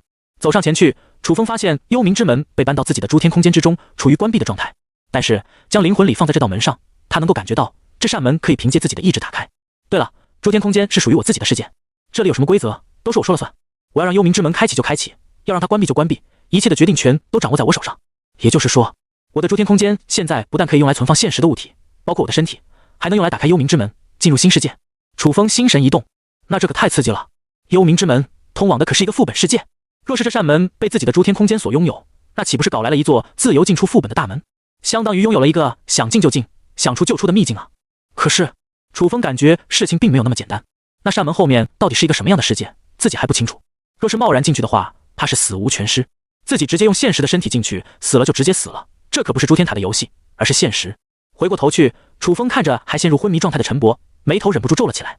我现在还不知道陈伯身上到底发生了什么，这扇门先不管，当务之急应该是想着怎样将陈伯救下来才对。我现在掌握的情报还是太少了，楚风也不清楚陈伯的身上到底发生了什么。至尊众瞳能够看到的，也只是滨崎俊介对陈伯所做的事情。至于陈伯的身上到底是什么样的情况，或许还得问问别人。囧哥，楚风的脑海当中出现了这道人影，他几乎没有不知道的事情。但是如果让他看到自己的诸天空间有这扇门的话，那不知道会对未来的合作产生什么影响。不管了，先问问再说。楚风现在也没有什么很好的办法，他能问的也就只有成神群的成员而已。心念一动，他进入了超瞳时代。能进来，说明诸天塔检测汇成的诸天塔入侵已经被解决了，或许是因为我将幽冥之门搬进我的诸天空间的缘故。楚风心念一动，不少的超瞳者正在陆续恢复连接，又连接上来了。发生了什么？我听说汇成那边好像有境外超瞳者入侵，打开了邪神副本和现实连接的门，想要在我国的疆土之内制造邪神复苏。境外？哪个国家那么混蛋？我要去撕碎了他们！一个面带刀疤的中年男子露出了愤怒至极的神情，还以为是诸天塔出现了什么意外，没想到是境外超瞳者在对龙国做手脚，简直该死！最近这段时间出现了不少关于超瞳者破坏的新闻，就疑似是境外超瞳者弄的。本来还以为他们的行动止步于此，没想到却还酝酿了这么一个大计划。邪神复苏在现实上演，如果真的让邪神降临现实，那龙国绝对会死不少人啊！不过好在后面危险解除了，我们又能连接上来了。怎么解除的？不知道，据说是龙武卫出手了，但根据前线的采访报道说，他们也不知道邪神复苏为什么突然消失了，原因正在找。好像是一位特别厉害的超瞳者出手了，但是不确定。此时，他们口中特别厉害的超瞳者正在从旁边经过。楚风听着众人的讨论，眸光微微一动，可以确认龙国的危险在自己将幽冥之门关闭之后就已经没事了。死伤肯定是有的，而且不小，但起码将邪神复苏的杀伤力控制在最小以内。这个仇，将来一定会找樱花国好好算账。当务之急，还是先弄清楚陈伯的情况。楚风默念坐标，下一秒，他的身影出现在海边的诸天空间。江雪和江小鱼坐在亭子下，也在讨论这件事情。看到楚风过来，而且脸上的表情十分凝重，江雪似乎也意识到了什么，连忙站起身。风神，你知道汇成的事情吗？楚风迟疑了片刻，还是决定不隐瞒这件事情。我就在惠城。什么？江雪和江小鱼皆是露出了惊讶的表情。封神竟然在惠城？不过他这么说的话，那不是将自己的地址给暴露出来了吗？当然，暴露一个地址倒没什么。惠城怎么说也是一个2线城市，人口有上百万呢，在上百万人里找一个封神，难度无异于大海捞针。但是主动爆出自己的信息，并不符合封神一贯的做法。江雪也不傻，立刻意识到封神可能跟这件事情有关。果不其然，楚风张口继续说道：“我刚刚出去了一趟，将幽冥之门给关起来了。”两姐妹突然不知道说什么好了。封神大佬，你这一晚上拿了2个 SSS 级评价，遇到了前所未有的诸天塔入侵事件，而且就发生在你的城市，然后你过去阻止了这件事情。为什么在众人眼里，每一个都是神仙才能完成的事情，到了封神这里，就像是回家睡个觉，睡醒吃个饭这么平常？江雪觉得自己应该是个挺厉害的超统者了，然而她忽然感觉跟封神相比，自己好像就是个菜鸟，什么都不会一样。这特么太打击人了啊！不多说了，囧哥在里面吗？我有一些事情想要问他。楚风直接开门见山。当然，他跟江雪和江小鱼说这个，也是考虑到之后可能还要他们帮忙，反正都是一个群的，遇到了麻烦，大家一起解决。在的，你进去找他就行了。江雪立刻回应道。他隐隐感觉封神的身上恐怕是有什么大事发生了。爹，小旅馆的酒店门再次被打开，囧哥还是站在窗边，仿佛他都没欣赏完海边的风景。楚风又来了，看来你好像有什么有意思的东西可以带给我。还没等楚风发话，囧哥的声音悠悠飘来，我怎么感觉你什么都知道？我也只是猜的而已，毕竟你如果没有什么有趣的东西，也不会来找我对吧？那张囧字面具转了过来，我可以跟你合作，如果你带来的东西足够让人产生兴趣的话。楚风迟疑片刻，随即点了点头。我可以保证我带来的东西绝对不会很平凡，但是相应的，我需要与之相关的情报，情报正是我不缺的。囧哥的语气很有信心。好，那你跟我来吧。两人走出落日旅馆，楚风来到小亭子旁边，看着江雪两姐妹，犹豫了片刻，将她们也带上了。如果自己的诸天空间有着一扇可以通往其他副本的门，那要是组队进副本的话，有合作契约的成神群群员绝对是首选。更何况把江雪他们带上，对于合作也更加公平。这样一来，就是整个成神群的事情，而非自己和囧哥2个人。老实说，囧哥身上的情报实在是太多了，信息差太大，独自跟对方相处的话，怕会被坑。江雪对囧哥的了解更深一点，带上她们两姐妹，有利于合作公平。囧哥似乎也看出了楚风的想法，但他表现的反而还更开心了。或许收益并不是这个男人所看重的，有趣才是。坐标99，我已经暂时开放了你们进去的权限，你们可以进来了。说罢，楚风的身影消失在3人的眼前。封神有诸天空间了。江雪目光一动，很快猜到了真相，但他没表现得太过震惊。今天晚上，封神不但连续搞到了2次 SSS 级的评价，还把幽冥之门给关闭了。这个家伙在做出什么惊天动地的事情，他感觉自己都不会再感到意外了。江小鱼也是这么想的，毕竟是两姐妹，心有灵犀。默念这个坐标，囧哥、江小鱼、江雪的身影依次消失在海边。下一秒，他们进入了一个白茫茫的空间。楚风就站在陈伯的身边，负手而立。那个老人陷入了昏迷的状态，难道是封神在关闭幽冥之门的途中救的人？不对，如果是邪神复苏的话，那死伤一定不会小，不可能只有1个人，说明这个老人对封神很重要。而且老人是以真身进入诸天空间，所以更要保护，但是他们的面貌却不一定真实。江雪心里做出了不少推断，陈伯躺在这里，肯定说明是现实的身体。如果是灵魂形态出现在诸天空间，那肯定是能活动的。但是对方的外貌并不一定是真的，因为这里是楚风的诸天空间，规则是他定的，只要动用灵魂力，依旧可以改变外貌。楚风自然也知道这一点，他在进来的时候就将陈伯的面貌换成了另外一个老人，而自己也以超童时代的形象展示，没有随便暴露身份。在超童时代，即便再熟的人，也要以基本行为准则来进行合作，该有的防备都不能少。这道门，江雪的余光看见囧哥正在看着另一个地方，当下将目光移了过去，正巧看到一扇透着幽冥气息的传送门悬浮在这白茫茫的空间当中。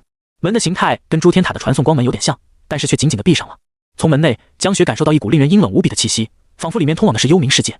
等等，封神不会将邪神复苏的通道给搬到他自己的诸天空间来了吧？江雪瞳孔一缩，猜到了这个可能性。果不其然，接下来囧哥的话印证了这个事实。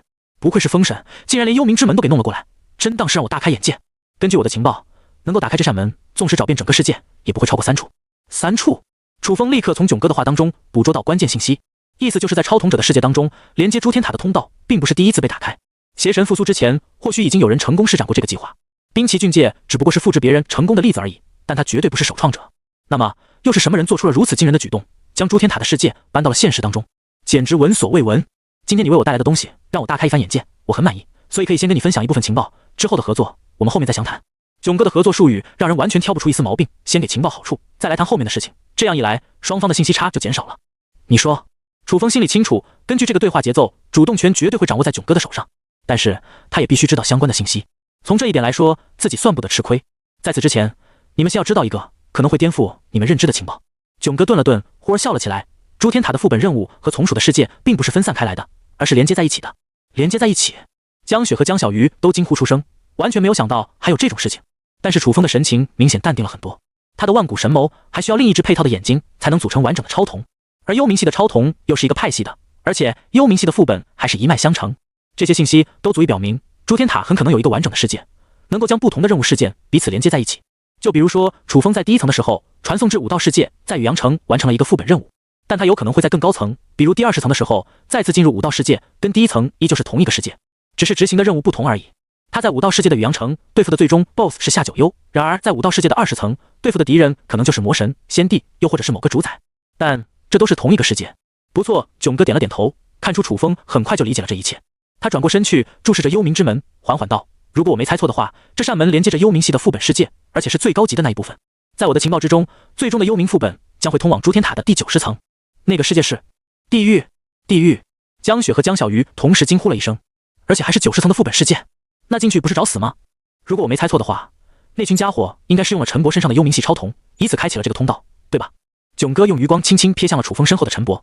不错，有个叫冰崎俊介的超瞳者，我在邪神副本的时候遇到过他一次，本来以为他只是去攻略天瞳者副本，没想到还有另外一个目的，用他的瞳术复制邪神的力量，而后转移到现实空间中，开启邪神复苏。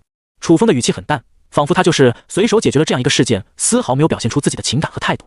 这样一来，别人就不会怀疑他跟陈博有特殊关系。使用这样的说辞，在别人的眼里看来，就是封神在副本中偶然遇到了冰崎俊介，而后碰巧人家又在自己的城市搞邪神复苏的事件，这才出手阻止了。并且冰崎俊介是知道天瞳者任务的，在这次邪神副本当中，必然和封神有着不小的冲突，仇人相见，分外眼红。于是乎，封神去针对冰崎俊介就有足够的理由了，而因为陈博的关系，才插手这起事件的可能性又降低了一些。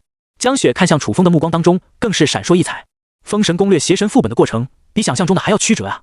他遇到的对手肯定是樱花国的超级工会成员，而且对方还知道天瞳者的情报，来头绝对不小。饶是如此，封神还是在一盏茶的功夫将对手全灭，并且还获得了最终的 SSS 级评分。这个家伙实在是太强了，哼，确实是那群疯子做得出来的事情。囧哥笑了笑，没有对此做更多的评价。但是楚风听出对方话里的意思是认识那群疯子的，樱花国的顶级超级工会，又或者是某种大型的超瞳者团队。总而言之，能被囧哥这个级别的超瞳者称为一群疯子，那绝对不是什么简单能对付的敌人。封神，你想要救这个老人的生命吗？囧哥忽然开口，语气似乎是很随意地问了一句。然而他下一刻却开口道，如果你要救这个老人的话，我倒是可以跟你谈谈接下来的合作，关于这个副本世界。好老辣的手段！楚风心中暗骂了一声，果然不能小看这个戴面具的家伙，真是不可能在他的身上白占便宜啊。江雪也是眸光一动，听出了话中意，倒是年纪较小的江小鱼在一旁听着大人们的对话，没觉得有多少不妥之处，不就是群员们的互相帮助吗？是，但是不可能那么单纯。囧哥在一开始谈话的时候就强调了接下来的合作，但是进来的时候却源源不断地输出自己所知的情报，对想要的报酬只字不提。然而在关于老人生死的话题当中，突然开口谈合作，他已经猜出躺在这里的老人肯定和封神多多少少有些关系。在谈到涉及人命安全的时候，囧哥才在这个时机点提出了合作的意思。如果封神想要知道怎么救这个老人的话，那么接下来就要大家一起合作。非但如此，从这个细节当中也可以判断封神跟老人到底是怎样的一种关系。楚风淡淡道，我需要有关这个门以及这个副本的所有情报，包括这个老人。囧哥点了点头，接下来我需要这个门的使用权，当然具体用来干什么，我会如实告诉你相关的信息。使用权？楚风摩挲着下巴，权衡着其中的利弊。事实上，从现在已有的情报来看，给对方使用权确实并不是无法接受的事情，而且也是最低的交易筹码。使用权并不是拥有权，也就是说，这扇门依旧属于楚风，只不过囧哥可以使用它。使用权和知情权的交换，在诸天塔当中可以说是等价的，情报就是最好的武器。除此之外，囧哥就没有提出更多的要求了。可以，楚风点了点头。现在，你可以将这个世界有关的情报公布出来吧。他扭头看了看江雪和江小鱼，反正都是一个群的，接下来可能也会组队进入这个副本，大家就站在这里一起听了吧。等所有人都准备好后，囧哥开始了解释。随着超瞳时代越来越深入的开发，我们发现超瞳时代不只是诸天塔那么简单，还有诸天空间。如果说诸天塔连接的是其他的世界，有可能是外部的世界，那么诸天空间有点像是介于现实和诸天塔世界中的一条通道。通道的意思也很好理解，现实的物体能够随着超瞳者的意志转移到诸天空间中，副本中不能带到现实当中的诸天传承，也可以在诸天空间中拿出来。这本来就是副本和现实能够互相产生交集的一个特殊点。但是诸天空间是封闭的，并不是一条开放的通道，唯一能够自由进出的就是超瞳者，所以诸天空间就有点像是两头封闭的水管一样，而与诸天空间连接的超瞳者则是能够在封闭水管中自由进出的水，而且只有拥有对应的超瞳才能将副本里的水运送到现实当中。一切还是要以超瞳为基本点，如果没有对应的超瞳能力，那么拥有一个诸天空间也翻不起什么风浪。但是如果说超统者的能力可以连接一个特殊的世界呢？当这名超统者与那个世界通过诸天空间连接在一起，形成了一个完整的通道时，那么超统者的身体和灵魂就被分开了。他的身体留在现实当中，但是他的灵魂却进入了副本当中。简单来说，虽然这位老人的身体没有任何大碍，但是因为开启了通道，他的意识被留在了副本的世界当中。意思很好理解，对吧？这位老人正在地狱中。地狱，楚风的心逐渐沉了下来。他还以为陈伯现在还没有醒来，是因为灵魂力透支的缘故。但听了囧哥的情报之后，恐怕陈伯的情况现在比自己想象的更加复杂。90层的诸天塔，地狱副本世界，以他现在的层次，真的能进去吗？就算是有邪神之瞳，进去也是危机重重。更何况从这条通道进去是自己的真实身体，而不是灵魂，也不是扮演的角色。死了，那就是真的死了，没有3次机会，也不是瞎眼的惩罚，而是真正的死亡。不过进去也并不是意味着一定会死，否则我也不会提出使用权的要求。囧哥顿了顿，但随后又补充了一句，但不是现在，以目前的超统等级和诸天秘宝的库存，就算是我想要攻略90层，那无疑是找死。而且真正到了后期之后，超统并不一定是主要的能力和手段。楚风心神一动，有些明白了，超统的等级终究是有上限的。对于绝大部分的超统者来说，他们拿不到 SSS 级的评价，不可能跟自己一样能够有不同的超统能力来适应不同的场合，但是他们可以使用诸天秘宝。若是能够累积足够的诸天秘宝，而且等级够高的话，那么发挥的作用不亚于好几种额外的超统。毕竟诸天秘宝也是可以带到现实之外的物品，所以 SSS 级评价对于绝大部分超统者来说都不是首选。但他们可以走另外一条道路，选择最优化的副本路线，节省诸天点的预算，用来购买等阶较高的诸天秘宝，并且根据秘宝的能力攻略对应的副本路线。囧哥走的速通流大概就是这条道路，通过前期快速积累情报，扩大人脉，用情报换取诸天点和诸天秘宝，然后来攻略更高层的诸天塔。因为他的情报足够值钱，将这些情报换成诸天点，收益不亚于一个高级评价的奖励，而这些都能换用来诸天秘宝。不过如果是你的话，倒是有机会。囧哥似乎想到了什么，又多提了一嘴，你是说凑齐3种幽冥系的瞳术？没错，你攻略了邪神副本，应该已经知道这个信息了。只要凑齐3种不同的幽冥系超瞳，就能开启至尊级的瞳术。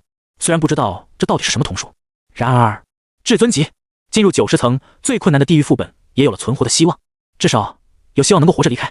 那么剩下的这2个幽冥系超瞳在哪呢？一个就是楚风的个人副本，妖魔复苏的副本也是幽冥系的副本，而且里面必然会有一个天瞳者，借助邪神之瞳的力量，在妖魔复苏的个人副本中拿到 SSS 级评价。这样一来，楚风就拥有2种不同的幽冥系超瞳，剩下的最后一种幽冥系超瞳就在那扇门之中。至于如何去获得，那不但超过了楚风的知识范围，甚至连囧哥的情报也不可能涉及到这么深的层次。我接下来想要攻略妖魔复苏的副本，我想要对应的诸天秘宝45万诸天点以下。楚风思考片刻，而后抬头看着囧哥，妖魔复苏的副本真正的难度在诸天塔10层左右，他需要做出更加充足的准备才能前往那里。45万诸天点，江雪和江小鱼再次吃惊了。当然这次不是因为封神的能力，而是对方怎么这么有钱啊。尤其是江雪，10万诸天点就是他当掉所有家产能够换来的全部财富了。然而楚风却随随便便张口就是45万，他不是才攻略至诸天塔5层吗？怎么就已经有这么夸张的储蓄了？囧哥站在原地迟疑了片刻，才开口道，就算你拿出45万诸天点，要买现在最好的诸天秘宝，别人也是不一定换的。这个道理很简单，楚风将所有的诸天点都拿出来，当然是要买最好的。可惜这种诸天秘宝通常都是有价无市，即便诸天点再高也难以买到。不过囧哥话锋一转，我倒是记得我有个朋友获得了一件佛门的诸天秘宝，大概有8阶左右吧，好像是叫做什么大威天龙。但是这个诸天秘宝有个限制，那就是每隔一段时间才能使用一次，可以说是属于爆发型的攻击武器吧。而且攻击的种类也很单一，就是爆发出佛光，主要是对妖魔、邪神之类的敌人能够产生很强的杀伤效果。但如果是用来攻击普通的怪物，比如哥斯拉这些，那效果就一般般，大概相当于5阶诸天秘宝的攻击力，并且还需要一定的时间来凝聚佛法。所以我那个朋友还挺嫌弃的，打算跟别人交换。如果你出40万诸天点的话，我倒是有把握帮你要过来。好，楚风毫不犹豫地答应了下来。旁边的江雪和江小鱼呼吸都变得气促了几分，40万诸天点就这么花出去了，都不带任何犹豫的，这就是顶级大佬的手笔吗？啊，羡慕不来啊。当然在楚风的眼里，40万诸天点能换一个8阶的诸天秘宝，那可是值当多了。他很清楚高阶的诸天秘宝威力十分可怕，3尖2刃刀只是一个残缺的至尊级诸天秘宝就能将邪神给秒了。8阶的大威天龙如果是专门用来对付妖魔的话，威力肯定很大，足以作为保命的底牌使用，在接下来的妖魔复苏、地狱副本当中都能派得上用场。而且妖魔复苏的个人副本真实的奖励是诸天塔10层，那奖励不还得爆炸了？说不定到时候回本的是大威天龙的2倍。既然你答应了，那我就帮你弄过来吧。囧哥刚说完这句话，身影就消失了，估计是去跟他的那位朋友交谈。过了几分钟后，囧哥又回到了这里，我帮你搞来了。这速度也太快了吧！才过去几分钟，竟然就把一把顶级的诸天秘宝给弄了过来。大威天龙，8阶诸天秘宝，交易吧。囧哥没说太多废话，直接扔出了交易面板。楚风选了40万诸天点后，成功完成交易。他的诸天秘宝面板当中多出了大威天龙，旁边标注着8阶的品级。除了3阶2刃刀之外，大威天龙已经是楚风最强的诸天秘宝了，而且是具有攻击力的诸天秘宝。你有了邪神之瞳和大威天龙，进入妖魔复苏的副本应该没有太大问题了。囧哥用很中立的语气做出了判断。楚风点了点头，随后将目光移至幽冥之门。既然这扇门暂时也不用开启的话，那么我就先进入妖魔复苏的个人专属副本之中了。好，我们在这里也没什么事情，就不打扰你了。江雪聪明至极，立刻听出了楚风的话的意思。他要进入副本的话，那其他人待在他的诸天空间当中，自然是不方便的。祝你五运昌隆。囧哥留下一句祝福语，随即跟着江雪两姐妹的身影同时消失了。楚风心念一动，这个诸天空间立刻封闭了起来，不得外人随便进入。即便囧哥他们知道了自己诸天空间的坐标，但这个空间是属于他自己的，外人有没有权限进来也是他说了算。打开个人面板，只见左下角有一个红色的感叹号，心念一动，一条信息顿时弹了出来。是否选择挑战个人专属副本？是。下一秒，楚风发现自己已经来到了诸天塔副本的加载界面。副本：妖魔复苏，传送地点：未知，层数6，难度系数地狱级。背景：在妖魔复苏的世界之中，人类几乎被灭绝，剩余活着的灵能者在雪山之巅建造了一座人类最后的灵能之城，抵御妖魔的入侵，并寻找反击的机会。主线任务：消灭4尊史诗级的妖魔，灵能等级提升至 B 级，至少探索一座灵能者遗迹，执行一次 S 级任务。完成以上所有的任务，可自由选择结束挑战，或继续解锁更多的评价成就。副本最长挑战时限为3年。注意事项：1. 个人专属副本不会匹配其他超统者，但同样进行该挑战的超统者依旧会进入同一个副本当中。2. 挑战任务为随机分配，超统者在完成了所有的挑战任务后，视为完成任务，可选择继续留在副本当中，挑战更多的成就任务。3. 解锁的任务越多，奖励越丰厚。4. 挑战副本的难度极高，请谨慎选择你的行动，并规划好你的路线。5. 挑战副本将会开放整个世界，请好好把握住所有的机会。原来是这样。楚风看见挑战副本并不一定只有自己一个人后，倒是没有感到太多的意外。根据囧哥的情报，诸天塔连接着其他的世界，或许这座塔本身跟诸天空间一样，就是一个通道。既然是真实的世界，那么如果有其他超统者跟自己同一时间进入了挑战副本，那就会相遇。但是这种几率极低，而且碰到后，如果不是主线任务有冲突的话，也不会发展成敌对关系。因此没有必要去担心这个问题。当注意事项的提示扫过去之后，楚风的眼前弹出了一个选项，你已触发身世不俗的诸天光环，可进行以下选项：1. 选择出身灵能之城，扮演一个身份普通的学员； 2. 扮演一个早该死去的人。扮演身世不俗的角色将会触发特殊条件，以及影响后续任务的走向，请谨慎进行选择。楚风眸光一动，一个早该死去的人，或许又是跟妖魔复苏世界的天统者有关呢？大周皇朝的限定副本中，九皇子是天统者的儿子；忍者世界的副本中，幻夜月是天统者他爹。邪神世界因为比较特殊的缘故，所有的诸天光环都没有触发。在妖魔复苏的副本当中，这些光环又恢复了。那么这个早该死去的人，或许还跟妖魔复苏的天统者有关系。楚风可不是光进去完成任务那么简单，还要找到第二种幽冥系的超瞳，才有把握进入幽冥之门寻找陈伯的意识。所以选择第二项。一道光幕降临至楚风的头上，下一秒他就被传送至妖魔复苏的世界之中。暗沉的天空之下，一片荒芜的土地，几只乌鸦穿过了乌云，停留在一棵枯死的槐树。在槐树的旁边屹立着一个无名的坟墓，经过岁月的侵蚀后，墓碑已残损的不成样子，上面的名字也早已被抹去。那乌鸦从枯树跳到了坟头上，发出沙哑的叫声。砰！突然间，坟墓传来一阵响声，惊得乌鸦飞走，消失在远处的天空。砰！坟墓再次颤动了一下，周围的土地寸寸开裂，好像有什么东西还从这坟墓中爬出来一样。砰！随着第三道震动声响起，这坟墓突然被一只布满泥泞的手抓了起来，一把扔掉。从坟墓之中爬出了一个宛如鬼魂般的人，他身上的肉都已经糜烂了，脸上甚至有蛆虫在爬，但是他站了起来，并且还活着。呸！差点死了！随着一阵骂声，几条蛆虫从那人的嘴里吐了出来。他的右手一晃，一个酒瓶如同变魔术一样出现在他的手上，对着嘴咕噜噜地灌了下去。身上腐烂的肉竟是以肉眼可见的速度复原。喝完之后，他将酒从自己的头上倒了下去，将身上的尘土都洗去。这脸庞竟然还有点清秀。仔细看去，从坟墓中走出来的这个人年龄并不是很大，看上去只有15岁左右，只是刚出来的时候太过狰狞，以至于让人忽略其年龄。下次再触发身世不俗的光环，怕不是刚进去就直接失败了。楚风摇了摇头，还好他觉醒了邪神之瞳，要不然这个身体当中的诅咒之力可以直接侵蚀自己的灵魂。打开角色扮演的面板，姓名陈，年龄101，死于15岁。背景死于1028年，在阻止邪神袭击马岗的灵能者任务中殉职，享年15岁，被誉为历史上最有天赋的10大灵能者天才之一。灵能 A 级，破损状态。注意，你的身体受到了邪神之力的侵蚀，随时都有失控的风险，距离下一次失控剩余时间失控的风险已经彻底消失了。邪神的力量，在邪神之瞳面前，所谓的邪神之力只是玩具，甚至是可以转化为瞳力的补品。楚风察觉到自己扮演的这个角色身上存在着一股极其强大的邪神污染，当然，他身上遭受的物理攻击更加可怕，按理来说早就应该死了。结果因为邪神污染了这具身体的灵魂，所以即便肉身腐烂，他的灵魂还剩下一丁点残留的执念，过了将近100年还没死透。楚风降临到妖魔复苏的世界后，这股执念竟然还要来污染他的灵魂，结果当然是被楚风灭掉了。事实上，残留的执念已经不能说是这副身体原主人的灵魂，更像是被邪神污染后所诞生的恶念，还在阴魂不散。历史上100年来最有天赋的10大灵能者天才之一，年仅15岁就有 A 级的灵能。在一次灵能者的任务当中光荣殉职，这副身体所受到的死亡伤害，应该就是那次任务造成的。如果能想办法恢复受损的灵能，应该就能很快拥有 A 级的灵能者力量，大部分妖魔都不会是我的对手。楚风眸光一动，很快从少数的信息当中做出了最多的判断。打开超瞳者面板，之前关闭幽冥之门的时候，楚风将天命之瞳和修罗之瞳都进化至6阶，一共花费了10万进化点，获得了新的能来。天命之瞳山河大势，能够将天命之气化为滔滔不绝的山河大势，碾压对手。修罗之瞳杀意风暴，将杀意化为摧毁敌人的风暴，席卷附近的敌人。2个大范围型的瞳术杀伤技能，楚风做出了判断。类似这样的瞳术，攻击力毋庸置疑，高的离谱，但对于瞳力的消耗非常之大，普通的超瞳者用个1、2次就会耗光所有的瞳力。楚风即便有6种不同的超瞳，瞳力逆天用个10几次也就差不多了。到了后面，额外超瞳对于瞳力的增加幅度就没有那么明显，只是对比同层的超瞳者来说有着很大的优势。怪谈召唤卡能够召唤一个怪谈辅助战斗，每次召唤的时限为3个小时，战斗结束后需要等待7天的时间才能再次进行召唤。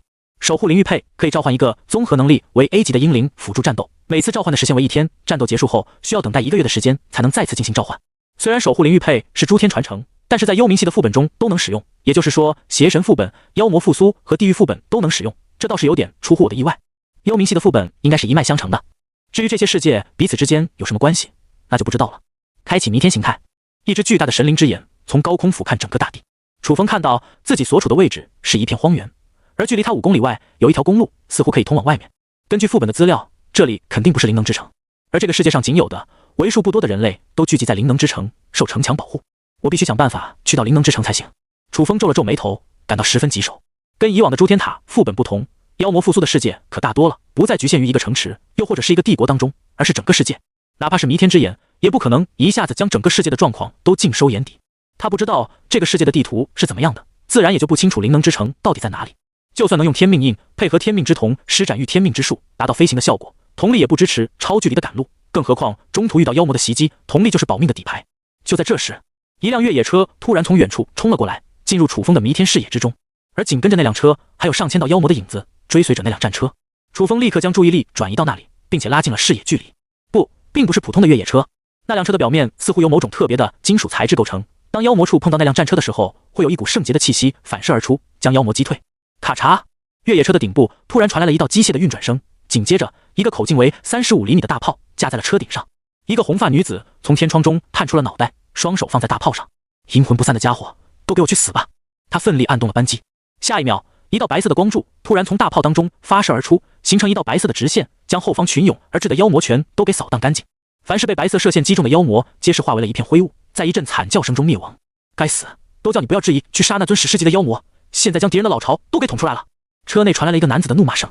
嗨嗨，好不容易遇到一只史诗级的妖魔，不把他抓起来研究，实在是太可惜了啊！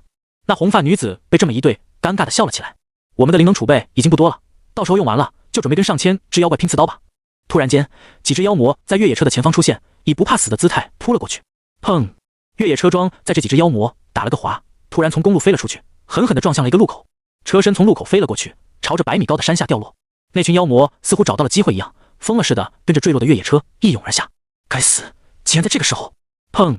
车部的顶端突然被一道狠力弹开，一个身高1.5米的男子，身穿披风，腰间配着2把双剑，抱着红发女子从越野车跳了出来。如果他们不及时出来的话，凭借妖魔的移动速度，一定会在顷刻间将越野车彻底包围。2个人困在车里，必死无疑。只有在坠落的半空中迅速找机会抽身出来跟妖魔硬拼，还有一点存活的机会。然而，这成群的妖魔包围了过来，将2人围得水泄不通。嗖！2道剑光顿时从腰间出鞘。这一刻，男子的身影仿佛化作了一道流星，灵能在空中划出了数道绚丽的华彩，在剑光舞动之间，10几只妖魔顿时被分成了数块。面对如此可怕的对手，那些妖魔却没有任何动摇，依旧疯了似的朝着那2个灵能者扑了过去，仿佛追杀灵能者是妖魔的本能，他们压根就不会思考，只会凭借着本能行事。红发女子右手持刀，左手拿枪，往妖魔还没扑到他的身上，就被一发子弹打烂。冲到他面前的，则被乱刀砍死。两人的配合滴水不漏，十分有默契，仿佛不是两个人，而是一个整体。但是这妖魔如同潮水一般扑来，根本就不给人喘息的空间。这群没有脑子的东西，虽然战死是一件光荣的事情，但是被这种东西杀掉，真是一种耻辱。又是十几道剑光闪过，眨眼间，几十只妖魔化为了无数黑气。施展这种攻击，即便是顶级的灵能者，也很难支撑得住。可以看到，两个灵能者的头上已经溢出了冷汗，气息开始不稳定了起来，显然是过度透支了体内的灵能。这上千只妖魔已经被消灭了一半，看上去数量少了很多，但形势依旧不容乐观。眼见着下一轮几百只妖魔同时冲了上去，那画面让人看着就十分绝望。下一秒，这几百只妖魔的动作竟然僵在了空中，怎么回事啊？两名灵能者的眼眸中闪过疑惑之色，他们刚准备出手，结果这些妖魔突然不动了，集体定住，就像是暂时停止的视频画面一样。砰！还没等他们反应过来，那些妖魔竟然集体自爆，漫天的黑气弥漫于天空，让人心神震撼。几百只妖魔的围攻，眨眼之间竟然被化解了。这不可思议的一幕到底是怎么回事？忽然间，两名灵能者感应到附近的气息，瞬间扭过头去。只见视野正前方，一个少年的影子从那团黑气中走了出来。他的衣服破破烂烂的，甚至几乎相当于没穿一样，然而脸庞却带着几分清秀，年纪看上去也不大，身上残留着一股邪气，然而却又不怎么明显。那双眼眸之中，一丝金色的光芒闪过，接着少年的神情中露出了几分疲态，倒像是能力消耗过度时的反应。来者自然是楚风，他用弥天形态看到这里发生的战斗时，第一时间就赶过来了。如果是灵能者的话，应该知道灵能之城在哪里。楚风察觉到这副身体的状态并不是很好，而且对妖魔复苏副本的相关情报知道的太少了，必须得去灵能之城一趟，才能知道这个副本世界的全貌。他走过来的时候，两名灵能者最开始的时候还有些紧张，但是他们发动念力感应的时候，发现对方的身上也有残留的灵能，还好，应该是同类。那是控制系的灵能，还是爆破系？那家伙到底用了什么手段，竟然能够瞬间消灭所有的妖魔？男子眯了眯眼睛，他记忆中并没有这么强的灵能者，怎么说自己也是个 A 级灵能者了？从对方的手段来看，他是 A 加级的灵能者，甚至是 S 级，这么强的灵能者应该被挂在荣誉殿堂上才对，为什么自己一点印象都没有？那位朋友，有兴趣跟我们一起走吗？红发女子朝着招手大喊，真是个没脑子的女人，那家伙都朝着我们走过来了，你说呢？男子吐槽了一句。楚风走了过去，扫了两人眼里，开口道：你们是灵能之城的灵能者吧？奇怪，现在这个世界上应该只有灵能之城才有人类才对，你这个问题很奇怪。红发女子露出了疑惑的神情，注视着楚风，莫非你不是灵能之城的人？我也不清楚。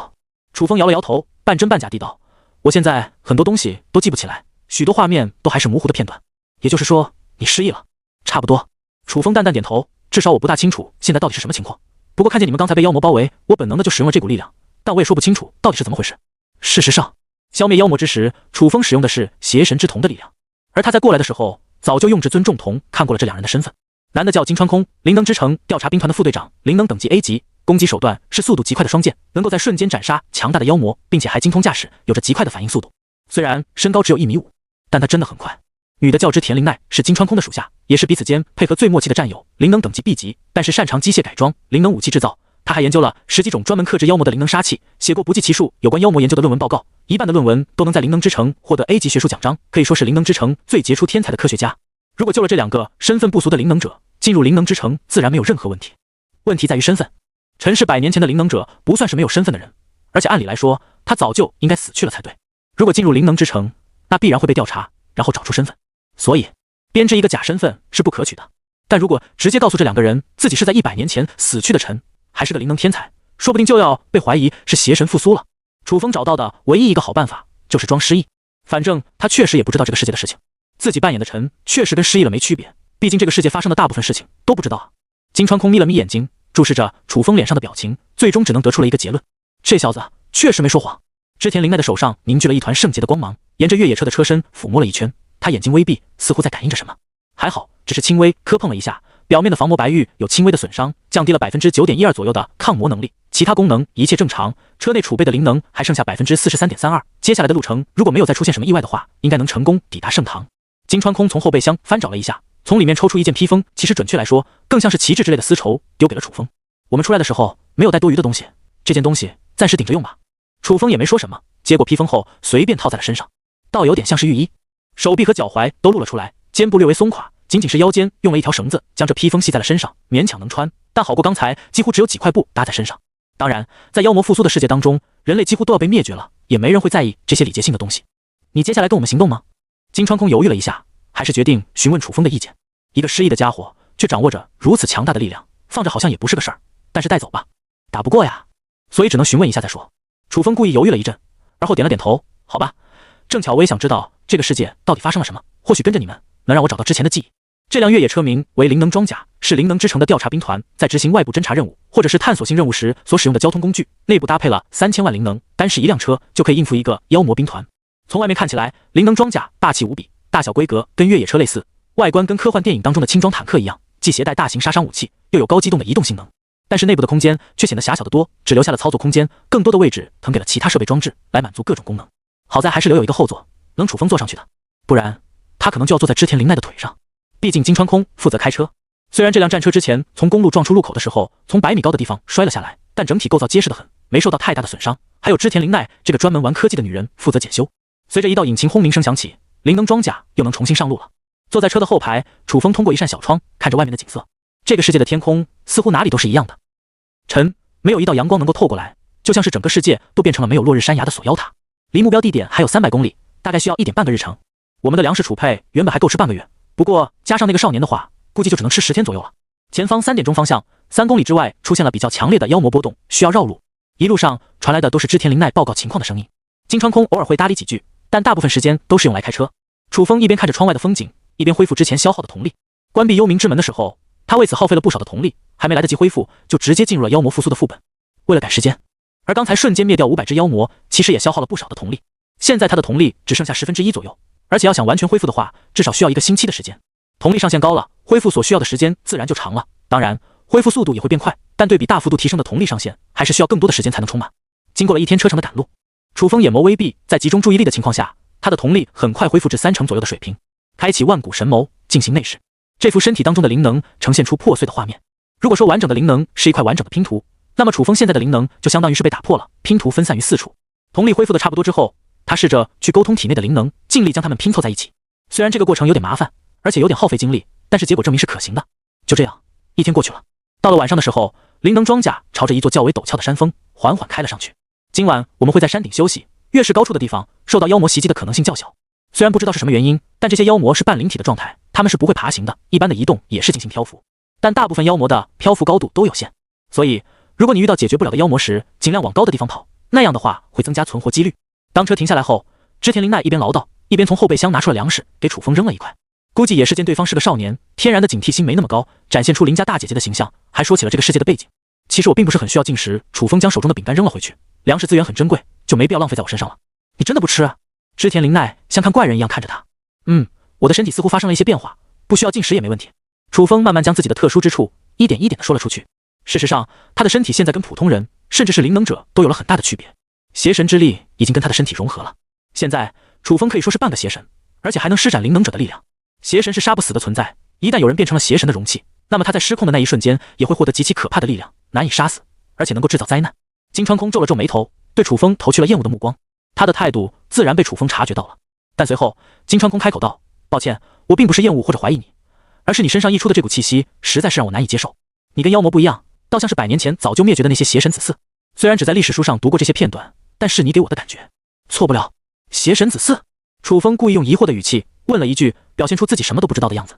事实上，他注意到这个特殊之处，妖魔复苏的世界却跟邪神有着密不可分的关系，都是一脉相承的副本世界，出现设定上的重合倒也没什么。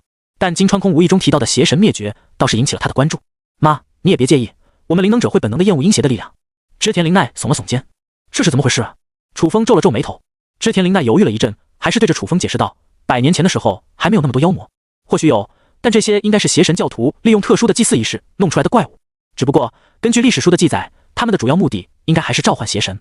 最后，灵能者和邪神似乎是展开了一场大战，最终是邪神被消灭了。本来按照正常的发展，人类应该获得一个喘息的时间才对。没想到的是，在那之后，经过了几个月的时间，妖魔复苏突然卷袭了这个世界。没有人知道这些妖魔到底是怎么出现的，仿佛一夜之间，人类就被妖魔占据了。那些妖魔比邪神子嗣更加可怕，对人类有天然的攻击性。如果说邪神子嗣是按照特定的规则来进行活动的话，那么妖魔似乎只有一个本能，猎杀人类。除此之外，他们不会做多余的活动。本来妖魔应该只是一种邪灵，没有那么强的威胁性，可不知道为什么，突然某一天，妖魔肆虐了人间。而那时候，人类最伟大的灵能者在与邪神的最后一战当中，以一己之力跟3大邪神同归于尽，终结了这场战斗。历史书大概就是这么写的。关于那些事情，也模糊的要命。关于这些事情，织田绫奈的解释也是模模糊糊的。如果不是楚风的角色面板写着陈的背景信息，他估计都听不懂对方到底在说什么。简单来说，100年前，妖魔对比邪神就是个小弟，根本造不成任何威胁。灵能者的主要目标都放在邪神教徒的身上。经历了邪神副本后，楚风也知道邪神有着多么可怕的力量，不亚于一场灾难。而灵能者在邪神世界也出现过，或许就是同一个世界，又或者说，妖魔复苏的世界是邪神世界的未来。只不过，在邪神教徒被最强大的灵能者一举摧毁之后，妖魔复苏又来了，并且由于数量十分之多，而且是在一夜间忽然卷袭了整个人间，所以许多人都没反应过来就被屠杀了。进入了妖魔复苏的时代后，人类就没剩下几个了，仅有的幸存者建立了最后的灵能之城，也是人类最后的防线。妖魔的能力跟邪神还是有一定的区别，邪神更像是一种精神污染，污染了人类之后，在其身上诞生出灾难性的力量，更像是一种杀不死的怪物，而且有其特定的活动规则。而妖魔就是一种邪灵，本质上来说比邪神更加纯粹，行动方式也更加简单，就是扑杀人类，利用灵能就能将他们消灭掉，比邪神弱得多了。人类之所以会被妖魔毁灭，有2个原因：一、数量太多，招架不住；二、袭击太突然了，一夜之间卷袭了所有的城市，跟邪神教徒一步步实行疯狂计划，召唤邪神的有规律行动完全不同。无论是邪神副本还是妖魔复苏，灵能者的数量都十分有限，而且能力也算不上太强，会输也是理所当然的。只不过问题来了，这么多数量的妖魔毫无预兆地卷袭了整个人间，本来就是一个很大的疑点。再者，妖魔复苏恰好是在邪神最终一战后发生的事情，结合陈的身世，很难不让人怀疑妖魔复苏或许跟邪神的最后一战有关。只不过这件事情已经跨越了将近半年，历史的真相早已被尘埃所掩盖，谁也不知道妖魔复苏的真相到底是什么。而那时候的灵能者多半也已经战死，要么老死。知道那时候发生了什么事情的人还能有几个？你想要知道更多的事情吗？织田绫奈看见楚风陷入了沉思，很显然是对这件事情十分在意，问了一句：确实挺让人在意的，毕竟我的身上如果有邪神之力的话，那么这些事情就跟我的身世有关系，我也想知道之前到底发生了什么。楚风像是无意识地回答着织田绫奈的问题。通常在这种状态下说出来的东西给人的真实感也是最强的，就像是醉酒后的无心之言，往往更能表达内心的真实想法。金川空将手中的干粮吃完，瞥了楚风一眼。我们对此知道的也不多，那个女人的脑子里全都是机械，而我也懒得管历史是怎么发展的，反正妖魔来几个我就杀几个。如果你想要知道更多的话，那就跟我们回灵能之城。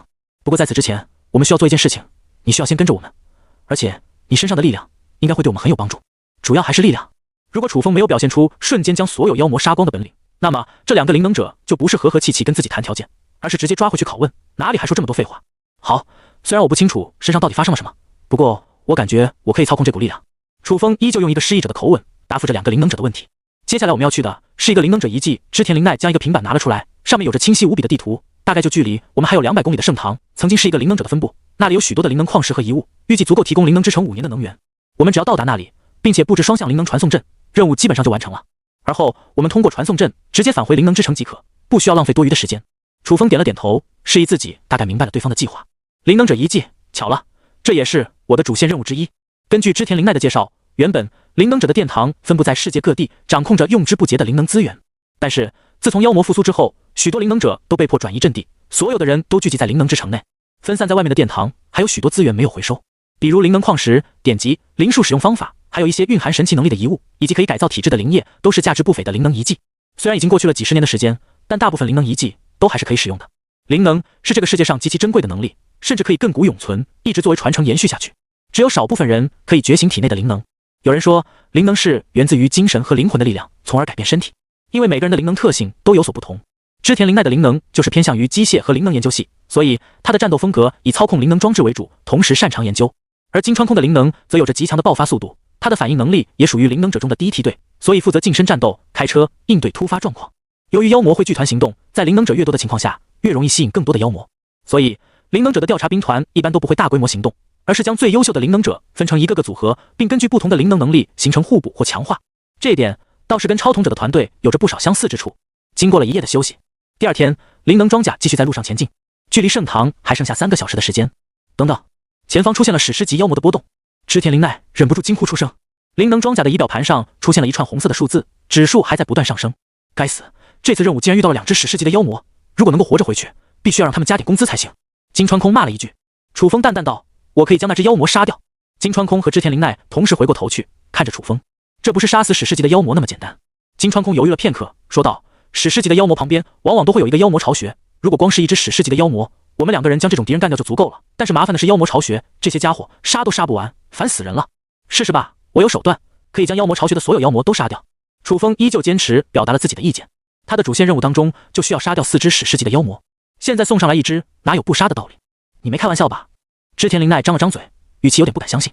但是想起昨天妖魔集体自爆的那一幕，这个少年的身上好像确实有着不可思议的力量。绫奈，如果绕开史诗级妖魔的领地，从另外一个路口前往圣堂，需要花费多久？金川空沉声问。需要多花费半个月的时间。太久了。金川空眉头紧皱，他回头看着楚风，目光微动。如果你能够对付那些成群的妖魔，那么这个史诗级的妖魔倒是能杀。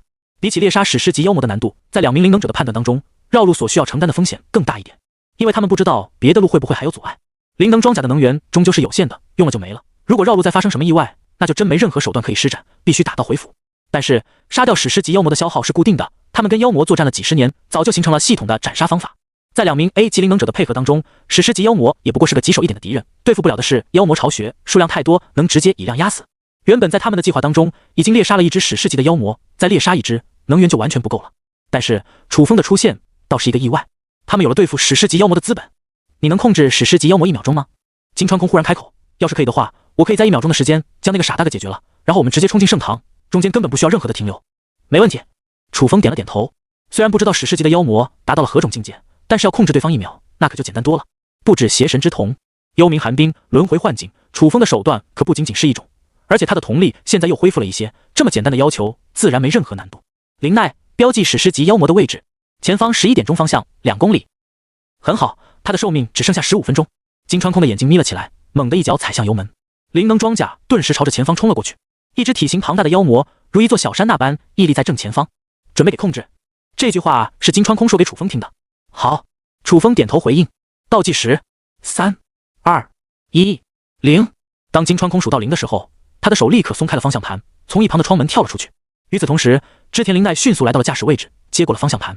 天窗打开，楚风从天窗探出了脑袋，眼眸中迅速切换过3种瞳数的颜色：幽冥寒冰、轮回幻境、邪神控制。幽冥寒冰先降低妖魔的灵魂防御力。妖魔是半灵体的状态，受到了楚风的幽冥寒冰攻击后，身上竟有一丝丝的寒气渗透而出，他的行动力和抗性被降低了。轮回幻境施展，妖魔的身体顿时失去了控制，僵在原地无法动弹。最后的邪神控制相当于是补足了最后一下，防患于未然。而就在这一刻，金川空的身影化作了一道流光，眨眼之间就来到了史诗级妖魔的上空。紧接着，他的双剑仿佛陀螺一样旋转了起来，只是眨眼之间，无数道刀光剑影出现在妖魔的身上。下一秒，庞大如山丘那般的史诗级妖魔顿时被分成了无数块。成功了！织田绫奈的脸上露出了喜色，同时看向楚风的目光当中充满了一丝敬意。史诗级的妖魔对于 A 级灵能者来说也是一个非常麻烦的对手，尤其是半灵体，类似于邪神、妖魔这种怪物是很难控制他们的。然而，眼前的少年仿佛掌握着一种神秘的力量，可以轻而易举地控制妖魔，令人佩服不已。就在这时，后方突然传来了一阵剧烈的声音，回头一看，只见密密麻麻的黑影覆盖了天空，铺天盖地的朝着灵能装甲的方向追来。该死！史诗级妖魔被干掉之后，这些巢穴里的家伙都感应到我们的存在，发疯了。织田绫奈的脸色变得也难看了起来，连忙一脚将油门踩到底。灵能装甲经过金川空的时候，一道流光迅速来到了副驾驶的座位上。距离圣堂还有多远的距离？还有11公里，应该足够了。我们只要进入灵能者遗迹，这些可笑的家伙就不敢跟过来。然而话音刚落，这些妖魔如同潮水般冲了过来，他们前仆后继，速度竟是比预想中的还要快了许多，并且前方忽然出现了一波妖魔，不知道是从何处而来，竟拦在灵能装甲的面前。金川空和织田绫奈脸色皆是一变，我来对付他们。这时候楚风开口了。好！织田绫奈不敢怠慢，连忙打开了天窗。下一秒，面前汹涌而来的妖魔一眼扫过去，至少有上百只这么多。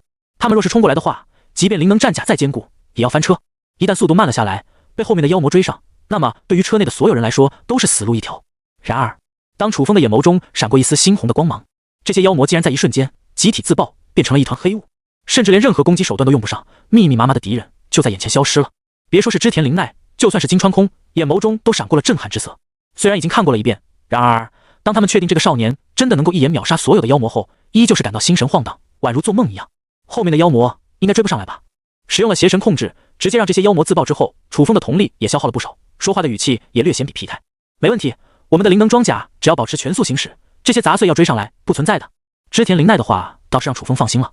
当然，就算后面的妖魔追上来，楚风还有底牌可以使用，他还留着30万进化点，足以将修罗之瞳或者是天命之瞳再进化一阶。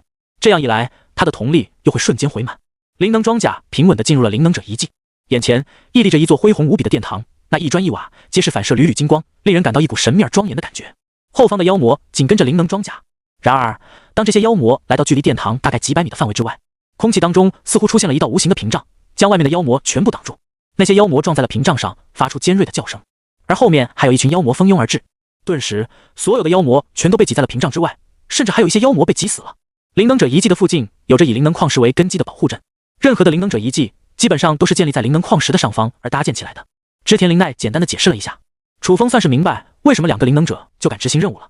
外面的世界虽然十分危险，但如果能够成功抵达灵能者遗迹，就可以在这里补充灵能矿石，还能阻挡妖魔的进攻。只要他们完成任务的速度够快，妖魔就追不上他们。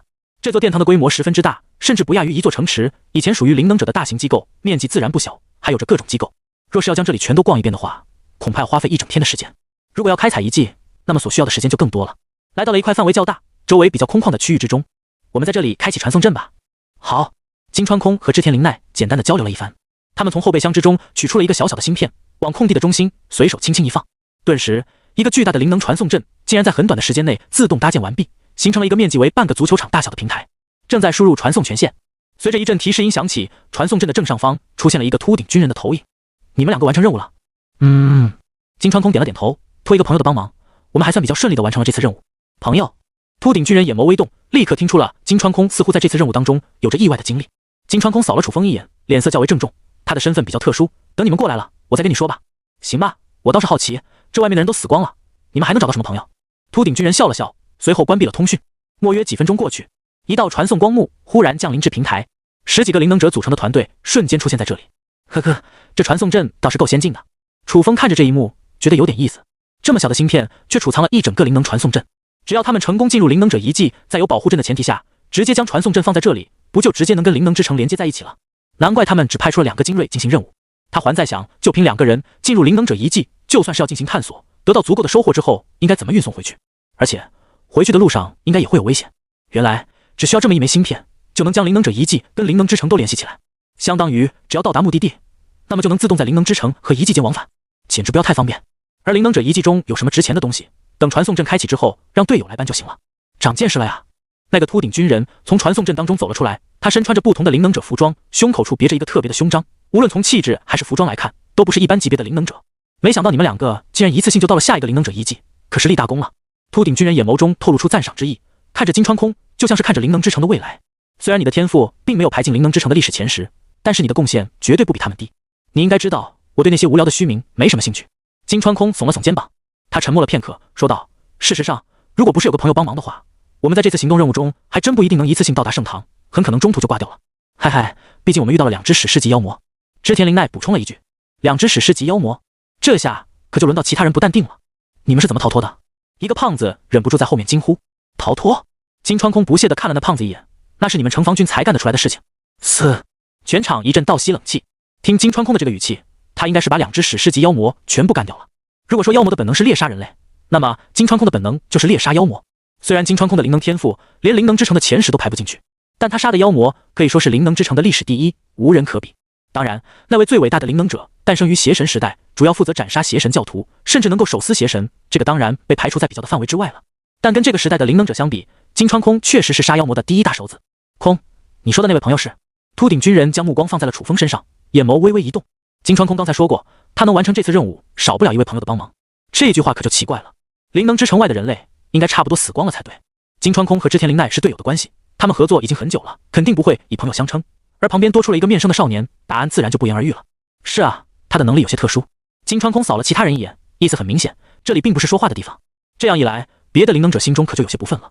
大家都彼此作战多少年了，有什么事情还是不能公开说的。秃顶军人轻咳一声，转头看着其他灵能者：你们别在这站着了，赶紧去收集遗物，收集的越多，功勋越多，赶紧都动起来。是，司令。其他灵能者也不好违抗命令，马上行动了起来。金川空，你帮助我们完成了这么重要的任务，我们必须好好招待你一下。还有你的那位朋友，既然也对这次任务做出了贡献，那么自然不能怠慢，一起去吃个饭吧。秃顶司令分别看了金川空和楚风一眼，微笑道。金川空扭过头去，看着楚风，你应该有很多想要知道的事情。灵能之城有着这个世界上人类最多的知识库存，或许那里会有你想要的东西。这2家伙也够精明世故了。楚风暗暗好笑，如果要请客的话，那肯定就要去一趟灵能之城，而且是最高级的机构，那里是他们的地盘，自己的能力无论再强，到了别人的地盘，自然就受别人控制了。不过楚风依旧点了点头，反正灵能之城是他必须要去的，顺着这个台阶答应了下来，那也没什么毛病。秃顶司令的眼睛微微一眯，从金川空的话以及自己的记忆来看，这个少年确实不是灵能之城的人。他的身上穿着调查兵团的旗帜，这可不是衣服，唯一的可能性就是这个家伙出现的时候基本上是光溜溜的，什么都没有，跟个野人一样。外面的世界没有人，没有食物，他是怎么活下来的？而且对方的外表只是一个少年，却拥有着连金川空都要慎重的能力，重重迹象都在说明着楚风的不一般。而他还对灵能之城的信息感兴趣，会是什么信息？他想要知道什么？虽然疑问很多，但是秃顶司令圆滑世故，故意以请客为目的，一是拉拢楚风为由，不表达敌意；二是为了将他拉进灵能之城。如果对方的身份有什么特殊之处，那还能够控制。金川空心里也清楚这一点，不过他依旧主动询问楚风的意见。调查兵团对共同作战过的队友有着一种特殊的感情，如果楚风不愿意去的话，他们也不会强求。走到传送阵上，4道光幕分别降临在楚风、秃顶司令、金川空和织田绫奈的身上。下一秒，眼前出现了一个宽阔无比的殿堂，还有一些工作人员在旁边操弄着各种仪器或是进行报告。看见秃顶司令这么快回来，众人都有些惊讶。不过他们更加惊讶的还是楚风，一个他们从没有见过的人。不少人都对楚风投去了疑惑和好奇的目光，议论声在多个地方同时响起，都是在讨论楚风到底是谁。检测灵能状态完好，身份无异常。检测灵能消耗略大，左下腿处有轻度扭伤，身份无异常。检测灵能消耗一般，有几处轻伤，身份无异常。当走出传送门的时候，一道激光穿过其他3个人的身体，做出了一些报告。在传送阵的出入口处都安装了专业的灵能检测，不但能够确认身份，还能检测灵能的状态。毕竟每次任务之后，灵能者多多少少肯定都会受伤的。没事，你的身份特殊，直接过来吧，我跟他们说一下就行。秃顶司令转过头来对着楚风笑道。楚风点了点头，随即迈步过去。检测灵能破损严重，身体状态未知，正在扫描身份。库存中匹配到您的身份。姓名陈，生日1013年，年龄101岁，身份历史上天赋最强的10大灵能天才之一，死于1028年。当这份广播传遍整个殿堂的时候，所有人都惊呆了。陈，怎么我没有听说过啊？101岁，这个早该死去的灵能者为什么又出现了？系统不会出问题了吧？到底是怎么回事？众人议论纷纷，脑子里充满了无数的疑惑。系统的身份检测应该不会错的，毕竟系统检测的是一个灵能者体内的灵能属性，外貌或许还能伪装，但是灵能是一个人的身份标志，如何伪装？也就是说，面前的这个少年真的是100年前早该死去的陈，那个天赋历史上可以排进前10的天才灵能者，只在史书和人物荣誉殿堂出现过。如今历史人物却突然出现在自己的眼前，并且看起来还一如当年模样，让人难以置信。金川空和织田绫奈同时转过头去，眼神中都充满了震惊。显然他们也没想到事情竟会有这样的效果。秃顶司令的眼眸变得更加深邃了，他在看着楚风的反应。楚风愣了愣，随即陷入了思索之中。这个名字我倒是有点印象，陈，我的名字。众人立刻意识到，陈应该是想起了些什么。你有想起什么吗？关于你的身世，以及你为什么没有死去？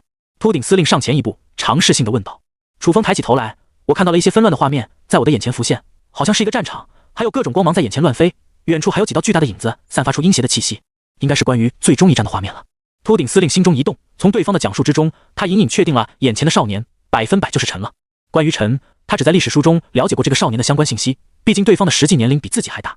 100年前是灵能者最辉煌的一个时代，在那个时代中，一共诞生了3位天赋顶级的灵能者，跻身进入灵能之城历史上天赋最顶尖的10大天才列表中。是跻身，也就是说，那3个少年的天赋已经明确超过了历代的10大天才，所以才能取而代之，取代历史10大天才之位，比首次登上去要更加困难。因为前代的天才可能已经老去了，变成了历史，那些辉煌的灵能者有着怎样的过去和超凡的能力，也只能在史书上看见。要取代历史地位，那需要有着让众人都心悦诚服的能力，才能取代历史，这可不是那么容易的事情。而那个时代却诞生了这样3位堪称妖孽的灵能者，足以看出那段时期的灵能之城是有多么辉煌。邪神之战就是在那个时期爆发的。正是因为3大天才展现的灵能潜力实在是太过夸张了，甚至颠覆了世人的认知，所以邪神教派才如此拼死一战。如果放任3大天才成长下去，那么灵能者全歼邪神教派将指日可待。也就是在最终的邪神之战中，3大天才都出手了，其中最伟大的灵能者正是其中一位天才之一，而他当年年仅16岁就能单杀邪神，而将邪神覆灭的也是他。还有剩下的2大天才，分别是陈以及他的哥哥。陈是当年邪神之战中最小的天才，实力自然也是属于垫底的，在邪神出来的时候就被污染致死，最后不得不用灵能导弹终结了他的生命。以上就是关于陈的少年为数不多的一段历史记载。虽然他是灵能之城最为闪耀的星星，但由于15岁就死去，所以被记入史册当中的信息并不是很多，大多数都是他各项灵能的评测数据，执行的任务寥寥无几。算来算去，最值得记忆的也就是邪神之战了。但是跟最伟大的灵能者相比，陈在邪神之战中取得的成就就显得黯淡无比，只能勉强封为上等，并赐予荣誉勋章。他那时候的实力甚至都不一定能打得过现在的金川空，毕竟他当年才15岁，而金川空今年已经22了，虽然金川空的天赋没那么强，但是实战经验累积得多，而且灵能等级可一点都不低。这个本该早就死去的少年，突然又活了，出现在众人的视线当中。根据已有的信息来判断，即便陈复活了，他的实力也未必比金川空强多少，而且检测出的灵能还是处于破碎状态。所以，他是如何帮助这2名灵能者顺利斩杀史诗级妖魔，还躲过了妖魔巢穴的追击？嗨嗨！秃顶司令轻咳了一声，对着在场的众人解释，在本次夺回圣堂遗迹的作战任务当中，臣帮助金川空和织田灵奈斩杀了一只史诗级妖魔，对灵能之城做出了重大的贡献。虽然我们在此之前并不清楚他的身份，感到有些意外，但一切都在掌控之中。现在，臣的来历虽然有些特殊，但与我们灵能之城是朋友的关系，大家可以放心回去工作，这算是缓兵之计。秃顶司令立刻意识到，臣的身份有些特殊，很可能会引起别人的怀疑。他必须先表明臣跟灵能之城是友好的关系，没有其他特殊异常之处，才能安抚人心。砰！就在这时，不远处的电梯门突然打开，从电梯内走出了几个服装气质皆是不俗的灵能者。其中一个灵能者的身上穿着战斗专用的服装，他的身后跟着一批身穿特别战斗服的灵能者。走过来的时候，步伐中带着一股肃杀之气。城防军军官格雷，他用锋锐的目光注视着楚风，沉声道：“围住他，他的身份异常。”秃顶司令板着脸走上前去：“这是帮助我们灵能之城取得了重大任务的朋友，你不得无礼。”格雷淡淡道：“我只知道我是城防军军官，灵能之城的安全是我负责还是你负责？不要忘记你的职责。”秃顶司令的脸色顿时一沉。格雷的话没错，他的身份是战略部署指挥官，负责部署各项灵能者任务，展开战略工作计划，类似于军师的工作。虽然军师的官职也不小了，但是在军队上面并不掌握领兵的实权，而更偏向于幕后谋划的角色。要不要逮捕楚风，确实是格雷说的算。局面僵持不动。就在这时，一道闪光突然在场中浮现而出，化为了一袭披风，而在披风之中走出了一个气质沉稳的中年男子。团长。当披风男子出现后，金川空立刻走到他的身旁，行了一礼。团长对着金川空点了点头，随后走到格雷的面前，笑道：“没想到这一点小事情竟然惊动了城防军的人。我说是什么问题？原来是帮助我们调查兵团取得任务胜利的朋友，身份出了一点小问题。这可不是什么小问题，他是几十年前早该在邪神之战中死去的臣，天知道他现在出现到底是什么情况，说不定体内藏着一个邪神，又或者是被妖魔控制，死而复生了呢。若是之后灵能之城出现了什么问题，难道你来负责？”格雷的话语咄咄逼人，坚定地捍卫着城防军的立场。什么时候我们灵能之城已经退化到潜入一个敌人就会出现大问题的地步了？秃顶司令的语气略带嘲讽。外面还有数百亿的妖魔对我们灵能之城虎视眈眈，我们这都没出事，难不成还怕迎接一位15岁的客人？腐朽往往从内部生发而出，并非被外部的敌人消灭。读过这么多的历史，你不会连这种问题都看不明白吧？我们灵能之城的第一首脑。格雷冷笑一声：“你们将臣拿下，进行审问。”是。10几个城防军正要动手，就在这时，一道苍老的声音从不远处传来：“行了，都退下。”格雷目光阴沉，转过身去，却发现一位白袍老者推动着轮椅走了过来，心头一惊，立刻抚新好信号去。参见城主，参见城主。其他的灵能者也都纷纷行礼，秃顶司令和团长也不例外。灵能之城的城主在这里的身份绝对是最高了，即便是城防军也要听城主的指挥。可是城主大人，如今灵能之城的内部可不平静。格雷沉声道。这句话顿时引起了众人的一阵猜疑。灵能之城内部不平静，这是说有危险吗？到底是怎么回事？随着楚风的出现，一群灵能之城的大佬都出来了，并且从格雷的口中还爆出了一个惊天的信息。议论声已经压抑不住了。本来城主出现，灵能之城的高层纷纷露面，场面应该是很严肃的，但因为事情太过重大，在场的灵能者都在猜测原因，甚至有不少小道消息都已经从这里流传了出去。城主眸光一眯：“格雷，你的忧心太重了。”格雷顿时意识到自己的言语有误，立刻低头道歉：“抱歉，是我言重了。”楚风在旁边一边看一边目光微眯。如果是正常情况，格雷身为城防军军官，为城内的事情多操点心，那应该也没什么大碍。但他说出这句话时，城主的反应以及他事后的道歉态度，足以说明这座城内也有点问题。看起来灵能之城作为人类最后的防线，并不是什么圣地，反而还危机重重啊。接着城主将目光放在了楚风的身上：“臣多日不见，你终于可回来了。”在场的灵能者皆是心头微动，他们都知道城主当年也参加过邪神之战，也是少数活着回来的灵能者，在当年更是率领着3大灵能天才前去邪神战场的队长。虽然城主当年的实力并不比3大天才要高，但是他的资质更老，而且是队长，秃顶司令正是他带出来的，有着更加杰出的战略策划能力，所以当时有他指挥行动也没什么毛病。然而3大天才却都在那一战中陨落，那时候的城主心情还低落了很长的时间，他觉得是自己的作战计划失败，才导致了这3名队友的死去。他对于城主之位还推脱了好几次，直到灵能之城的所有人都公认只有他的能力才能带领灵能之城走向未来，那个时候才正式接任了城主之位。所以说城主是对3大天才最熟悉不过的人了，毕竟是当年的战友，他绝对不会认错。楚风皱了皱眉头，最终还是露出无奈的表情：“抱歉，我感觉得出你可能认识我，但是我实在想不到以前发生的事情了。”城主温和一笑：“呵呵，但你确实是臣。”你身上的灵能波动，我不会认错。虽然你的气质发生了一些改变，但遗留下来的灵能却是永恒的。他扫视了在场的其他人一圈，语气郑重地道：无论是过去还是现在，臣对我们灵能之城的贡献都是不可磨灭的。他甚至为此付出过生命的代价。虽然他的身上残留着一些特别的气息，以及掌握了特殊的力量，但我们并不能因此排斥他。灵能之城作为人类最后的防线，如果连战友都要防备的话，那我们还有什么资格自称为人类最后的希望？城主的话一锤定音，格雷低着脑袋，沉默不语。金川空这时候也深吸一口气，老实地待在了团长的身后。事实上，如果格雷真要对楚风动手的话，那么金川空绝对会第一个站出来。虽然他一直都很遵守规矩，也不喜欢破坏规矩之人，但是他绝对不会目睹跟自己并肩作战过的队友无缘无故地受到不公正的待遇。当然，若是他这么做的话，那绝对会受到不小的处罚，即便连团长都难以保得住他。格雷的出现，团长出面，再到城主现身，楚风初次来到灵能之城，惊动了如此多的高层，可以说是够有面子了，远远超过了金川空的想象。扭头看着楚风，金川空的神色其实也有些复杂。在他的预想当中，就算楚风的身份有什么问题，但如果证明人品没有问题的话，日后在灵能之城确立一个新的身份，说不定可以加入调查兵团。那样一来，调查兵团以后在攻略灵能者遗迹就有了一个强大无比的助力，能够瞬间秒杀所有的妖魔，而且还能控制史诗级妖魔。这份能力在灵能之城的历史上绝对是独一档，能够减少多少的作战损失，提升多少的任务成功率，简直难以想象。但进入灵能之城后，这家伙的身份竟然是几十年前应该早就死去的臣，这跟金川空原本的预想出入真是太大了。哎，虽然你已经不记得我了，但是我依旧有很多话想跟你说，还有许多东西应该告诉你。你跟我来吧。城主朝着楚风挥了挥手，随即推着轮椅往电梯的方向走去。格雷脸色一变，往前走了几步，似乎还是想反对这件事情，但随着他的眼神再次变化几番，最终还是停下了脚步，没有再向前。任何人都可以猜到，臣死而复生对于城主来说绝对是一个很大的震撼。城主对于当年死去的三大天才有多么愧疚，或许只有他自己才清楚。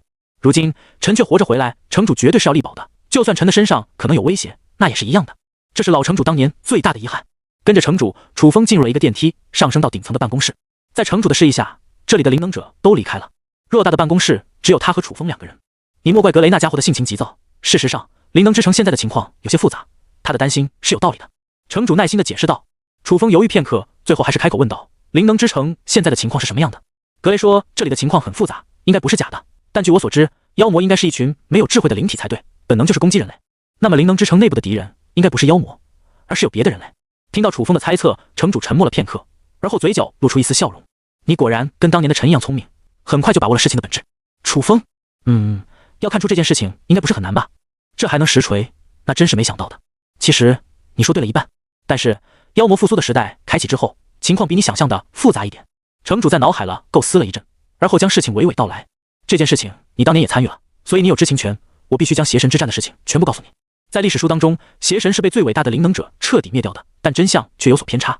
那时候你的已经战死了，所以即便你恢复了记忆，应该也不知道后面发生的事情。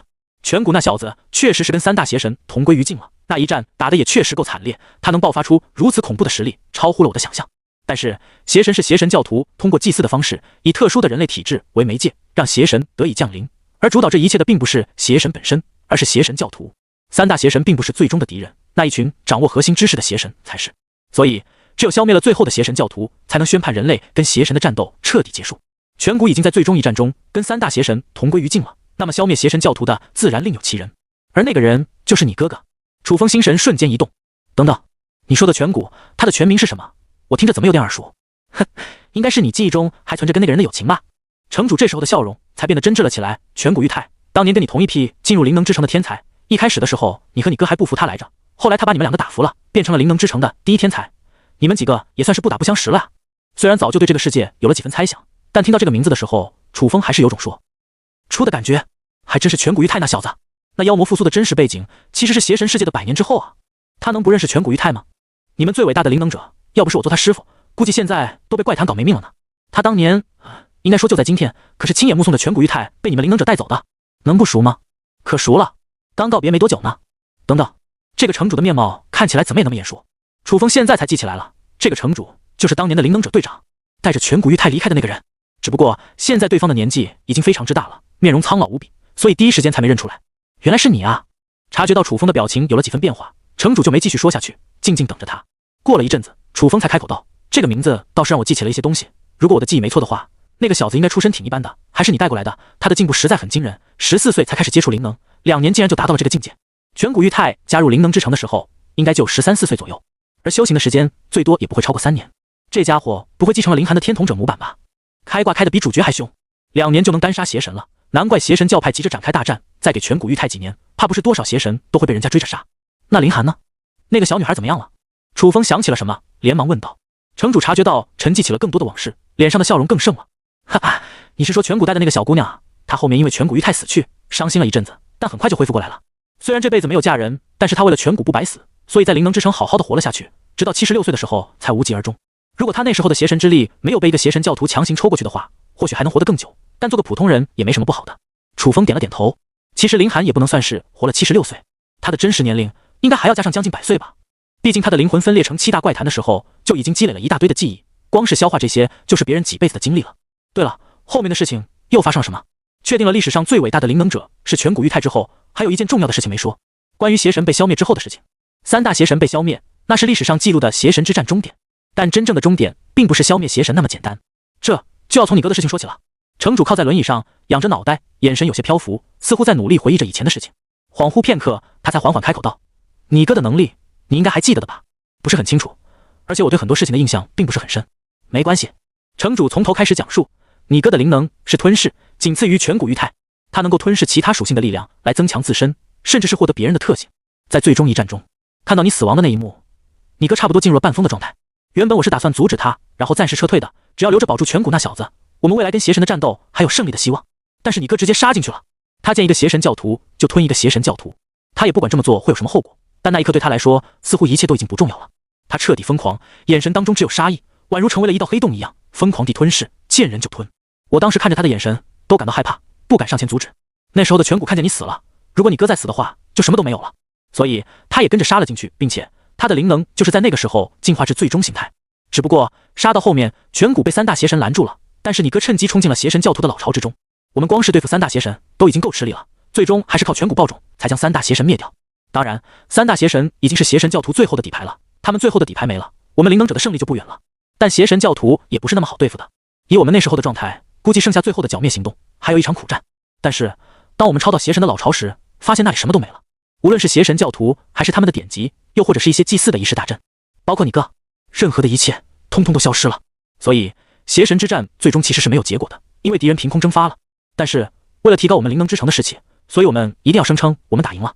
那时候死去了太多太多的人，如果将一个未知的结局摆在所有灵能者的面前，那么又如何面对那些战友的亲属？如何证明这场战争的意义？而我们如此惨痛的付出又有什么价值？所以历史书上我们灵能者的胜利定格在灭掉了3大邪神的最辉煌一幕，关于后面的邪神教徒剿灭行动，我们只字不提。虽然那时候有一些灵能者产生了疑惑，但是我们连3大邪神都解决掉了，所以最终的胜利基本上没有人去质疑。战场的变化本来就很多，出现一些意外也不奇怪，但胜利却是实打实的。当时我们确实也是这么想的，因为你哥的灵能属性是吞噬，我们猜测他应该是跟所有的邪神教徒同归于尽了，那里的一切都被他的灵能所吞噬，连同他的人。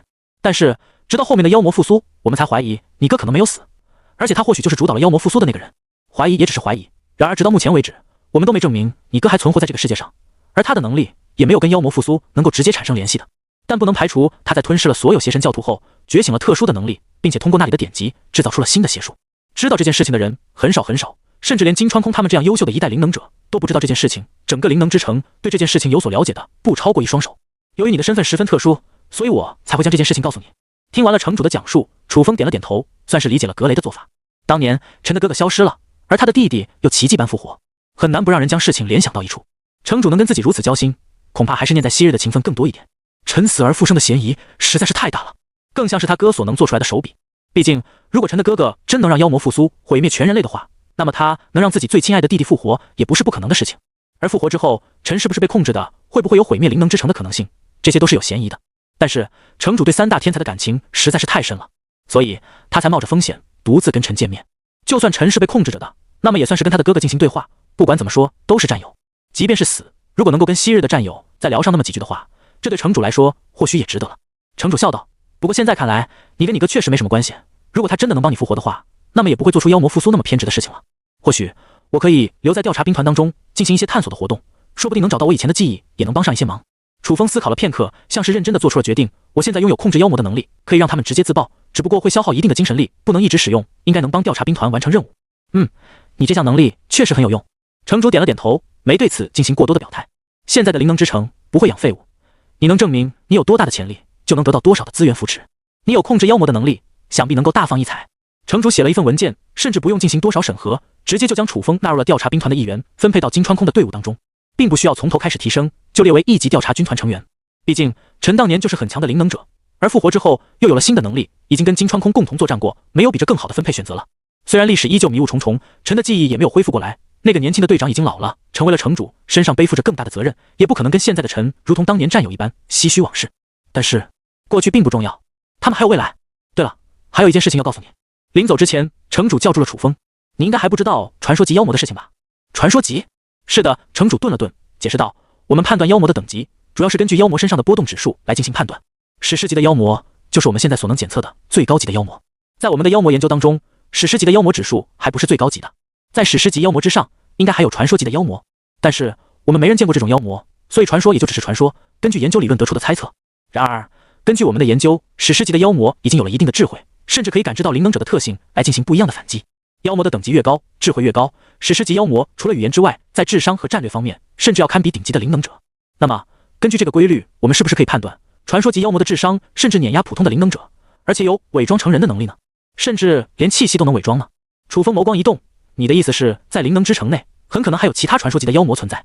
城主沉声道，就在1个月前，灵能之城内突然检测到一股数据十分之高的妖魔波动，但是很快就消失了。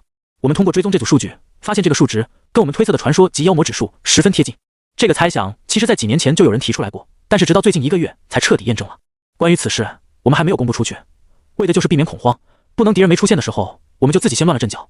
但是传说级妖魔应该是存在的，而且已经渗透到我们灵能之城，甚至可能还混到了高层。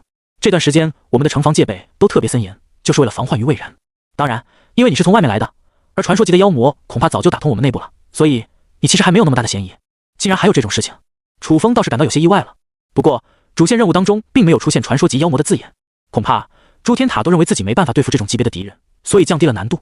当然，这个任务应该是根据自己攻略的层数而定的，他的真实实力肯定在普通的6层之上，甚至超过了很多。对付传说级的妖魔肯定也不在话下。楚风的副本要求从来都是 SSS 级，所以传说级妖魔若是能杀的话，肯定要杀个1-2只，提高一下评分。这种隐藏的强大敌人不杀几个，怎么获得最高评分呢？对了，我会安排一下你住的地方，衣服嘛就穿调查兵团的服装吧，反正你在不久的将来也要跟他们并肩作战了。楚风看着自己身上的服装，肩膀大开，手臂和脚踝露出在外面，说好听点是放荡不羁，但在灵能之城指挥中心那么严肃的地方，确实显得有些不雅了。花费几分钟时间换了服装，他和城主一起走出了房间，坐电梯下去。当电梯门打开的时候，外面的人比刚才多了不少，而且还有不少人是跟团长、秃顶司令和格雷站在一起的，说明他们的身份地位是一样的高。这一眼望过去，大概有10来个人，估计今天的一幕把不少的高层都给惊动了。当电梯门打开的时候，所有人的目光都看向了楚风和城主。他的身份我已经确认过了，虽然失去了部分的记忆，但确实是陈无误。从今天开始，他将加入调查兵团，作为1级调查兵团成员，分配在金川空的队伍当中，以后会共同为灵能之城而战。诸位如果没有意见的话，那么此事就这么定了。话音刚落，一个身材魁梧的男子走了出来。如果是城主确认了对方的身份，那我们自然没有异议。但是1级调查兵团成员算是级别比较高的身份，分配的灵能资源也很多。我听说陈的灵能还是破损状态，就这样担任1级调查兵团作战队员的职位，恐怕有些不妥呀。城主耐心地听魁梧男子说完，而后目光移到了金川空的身上。金川，你这次任务，陈帮你们做了什么事情，都给大伙们说一下吧。是，城主大人。金川空微微躬身，站了出来，从容冷静地进行叙述。我们在路途的时候杀死了一个史诗级的妖魔，但也招惹了一个妖魔巢穴，有数千只妖魔追杀我们。我们在逃亡的时候，不慎被前面的几只妖魔拦截了下来，灵能装甲朝着公路外撞了出去。就在我们被上千只妖魔包围，准备付出生命的代价，能杀多少是多少的时候，陈出现了。他的能力是控制妖魔，并且可以指示妖魔直接自爆。众人忍不住倒吸一口凉气。控制妖魔，如此可怕的能力，竟然会出现在一个灵能者的身上，真当是恐怖如斯。金川空继续着讲述，在友好协商下，陈因为要寻找记忆，所以同意跟我们一起前进，是我们主动邀请他的。我们快要到达圣堂的时候，检测到一股史诗级的妖魔波动，阻挡了我们前进的道路。那时候我们的物资和灵能储备只够使用半个月的时间，如果要绕路而行的话，很可能面临能源不足的风险。当时我们做出了一个大胆的决定，直接杀了史诗级妖魔。而因为陈能够控制妖魔，甚至能够让史诗级妖魔定住几秒的时间，我的刀剑要杀掉一只不会动的傻大个，只需要对方法反抗的那1秒钟就够了。如果不是因为陈的帮助，或许我和林奈能够杀掉史诗级妖魔，但也面对着被后面妖魔巢穴追杀的风险。所以若不是陈的帮助，我们压根就没机会开启通往圣堂的传送阵，而我也不会在这里跟你们说话了。团长突然鼓起了掌，笑道，我们调查兵团从来不会拒绝能力优秀的人，更何况是一起并肩作战过的伙伴。陈，欢迎你的加入。呵，有了陈的加入，我以后就更好制定接下来的作战计划了，或许只需要用几个传送芯片就能搞定接下来的灵能遗迹也说不定。秃顶司令呵呵笑道。其他的灵能者也是眼神微动，他们的职位都不低，已经看出了城主偏向于陈的一边，而且调查兵团明显有护着陈的意思。跟城防军不同，调查兵团的灵能者可都是在刀剑上起舞的，他们经常在外面进行实战，死亡之风常伴他们身边，每一个活下来的成员都是实打实的狠角色。城防军看似全副武装，然而在调查兵团的战士们面前根本就不堪一击。灵能之城能够维持这么长久的运转，跟调查兵团冒着生命危险跑到外面收复灵能者遗迹脱不开关系。万一把这群人惹毛了，那么灵能之城的半壁江山怕不是都要翻转过来了。我也觉得如此强大的灵能者能够成为调查兵团的一员确实是件好事。虽然说控制妖魔的能力十分夸张，但是跟最强大的灵能者比起来还是略微逊色几分，也没必要那么害怕。是啊，以前就是出身灵能之城的，只不过隔了半个世纪又回来了，那不还是一家人吗？其他灵能者高层也都纷纷发话，场上的支持率已经倾倒向了陈的一方。城主将目光移到格雷的身上，你还有什么意见吗？谨遵城主大人的吩咐。格雷躬身道。好，那此事就这么定了，以后臣就安排在调查兵团享受一级战士的待遇，每个月可领取3万灵能点，吃住跟其他一级战士一样。在场的人员都纷纷散去，陈进入灵能之城所引发的轰动也暂时告一段落了。楚风跟着团长和金川空前往调查兵团所在的分部。我们调查兵团是灵能之城最受尊敬的战士，跟城防军那群待在温室里的臭鱼烂虾不同，因为我们是冒着生命危险去外面跟妖魔战斗的，所以你只要加入了我们，就不用担心会被别人欺负，兄弟们肯定都罩着你。鉴于你是一级战士的缘故，所以你就跟金川空和织田绫奈一起行动吧，毕竟你们比较熟悉。一级战士可以说是很高的职位了，我们整个调查兵团的一级战士加起来也不会超过20个，还有几个在外面执行任务。你去到基地的时候，早晚都会跟他们碰面的。还有一些2级战士就等着功勋够了晋升1级战士，看到你一下子升上去，说不定会不服你。我们的军团以实力说话，如果有人不服你的话，你可以选择先忍着，等你灵能恢复，也可以选择直接把他打趴下，只要拳头硬，其他人就会闭嘴。团长跟金川空倒是有些不同，说起话来滔滔不绝，说话的语气跟年轻时的城主有点像，或许是模旁，但掩盖不住他是个话痨的本质。楚风一边听着一边点头，很快就进入了基地当中。到达基地门口，前台有专门负责接待的小姐姐，负责登记等工作，看到团长和金川空都来了，连忙行礼。团长好，副团长好。领，你将陈的资料输入一下，他以后就是我们调查兵团的一级作战成员，相关的 ID 卡也给他制作一份。是。领用惊愕的目光看了楚风一眼。等等，那个少年自己怎么没见过？而且年纪看起来也太小了，只有15岁左右。按照正常的年龄，这个年纪的少年应该还在就读灵能者学校才对，到了18岁才会考虑加入灵能者分部。加入灵能者分部也只是一个开始而已，还需要功勋、能力、性格、心态、决策力、勇气等各方面的因素都进行严格的审核，通过标准之后才可以进行晋升。注意，只是晋升而已。从初级作战人员到1级作战人员，需要经过5重反复审核，每一级的难度都呈指数倍上涨。每年报名调查兵团的灵能者就有10多万人，而能被挑选上来的也就只有几千人。而在这几千人中，经过1年的努力，能被评测为星号作战人员的，最多也就几百人而已。2级的更是连10个人都未必有。至今为止，整个调查兵团的1级作战人员也没超过20人。而一个少年被团长和金川空带到这里，突然就获得了1级作战人员的地位，实在是让人感到匪夷所思。事实上，城主算是动用了一些私权，就算是辅助金川空成功完成了灵能者遗迹的传送开启任务，功勋点最多也只能升级至2级作战人员。2级距离1级还有很远的一段距离。不过，若是加上陈几10年前在邪神驿站的荣誉，那又是够了。只不过，调查兵团是妖魔复苏时代后设置的分部，只能跟100年前的灵能战斗部有着很大的不同，所以不排除有些灵能者会对此感到不服气。当然，既然是团长和城主发话了，领就是个负责登记的，自然不会有多的言语，马上就去操办了这件事情。经过简单的登记后，很快陈的个人信息就被录入了进去。领看到对方年龄的时候，顿时吓了一跳。100岁，这个少年是喝了长生不老药吗？这都比自己爷爷的爸爸还大了，看上去的相貌竟然跟15岁的少年一样，甚至都可以做自己的弟弟。领顿时感到世界观有些颠覆。团长一眼就看出领在拼命克制着脸部表情，又想表现出吃惊的神情，又迫于团长和副团长压在身边，大气都不敢喘一下。啧，这个模样真是叫人可爱的。大概花费了10分钟左右的时间，一张崭新的 ID 卡随着领先细如大葱的手指按在了前台上。身份我都已经输入好了，陈的权限现在已经完全开放为1级作战人员，并且通过了系统的审核。从今日开始，这张 ID 卡就可以正常使用。楚风接过 ID 卡后，放在了口袋当中，收好。我接下来带你去杂物库领取几件衣服。好。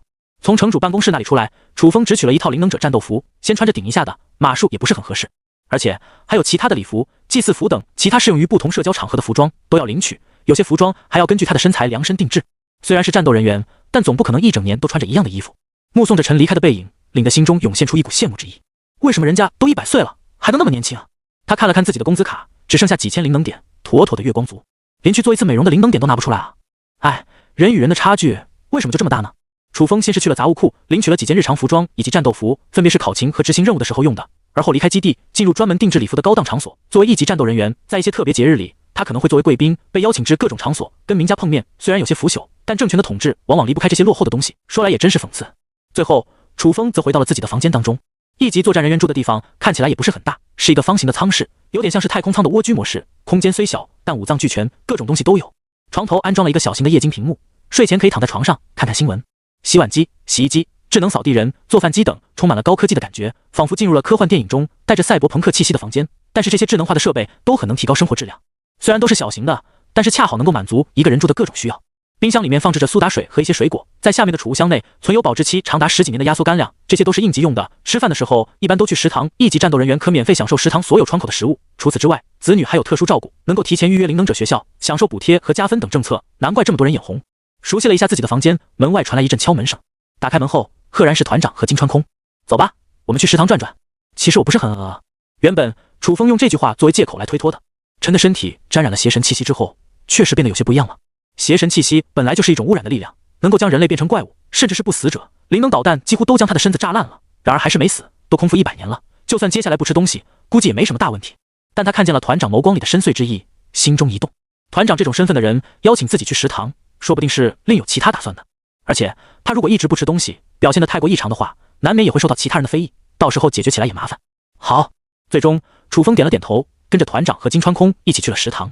现在正是吃午饭的时间，不少灵能者都聚集在这偌大的食堂。新兵蛋子和老兵共同一桌，当然萌新就要负责给老兵打饭、按摩之类的，这倒不是献殷勤。老兵通常都会在饭桌上讲讲遇到妖魔时的应急对付方式，以及一些灵能的运用技巧，相当于是为新兵们授业解惑了，享受一下端茶倒水的待遇，那也是应得的。当楚风跟着团长和金川空出现在食堂门口的时候，原本还吵闹一片的食堂顿时就安静了下来，所有人的目光都放在了团长以及金川空的身上，当然还有一部分人看着楚风。楚风心神一动，余光一瞥，却见有一桌的灵能者目光中透露着敌意，看着自己就像是一只老虎注视着被其他老虎叼走的肥肉一样。陈加入调查兵团并且成为了一级作战人员的消息早就已经透露了出来，或许别的地方知道这个消息比较慢，但调查兵团的小道消息可比其他灵能者分部要流通得多，更何况是涉及他们分部的事情，还是新诞生了一位一级作战人员。本来吧，有新成员加入应该是个好事情，调查兵团的氛围就像是个大家庭一样，多了一份子，那都是一家人。但是一个从外面来的从来都没有听说过名字的人突然得到了一级作战人员的位置，他们心里也不是很好受。即便后面爆出他的真实身份是几十年前死去的灵能天才陈，也有不少人不服气。从那个桌子上站出来了一个平头青年，他用军队的跑步方式来到了团长的面前，敬礼，接着将目光投到了楚风的身上。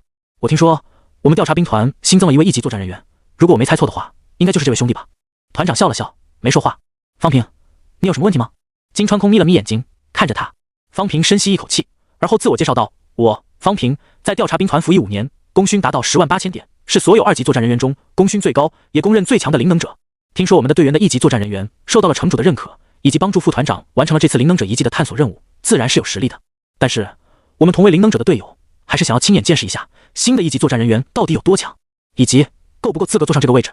听说陈的灵能破碎了，所以我再次发出约战，等陈的灵能彻底恢复完毕后，我要发出挑战。如果我赢的话，我认为我应该有实力申请1级作战人员。方平的话十分聪明，他发出约战却没有咄咄逼人，一定要楚风当场战斗，而是等灵能恢复后再战。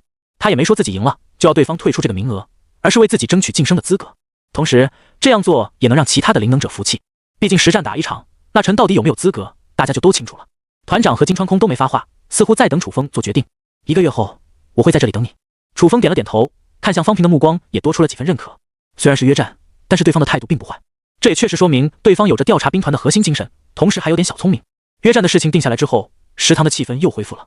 其他灵能者对楚风的敌意也没那么深，反正到时候比一场就知道结果。一些灵能者或许对楚风产生了一些兴趣，但是碍于团战和金川空跟在身边，所以没敢上前搭话。楚风扫了团长一眼，从对方早有预料的神情之中，已经猜到这件事情甚至可能是团战安排的。一来突然将自己设置为调查兵团的1级作战成员，肯定有其他灵能者不服气，而约战定下来后可以安抚人心。二来如果是由团长来主导这场约战，那么就能将局面控制在手中，等1个月后楚风的灵能恢复完全再进行战斗，这相当于给了楚风更多的调养时间。还有一个很重要的原因，能够顺理成章的找一个借口将他们队里最优秀的2级作战人员方平晋升为1级作战人员。即便方平后面可能打不过楚风，但是如果对方的表现够好的话，那借口也有了。不得不说，这个团长对人心的把控倒是够为透彻。随便找了个空旷的桌子坐下，调查兵团的伙食一向不差，选用的食材都很上等，做工精细，营养搭配均衡，都是为作战人员定制的。简单的吃过了一顿，团长还有其他的公务要办，提前离去。金川空从来都是那种不屑于说废话以及做多余事情的人，吃完饭就准备走了。临走之前，他对着楚风说道：“灵能控制室有特殊的空间，你进去那里，灵能恢复应该会快一点。灵能破碎后，其他的药物手段也很难彻底治疗，关键还是要靠你自己。去那里也不是免费的，需要花费灵能点。你的 ID 卡里还有3万的灵能点，足够这个月用了。”好，楚风点了点头，表示清楚。他在路上的时候就曾经动用精神，尝试着去修复破碎的灵能，结果发现有用。灵能跟瞳力有点相似，都受精神力的影响，但不同的是灵能更像是灵气，聚集在全身各处，催动即可发动相应的能力。每个人的灵能分布都是不同的，就像是每个人的体质都不同一样，最熟悉自己灵能体质的就只有灵能者本身。所以要想彻底恢复破碎的灵能，必须将灵能拼接成原本的状态，这个只能靠自己，其他的资源也只是辅助手段。楚风花费1天时间，大概将灵能之城的情况都了解部分之后，就前往金川空所说的灵能控制室。根据介绍，灵能控制室只要花费灵能点，就能制造出一个有利于恢复灵能的空间，同时也有利于集中精神力。如果要在里面待1天的话，需要花费1000灵能点，费用极高，但是好处也有不少。灵能恢复得快，身上有损伤的灵能者以及到达瓶颈期的灵能者都会选择进入这里，潜心闭关一段时间，或快速恢复，或寻求突破。来到灵能控制室的前台，楚风一下子就花费了1万灵能点，预约了10天的时间。灵能控制室的资源十分有限，恰好这个时期没有灵能者进去，所以楚风第1天就预约到位置了。当他进入灵能控制室后，一道提示音从4面8方传来：尊敬的灵能者，你可以自由选定空间的颜色以及各种灵能参数，有3种模式：恢复模式、实战模式、环境模拟模式可以选择，请您先选择其中一种基本模式。楚风淡淡道：选择恢复模式。这一片空间立刻变成了一片白茫茫的世界，看不到任何尽头。但楚风感觉自己在这个空间当中，对灵能的感知能力更强了。他体内的灵能似乎也受到了某种感应，竟然在一点点恢复，这手段还真够神奇的。楚风啧称赞了一句，随即盘坐下来，将精神力集中在自己体内的灵能之上。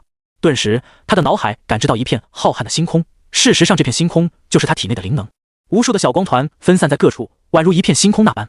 楚风必须要找到对应的星星，将它们拼接在一起，让灵能形成一个完整的整体，他身上的灵能能力才会恢复。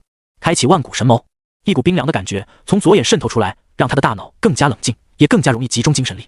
万古神谋是他在武道世界获得的第一种额外超瞳，拥有让大脑冷静以及加强思维速度的能力，用途十分广泛，也是楚风最经常使用的超瞳。而且因为万古神谋的等阶最高，相应的学习分析能力也得到了很大的加强。不管去哪里，学习能力都很重要。在万古神谋的加成下，楚风很快就学会如何更加高效地恢复灵能，并将它们拼凑在一起。拼凑破碎的灵能，就像是将一张碎裂成10万块的拼图拼在一起一样，光是要将这么多的拼图找到对应的位置，本身就是一个很难的事情。但是在万古神谋的超级视觉下，这些拼图该放在哪些位置，一眼就能看出来了。不到半天，他的灵能就恢复了1成，这速度可谓是惊人无比。直到恢复至2成的时候，速度才逐渐缓慢了下来。这不是因为难度提升了，而是因为楚风的精神力消耗的有点快，必须要缓一缓，等待精神力再恢复一下。待在恢复模式的灵能控制室当中，楚风的精神力恢复的也很快。这跟恢复瞳力有所不同，消耗精力后他很快就能恢复过来，但如果是使用瞳力后的透支，恢复速度则要慢一点。可能是因为属性不同所导致的，毕竟属性不同，恢复的规则也就不同，所以瞳力、灵能、精神力、灵魂力有着相似的共同点，但是不能一概而论，在规则上它们有着独立的运转规律。就这样，楚风待在灵能控制室中，飞快地恢复体内破碎的灵能。在楚风闭关的这段时间，成为调查兵团一级作战人员的事情陆续公布了出去。在几天时间，几乎整个灵能之城的人都在讨论这件事情。当然，他们也因此知道了1个月后的约战，都对此期待不已。方平的灵能应该是属于毁灭性的灵能吧？没错，那家伙的灵能特性跟当初最伟大的灵能者还有点相似，只不过差了挺多的，都是属于爆发毁灭性的灵能，一个人就顶一支军队啊。陈的灵能是什么？他的灵能等级很高吗？不知道，历史书上说他的灵能达到过 A 级，跟副团长是一个级别的，那么方平应该悬了。那可未必，听说方平距离 A 级灵能就差了临门一脚，这个月正在全力冲击，说不定等陈出来，他们2个都是 A 级灵能了。哇塞，那不是 A 级灵能者之间的对抗，这可就好看了。食堂、灵能学院、公园、茶楼、饭店，各个地方都在讨论陈和调查兵团的事情。很快，有关陈的历史资料也被挖掘出来了。几十年前死在邪神最终战的少年，竟然奇迹般复活，而且还掌握了能够控制妖魔的能力。这件事情一旦激起千层浪，引发了热切的讨论度。有人说，如果真的是这样，那么灵能之城的未来可就有希望了，能够控制妖魔，或许他们能够逐渐夺回人类的领地，而不再将活动空间拘束在小小的灵能之城。也有人反对，认为这件事情有蹊跷，死而复生实在是太让人怀疑了。不管怎么说，陈加入调查兵团的事情已经被内部人士实锤了。只是陈最近进入了灵能控制室，众人都知道他是去修复灵能了，所以也没有其他的灵能者去那里抢位置。几十年前死去的灵能天才竟然复生了。角落里，一个无人关注的新兵看起来只有17岁，皮肤异常白皙，只是他的眼神有些邪魅。听到了这个消息之后，目光闪烁，似乎在猜测着什么。不知道另外那3个家伙知不知道这件事情，真是有意思了。接着，他走到了无人的卫生间，突然化作了一道影子，通过天花板的通风口离开了这里。过了莫约半个小时的时间，一个普通的新兵太空苍干人间中，床上盘坐着一个白发少年，他正在闭目养神。就在这时，一道影子突然从门缝中进来，化为了一道人影。嘿嘿，最近灵能之城传出的那件事情，你应该听说过了吧？白发少年微微睁眼，语气坦然，我的消息比你灵通。好吧，你应该将这件事情告诉那位大人了吧？他怎么说？大人吩咐不许动那个名叫陈的家伙，他如果有机会的话，会亲自去看一眼。哼，事情真是越来越有趣了。那位大人不会就这么回去了吧？应该不会，现在的那位大人可不是一个灵魂那么简单。他知道他要做的是什么事情，那就好。黑影顿了顿，我们什么时候才动手破坏灵能之城？白发少年的眼神闪过一丝冷意，语气带着愤怒，我都叫那两个笨蛋不要随便动用能力了。上次被一个灵能者发现，还要我洗去对方的记忆，而灵能之城也检测到我身上的波动。现在那群家伙都警惕起来了，我们再想动手的话，必须要等到时机成熟的时候。你们先盯着格雷那个家伙，城防军是灵能之城最弱的短板。至于金川空那群煞星，我们暂时还惹不起。好吧，你说了算。黑影耸了耸肩膀，接着继续化成一道阴影，从门缝消失了。白发少年的目光微微一眯，这个陈的出现，希望不要是个艺术。哼，那位大人也未免有些心软了。如果要我说，就应该趁着这个陈灵能破碎的时候，赶紧将它解决了。A 级灵能又来一个，真是让人够头疼的。楚风进入灵能控制室的第7天，轰，他的身上陡然爆发出一股强大的气息。站起身来，楚风周围的空间出现了水波一般的荡漾，让他的身影看起来诡谲无比，仿佛随时就会消失一样。原来如此，我身上的灵能属性竟然是跟空间有关的。他哥的灵能是吞噬，他的灵能是空间，不愧是兄弟，灵能属性都是一个级别的，顶级属性。楚风向前跨越一步，接着他的身影却在30米外的地方出现了。这还只是初步运用而已，如果动用更多的灵能，甚至可以走得更远。修复的时间比我想象的还要快，只用了7天，我的灵能竟然就已经彻底恢复完毕了。楚风露出了颇为满意的表情，这个时间已经让他感到有些意外了。要知道，普通的灵能者在灵能破碎之后，短则也需要半年的时间才能恢复。考虑到陈的天赋，团长觉得给出1个月的时间就已经足够了，何况他的身上还有别的能力。然而，真实的情况是，楚风用了1个星期就彻底恢复完毕，这记录放在灵能之城的历史当中，绝对能排上第一。我的空间灵能不但能够瞬间在2点之间穿梭，还能禁锢空间，锁住敌人的活动。楚风心念一动，灵能控制室切换为战斗模式，周围立刻出现了几十只妖魔，朝着楚风扑了过去。一个灵能者同时应付几十只妖魔，这已经是困难级别了。楚风沟通以内的灵能，周围的虚空顿时一晃，所有的妖魔都被禁锢在原地，无法动弹，宛如被邪神之瞳控制了一样。但是楚风并没有使用任何的瞳力，他是使用陈的灵能禁锢了周围的空间，才让妖魔停止了活动。从某种意义上来说，陈的灵能也算是十分适合战斗的了。只可惜他生在邪神时代，这种能力对付妖魔半灵体倒是很有用，但对付无形的邪神侵染则显得十分鸡肋了。放心吧，我会带着你100年后的身体重返巅峰。楚风站在这片空间中喃喃自语。10天时间已到，但是楚风并没有离开灵能控制室，他来到前台，将自己所有的灵能点都换成了灵能控制室的使用时间。前台的工作人员也没有多说什么，他们都知道灵能破碎是需要一定的时间进行恢复的。10天太少了，1个月能不能恢复完全都是悬的。然而楚风早在3天前的时候就已经彻底恢复完毕了。他之所以继续使用灵能控制室，是因为他感受到自己达到了一个突破的瓶颈。灵能控制室不只是能够恢复灵能那么简单，还能模拟出各种各样的场景，适应不同的灵能者来进行修炼。或许是因为将所有灵能慢慢拼接回去的缘故，楚风感觉自己体内的灵能很可能比当年的陈还要强了不少。他已经来到了 A 级的瓶颈期，如果打破的话，就能顺利晋级至 A 加级，而 A 加级之后就是最终的圣级灵能，也被称作为圣者。灵能之城历史上的圣者似乎一共只有3位，颧骨玉泰就是其中一位。楚风即便突破了 A 级，达到 A 加级，应该就是自己所能达到的极限了。毕竟陈的天赋跟颧骨玉泰以及他的哥哥都没法比，而且这次副本就只有3年的时限，要想在这么短的时间内突破到圣者的境界，时间有点不够。但只要自己突破到 A 加级，加上同数的能力，综合实力达到圣级是完全没有问题的，而且手段还要比普通的圣者要多。我的灵能是空间，如果再想突破的话，就必须对空间的领悟更上一层楼。这个世界有看得见的空间，也有看不见的空间。看得见的空间存在着距离，比如从某个点到某个点，必须要通过一定的距离才能到达，这就是基础的几何空间。但是在看不见的空间当中，各个点的分布是错综复杂的，一个点很可能在某个空间中跟另外一个点是叠加在一起的。我的灵能可以天然地感受到看不见的空间，并且掌控它们。然而还差一点距离，这点距离到底是什么呢？楚风沉思着，他对着灵能控制室命令道：开启空间模拟模式。很快，周围的世界变成了一片浩瀚的星空，而在这些星空之间，还有各种分裂的空间不断交错。楚风闭上眼睛，专心感受着空间的变化。一开始的时候，这些看不见的空间只是在不断变化，他凭借灵能的天赋能够感受到它们的变化，并且去控制它们。然而却因为天生就能感知，所以从来都没有去尝试理解空间的本质到底是什么，尤其是这些看不见的空间，是什么力量在促使其发生变化？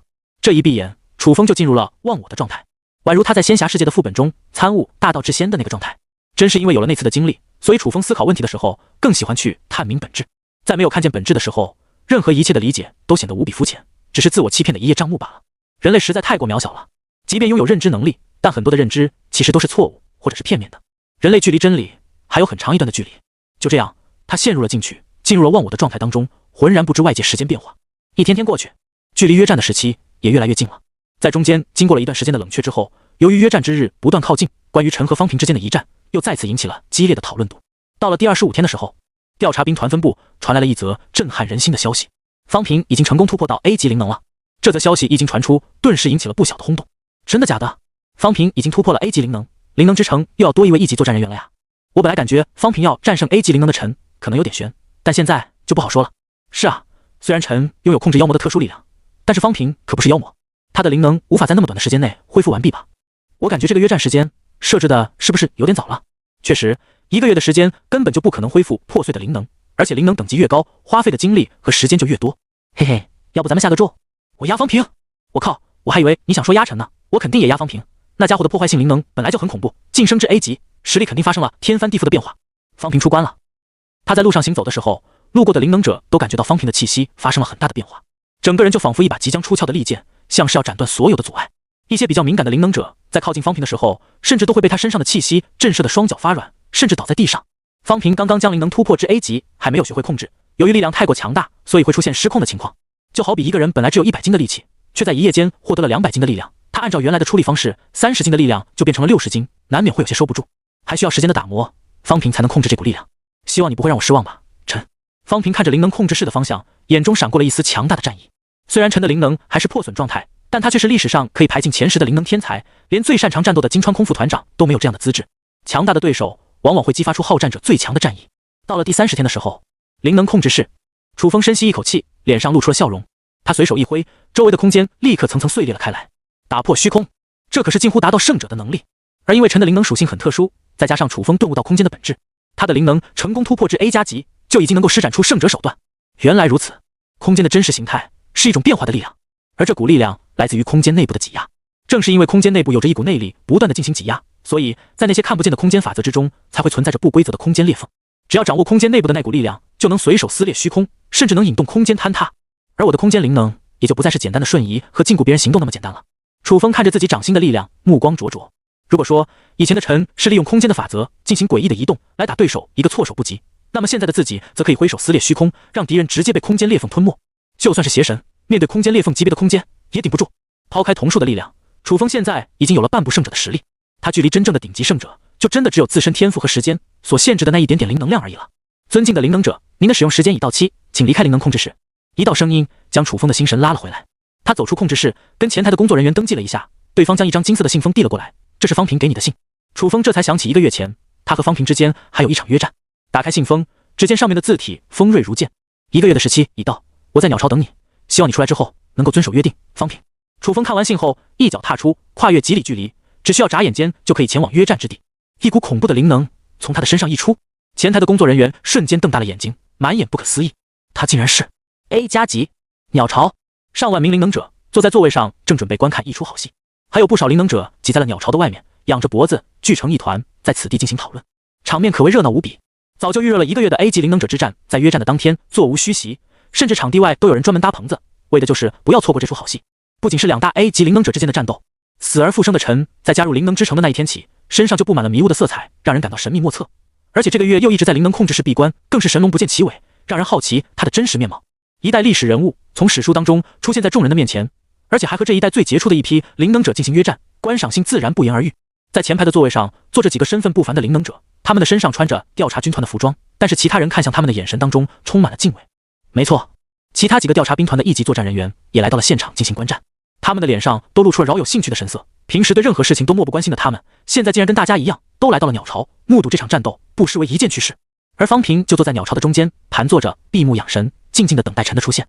很快，在议论声中，1个小时过去了，陈还是没出现在这里。不少人都开始怀疑了起来，陈不会怕了，所以不敢来约战？会不会这个陈从头开始就是假的，只是高层演的一场戏？应该不至于，可能是人家的灵能还没恢复完毕吧。那今天还打不打呀？我特地请假了，结果就这。场上出现了一些嘈杂的声音，有些性情急躁的灵能者等得都有点不耐烦了。就在这时，虚空中突然破开了一道裂缝，那是什么？众人惊呼，而从裂缝当中走出了一道人影，赫然是陈。楚风刚刚出场就吸引了全场观众的注意力。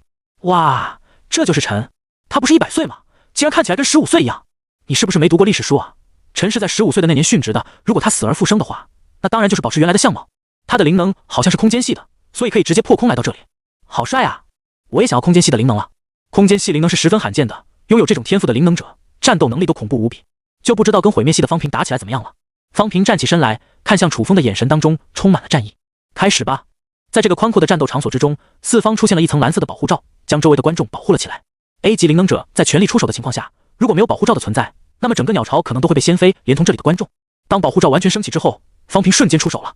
他暴喝一声，双手握拳，从掌心之中立刻出现了2道金灿灿的光芒，宛如他的手掌镀金了一样，焕发出强大无比的气息。而那一瞬间，楚风感觉到自己的身边产生了一股莫名的吸力，让他的身体难以动弹。来了，千军万士！在场的观众瞪大了眼睛。一个了解方平能力的灵能者忍不住感慨道：方平的灵能是引动大势，毁灭对手。而在他气势的那一瞬间，周围会形成一股强大无比的力场，锁住敌人的行动。在他蓄力到出拳的那一瞬间，所有的一切都会在顷刻间毁灭。空间系的灵能者擅长的是令人捉摸不透的行动轨迹，但是在这个场地当中，空间系的活动范围有限，战斗可以说是十分不利的。如果不出意外的话，陈怕是要败下阵来了。对战斗颇有研究的灵能者都十分认可这个观点。下一秒，方平蓄力的拳头打了出去，隔着防护罩，场地似乎出现了一阵阵音爆的声音。那是因为空气被强大的力量所波荡，所以发出了沉闷的回响，在空旷的鸟巢回荡不绝。所有的灵能者都从方平的身上感受到山岳般不可撼动的气息，而那些灵能等级比较弱的人更是听到音爆都感觉胸中一闷。轰隆隆，方平的拳头产生了剧烈的爆炸，在他拳头所经之处，周围的空间都晃荡了一番。如果有人随意在那里丢任何一个物品，都会被这股毁灭性的力量瞬间湮灭。那是方平使出的全力一击。面对空间系的 A 级灵能者，他的攻击直接覆盖全场，连一丝逃遁的余地都不会留给对方。当然，这一击之后，方平基本上就会用光大半的灵能。如果陈能够躲过这一击的话，那他就赢了。否则，陈甚至可能有生命危险。前排那一排的一级作战人员脸色都变了。方平那个疯子，他是要杀了陈吗？没办法，他是毁灭系的灵能者，遇到强大的对手，要么一招解决，要么被对方解决。呵呵，看下去吧，都是同一个级别的 A 级灵能者，陈不可能就这么结束的。但是他的灵能未必恢复完全。话还没说完，方平的拳头已经来到了陈的面前。轰隆隆，又是一阵惊天的爆炸声响起。楚风所在的地方被一道璀璨无比的金光所覆盖，接着强大的爆炸化作万丈光芒，让所有的灵能者都闭上了眼睛，难以看清眼前发生的事情。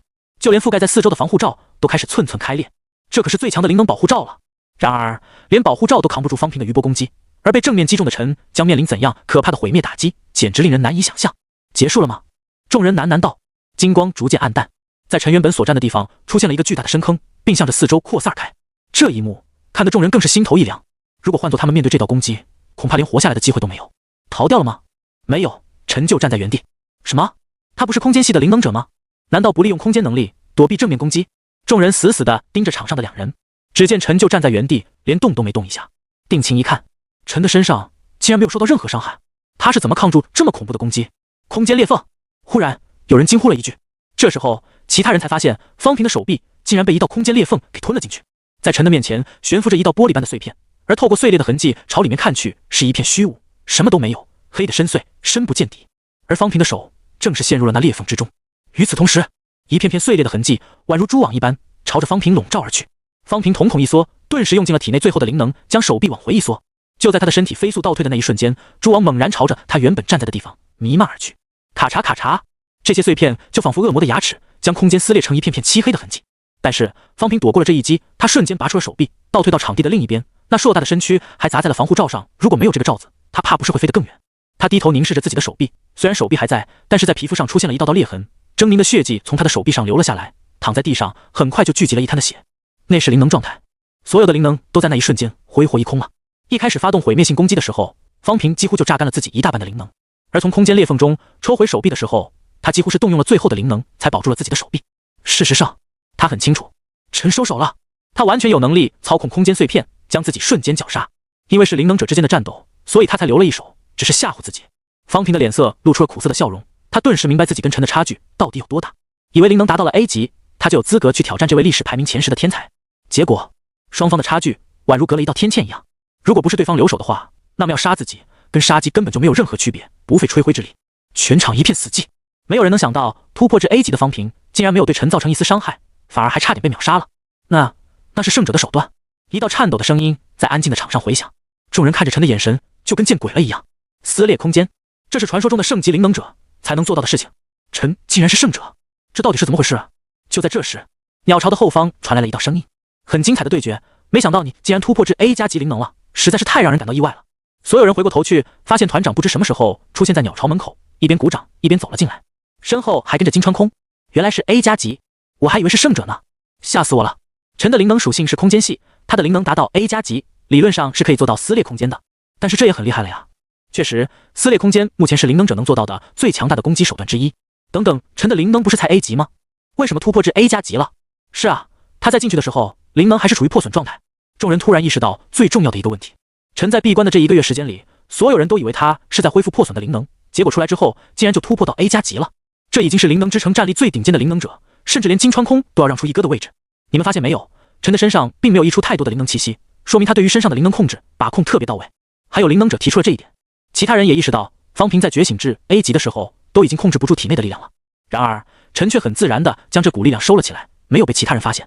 从这一点就可以看出陈的境界超过了其他人太多太多。陈和方平的战斗结果很快就传开了，消息在整个灵能之城满天飞。这场战斗的结果也被拍成了视频，上传到灵能之城的网络上。当然，视频里的画面肯定没有现场那么震撼，爆炸的恐怖音效加上那一串闪光，让最后的画面看起来模模糊糊的，什么都看不到，观看体验极差。然而，陈利用虚空裂缝毫发无损地阻止了方平的全力一击，还随时都能将对方斩杀的一幕，依旧是震撼了整个灵能之城。天哪，空间裂缝都打出来了，他在灵能之城的历史战力榜上都可以排进前5了吧？应该是第4了。空间裂缝是圣者的手段，要不是他灵能差了一点，完全可以发挥出完整圣者的实力。没想到陈竟然强大到这个地步。现在谁还说陈可能是在哗众取宠的来者？抱歉，我收回我的话。嗨，别说了，我前天还嘲讽了几句，现在感觉脸都肿了。只希望陈大佬大人不计小人过。切，人家会理会你，你就算是说破了天，也没资格让人家大佬瞧你一眼啊。那按照你们这么说，陈的实力是不是这个时代当中最强的灵能者？仅如此，加上他控制妖魔的能力，应该是历史上最能杀妖魔的灵能者了。金川空大佬的排名1，小心被金川空大佬听到你的话，后颈不保啊！一时间，整个灵能之城都在讨论陈方平出关的时候，灵能达到 A 级就已经让这场战斗的热度飙升到很高了。毕竟，整个灵能之城达到 A 级的灵能者也数得过来，新诞生的 A 级灵能者正是风头最盛的时候，而这场约战的讨论度已经达到人尽皆知的地步。然而，陈晋升至 A 加级灵能者，并且一招击败了方平，这个震撼度就更大了。虽然没人低估陈的实力，但是在众人的预料当中，这场战斗应该怎么说也是一场苦战才对。谁也没想到陈的胜利会是如此具备压倒性的。这场战斗结束之后，再也没人质疑陈担任1级作战人员的事情，甚至大伙都在讨论他什么时候接待团长的位置了。副团长他们惹不起啊。方平受了点皮外伤，但是灵能没有遭到多少破坏，花费一些时间就能恢复过来了。虽然他这场比赛输了，但因为展示出 A 级灵能者都难以达到的破坏力，团长将这些数据上报给控制总部，经过城主的审核之后，批准将方平晋升为1级作战人员。本来呢，楚风是分到跟金川空和织田绫奈一个小队的，但是1级作战人员一般都是一个 A 级灵能者带一个综合能力较强的 B 级灵能者互相搭配，然后开始执行任务。A 级灵能者并不一定是晋升1级作战人员的必要条件，只是因为方平的能力比较特殊，就是偏向极端的攻击力，所以晋升条件就往灵能的等级侧重了一些。如果将楚风放在金川空那一组的话，那就太过失衡了，而且方平也不好组队。恰巧空间系的灵能拥有高机动性，配合方平的毁灭系灵能，恰好是极致的攻击加上极致的速度。经过考量之后，团长就将他们两人编到了一组。虽然是新的一个组合，但是楚风和方平都达到了 A 级灵能，尤其是楚风还拥有着半步圣者的能力，所以这个全新的组合似乎是面板上最强的调查兵团组合了。金川空的地位再次一。约战之日过去1周后，在一个晴朗的下午，团长突然发布了紧急召集命令，让所有还在灵能之城的1级作战人员都集中到总部进行开会。楚风进去的时候，恰好遇到了方平，两人互相友好的点了点头，推门而入。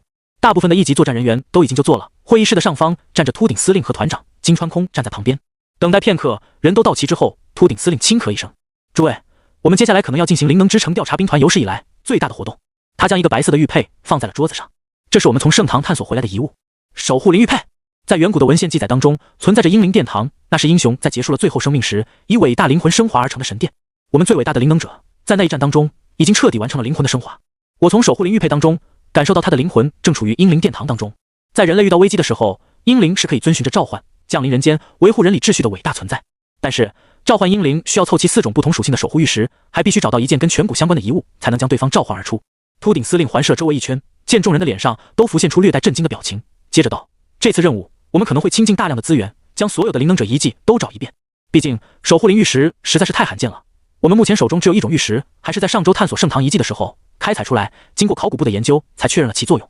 如果能够将最伟大的灵能者召唤出来，那我们人类对抗妖魔的战斗就有更大的希望。”当秃顶司令说这段话的时候，目光无意间看着楚风。在座的都是一级作战人员，很快就猜测到上面之所以会有那么大的动作，可能还跟陈的灵能晋升至 A 加级有关。如若不然，灵能之城并不一定愿意花费那么大的资源，全部倾注到调查兵团的身上，用来进行探索灵能者遗迹的活动。毕竟往年的任务失败率都是比较高的，往往投入了大量的资源，最后换来的都是队员的死亡噩耗。但如果楚风能够控制妖魔的话，就相当于将调查兵团的容错率提升至最高，也能最大程度的降低死亡率。可是我们有最伟大的灵能者遗物吗？一位战士举起手提出了这个问题。秃顶司令沉声道：“我们最后的行动会回到当年邪神之战展开的地方，只要找到有关的遗物，再凑齐4种守护灵玉石，就能召唤成功。目标都清楚之后，在座的众人也就没有多言。召唤最伟大的灵能者，加上死而复生的陈，当年的3大天才，不是有2位回来了？”城主狂喜。楚风的面容倒是有点古怪，颧骨那小子要是回来的话，自己不是对方的兄弟，身份从师傅变成了兄弟，确实让人感到怪怪的，就像是看着你长大的老人突然就跟你一起击剑了一样。这反差有点大啊。楚风忽然想起了自己的守护者玉佩，我在作为守护灵阻止了邪神副本的邪神降临时，最后就升华至英灵殿堂当中，也就是说英灵所处的世界跟幽冥系副本是连接在一起的，难怪我的守护灵玉佩在这里可以使用。只是我的守护灵玉佩召唤的英灵应该不一定能够召唤颧骨，因为我没有他的遗物。召唤英灵还需要一种特殊的媒介，就是英灵死前留下的遗物，而要召唤更强的灵能，则需要凑齐4种不同的守护玉石。会议结束，楚风回到自己的房间后，心念一动，将守护者玉佩给取了出来，开启万古神谋。守护灵玉佩的材质立刻被自己的超瞳快速解析。我的守护灵玉佩也是由守护玉石制作而成的，这枚玉佩已经形成了一股完整的立场，所以可以直接召唤英灵。只不过召唤的英灵应该是随机的，而且英灵的能力肯定是不完整，要不然等阶肯定不止7阶。但不管怎么说，能够召唤英灵倒是一件不错的诸天传承了，可惜只能在幽冥系副本中使用。然而楚风心念一动，又将这个想法给否决了。不对啊，英灵殿堂的设定是英雄的灵魂在死后升华，形成了一股维持人理的秩序力量，而英灵生前的记忆和人格则会被保留下来。那么是不是其他副本也可以连接英灵殿堂呢？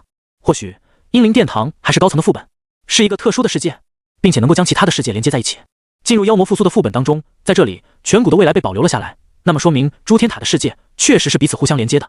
从某种意义上来说，楚风应该也在英灵殿堂当中，只不过化为了9道人的形态。楚风心念一动，当下选择了召唤英灵。他在想，这枚玉佩会不会将邪神世界中自己的英灵形态给召唤出来？那样不就是我召唤我自己？随着守护灵玉佩爆发出一阵圣洁的白光，从光幕当中踏出了一个身穿甲胄、有着一头金发的女人。她有着翡翠色的眼眸，看外表像是个16岁的少女，然而脸上却有着一股英气。走出光幕当中，女英灵用清冷的声音开口问：“无名为阿尔托利亚，你就是无主吗？”楚风点了点头。阿尔托利亚行了一礼，有何吩咐？楚风摇了摇头，没事了，你可以回去了。阿尔托利亚还没来得及开口，楚风心念一动，守护者玉佩的光芒消失了，而阿尔托利亚的身影也就此回去。白浪费了一次召唤期限，算了，反正也就1个月的时间而已。灵能者遗迹的探索计划估计还没有那么快展开，据说还要等另外几个外出执行探索任务的1级作战人员回来之后，才会正式开启行动。而等他们回来，肯定还要一段时间进行调整。楚风下个月的灵能点又到了，1级作战人员就是那么爽，就算一直待在灵能控制室当中，灵能点也可以无缝衔接上去。反正闲着也是没事干，楚风继续去了灵能控制室进行空间灵能的修炼。一些灵能者本来想要预约灵能控制室的，但他们得知陈再次预约之后，只好悻悻然离去。要不然能怎么样？人家进去1个月，出来不但恢复了破碎的灵能，还晋升至 A 加级。自己即便进去1年，也未必能突破至 B 级。就算他们比陈先预约了灵能控制室，也会被无情的插队。灵能之城就是这么现实和残酷。只要别人比你有价值，那就一定可以优先获得最好的资源扶持。如果你不服的话，可以去挑战对方。方平那个破坏系的 A 级灵能都差点被陈秒了，他们这群杂鱼上去，那不是送死吗？只能眼睁睁地看着陈把队伍插了。灵能之城某个房间当中，一道黑影再次汇聚成人形，走到了白发少年的身边。灵能之城最近有大行动，而且又出现了一个 A 加级的陈，你打算怎么办？白发少年睁开眼睛，嘴角浮现出一股笑意。机会已经到了，他们最后探索的那几个遗迹，可是有那个人准备的一番大礼。到时候他们绝对会开启灵能传送阵，付出大量的兵力去进行对抗。我们就在那个时间点开启天妖裂缝，将妖窟里的那群家伙都倾泻进来。即便灵能之城能够逃过这次浩劫，绝对也会损失惨重。黑影笑道：好，希望那一天的计划能够顺利。他冷笑了起来，我早就忍不住想要对灵能之城动手了，这么多天没出手，手痒的不行啊。白发少年淡淡的扫了他一眼，没说什么。黑影再次化为了一片潮水般的影子，向着门外退去。走之前的时候，他留下了最后的一句话：我先去弄垮城防军，嘿嘿，这群灵能之城的臭鱼烂虾，我都已经想出100种方法弄死他们了。那黑影最后离开，白发少年也没说话。过了许久，他的嘴角出现一丝嘲弄之意：这几个蠢货，我可没兴趣陪你们去送死。1个月后，灵能之城控制总部中心，所有的调查兵团成员都集中在此地。秃顶司令沉声道：我们接下来将会展开调查兵团的 S 级行动。距离上一次 S 级行动应该间隔了好几年的时间了，但这一次我们调查兵团几乎是倾尽所有的力量，也要尽快完成这次任务。所以这一战并不比邪神之战要轻松。接着，控制中心立刻展开了一个大屏幕，秃顶司令开始讲解这次 S 级行动的要点。楚风很快就明白为什么这次行动那么艰难了。调查兵团探索灵能者遗迹，需要对付一路上的妖魔，成功抵达遗迹，借助遗迹的保护阵，在里面开启双向传送阵，才能让后面的灵能者传送过来，开采遗迹之内的物品。因为是开启了传送阵的缘故，所以灵能者可以直接通过传送阵，从灵能之城直接传送至遗迹的周边进行活动。简单来说，调查兵团要扩大调查的范围，就是依靠探索更多的灵能遗迹，开启双向传送阵，相当于是在外面的世界设置了一个个分布点。所以，调查兵团需要计划好攻略灵能者遗迹的路线，尽可能的在攻略了一个遗迹后，可以用最短的距离攻略到下一处，以减少资源的损耗。圣堂基本上就是最后一个比较容易攻略的遗迹了，剩下的3处遗迹都需要跨越很远的距离，需要飞行。按理来说，越到高空越容易避免妖魔的攻击，但是如果要去那3处遗迹的话，高空反而很危险，因为那里盘旋着许多的史诗级妖魔。史诗级妖魔是有制空能力的，而且在高空中更容易对灵能者发起致命的攻击。如果走陆地，那不但会受到至少2-3个妖魔巢穴的攻击，还有可能面对天空的史诗级妖魔下来突袭。所以最后这几个遗迹的探索反而是形势最为严峻的。但根据资料记载，其他3种守护玉石就在这3个遗迹当中。为了能够顺利的将最伟大的灵能者作为英灵召唤出来，必须要探索这3处遗迹。如果这些任务都能顺利完成的话，那么肯定能提高不少的奖励。楚风眸光一动，这次个人副本的奖励跟前面几个副本相比，绝对是翻倍的。如果能完成这么大的 S 级任务，那自己就相当于完成了4次灵能者遗迹的探索，甚至是将最重要的几处灵能者遗迹都给探索了，解锁的恐怕是最高成就。而且这也可以顺便完成 S 级任务的主线，途中再杀多3只史诗级妖魔，那么本次妖魔复苏的主线任务就彻底完成了。因为扮演了陈的缘故，他的灵能已经达到了 A 加级，超过了 B 级，所以灵能提升的主线任务根本不需要去理会。接着秃顶司令开口道：所有的1级作战人员乘坐方舟，形成我们主要的作战单位。2级作战人员分成4批，庇护在方舟的4周，负责阻挡妖魔的进攻，保护方舟。星号4级作战人员乘坐天翼飞行器，在方舟面临威胁的时候，扔出妖魔吸引的导弹，将妖魔吸引到你们那边，负责拉开围攻方舟的妖魔。众人听了不由心头一凛。这句话的意思很清楚，星号4级的作战人员就是炮灰，在方舟面临威胁的时候，他们就要用专门吸引妖魔的导弹，拉开敌人的注意力。一旦方舟面临着危险，他们就要代替1级作战人员去死。但是被选择执行这项任务的作战人员却没有任何怨言。会露出这些表情的都是一些城防军，或者是还没有加入调查兵团的士兵。他们没有直面过妖魔的死亡威胁，没有钢铁般的心脏，听到这个要求自然会感到内心发怵。但是对于调查兵团的灵能者来说，他们早就习惯了与死亡同行的生活。战斗总是要有人牺牲的，死没什么。他们执行任务的时候，每天都在面临着死亡。人可以死，但一定要死得其所，要死得有价值。作战人员是灵能之城未来的希望，他们代替这些最优秀的战士们牺牲，没什么好说的。这是为了灵能之城，也是为了延续人类下一代的命运。他们穿着这件衣服站在了这里，就早已做好了死亡的觉悟。各个作战单位准备完毕，分批使用传送阵，开始行动。随着秃顶司令一声令下，首先是1级作战人员率先跟着团长和金川空踏入传送阵当中。这次行动的1级作战人员一共有9个人，除了早就认识的金川空、织田绫奈、方平和团长之外，还有4个人负责其他不同的职位。走在楚风前面的紫发少女穿着一身战斗服，露出了线条完美无比却又不失力量感的身材，那没有一丝赘肉的腰部配合秀长的双腿显出魔鬼曲线。她的背后背着一把重型灵能狙击枪，走到了方舟瞭望台的附近，负责侦查附近的情况以及远程攻击史诗级的妖魔。玉山，楚风记得他的名字，在档案当中他曾经一枪爆过一只史诗级的妖魔，有着极其辉煌的战绩。但是他的灵能能力有些神秘，没人知道他的灵能属性到底是什么，只知道他身上有着强大的爆发力。楚风的眼中闪过了一道金色的光芒，他并没有去看别人的命运，而是先看看自己队友的气运。他们的气运可能共同影响着本次战斗行动的过程，所以楚风打算先看看哪个灵能者是比较倒霉的，然后再去看对方的命运，而后做出相对应的策略。其他几个人包括团长的气运都是一团火焰，外加上妖魔的颜色，这气运代表着跟妖魔决战，有一场恶战即将爆发。但是唯独玉山头上的气运却是黑色的妖魔之气，欲要吞噬火焰，这跟其他人竟然是反过来了。楚风眯了眯眼睛，感觉到这个玉山头上的气运并不是十分对劲。哼，就让我看看你身上的命运。下一秒，他的至尊重瞳变得更加深邃，眼前的画面也发生了巨大的变化。在一个风雨交加、电光闪耀的夜晚之中，苍白的大地上出现了一道漩涡，无边无际的黑气朝着地上的某个方向汇聚而去。嗨嗨，片刻后，地面传来了一道咳嗽声。当黑气消散的时候，地上躺着一个女孩，躺在冰冷潮湿的地板上，淋着雨水，目光中充满了迷茫。一件衣服突然丢到了她的身上，女孩抬起头，映入眼帘的是一个少年的脸庞。他有着一头白发，漆黑的眼睛有点冷，似乎是眯了眯，打量着自己，而后开口道：“以后你跟我们就是一家人了。”我是谁？女孩脸色苍白，声音颤抖着。她感觉自己有完整的意识和认知能力，但是却没有记忆，更不知道自己是从哪里来的。你是那位大人创造出来的？大人？没错，你只需要知道，你现在的意识和生命都是那位大人给的。这样吗？女孩的目光中带着些许懵懂。那你又是谁啊？我跟你一样，也是那位大人创造出来的。白发少年顿了顿，似乎有点颇为不情愿地道：“我算是你的家人。”家人，家人。女孩喃喃地重复着这个词语，她好像能够理解这个词语的意思，又好像不能理解。白发少年有些不耐烦了：“把衣服穿好，以后你的名字就叫做玉山，是灵能之城的一个弃婴。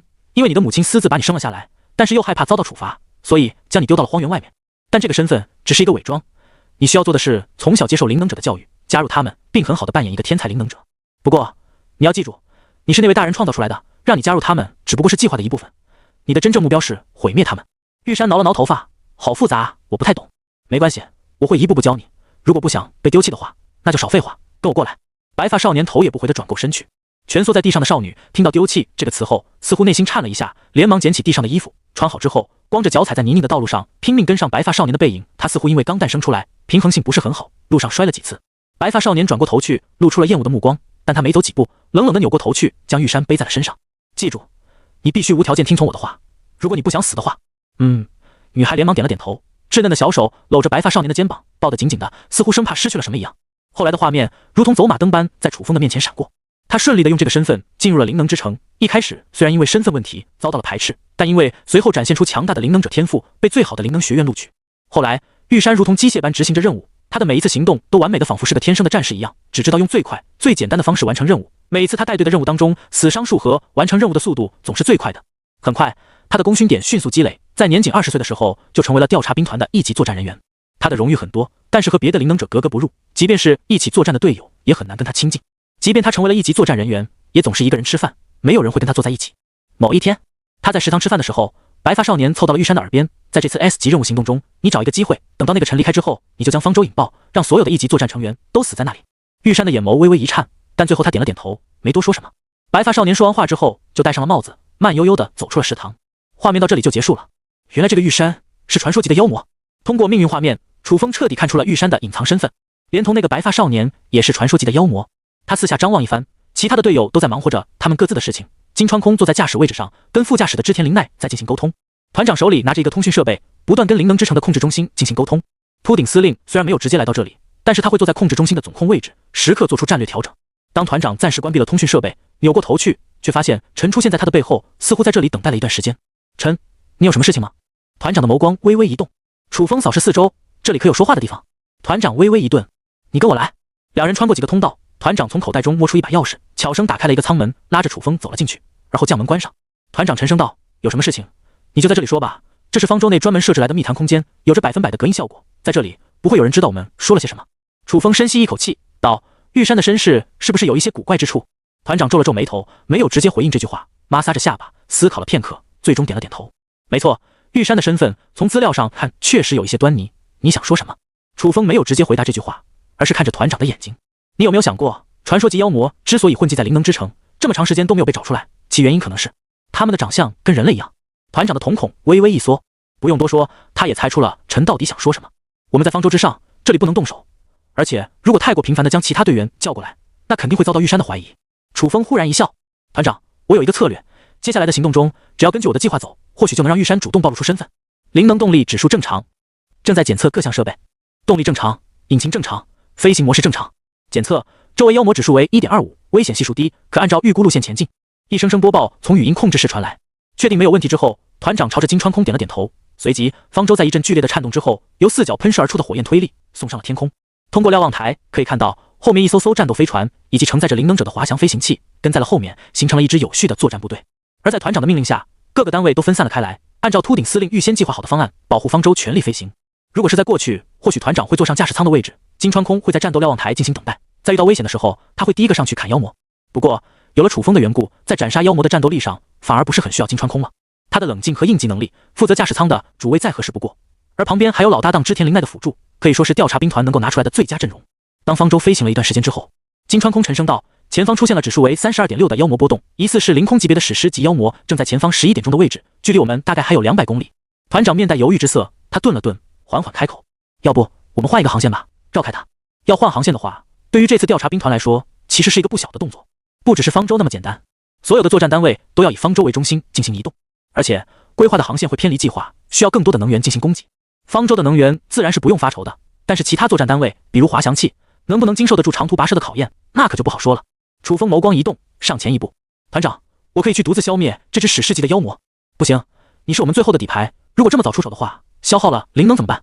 团长坚决反对，严肃道：“你的能力十分关键，必须要留到最后，恕我不能同意你的要求。”楚风摇了摇头：“我现在跨空不需要消耗太多的灵能，而且消灭一只史诗级妖魔不会耗费太长的时间，很快就会回来的。”团长犹豫了一阵：“你真的能够快速消灭那只史诗级的妖魔？”楚风点头：“当然。”“好吧，你的行动很危险，速去速回，如果不行的话，马上回来。”“是。”得到团长的许可，楚风的立刻撕开了一道空间裂缝，向前跨出一步，离开了方舟。在瞭望台上进行观测的玉山，眸光微微一动。团长的目光微微一瞥，恰巧看到了玉山眼神之中闪烁的异光。他搭载灵能狙击枪扳机的手颤抖了一下，给人一种蠢蠢欲动的感觉。陈刚好离开，玉山立刻就表现出了不对劲的地方。团长站在原地，沉默了片刻，嘴角无声地勾了起来。所有作战单位将前进速度放到最低，等待下一步的命令。金川空对着控制台说了一句，很快，方舟的速度就变得无比之慢。他们要等到楚风回来之后，才能继续行动。任何的飞行器都很难悬浮在空中完全不动，因为高空的气压很高，如果完全不动的话，那肯定会有坠落的风险。虽然速度是降下来了，但是还是会消耗灵能储备的。楚风的动作必须要快。然而，众人等待了10分钟之后，楚风还是没有回来。20分钟，依旧没有回来。30分钟，还是没有消息。团长的神色发生了变化，陈不会出现问题了吧？整个方舟一片寂静，所有人都屏住了呼吸，感觉到一阵压抑。如果陈出了问题，那么他们的整个计划都会被打乱。就在这时，玉山转过身去，悄悄地离开了。他退出舱门的画面进入了团长的视野当中。当玉山离开舱门的时候，他的身影忽然模糊了起来，而后凭空消失。事实上，玉山有着隐身的能力，甚至能躲过妖魔的气息追踪。这项能力是被灵能之城记录过的，但他身上的灵能属性并不止这一种，而是十分罕见的多项灵能天赋。在整个灵能之城的历史之中，也有出现过多种灵能属性共存的天才，但是数量极少，一只手都数得过来。正因如此，玉山得到了很多的资源扶持。他悄悄地进行移动，没有出现在任何监控的镜头之中。只是通往方舟动力设备总控的那道舱门突然咔嚓一声打开，而后又关了上去。来到了一个堆满集成机械设备的地方，玉山的身影才显露了出来。他走到了动力引擎的机器面前，那是一个充满着金属质感的箱子，里面装载着提供方舟飞行动能的灵能矿石，外面加装了最稳固的保护壳，普通的灵能攻击根本打不穿。然而，这是对普通的灵能者来说。玉山取出了他背后的狙击枪，枪口对准了铁箱，他的子弹连史诗级的妖魔都能击穿，一个铁箱子又何在话下？只要打爆方舟的动力能源，这个方舟就会从高空中跌落下来，而下面的无数妖魔会疯了似的扑过来，将所有的调查兵团全部杀死。妖魔本来就是灵能者的死敌，即便方舟坠落之后，上面的一级作战人员都能活下来，但因为他们的灵能等级很高，而且数量很多，所以方圆上百里的妖魔都会被他们所吸引，至少也要对付20多个妖魔巢穴。即便一级作战人员的人数翻倍，在无数妖魔的进攻下，也必死无疑。就在玉山准备按动扳机的时候，砰！舱门突然被打开，团长冷眼看着玉山，玉山瞬间扭过头去，准备将那一颗子弹送到团长的身上。就在他按动扳机的时候，忽然身体卡住了。玉山瞳孔一缩，他发现自己动不了了。妹子，你沉不住气啊！一道略带戏谑的声音从后面传来。正是陈。楚风的瞳孔之中闪过一道猩红的光芒。邪神之瞳，虽然消耗的瞳力有点大，但依旧是成功的控制了传说级的妖魔。团长一边摇着头，一边来到玉山的面前，看着他那张充满着不甘的俏脸。在调查兵团众人的心中，玉山是个从小心灵受过创伤的女孩子，所以大家一边敬慕她的天赋，一边小心翼翼地在旁边观赏。偶尔或许会有那么1-2个战友啊，调侃几句。要是这辈子能娶到玉山做老婆，那这辈子真是都值了。但是很少人会去追求过玉山，大家都把她当成天上的星星，当成云层间的月亮，想要追求她的人都成为了默默的守护者。因为大家都理解玉山，所以他们从来就不会主动去打扰玉山，等着她慢慢跟别人熟悉，等着她收起冰山般的保护壳，等着她能够跟队友敞开心扉的那一天。团长的记忆忽然朦胧了起来，他记得自己在饭堂里吃饭的时候，几个年轻的战友坐在桌子旁边，偷偷地打量着玉山，在那低声的议论。自己走过去，没好气地看了他们一眼，呵斥了几句，将他们赶跑了。以后饭堂里很少有人随便在公共场合议论玉山。他看着那个清冷的女孩，独自拿着吃剩的饭盘，一点一点地将剩菜倒进了垃圾桶了，整个动作一丝不苟，直到饭盘一滴油都不剩下，他才将饭盘放到回收处。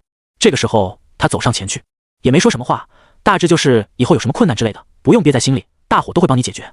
这个大伙嘛，其实就是这个闷闷的话痨罢了。团长是团长，他是调查兵团的大哥，不能偏私，也不能随便暴露内心想法。城主教过他，身为团长要有城府，要不宜偏私，要隐而不发。团长回想着自己接过这个位置之后，或许擅自动过一点心思的，就是他跟玉山相处的这点事。而唯一表露过自己一丝内心想法的，或许也就是那么1、2次。但是玉山从来没向任何人表露过想法，哪怕是一点点。真正表露真心的玉山，或许就只有这一天吧。他表露真心的时候，毫不犹豫地将枪口对准了自己的头部。如果不是陈及时出现的话，他会直接按下扳机。那一发夺命的子弹，连史诗级妖魔都能秒杀，杀他一个灵能者又有何难？想着想着，团长的手里凝聚了一把白色的匕首。楚风似乎想起来了，金川空有跟自己说过，团长的灵能天赋是剥夺，他的灵能可以暂时夺取对方的力量，虽然没有吞噬那么无敌，但是也足以让他坐稳调查兵团团长的位置。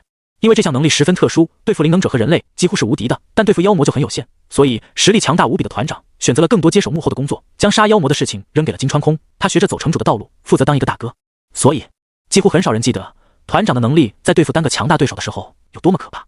那一把白色的匕首刺入了玉山的腹部当中，玉山的瞳孔顿时一缩，眼睛瞬间因为充血而变得通红，低下头去咳嗽了好几声。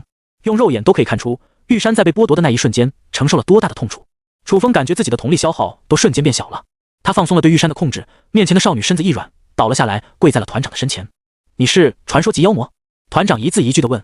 楚风在旁边看着，没有开口说话。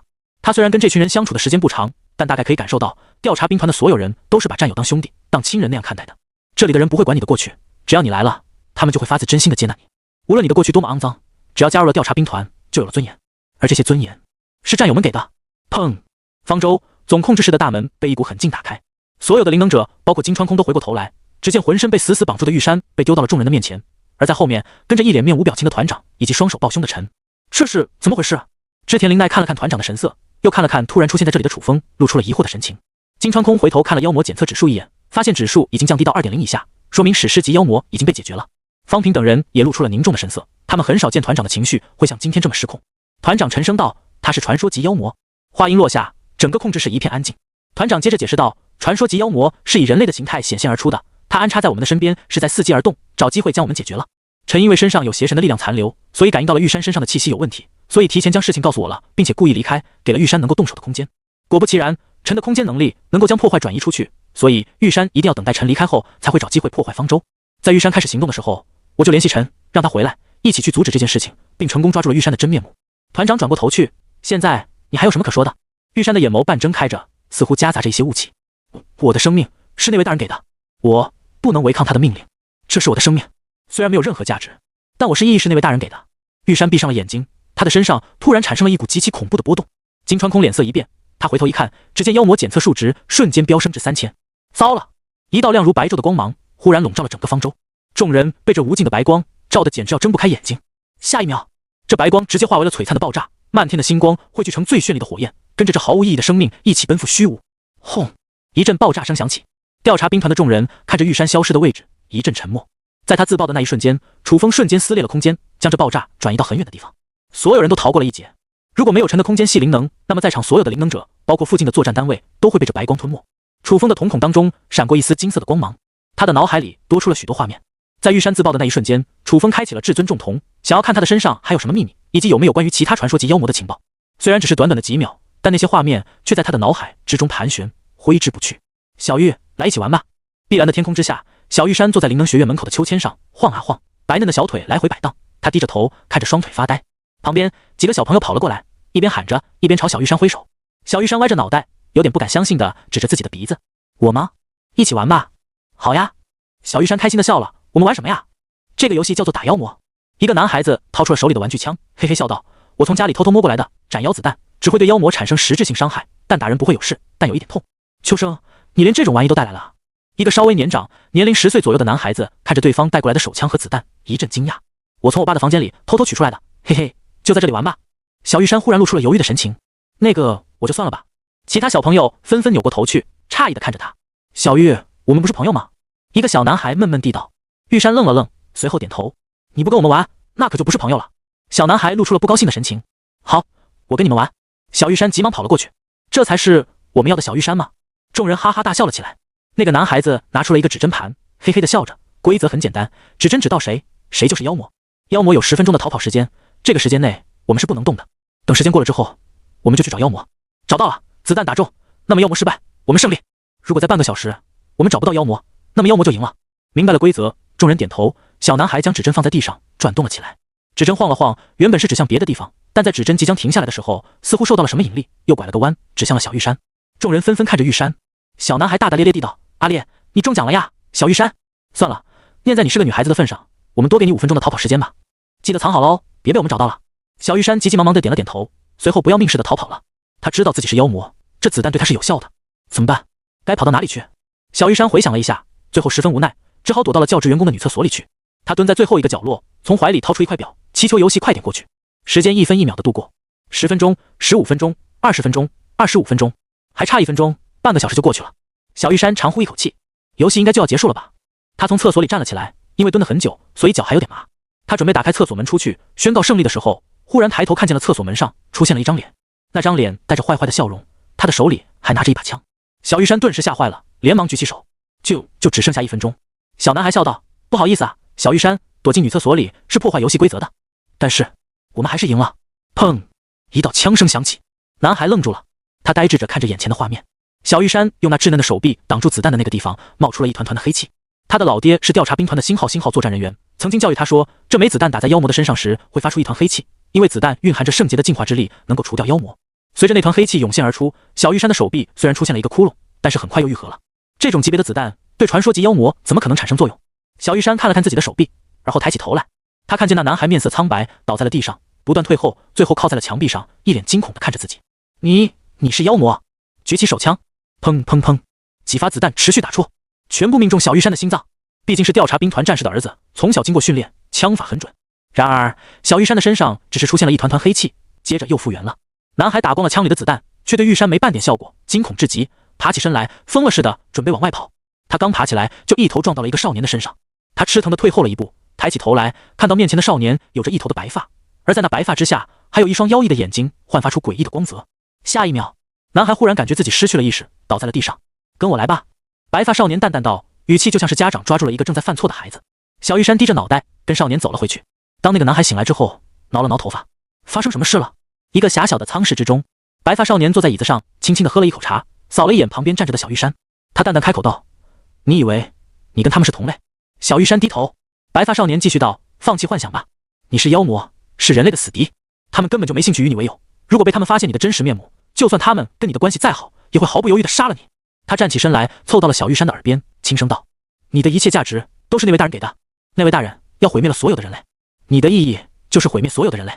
放弃你的幻想，你在这里没有朋友，只有我一个亲人。”黄昏，玉山坐在秋千上，落日将他的影子拉得很长，他孤独地坐在秋千上，看着自己的双腿来回摆荡。一道人影忽然出现在自己的脚下，玉山抬起头来，看见了小男孩的脸。小男孩双手合十，脸上带着一丝哀求的表情：“小玉，我真的不记得那一天我做了什么了，你原谅我好吗？”这应该是对方第13次来找自己道歉了吧？玉山以前的回复都是没事，但任何人都能听出来，这只是敷衍的回答而已。因为那天起，玉山再没跟那群孩子一起玩过了。小男孩还想说些什么，就在这时，几个穿着调查兵团服装的成年人朝这里走了过来。“你叫玉山，对吗？”其中一个少女走上前去，蹲到了玉山的身前。玉山点了点头。“我们发现你的灵能天赋很高，各项数据都在水准之上，所以想要将你接到第一灵能学府进行学习。那是灵能之城最好的学府，如果你去的话，会有很不错的提升空间，对你的帮助很大。而且你的家境我们也是知道的，去到最好的学府也可以领取不错的补贴。当然，一切的选择权在你自己的手上。”玉山犹豫了一阵，随即点了点头。他跟着几个调查兵团离开了，头也没回过。男孩愣愣地发了回呆，当他转过身去的时候，才发觉父亲在他的背后不知站了多久。一只粗大的手放在了他的头上。男孩的父亲笑道：“检测结果出来了，你觉醒了十分不错的天赋，名为剥夺。从今天开始，你就会去第一灵能学府进行修炼，好好进步吧，小子。如果你不够优秀的话，哪个女人会看得上你？”小男孩理解了父亲的意思，握紧了拳头，重重的点头。画面一转，此时的玉山已经长成了一个美人，正是18岁最好的年华。她穿着一身华贵的礼服，衬托出那天鹅般的气质。“玉山，宴会已经准备开始了。”一道声音在玉山的身后响起。玉山转过头去，进入他视野中的男人正是团长。两人对视了片刻，玉山没说话，低着头，似乎在沉思着什么。团长往四周一看，发现没人，走上前去，从手中取出了一个礼盒。打开之后，里面赫然盛放着一枚碧蓝色的吊坠。团长缓缓开口道：“这是天空吊坠，蕴含着一股守护的力量。铸造这枚吊坠的材质是传说中的天空水晶，象征着自由。没有什么别的意思，只是觉得这枚吊坠跟你很配，这场宴会城主也会参加，你戴上去的话，肯定很符合宴会的场合。”说完话之后，团长笑了笑，而后转身离开了。宴会上聚集了不少宾客，不但是调查兵团，许多灵能之城的贵族、大臣都加入了这场宴会当中，穿着的服装也不再是战斗服，而是各种礼服。五光十色的灯光照在每个年轻男女的身上，配合他们那一身华贵的礼服，显得无比夺目照人。团长在跟一些贵宾们碰着酒，一边跟别人进行谈话，一边将目光投放至人群当中，似乎要在这人山人海的宴会当中寻找某个身影。忽然间，他在角落里看到一个女孩，她身穿着白天鹅般的礼服，脖子上挂着一枚天空吊坠。虽然她躲在暗淡的角落里，但刚刚出场却惊艳了所有人的眼球。那一刻，宴会里的所有贵宾都注意到了这个光彩耀人的女孩，无数的年轻男子找她握手，一些自小出身在贵族当中的女孩，与其相比都感到自相形秽。玉山只是简单的应对了一下，接着将目光放在了团长身上，却发现对方也在看着他。双目相视，团长笑了笑，朝着他点头。当团长再次跟几个人碰杯之后，找了个借口开溜，在人群中寻找了一番，却发现玉山的背影刚好消失在宴会的门口。他沉默了片刻，而后又回去了。他是团长，在这么重要的宴会里，总不能随便离开吧。他回去继续跟这里的宾客们碰杯聊天，仿佛什么事都没发生过。玉山回到自己的小房间当中，褪去了身上的礼服和装扮，将衣服小心翼翼地整理好之后，目光忽然放到了天空吊坠上。他顿了顿，拿起天空吊坠，细细地抚摸着，眸光中闪烁异彩。他忽然想起了什么，来到办公桌上，开启旁边的小灯，从抽屉里取出一张纸、一支笔以及一个信封。如果我是妖魔的话，你还会这么对我吗？一行娟秀清丽的小字写在这一页纸的正中心。玉山将这一页纸折好，放进了信封当中，有些坐立不安。他犹豫了一阵子，似乎是下定了什么决心，忽然站起身来。就在这时，白发少年不知何时出现在自己的身旁，而且似乎在这里看了很久。玉山仿佛像是被抓住错误的孩子那般，立刻低下了头去，握紧了信封，沉默不语。白发少年的目光放在玉山手中的信封上，嘴角露出了一丝嘲讽的笑容。你忘了那天发生的事情？玉山脸色蓦然变得惨白如纸。白发少年没有多说什么，转过身去，淡淡的扔下了一句话：现在的灵能之城已经研发出妖魔波动的检测装置，我不能继续在这座城池之中暴露任何的能力。如果你再被别人发现你的真实身份，那么很抱歉，没人会再帮你收拾这烂摊子，好自为之。说完这句话，白发少年就此离开了。玉山突然瘫坐在椅子上，像是失去了所有的希望。他含泪将天空吊坠塞入了这封信当中，永久锁在了最角落的抽屉当中，那里封住了一把锁。天空吊坠、信封，那一句话永远被封在了柜子当中，仿佛跟着这点最后的幻想，尘封在最黑暗的角落，永远不见光明。自从那一天之后，玉山再也没带过天空吊坠。他如同往常一样穿着战斗服，如同一个机器一样完成着任务，斩获大量的功勋点。玉山啊，其实你不需要那么拼，你现在已经是调查兵团1级作战人员了。玉山啊，你刚完成这次任务，还是休息一下吧。玉山啊，团长看着面前这个不知疲倦的女孩，有些头疼，还是忍不住唠叨了几句。然而回复他的只有玉山没有丝毫情绪的一句话：是团长。楚风看完了玉山的一生，也忍不住感到有些惋惜。这个傻女孩或许不要那么封闭的话，还是有机会的。他看了一眼团长，对方的脸上没有任何表情，但眸光中仿佛有一把火焰在燃烧，那把火焰像是要将所有的妖魔都斩尽。楚风走上前去，沉声道：团长，虽然玉山已经死了，但是灵能之城内应该还有别的传说级妖魔。我能想到这点。团长点了点头，沉默了片刻。玉山的最后一句话，他是被创造的，说明传说级妖魔的背后还有一个更加可怕的存在。如果能被创造，那么玉山绝对就不是第一个传说级妖魔。他在20年前的时候出现在灵能之城，但是妖魔复苏已经过去了将近半年，在我们的灵能之城内，肯定还潜伏着传说级妖魔，而且资质更老。拿出通讯录，团长立刻将这个情报告诉了秃顶司令。很快，对面传来答复：我们已经早就料到会有这样的情况发生，所以剩下的那10个1级作战人员就是负责守护灵能之城的。既然他们已经潜伏至灵能之城，那么我们早晚都要面临这一战。你们要做的是尽快前往3处遗迹，开启传送阵，尽快将其他3种属性的守护玉石收集到手，召唤最伟大的灵能者，加上神的力量，我们能够挺过这次危机。而到那个时候，我们距离妖魔复苏的真相也就不远了。团长眸光一动，这一战恐怕就是人类与妖魔的决战了。如果传说级妖魔都已经露面的话，那么主导妖魔复苏背后的那位存在，估计也要显出真正的面目。所有人全速前进，以最快的速度赶往灵能者遗迹。团长一声喝令，接着方舟开始全速运行，其他的飞行单位也全力保持着阵型，以方舟为中心加速前进。就在这时，金川空忽然沉声道：前方出现了大规模的妖魔指数异常，目测有5只史诗级的妖魔率领着凌空级的妖魔军团对我们发动了攻击。一位 A 级灵能者代替了玉山的位置，在瞭望台的位置大声道：那些妖魔受到了凌空级妖魔的庇护，可以在空中袭击我们了。所有作战单位全力攻击妖魔，保持移动速度。团长冷静地下达了命令。如果说他们的队伍当中混入了传说级妖魔，那么这次行动肯定就完全暴露了。凌空史诗级妖魔可以带着一些普通的妖魔在高空作战，虽然他们不知道这个情报，但也为此进行过计划。方舟立刻开启了各种灵能炮，开始轰击四面八方围过来的妖魔。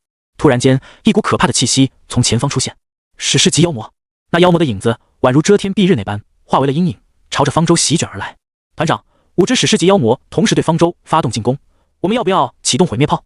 金川空沉声问。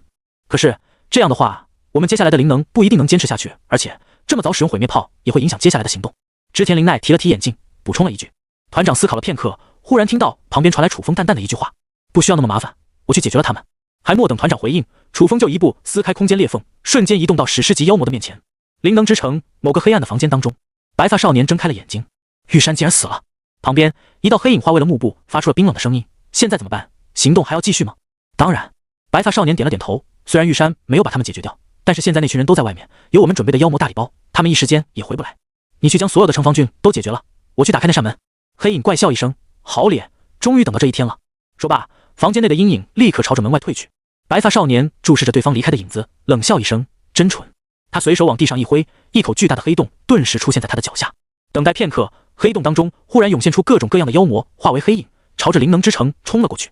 随着时间的推移，黑洞越来越大，而在同一时间能够涌现而出的妖魔就越来越多。白发少年的能力正是开启一道门，能够将外面的妖魔全部给送进来。开启这道门之后，白发少年并没有在原地停留太久，等这扇门稳定之后，他立刻通过这扇门离开了灵能之城。我可没兴趣陪你们送死。灵能之城总控制室，城主大人，灵能之城内出现了疯狂上涨的妖魔指数，恐怕是外面的妖魔冲进来了。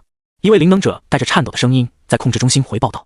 听到这个消息的不但有城主、秃顶司令，还有10个备战的一级作战人员以及城防军的高层。众人的脸色一变，怎么会这样？城主的语气倒是显得比较冷静。我们对传说级妖魔知道的很少，那些怪物能开启一扇通道，将外面的妖魔全部送进来，也不足为奇。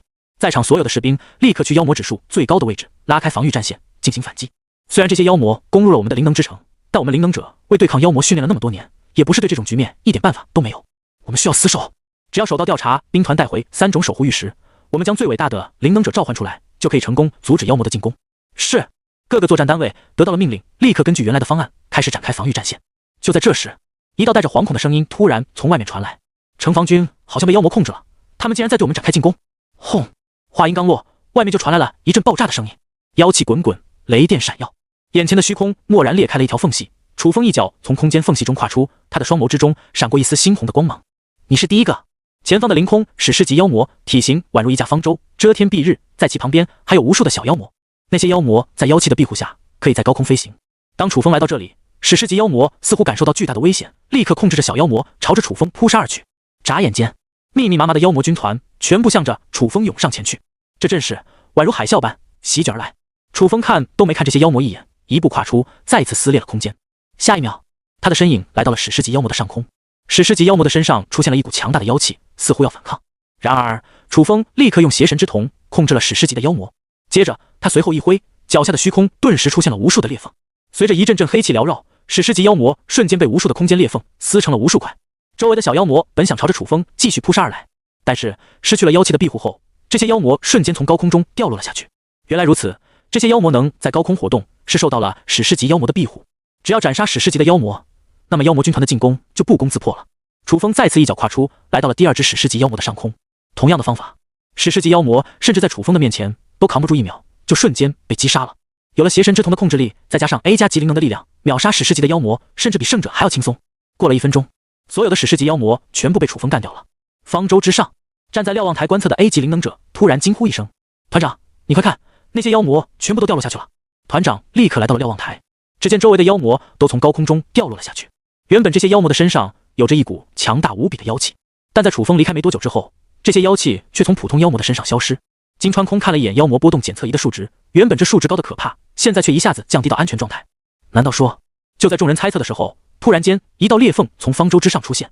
楚风回来之后，淡淡道：“这些妖魔都被我杀掉了。”众人倒吸一口凉气，1分钟的时间斩杀了5只史诗级妖魔，这怕不是相当于10个金川空吗？好，团长鼓起掌来，笑道：“我们这次任务带上了你，之后的行动肯定是轻松多了。”妖魔军团的危机解除之后，方舟立刻全速前进。就在这时，通讯录突然传来了一道声音：灵能之城出现了许多的妖魔，疑似是传说级妖魔开启了通道，将外面的妖魔引进来了。你们那边怎么样了？什么？传说级妖魔竟然打开通道，将外面的妖魔给弄了进来？织田绫奈有些难以置信地道。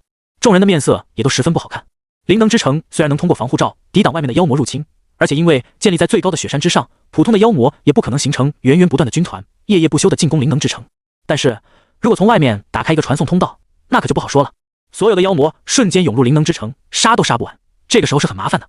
不仅如此，通讯器传来的声音十分急切，我们的城防军还被一个传说级妖魔给控制了，现在我们还要跟被控制的城防军进行作战。这个消息更是让在场的调查兵团感到雪上加霜。本来及时开启防线的话，灵能之城还能阻挡一段时间，但由于城防军被控制了，导致防线没有在第一时间建立起来，那么接下来的灵能之城每天都会受到严重的损失。现在的情况怎么样？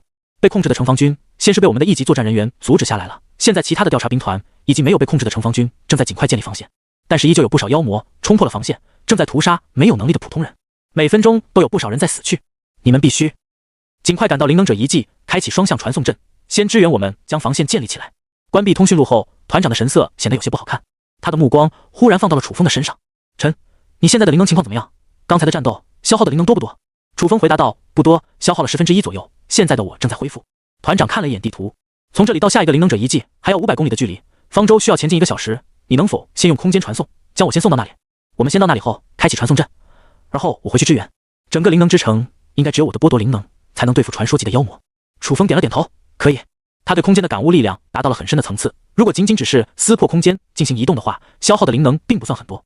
撕开空间裂缝，楚风根据团长所指示的方位，经过10几个跨越之后，很快就来到了下一个灵能者遗迹。这是一片宛如仙山一样的地方，在那山上有一座座宫殿，焕发出朦胧的光芒。因为感应到是灵能者的缘故，所以防护罩并没有阻止两人进入，否则即便楚风拥有破开虚空的能力，也会被这股传送阵隔绝在外。以前灵能者最兴盛的时候， A 级灵能者的总数至少是整个灵能之城的上百倍，任何一座灵能者遗迹开采一些东西都够灵能之城运转很久了。来到仙山之上，团长找了一个比较平坦同时位置又比较好的地方，将传送阵安放在这里。我回去灵能之城阻止那个传说级妖魔，接下来的任务就交给你吧。楚风摇了摇头，他们过来还需要一定的时间，我跟你一起回去，先帮你快点传送到传说级妖魔那边，赶紧把敌人解决了。团长愣了愣，随即笑着点头，好。一阵传送光幕笼罩在楚风和团长的身上。回到灵能之城，轰！一阵剧烈的响声伴随着火光在控制中心的外面爆炸了起来。秃顶司令和城主都站在控制中心的最顶部，脸色沉重无比。如果不是预先留下了10名一级作战人员，以及开启了控制中心的防护阵，那么恐怕这里也要沦陷了。妖魔的数量实在太多，而且城防军还被传说级妖魔的诡异力量所控制，局势相当不容乐观。就在这时，楚风和团长同时从传送光幕中出现，引起了众人的注意。团长，你们怎么这么快就回来了？秃顶司令用惊愕的目光看着他们，这些家伙不会是直接将传送阵放在方舟上了吧？团长解释道，臣利用空间传送，先将我送到了灵能者遗迹当中，安装好传送阵之后就马上回来了。秃顶司令点了点头，或许你的能力能够应付这个局面，不过被控制的城防军实在是太多了，我们需要找到传说级妖魔的本体才能解决这个局面。楚风悄悄地开启了万古神谋，一只巨大的神灵之眼浮现于灵能之城的9万里高空之上，俯瞰整个城池的局面。这座巨大的城池，无数建筑都被炸得一片狼藉，到处都是火光，还有妖魔的影子在乱飞。可以看到黝黑的洞穴已经打开，而在那里弥漫着冲天妖气。在一座长长的虹桥之上爆发着激烈的战斗，上千名城防军与调查兵团展开了战斗。可以看到那些城防军的眼睛都冒出了黑色的气息，很显然是被妖术控制了。调查兵团陷入了苦战当中，他们尽量以控制城防军为主，而不是杀掉。毕竟这些被妖魔控制心神的城防军并不是真正的敌人，传说级妖魔才是。楚风立刻将注意力集中在虹桥，从千人大战的混乱局面当中成功捕捉到一个异类。有一个脸上带着狞笑的少年，身上的影子如幕布一般诡异地晃动着，他站在较高的地方，看着面前的战斗，宛如在观摩一场好戏。如果不是楚风开启万古神谋的话，还真不一定能够注意到这个隐藏在角落里的家伙。楚风的嘴角轻轻勾起，他找到传说级的妖魔了。轰！就在这时，另一个地方传来了剧烈的响声。楚风将视野转移到爆炸的地方，发现在那烟雾之中突然出现了一道躯体如山岳般的妖魔，无数灵能攻击打在那妖魔的身上，却没有造成任何伤害。就算有伤害，那妖魔的躯体却有着无比强大的恢复能力，只是一阵蠕动，顿时就恢复完全了。楚风看到这妖魔在吞噬旁边的小妖魔，不断壮大自身。如果放任这妖魔成长下去的话，恐怕会养出一个无法对付的敌人。楚风没经过团长的同意，瞬间一步跨出，传送至这巨大妖魔的附近。通过观察，这尊巨大的妖魔应该也是传说级，而且可以依靠吞噬其他的妖魔快速成长，是一个非常麻烦的对手。楚风心念一动，将守护灵玉佩取出，召唤婴灵。光幕之中走出了一位英姿飒爽的女婴灵。阿尔托利亚从光幕中走出，身上的甲位焕发神采。她转过身去，发现将自己召唤出来的又是楚风之后，忍不住感到一阵怒意。你这家伙召唤我出来到底是干嘛的？他可没忘记上次自己被召唤出来的时候，又突然被对方取消了。完呢？合着婴灵是召唤出来给你打招呼的吗？不知道人家很忙的。楚风严肃道，帮我先阻止那个家伙。阿尔托利亚回过头去，看到了那不断生长的怪物，眉头也是微微一皱。我无法杀死他，只能阻止他成长。无妨，只要阻止就行，之后我自然会有办法。楚风留下这句话后，再次撕开一道空间裂缝，离开了这里。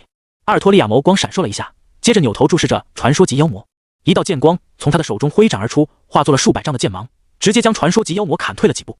那妖魔的身体向后退了10几米，身上也受到了不小的伤害，但是他的恢复能力却十分惊人，身上又是缭绕着一团的妖气，片刻后就恢复了原本的形态。阿尔托利亚不再留手，对传说级妖魔发出了疯狂的砍击，一道道剑光宛如潮水般不断向着传说级妖魔拍打而去，场面极其震撼。旁边的灵能者看到如此恐怖的攻击从那个女婴灵的手中如同不要钱一样砸在传说级妖魔的身上，皆是张大了嘴巴。那个灵能者是谁啊？太猛了吧，我怎么以前都没见过？不知道，别管那么多了，那种级别的战斗不是我们能参与的，赶紧前往防线。控制中心，团长神色一僵，不知道楚风一声不吭跑到哪里去了。他正准备拿出通讯器呼叫楚风，对方突然又回来了。我找到了控制城防军的妖魔位置，现在就带你过去。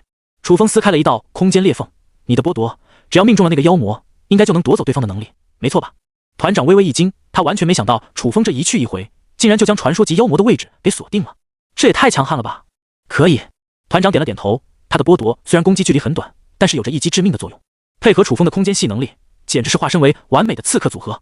将手放在团长的肩上，楚风立刻带着对方进行了传送。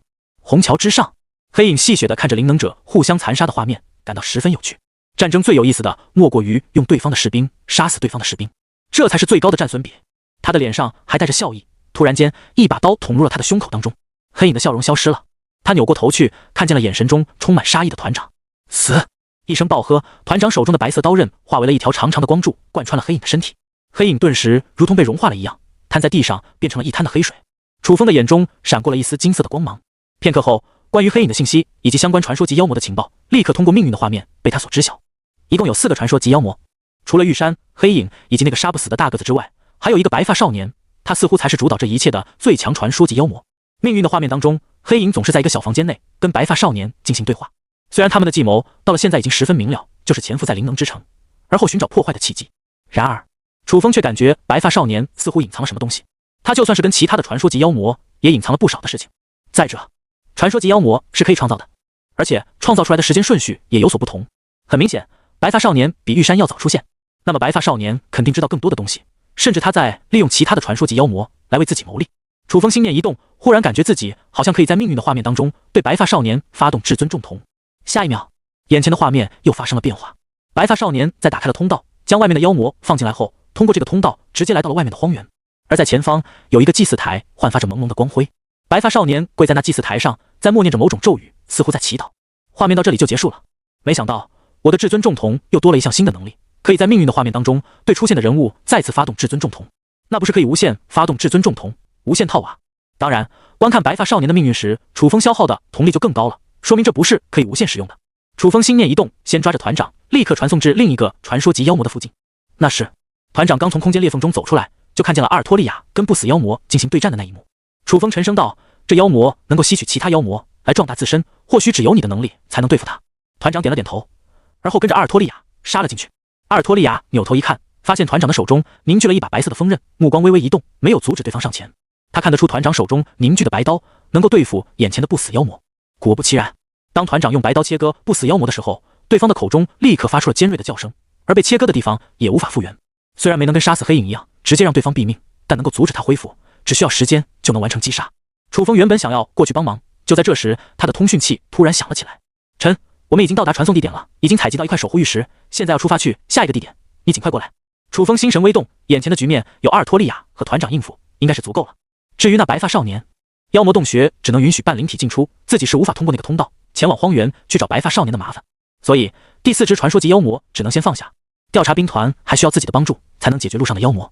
而要彻底解决灵能之城现在的情况，必须将全古玉泰给召唤出来。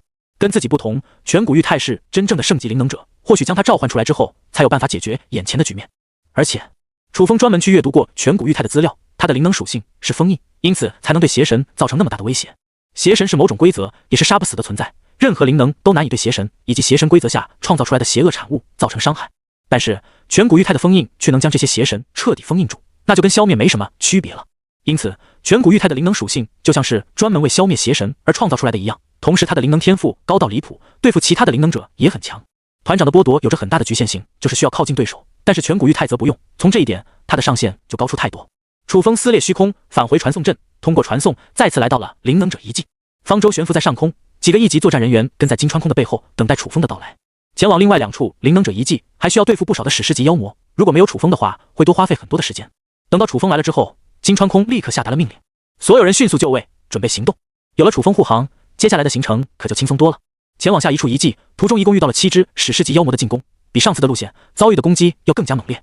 然而，楚风只需要一步跨出虚空，利用邪神之瞳控制史诗级妖魔，让其不能动弹，随后用虚空裂缝对妖魔造成巨大的伤害，直接将其秒杀。剩下的妖魔没了史诗级妖魔的庇护，全部都无法在这么高的位置飞行，掉落了下去。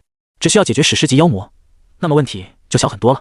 如果真要对付那么多的妖魔，那才是麻烦。这一次的航线比一开始的时候轻松了很多。方舟降落下去，楚风正想开启万古神眸，查看守护玉石在什么位置，身旁一位蓝发少女的身上忽然弥漫出一股神秘的气息，这气息宛如水波那般朝着四周扩散开，覆盖了方圆上百里的距离。接着，蓝发少年睁开了眼睛。守护玉石在东北角，距离我们大约有5000米，大概是在那座宫殿当中。楚风撕开了一道空间裂缝，瞬间来到了蓝发少女所指的位置。万古神眸四下查看了一番，很快就发现了在一尊石像的双手之上捧着一枚神光异彩的水晶，100%是守护玉石了。原来那个灵能者的能力可以感知方圆数百里的东西，难怪被选上了方舟。楚风心头一动，他总算是知道为什么调查兵团的人能够这么快速的找到守护玉石的位置，原来是有对应的 A 级灵能者。最后一处遗迹，虽然路上的妖魔比之前更多了，达到了10几只，但是有楚风在，斩杀任何的史诗级妖魔都跟砍瓜切菜一样，没有任何难度。众人有惊无险的来到了第4处遗迹，在蓝发少女的感知下，他们找到了第4块守护玉石，还差一件遗物。金川空面色沉重的说了一句，要召唤全古玉态，必须凑齐4种不同的守护玉石，然后再找到对应的遗物，才能将最伟大的灵能者完整的召唤出来。现在只凑齐了4件守玉石，再找到最后一件遗物，就可以圆满的完成任务。楚风降临到副本的那个地方，就是邪神之战当年爆发的战场，而在距离不远就有一个传送阵，可以通往圣堂，也就是楚风帮助金川空完成探索的灵能者遗迹。织田绫奈顿了顿，看向陈，我们的方舟能源已经使用的差不多了，而且方舟要传送回去，也需要耗费很多的能源。陈，接下来的遗物探索，那就拜托你了。你有撕裂虚空的能力，应该可以快速探索那片战场。你带着墨兰过去，他的大范围感知能力还能使用1次，可以帮你快速找到遗物。墨兰正是那位蓝发少年，他从人群中走了出来，跟在楚风的身边。传送阵承载的人数越多，传送需要使用的时间也就越多，所以众人决定让楚风带着墨兰先返回灵能之城，再通过灵能之城的传送阵前往圣堂遗迹。灵能者遗迹的传送阵是单向的，只能返回灵能之城，不能前往其他的遗迹。毕竟这些传送阵都是小型芯片搭载的，能够拥有这样的技术已经很强了，自然不能跟灵能之城控制中心的传送阵媲美。开启传送阵，一道光幕笼罩在墨兰和楚风的身上，他们2人并排共同消失在调查兵团众人的面前。灵能之城局面已经越来越差，从那洞口中涌现而出的妖魔数量在不断变多，并且通道的入口也在不断扩大，而同一时间能够涌入灵能之城的妖魔就变得更多了。即便是灵能之城现在倾尽了所有的火力，也难以遏制妖魔在此地肆虐。就在这时，后面的传送阵忽然降临了一道光幕，调查兵团难道回来了？秃顶司令的面色瞬间显现出喜色，但是他转过头去，发现回来的只有墨兰和楚风。楚风道：我们已经凑齐3块守护玉石，还差最后一件遗物，就可以完成这次任务。接下来打开通往圣堂的传送阵，从那里可以最快速的前往邪神之战的遗址。调查兵团随后会传送回来，这次任务损伤并不是很严重，死伤不超过10人。秃顶司令点了点头，目光中不可遏制的涌现出激动的神色。这一次 S 级的任务本来已经预测要死亡好多人了，结果因为楚风的能力实在太过强大，直接秒杀史诗级妖魔。不少调查兵团的成员都感觉本次的 S 级任务就好像只是平时的一次普通演习，或者说是一场热身运动一样，根本就感受不到什么难度。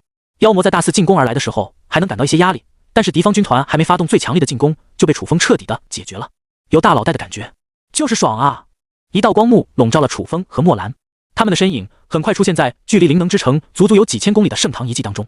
从传送阵中走出来，楚风将手搭在墨兰的肩上，撕裂一道虚空。经过10余次的传送之后，很快就来到了邪神战场。他悬浮在高空上，看了那座坟墓一眼，感到记忆犹新。这是他降临到妖魔副本的初始地，没想到这里竟是邪神之战的战场，也是全古玉泰那小子陨落的地方。开启天命之瞳，楚风将时间设置在邪神之战的那一刻，眼前的画面顿时浮现出无数灵能者跟邪神战斗的画面。灵能化作璀璨的光芒在天上乱飞，而远处3尊遮天蔽日的身影聚集了无比强大的邪气，正在侵染人间。而全古玉泰浑身上下爆发出一阵金色的光芒，宛如一尊战神杀向了3大邪神。楚风的目光倒是有些恍惚，在邪神副本当中，全古玉泰还是个弱不禁风的小子，甚至连上元虎太郎都打不过。而到了现在，他甚至可以同时跟3尊邪神战得不上不下，就算是自己也未必有这样的能力。他在邪神副本中能够杀掉邪神，一来是因为邪神还没有完全降临，只需要毁掉容器就能结束战斗；二来是他拥有三尖两刃刀和轮回之瞳的能力，能够丢出这个跟敌人同归于尽的大杀器。但三尖两刃刀目前的力量还是自己无法控制的，也就是说，这份能力只能说是外力，当做一张底牌来使用。在现实当中，大概1天的时间都不到，这个家伙就已经成长这个世界的绝世强者了。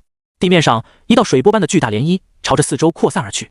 蓝发少女睁开了眼睛，开口道：“7点钟方向，大概15公里的位置出现了强大的灵能参与波动，疑似是最伟大的灵能者留下的遗迹。”好，楚风点了点头，一步跨出，瞬间来到了蓝发少女所说的地方。他开启观天命的视觉模式，顿时看到了一块沐浴金光的地方。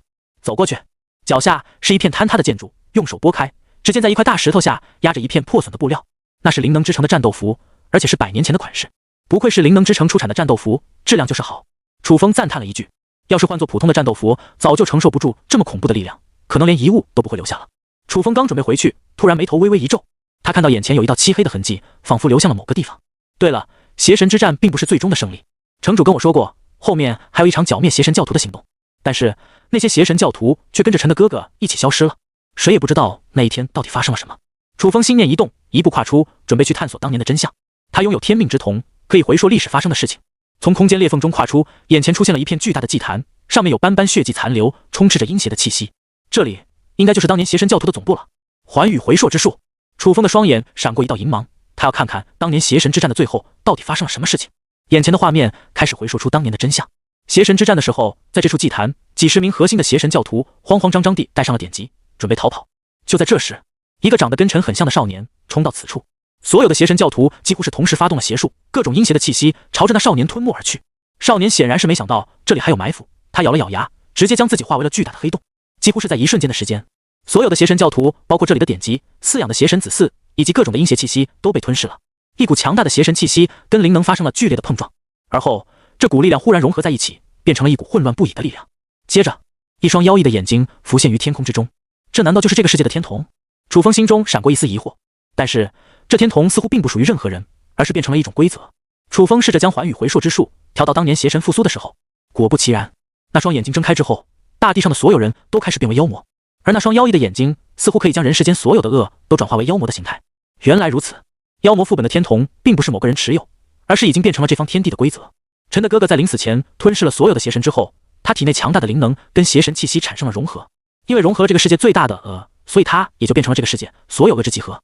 而妖魔复苏的真相，就是因为每个人都有恶的一面，这双眼睛能将人世间之恶都化为妖魔，因此这个世界上的所有人几乎都变成了妖魔。而因为灵能者的灵能是跟精神联系在一起的，灵能是一种永恒的属性，因此觉醒了灵能的人类就不会变成妖魔，这个世界上也就只剩下灵能者，面临所有化为妖魔的人类。难怪这个末日世界基本上没有看见人类的遗骸。楚风来到这里的时候，早就觉得奇怪了，正常的妖魔肆虐，那应该遍地都是人类的尸体才对，但是这个世界除了妖魔却都是人类的遗址，路边也没有白骨之类的遗骸，那么世界上的人都到哪里去了？所以真相就是陈的哥哥吞噬了所有的邪神教徒之后，变成了恶之根源，并将所有的人类都变成了妖魔，除了灵能者。4大传说级妖魔被创造出来，或许是不同灵魂相互斗争之后产生的结果，就跟7大怪谈类似。4大传说级妖魔都是天瞳者变出来的，但是不同的是，7大怪谈都是灵寒的灵魂，但是陈的哥哥在吞噬了几十个邪神教徒之后，已经变得彻底混乱了，他的体内不止一个灵魂，所以这个世界的天瞳者有点类似于一种天道的意志，只会以自己的规则进行行动，而意识也跟正常人完全不一样。只要杀掉4大传说级妖魔的话，理论上天瞳者应该就会出现。4大传说级妖魔应该是不同的灵魂，因为剧烈的斗争互相占据主导权，最后谁都没有赢，因此就被分化开来了。只要杀掉最后一个传说级妖魔，那么天瞳者就会出现，杀掉天瞳者，妖魔复苏就停止了，这个世界也会恢复和平。楚风深吸一口气，已经明白了自己应该怎样去获得这个世界的 SSS 级评价。他不再犹豫，撕开了一条空间裂缝，返回墨兰的身边。陈，你拿到遗物了吗？墨兰的目光当中带着一丝忧虑之色。楚风刚才去的时间稍微有点久了，他担心会不会根本不存在遗物，那样的话这场 S 级任务不是白费了吗？楚风将一块布拿了出来，这应该就是遗物了。墨兰将手伸出去，稍微感知了一番，随即脸上浮现出喜色。没错了，这块布料残留的灵能气息十分强大，绝对是最伟大的灵能者所留下的。楚风点了点头，那我们现在回去吧。好，抓住墨兰，楚风撕开了空间裂缝，经过10几次瞬移，再次回到了传送阵当中。此时他的灵能消耗的只剩下1/3，但幸好瞳力并没有使用多少。天命之瞳进行回溯的时候，稍微消耗了一些瞳力，但是楚风现在拥有的超瞳数量很多，这点瞳力消耗就不算什么了。一道光幕笼罩在墨兰和楚风的身上，他们很快就返回了灵能之城。当他们回来之后，妖魔已经杀到了控制中心。虽然黑影已经被楚风和团长干掉了，城防军也不再被敌人控制，但他们都陷入了昏迷的状态。因为作战防线被打乱，就算是后面城防军被控制住了，调查兵团也没能展开有效的防线，被几乎是要被妖魔彻底攻破了。金川空等人已经返回了灵能之城，补充了一支强大无比的部队支援后面的战斗。但因为方舟已经消耗了很多的灵能矿石，剩下的灵能也不足以支撑许多的战斗，而仅靠加入一些灵能者也很难扭转战局，形势可以说是相当危机。当楚风和墨兰回来之后，众人才终于看到了一丝希望。秃顶司令立刻走上前去，遗物找到了吧？楚风一边点头，一边将遗物递上前去。事不宜迟，剩下的4块守护玉石分别被放在祭祀台上的4个角落，而中间则是放置楚风刚刚拿回来的遗物。这祭祀台上似乎印刻了某种阵法，这应该就是召唤守护英灵的仪式。城主来到了祭祀台的前方，他的口中吟咏着一段神秘莫测的咒语。随着他的声音在场中响起，4块守护玉石的力量被引动了起来，集中在中间摆放的遗物之上。前方忽然涌现出强烈的罡风，气息吹得这里的每个人脸上都生疼无比。祭祀台上凝聚了一股强大的力量，伴随着一道光幕降临，从光幕当中走出了一位英姿飒爽的少年，颧骨玉泰。那少年的面容比之当年的青涩要成熟了不少，眉宇间透露着一股英气，身姿挺拔，尤其是在那神光衬托下，宛如天神下凡。他的身上散发出一股强大的灵能，光是站在那里就能让人感受到庞大如山海的气息。圣级灵能者，楚风顿时感受到对方身上涌现而出的强大力量，忍不住点了点头。看着自己的徒弟成长至比师傅还强的境界，倒是有些欣慰。颧骨玉泰在诸天塔当中不算死亡，他的灵魂升华至英灵殿，从某种意义上来说也是获得了永生，成为了永恒的存在。当颧骨玉泰走出来之后，城主的目光闪烁出一阵异彩。颧骨玉泰，当年的3大天才有2个都重新出现了。虽然颧骨玉泰是以英灵的形式出现，但能够看到这熟悉的脸庞，也让这位老人的内心激动不已。颧骨玉泰对着城主微微一笑，而后沉声道：“我已经明白这里是怎么回事。”他扭头看向楚风，目光中闪过一丝异色，但很快就克制了多余的念头。臣，你将我送到通道那里，我先将通道封印住，阻止妖魔再进来。楚风点了点头，没有多话，撕开了空间裂缝。经过瞬移，两人顿时来到了通道口处。在这魔窟当中，涌现出无数冲天妖气。若是普通的灵能者，别说靠近这里了，就算是想要前往这里，都会受到无数妖魔的攻击。察觉到楚风和颧骨玉泰身上散发出的强大灵能，这些妖魔本能的朝着他们攻击了过去。带！颧骨玉泰的口中发出一声暴喝，他一拳砸了下去，化作一道巨大的冲击波扩散而开，从高空俯瞰而下，就像是一块大石头砸到了水面上，掀起了一道巨大的涟漪。然而，这涟漪朝着四周扩散而去，却是卷袭了所有的妖魔。仅仅使用了一拳，死伤无数妖魔。颧骨玉泰瞬间来到了下方，他冷哼一声，将手放在了魔窟的通道上。瞬间，一道封印从他的手中凝聚而出，化为图案奇特的印饰，将这个通道口牢牢封死。周围的妖魔似乎感应到什么，疯了似的朝着颧骨玉泰扑了上去，想要阻止他将通道封印。楚风双手一挥，颧骨玉泰的四周出现了无数道空间裂缝，这些妖魔冲上去，立刻被空间裂缝所吞噬。这个空间防护罩将颧骨玉泰和其他妖魔隔绝了起来，防止他受到干扰。颧骨玉泰回头看了一眼楚风，露出笑容。随着他的双手不断打出一道道封印，这个通道逐渐变小，通道内的妖也无法进来。当最后一道封印加上去之后，妖魔通道终于消失了。接下来只要消灭灵能之城剩余的妖魔，一切就能结束了。颧骨玉泰呢喃了一句，楚风点了点头，道：在另一个地方还有一尊传说级妖魔。好，现在就去将它解决了。一个真正的圣级灵能者，外加上一个半步圣级灵能者，对付剩下的妖魔简直不要太轻松了。事实上，妖魔复苏未必就比当年的邪神之战要艰难。虽然妖魔的数量更多，但是邪神的特性要更加诡异。然而，当年的邪神之战都被颧骨玉泰压下来了，可见圣级灵能者是完全具备着统治一个时代的力量。再加上楚风的存在，只要灭光了灵能之城剩余的妖魔，这场战斗就会进入尾声。阿尔托利亚的手里挥出了一刀刀剑光，再次砍向了后面的妖魔。他已经看出来了，这个不死妖魔之所以有着那么强大的恢复力，就是后方的妖魔源源不断的作为他的养料。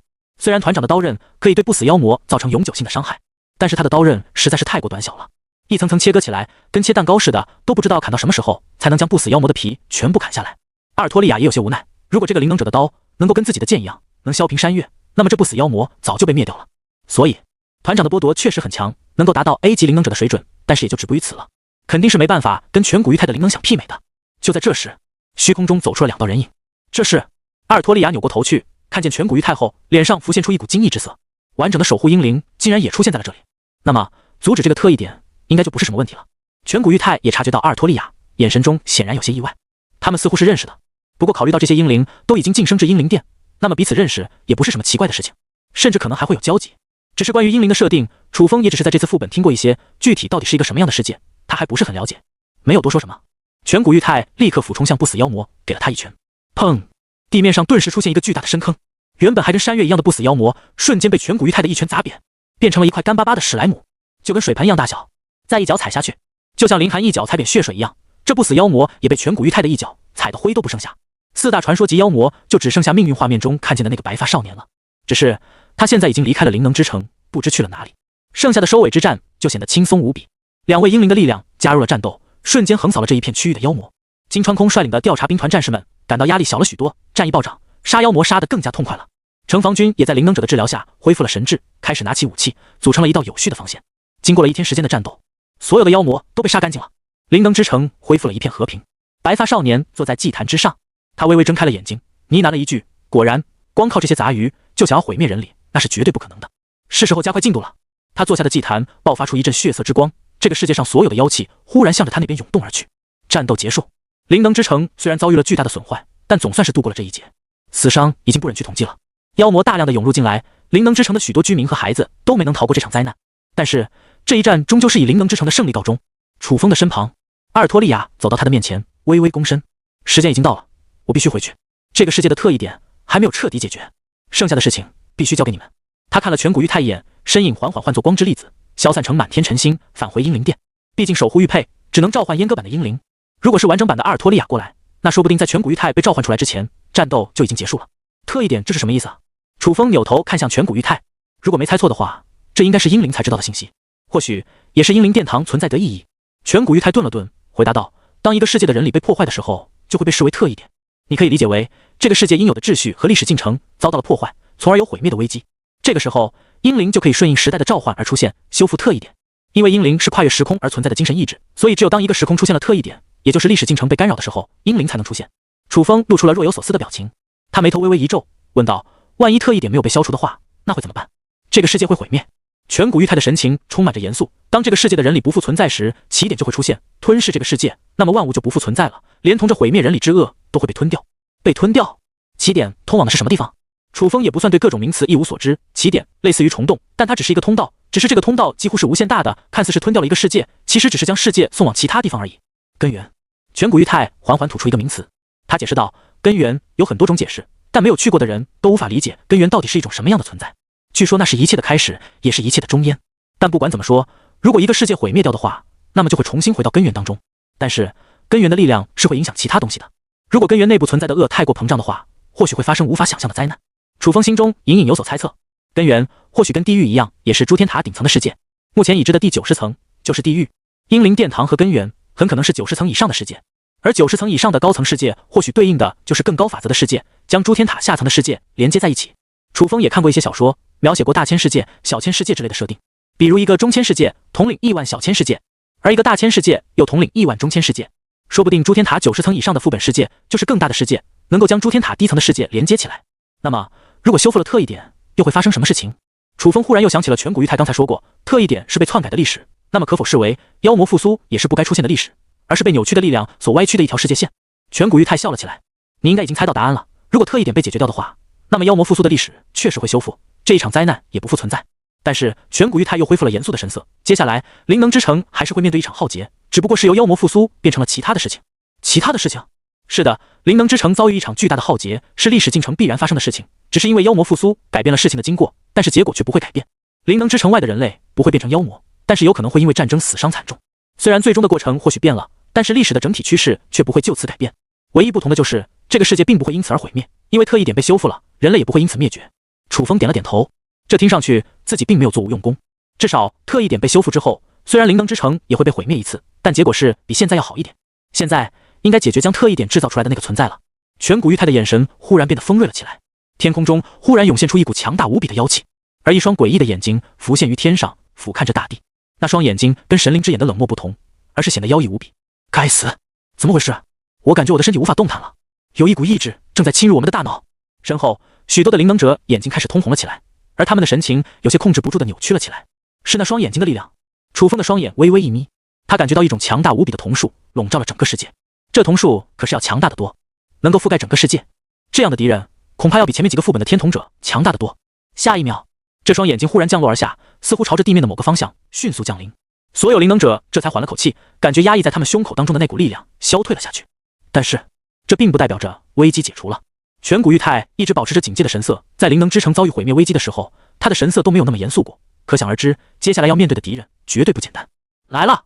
下一秒，众人的视野当中，不远处出现了一道灰色的漩涡，而在漩涡当中走出了一个白发少年，他的目光冷冽无比，尤其是那双眼睛，跟楚风在命运画面中所看见的有所不同，闪烁着妖异无比的光芒。哎，臣，你的哥哥最终还是变成这副模样了。颧骨玉泰叹了口气，眼前的白发男子长得跟臣很像，几乎是一个模子刻出来的，就是年龄看上去要大了一点。他的名字叫做启。楚风也翻阅过以前的历史资料，根据照片记录来看的话，眼前的白发少年跟启长得确实是一模一样，但是两者表现出来的气质却是完全不一样的。启给人的感觉是一个很阳光的少年，而他在灵能之城的历史当中，甚至有过芳心纵火犯的称号。他笑起来的样子很阳光，甚至男女通杀。而面前的白发少年不仅给人一种阴冷的感觉，就连头发也变白了。注视着他的人都感觉到一阵不舒服。他那双妖异的眼睛扫过其他人的时候，总会让人感觉万分压抑。呵呵，臣，你应该到我这边。启阴冷一笑，还有颧骨，没想到你竟然会以阴灵的姿态出现在我面前，意思就是你一定要与我为敌了。颧骨玉太冷笑道：你别在这惺惺作态了，启已经死了，留在你这副皮囊当中的只是一个混杂了无数恶徒的灵魂而已，而我来到这里的义务就是将你除掉。启摇了摇头，露出了怜悯的表情。你成为阴灵的形态后，已经变成了一种规则，失去了作为普通人的思考能力。难道你会不知道，即便你改变了这一切，还是无法阻止悲剧的发生？只要人类存在，念就会一直延续下去，直到人类毁灭的那天。如此一来，倒不如让这个世界通往根源，那样所有人都能获得永生，所有的恶都将不复存在。颧骨玉太皱了皱眉头，没想到你已经彻底封成这个形态了，我还是早点把你铲除好了。白发少年没再多说，而是将目光转移到楚风身上。我的弟弟，难道你要站在外人的身边？楚风笑了笑，呸，我是你弟弟，能不能要点脸？楚风淡淡开口，你只是继承了启的脑子而已，将其他3大传说级妖魔送到灵能之城送死，然后你好吞噬所有的力量。4大传说级妖魔是你在吞噬了邪神的那一瞬间分化出来的不同灵魂形态，你们谁也干不掉对方，但是只要对方存在，就会平分这股力量。你设计这场战争的目标根本就不是毁灭灵能之城，而是让其他3个传说级妖魔死去，然后你好继承那最邪恶的力量。算盘打得倒是不错，现在你继承了所有恶之力量，几乎拥有了不死之身以及可以毁灭世界的能力，做了那么多事情，现在又在口口声声说你做的是为了这个世界，这种话你说给3岁小孩子还差不多。楚风的双眼闪过了一丝金色的光芒，他通过至尊重瞳已经看出了白发少年的来历。启沉默片刻，笑了起来，没想到竟然会知道的这么详细，那么就别怪我不客气了。说罢，启的双眸当中爆发出一阵妖异的光芒。下一刻，灵能之城内所有的灵能者都感觉到意识一黑，仿佛要失去了控制。控心，楚风眸光一眯，他身为超统者，大概明白启的瞳术是偏向于精神控制类的，而且还是极其强大的群体控制类，能够一眼就让所有的灵能者失控。难以想象，聚集了这个世界所有恶之灵魂的启，瞳力会有多么强大。就连颧骨玉太都咬紧了牙关，感到难以行动。启的力量实在是太强大了，一个人就可以压制所有人的精神力。颧骨玉太心头一沉，感觉自己低估了对手的实力。他艰难地扭过头去，意外发现陈的脸色没有丝毫变化。等等，那双眼睛！颧骨玉太心头微微一动，他看见了启的眼睛出现了一圈又一圈的涟漪，而那双眼睛，他实在是再熟悉不过了。轮回之瞳，无限阅读。下一秒，颧骨玉太忽然发现眼前的空间发生了翻天覆地的变化，在这片白茫茫的世界当中，身后的灵能者都消失了。不对，也不算都消失了，一些普通的灵能者全部不见了，仿佛一个特殊的空间将他们与灵能之城隔绝在外。而进来的人除了陈、白发少年以及自己之外，还有团长金川空和方平。进入这个空间当中，其他几个人也有些脑袋发懵，不明白到底发生了什么事情。但是启的瞳术已经对他们起不了作用了。这是什么情况？楚风淡淡道，在我的幻境当中，任何人都不会受到精神控制的影响。当然，因为我的幻境是真实的，所以对所有人都能产生效果，除了你。你的那双眼睛很特殊，能够抵消许多效果，光是要凭借真实的幻境还无法杀掉你。但你能依靠的最大底牌就是你无限的瞳力吧。现在你的瞳术基本上已经不起作用了，而我将物理攻击最强的灵能者都叫了过来。论肉身战斗，你的优势应该没那么大。启的笑容已经凝固住了，他的眼神冰冷无比，死死地注视着楚风的眼睛，缓缓开口道：没想到你竟然还有这种能力。无限阅读，楚风在忍者世界得到的极其强大的瞳术，专门为了对付最强的敌人而使用。这片真实的幻境可以任由他制造规则。当然，因为启是天瞳者的缘故，而且瞳力无比可怕，所以真实的幻境也无法杀掉他，但是能够让他的瞳术无效化。再加上金川空等人的帮助，用物理攻击直接将对方灌死，那么这场战斗就结束了。然而，启冷笑一声：你以为我没有其他的手段？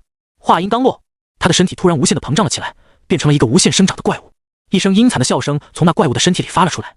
我将所有的妖魔都吞噬了进去，拥有不死的生命力。我已经看透了你的空间，维持不了很久。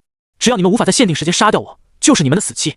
几乎只是眨眼之间，启的身躯无限膨胀了起来，宛如一个融合怪一样。那是他吞噬的妖魔将他的身体彻底改造成一个怪物，就像是不死妖魔的特性一样。而启吞噬了这个世界上所有的妖魔，可想而知他的体型会生长到何种地步。然而，在楚风的无限阅读当中，这个世界的规则是可以由他制定的。但是，设置一个规则就需要消耗大量的瞳力。幻夜鸦当初想要用无限阅读杀死他，只是将他的身体禁锢住，再幻化出一个尖刺，就已经几乎消耗了所有的瞳力。但是仅靠这种攻击，想要杀死起是不可能的。因此，楚风需要改变思路，在这个真实的环境中制造出瞳术无效的规则。这样一来，对瞳力的消耗没那么大，也能让起的瞳术失效。看着面前不断膨胀的起，楚风心念一动，接着这个环境的空间忽然被拉大，并且其余几个人的身体都被送到了后面。你们不要过来！楚风扔下一句话之后，朝着前方冲了过去。下一秒，一道巨大的电光吞没了眼前的起。颧骨玉泰看着眼前的电光，目光中闪烁异彩。他已经确认了陈的真实身份到底是谁。眼前的电光仿佛吞灭了一切，但是一个灰色的漩涡突然将电光吞噬了进去，而楚风的身影在颧骨玉泰的身边出现了。他刚才正是用三尖两刃刀跟其同归于尽，而后又轮回转生复活的那一瞬间，在沟通这片幻境，将自己的身体瞬间转移过来。虽然消耗了不少的瞳力，但是成功让三尖两刃刀在起的身上爆炸，就算他的身上聚集了整个世界的妖魔之力，也吃不消这一击。然而起却并没有那么容易被消灭掉，他将身上一大部分的妖魔之力都褪去了下来，用来包裹住三尖两刃刀的攻击。这么做会让起的妖魔之力飞速消耗，但他不得不这么做。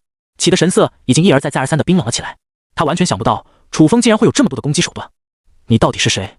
这时候起的语气已经不淡定了，他惊疑不定地看着楚风，你绝对不是陈，我知道他的攻击手段，你到底是什么人？我是什么人不重要，重要的是今天是你的死期。楚风冷声道，呵呵，你弄出来的那个东西确实让我浪费了很多的妖魔之力，但接下来你那个宝贝已经被我限制住了，你们怎么杀我？起依旧保持着轻松的神情，他还剩下1/3的妖魔之力，但是要撑到无限阅读结束绝对是足够了，到时候他就能用瞳力控制所有的灵能者。黑影的力量、不死妖魔的力量以及玉山的力量已经跟现在的他融合了，同时拥有如此多的力量，确实是不好对付的敌人。无知，楚风撕开空间裂缝，一步跨出就来到了起的身边，他背后的衣服突然爆开，显露出一道龙形的印记。大威天龙！随着一声暴喝，楚风的身上顿时乍现佛光，那金色的光芒宛如太阳一般从他的身上散发而出。起顿时发出一声惨叫声，他身上不断冒出了一团又一团的黑气，身上的妖魔气息也在飞速消逝。团长更是忍不住惊呼，这又是什么灵能？金川空和方平看得也有些不解，在他们的观念当中，陈应该是空间系的灵能者才对啊，这么多花样的攻击手段到底是怎么使用出来的？而且每一项都不比他的空间系灵能要差。只有颧骨玉泰露出了理所当然的神情，如果是那个人的话，那么一切就能解释通了。大威天龙化为了金色的海洋，朝着起扑啸而去。虽然还是没能击杀对方，但大威天龙专门克制阴邪之物，妖魔自然也包括在内。起受到了巨大的伤害，他体内储存的妖魔之气只剩下了1/10。这时候如果加上其他几个人的全力攻击，要击杀起已经十分有希望。然而这还不是楚风最后的手段，他拿出了怪谈召唤卡，一阵光幕闪过，一道人影悬浮在半空中。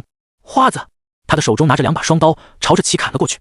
起的双手双脚瞬间就被砍掉了，他的四肢在地上颤抖了一下，散发出黑气。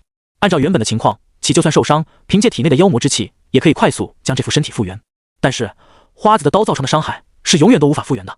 起发现自己的身体没法恢复，立刻转化为妖魔之体的形态，再次变成了一座山岳般的怪物。只是跟第一次化成这种形态的时候相比，他的体型已经减少了许多。而旁边的灰色漩涡正是起分化而出的妖魔之力，用来禁锢住三尖两刃刀，试图减少身上的损伤。一起上，解决掉他！楚风冷声道。颧骨玉泰、金川空、团长、方平瞬间冲了上去，对着起就是一阵轰击。金川空化作了一道流光，刀刃疯狂地在起的身上进行砍击，而方平的拳头爆出一道道金光，每次拳头挥舞之间都会有巨大的爆炸声响起。团长如同一位刺客那般，当起的妖魔之力被压制住的时候，就配合花子上去砍上几刀。团长的剥夺和花子的双刀有着相似的特性，都能让起的伤势无法恢复。你们这群该死的家伙，我会杀了你们！最后起发出了一阵悲愤的咆哮声，而他身上为数不多的妖魔之力也被全部磨掉了。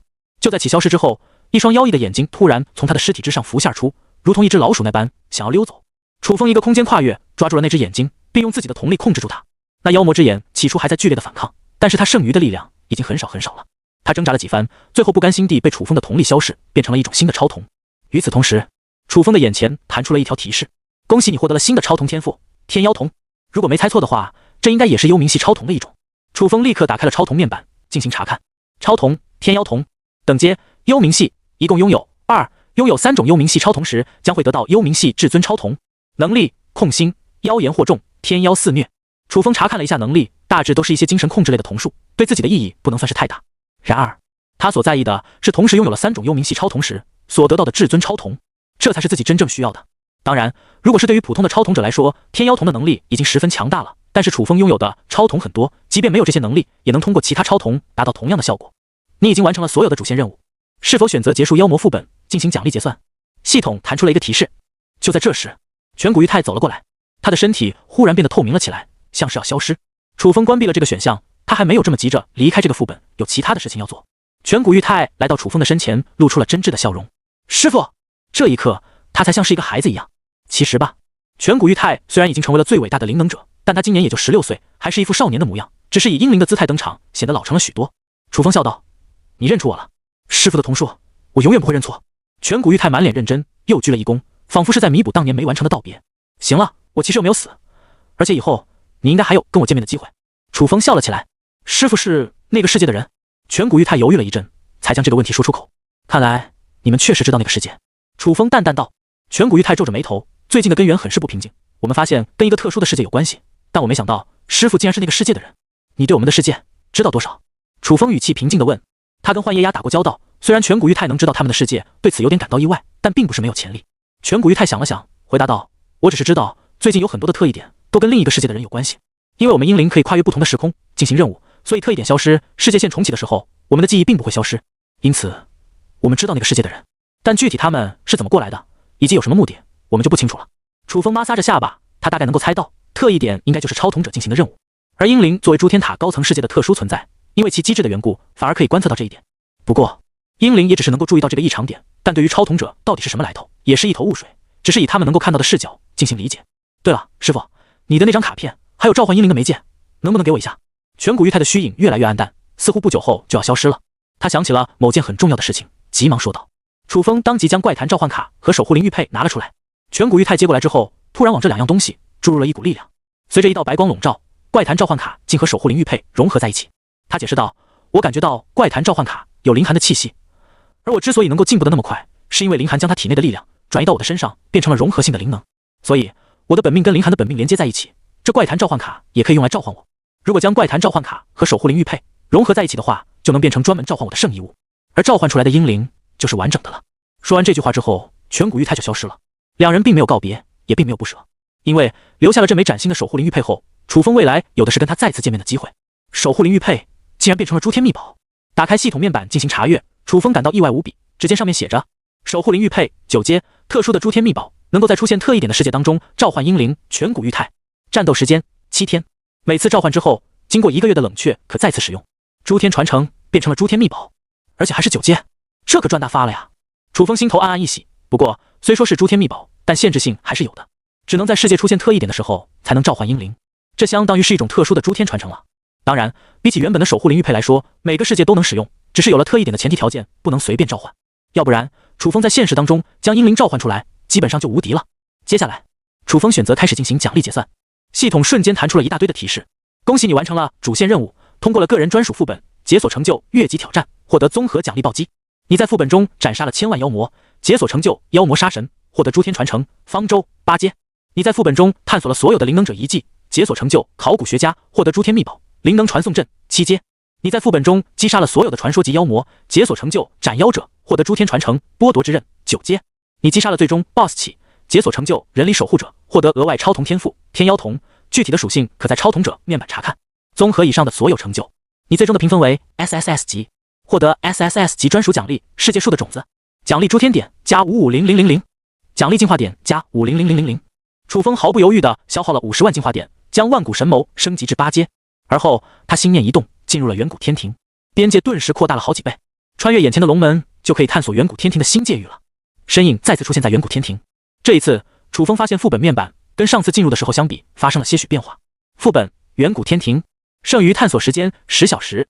备注：已解锁龙门后的新区域危险系数极高，请谨慎行动。注意事项：探索的时间限度给多了，这倒是个好事情。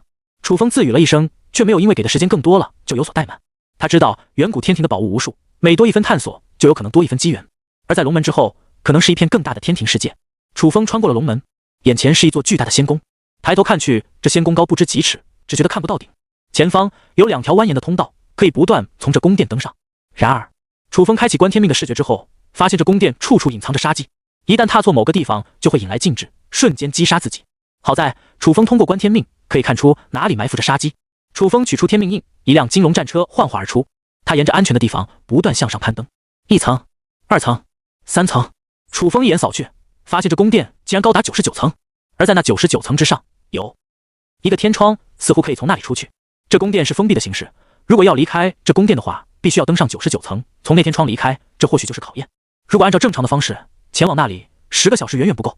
然而，楚风进入这里的身体乃是空间系的尘，当他摸清楚这里的情况后，立刻撕开了一道空间裂缝，进行瞬移。这里的世界规则有所不同，要撕开一道空间裂缝，竟然消耗了我这么多的灵能。刚刚撕开一道空间裂缝后，楚风脸色一变，感觉灵能消耗大了许多。他立刻走进去，经过几次瞬移，顺利的来到了第99层。等等，这天窗好像是个瞭望台。楚风发现，在天窗的旁边还有一个支架，似乎能够用来盛放弓弩之类的武器。他来到这座塔，向下望去，只见远处屹立着一座城墙。通过这座塔，可以看到城墙外面的景象。试想一下，如果有敌人来攻占这座城池，那么一位神级弓箭手来到这里的天窗，用极强的目力就可以看到敌人具体在什么位置，而后拉开一把仙界至高无上的弓箭武器，就可以射杀任何他想要击杀的敌人。那么双方还没开打的时候，对方的首领可能就被弓箭手一箭给秒了。这还怎么打？首领未战先死，士气都没了。这座城池有了这高塔天窗，再有城墙的防御，可谓是固若金汤。如果说这里有一个弓箭手的瞭望台，那么是不是在这座宫殿当中也藏着一把弓箭的武器呢？楚风感到心头一热。他在武道世界的时候选择的第一把武器就是弓箭，用起来可谓顺手无比，能够远距离秒杀对手，往往敌人还没看见自己就被秒掉了。这很适合自己的万古神谋。如果能够弄来一把诸天秘宝的弓箭，那对自己的战斗力提升可不是一点半点。楚风突然看见，在天窗对过去的另一端有一个房间，通过观天命的视角，这房间里面有极强的锋锐之气，肯定藏着品阶极高的宝物。楚风当即撕裂虚空，来到了这个房间的内部。只见在那房间的尽头有一把弓箭摆放在一尊神像的手中，而在弓箭的旁边却缭绕着熊熊火焰，照得人眼睛生疼。光是直射那火焰，楚风就感到双眸一阵刺痛。那火焰仿佛亘古长存，在这宫殿当中燃烧了千万年而不灭，跟遗弃的远古天庭一起形成了一幅永恒的画面。我一定要得到这把弓箭。楚风的心头一跳，他可以肯定这把弓箭的来头绝对不小。远古天庭岂能有凡物？开启万古神谋。楚风尝试着用上次获取3尖2刃刀的方法将这弓箭转移过来，然而当他的瞳力刚刚触及这火焰的时候，却被排斥了出去。与此同时，他还感觉自己的意识瞬间一黑，那火焰仿佛将他的灵魂都给烧干净了。轮回转生，一道白色的光幕在楚风的身上凝聚，他的额头布满了冷汗，长呼一口气。这火焰竟然连我的瞳力都能反噬，要不是我有轮回之瞳的话，恐怕早就死了。获取这把弓箭的难度远远超乎了自己的想象。要放弃吗？楚风已经使用了2次轮回转生，他只有1次复活机会了。在灵能之城的时候已经用过了1次，加上刚才的1次，一共是2次。如果这一次还不能取得这把弓箭，那么恐怕就要等到进入副本的时候才能再次尝试。这火焰该不是3昧真火吧？楚风心中一动，3昧真火可不是凡火，不仅永恒不灭，还能燃烧心神。难怪自己的瞳力都被烧了。如果要获取这把弓箭的话，倒是可以直接撕裂空间，强行获取此弓，被3昧真火烧死之后，再用最后1次机会复活，而后马上退出副本。幸好这次进来的身体是尘，要不然自己绝对没有办法获得这把武器。楚风深吸一口气，使用体内最后的灵能撕开了一道空间裂缝。他一步跨出，下一秒，楚风的身体瞬间穿过了3昧真火，一把手放在了这把弓箭的上面。恭喜你获得了。还莫等系统提示说完，楚风马上选择确定，将弓箭收了回去。轰！脑海中出现了一道沉闷的响声，楚风的眼前顿时一黑，瞬间没了意识。一道白光正在他的身上凝聚，但是还莫等白光完全凝聚成型，他的身影已经完全退出了远古天庭。下一次进入副本，怕不是又要先死一次。当楚风的身影退出来之后，忍不住苦笑了一声，心念一动，一把雕刻龙纹的弓箭出现在他的手中，爆发出一阵太阳之光，金灿灿，夺目至极。诸天秘宝后羿弓至尊级。楚风深吸一口气，这才压制住内心的兴奋与激动。至尊级的诸天秘宝，而且还是完整的，跟3尖2刃刀不一样，后羿弓是完整的至尊级诸天秘宝，而且拥有着极致的攻击力。连忙打开介绍面板，诸天秘宝后羿弓至尊级，当你锁定了一个目标时，无论目标有多远，后羿弓射出的箭矢都会命中目标。备注：后羿弓会将你的瞳力转化为箭矢，你消耗的瞳力越多，能够发挥出的威力越强，距离越远，攻击力越大，消耗的瞳力越多。也就是说，后羿弓拥有无限距离的射程。这把弓箭绝对是秒杀单体目标的神器，可惜缺点就是只能攻击一个目标，并且会消耗很多的瞳力。跟3尖2刃刀一样，至尊级的诸天秘宝虽然很强，但是使用起来也有诸多的限制。3尖2刃刀会把自己给炸了，后羿弓会吸干自己的瞳力。事实上，这些缺陷还是因为自己的实力不够强所导致的。如果瞳力够多，肉身够强大的话，那以上的问题都可以迎刃而解了。诸天秘宝终归还是外物，要发挥他们的全部实力，依旧需要自己攻略更多的诸天塔副本。楚风打开个人面板，完成这次妖魔复苏的个人专属副本后，他的信息又得到了豪华无比的更新。姓名：风神，年龄17，超瞳，至尊重瞳，品阶未知，万古神谋7阶，修罗之瞳5阶，天命之瞳5阶，轮回之瞳，六阶邪神之瞳，幽冥系，天妖瞳，幽冥系，以解锁世界、武道世界、仙侠世界、大周皇朝、忍者世界、幽冥世界。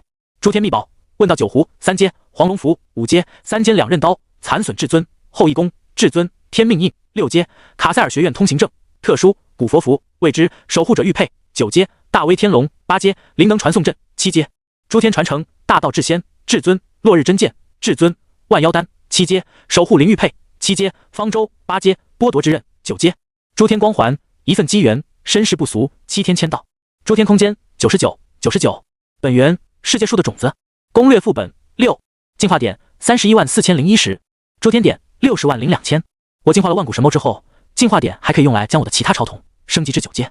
楚风没有选择立刻进化，将这些进化点保留起来，可以瞬间恢复瞳力，也可以刷新瞳数的使用限制。比如轮回之瞳，当他用完了3次的复活机会后，如果留着进化点将轮回之瞳进化至7阶的话，那么对应的复活能力也会刷新。这样一来，楚风就相当于捏着7次复活的机会，前往地狱世界将会有更多的保障。而在妖魔复苏的个人专属副本当中，楚风还获得了2样诸天传承、1样诸天秘宝，以及将原来的守护灵玉佩进行了升级，变成专门召唤全古玉态的诸天秘宝。当然，对应的怪谈召唤卡也就消失了。怪谈召唤卡可以随时召唤，不用等到世界出现特异点，但是能力并不算很强。而升级成9阶的守护灵玉佩后，能够召唤完整的英灵，但是需要世界出现特异点，有了一个前提条件。不管怎么说，楚风肯定是希望自己的诸天秘宝越强大越好。方舟和剥夺之刃都是灵能之城的传承，完成这次任务后倒是变成了奖励。但自己接下来应该都不会去攻略妖魔复苏的副本了，而且这是个人专属副本，所以对应的传承并不能说很有用。倒是灵能传送阵作为诸天秘宝有点意思。楚风打开灵能传送阵的介绍，你可以选择一个地方作为母传送阵，然后在其他地方设置一个子传送阵。传送阵可以进行双向传送，当你选择了地点之后就不能更换，请谨慎选择母传送阵的设置地点，有点类似于一次性使用的诸天秘宝。选择了对应的地点之后，就只能在2点之间进行移动。当然，好处就是这个传送阵可以一直使用下去，只要不被破坏的话。剩下最后的 SSS 级评分专属奖励，世界树的种子。楚风查阅了一下，发现说明十分简单，你可以利用世界树的种子创造一个真实的世界，并由你指定规则。或许卡塞尔学院就是有一颗世界树的种子。楚风立刻联想到卡塞尔学院，他第一次进入卡塞尔学院的时候，就发现那里是一处有规则的世界。也就是说，卡塞尔学院之所以能够建立起来，是因为有大佬贡献出了世界树的种子。这手笔未免也太大了。清点完所有的收获之后，楚风选择退出了妖魔复苏的副本。龙国凌晨2点钟，超童时代。本来这个时候应该是众人睡觉的时间，但是由于会城发生了邪神复苏的事件，所以直到这个时候，超童时代还是人满为患。凡是觉醒超童的人，几乎没有一个去睡觉的，都在这里讨论着。毕竟觉醒了超童之后，大家的精神力也都变强了，偶尔不睡觉又有什么关系？就在这时，诸天塔突然又传来了一道广播的响声：恭喜封神获得诸天塔第6层妖魔复苏副本的 SSS 级评价。当这道广播在诸天塔响起的时候，所有人都麻木了。封神今天已经连续获得3个 SSS 级评价了吧？我的天，这人简直就是个无情的 SSS 级评分斩杀机器啊！妈了，彻底麻了。等等，妖魔复苏是什么鬼副本？我也是攻略至6层的，怎么没听说过这个副本啊？卧槽，你攻略至6层了？大佬竟在我身边，好像是个人专属副本吧？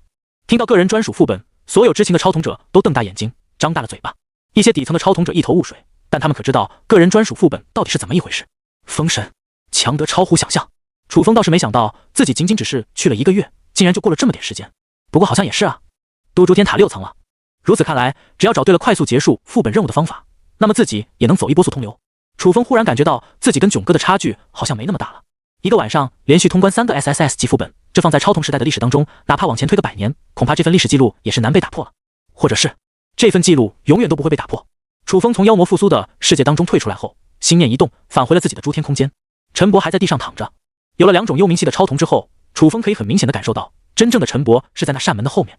幽冥系超童之间是有感应联系的，他感应到附近的幽冥系超童并不是在陈伯的身上，而是在这扇门后面。也就是说，囧哥的情报确实没错了。楚风的身上虽然还有50万诸天点，但是他就算去诸天交易所，恐怕也很难换来有用的东西。毕竟囧哥已经是最顶级的那一批超童者，而诸天交易所的诸天秘宝都不是很多，能换到自己想要的更是难上加难。而陈伯陷入昏迷的状态中，越是拖延，恐怕就越多一份危险。楚风深吸一口气，他先用超童连接联系了囧哥。你现在是要前往地狱？囧哥问道。没错，你有什么别的建议吗？楚风还是决定先询问一下，或许能得到什么帮助也说不定。我能给你提供的也就是诸天秘宝，那个地方嘛，我现在是肯定不会进去的。囧哥顿了顿，似乎想到了什么。不过我倒是可以给你推荐一个人，他不用进去，但是他的能力应该可以帮到你很大的忙。是成神群里的群友？楚风问道。没错。囧哥给出了肯定的答复。曲子，他的能力是全知之眼，能够看到副本的真实信息，一旦有任何风吹草动，或者接下来的危机应该怎么样应付，他都可以告诉你。当然，我们没有幽冥系超瞳，进去肯定是找死的。但是江小鱼拥有心灵之眼的能力，他可以将你和曲子的视野共同连接在一起。这样的话，一旦发生了什么危机，曲子就可以及时告诉你解决的办法。好，楚风倒是感到有些意外，成神群的群友真是手眼通天，连这样的超瞳都有。这种瞳术跟自己的至尊众瞳有的一比了。而且江小鱼的心灵之眼还能做到视野共享，那这样自己不是相当于多了一项超瞳能力？楚风犹豫了一阵，问道：“那他现在？你是担心时间？”囧哥笑了笑，他现在就有空，如果你同意合作的话，那我就叫他过来。需要我支付什么报酬吗？楚风问了一句。并不用。囧哥解释道，如果是用心灵之眼连接的话，他也会知道副本的信息，他帮你做出提示，而你帮他提前掌握了地狱副本的信息，这相当于是平等的买卖。对于江小鱼来说也是如此，这些情报他都会告诉他姐，但是他的瞳术能够帮上我们很多忙，比如视野共享之类的，作用很大。我们成神群一直以来就是这么合作的，所以我们只需要最合适的超瞳者，就算你以后打到高层，我们的瞳术依旧可以帮上你不少忙。楚风点了点头，现在看来成神群的超瞳者确实都很特殊，而且他们彼此配合起来往往都有奇效。楚风道：“那曲子同意过来吗？”过了一阵，囧哥给出了答复，他对地狱副本很感兴趣，我们等下应该会一起过去。到了副本当中，我也会给你一些意见，毕竟我对地狱副本也不是完全没有任何了解。经过简单的交流之后，楚风开放了权限，让囧哥他们都能进来。毕竟也是进行过交易的，自己用幽冥之门的使用权换取了囧哥的情报，而且之后也有用到群友力量的时候。现在可以说地狱副本是他们所有人都有机会进入的诸天塔90层以上的副本世界，任何的情报恐怕都价值千金，只是任何一个情报都会引起无数人的眼红。作为幽冥系的最高层副本，只有拥有2种幽冥系超瞳的楚风才有资格进入那里，而即便是囧哥又或者是成神群的其他成员都没有资格进去，只能通过江小鱼的心灵之眼将众人的视野连接起来，才能看到一些信息。等待片刻，4道人影降临至这里，除了囧哥、江雪2姐妹之外，还有一个戴着眼镜的斯文男子，身穿白大褂，看起来就像是一位博学的医生一样，跟在其他人的身后。您就是封神大佬吧？刚一见面，曲子就投以崇拜的神情。我今天已经连续听到你获得3次 SSS 级评价了，没想到竟然还是我们的群友，群地位1。江雪和江小鱼也都同时点了点头。原本江雪的实力放在成神群中应该还算是中游的，现在楚风进来之后，感觉一个晚上就1了。楚风心念一动，将灵能传送阵拿了出来。这是曲子的眼前一亮，如果我没看错的话，这应该是妖魔复苏副本中的诸天秘宝，拥有传送的功能，虽然只能单向传送，但是距离无限，就算是幽冥之门也可以穿过，但不能穿越诸天塔内以及诸天塔外。楚风微微一惊，这个曲子的全知之眼还真是有点东西啊，不但能够一眼看出自己的诸天秘宝，甚至连什么作用都给看出来了。楚风原本是打算将自己的诸天空间设置为母站，但他倒是没想到这个传送阵竟然能够通过幽冥之门。缺点就是不可能在诸天塔和诸天空间中来回传送，但是能够穿越幽冥之门已经是意外了。囧哥评价道：“你要是有这个诸天秘宝的话，倒是能很大程度的提升存活率。进入地狱副本，活着才是最重要的。这不是任何一次扮演任务，而是真正的以现实的身体进去。还是一下子进入第90层的副本，在其他副本死了还有机会重来，但是在地狱中死去，那就彻底结束，一切的成就都会化为乌有。封神究竟能够挣到成神，还是就此消失在历史，就看今天。”楚风深吸一口气，他开始将瞳力沟通至幽冥之门，在自己的意志加持下，这扇门缓缓打开。江小鱼、江雪和曲子的神色都显得无比紧张，就算没进去，这扇门依旧透出了一股阴风，吹在人的脸上，让人感觉到快要死掉了一样。虽然有个浪子的名言是死亡之风常伴无声，然而真当死亡之风吹过来的时候，人的心还是拔凉拔凉的，希望这风还是不要过来的好。江小鱼的瞳孔之中倒映着玄妙的图案，你们2个眼睛同时看过来。楚风和曲子都面向着他，下一秒楚风感觉自己的眼睛多出了一些奇怪的文字，他看向江小鱼的时候，这位小女孩的身边立刻多出了许多的文字解释。优衣库蓝白上身萝莉超值款，售价142，布料99%棉 L 码，优衣库牛仔下。原来这就是全知之眼。楚风算是明白了，自己跟曲子的视野共享在一起，视野所及之处，无论任何信息都会展现在全知之眼中。曲子的这项能力就算是顶级公会也绝对会当做祖宗一样供着。副本最缺的是什么？不就是情报吗？但曲子的全知之眼那就是自动获取攻略的外挂，而且配合江小鱼的能力，还可以做到人在副本外指点队友攻略副本，还能趁机收集其他副本的情报，在没进入副本之前的时候就已经获得了全攻略。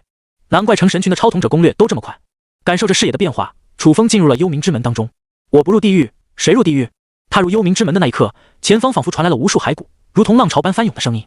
那里是地狱。注意，您正在穿过幽冥之门，前往地府世界。楚风感觉自己的身体在一条阴冷的通道当中不断向前穿越，眼前漆黑一片，什么都看不到，只有曲子的全知之眼给出的提示文字在黑暗中亮如星火。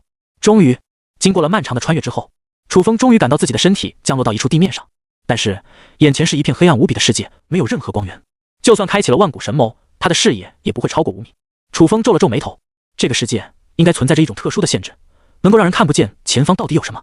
警告：10米外有骷髅兵，危险系数较低，擅长物理攻击，感应生者范围2米。击败他，你可以获得一副骨头作为武器。还好，全知之眼倒是可以看见一些提示。这时候，他的视野当中出现了一行文字：风神，这个世界是无光世界，有很多隐藏的危险，稍微走错一步就会死。你按照提示来，避开危险，应该能够成功的活下来。这是曲子特意给自己的提示。楚风点了点头，示意明白。前方20米，骷髅兵；左边15米，骷髅兵；右边30米，骷髅兵。根据提示，楚风小心翼翼地绕开了骷髅兵。这些骷髅兵应该只是地府世界当中最低级的一种亡灵，感知生者的范围只有2米。如果不主动靠近这些家伙的话，应该没有什么问题。楚风犹豫片刻，还是将后羿弓给拿了出来。取出后羿弓的那一瞬间，一轮小太阳仿佛从楚风的身上升起，金光照射而出，让周围的世界顿时变得光明了起来。他的视野扩大到20米。风神，你竟然还有这样的武器！虽然只是一行文字，但楚风可以想象到曲子该有多么震惊。他的全知之眼认出了后羿弓是至尊级的武器，同时曲子也不是很懂，风神拿出后羿弓到底是要干嘛？楚风感觉到手中的后羿弓十分沉重，虽然是以现实的身体进来，但经过万古神眸的强化，他的身体已经堪比武道圣者的体质了。即便在现实当中，一拳打爆一辆卡车的问题都不是很大。饶是如此，这后羿弓拿起来都十分艰难。但楚风还是选择将这把武器拿在手里，毕竟在他的诸天秘宝当中，3尖2刃刀要是敢拿出来，那就直接把自己给电死了。而其他的诸天秘宝，要么是辅助用的，要么是一次性使用的，要么就是一些奇奇怪怪的道具，能够用来御敌的武器很少。算来算去，竟然就只有这么一把后羿弓了。楚风也感觉到有些无奈，要是能有其他的选择，他早就拿出来了。至于诸天传承，似乎这个世界有些特殊，无论是邪神世界还是妖魔复苏的传承，都无法在这个世界中使用。看来地府世界并不和幽冥系的世界完全联系，但又是幽冥世界的最高级副本，听起来有些绕。总结一句，地府世界十分特殊。楚风拿起了后羿弓，小心翼翼地靠近了一个骷髅兵。风神，你要干嘛？他的眼前弹出了一条提示。曲子有些不解，既然能够避开危险的话，为什么又要去主动招惹骷髅兵呢？楚风倒是没有理会，待会他就知道了。当楚风靠近骷髅兵2米的范围内时，这骷髅兵似乎感应到什么，本能的高举2只骷髅手臂，朝着楚风抱了过来。看起来这怪物并不怎么样。楚风举起后羿弓，朝着骷髅兵的脑袋重重的盖了下去。啪嗒，被一阵巨大的力气拍中，骷髅兵立刻散架了，头盖骨还被楚风打飞了出去，滚了足足30多米才停下来。曲子看得一阵心惊肉跳，他可知道风神是用现实中的身体进去的，这是从小吃了什么长大的，力气这么大，还拿着一把至尊级的弓把骷髅兵拍死了。这就是传说中的近战工兵吗？这应该只是地府的最外围，也就是鬼门关，寻常的鬼物也只是骷髅兵，对我造成不了任何危险。楚风自语了一句，脚步加快了一些。进入地府世界当中，他的超瞳不断传来一种奇特的感觉，那是对幽冥系超瞳无形之中的联系和感应。楚风顺着感应的方向一直前进，就能找到陈柏留在地府世界中的灵魂体。忽然，前方传来了一阵水流奔腾的声音，伴随着阴风嚎叫声，楚风感觉到自己应该来到了一个新的地段——黄泉路。在这条路上有许多游荡的孤魂野鬼，还要小心黄泉路上的阴气。楚风刚刚往前走几步，就在这时，他的身上突然自动弹出了一道金色龙气的防护罩。你正在被阴气侵蚀，检测诸天秘宝黄龙符能够抵御阴气10个小时。到了这里，地府的阴气已经会对生人造成阴气的侵蚀。楚风暗暗一惊，自己的黄龙符都被自动激活了，说明阴气对生人的侵蚀不小。若是普通人来到这里，恐怕没多久就会被阴气侵蚀致死。毕竟地府是死后魂魄才能进入的地方，极其阴冷，外围的鬼门关还不算真正进入，到了黄泉路才算是来到了地府的界域。前方50米，飘荡孤魂，危险系数中等，感知范围10米。前方100米，冤魂，危险系数高，能够发出冤魂尖叫，产生精神攻击，感知范围20米。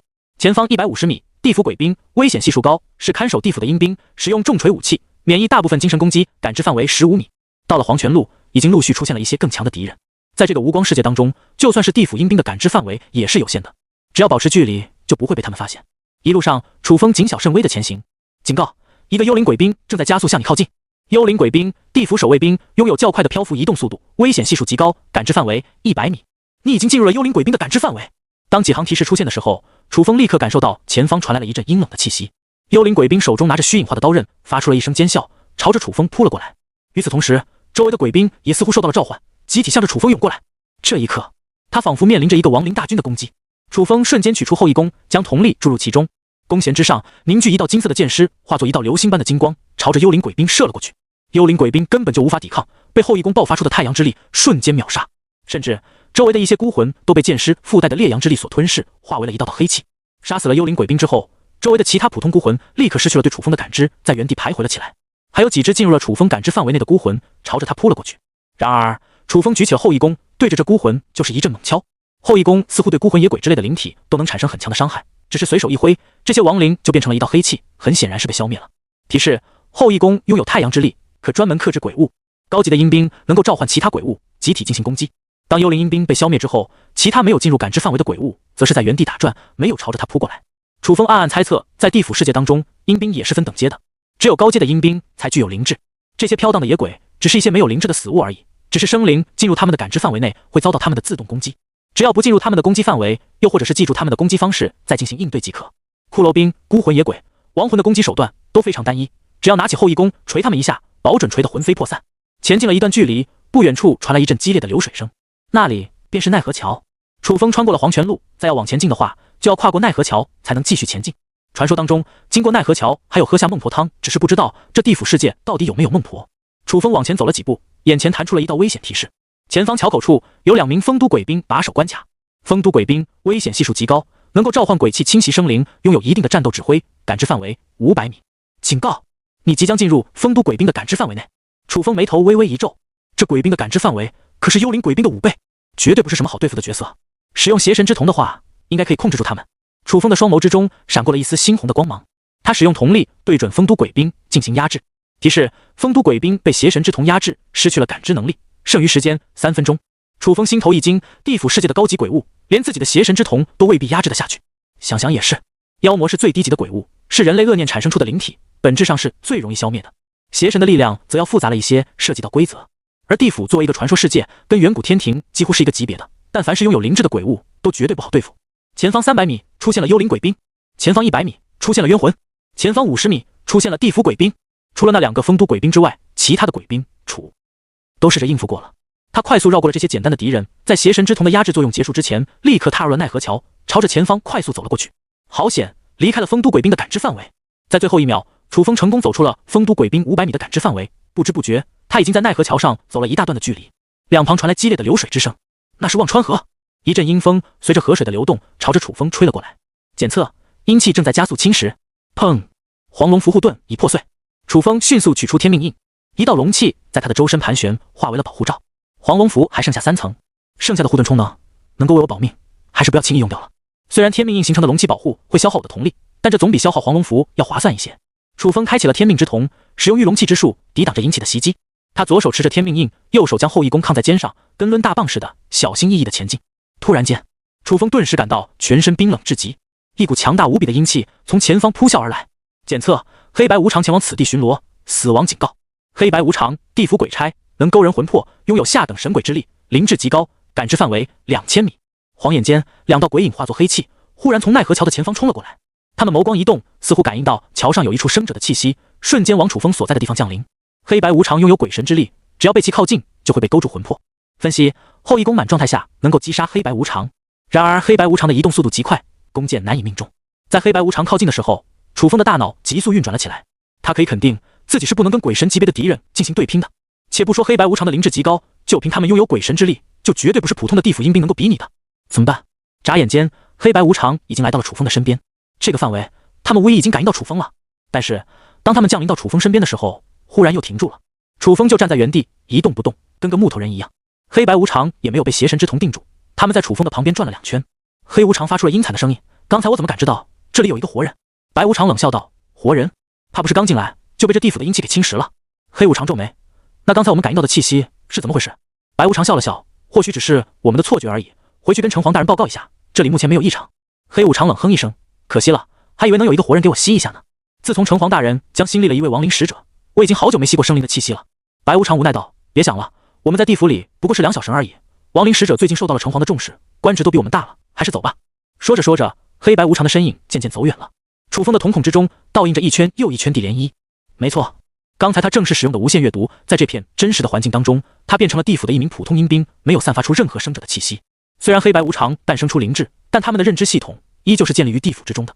感应到楚风的气息忽然消失，他们也没多想，就这么走远了。如果在奈何桥跟黑白无常打起来，楚风可不认为这会是什么好事。光是使用了后羿弓射出一箭，再使用了无限阅读，这才过了没多久，瞳力就已经下降了1/10。要是换做其他超瞳者的话，怕不是瞳力都快用干净了。只能说地府世界真不是好惹的，要不是瞳力够多，超瞳的种类够多，还能用一大堆的诸天秘宝去规避危险，那楚风都不知道死了多少回了。副本之外，就连曲子和江小鱼看的也是一阵惊心胆颤。当然，他们没有随便给提示去干扰楚风。一开始的时候，有了曲子的提示，还感觉地府世界没有想象中的那么危险。但黑白无常刚刚出场，就展现出可怕至极的死亡威胁性。只要被他们靠近一下，恐怕一条命就要用出去了。这还是地府的下等鬼神而已，虽然开启了灵智，但思考能力并不算特别高。要是遇到了黑白无常口中的城隍，怕不是无限阅读都骗不了对方。楚风听着黑白无常的对话，却感到心头一沉。他们口中信的亡灵使者，恐怕就是陈伯了。当然，陈伯是怎么变成亡灵使者的，他并不是很清楚，可能跟超同属性有关系。但如果说陈伯变成了地府里的一员，那自己又应该怎么带对方出去？就在这时，忘川河的水流之声突然变得湍急了起来。你正在遭遇一场亡魂之河的冲击，请想办法进行应付。楚风连忙将后一弓举在自己的右方，顿时发现忘川河突然涌起了一道巨浪，朝着奈何桥吞没了过来。忘川河的河水可不是由普通的水组成的，那河面上白骨森森，还飘荡着无数孤魂野鬼，宛如河水中流淌的不是水，而是亡魂和死者的残骸。忘川河水的阴气可是阴风侵蚀力的好几十倍，随便一滴滴到生灵之上，都会迅速剥夺生机，快速衰老。一道璀璨的佛光顿时从楚风的背后爆射而开，大威天龙！楚风的身上迸射出万丈佛光，将袭来的忘川河水全部推散。忘川河水的亡魂与阴气在大威天龙的照耀下，皆是消散而开，没有落在楚风的身上。当然，大威天龙也需要经过一定的时间才能再次使用了。这相当于楚风又使用了一张底牌。好危险的地府世界，要是换做我的话，面对这次冲击，恐怕就要死了吧。幽冥之门的旁边，曲子忍不住发出了惊叹。囧哥笑了笑，如果封神都无法在地府世界存活下去，那么就没人能够活着离开那里。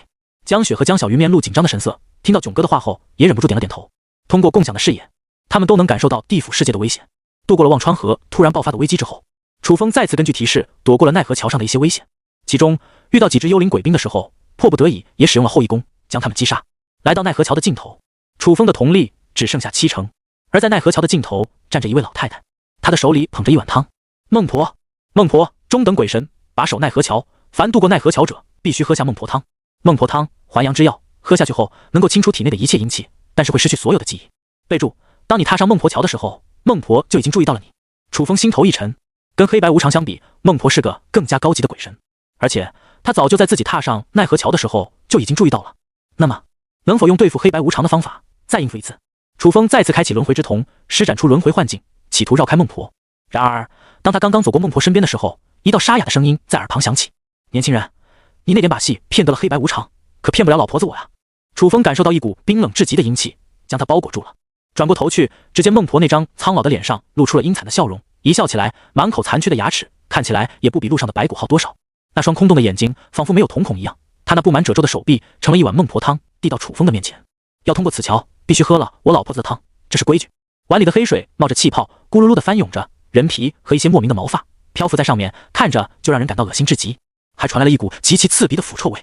楚风皱了皱眉头，跟黑白无常不同，孟婆根本懒得理自己是怎么来到这里的。在神话之中，黑白无常是鬼差，而孟婆则是担任着地府中专司的职位。可以说，黑白无常的职责有点类似于巡逻治安官，还要拘留生人的魂魄，而孟婆则是看门的，凡是要从他这里过去，就必须遵守规矩。提示：孟婆的精神防御力较弱，攻击手段不强，可以试着从精神层面控制她。楚风看见提示后，开启了天妖瞳。孟婆先是一愣，随后她的神智被楚风逐渐控制了。当然，楚风的瞳力消耗的也很快，毕竟是中等鬼神，即便是天妖瞳要控制对方的心智，也不是那么容易的事情。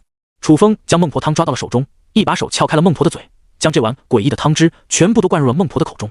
这里的一切事情，你都已经忘记了？楚风冷声道。这鬼屎一样的孟婆汤，你孟婆自己喝去吧。将孟婆汤全部灌入孟婆的嘴里之后，楚风冷冷地将碗色回到孟婆的手上，转身离去。过了片刻，孟婆的身子突然能够动弹了，她疑惑地看着自己手里的空碗，朝着身后的罐子又打了一碗。幽冥之门外，曲子等人看到这一幕都差点跪了。封神大佬，这也太狠了吧！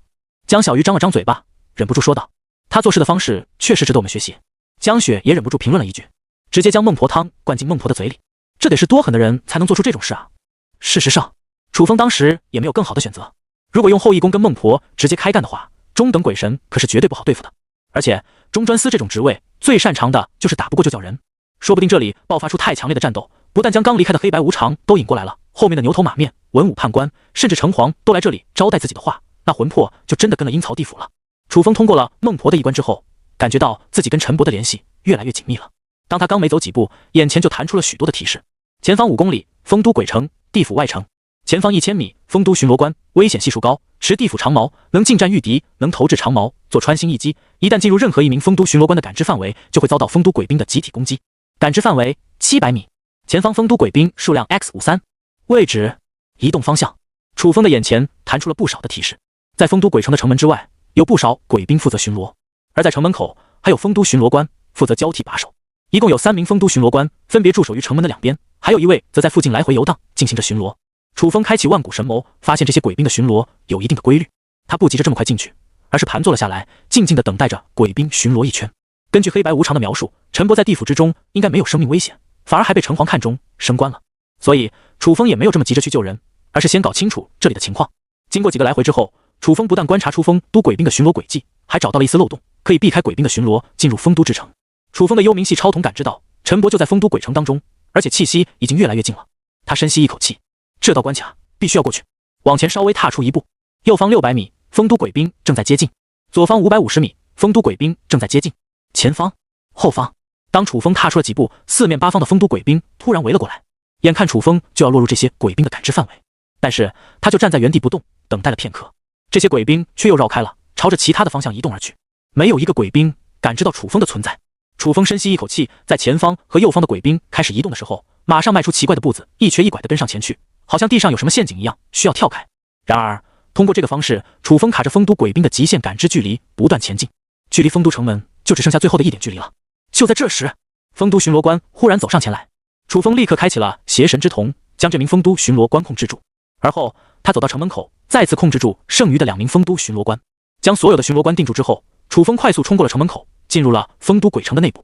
就在这时，一道提示突然弹出，前方2000米，牛头马面。牛头马面地府鬼差，跟黑白无常相似，拥有勾魂的能力，感知范围900米，倒是没有黑白无常的感知范围那么多。楚风开启万古神魔的弥天形态，从高空俯瞰丰都鬼城，可以看到距离自己2000米的牛头马面，一个长着牛头，一个长着马面，坐在一家茶馆之中，似乎是在饮茶。然而他们杯子里的茶比孟婆汤也好不到哪去，都是黑乎乎的玩意，说不定就是用忘川河里捡来的某个头盖骨泡的。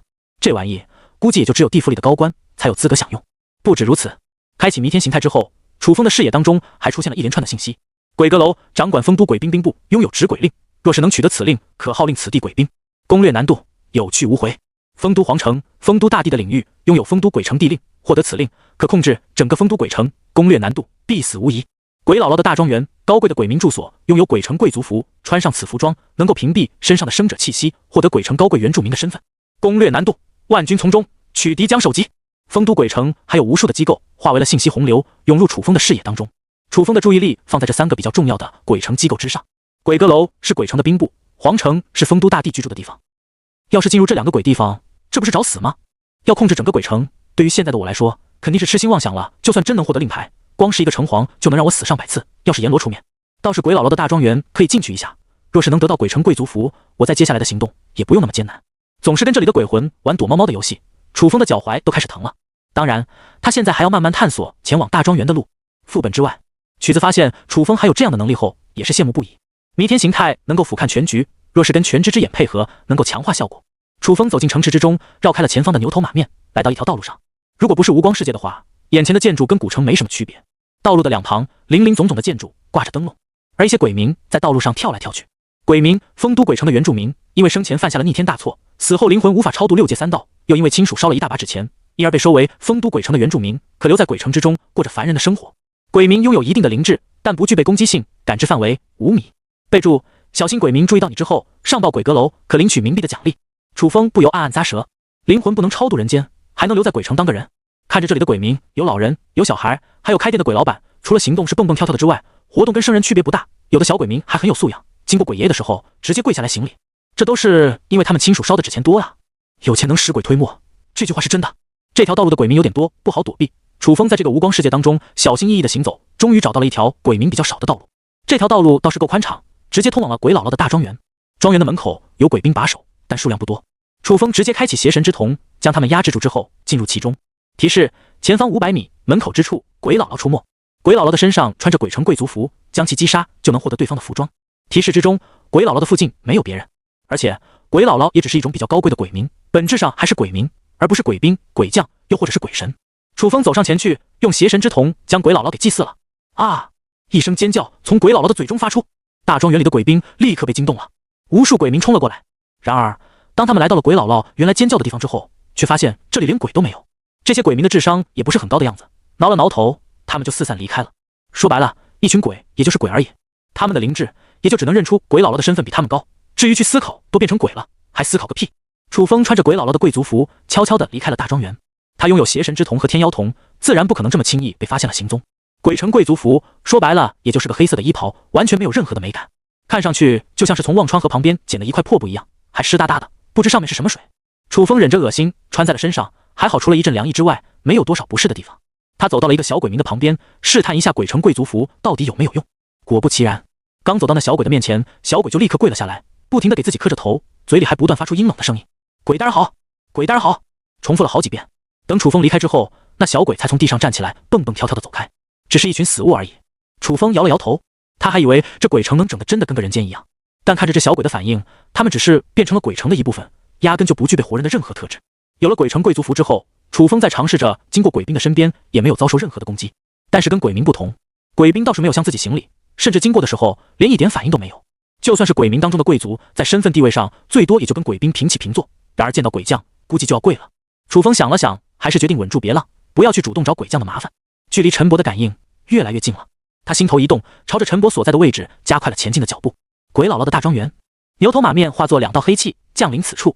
这两鬼神皱了皱眉头，感觉此地有些不对劲，立刻抓住了一个鬼民，厉声喝问：“鬼姥姥在哪？”那鬼民吓了一跳，连忙跪下来道：“大人，我只是听见鬼姥姥发出了一声惨叫，但是来到这里之后就不见了。”不见了。牛头眸光一眯，杀意顿现。鬼民吓了一跳，在地上哆哆嗦嗦的蜷伏着，说道：“大人，小的真不知刘姥姥去了哪里，您大人有大量，放了小的。”啧，真是做鬼了都怕死。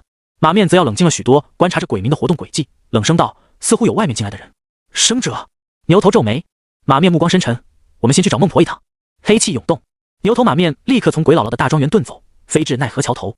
孟婆就站在桥头，她一直在这里驻留，从来不曾离开。牛头马面来到了孟婆的身边，却见对方没有任何反应，不禁有些疑惑。他叫了一声：“孟婆。”孟婆转过身子，疑惑地看着两人：“你们是谁？孟婆是谁？我又是谁？”牛头马面心头一沉，立刻走到孟婆的身前，看到了她的嘴角残留着孟婆汤，而后面的罐子里恰好少了一碗孟婆汤的量，大概猜到发生了什么事情。怎么办？有生者进来了，还给孟婆灌了孟婆汤，这下可就麻烦了。黑白无常呢？那两个家伙不是刚刚还出来巡逻过吗？怎么没发现端倪？就在这时，一道阴冷的声音从旁边传来：“嘿嘿，我说是什么人在骂我们呢？原来是你们牛头这个没脑子的东西。”白无常的话语犀利无比，指着牛头就是一阵痛骂。你说谁没脑子？牛头立刻就被激怒了，看起来他的脑子跟白无常说的一样，确实并不怎么好使。马面瞪了他一眼，你要是不开口还好，一开口智商全部暴露了。旋即看向黑白无常，冷声道：“你们自己检查孟婆的情况吧。”黑白无常同时皱了皱眉头，走上前去。孟婆空洞的目光看向了他们，嘴角忽然咧开了一丝难看至极的笑容。嘿嘿嘿，今天来的人可真热闹，都喝一口老婆子我熬的汤吧。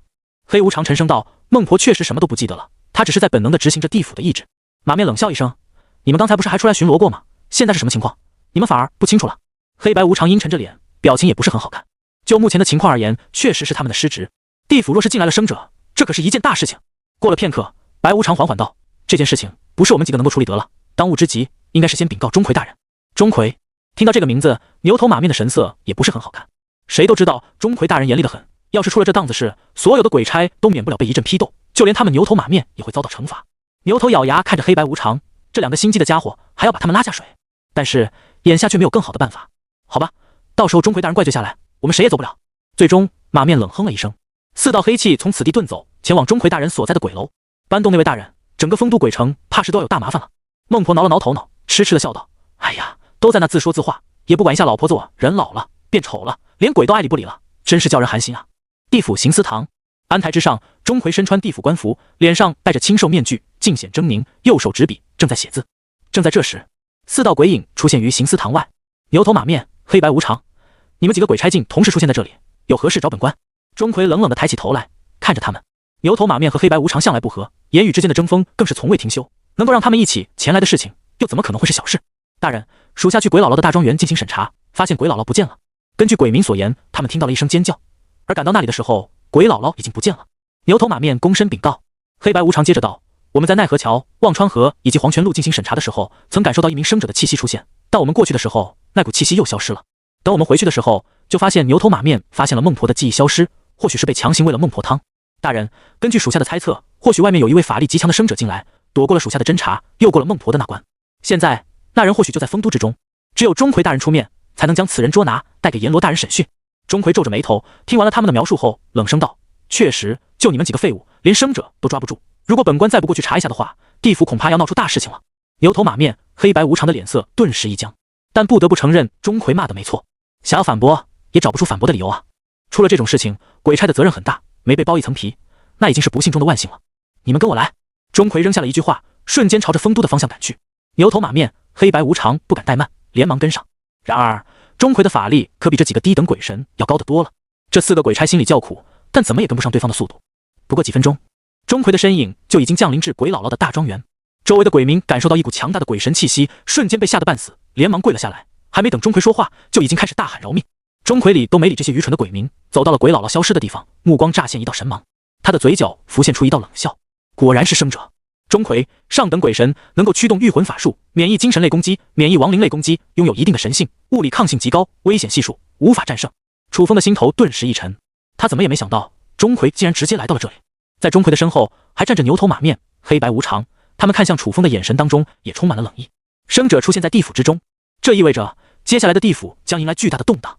即便是钟馗的目光也充满了凝重之色。楚风的双眸之中闪过了一丝金芒，他已经知道钟馗是怎么找到自己的了。面对如此多鬼神的包围，楚风要凭借瞳术对付这么多的敌人，绝对是不可能的事情。更何况在丰都鬼城之中还有一位上等鬼神，丰都大帝没有出面。楚风暗暗猜测，钟馗恐怕也不愿意将事情闹大，打算单独将自己带到阎王的面前进行审讯。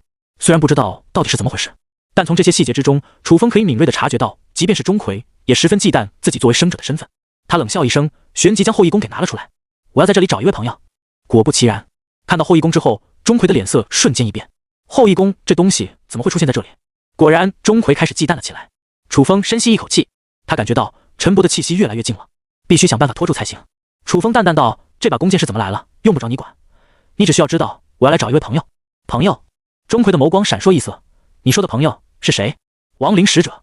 楚风一个字一个字地道：“抱歉，这件事情并不是我能做主的。”钟馗摇了摇头：“你作为生者，既然来到了地府，那就跟我去见一趟阎王爷吧。要是我不去呢？”楚风皱着眉头：“那就别怪我们不客气了。”钟馗不再多言，快速施展法术，一道道黑气朝着楚风袭击了过去。楚风马上拉开后羿弓，一道金色的箭矢轰击到黑气上的时候，爆开了一阵太阳的光辉，整个地府仿佛都被照亮了。烈阳之气，这弓箭还真是后羿弓。钟馗的脸色变得有些难看，他怎么也无法想象对方的来头竟然这么大。事到如今，也只能先将楚风拿下。以他的身份，在地府出现生者的时候，不可擅自杀掉，而是要带回给阎王，否则付出的代价也不是他能够承担的。楚风早就看出了钟馗不敢真正的伤害到自己，所以毫不犹豫地展开了战斗。你们也上去，一起将他拿下。钟馗看着无动于衷的牛头马面和黑白无常，暴喝了一句：“这些家伙是只想让自己背锅吗？地府出现了生者，这件事情谁都别想撇开关系。到时候阎王要是责问起来，牵扯的鬼神越多，受牵连的可能性越小。”牛头马面和黑白无常咬了咬牙，他们哪里看不出钟馗的想法，但他们当初也是抱着同样的想法才把钟馗拉下水的。事到如今，不上反而后果还会更严重。楚风看到黑白无常和牛头马面都出手向自己袭来，无奈之下只好使用出所有的瞳力，无限阅读。在这个幻术之中，楚风将自己变成了一尊金佛，佛光照耀之下，黑白无常和牛头马面惊呼一声，急忙倒退而开。蠢货，这只是幻术而已。钟馗骂了一句，然而当他上前的时候，却感受到一股纯正的佛光伤害到了自己。真实的幻境。钟馗暗暗一惊，这个凡人到底是什么来头？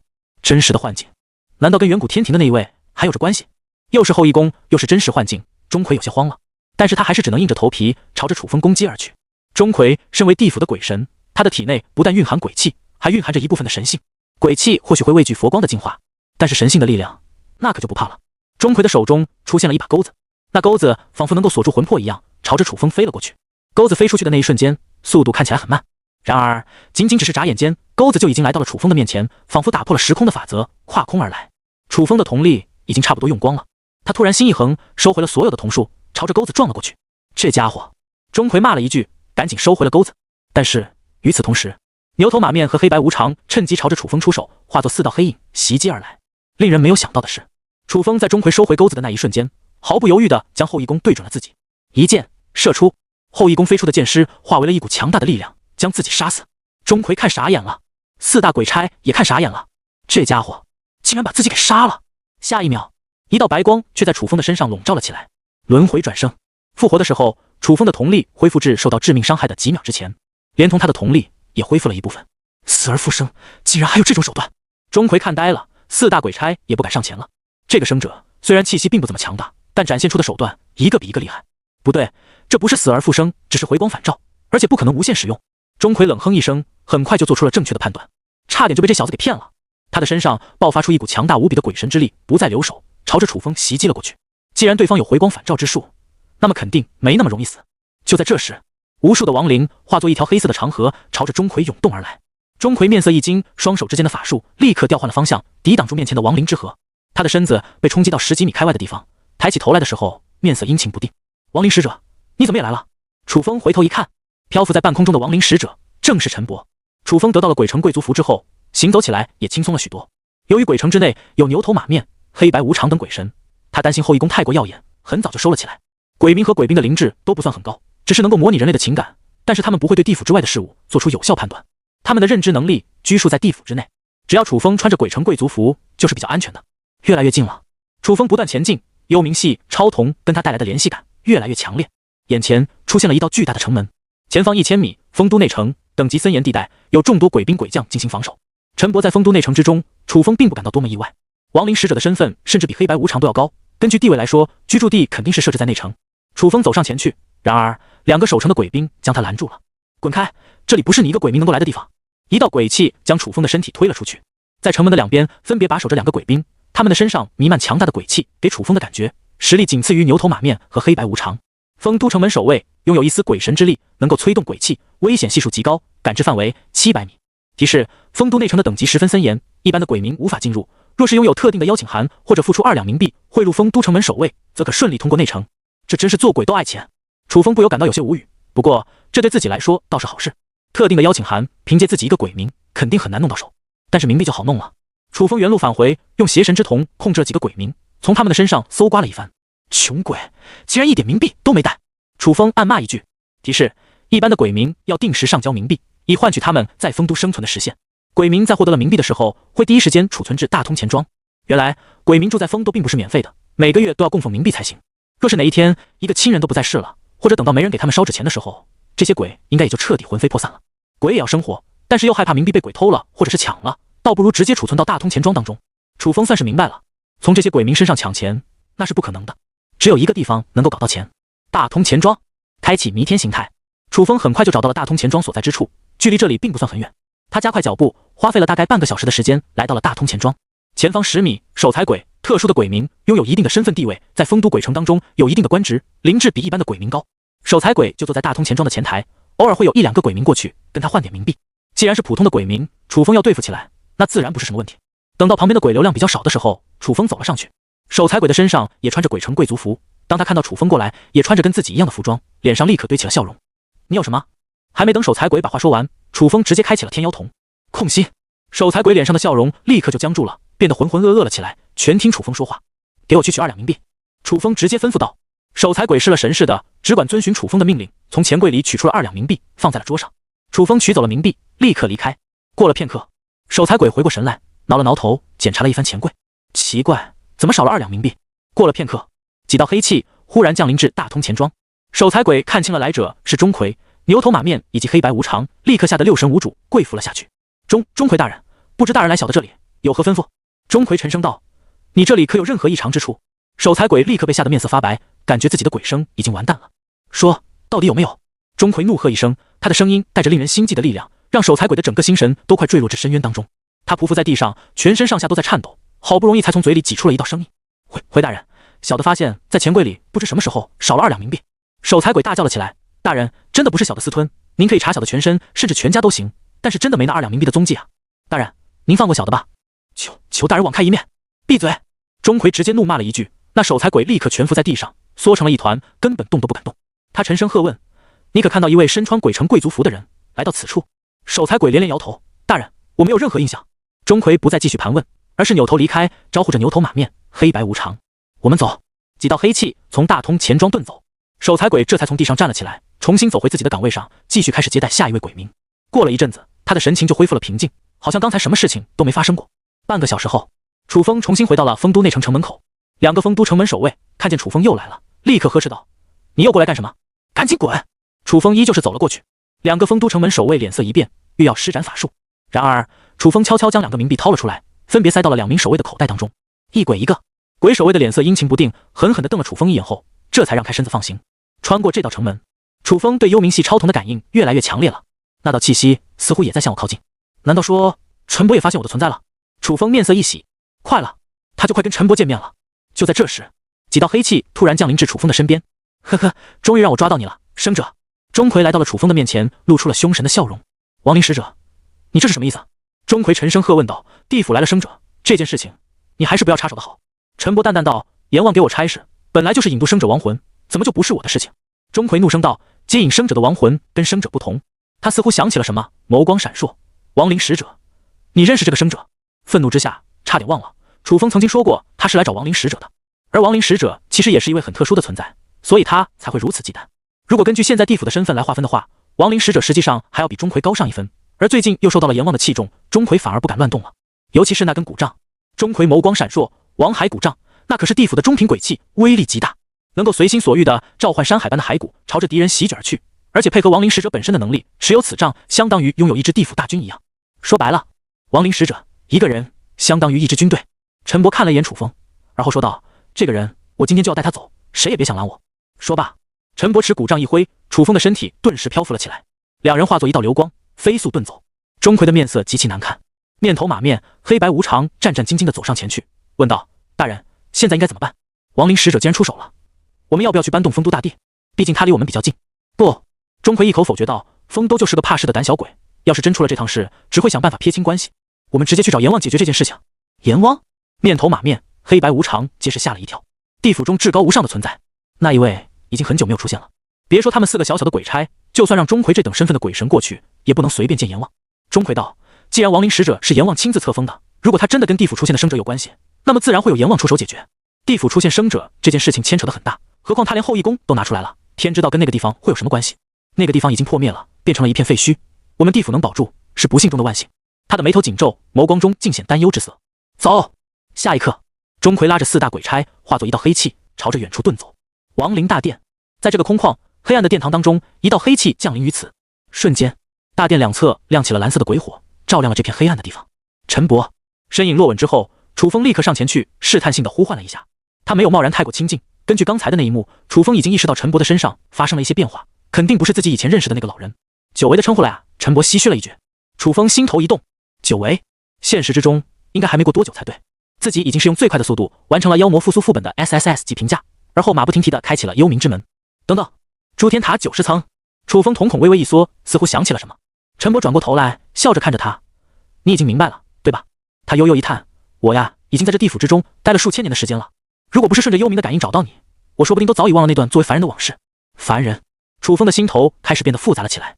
没错，陈伯虽然是个年长者，但是在现实中度过的时间甚至都不到100年，但是他在地府之中驻留的时间已经超过1000年了。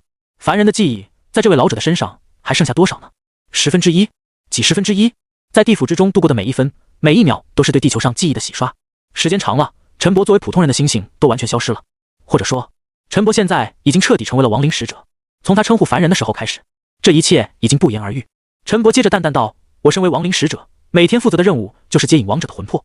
以前这项工作都是由黑白无常去进行，但是我的能力比较特殊，在接引了亡魂之后，可以直接将他们纳入地府当中，成为地府的鬼兵。说罢，他举着自己的古杖，这古杖名曰王海古杖。我在地府的这几千年中，已经接引了熠熠生灵的亡魂。每次接引亡魂的时候，亡魂生前的记忆都会在我的脑海之中浮现而出，从他们作为婴儿的时候开始，到他们青少年成长，再到他们不断老去。陈伯抬起头来，思绪陷入了恍惚之中，他的声音变得空灵而飘渺，在这空旷的大殿中回响。人间疾苦，生老病死，世间百态，尔虞我诈，天地不仁，以万物为刍狗。我在这几千年的时间浏览了太多太多的记忆，甚至多到我都数不过来了。起初的时候，我还会为1-2个悲剧的命运而感到悲叹，但后来见过了数千万生灵的命运之后，我早就看淡了一切。或许看到人间温暖会为之一笑，看见人间丑恶会为之愤怒，但我已经不会当真。世间一切就如同剧院里的一出好戏一样，在人间上演，繁华曲终，归于黄土，万物皆为空。他忽然转过头去，看向了楚风，目光显得几分空洞。小风，你杀我了吧？楚风心头一颤，看着陈伯，却见他空洞的眼神之中，仿佛有火焰在燃烧，那是看见了希望。陈伯淡淡道：“内心若如神佛，看淡人间生死，漠然一切，不知悲苦，那与死亡何异？这永生对我来说是苦是孽，是一场永无休止的折磨。我宁愿忘记这一切。”小风，你杀了我吧！楚风没有回答这句话，他沉默了，一时间大脑有些乱，难以做出选择。虽然他是封神，是所有玩家眼里的大佬，更是一晚上斩获了3个 SSS 级评价，还将幽冥之门关闭。这项成绩如果公布出去的话，那绝对会在超童时代的历史记录中留下浓墨重彩的一笔，甚至被后人封为千古超童者，无人能超越此记录。但是他的阅历跟现在的陈伯相比，差了108000里，甚至都难以体会到对方的心境。陈伯不但是在地府中度过了几千年那么简单，他在这几千年间接应过多少灵魂，看过多少人的人生，脑海中拥有多么复杂的记忆，无法理解。这就是楚风现在的唯一感受。然而陈伯毕竟是他记忆当中少数几个比较亲近的人，即便穿越过来，也是一起吃过饭，关爱过自己的长辈。面对这么一个年长者，却让自己杀了他。但如果从客观的角度来看待，陈伯确实是死了，死在了无数的记忆里，让他甚至都无法找到真正的自己到底是谁。就跟陈伯所说的一样，神佛为何冷漠？因为看惯了人间生死，看多了就淡了。年纪越大的人，看小说、影视剧等故事，越是不会产生太大的情绪，因为他们看得多了。而人间也是一样，陈伯的心境若是回到现实当中，可以说是地球上唯一能称为神灵的人物，因为他看过熠熠生灵的人生经历，拥有几千年的记忆。但是正如陈伯所说，若是人的喜怒哀乐都没了，那跟死亡又有何区别呢？无数的想法在楚风的头脑当中乱转，他张了张嘴，却迟迟无法给出答复。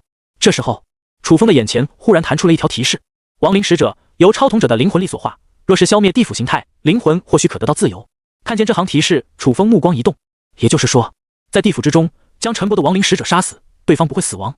陈伯看出了楚风的顾虑，解释道：“我的真正身体应该还在外面吧？”楚风点了点头。陈伯笑道：“既然我的身体没死，那么你杀了这里的我，或许还是在救我。只不过关于这里的记忆，我会全部忘掉，包括超童也会消失。”楚风愣了愣，问道：“如果超童消失的话，您不是变成了一个瞎子吗？”陈伯淡笑一声道：“我的身体还有几年的寿命，像我这个岁数的人，身体机能已经差不多废了，终日瘫痪在床，难以起身，受疾病之苦折磨者数不胜数。只是没了一双眼睛，那也倒不是不能接受，并且我已经感应到你还差一双眼睛，正好把我的眼睛给你，那样还算是不错的传承了。等你获得了我的眼睛之后，将这古杖带出去，不要留在这里，迟早会酝酿灾祸。这地府……”陈伯的话还没说完，忽然间亡灵大殿传来了一阵动荡的声音，外部似乎有一股力量想要强行打开亡灵大殿的门。亡灵使者，你私自藏匿生者，犯了我地府的大忌，请立刻将大殿开启，本官要替阎王收了这生者。雷音滚滚，仿佛回荡寰宇，整个大殿都陷入了剧烈的颤动中。警告！亡灵大殿外，城隍出没。城隍，地府鬼神尊者，地位仅次于阎王，拥有极强的鬼神之力，级别在亡灵使者之上，而修为远超之。亡灵大殿庇护时间剩余1分钟。楚风心头一惊，城隍竟然都过来了。陈伯呵呵笑道：“钟馗那家伙还是有脑子的，他知道不能给我太多的时间，估计自己去找阎王，派遣4大鬼差先去将城隍叫过来，因为他担心你拥有出去的手段，会把地府里的东西带出去。而这地府隐藏着某些秘密，但是这个秘密并不是我能知晓的。你的身上存在着钥匙，只有你才能去探寻这个秘密。杀了我吧，之后的事情就交给你了。”楚风也知道自己不能再犹豫了，他拿出了后羿弓，将所有的瞳力注入其中，发出了最强的一击。无尽的太阳笼罩在陈伯的身上，然而这道璀璨的攻击并未能将陈伯杀死。陈伯身上的亡灵气息只是暗淡了一点，但他周身环绕的亡害之气化为了一层护盾，抵挡住楚风的攻击。还不够，陈伯也露出了凝重的神情。他倒是没想到楚风的攻击手段太弱了，连护甲都打不穿。楚风只能苦笑一声，地府世界的鬼神哪里是他这个阶段的瞳力能够解决的？陈伯还只是略高于钟馗的鬼神，至于更高层次的城隍、丰都大帝，甚至是阎王，又该强到何种地步，那就真的难以想象了。还有什么办法？楚风第一次为敌人送死，自己还杀不掉，感到头疼不已。3尖2刃刀恐怕不太行。后羿弓已经是消灭鬼神能够拿出来的最高武器了，单体攻击力绝对不会比3尖2刃刀要差。如果后羿弓都无法杀死陈伯，那么3尖2刃刀也不行。对了，古佛符。楚风忽然想起来了，自己在远古天庭的寺庙当中还得到过一枚符箓，那符箓蕴含着神佛的气息，或许能够对地府的亡灵使者造成很强的克制作用。后羿弓是烈阳之力，专克鬼物，但未必能杀死亡害。若是神佛之力，那对亡灵有着净化的作用，是更高级的净化神力。楚风心念一动，当即拿出古佛符。这时候，轰！亡灵大殿的门忽然打开了，城隍刚想要冲过去，眼前却出现了无边无际的金光，从亡灵大殿中照射而出。那金光对着地府里的鬼神都有很强的克制作用。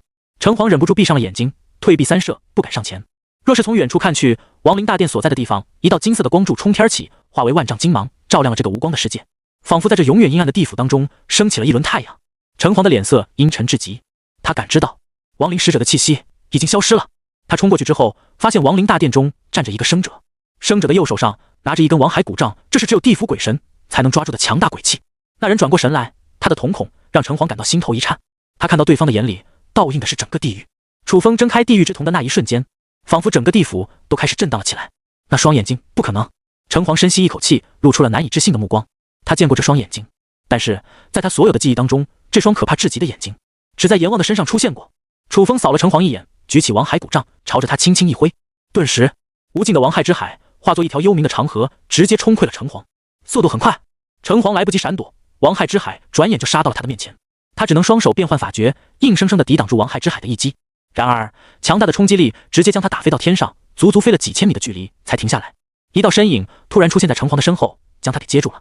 陈黄转过身去，只见一个身穿鬼地服的男子用手接住了他，并且用凝重的神情看着亡灵大殿站立的生者。在那生者的旁边出现了一支亡骸大军，宛如这地府是属于他的一样。你怎么才来？陈黄忍不住骂了一句，你这缩头乌龟，在生者出现的时候你早就应该出手了，现在弄成这个地步，阎王绝对饶不了你。丰都大帝脸色一僵，讪讪解释道，生者来访，我怎么可能这么快知道？那几个鬼差通知了我，我这不是第一时间赶来了吗？陈黄深吸一口气，完了，那双眼睛竟然真的出现了。那位大人应该也要来了。话音刚落，天空之中突然出现了一双诡异莫测的眼睛。楚风脸色一变，抬头一看，只见一双猩红的眼睛在天际的那端出现，仿佛自己的神灵之眼。但是那双眼睛却几乎覆盖了整个天地，比神灵之眼大了100倍不止。猩红的瞳孔之中充满了冷漠，这双眼睛跟楚风的瞳孔竟然是一样的形状。那一刻，楚风感受到了死亡的危机。他刚想要取出灵能传送阵，马上开启通道，返回自己的诸天空间。突然间，眼前的画面顿时一黑。如果从旁边看去，楚风就像是忽然消失了一样，一点反抗能力都没有。判决生死，阎王一眼，要你死你就得死。一道白光从楚风的身上凝聚而出。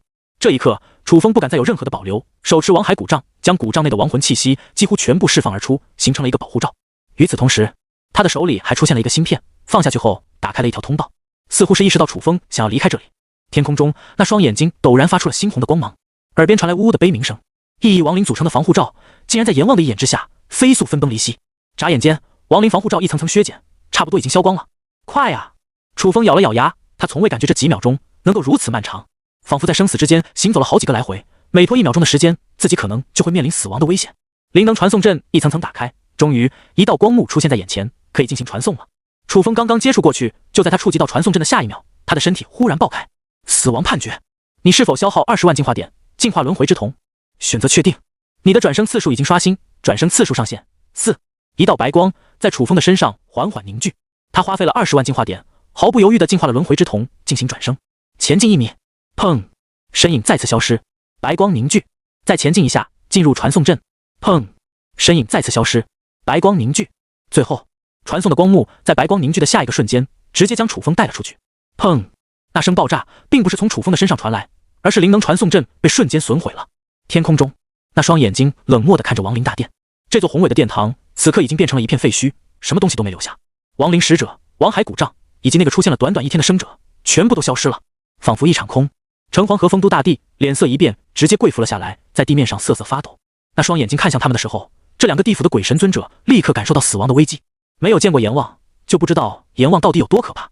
无论是城隍还是丰都大帝，面对楚风的那双眼睛，加上那把骨杖，都很难应付。然而，在阎王的注视之下，那位生者却连一丝反抗能力都没有，一眼就死。这就是阎王，地府中的至高存在。他甚至本体都没有过来，只是将一丝意志投到亡灵大殿的上空，就能决定任何人的存在。他就是地府唯一的规则，甚至在那个地方破灭之后，他都能保住地府不毁。万界将乱。最终，一道漠然的声音在整个地府回响。话音落下，那双遮天蔽日的眼睛就从丰都的上空消失了。没有人受到处罚，无论是城隍还是失责的丰都大帝，又或者是钟馗4大鬼差。从阎王的口中可以得知，楚风出现在这里将会是一件影响多么剧烈的大事。万界将乱，这可不仅仅是地府那么简单，而是牵扯到了万界。城隍和丰都大帝都倒吸一口凉气，阎王的话绝对不是随口说来的，那么就说明他们失责之后牵动的事情已经超过了想象。但是阎王却不会在意这些，就算万界将乱，那又如何？他只需要保住地府就行。若是有人敢来犯地府，来一个杀一个。因此，城隍和丰都大帝无论酝酿了多么大的错误，事实上阎王都不会在意。包括生者的出现，阎王早就意识到了，只不过那双眼睛的出现或许引起了阎王的一丝不满。普天之下应该只有这么一双眼睛为我阎王所拥有，然而一个生者却拥有了至尊的眼睛，阎王感到了冒犯，所以他要对方死。当然，楚风成功离开地府之后，阎王也没什么办法。经过了一段小小的插曲之后，地府又恢复了死寂的秩序。我撑不住了。江小鱼瞳孔中的玄妙光芒一下子就消失了，曲子的额头也渗出了不少冷汗，喘了口气，才问道：“刚才风神是觉醒至尊级超瞳了吗？”江小鱼点了点头，应该是这样的。刚才我的瞳力忽然间加速消耗，直接顶不住了。我也是。曲子、江雪都露出了同样疑惑的神情。他们跟楚风是连接着视野的，但是在风神觉醒至尊级幽冥超瞳的那一瞬间，他们忽然感觉到自己的瞳力正在飞速下降。不，准确来说就是灵魂力。风神现在怎么样了？丢失了视野共享之后，成神群的伙伴们都不知道幽冥之门内发生了什么事情。他们的目光不约而同地朝囧哥看了过去。囧哥犹豫一番，露出了凝重的神色。恐怕风神凶多吉少了。什么？曲子、江雪和江小鱼都忍不住惊呼出声。风神不是觉醒了至尊级的幽冥系超瞳吗？那他在地府世界中的存活率不应该是提高了吗？江雪忍不住问道。其他人也都有着这样的疑惑。囧哥摇了摇，苦笑道：“你们怕是不知道，如果风神在那里觉醒了至尊级的幽冥超瞳，那么恐怕会惹来阎王。”阎王？众人听到这里，神情也变得凝重了起来。他们一路跟着风神的视野，也知道地府当中光是牛头马面、黑白无常这种级别的小鬼神就已经非常强大了。遇到钟馗的时候，风神甚至都用光了所有的底牌，连同至尊级的后羿弓都没能对钟馗造成多么大的威胁。而钟馗在地府当中不过是上等鬼神的身份，城隍、丰都大帝、鬼母之类的角色，随便出来一个都能将钟馗吊起来打。而阎王那可是统治地府万鬼的至尊，他们确实忽略了一点。如果楚风在地府之中觉醒至尊级的超瞳，那么阎王恐怕就不得不出面了。楚风的瞳术再强，也不可能直接比拟地府至尊的力量。囧哥犹豫片刻，最后才做出了结论：如果风神能活着回来，那他就已经够厉害了。成神群的大伙们都知道，囧哥是不会随便做出结论的。如果他这么说的话，那就足以证明风神确实是凶多吉少了。再等等吧，风神不是还有轮回之瞳吗？我记得这个超瞳还有好几次复活的机会，应该还有活下来的余地。而且实在要是不对劲的话，他还有灵能传送阵可以马上回来。所以只要风神拼命回来的话，那他肯定是回得来的。曲子勉强笑了一下，只是也不那么自信。超瞳者又不是仙人，瞳力是有上限的，无法进行持久的作战。楚风能够用瞳力跟地府的鬼神们斗个10来回合，已经出乎众人的预料了。要是换做他们这里的随便一个人进去，那恐怕连黄泉路都没过去，就已经死在骷髅兵的手上了。囧哥叹气道：“我感觉我的情报换亏了，这个使用权一点用都没有。就算叫上了我那群大佬朋友进去，也不过是送死罢了。希望风神能够活着出来，那样的话，我还能跟他谈一下条件。不然，用我那么宝贵的情报，就换一个基本上永远都用不到的使用权，那真是亏到姥姥家了。”众人都知道囧哥这几句话是开玩笑的，目的是为了缓解一下气氛。然而知道了地府世界的危险，他们都很难笑得出来。一代风神一晚上连续斩获了3个 SSS 级评价，难道就要永远的留在了地府世界当中，就此传其覆灭吗？那这个故事真是只有最狗屎的作者才能写出来的了。就在这时，传送阵忽然出现了一道光幕，楚风从传送阵里冲了出来，重重的摔在了地上。江小鱼等人急忙走上前去，将楚风扶了起来。风神，你活着回来了，真是太好了。江小鱼长呼一口气，看到楚风还睁着眼睛，悬着的心也就放了下来。楚风摇晃了一下脑袋，好不容易才适应了过来，笑了一下：“没事，我还没那么容易死。”曲子看着王骸骨杖，露出了惊容：“哎，这不是亡灵使者的王骸骨杖吗？你竟然把地狱里的家伙都给抄过来了，可以啊！”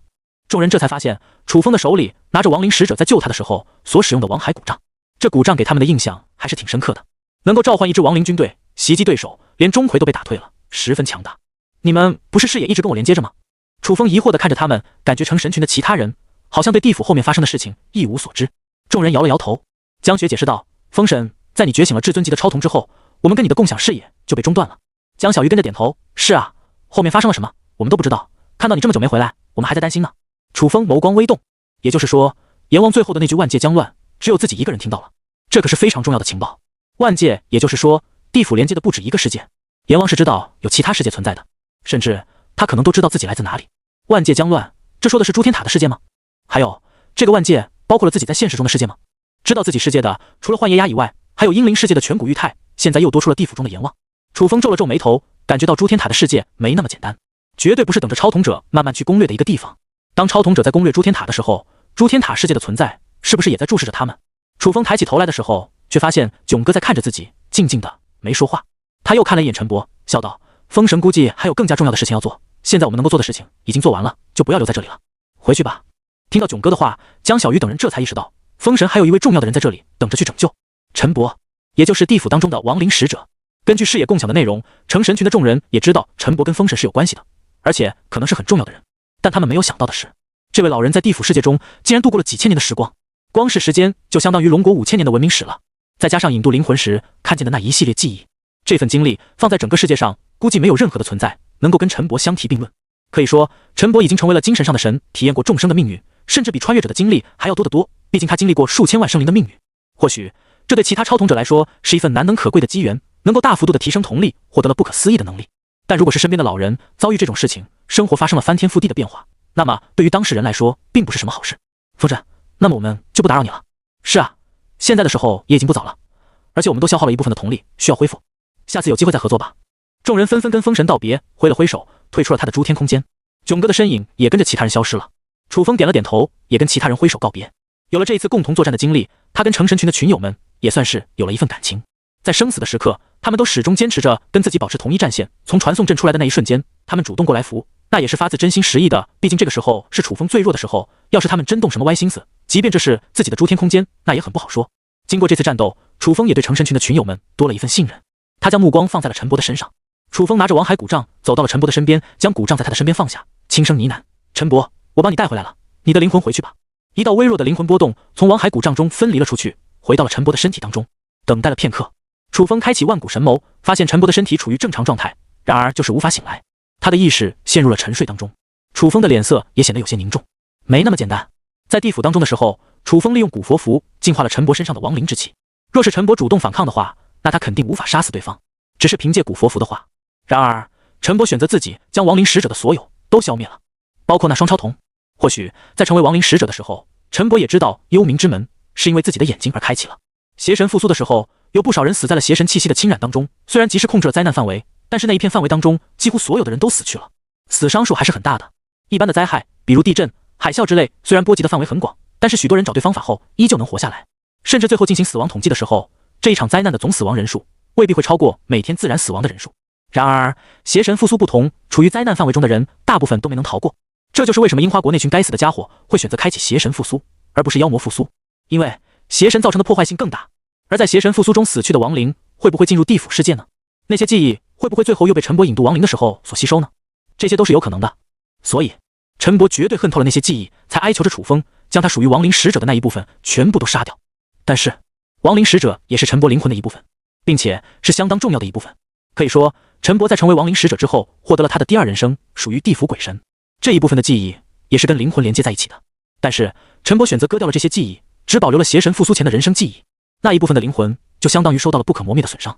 最后当古佛符将陈伯吞没的时候，陈伯将属于他人生的那一些记忆跟着灵魂尘封在王海古杖当中，而让亡灵使者的部分死去，最后化为额外的天瞳，为楚风所拥有，因此开启了至尊级的地狱之瞳。楚风将王海古杖放在陈伯身边的时候，就是让那一部分的灵魂回归陈伯的身体之中。但是这一部分的灵魂是不完整的，所以即便这部分的灵魂重新回到了陈伯的体内，然而他的灵魂还是不完整，处于受损的状态，意识分散了开来，因而无法处于完整的形态，就不能复苏。要是长时间这样下去，还会有危险。楚风深吸一口气，摇了摇头，也不是很清楚接下来应该怎么帮助陈伯。毕竟灵魂的损伤是很难修复的，超瞳时代才刚刚开启，人类对瞳力的认知都很有限，更别说灵魂力了。楚风叹了口气，陈伯的生命算是保住了，但是由于灵魂受到损伤，意识恐怕难以恢复，这样下去，意识长期处于昏迷状态，身体机能也会下降。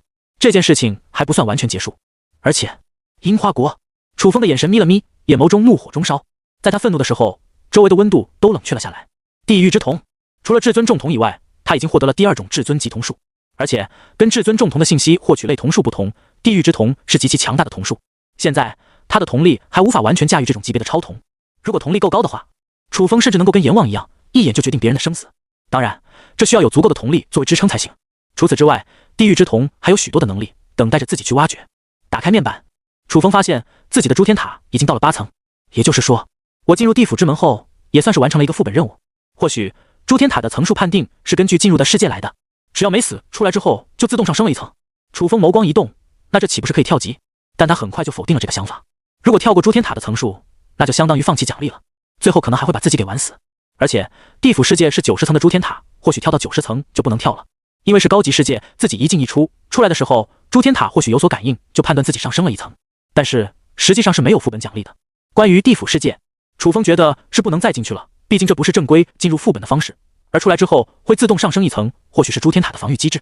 万一自己不断去尝试地府世界，直接满级神装了，还在低层的话，那么其他玩家不是不用玩了？我这次进入地府世界，虽然上升了一层，浪费了第7层的 SSS 级评价，但是我也融合了至尊级的地狱之瞳，还得到了王海古杖，这样看来并不会很亏。只是王骸骨杖现在对我来说没什么用。楚风苦笑了一下，在地府世界当中，王骸骨杖确实能够呼风唤雨，但是抵挡阎王的时候，他将骨杖内的所有亡灵都释放了出来，形成防护盾。饶是如此，都挡不住阎王的一眼。现在骨杖之内的亡灵已经消耗光了，那么这把骨杖就无法召唤亡灵战斗，变成了一个很普通的棒子。当然，王骸骨杖拥有储存灵魂的作用，比如陈伯的灵魂就是通过王骸骨杖带出来的。但是王骸骨杖需要聚集一定数量的亡灵才能产生作用，而地狱之瞳是一种新的超瞳，并不会融合之前的3种超瞳的能力，而是变成了一种新的强大至极的瞳数。无论是副本还是现实，王骸骨杖如果想要发挥作用，那就必须聚集足够的亡灵数量，自己又不是亡灵使者，上哪找去？所以这把骨杖变成了一个辅助的工具，如果遇到需要引渡灵魂的时候，倒是可以派上用场。只是他拿到这把骨杖的时候，系统也没有弹出提示，所以王骸骨杖还不是属于他的，只是可以拿来使用，因为有地狱之瞳的缘故。因此王骸骨杖就不能拿进副本，只能在现实当中使用，这就很鸡肋了。转过头去，那扇幽冥之门还处于开启的状态，一丝丝阴冷的气息透过那扇门传出。楚风心念一动，沟通自己的诸天空间，将幽冥之门关上。就在这时，系统弹出了一条提示，你可以对幽冥之门使用世界树的种子。备注：当你使用世界树的种子后，你的诸天空间会和幽冥之门后面的世界连接至一起。楚风愣了愣，世界树的种子如果放在幽冥之门上面，还能和地府世界连接在一起。诸天空间是自己的世界，所有的一切都可以根据自己的心念而动，而地府世界那可是诸天塔90层的世界，万一要是将世界树的种子放在幽冥之门上，岂不是等于自己拥有了地府世界？楚风心头一热，但很快就否决了这个想法。如果将世界树的种子真放在幽冥之门，那么是阎王他老人家要了我的诸天空间，还是我的诸天空间吞了阎王的地府世界？这可不好说啊。他可记得阎王的眼睛也是一种瞳数，或许阎王就是地府世界的天瞳者，自己那点瞳力跟阎王相比，那根本就不够看。那差点死亡的一幕还历历在目，如果不是楚风留着30万进化点，使用了20万，将轮回之瞳升级了一下，刷新了复活次数，并且拥有灵能传送门的话，怕是在地府世界有1000条命都不够用。囧哥说的没错，地府世界只有封神进去后才能活着出来，活着出来，这难度有多高，已经不言而喻了。世界树的种子留着吧，以后再看看怎么使用。楚风收回了这个心思，突然想到自己进去地府世界之后，世界的流速好像并没有任何的变化。陈伯进去了那么一下子，就已经过去了在地府世界中过去了几千年了。然而自己跟江小鱼和曲子的视野是毫无障碍的连接在一起，说明时间流速是同步的，而且灵能传送阵也能成功在地府世界和自己的诸天空间当中顺利往返。难道说当这扇门开启的时候，地府世界就和现实连接在一起？那么这样看来的话，其他的世界好像确实有进入现实的可能性。楚风敏锐地捕捉到了这一点。他在一开始拯救陈伯的时候，强行将幽冥之门关上，就是那么点时间，地府世界的时间流速就跟现实不一样了，因此陈伯就在里面度过了几千年。然而如果当幽冥之门打开，那么是不是说这个时候的地府世界已经算是和现实或者说超同时代的世界连接在一起？因为超同时代的时间流速跟现实也是一样的，这也算是非常重要的一项发现。楚风眸光一动，或许江小鱼等人会忽略这一点，但是囧哥绝对不会。他那么多大老朋友，这个情报怕是价值千金，足够让他换来好几个诸天秘宝了。楚风查看自己的面板，古佛符已经用过了，而灵能传送阵，你的子传送阵需要1个月的时间才能修复。楚风露出了恍然的表情，只要母传送阵没有被损毁，那么子传送阵就有恢复的可能性。不过我的母传送阵放在了诸天空间内，跟现实世界也不互通，所以接下来这个诸天秘宝只能在探索地府世界的时候使用了。楚风摇了摇头，反正没有特殊的事情，他在接下来很长的时间都不会再进去那个鬼地方了。楚风打开超瞳面板，他还是第一次认真查看地狱之瞳的信息。超瞳，地狱之瞳，等阶至尊级，能力黄泉魂影，勾魂使者，死亡判决，18层地狱，忘川浑河，地府人间。黄泉魂影，发动瞳术，对目标施展一个幻术，若是对方无法走到黄泉路的尽头，心智就会迷失，变成任由你控制的傀儡。备注：战斗中对相同目标只能使用一次，敌方可用瞳力强行突破，也可以用定魂能力规避攻击。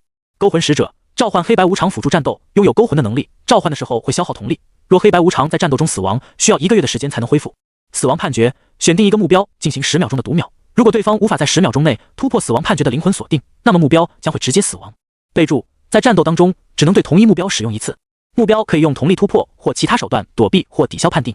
18层地狱，选定一个目标，将对方拖入至18层地狱的幻境之中，遭受极其痛苦的折磨，层数越高，消耗的瞳力越大，目标有几率被折磨致死。忘川浑河，召唤源源不断的忘川河水，席卷四方，被击中的目标将会受到阴气腐蚀和阴魂入侵的伤害。地府人间，消耗大量的瞳力，在人间制造一个真实的地府幻境。楚风浏览了地狱之瞳的能力，深吸一口气。跟其他的几种瞳术相比，地狱之瞳是他拥有的攻击能力最强的瞳术。黄泉魂影、18层地狱都是强大无比的幻术，前者可以控制对手的心神，相当于天妖瞳的控心强化版，而18层地狱可以用幻术疯狂折磨对手，就算不能将对方折磨致死，那也会消耗敌人很多的瞳力。如果对方在使用了过度瞳力去抵抗自己的18层地狱，那么接下来再使用黄泉魂影的话，岂不是能够轻易的控制对手？这两项幻术的配合，那可比轮回幻境要强多了。死亡判决这有点类似于斩杀的技能，如果对方的瞳力不够的话，无法突破死亡判决，那么就会直接斩杀。在地府之中，阎王应该就是用死亡判决直接秒杀自己，话都不用多说。当然，如果是楚风来使用的话，肯定达不到阎王的层次。目标的瞳力没有消耗太多的情况下，那么死亡判决会直接收割对方的生命，话都不用多说。勾魂使者则是召唤系的能力代替了怪谈召唤卡，但是黑白无常肯定比花子更强，尤其是在现实当中，大部分超统者对于幽冥系的召唤物都没有多少抵抗的手段，在黑白无常这种顶级的幽冥召唤物面前，那更是任人宰割的稻草了。忘川魂核则是范围型杀伤技能，用于清场，在副本当中遭遇很多怪物的袭击时，这种技能就很有用，但是对超统者的作用比较有限。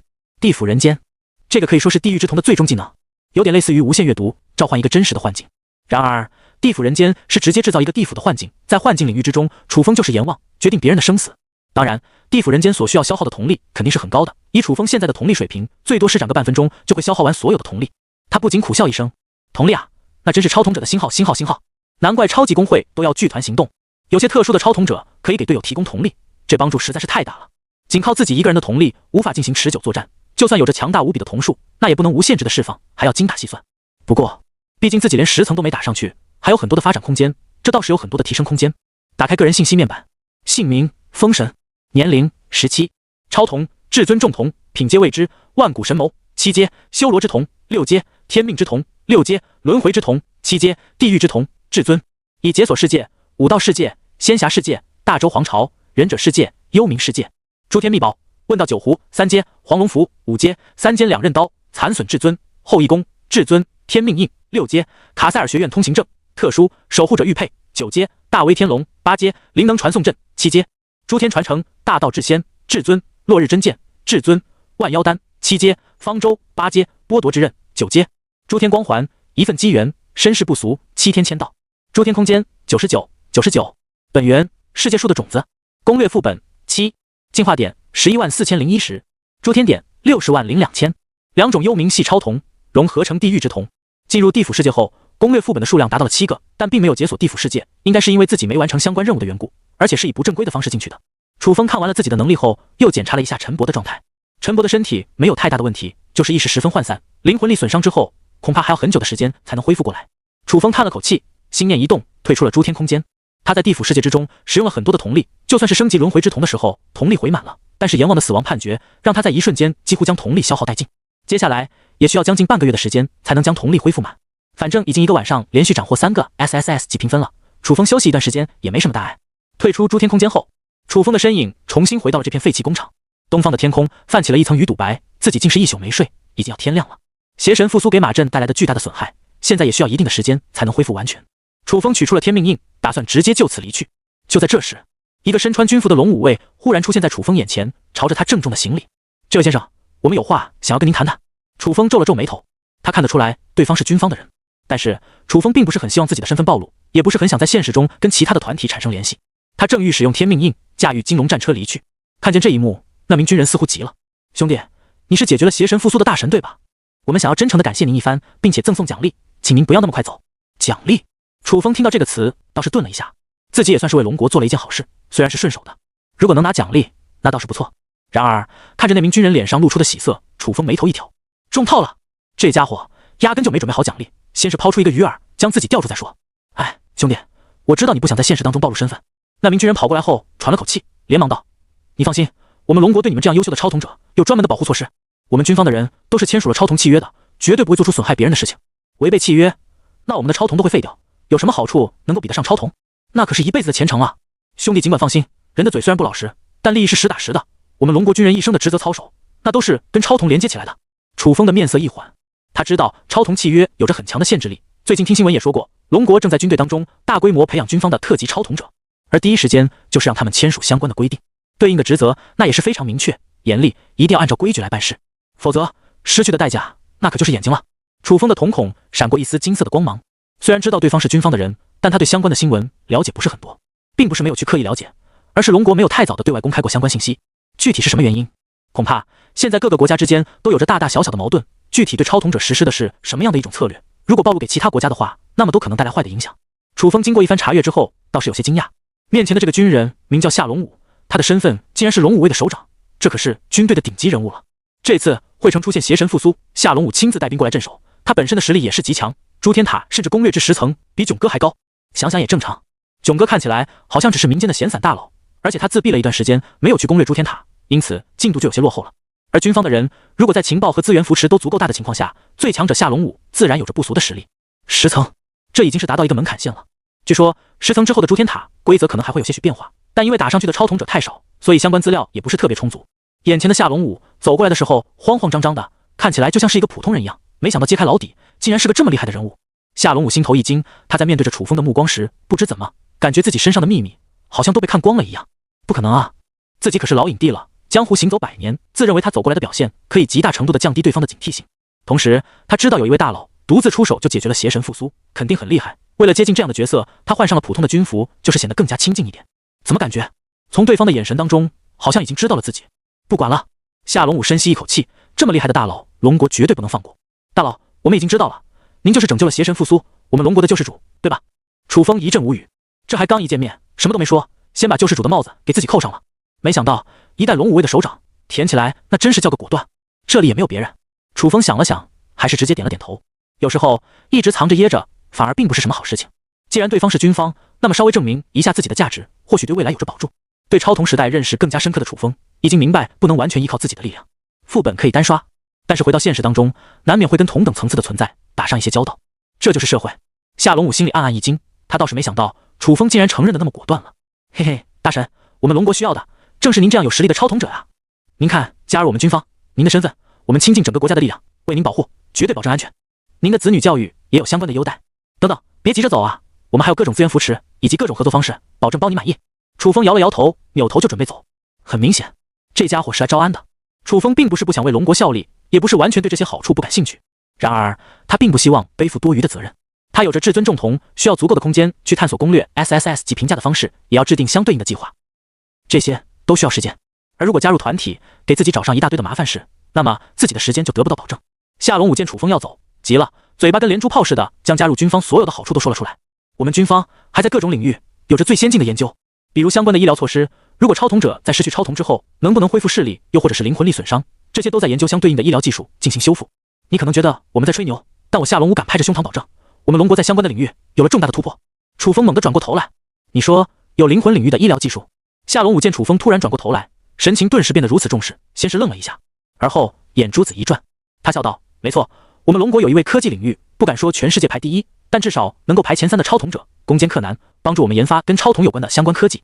但是呢，具体的信息我就只能跟你说这么多了，毕竟你是一个外人，而且有相关规定，我也不好跟你透露太多了。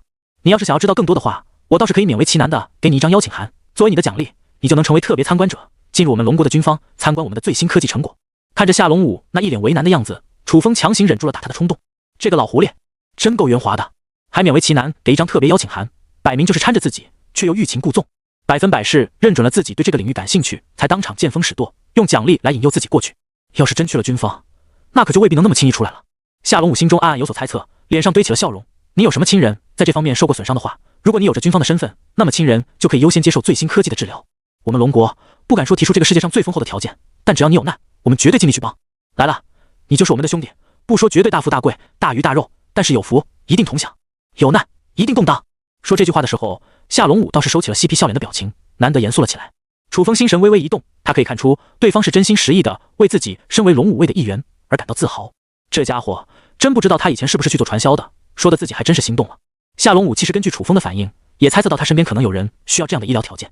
顿了顿，夏龙武开口道，这样等邪神复苏之后，你可以自由选择来龙国基地，地址可能比较远，在京城。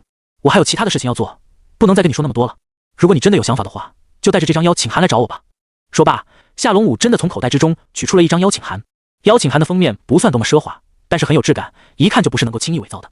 而在邀请函之中还有一张卡片，上面写着龙武卫科研基地的地址，旁边是一个电话号码，如果要去参观的话，需要先打个电话预约。夏龙武虽然人机灵无比，但也很坦诚，没有死皮赖脸的缠着，说完了该说的，就把主动权交到自己的手上。从这点，对方的行事风格就让人产生好感。关于你的事情，你应该希望我帮你保密吧？夏龙武询问道。你可以将这份功劳归于军方。楚风这么说，已经相当于是自愿放弃了出名的机会。他可不希望自己的事情被公开报道出去，那样只会带来一系列的麻烦。夏龙武咧嘴一笑，好脸，那我就对外声称，这场邪神复苏是我们龙武卫摆平的。当然，我们军方内部都知道是你。如果你过来的话，相关的功勋奖励少不了。楚风一阵无语，三绕四绕，对方又在引诱自己加入龙武卫了。临走前，夏龙武留下了最后的一段话：龙国对于不同的超统者都有不同的扶持计划，包括你这样需要自由度的天才，我们也会满足你的空间需求。这件事情虽然我们能够压下去，但厉害的超统者依旧可以找到你的踪迹。当然，如果你实力够强的话，自然不会畏惧敌人找麻烦，但是身边的人就不好说了。如果你加入我们军方，那我们甚至能够帮你重做身份，而有了这层身份，就算其他超统者知道你，也不敢随便动你。我们龙武卫的力量，那可不是说着玩的，只要敌人存在这个世界上，我们就有办法将他除掉。说完之后，夏龙武头也不回的离开了。楚风确实很强，龙国确实需要这样的人才，但是龙国的实力也不是盖的，不会因为没有某个超统者，那就垮了，打不动了。强者作为个体的时候确实很强，然而一旦面对着一个庞大的群体，那可能什么都不是。夏龙武作为龙武卫的首长，给的诚意已经足够诚恳，就看你愿不愿意来了。话已至此，不再多说。楚风一边驾驭着金龙战车返回自己的家，一边沉默地思考着夏龙武说的话。自己的实力如果够强的话，确实不用担心敌人的针对，但是身边的人呢？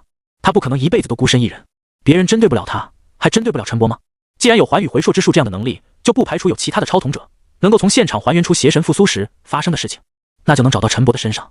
到时候自己身边的人要是不断遭到针对，那可能损失的时间带来的麻烦会更多。况且楚风已经在现实当中出手了，到了现在要说自己的身份完全不暴露，那是不可能的。也许风神是时候该出世了。低调发育了这么久，自己已经够强了。2把至尊级的诸天秘宝，还有地狱之瞳，怕得了谁？楚风深吸一口气，今天之后，他的生活就要发生巨大的变化。龙武卫科研基地总部，来往的工作人员身穿着飒爽的军服，脚步匆匆，手头里都有很紧张的工作要做。前台的林英平时的工作就是接待，但这个特殊的基地没什么客人，所以他平时的工作并不忙碌。咚咚咚，旁边的电话响了起来。林英接过电话，听见对面传来一道少年的声音：“我想要预约基地参观，麻烦您登记一下信息，如果方便的话，可以透露一下超统者的代号，我们绝对帮您保密。”林英简明的回复：“超统者代号可以填，也可以不填，但如果不填的话，一些特殊的机构不能放你进入，因为生怕有些超统能力会给整个基地带来灾难。如果填了的话，相当于是对军方的信任，就算超统能力很强，那也可以开放参观。”没过多久，对方便通过网络将一些相关信息制作成表格发送了过来。林英定睛一看，表格的最上方，超统者代号赫然写着一个醒目的名字：风神。从高空俯瞰而去，龙国的科研基地就像是一个冰冷的大型生命体，充满了科技的美感与严谨的秩序。楚风开启万古神眸，可以看到基地的四周布满了围墙，甚至还有一些雷区。如果遭遇身份不明的超统者入侵，绝对会有上百种不同的攻击手段，保证入侵者的死法能玩出花样。直升机缓缓降落在基地的机场，掀起的风卷起了一阵烟尘。而在不远处，夏龙武的身后跟着一排训练有素的士兵，严肃地站着军姿，仿佛已经等待多时了。楚风从直升机走了下来，夏龙武立刻走上前去，行了一个标准的军礼：“风神，我们基地很荣幸有你这样的超统者卫灵。”5天前，龙国科研总基地就接到了楚风的电话。通过资料卡，前台负责接待工作的林英小姐得知前来拜访的人是风神之后，吓了一大跳，连忙将这件事情汇报给上级。还在清扫邪神复苏残余的夏龙武知道了这个消息之后，也是感到无比震惊。没想到那一天解决邪神复苏的大佬竟然是风神。而根据现有的情报，风神在第5层的时候攻略过邪神世界，并且获得了 SSS 级评价。军方当然掌握了 SSS 级评价以及天统者的情报，知道风神是拥有幽冥系超统的，所以通过这一点来判断，基本可以确定那1日拯救会城的超统者就是风神。我先带你去参观我们基地灵魂医疗领域的最新科研成果，并且你说的那位亲人，如果不介意的话，我们也有在这一领域有过专门研究的医疗系超统者，说不定能帮到你的忙。打完招呼之后，夏龙武没有多说废话，开门见山，直接带着楚风就往灵魂医疗领域的基地走去。楚风点了点头，他今天来到这里就是为了陈伯。夏龙武十分爽快，正好迎合了他的心意。一扇钢铁大门缓缓打开，眼前各种充满高科技质感的设备将这个仓库大小的空间摆得满满当当，还有一些大型的罐子以及舱室，都是楚风从没见过的高科技产品，成色很新，估计是刚制作出来没多久就投入使用了。当然，科研研发基地的设备都不会量产，加工赶制出来就可以使用了。好多高科技的设备只能在科幻电影里看到，仿佛来到了未来世界一样。楚风倒是没有想到，超童时代还没过多久，竟然就有这样的设备出现了。可以预计，未来学习类的超童也会展示出很大的优势，毕竟研发出一项新的技术，造福的就是整个国家的超童者，带来的价值不是1-2个顶级超童就可以衡量的。不远处传来一阵脚步声，夏龙武，你怎么带了一个外人来这里？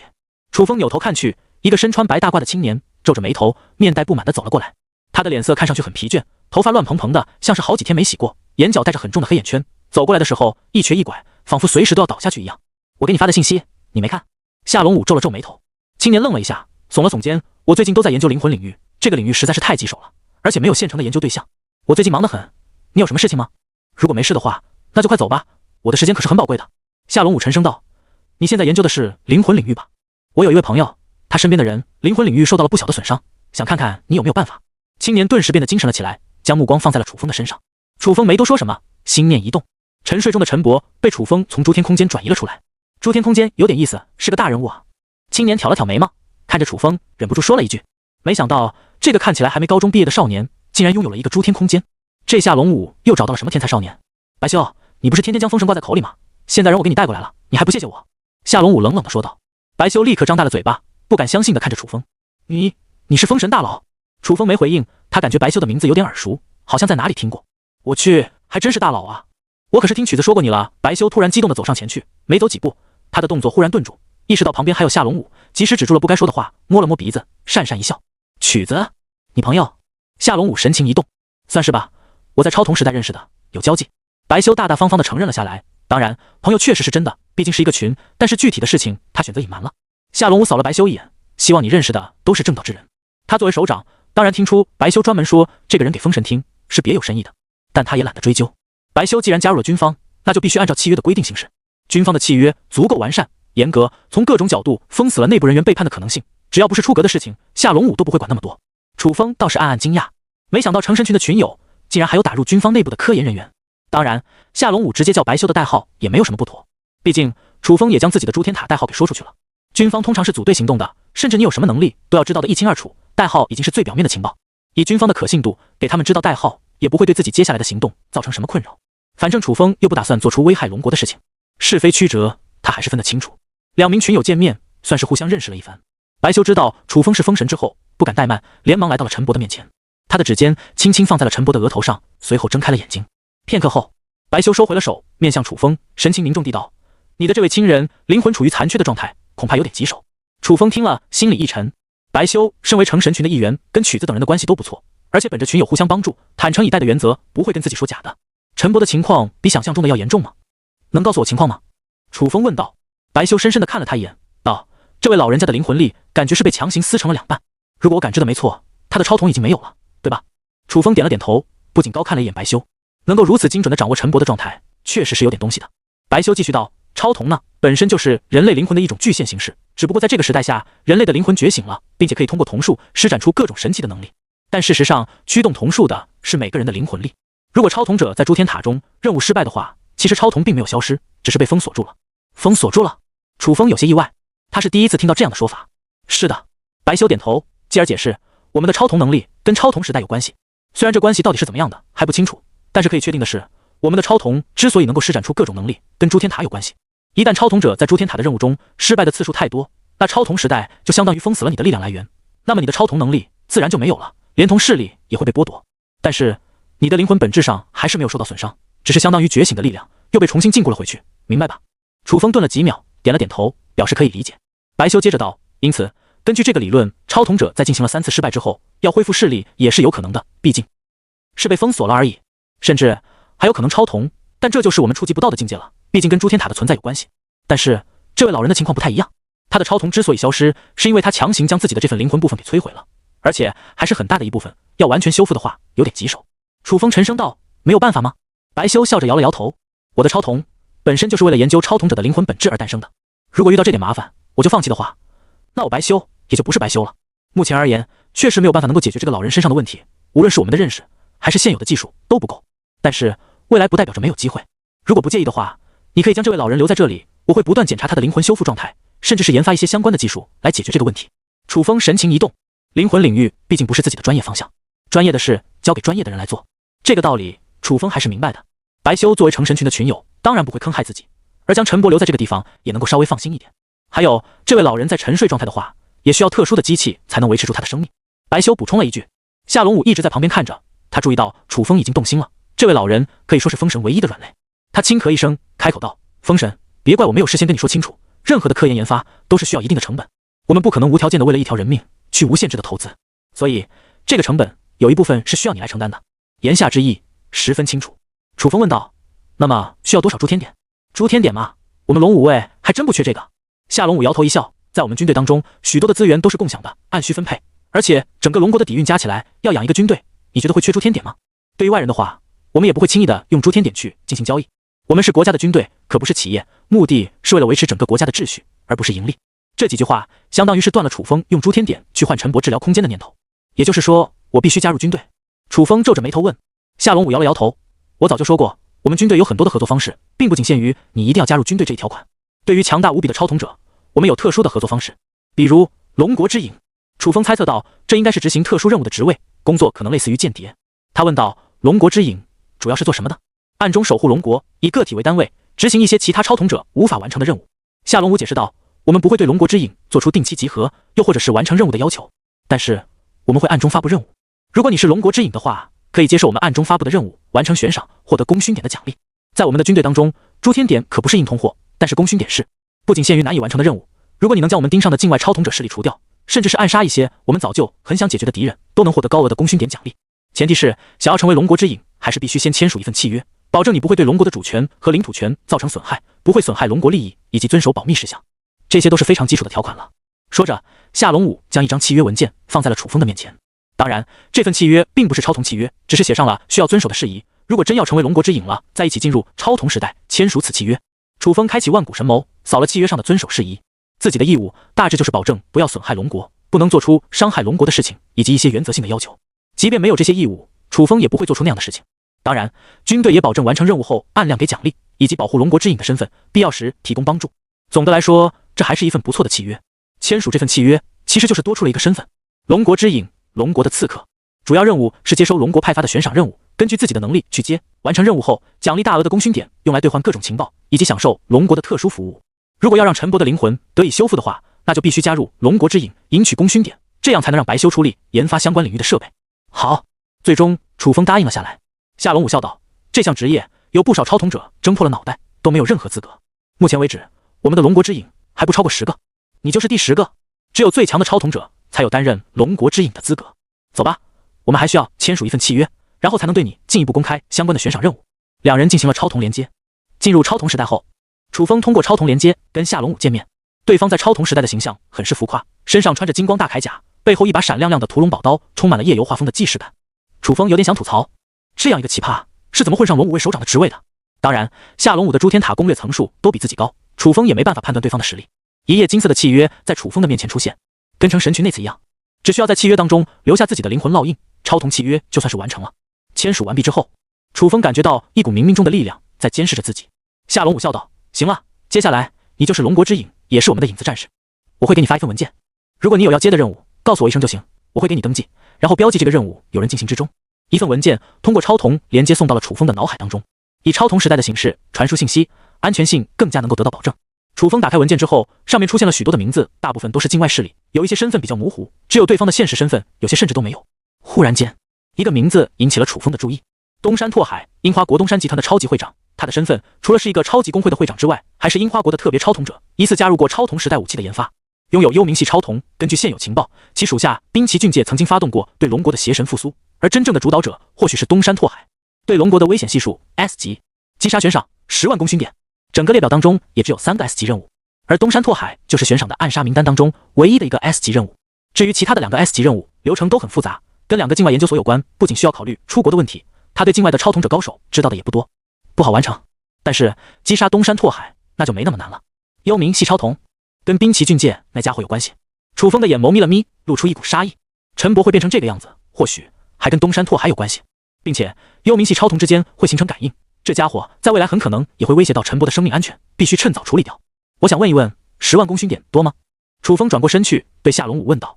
夏龙武脸色一僵，勉强笑道：“你不是把邪神复苏的功劳给我了吗？就算是我带队搞定了这么大的任务，奖励的功勋点也不过是5万而已。10万功勋点可以说是非常之多了。你不会看上 S 级任务了吧？”楚风点了点头：“我要去杀东山拓海。”夏龙武一愣，他想了一会才记起东山拓海是谁。随即夏龙武的脸上出现了严肃的神情：“风神，我知道你的实力很强，但是根据现有的资料，东山拓海的级别非常之高，甚至他攻略的诸天塔不会在我之下。你要杀他的话，还需要去樱花国调查他的情报，这对你来说是一件很危险的事情。你连续拿到了这么多次的 SSS 级评价，潜力非常之高，未来攻略至诸天塔的90层，甚至是更高层都是有可能的。等到你掌握了绝对的统治力时，再去对付那样的小角色会更加保险，而没必要因为一时的愤怒去接受你无法完成的任务。”夏龙武记起来了，东山拓海跟滨崎俊介这家伙有着密不可分的联系，这也就说明邪神复苏的事件当中，或许还有东山拓海的影子在里面。那位老人就是因为邪神复苏而导致了这么复杂的状况发生。风神看到东山拓海的名字，绝对起了杀心。夏龙武并不是不相信风神的能力，但他是真心为了对方好，他不希望一个如此有潜力的少年会因为复仇之心失去了理智的判断，而去做一些现阶段不切实际的任务。楚风摇了摇头，既然10万功勋点很多的话，那这个人头我就要了。夏龙武刚想开口，楚风忽然打断：10万功勋点能否救治陈伯？如果是投资设备研发的话，未来1-2年之内，你都不需要为功勋点操心。夏龙武迟疑片刻，还是决定先回答他。楚风点了点头，转身离去。7天之后，那个人头就会落地。退出超童时代后，夏龙武沉默地看着那位少年离开。他知道，就算自己上前，对方也懒得跟自己说什么。发生什么事了？白修疑惑地走到了夏龙武的身边。他们的对话是在超童时代完成的，白修自然听不到。夏龙武笑了笑，摇头道：“年轻气盛吧。毕竟他现在正是锋芒毕露的时候，会因为义气去做某些事情，那也是正常的。7天之内完成 S 级任务，并且在境外斩杀一名顶级的超童者，希望他能早早认清现实，不要误入歧途，浪费了这份天资吧。”白修没有对此发表什么意见，他转过身去，悠然道：“龙国之影，是你提出的计划吧？”“是啊，怎么了？”夏龙武皱着眉头：“哼，我只是想到了当初你自己说，不同的天才还有不同的发展道路。”夏龙武回应道：“没错，我现在也是这么想的。那你呢？你不也是天才？”白修回过头去，扫了夏龙武一眼，他只是有些好奇，别看这个家伙平时总是将培养天才挂在嘴上，事实上，夏龙武当初来到龙武卫的时候，就是最杰出的天才。如果他没有选择加入龙武卫，又或者是背负首长那么重要的使命，夏龙武或许有更高的成长空间。但因为他成为了龙武卫的首长，所以要顶在前面，以最快的速度攻略副本，再将攻略给下级。他要开荒，那么完成任务后获得的评价就很有限。而且因为速度过快，所以夏龙武最终是不可能登顶的，甚至到了后面能不能通过高层的诸天塔任务都难说。但他必须去开荒，因为他是龙武卫的首长，履行着这份使命。夏龙武淡淡道：“这个位子早晚都是有人要去做的，即便我不能打到最高层，但是下一位、下位有了前人开的路，后人会好走很多。反正我比封神是差得多了，我这辈子的上限也就这样，不可能成为诸天塔的神。既然不能成神，那么达到什么高度就差不多，倒不如为后人开点路。这样的话，龙国总有人能够站在诸天塔的顶端，到时候龙国强，造福的就是我们的子子孙孙，有什么不好？”白修沉默片刻，忽然一笑：“你倒真是够看得开。”夏龙武不屑一顾地摇了摇头：“我从来就没有看得开还是看不开，我知道我是哪块料，就是别人的垫脚石罢了。”白修没有理会他的这句自嘲，挥了挥手，不耐烦地道：“赶紧回去吧，我还有研究要做。”他抱起了陈伯的身体，放在一个舱室之内，通过输送营养来维持这位老人的身体机能。夏龙武也没有多留，看见白修在老老实实地做着分内之事，就此离开，不再打扰。在他出去前的1秒，白修抬起头来，看着夏龙武的背影，笑了笑。同为天才，白修其实很清楚，这个家伙嘴上各种贬低，然而内心里比谁都自傲。他是真的将龙国的前途视为了自己的使命，所以他才会将封神看得如此重要吧。或许从今天开始，夏龙武就会疯狂地攻略诸天塔，为了龙国能有一位超统者站在诸天塔的顶端。这个人是不是他夏龙武自己，那家伙不在乎，他只要站在诸天塔顶端的人是龙国的超统者，那就足够了。3天后，龙国藏区高原，一辆摇摇晃晃的面包车在崎岖的山路上行走。妈妈，我的头有点晕，坚持一下就快到了。开车的是个外表粗犷的中年男子，戴着墨镜，他听着后座传来哭哭啼啼的小孩声，有点不耐烦。这么小的小孩子，不要随便带到这里旅游，高原反应懂不懂？那位母亲看起来也就20多岁，显然是刚当妈，还没有那么多的经验。听到司机的话，连忙道歉：“不好意思啊，我真没想过这么多，给您添麻烦了。”忽然间，一个少年拿着药瓶递到了年轻母亲的面前，2片温水服用，应该会有所好转。那母亲愣了愣，抬起头来，面前的少年穿着短袖，背着一个书包，看起来是高中刚毕业来高原旅游的。少年的右手戴着一块运动手表，苹果款的。那位母亲这才犹豫着接过药片，道了声谢谢，而后再给小孩子服用。呵呵，被怀疑了。楚风心里暗暗一笑，没太大在意。如果不是戴着果家的手表，怕不是要被别人误以为是拐卖的。虽然这位年轻的母亲没什么养小孩的经验，但警惕心还可以。小女孩吞服了药片之后，果然变得好转了起来，小脸红红的，很有礼貌的跑到了楚风的面前，奶声奶气地道：“谢谢哥哥，你的要好好用，我吃了之后好多了。”那母亲紧张的神色也有所缓解，看向楚风的目光当中多了几分好感。你来这里是旅游的吗？车上就这么几个人，一路上颠簸而行，面包车又是封闭的，味道很闷，让人感觉头晕。小女孩的母亲借着这个契机跟楚风攀谈了起来。算是吧，不过我准备去登峰。楚风笑道。登峰？他惊讶地看着楚风，你一个人是准去攀登珠峰吗？对。楚风点了点头。小女孩露出了崇拜的表情。哥也太厉害了吧，我听别人说过，珠峰可是天下最高峰，能够登上去的人很少，甚至还有生命危险。楚风笑着回应，那是以前了，现在对于很多人来说，登珠峰并不算是很困难的事情，所以去的人就多了。小女孩的母亲深深地看了楚风一眼，她猜测到这位少年很可能是一位超童者。一些超童者在副本遇到瓶颈之后，也会在现实中体会一下超童带来的便捷感，比如登珠峰。在过去，攀登珠峰需要专业的设备，也需要很好的身体素质，因此登珠峰便成为了少数极限运动爱好者的活动，很少有人能够参加这种活动，毕竟是有生命危险的。然而，超童时代的到来，超童者利用瞳术或者诸天秘宝攀登珠峰就不再成为一项很困难的事情。恰逢高考结束，许多毕业的高中生觉醒超童之后，都来到了藏区高原，试着攀登天下第一峰，这也算是流行活动了。来到珠峰的山脚下，楚风随便找了一家小旅馆住进去。天已经黑了，他打算第二天再去攀登珠峰。旅馆很破旧，早餐也是一些不怎么干净的食物，但是楚风自己带了干粮，没有跟其他人一起去旅馆下面的食堂吃东西。这家小旅馆虽然不大，但是却挤满了游客，楚风也只是预定到一间小房。放好东西之后，楚风开始闭目养神。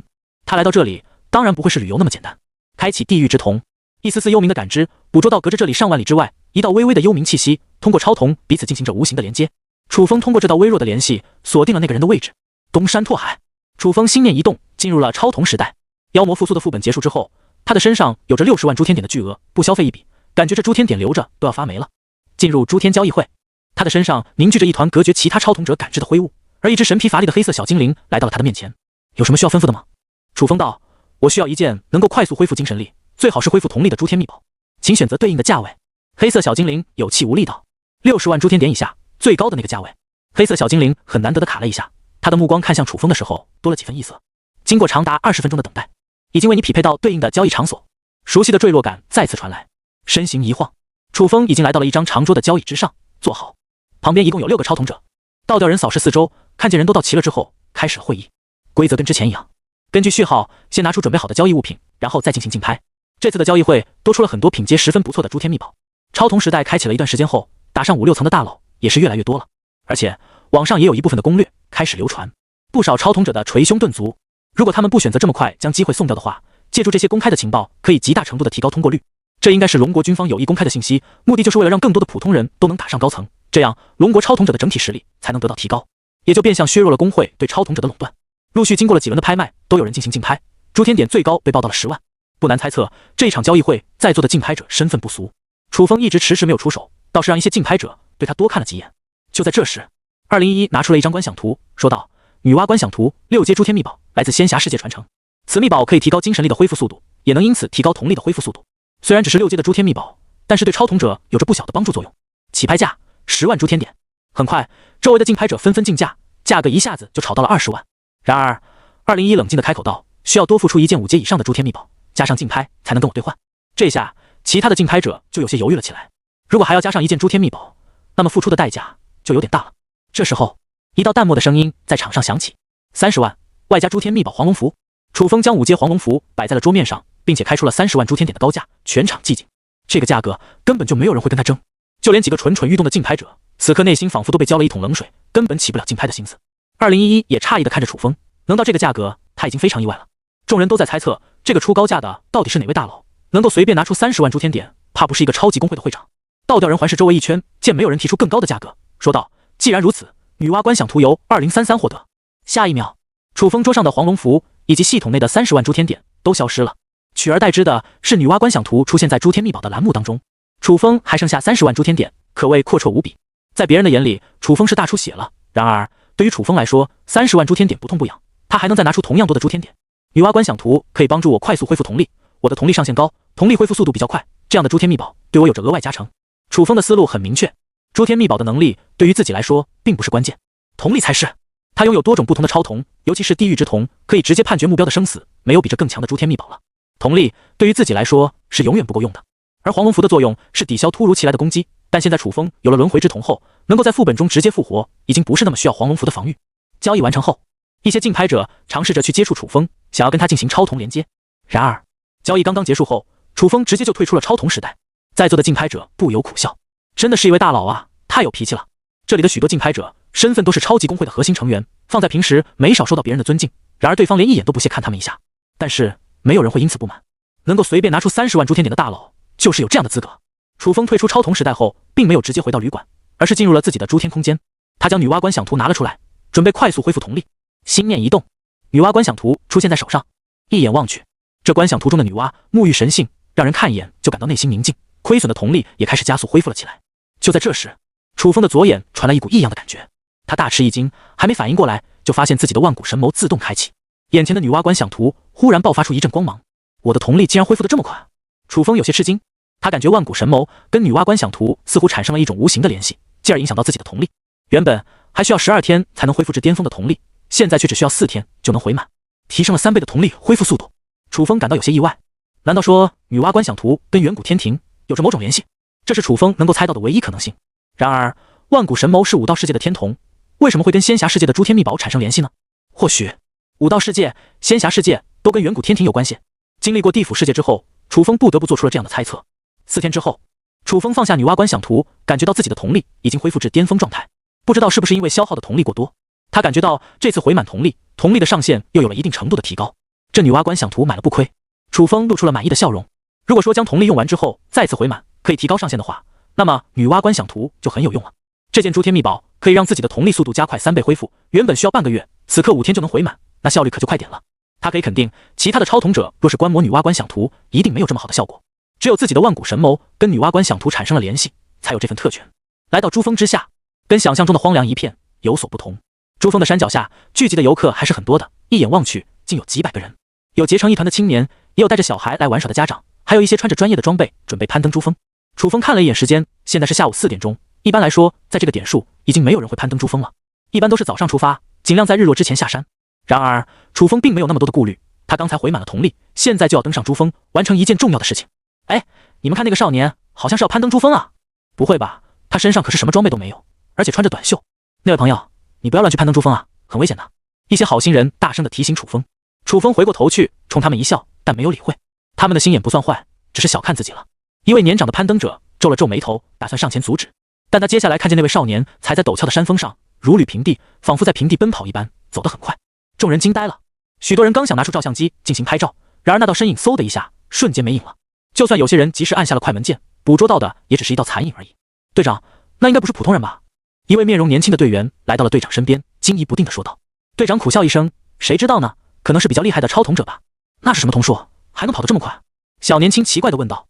我哪知道超瞳者的能力千奇百怪，你比我年轻，上网冲浪不应该比我懂吗？队长有些无语，现在的年轻人竟然比自己还落后了。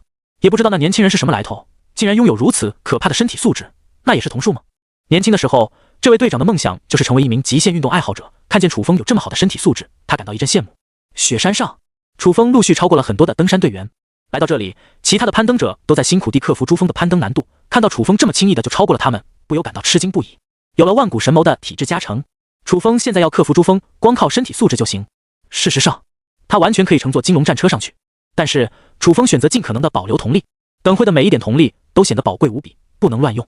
没有理会其他攀登者的惊呼，楚风的目标只有山顶，并且一路攀登而去。他身上穿着短袖，引起了很多人的注意。海拔越高，气温越低。虽然还是夏季，但是珠峰到了上面的时候，已经覆盖着皑皑白雪，气温也是低得很。攀登珠峰需要克服从山底到山顶的气候巨大变化，不少攀登者即便觉醒了超瞳，也败给了气候的严峻考验。越是到了海拔高的山峰，周围的攀登者就越少。当到了海拔6000米的时候，已经到了北坡的雪线。这里不仅陡峭无比，脚下踩着冰雪，很容易打滑。如果没有专业的设备，仅靠人力几乎不可能登顶这座山峰。小心！就在这时，楚风听到传来了一阵惊呼，啊！伴随着一道尖叫声，一道人影从上面掉落了下来。小英！传来一阵攀登同伙的惊呼声。说时迟，那时快，楚风看见人影之后，瞬间冲上去抓住了对方的手臂。是个女孩子，从对方的头盔当中可以看到里面那张秀气的脸庞充满了惊恐之色。楚风急忙拉了她一把，来到山上一处可以歇脚的地方。女孩的同伙在这里等着。小英被一个攀登者拉住，他们长呼一口气，没事就好。兄弟，太谢谢你了，要不是你，这丫头恐怕就没命了。一个男孩走上前去，感激地握住了楚风的手，其他人也都纷纷感谢。从这群人还未发育完全的嗓音来判断，应该是还在读初中的孩子，怕不是仗着有超瞳的能力，所以才敢来攀登珠峰。可惜意外还是发生了，一个戴着眼镜的男孩受到了队友们的斥责。他的超瞳有着吸附的能力，如果谁掉下去的话，他就要负责将对方拉上来。但是由于瞳术施展的不够熟练，那位男孩没有来得及释放瞳术，小英就掉了下去。回去吧，今年的天色已经晚了，你们下次再来攀登吧。楚风将他们劝退了。那群少年也知道他们是不自量力，感谢了楚风一番后，就此退下，再次往上攀登。到了这么高的雪线以上，已经没有一个人了。楚风来到了珠峰山顶的时候，天色已经暗沉了下来。站在珠峰之上，往下俯瞰而去，仿佛站在云端之际。不过由于天色已晚，楚风也看不到多少景色，他的注意力也不在这上面。用心感悟，楚风通过地狱之眼感受到远在万里之外还有一个幽冥系的超瞳者，位置大概是在樱花国，而且只有他一个。我的地狱之瞳是至尊级的幽冥系超瞳，所以感知范围很远。楚风可以确定樱花国的幽冥系超瞳者一定感知不到自己。他心念一动，取出了后羿弓，锁定这股幽冥系的超瞳者气息。楚风深吸一口气，将所有的瞳力都凝聚于后羿弓之上，金光在后羿弓不断凝聚，最后爆发出一道炽烈无比的光芒，朝着远处飞速遁去。那一日，珠峰之下的旅客们看见一颗金色的流星从高原的夜空中划过，璀璨耀眼夺目。樱花国首都的新闻会议大厅，无数聚光灯在这偌大的大厅中闪烁，记者疯了似的涌入到现场当中，只为找寻一个最好的拍照角度，记录这一场重要的采访。东山拓海，那个站在樱花国顶端的超瞳者，此刻西装革服，容光焕发，宠辱不惊地面对着镜头，脸上始终保持着淡淡的微笑。东山桑，请您讲一下未来的樱花国有什么样的超瞳者发展战略吧？请问东山集团现在是否有着世界上最强大的超瞳者？听说东山集团最近开始研发一种新的技术，甚至能够将诸天塔的世界移入现实当中，请问是真的吗？龙国最近的邪神复苏是否跟东山集团有关？一个尖锐的问题从一个戴帽子的小哥身上提出。东山拓海眉头微微一皱，在场的人也愣住了，扭头看着那个戴帽子的小哥。那位小哥微微一笑，抬起头来的时候，露出了一道漆黑的瞳孔。抓住他！话音刚落，那小哥竟然化作一道黑雾，在所有人的眼前消失了。哼，吓唬人！东山拓海冷笑一声，他当然知道今天会有一些老鼠进入现场，然而自己可是站在樱花国顶端的超瞳者，就算有老鼠来烦扰几下，也绝对无法对他造成实质性的伤害。经过了这段小插曲之后，在正式的采访当中，东山拓海的脸庞出现在樱花国的各大电视平台上，连同着首都许多大屏幕都被切换成东山拓海的采访画面。那一刻，仿佛整个樱花国都是东山拓海的天下。在镜头面前，东山拓海淡淡笑道：我们东山集团能够拥有樱花国最大的超瞳者集团实力，感到十分荣幸。我将会带领集团踏上诸天塔的顶峰，成为世界的主宰。超瞳者的未来将会属于樱花国。在东山拓海发话的时候，整个樱花国都为之疯狂了起来。底下无数的民众在为这个神奇般的男人欢呼。任何拥有强大力量的人都会获得无数人的拥护，在樱花国内更是如此。跟龙国不同，樱花国的东山集团基本上垄断了整个超瞳者工会在超瞳时代的领域，他们的权力甚至超过了樱花国的皇室，对外声称他们已经摸索到了诸天塔的神之领域，甚至能够将诸天塔的世界搬到现实当中。虽然有人质疑这一点，但在不久之前，龙国遭遇邪神复苏已经传遍全球，不少无知的樱花国民众开始将东山拓海乃至整个东山集团都奉若神明。他们疯狂起来的样子又愚蠢又可笑，在那手舞足蹈，仿佛拥有这股力量的并不是东山拓海，而是他们一样。聚光灯下，东山拓海享受着整个樱花国的拥护，他敞开了手臂，陶醉在这拥有天下般的君王之感。这一刻，他走向了政权舞台的巅峰，感受着全世界的目光。就在这时，东山拓海忽然看到远处好像有一道点点星火出现在天际的另一端，是神明之心庇护着樱花国吗？心中一动，东山拓海的笑容更加盛了。今天仿佛全世界的气运都集中在他的身上，这是他胜利的一天。然而那道点点星火却在以极其夸张的速度不断变大。东山拓海瞳孔微微一缩，他看到了那是一支箭带着璀璨无比的太阳之光，宛如一颗流星划过。他甚至都来不及反应过来，就看到那支箭以不可思议的速度撕裂了虚空，在眨眼间贯穿了自己的胸膛。轰隆隆！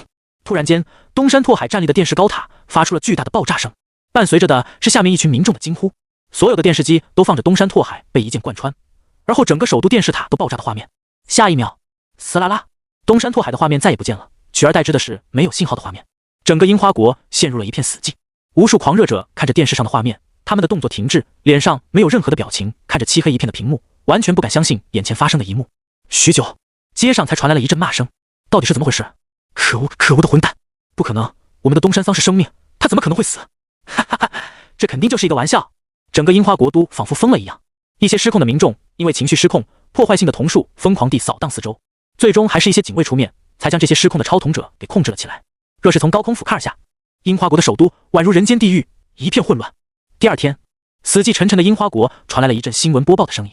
昨晚，樱花国首都时间凌晨12点，东山拓海死于莫名的天外一箭，连同着整个首都电视台也被破坏，具体原因还在调查当中。但根据计算，那一箭并不是从樱花国的内部袭击而来，而是来自于境外，方向疑似是龙国，但到底是什么情况，目前还没有掌握具体信息。乱了，整个东山集团都乱了。就在昨天，东山集团的所有成员集体跪向东山拓海，企图那位男人能够赏他们一眼，赐予他们成为神明的能力。过了一夜，那个男人却被天外一箭直接秒杀，甚至连骸骨都不剩下。去到现场的时候，只能从些许的灰烬以及一些残留的血肉判断出东山拓海已经死了，而且连全尸都没留下。目前整个东山集团群龙无首，乱成一麻，而一些掌握实权的超统者原本有东山拓海压着，他们不敢造次。此刻东山拓海一死，他们立刻将东山集团分裂出去，自己掌握这股力量。没过几天，樱花国最大的超统者集团已经四分五裂，进行着激烈无比的内斗，剧烈消耗着能量，甚至还有好多起冲突事件就在首都之内发生。自那次事件之后，樱花国的东山信仰彻底崩塌。东京电视台附近，一道身影出现在不远处的建筑后面，从这里可以看到，那片地方被警戒线围住，而下方坍塌着一片狼藉的残骸，那里就是东山拓海死的地方。在一栋建筑的墙壁后面，一个戴着帽子的人将身上的装扮卸去，一把火烧了这些衣服。眨眼间，这个戴着鸭舌帽的阴沉青年就变成了一个稚嫩的男孩，虽然看上去只有12岁左右，但是他的眼眸深邃，看着坍塌的地方，沉默了好一阵子都没有说话。东山拓海竟然死了，到底是谁有这么大的本事，连这个不可一世的家伙都能一剑秒杀了？哎，我都想去拜他为师了。嘟嘟嘟，戴着的耳机传来一阵声音：陆平，任务应该取消了，你可以回来了。哦，怎么，东山拓海死了，你不高兴？哼，没有怎么不高兴，就是有点没想到罢了。陆平无奈一叹：好了，我这就回去，有事超同连接联系，别在这说，不安全。说罢，通讯就被挂断了。走了一阵子，忽然间，几道人影出现在陆平的身边。小朋友，你怎么会在这里？陆平抬头一看，只见几道身穿忍者服、头戴面具的男子出现在此处，对着陆平沉声问道：我的玩具球飞到这里，不见了，我在找。陆平瞬间露出了慌乱的表情，眼泪在眼眶里打转，有点像是被吓到了一样，手足无措。几个男子的心顿时一软，柔声道：这里不是你该来的地方，快点走吧。是。陆平连忙点头，转身离开。就在几个男人转过身去的那一瞬间，陆平忽然转过头去，他的瞳孔之中出现了一道漆黑的光芒，一口黑洞陡然在那几个男子的中间出现，伴随着一阵惊呼声，黑洞将那几人的身影完全吞噬了进去。陆平的眼中流露出一阵冷意：杂种，我允许你跟我说话了吗？哼哼，虽然没有完成任务，但是好歹杀了几个东山集团的超统者，回去的话或许也能够领取一点功勋点吧。龙国超统者论坛，关于东山拓海死亡的信息瞬间刷屏了。哎，你们听说了没有？东山拓海那家伙竟然死了，昨天晚上被天外一剑给射穿了，尸体都没留下。冒昧的问一下，东山拓海是谁啊？就是樱花国东山集团的扛把子，据说是樱花国顶级的超统者，最近的势头很大，快要掌握整个国家了，还对外声称他是诸天塔的神。呵呵，你还真别说，这家伙要是留着，对龙国的威胁要多大有多大，还是早点死了好。这样牛逼的超统者就这么死了？不知道啊，据说是被一箭射穿的，但是这一箭到底是谁射出来的，我们谁也不知道。樱花国那群不怀好意的家伙，竟然还说这一箭是从龙国过来的，我倒是希望这一箭就是我们龙国超统者射出去的，打烂他们樱花国。是啊，说不定邪神复苏还跟樱花国脱不开关系呢。现在我们报复回去，咋地？还玩起恶人先告状那一套了，可笑！许多条帖子在论坛上狂刷，由于帖子数量太多了，很多帖子还没火多久就被新的帖子冲了下去。就在这时，一道帖子如同火箭般腾空而上，登上了热搜，并且被论坛刻意置顶了。犯我龙国者，虽远必诛。简简单单一句话，却掀起了轩然大波。因为发出这个帖子的 ID 十分特殊，封神。短短过了1分钟的时间，这个帖子下面多出了几百条的回复。我去，真是封神大佬发的帖子？这一箭会不会是封神大佬射出去的？卧槽，不是吧？封神大佬已经强到这个地步了，是不是在暗示什么东西啊？许多超统者看到这个帖子的第一反应都是怀疑，他们甚至在猜测这个发帖子的人到底是不是封神。然而，这帖子竟然是被官方置顶了。任谁都知道，现在这个帖子是由龙国军方开始接盘管理。既然这个帖子和 ID 能够被置顶的话，那么确实能够说明一些问题。一时间，所有的龙国超统者都彻底惊了。封神竟然在龙国境内就能一剑秒杀远在樱花国最顶级的超统者东山拓海，那他到底强到了什么境界？这一剑又是怎么跨越万里，精准命中东山拓海，将其秒杀的？不会是至尊级的诸天秘宝吧？猜测无数，众说纷纭，甚至有大佬分析封神可能是军方专门培训的一位至强超统者，几乎是要将整个龙国的底蕴压在他的身上。也有大佬摇头否认，认为这可能只是龙国虚晃一枪，借着这个机会威慑其他的国家，让他们不敢轻易冒犯龙国。要知道，如果龙国真的出现这么一位超统者，能够跨越千里，精准的斩杀他想要斩杀的任何一个超统者，那么这还能叫超统者吗？那叫死神。别说其他国家的超统者了，就连龙国的许多超统者都不敢相信一个人竟然能够拥有如此可怕的力量。然而，经过这短短的1天时间，封神之名再次掀起了轩然大波。龙国首都科研总部，夏龙武站在阳台上，悠悠地抽了一支烟，神情甚是惬意。一个身穿白大褂的青年走到了他的身后，微笑道：怎么样，那家伙没让你失望吧？夏龙武转过头去，看着白修，苦笑一声：马德，我怎么知道那家伙竟然这么生猛？我还以为他要跑去别人的领地跟对面死磕，原来他上个山就能随便秒人。卧槽！夏龙武将烟头扔在地上，猛然踩了一脚，面露苦笑：我怎么可能想象得到，那家伙竟然强到了这种地步？白修收敛的笑容，沉声道：现在如果你想让封神走上那条道路的话，恐怕得应付一批顽固不灵的老头子了。夏龙武微微一愣，表情沉重：没事，我会好好跟他们说。白修转身离开，挥了挥手，希望你最后的愿望能够实现。目送着白修的背影离开，夏龙武转过身去，几个身穿军装的龙武卫严肃地来到了他的面前，行了个军礼。首长，有一场会议要您参加。咔嚓，一扇门被打开，门口的2名军人让开了身影。夏龙武从容不迫地来到会议厅当中，围绕着圆桌坐着10几个神情肃穆、身份极高的军官，辈分甚至都要隐隐压他一头。当夏龙武来到的时候，所有人的目光都放在了他的身上。坐吧。一道苍老的声音响起。是，总参谋。夏龙武深吸一口气，坐在座位上。这场会议聚集了龙国军方的大佬们。夏龙武虽然是龙武卫的首长，但是他的身份放在这里，真算不得多高。人都到齐后，会议刚刚开始，一道声音就是冲着夏龙武而去的。龙武卫首长，你直接给封神龙国之影的位置，是否有些不妥？这道声音带着几分斥责，夏龙武甚至都懒得转过头去。反正在场的众人态度都是差不多的。夏龙武，注意你的态度。有人不满，有人皱着眉头，还有人沉默不言，气氛算不上太好。夏龙武淡定地敲了敲桌子，轻笑道：我夏龙武作为首长，自然有权利封龙国之影，选择与其他超统者的合作方式。他的声音逐渐冷了下来。这里是军方，因公办事，你们就想仗着辈分压我夏某人一头？这里是军队，龙国的未来才是说话的权限。我夏龙武的重要性可比你们某个人低了。声音不卑不亢，甚至有龙吟虎啸声回荡于会议厅。众人微微一怔，一些还面带不满的军官也不得不收敛了脸上的臭表情。夏龙武那道苍老的声音再次响起：你确实有这个权利，但是封神的能力超乎了我们所有人的想象。如果他真有这样的实力，那么你给对方龙国之影的权利未必是一件好事情。很明显，龙国并不愿意放弃这么一个能够超远距离秒杀境外顶级超统者的终极武器，就这么放在外面，不受他们的控制。一旦授权龙国之影的权限，那么即便是他们军方，也未必能够对这样的超统者形成限制力。毕竟龙国之影不需要听从军方的命令，他们更像是影子杀手，接受特殊的任务，只需要达成目标，然后换成功勋点就行。这是一种特殊的与龙国合作的方式，一般只有很强的超统者才有这份资格。封神呢？他当然有这份资格，但问题就在于封神的实力太强了，超乎了所有人的想象，以至于即便是军方都觉得将这样一个任务放在外面，就算有了龙国之影的约束，也可能搞出大问题。就比如一剑秒杀了东山拓海，这一次东山集团自己就内乱了，樱花国没有对付龙国的本事，还没有什么大碍。然而如果这把武器再去针对多几个其他国家的超统者，那么许多国家联合起来进行清算的话，龙国将会面临很大的压力。夏龙武淡淡道：什么时候我龙国也变成这么怕事的国家了？然而在座的其他人好像早就对这句话有所准备。现在是你说这些义气话的时候吗？是啊，夏龙武，这件事情可不是小事，你应该先跟我们商量。以我看，我们应该重新跟封神签订契约，军方有数之不尽的资源扶持，有我们的培养，才能更好的制造出龙国的武器。众人你一言我一语，都好像吃定了封神一样。够了！就在这时，夏龙武忽然站了起来，一股龙气忽然在整个会议厅翻涌，仿佛真龙复苏，发出了一声震天龙吟。所有人都被夏龙武的气场震，除了那道苍老的身影。夏龙武冷笑道：一口一个龙国的武器，我真是要笑死了。封神能够一剑秒杀樱花国的顶级超统者，跟你有什么关系？是你培养出来的吗？你其中一人面色铁青，给我闭嘴！夏龙武冷冷地看着他：我是首长，注意你的身份，在我讲话没完的时候，你还没资格打断。那人冷哼一声，但也没敢再多嘴。他的身份并没有龙武卫首长高，在对方愤怒的情况下，如果再多嘴的话，夏龙武真发起火来，有的是方法针对。夏龙武继续道：龙国的武器不是你，不是我，而是每个龙国的超统者，只有整个龙国万众一心，才是超统时代最强的武器。我们做的就是要给每个超统者提供最优质的成长空间，因此需要将不同的超统者区分开来，而不是强制军事化管理。你还有你，一口一个武器，把别人当人看了。你们有本事去一剑杀了那条姓东山的狗东西，人家都跑到我们龙国境内搞邪神复苏，如此血海深仇，我他娘要是能杀了这家伙，我早就拼出去了。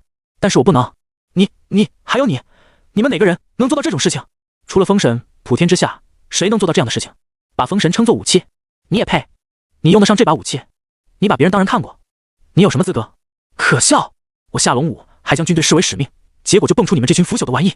你们有本事自己去跟封神这么说，别来跟我指指点点的，不就是认为只有我夏龙武才能制住封神，想把老子当枪？你们给我记着，龙武卫能有今天的实力，那都是我夏龙武英明神武，关你们屁事！你们除了能在这坐着吹牛逼，有个屁的本事！行了，那道苍老的声音再次响起。夏龙武深吸一口气，猛地坐了下去。所有人的面色都不好看，他们还是第一次听夏龙武如此愤怒的对他们，还每一句都对到位了。没错，龙武卫能有今天，那都是夏龙武的功劳，否则凭什么要叫龙武卫？会议厅寂静了下来，其他人不约而同地将目光放在那道苍老的身影上。在座的众人能够镇住夏龙武的，就只有那位老人了。过了许久，一声轻叹从那张座位传来：哎，其实你说的没错，龙国如果要真正的强大起来，光靠强迫是没有用的。如果我们龙国对待优秀的超统者只是以管理的态度，那又怎么让那些天才服气？天才需要自己的探索空间，就按夏龙武说的，给封神一个龙国之影的位置，只要不损害龙国的利益，对我们又有什么损失呢？当那道苍老的人影发表意见之后，仿佛一锤定音。别看一开始的时候，许多人都在对夏龙武口诛笔伐，但那都是先跳出来的。还有一部分没有发出声音，一直保持沉默的中立派，一直在观察态度。其实他们的意见并不怎么重要。夏龙武、总参谋这2个人才是今天会议的核心。如果夏龙武和总参谋的意见发生了冲突，那么反对者还有跟夏龙武周旋的余地。但是既然这2个位高权重的人都发话，要护着封神的话，那么其他再多说什么也是没有意义的。事实上，这场会议针对的并不是封神，而是整个龙国对待最顶尖的那一批超统者应该持有的态度。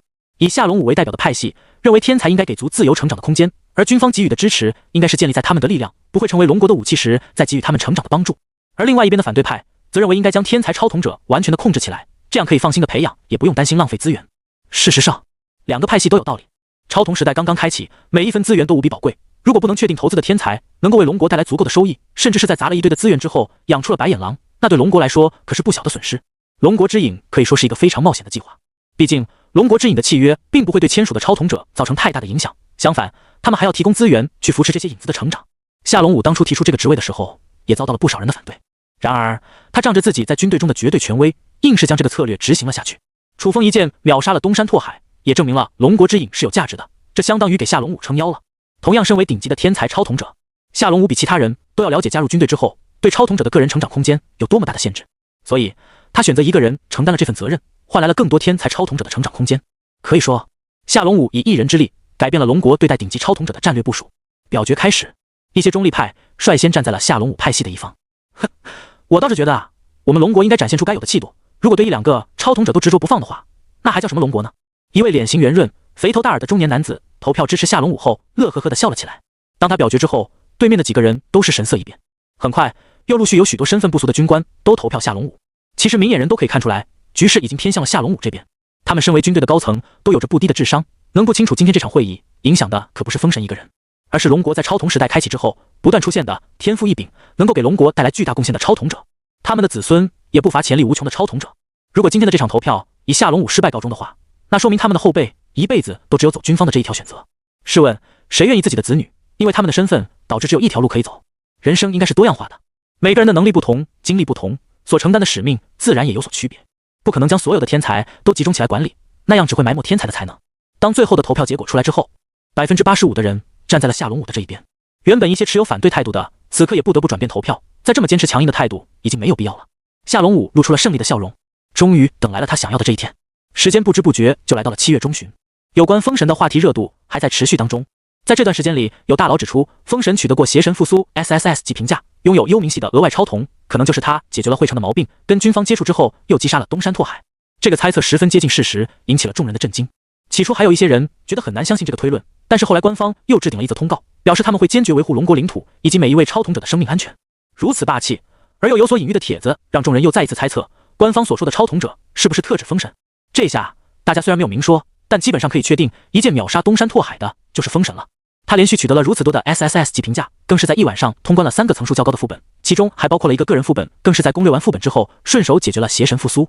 瞬间论坛里掀起了一阵封神吹的热潮。至于当事人楚风，将近半个月的时间，楚风都没有再去攻略诸天塔了。他在珠峰顶端射出的那一剑，消耗完所有的瞳力，需要一定的时间来恢复。去珠峰的那7天，加上回来之后恢复还需要5天，至少也要到7月20号补充满瞳力之后，才能继续攻略副本。这段时间除了休息之外，没有很多的事情要办。楚风去看了看自己的房子，装修材料都选购的差不多了，设计也已经弄好，可以开始装修了。就在这时，一通电话打到了楚风的手机里。请问您是楚先生吗？我们是专门负责装修模块的超统者，可以给您提供特殊服务。下午，楚风打了一辆滴滴，前往自己的新房子所在地。通过电话联系之后，他见到了那几个特殊服务，2男1女，年龄看起来在18、19岁左右，应该是大学生。见面，那几个人看到了楚风之后，显得有些意外。能够买房装修的，应该都是30多岁的人才对。可见面之后，发现对方还比他们的年龄还小，这几个大学生的心里有点不是滋味。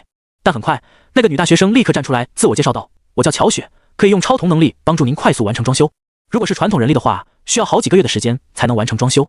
但是让我们专业的超统者团队去解决，最多3天就可以完成入住，而且还包甲醛清除。3天？”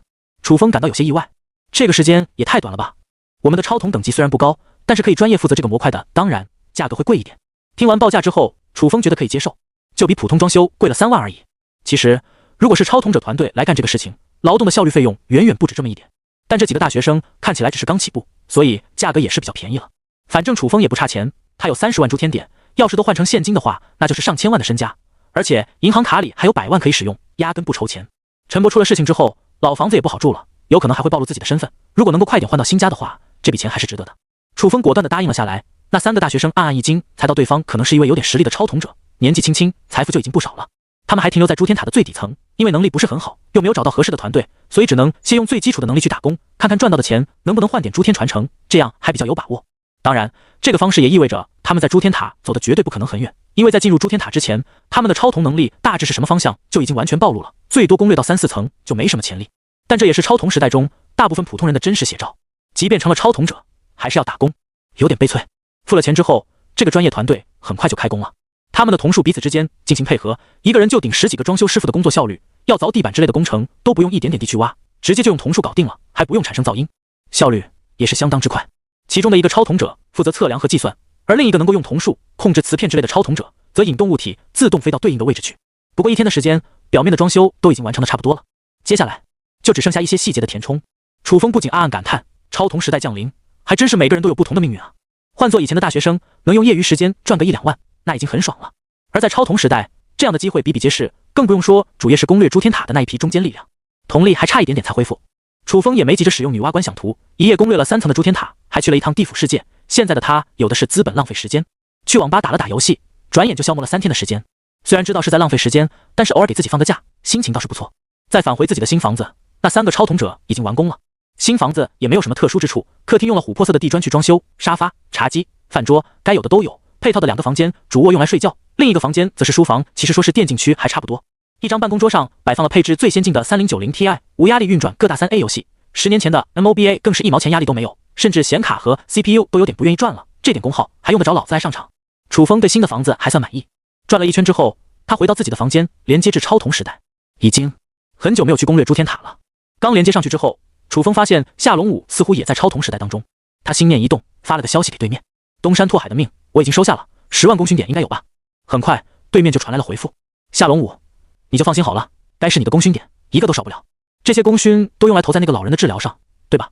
楚风，这10万就先投进去了，不够的时候我再去弄几个 S 级任务。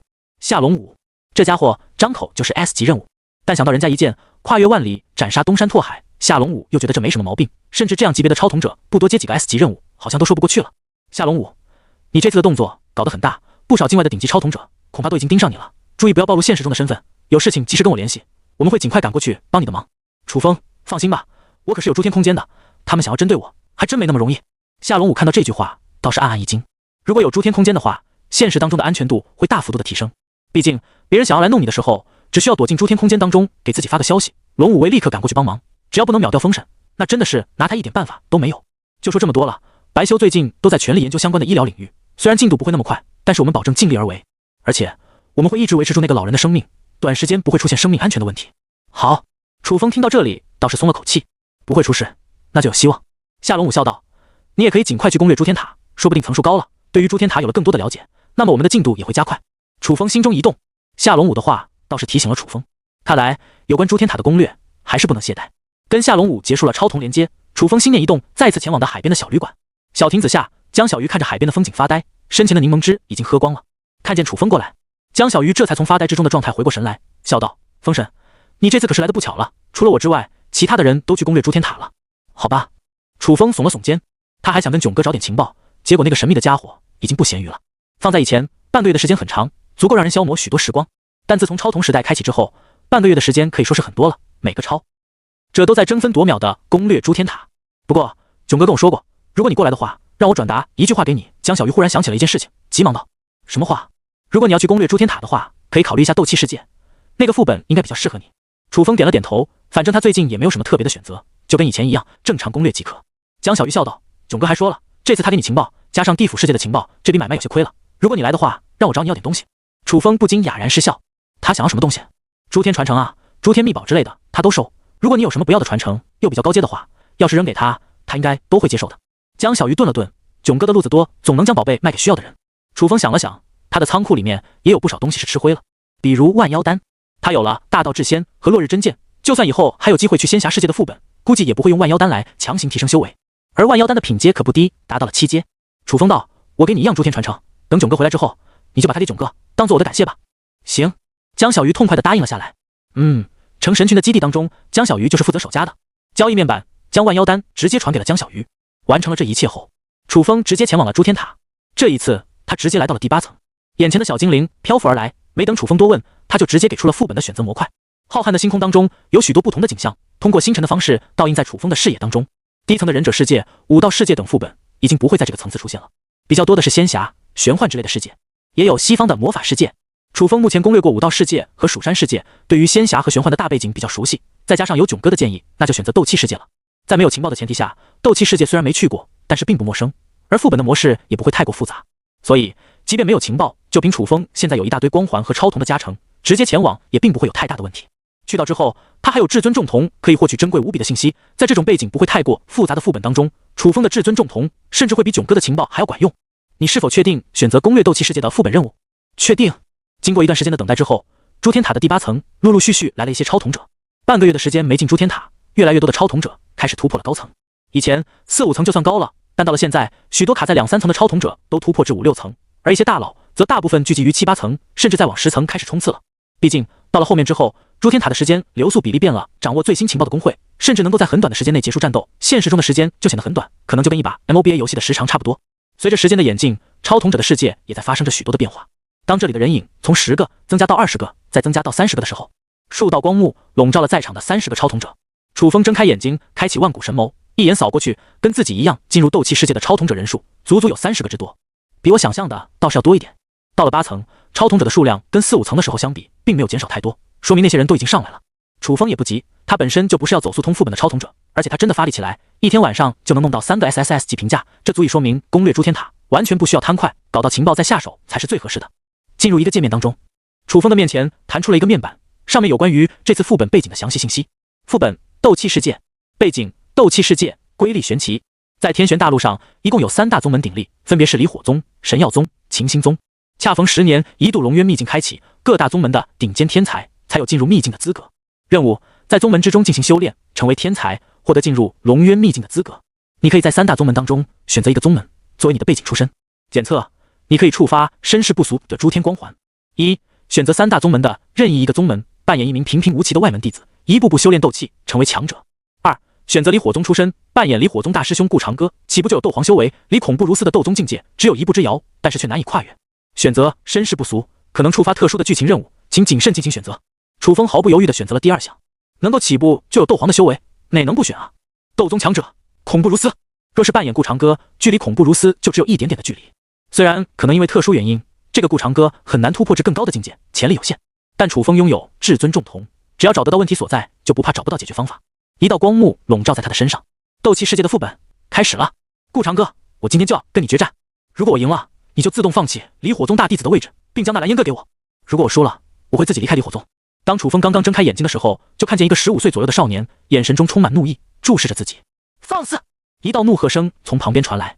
白云长老指着那少年呵斥道：顾公子是什么身份？岂是你能够招惹的？那少年大笑了起来，看着那长老，眼神中尽是讥讽和嘲弄。怎么，离火宗大弟子就这点本事，凭着自己的身份仗势欺人？有种就让他下来跟我比试比试。难道说一个斗王还会怕我一个小小的斗师吗？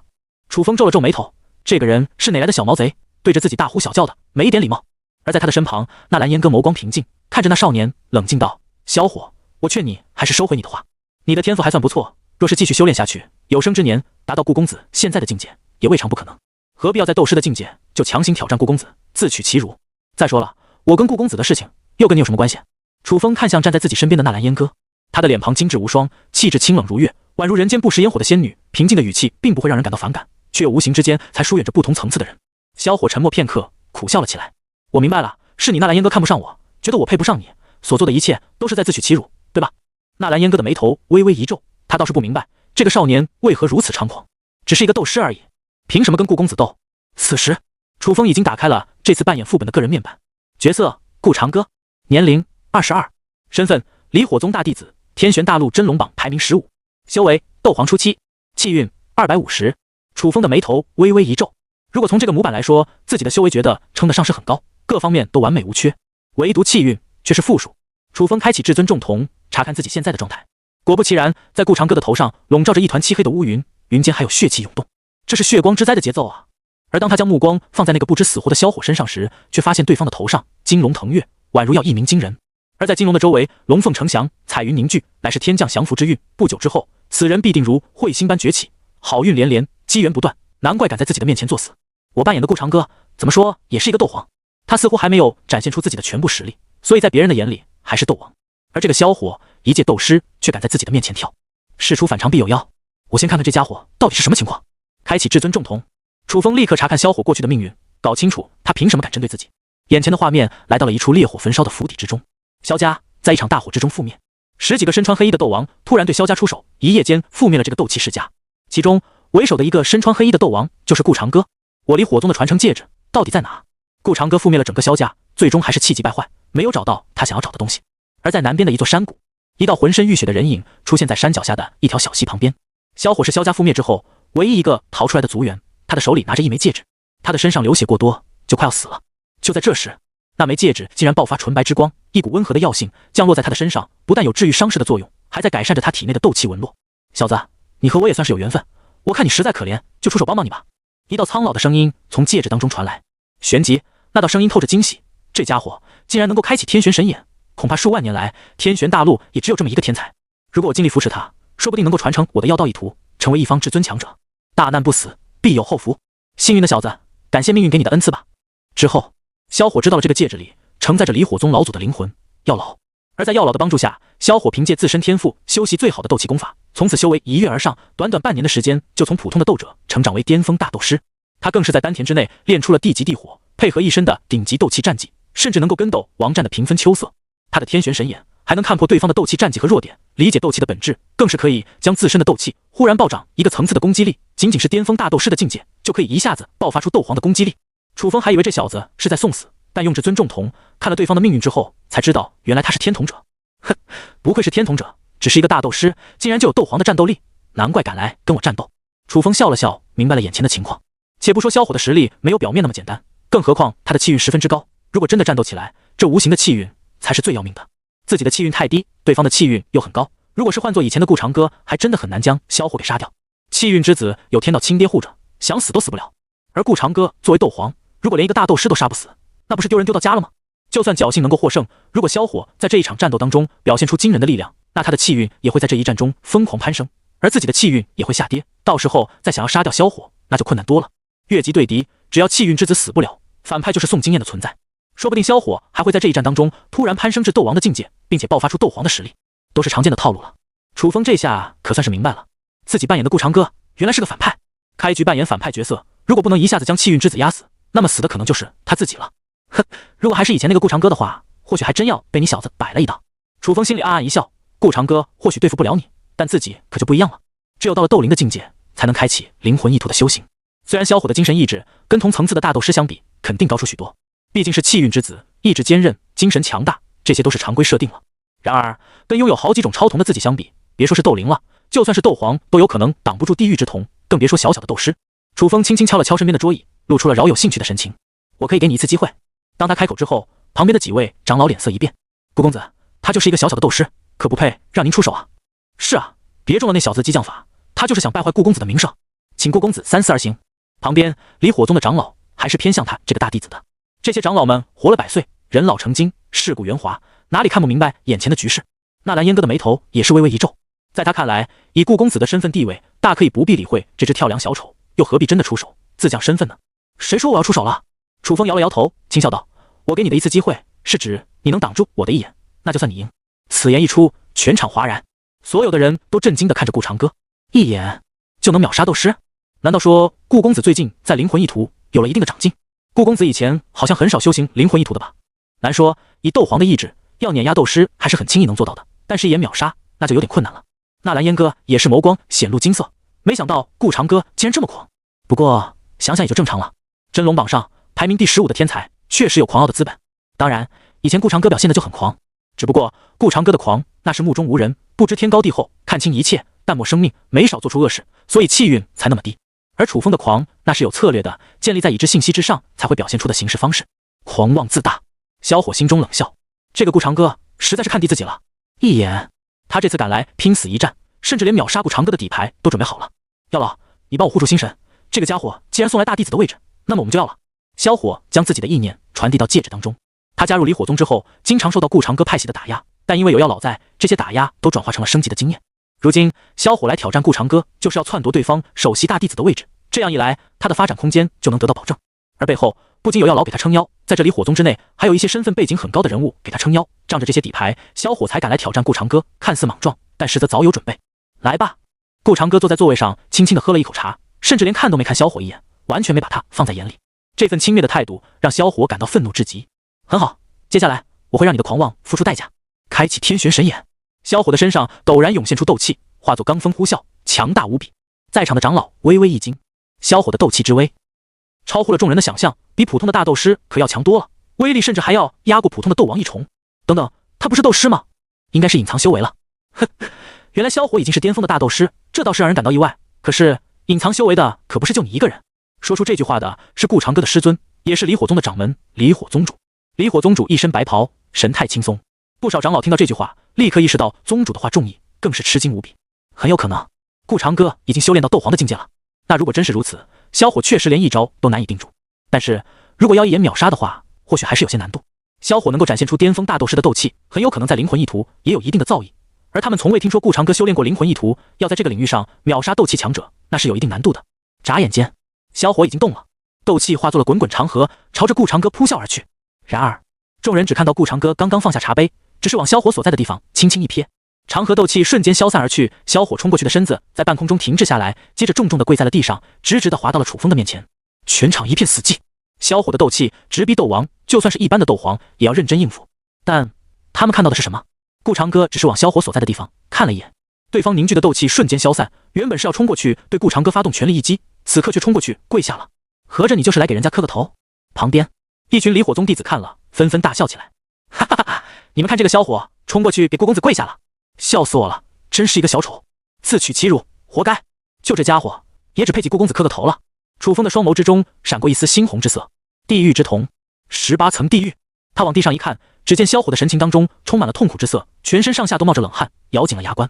此时的萧火陷入了18层地狱的幻境当中，忍受业火、疾冰、幽魂、禁锢、鞭笞、分裂、凌迟、火钳等各种酷刑的折磨，而在幻境当中，时间会被无限延长，现实当中或许只过去了1秒。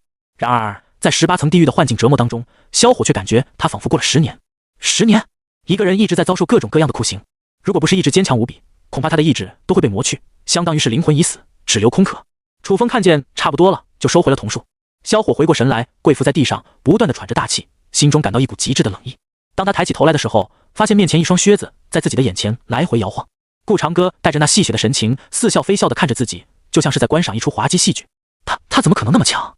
萧火面如死灰，他完全没想到顾长歌的实力竟然强到了这种地步。旁边一道道嘲讽声在他的耳边响起。他看着自己跪在地上，面前是顾长歌的靴子，在旁人的视角，他跟一条狗有什么区别？哈哈，这废物不会还想舔顾公子吧？如果不是他跪下的话，顾公子可能已经把他杀了。我从未见过如此不自量力之人。这个萧火到底是在找人决斗，还是在找主子伺候？说不定这人本就想当奴才，所以才找了一个借口呢。听着旁边的谩骂声、讥讽声不断传来，如一根根刺直扎他脆弱的心灵。萧火屈辱到极点，心中愤怒、郁闷至极，气急攻心，竟然一口血吐了出来。你损害了萧火的道心，获得气运值加100。楚风的眼前忽然弹出一条提示，他愣了愣，只见面板当中气运值从250变成了150，虽然还是负数，但总算是好了不少。开启至尊重瞳，虽然萧火的头上还有一条金龙在盘旋，但是旁边的祥云却已经消失了，就算是那条金龙的影子跟刚才相比也暗淡了几分。原来如此，我让萧火在众人的面前出丑，损坏了他的道心，而他的气运消失之后就转移到了我的头上。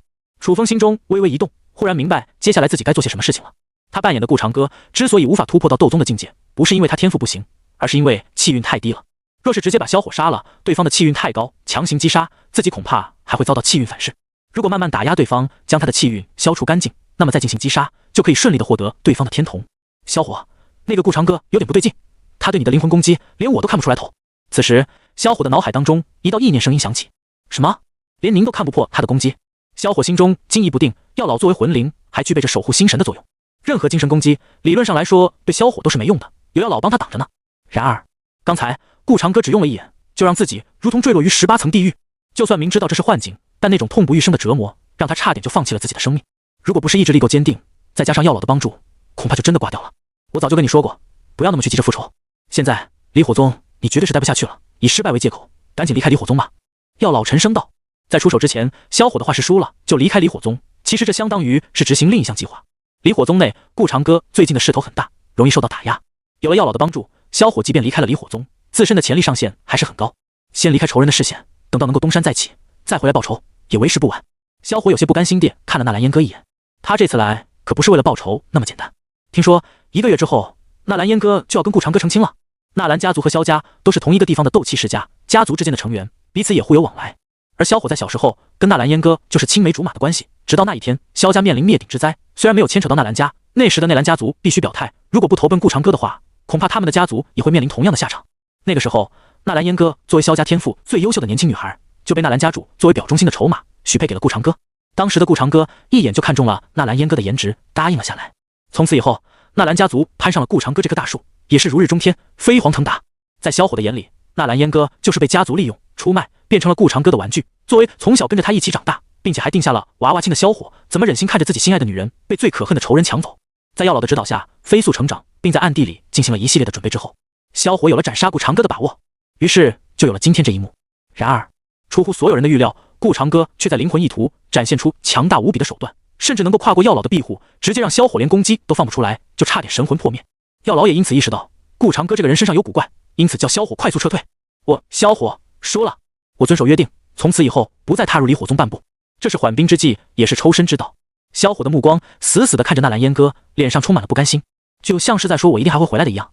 纳兰烟歌看着昔日的少年这么注视着自己，目光不自觉地躲了过去。或许他的内心也觉得有点对不住萧火。楚风在一旁看着，心中暗笑，这点事情他又怎么可能会看不明白呢？萧火捏碎了离火宗的身份令牌，就要离开。这个时候，一道淡漠的声音在他的身后响起：站住！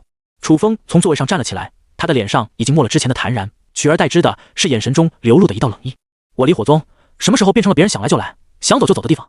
既然你已经不是离火宗的弟子，还私自闯入了这里，那么就根据宗门的私闯领地罪，将萧火关押至大牢当中。萧火脸色一变，药老的声音在他的脑海中大喊：你赶紧走！但是楚风又怎么可能会给他机会？一眼扫去，萧火的眼前再次出现了18层地狱，受尽了千刀万剐的折磨。当他终于从18层地狱的折磨当中恢复心神的时候，却发现顾长歌已经走到了他的身后，一掌朝着他的后颈拍了下去。萧火感觉眼前一黑，陷入了昏迷的状态当中。冰冷的大牢当中，萧火感到头痛欲裂，艰难地从地上爬了起来。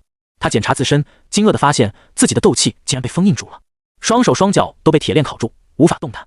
萧火的神情冰冷，想起顾长歌那张坦然的表情，他就更是感到愤怒。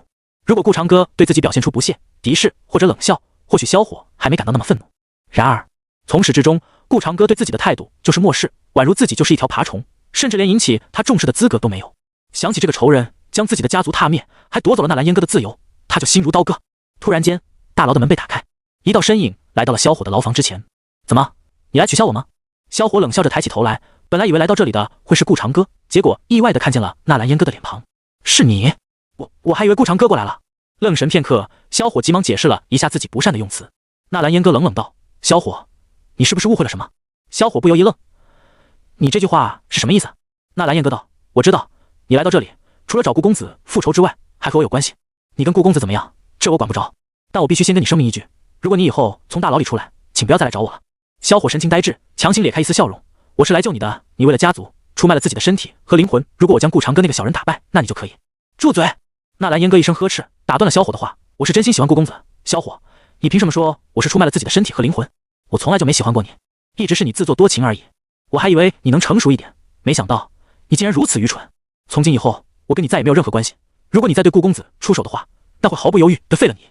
冷冷地扔下了这些话之后，纳兰燕歌头也不回地转身离开。萧火的双手死死地按在了地上，指尖都渗出了血迹。纳兰燕哥，你这个婊子，我萧火这辈子一定会将你们这对狗男女挫骨扬灰。清冷的大殿之中，楚风轻轻地喝了一口茶，打开面板，看着上面的提示：你损坏了萧火的道心，气运值加150。面板之中，顾长歌的气运值从150到现在已经变成了0。虽然这个气运值还是不怎么样，但至少不是负数，变得正常了起来，还真是好对付。楚风淡淡一笑，他用黄泉魂影控制了纳兰烟歌，再用对方的语言去故意激怒萧火。尊严、女人，这两个最能影响道心的因素，萧火已经崩坏了2个。再次开启至尊重瞳，顾长歌的头上已经没有那一团黑气，变得正常了起来。是时候去一趟神通殿了。神通殿位于离火宗雷神山之上，只有最顶尖的天才才能前往雷神山寻求机缘。经过了解，楚风知道顾长歌踏入斗皇境界已经有一段时日，但是进步却无比之慢。而他的万古神谋虽然并不是斗气世界的天童，但是在学习能力上很强，达到了8阶。即便是分析其他世界的功法原理，解析力也十分强大。再加上顾长歌本身的模板，当下先学习一样属于自己的神通是最佳选择。来到离火大殿，楚风找到了离火宗主的身影。师尊，离火宗主转过神来，看着楚风，眼神中尽是赞赏之色。没想到你竟然在灵魂意图还有如此深厚的造诣。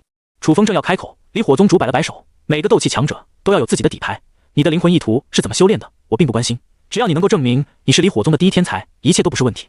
谢师尊。楚风一拜，而后说明了自己的来意。师尊，我想前往雷神山，进入神通殿一趟。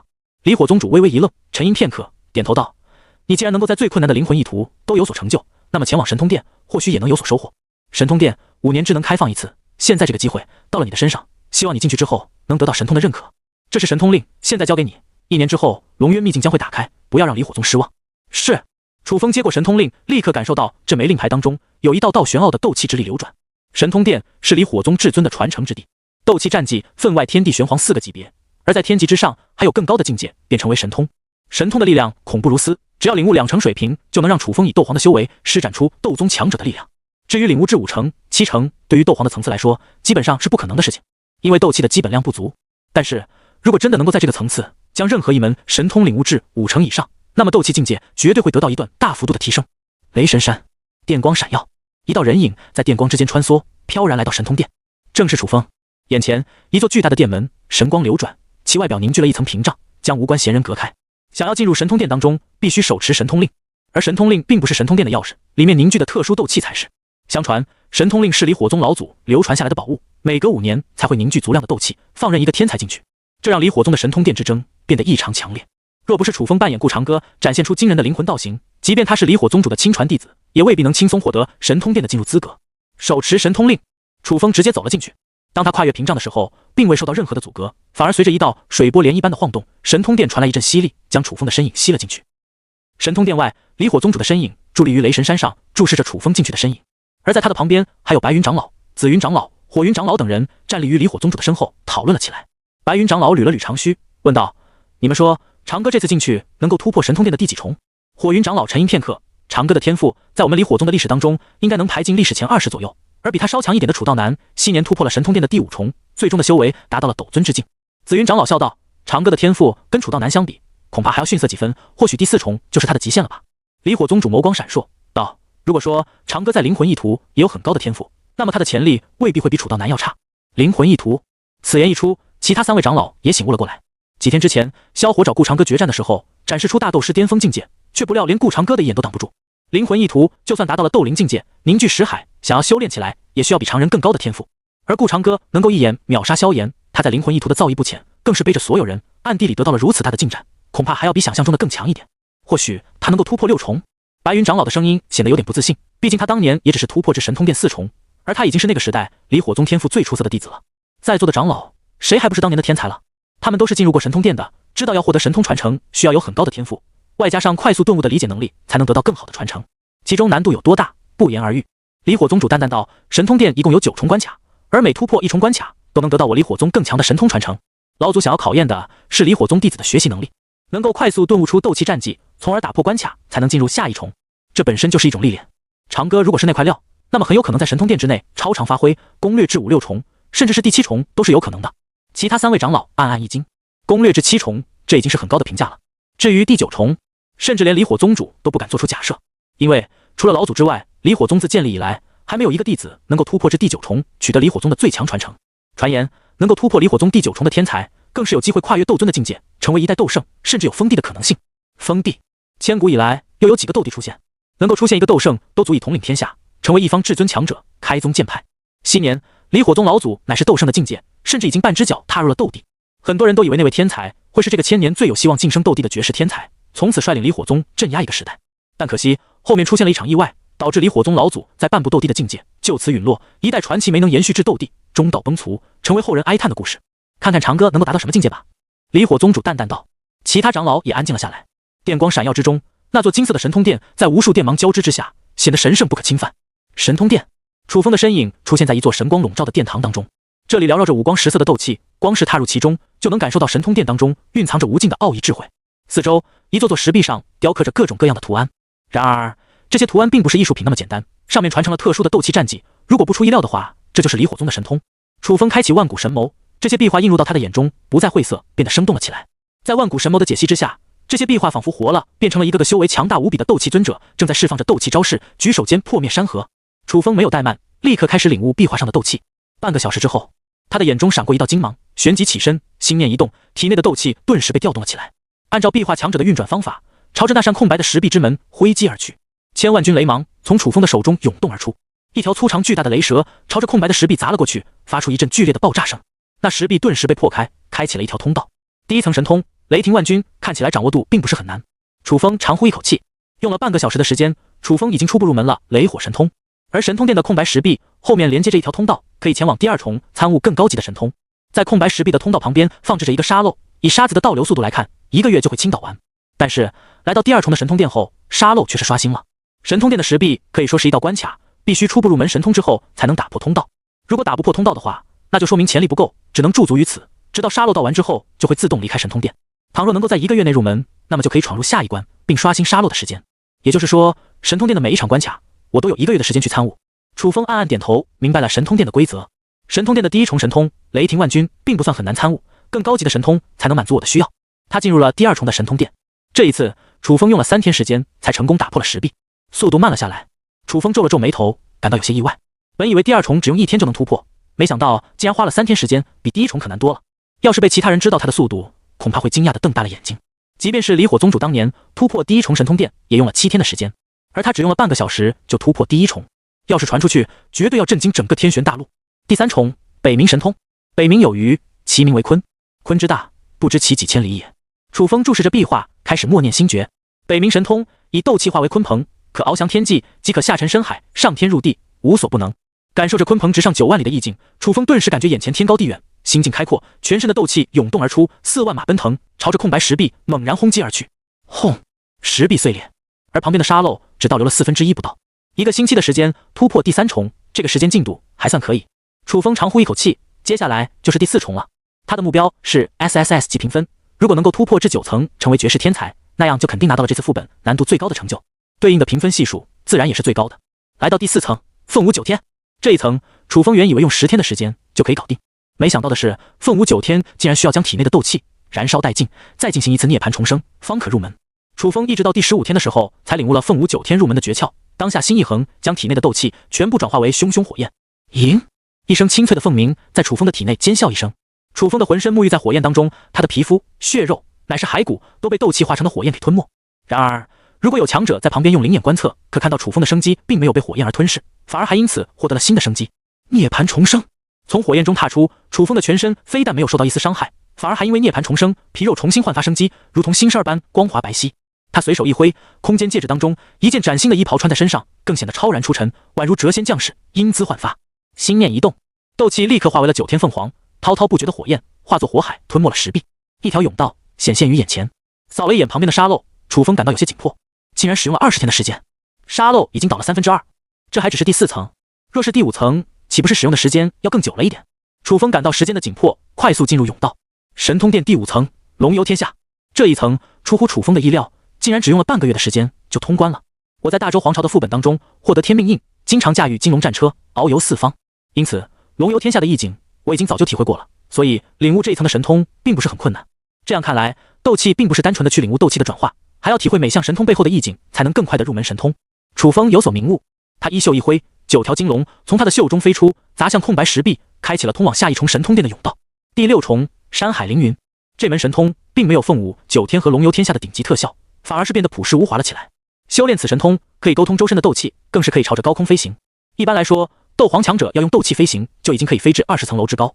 然而，若是修习了山海凌云，那更是可以飞向万里高空，真正的体会鲲鹏之感。凌云天下不再是意境，而是自身的实力。到了第6层神通殿，已经再也没有空白石壁。抬头一看，这座大殿的顶部星辰点缀，仿佛直连星空。楚风心中一动，明白了第7重神通恐怕就在这天上。光是要飞往如此高的星空，就需要不少时间。也就是说，我必须直接一口气领悟山海凌云，才能通往下一关。如果失败一次，再跌落下来，又不知道要多久才能重新起飞了。而且斗气恢复也需要时间。楚风心中一动，明白了凌云山海并不是这么容易通过的关卡。可以说，这是继第4层凤舞9天之后又一道门槛。沉下心来，楚风先领悟山海凌云的意境，等到感觉差不多，一切都有把握之后，他身形一跃，斗气化为罡风，在脚下凝聚，腾空而起。楚风向着万里之高的星空飞遁而去。以斗皇之修为，飞越千里就是极限，而距离那片遥不可及的星空还有9000里的距离。楚风飞跃至千里高空之时，他的斗气已经用光了。这时候如果掉下去的话，怕不是还会落个粉身碎骨的下场。楚风这时候感觉到高空的气流涌动极其激烈，他突然领悟到山海凌云的意境，开始顺应着风的力量踏空而行。照着这个感觉，心随意动，楚风发现自己即便不用斗气也能御空飞行。山海凌云借助的是自然的力量，而非内力。内力有限，但自然之力无限，如果能够借助外力的话，那就能达到更高的境界。这便是山海凌云的真正意蕴所在。那一瞬间，楚风心中明悟，他踏空而行，扶摇直上，一直到了7000里高空才变得艰难了起来。在7000里的高空，无限接近星辰寰宇，而这里的风更是剧烈涌动，如同一道道锋刃那般挥击而来，根本驾驭不住。要不是楚风开启了万古神谋，能够提前预判锋刃袭来的轨迹，恐怕会被这些锋刃击毙，甚至可能死在神通殿之中。这时候，楚风终于明白为何登天如此之难。越到高处越惶恐，面对的不只是难以触及的目标，还有随时跌落的危险与不可预知的袭击。楚风并没有畏惧，他甚至预判了锋刃的切割轨迹，避开锋芒，踩着锋刃继续向前，施展山海凌云。在狂暴罡风涌动的高空之中，楚风如同天空游鱼，于9天之上遨游，灵巧地躲避着锋刃，并不断往上。不知躲过了多少锋刃，也不知向上飞行了多少距离。楚风忽然发现面前有一道水波般的屏障，阻隔着那片星空。无数锋刃忽然朝着四面八方袭来，让他避无可避。楚风不再犹豫，朝着那道屏障冲了过去。他的身体似乎穿过了某层薄薄的隔膜，闯入了一个新的天地。神通殿第7层，只手摘星。第7层，楚风站在云雾之上，距离浩瀚星辰只有咫尺之遥，仿佛那些星辰触手可及那般。然而，当他使用山海凌云的时候，却发现这片空间有一股法则力量压制了他的飞行。星辰可远观而不可触及，只手摘星，或许我必须要用神通摘下星辰才能入门。到了这一层，已经没有什么石壁，只有一片无垠星空，群星点缀，星光如海。然而纵使有熠熠星辰，却没有一颗可以触及。想要只手摘星，难度可不比凌云万里要容易。不愧是神通殿，第6重之后，难度开始剧增了起来。楚风深吸一口气，眼中战意闪烁。越是困难，他就越要挑战。到了第7层之后，楚风不知为何，感觉自己周身的气场好像发生了一些变化。他开启至尊重瞳，观望自己的气运。出乎意外，自己头上的气运龙凤飞舞，鱼跃龙门，大有腾空之象。打开面板，楚风发现自己的气运值不知什么时候从0变成了500，甚至要比打压萧火获得的气运值高得多。原来如此，我在修成神通的时候，也在改变命运。凤舞9天，涅槃重生，大难不死，必有后福。山海凌云，腾空万里，直达天穹，眼界不一。重生，起飞，跨过了这2样天堑，我身上的气运也发生了巨大的变化。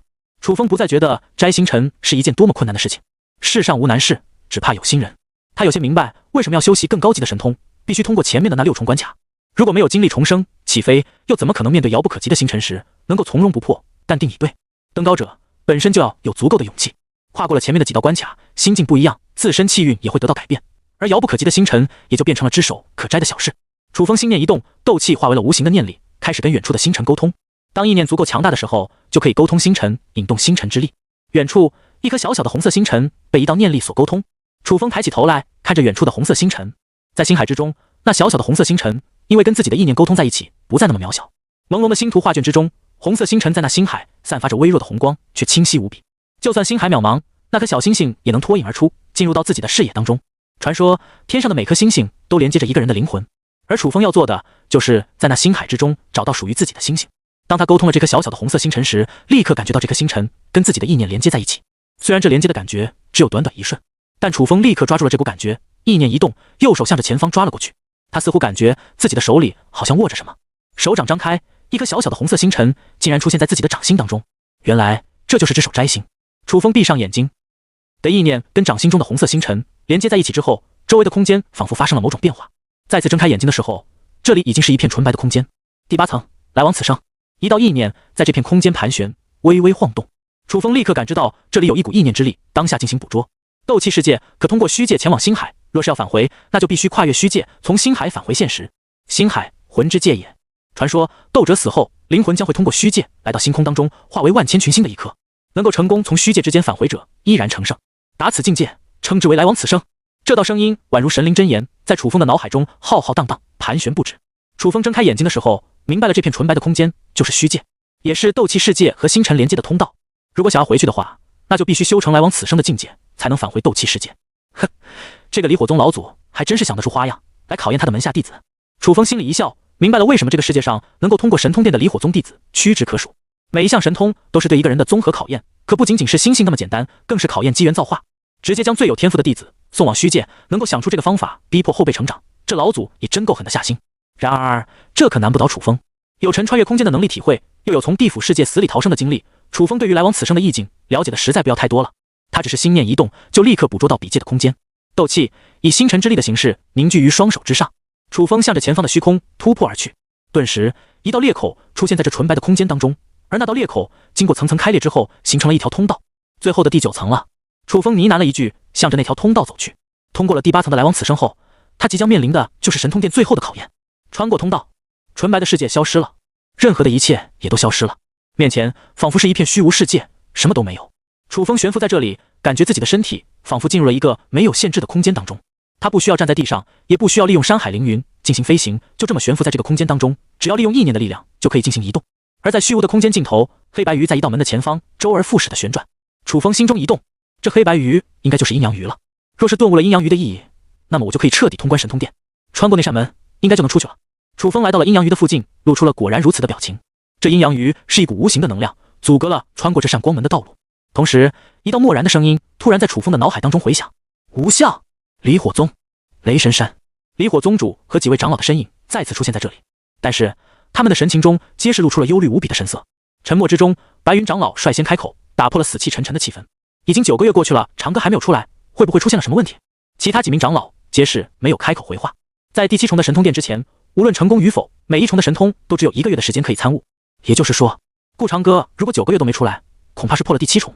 这个进度出乎了所有长老的预料，包括离火宗主，但他们也随即担心了起来。离火宗主在古籍当中知道神通殿的第7重之后，虽然有着无数的机缘，但是危险系数也很大。若是天赋不足者强行要突破第7重，那么面临的就是生死考验，稍有不慎就会生死道陨，一代天才也变成了一场笑话。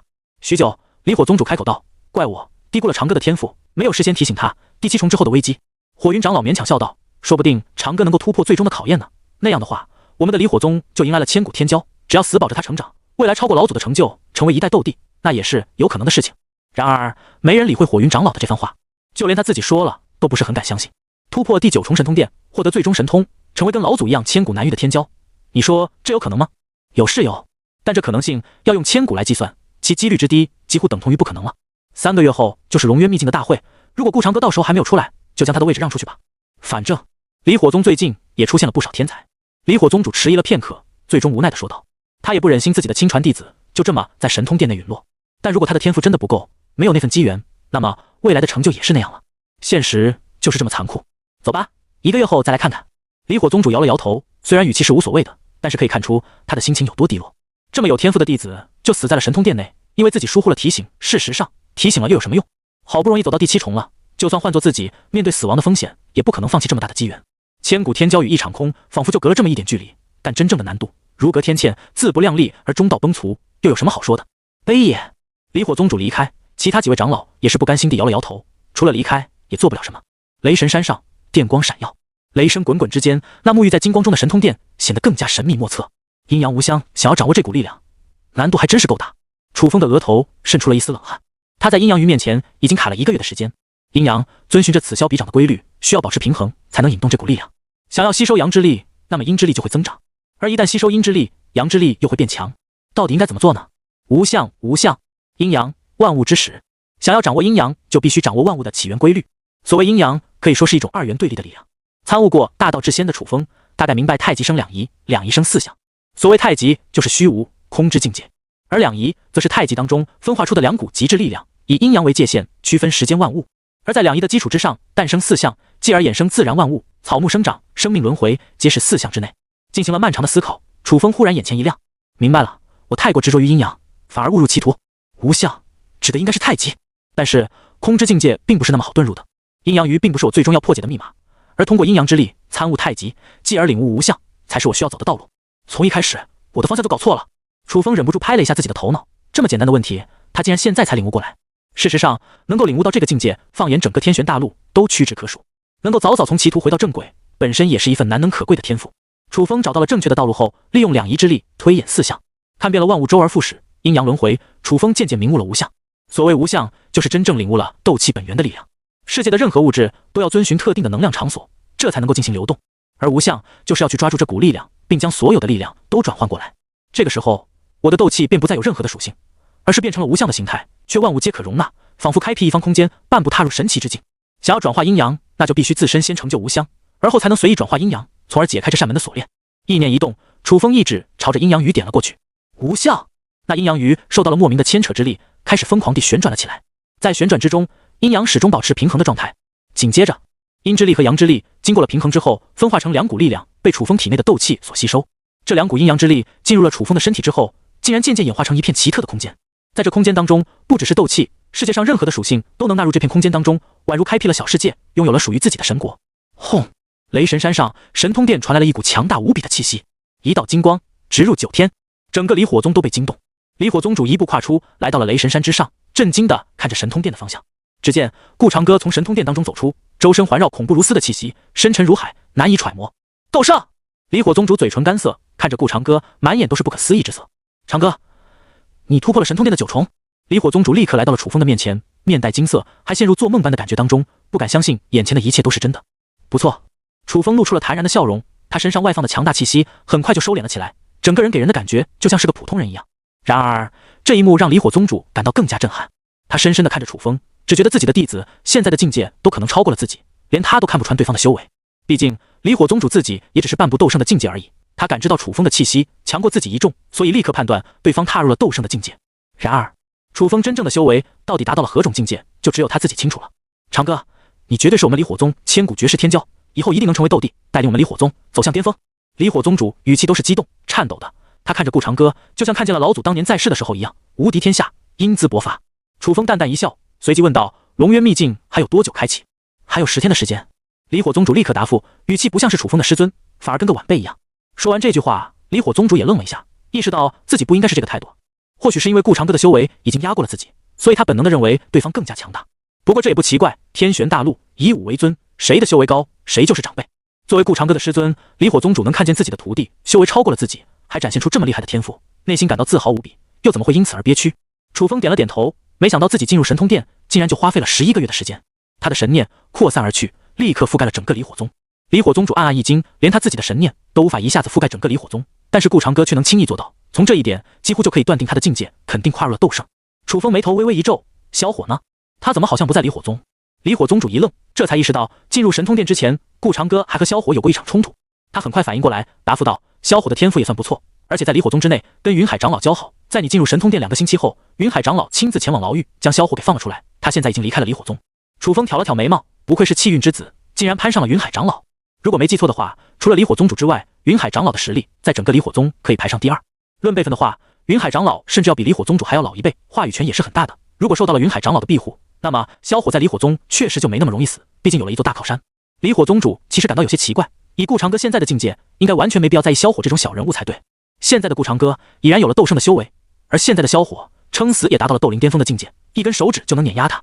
楚风看穿了离火宗主的心思，他心里暗暗一笑，你怕是不知道气运之子受到天道爸爸的庇护，生命力顽强的跟一只蟑螂一样，怎么踩都踩不死。非但如此，你要是没把他踩死，还会不断变大，最后慢慢放养着，这只大蟑螂就可以反杀你了。经过了11个月的时间，萧火那小子估计也修炼到斗皇的境界了。距离龙渊秘境的开启只有10天的时间，如果不参加的话，就自动视为放弃了本次副本的任务。所以我必须尽快将萧火找到，并强其击杀，获得对方身上所有的气运以及那双眼睛才行。想到这里，楚风找了个借口，跟离火宗主说自己修为得到了很大的突破，想要出去云游一番，在龙渊秘境开启之前赶回来。离火宗主点了点头，甚至他都觉得顾长歌都不用去参加什么龙渊秘境，以斗圣的境界过去，那不是欺负人吗？然而天玄大陆只要在30岁以下，并且修为在斗灵以上的天才，就可以参加龙渊秘境的试炼。顾长歌符合这个规则，他去了也是给离火宗长脸，离火宗主自然不会多说什么。不过那10个名额必须要筛除掉一个位置，腾给长歌才行了。离火宗主心中一动，他本以为顾长歌死在了神通殿之内，没想到对方出来之后成为了千古绝世天骄，还一下子获得了斗圣的境界。现在整个离火宗恐怕都无人是顾长歌的对手。算了，反正就将最末尾的那一位给剔除就行。至于对方如果心生不满，去找顾长歌的麻烦，那就是被杀了也怨不得别人。离火宗出了一个顾长歌已经够了，不需要再有别的天才。就算前面9个人加在一起，连给顾长歌提鞋的资格都没有。告别了离火宗主，楚风化作一道流光，飞速遁走。他的速度极快，仅仅是1天的时间就可以横穿神州大地。而他的神识不但因为领悟了无相神通而得到巨大的扩张，还因为本身就是超统者的缘故，灵魂里甚至堪比半步斗帝。神识扫了过去，云州一家小酒馆内，楚风找到了萧火的气息。哼，没想到这个家伙仅仅用了1个月的时间，就从大斗师的巅峰一跃攀升至斗王巅峰。通常这种气运之子都有越级杀敌的能力，也就是说，别看现在的萧火只有斗王巅峰的境界，但发挥出斗皇的实力，甚至是斗宗的实力，都是有可能的。然而，在斗皇之上还有斗尊、斗宗，之后才是斗圣。楚风领悟无相神通之后，他的修为已经达到了斗圣的境界，并且还要比普通的斗圣强得多。要捏死一个斗王巅峰，用脚趾头都行。楚风找到了萧火的位置之后，轻轻一笑，朝着云州的小酒馆飞遁而去。药老，我已经差一点就可以突破斗皇之境，你说如果我现在回去离火宗，是不是可以将姓顾的那个狗东西还杀了？萧火放下碗筷，眸中闪过一丝兴奋之意。戒指中，药老沉默不语。姓顾的进入神通殿当中，肯定浪费了很多时间，就算让他攻破几重，要将神通修炼到初级火候，也需要很多的时间。他的修为到了斗皇之境，肯定卡了很久，现在最多也就是个斗皇中期。只要我突破到斗皇之境，甚至能发挥出斗宗的实力，到时候就可以给我萧家报仇了。药老无奈一叹，其实他并不想让这个弟子这么早去找顾长歌的麻烦。那一日，顾长歌一眼就让萧火差点陷入了万劫不复的境地。药老作为守护界灵，竟然不能抵挡对方精神领域的攻击，这其中十分古怪。活了万年的药老都无法解释这种事情，越是见识多，就越是谦虚，解释不了的事情必定要谨慎以对。其实他也不是很明白，为什么萧火都已经成为一方强者了，还要纠结当年萧家被灭门的事情。事实上，药老已经看出来了，萧火现在真正恨的不是萧家被灭门，而是纯属看顾长歌不爽，想要杀了他，几乎已经成为了这个少年的心魔。萧火呀，如果你不要去执着于这件事情，或许你现在已经突破了斗皇境界。药老无奈一叹，这个年轻人在经历了上次顾长歌的打压之后，感觉潜力被消耗了一点，这让药老感觉到一丝危机。如果天才的崛起不能一气呵成达到顶峰，那么未来的成就也会被压低。药老作为当年的离火宗老祖，也是那个时代的第一天才，何不知晓天才的崛起之道？当然，这些话他也不忍心对萧火去说，如果连自己都不认可萧火，那这个少年的道心恐怕又要受到影响了。就在这时，一道身影出现在酒楼之内，萧火心中一动，抬起头来，看到顾长歌那张脸，先是一愣，接着露出了狂喜。好啊，我正想去离火宗找你报仇，没想到你自己却送上门来。这一次我一定要杀了你，为我萧家报仇！萧火怒喝一声，全身爆发出金光璀璨的斗气，罡风呼啸，一股股气浪从他的身上涌出，仅是斗气的余波就将这酒楼震得粉碎。啊！旁边传来客人们惊呼的声音，眨眼间，这家酒楼就被夷为平地。姓顾的，纳命来！萧火咆哮一声，他的气息一下子攀升至斗皇巅峰之境，甚至隐隐有了斗宗之威，方圆100米的任何物体都被他身上散发出的斗气所摧毁。萧火，不要！药老感知到顾长歌身上的气息隐藏着一股恐怖无比的波动，连忙想要叫住萧火，但是已经晚了。萧火全身的斗气化作万丈金芒，地面上所经之处寸寸开裂，那金光宛如璀璨的长枪，贯穿10里，朝着楚风轰击而去。面对威力如此之大的一击，即便是斗宗强者都会脸色一变。然而楚风从始至终脸上的表情就没有丝毫变化，甚至眼皮子都懒得抬一下，觉得多看一眼萧火都是浪费时间。还以为经过差不多1年的历练，这个气运之子的心态会成熟一点，没想到还是个蠢货。这样的对手真是随便都可以捏死了。当那长枪袭击而来的时候，楚风身子连动都没动，只是向前一指，无相。璀璨的金色枪芒在碰到楚风朴实无华的一指后，竟然全部消散。那斗气化为的金光受到了一股引力，顺着楚风的指尖流入了他的体内当中。萧火脸色一变，他感觉到自己体内的斗气在被对方吸收，意识到情况不对劲，萧火想要急忙抽身，然而已经晚了。修成无相神通的楚风体内还有阴阳鱼流转，能够将世界上一切属性的斗气都转化为自己体内。什么全属性斗气、稀有属性斗气、吞噬神体，在无相神通修成之后，什么都不是。无相神通，药老大惊失色，他作为离火宗的老祖，怎么可能看不懂楚风施展的招数？萧火，快走！晚了！楚风冷冷开口，他全力催动无相，而萧火体内的斗气竟然不受控制的全部流入了楚风的身体当中。不可能！萧火咬紧牙关，他身上的斗气正在飞速被无相神通吸取，身上的气息由斗皇下降到斗王，现在已经快到斗灵了。眼见着这1年好不容易修炼的斗气被仇人不要钱一样的吸走，萧火满眼都是恨意，满眼都是不甘心啊！他心里一横，竟然想要催动体内的天火，想要跟楚风同归于尽。呵呵，天火吗？有点意思。楚风的双眸之中出现一道猩红的光芒，下一秒，萧火的眼前再次出现了18层地狱，他的心神受到痛苦的折磨，甚至连催动天火的力气都没有。等他好不容易挣脱开来的时候，发现楚风的手上把玩着一道灿烂的火苗，那火苗宛如宝珠一般，仅是靠近就感觉到一股灼热无比的感觉。天火仅次于神火，是炼制丹药的顶级资源，不但能够打造神丹神器，更是能够释放出天火燎原，以爆发性的伤害突然斩杀敌人。这枚天火也是萧火好不容易培养出来的，如今却落入了仇人的手里，这更是让萧火狠到了极点，只想立刻将眼前的顾长歌千刀万剐。你的天火很不错，就当做是你突然袭击我的赔礼吧。楚风淡淡一笑，将天火纳入了体内当中。天火进入体内，本想要将楚风燃烧殆尽，毕竟这枚天火可是萧火炼制出来的，进入了陌生的身体，脾气可大了。然而阴阳鱼立刻分化出一股力量，压制天火。感受到阴阳鱼，天火彻底老实的待在楚风的体内，一点都不敢动弹。萧火的脸色已经彻底苍白了，他万万没想到顾长歌竟然强到了这个地步。楚风感到满意至极，他没有直接杀了萧火，是因为气运之子经过1年的历练，身上的宝贝肯定不少，不一点点全部弄出来为自己享用，又怎么榨干对方最后的价值呢？楚风低下头去，没有看着萧火，却看向了他手中的戒指。药老，到了现在就别藏招了，出来谈谈吧。哎，没想到萧火竟然惹上了你这种妖孽。戒指当中，一道苍老的人影化为白色的虚影出现在楚风的面前。他眼眸深邃，身上穿着道袍，看向楚风的眼神中充满了复杂之色。其实，如果真要说的话，楚风得到了神通殿传承的无相神通，也可以说是药老的弟子了。这2个后辈都无比出色，但是却结下了如此深仇大恨，让药老感到十分的无奈和悲哀。作为一个老人，他不怕死亡，却最怕看到自己门下的弟子互相厮杀。而萧火药老跟着他相处那么久，哪能不知道这个少年到了现在，如果不亲手杀掉顾长歌，那么他这辈子的心魔都无法去除。可是顾长歌的天赋超乎了他的想象，竟然在1年之内通关了神通殿。而那阴阳鱼其实是药老陨落之际留下的本命之源，一旦领悟无相神通，就能吸收药老的本命之源，直接晋升至斗圣境界。本想让萧火在修炼至斗宗境界后，看看能不能去闯一次神通殿，结果却让顾长歌捷足先登。萧火这1年的进步也算是不小了，但顾长歌能够在斗皇之境就突破神通殿，他的潜力绝对有着斗帝之姿。或许萧火能沉下心来，再修炼个几十年，能够跟顾长歌掰掰手腕，但现在去找人家的麻烦，那真的是在找死啊！萧火的心顿时沉了下来，甚至颓废地坐在地上，久久无法言语。连药老都这么说了，难道自己真的不配跟姓顾的混蛋比吗？他不甘心，一介少年人，心比天高，这股恶气又怎么咽得下去啊？楚风压根就懒得理会萧火，而是将目光放在了药老的身上，双手抱拳躬身，显得很是有礼数。晚辈顾长歌见过离火宗老祖。药老暗暗吃惊，这个顾长歌真的是不简单啊！一代斗圣还能在自己的面前展示出该有的礼数。相比之下，萧火真的嫩了太多。药老叹声道：“你已经是斗圣了，老头子，我不过是一道残魂而已，又怎么可能跟你比？”楚风摇了摇头，晚辈自知是受了前辈的传承才能达到这个境界，如果不嫌弃的话，晚辈几天之后将会前往龙渊秘境参加真龙试炼。真龙试炼承载着一代斗帝的传承，或许能够找到修复您灵魂损伤的灵药。总而言之，晚辈愿意全力找到修复您的方法。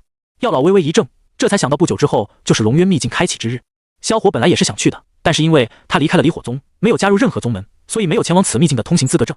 再加上他惹了顾长歌，很多宗门现在都不敢收萧火，这相当于是得罪了离火宗最杰出的天才弟子，现在全是靠着散修和机缘才能修炼至这么高的境界。萧火怒声道：“药老可不需要你来修复，我自然会去龙渊秘境找到修复药老的方法。”楚风扫了萧火一眼，淡淡道：“就凭你斗灵的修为？”萧火脸色一变，他查看自己的状态，这1年的斗气都被对方抽掉了，而身上最大的底牌天火也被对方没收。除了身上还有一些比较强大的斗气战绩之外，萧火现在的配置就真的跟个普通的斗灵没什么区别。他咬牙看着楚风：“你这个卑鄙的家伙，竟然吸我的斗气！”楚风好笑道：“好像是你自己来找我麻烦的。再说了，你那点斗气我还真看不上，连塞牙缝都不够。你……”萧火憋气得差点吐血。你摧毁了气运之子的道心，让他产生了终极心魔，气运值加200。打开面板，楚风意外地发现自己身上的气运已经有700之多了。可以说，现在楚风的气运已经超过了萧火，成为了新的气运之子。药老看着眼前的一幕，心头感到无比悲凉。萧火呀，你怎么就不明白，顾公子能够不杀你，那已经是仁至义尽了。他还没有抽掉你所有的修为，而是让你保留着斗灵境界。从这一点就可以看出，顾公子是一位极其有气度的人。相比之下，萧火的心性跟顾公子比起来，实在是狭小。至于萧家被灭门，其实药老也并不觉得有什么。天玄大陆，强者为尊，萧家意外得到了离火宗的戒灵，本就是怀璧其罪。顾长歌作为离火宗的大弟子，为了找回宗门的戒灵，灭掉萧家，又有什么错呢？本就是你萧家搞来了不该有的东西。而自己作为离火宗的老祖，还愿意保住萧火成长。顾长歌呢？他完全有很多方法灭掉萧火，但是他都没有选择直接杀掉，或许是看在同门的情分上，也是看在自己的面子上。而萧火却还不知好歹，这就有点过分了。何况顾长歌吸收了自己的本源，给药老的感觉会更加亲近几分。想到这里，药老沉声道：“萧火，你还不快感谢顾公子的不杀之恩？再这么纠缠下去，那就是你的不对了。”听到这句话，萧火呆住了。他万万没想到，跟了自己这么久的药老，竟然偏向了自己的仇人。药老神情一怔，也意识到自己好像说了不太好的话。他也不知道为什么，就忽然偏心了顾长歌，或许是因为对方太优秀了，又或许是因为萧火的表现实在不太理智。片刻，萧火露出苦涩的笑容：“好，药老，既然你为了寻回自己的身体就出卖我萧火也没什么好说的，你就跟着那姓顾的走吧。”药老也被这纯小子气到了，难道你就看不出这是人家的离间计吗？怎么就中套了？连你都说出这种话，我还有什么帮助你的必要？你挑拨了气运之子与外挂金手指的关系，大量斩获对方的气运值，气运加500。楚风看着面前的提示，心情一阵舒畅。再开启至尊重瞳，萧火的头上已经没有多少气运，看起来跟普通人没什么区别。而自己现在的头上龙凤呈祥，祥云一片，赫然是初见萧火时的气运。不知不觉，那小子的气运全部都归自己了呀！枉我多年培育你的情分，没想到你竟然会对我说出这种话。药老的语气带着无奈和悲凉，看着萧火的眼神当中充满了失望。萧火，顾公子得到了我的无相神通传承，也算是我的弟子。他不杀你，那是念在我跟你还有师徒情分，你们算是师兄弟的关系。对方没有杀你，已经是仁至义尽。你再这么纠缠下去，我对你很失望。药老的戒指从萧火的手上脱落了下来，飞到了楚风的手上。萧火死死地咬着嘴唇，哇！一口血中，他的嘴中吐了出来。所有的一切，他的修为，他的天火，就连他的师尊，都跑到了这个仇人的手上。这个不共戴天的家伙，夺走了自己的全部！我要杀了你！萧火最后发出一声悲愤，引爆了体内所有的斗气，还想要跟楚风同归于尽。唰！一道灰色的气流贯穿了萧火的身体，对方身上陡然迸发出的气势，以及所有的修为，包括他的生机，全部都在1秒钟之内被掠夺干净。最后，萧火只是瞪大着眼睛，死死地看着楚风，而后他的身体就倒了下去。直到死亡的那一瞬间，他都没能闭上眼睛，可谓是死不瞑目了。顽固不灵啊！药老悠悠一叹，周围的空中出现了一道道人影。感受到云州酒馆爆发出的恐怖气息，附近一些斗灵境界以上的强者都感到惊异不已，连忙赶来这里看看到底发生了怎么一回事。一个身穿尊贵衣袍、鬓发浓黑、不怒自威的中年男子，有着斗王境界的修为降临此处。当他感知到楚风身上的气息时，大惊失色，连忙跪伏下来，声音颤抖地道：“这位斗圣大人，不知您来此处有什么事情？”此言一出，附近的所有人都惊呼了起来。竟然是斗圣！这种大人物怎么会来到我们小小的云州？看样子好像是有什么人招惹了他，他来将其铲除干净了。楚风走过去，将云州城主扶了起来，缓声道：“无妨，只是昔日有一个仇敌想要我的命，原本我不想杀他，却没想到他突然出手，甚至毁坏了这家酒楼。虽然我本无心引起祸端，但这件事情怎么说都是因我而起，这些灵石就当做是给酒楼的赔偿吧。”说着，楚风伸出手，好几块灵石从他的掌心当中出现，这些都是用无香吸收了萧火的修为之后转化出来的灵石。当然，楚风现在已经达到了斗圣的修为，就算萧火是气运之子，他的那点修为对于自己来说跟塞牙缝没什么区别，还不如转化成灵石换点宝物来的实在。云州城主震惊无比，双手颤抖着接过了楚风手里的灵石。这可是七彩祥云石，品阶不比极品灵石要差啊！哼，这些身外之物对我来说无关紧要了。楚风淡淡一笑，对此表现出根本不在意的神情。看到这里，其他的看官也都纷纷称赞了起来。不愧是斗圣，心境就是高啊！是啊，七彩祥云石说拿出来就拿出来，眼睛都不眨一下的。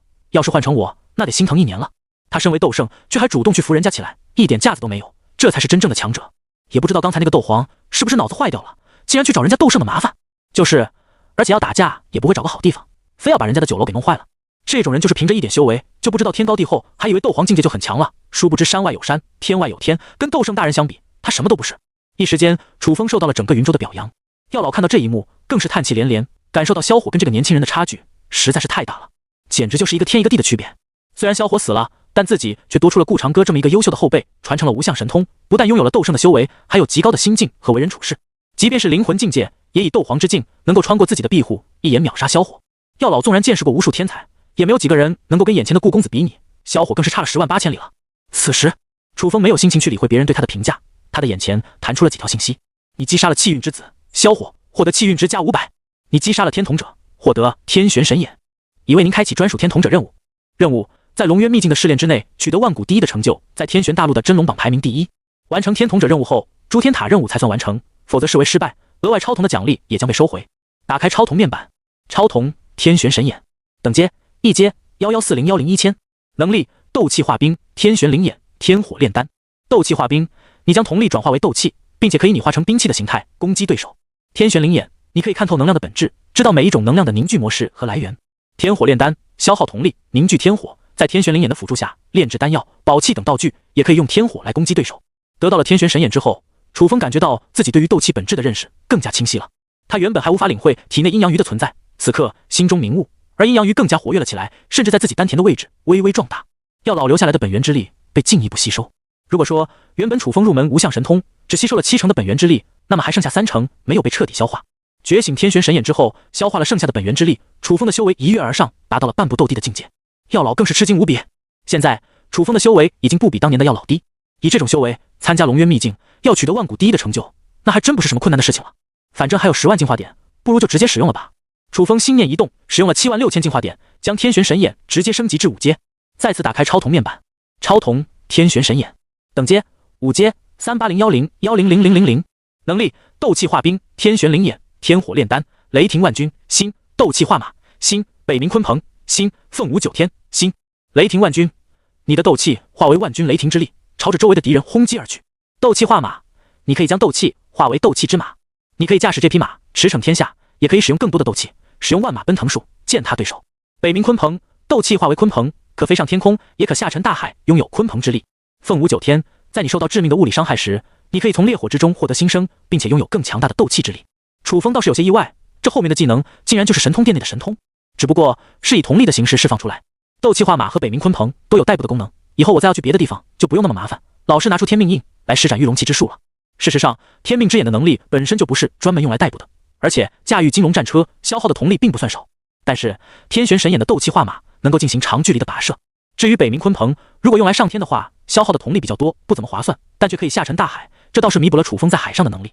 至于凤舞九天，也是一次规避致命伤害的技能，跟轮回之瞳不同的是，凤舞九天只能浴火重生一次，而且强调的是物理伤害的攻击。涅槃之后，自己还能拥有更强的斗气能力。精神层次的攻击，凤舞九天恐怕难以规避，比如阎王来个一眼，那是没法涅槃的，只能用轮回转生。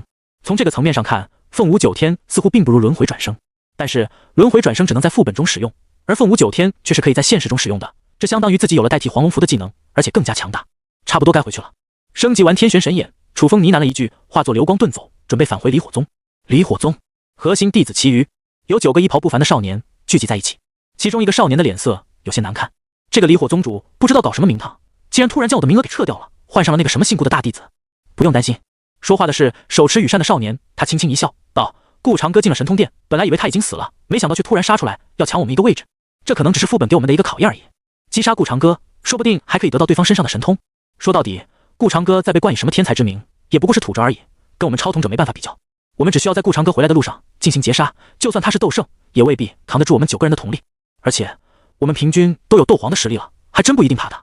离火宗的超统者这一次算是比较团结，毕竟是一个阵营的超统者，他们要齐心协力，先把龙渊试炼的名额都搞到手，之后再去龙渊秘境分个胜负。而最终的决战就是在龙渊秘籍获得的分数。龙渊秘境一共有10个名额，3个宗门分配，最后的结果肯定是不公平的，总会有多出来的一个宗门。进去的超统者越多，获得的积分可能就越多，毕竟龙渊试炼者的分数是可以叠加的，3个人的分数要超过4个人的分数，那难度会提高很多。而保证进入龙渊秘境的人都是超统者，在后续更多同阵营的超统者晋级的可能性就会提高，因此这个土着霸占他们的名额必须要除掉。我们守在离火宗附近，这几天顾长歌肯定要回来，在半路截杀他即可。在场的几个人点了点头，身影一闪，纷纷行动了起来。路途之上，楚风移动的速度极快，就在这时，他的神念感知到附近有9道气息。呵呵，针对我来的超统者，楚风倒是感觉有些好笑。同阵营的超统者对彼此出手也不是不行，只不过会增加一个特殊的惩罚机制，到时候他们就知道惩罚机制是什么了。就在这时，楚风感觉有好几个灵魂气息锁定了自己，禁锢他。一道声音从远处响起，接着好几双妖异的瞳孔从不远处出现，形成了一个绝杀之阵。其中有5个超统者使用了精神控制类瞳术，想要压制楚风。他的戒指传来了一道淡淡的光芒，戒灵里的药老分化出一股守护之力，护住了他的心神。然而药老有些吃惊，他发现自己的庇护之力并不能将所有的精神攻击都挡掉，给他的感觉就像是顾长歌一眼秒杀萧火的那次一样，无法抵挡。难不成离火宗有了灵魂类的传承？药老面色古怪，但他丝毫不担心这些攻击会对顾长歌起作用。这几个人的灵魂力跟当年的顾长歌比起来都差远了，更别说现在顾长歌还达到了斗圣的境界，这些人也不知道为什么要袭击他。找死啊！这是警告，你被同阵营的超统者攻击，已将对方标注为红名超统者，红名超统者可自动视为敌对阵营，击杀之后可获得进化点。离火宗的其他9个超统者全部都懵了，他们压根不明白，对顾长歌一个土着出手，怎么就变成红名了？难道这个顾长歌是超统者？你们既然红名了，那就不要怪我笑纳了你们的进化点。楚风的脸上露出了几分欣喜的笑容。不好！9个超统者惊呼一声，然而为时已晚。下一秒，一股强大无比的神念气息笼罩了在场的几个超统者，斗圣的气息顿时笼罩了9名超统者。他们顿时意识到，对方如果拥有斗圣的修为，那即便是9个人加起来也绝对不够打的。怎么可能？一名超统者死死地瞪着楚风，根本不敢相信对方竟然有着斗圣的修为。他们9个人想尽办法，也不过修炼至斗皇境界，对方只是从神通殿出来，竟然就有了斗圣的修为，这不是无敌了吗？来不及给他们思考的空间，楚风仅仅一道意念投掷下去后，9个化为了红名的超统者瞬间被秒杀，连斗气都不用释放，斗圣的意志加上好几种超同的能力，释放出一点威压就足以震死斗皇境界的超统者。毕竟斗灵境界以上就可以凝聚神识，虽然神识跟同力是不同的属性，但超统者的同力却可以反哺神识。这样一来，楚风的神识远超一般斗圣，甚至可以比拟斗帝，要秒杀几个斗皇的超统者，简直不要太过简单。药老的心头震撼不已，他身为楚风的界灵，更加深刻地感受到楚风的意志是有多么可怕。即便是他巅峰时刻，遇到这样的意志，都要退避三舍。没想到我离火宗竟然出现了千古天才。药老长叹一口气，顾长歌年仅22岁，就已经达到了他当年巅峰时刻的境界，就算是自己也没法比啊。他还以为顾长歌能有现在的实力，要多亏了自己的传承。但现在看来，即便没有这份传承，顾长歌也能修炼至斗帝的境界，而且是毫无疑问的。顾长歌已经有了斗帝的一丝意志，而这意志正是最大的门槛。他修为都没到，就已经突破了意志的门槛，有了无相神通打基础，那真的是完全具备了斗帝之姿。一共是5万进化点，将天玄神眼进化至5阶，还用掉了楚风的一些超统点，这几个超统者自动送红名过来，倒是给自己补了点进化点。然而楚风如此果断地将他们击杀，还有别的原因。一般来说，如果获得很高的评分，那么副本当中的其他超统者会瓜分奖励，到自己手上的不就少了吗？如果将这几个碍事的家伙除掉，只有自己瓜分奖励，那到手的诸天点和进化点就多了，这可是好事。而楚风这一次要获得的是万古第一天才的评价，他到了龙渊秘境之后，其他2个宗门加起来的得分说不定都不够自己打，哪里需要队友帮忙？回到宗门之内，楚风直接找到离火宗主，简单的跟他说明了情况。离火宗主一阵无语，这几个蠢货去惹长歌干什么？一下子死了9个天才，离火宗主说不心痛那是不可能的。但他明白，这个时代的离火宗根本就不需要别的天才，只需要死保顾长歌就行了。那几个蠢货不知道是谁给他们吃了雄心豹子胆，竟然敢去招惹斗圣境界的顾长歌，死了也就死了，这么没脑子的东西，修为再高也是废物。顾长歌出手除掉了他们，反而还为宗门节省了一批培养天才的资源。龙渊秘境的其他9个名额我会另外安排，你就放心吧。离火宗主直接当这件事没发生过。楚风也是暗暗点头，这个离火宗主倒是很有脑子，懂得取大舍小。他没说什么，直接回到自己的宫殿当中进行等待。对比前面在神通殿待的时间，剩下的这几天可谓是很短了。当到了龙渊秘境开启的那天，系统直接弹出提示，你获得了离火宗龙渊秘境的资格，成功进入第2阶段真龙试炼。任务，你将会和天玄大陆其他2个宗门的超统者进行比试，争夺真龙排行榜之位。备注，由于你接受了天统者任务，必须要取得第1名才算完成任务，否则视为失败。翌日，楚风跟着离火宗的其他几名参赛者一起前往真龙试炼。跟超统者比起来，这些土着简直就是自己的迷弟迷妹，一路上都在用各种语言奉承自己，还专门来倒茶捶腿，甚是舒服。楚风也没拒绝，只是淡淡的笑着回应，等他们服务完之后再送点七彩祥云石。反正这些石头都是从萧火身上炼出来的，送了就送了，自己也用不上。这些师弟师妹们拿到了七彩祥云石，都喜欢的不得了。药老在戒指里面看着这一幕，心里也有种说不出的感觉。他当然知道这七彩祥云石是怎么来的，看着跟了自己1年的徒弟变成了一块块石头，还被别人拱手做礼物送出，这差距真是让人感到唏嘘啊。乘坐一只体积巨大无比的异兽，踏破万里凌霄，直上9天，顺着大风前往天玄大陆的龙渊秘境。秘境之外屹立着一座方圆近乎10里的平台，这便是真龙试炼台。每到龙渊秘境开启之前，真龙试炼台就会开启，天玄大陆各大天才在此平台之上针锋相对，决出的前10名才有进入龙渊秘境的资格。在试炼台的附近，其他2大宗门都派出了10名气质不凡的天才，而他们的瞳孔中都流转着不一样的气息。楚风一眼就看出了，其他2大宗门的参赛者清一色都是超统者，而离火宗只有自己一个超统者，这些师弟师妹们恐怕要遭殃啊。果不其然，真龙试炼开始之后，离火宗派出了一位天才跟秦星宗的超统者战斗，短短几秒钟的时间，离火宗的弟子就被秦星宗的超统者一剑斩杀。齐师兄！楚风的旁边传来一阵撕心裂肺的叫声，几个离火宗的超统者死死地看着自己的同门师兄在试炼台上被人一剑斩杀，根本反应不过来，秦同手足的师兄弟们就死在了对方的手上。那名秦星宗的弟子脸上也闪过错愕之情。北风，怎么回事？他的耳边传来一道声音。北风耸了耸肩，无奈道：我也不知道对面是个土着，一下子就秒杀了，这能怪我吗？土着？秦星宗的超统者们露出了古怪的神情，都到诸天塔第8层了，还能让土着进入第2阶段？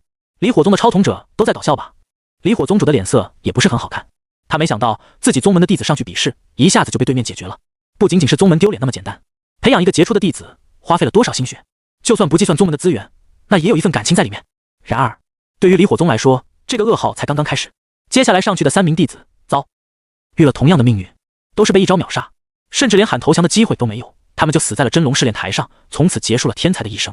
该死，其他2个宗门怎么会这么强？我不敢上去了。离火宗的其他几个天才脸色煞白，甚至连战斗的欲望都没有了。他们本以为来到真龙试炼台上能够作为天玄大陆最杰出的弟子一展雄风，没想到上去之后竟然连炮灰都不是。其他2个宗门的长老们面带笑容，用戏谑的目光看着离火宗，好像在问：你们宗门就这？感受到对面投来的目光，离火宗主的脸色也难看了起来。就在这时，轮到楚风登场。嘿嘿，离火宗又来送菜了。跟楚风对上的那位超统者露出了嘲讽的笑容。虽然不知道怎么回事，但整个离火宗拉得要命。反正不是什么坏事，至少对于其他两个宗门来说，机会就多了。刚上场，那名超统者发动了瞳术，想要控制楚风之后瞬间秒杀。然而，映入眼帘的是一道猩红色的瞳孔，地狱之瞳，18层地狱。那名超统者的瞳孔剧烈收缩，灵魂坠入18层地狱当中，被各种酷刑所考验。他拼了命的想要催动瞳术，将幻境打破。还没等他从18层地狱走出来，突然眼前一黑，楚风在控制对方的那一秒，直接冲了过去，斗气贯穿了对方的胸膛，秒杀。全场寂静。这可是离火宗第一次胜利，却是以秒杀的方式解决了秦星宗的超统者。那个家伙不是顾长歌吗？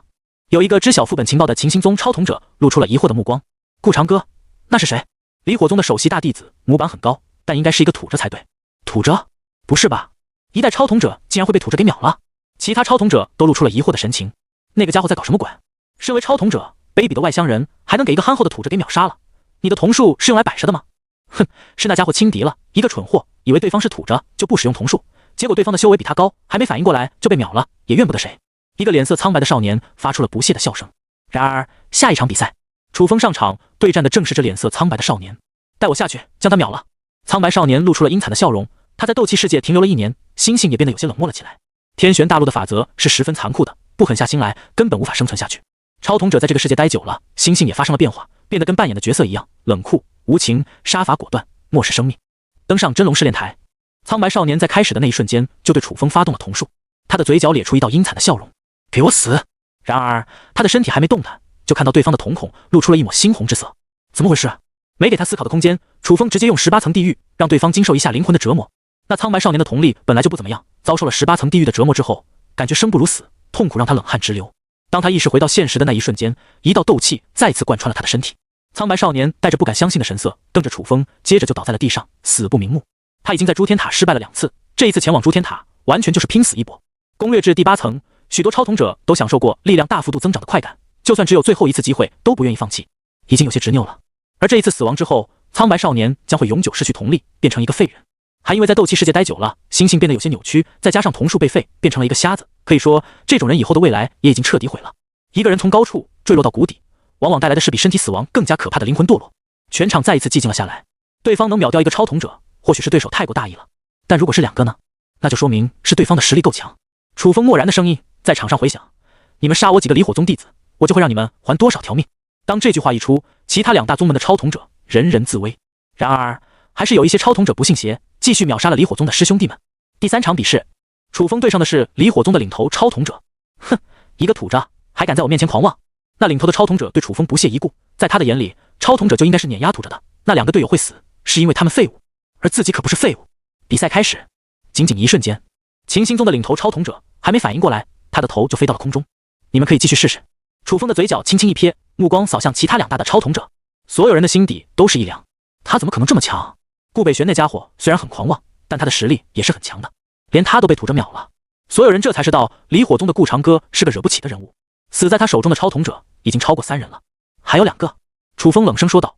其他2大宗门的超统者杀了离火宗5名师兄弟，而楚风还有2条命要收割。第4场比赛，遇到楚风的超统者在登上去的第1秒就要开口喊投降，结果一样，对方连嘴巴都没张开，意识就坠入了18层地狱当中。等回过神来的时候，他的脑袋就已经飞了。还有最后一个人，这下所有人看向楚风的眼神都跟见了鬼一样，没有一个超统者不在台下祈祷，希望下一场比赛不要再遇到楚风。等到楚风下场之后，离火宗的超统者再上去，他的对手都是战战兢兢的，根本不敢再杀人了。就算能够一眼秒杀对手，秦星宗的超统者在击败对方后，根本不敢动对方的皮毛。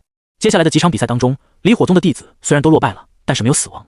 楚风击杀了几个超统者之后，获得了2万进化点。不过到了他这个阶段，2万进化点已经没什么用了。再次上场的时候，对手直接投降，楚风没有再将他们逼到绝路，算是看在他们识相的份上留了一线生机。最后，当真龙试炼台的比试结束后，楚风顺利的以全胜的记录拿下了真龙榜第1。恭喜你取得真龙榜第1，气运值加500。再次开启至尊重瞳。楚风发现自己头上的气运化为了9龙腾跃，这是起飞的征兆啊！顾长歌那家伙怎么这么强？不管了，反正离火宗就他一个土着进入了龙渊秘境，到时候应该不会影响我们2大宗门的比试。也不知道离火宗到底搞什么情况，好像他们派出的天才没有一个是超统者。难道说没有超统者选择离火宗？其他2大宗门的超统者露出了古怪的表情，对此感到十分不解。按理来说，离火宗再怎么样也不可能差到连一个超统者都没出现，反而让一个土着跟他们进入龙渊秘境进行 PK 吧。轰隆隆，不远处龙渊秘境的入口打开，一道光门通往了另一个小世界。传说龙渊秘境是上一代的斗帝开辟出来的一方空间，而在秘境当中，有着各种考验等待着众人，无数机缘等待着天玄大陆最杰出的天骄前去挖掘。白袍老者来到了众人的上方，赫然是一位斗圣境界的强者。他用神识扫过在场的众人，在楚风的身上停留时，微微一惊：我竟然看不透这个后辈的修为。白袍老者只感觉楚风的修为宛如一片深沉大海，他用神识探去，却什么都感知不到。或许是一种特殊的隐蔽之术吧。白袍老者也没有多想，他压根就不会猜到楚风竟然有着斗圣巅峰的境界，甚至比他还要强。修习无相神通，楚风如果要隐藏他的修为，除非是斗帝，不然谁也别想看出他的修为到底有多高。然而自从药老陨落之后，已经数千年的时间，天玄大陆都没能诞生一位斗帝，所以龙渊秘境才会被三大宗门如此重视。或许斗帝的传承就是他们唯一能够晋升斗帝的最后机会。秘境打开后，真龙石炼态，数道身影化作流光，向着龙渊秘境的光门遁去。我进入过龙渊秘境，你进去之后可以先根据我的方法去获取一些资源。药老的身影通过戒指传递至楚风的意念当中。好，楚风同样以神念回应。龙渊秘境将会开启3个月的时间，而在里面获得什么样的成就，秘境有专门的阵法和阵灵给进入其中的天才进行积分。如果有成就能够突破万古历史的话，那么分数则会十分夸张。在秘境当中，无论是修成神通，又或者是炼制天级丹药、神兵，突破至更高修为，只要是对自身实力有帮助的成就，都能够化为积分。进入龙渊秘境之后，楚风的面前弹出一条提示，说明现在已经进入了斗气副本的第3阶段。除了气运值以外，楚风还多出了一项特别的面板属性——真龙点0，这应该就是我在龙渊秘境内的积分了。楚风心神一动，表示明白。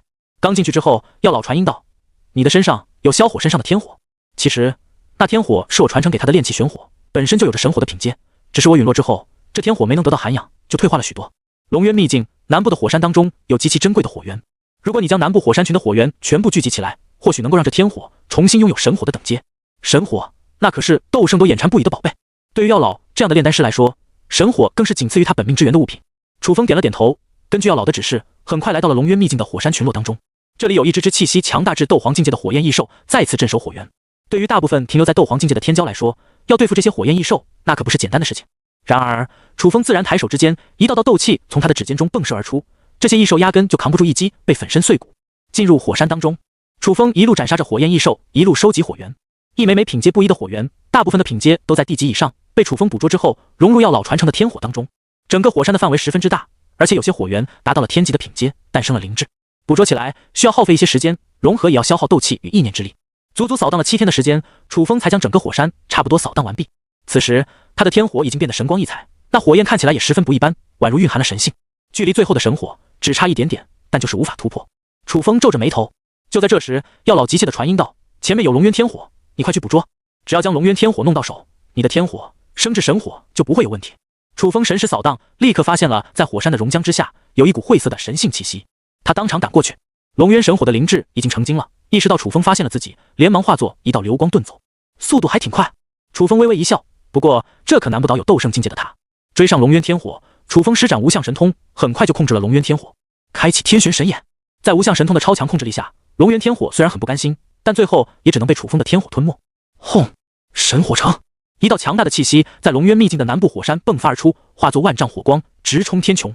你在龙渊秘境中炼制成神火，获得真龙点加1000000。药老赞叹道：“你能在龙渊秘境中扫荡整个龙渊火焰山，再收集所有的火源，最后融合成神火，已经是前无古人后无来者的成就了。我当年就是在这里将我的地火炼制成天火，真龙点也就加了10000点。你的成就比我高了10倍。”楚风点了点头。药老当年参加秘境的时候，也不过是斗皇巅峰的修为，当然这个修为无论放在什么时代都是最杰出的天骄了。谁能想到这次龙渊秘境竟然出现了楚风这种级别的怪物，直接在龙渊秘境中炼制出神火，这是斗圣境界的特权，其他超统者望尘莫及，都难以取得这份成就。虽然我炼制神火之后弄到了10万真龙点，但是也花费了我10天的时间，必须赶紧前往下一站才行。秦行宗这一次进来了5名超统者，要是他们每人能弄来2万真龙点，就跟我持平了。想到这里，楚风立刻传音询问药老，接下来还有什么地方能够刷万古成就吗？药老有些无语，这家伙开口就是万古成就，完全没把其他天骄的记录放在眼里啊。不过也是，都已经是斗圣境界来到这里了，这已经不是开挂那么简单，压根就是拿着一个差不多满级的账号进来虐菜啊。药老沉吟片刻道：“你可以试试去东部的圣山当中采集一些灵草，用来炼制神丹。虽然你应该没怎么炼制过丹药，但是我可以教你。而且你有了萧火的那双眼睛，就算没有接触过炼丹之道，只要掌握了相应的方法，并且在有神火辅助的情况下，要炼成神丹，问题也不是很大。天玄神眼可以看透斗气世界的本质，更是对斗气的控制，掌握的火候境界达至真之境。有药老指点我炼丹，加上天玄神眼和神火的辅助，炼制万古第一丹药，或许并不是什么大问题。”楚风采纳了药老的建议，花费了1天的时间赶路，来到了东部的圣山。他刚刚到达圣山，神识一扫，竟发现在这圣山当中有3道气息在其中，是秦心宗的超统者。不好意思，既然你们碰到我，那就麻烦去死吧。楚风的身形化作流光，往圣山的方向遁去。秦心宗的3位超统者正在想办法采集一株仙草。忽然间，他们感受到头顶上方传来一股恐怖气息，脸色一变。是顾长歌，那家伙怎么来了？我们快跑！楚风冷笑道。晚了，有人送进化点，不要可白不要。楚风一眼扫去，那3位秦心宗的超统者身体顿时无法动弹。通过了地府世界的考验，楚风现在的瞳力超过同阶段的超统者，简直不要太多。再加上拥有斗圣境界，神识就压着他们一大截，秒杀起来简直不要太简单。很快，这3位超统者的生命瞬间被楚风收割。5万进化点，3万真龙点，还有一株白玉仙草，收获倒是不错。楚风露出了满意的目光。将超统者养到后期之后，他们身上的进化点就更加值钱了。算上这5万进化点，加上真龙试炼台杀掉的几个超统者，楚风现在的进化点来到了15万，比进化天玄神眼之前的余额还要多。凤舞9天的下一个技能龙游天下，对于现阶段的我来说还没有那么大的用处。这些进化点倒是可以留着，以后低级的超瞳可以当做一个迅速恢复瞳力的储备药剂。就算以后得到了作用比较低的额外超瞳，也可以利用进化超瞳回满瞳力的规则，当做一张底牌来使用。总之，超瞳多对于自己来说是完全没有害处的。只要超瞳够多，进化点够多，理论上来说，楚风还有可能达到无限瞳力的境界。神识一扫，楚风在圣山当中花费了3天的时间，根据药老的指示采集到对应的灵药，开启天玄神眼。体内的神火随着心念跳跃到自己的手上，在药老的指示下，楚风控制着神火对采集到的灵药进行炼制。药老一边指示，心中一边暗暗一惊，没想到长歌这是第一次炼丹，就对火候有着如此熟练的控制，就算是消火也未必能够做到这种境界。看来要炼制9节神丹并不是什么问题了。9节神丹乃是可以帮助斗圣突破至斗帝的神级丹药，但是服用这枚神丹会引动天劫，要想晋升斗帝，必须通过天劫的考验，才能成功逆天改命。古往今来，无数斗圣都死于天劫之下，最后没能成就传奇。而9节神丹会直接引来天劫，淬炼斗圣的身体。如果没有90%的把握突破斗帝，那么服用此神丹无异于找死。楚风手中的神火不断迸发出精纯的火源之力，以极其细微的控制力，将眼前的仙草灵药都炼化成仙丹。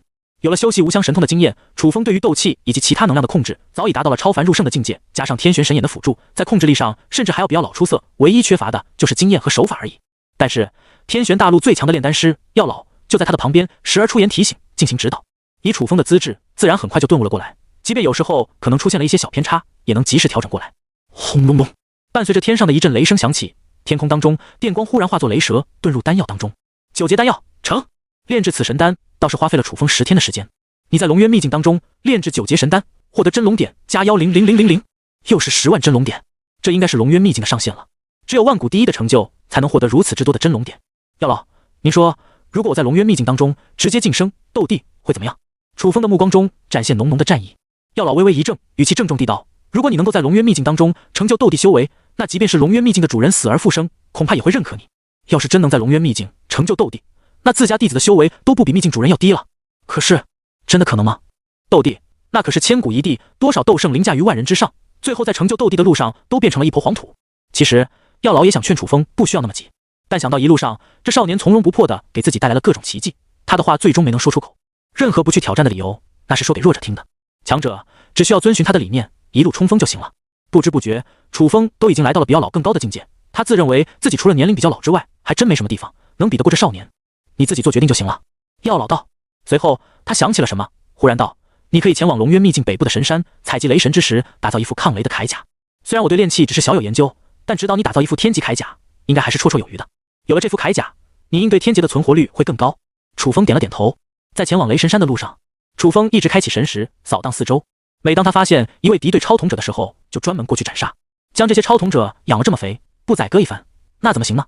药老不禁哑然，他想说，你都要成为斗帝了，何必跟这群后辈过不去呢？然而药老通过观察，发现楚风在斩杀了这些弟子之后，脸上似乎闪过一丝收获了某种宝物的表情。他心头一动，想到了气运之道。在座的天才许多也是不乏气运的天骄，若是被楚风所击杀，而且还是在龙渊秘境的试炼当中，他也可以获得更高的气运，对抗天劫，气运高了，说不定还能真的一飞冲天，成就斗帝。想到这里，药老只是无奈一叹，没有去指责楚风的做法。天玄大陆，强者为尊，若是被杀，没有别的理由，只是因为你太弱了而已。进入龙渊秘境刚好1个月的时间，楚风已经将其他阵营所有的超统者都给解决掉了。10万进化点，8万真龙点，这收益应该还算不错了。赶紧杀绝，也是防止敌方阵营也弄个万古第一过来，那自己的积分可就不稳了。好不容易弄死了天统者，获得天玄神眼，楚风不想在这次副本中留有任何发生意外的可能性。将其他阵营的超统者都解决完毕。理论上来说，楚风只要在这次副本中不出意外就能通过。但是既然任务的最后要求取得万古第一的成就，那么还是在秘境当中晋升斗帝之后比较稳妥。来到雷神山，此地电光闪耀，盛产矿石。神识一扫，楚风很快就在雷神山上找到了山上最好的矿石，采集完毕。跟炼制神丹差不多，也是通过神火控制温度，将矿石炼化，融合成自己想要的形态。我需要炼制的是一副铠甲。楚风心念一动，神火立刻将矿石融化，变成了铁水进行浇筑。经过半个月的时间，雷神铠甲已经打造好了，是时候冲击斗帝境界了。楚风深吸一口气，他心念一动，9节神丹出现在手上。穿上雷神铠甲，楚风吞下了9节神丹。轰隆隆，天空当中电光闪耀，楚风的头顶凝聚了一口漩涡，无尽的雷光在那深渊般的云层之中闪烁，透发出一股令人心悸的气息。来了！下一秒，一道粗大的电光直接朝着楚风劈了过去。他施展无相神通，将雷霆转移。本以为天劫之雷会对自己造成很大的伤害，但没想到无相神通竟然还能转化天劫之雷的力量。体内的阴阳鱼开始快速转动了起来，将一股股天劫之雷转化入体内。药老露出了欣慰的表情，没想到我的无相神通对付天劫还能起到这么大的作用。可惜我有生之年是没有办法经历天劫之雷了。罢了，至少我的神通传承下去，也培育出了一位斗帝，这倒是一件幸事。药老的语气之中带着的更多是无奈。他开发出无相神通，本是最有希望成就斗帝的天骄，却没想到中途陨落。如果再给自己一次机会，是不是能做得跟顾长歌一样？天劫一直持续了7天7夜才停了下来。虽然无相神通应对天劫很强，但一直进行着高强度的转化，楚风也感觉有点吃不消。然而当天劫之雷完全停下之后，楚风感觉自己的生命气息发生了质的飞跃。那一刻，他的神识可以跨越千万里，覆盖整个天玄大陆，仿佛整个世界都会被自己的神识所覆盖一样。你在龙渊秘境中晋升斗帝之境，获得万古第一真龙点加1000000，100万真龙点，这应该是龙渊秘境的最高成就了。还有什么能比晋升斗帝更高的成就？龙渊秘境之外，3大宗门的长老们一起在光门之外等待。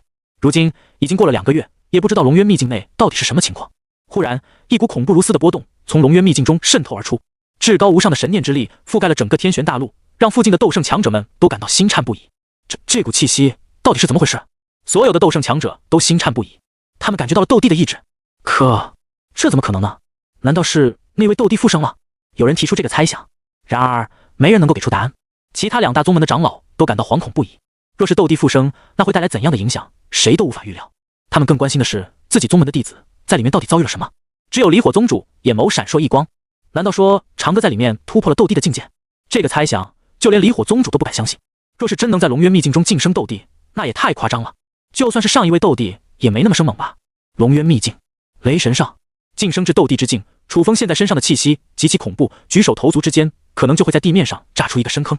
不愧是斗帝之境，这股力量毁灭世界都不成问题。感受着斗帝的境界，楚风深吸一口气，心情澎湃。虽然他知道这只是一场扮演，然而领悟斗帝的意志状态对于自己的同力也有不小的好处。毕竟同力跟神识都是跟灵魂力有关的力量，领悟斗帝的神识，自身的灵魂力也会得到一定的增幅，继而反哺给同力，就能达到变强的效果。还有1个月的时间，楚风呢喃了一句。副本的机制比较死板，龙渊秘境会开启3个月，时间到了才会计算积分，结束秘境的试炼。雷劫之后还有将近1个月的时间。楚风神识一探，发现龙渊秘境之中还有一个小空间，竟然是虚界。他眉头微微一皱，朝着这虚界遁去。通过一条白茫茫的通道，楚风穿过去后，发现眼前竟然是一片殿堂。消耗真龙点，可在此处兑换宝物。一道冷漠的声音响起：药老道，这个地方是龙渊藏宝阁，每当龙渊秘境结束的时候，存活的试炼者就会被传送到这里，而真龙点可以兑换那位斗帝留下的传承。楚风心头一动，问道：这里是否有灵魂疗伤的圣药？不等药老开口，殿堂的祭坛之上，一道白色的光团降落在平台，整个大殿再次回响起一道漠然的声音：天魂丹，真龙点50万。竟然是天魂丹！药老的声音透着一股惊喜，这枚丹药可以修复我身上的灵魂损伤，如果修复完全的话，甚至以后都能通过灵魂重修道路。楚风走过去，毫不犹豫地使用了50万真龙点兑换天魂丹。药老神情一怔，忽然感到有些欣慰。跟萧火相比，其实他给这个后辈的帮助并不算很大，毕竟相遇的时候，楚风的修为已经达到了斗圣境，甚至不会比他巅峰时期要弱。但是楚风还是毫不犹豫地花费了50万真龙点，给他兑换来天魂丹，这个举动还是很令药老感动的。虽然楚风已经成为了斗帝，但是50万真龙点能够兑换斗帝最喜欢的圣物，龙渊秘境的顶级传承，就算是斗帝境界也会眼馋。这里是否还有适合灵魂重修的肉身？楚风再次开口问道。他总不能让老修炼灵魂吧？祭坛再次出现了一副身体，天神神体，太古天神遗留的体魄，适合灵魂重修，且蕴含天神血脉，拥有强大无比的肉身之力。真龙点80万，80万算了。药老刚想开口，这价格实在是太贵了，若是服用天魂丹的话，他以灵魂重修也不是什么大问题。但是他的话还没说完，楚风就直接兑换了天神神体。这药老有些哑然。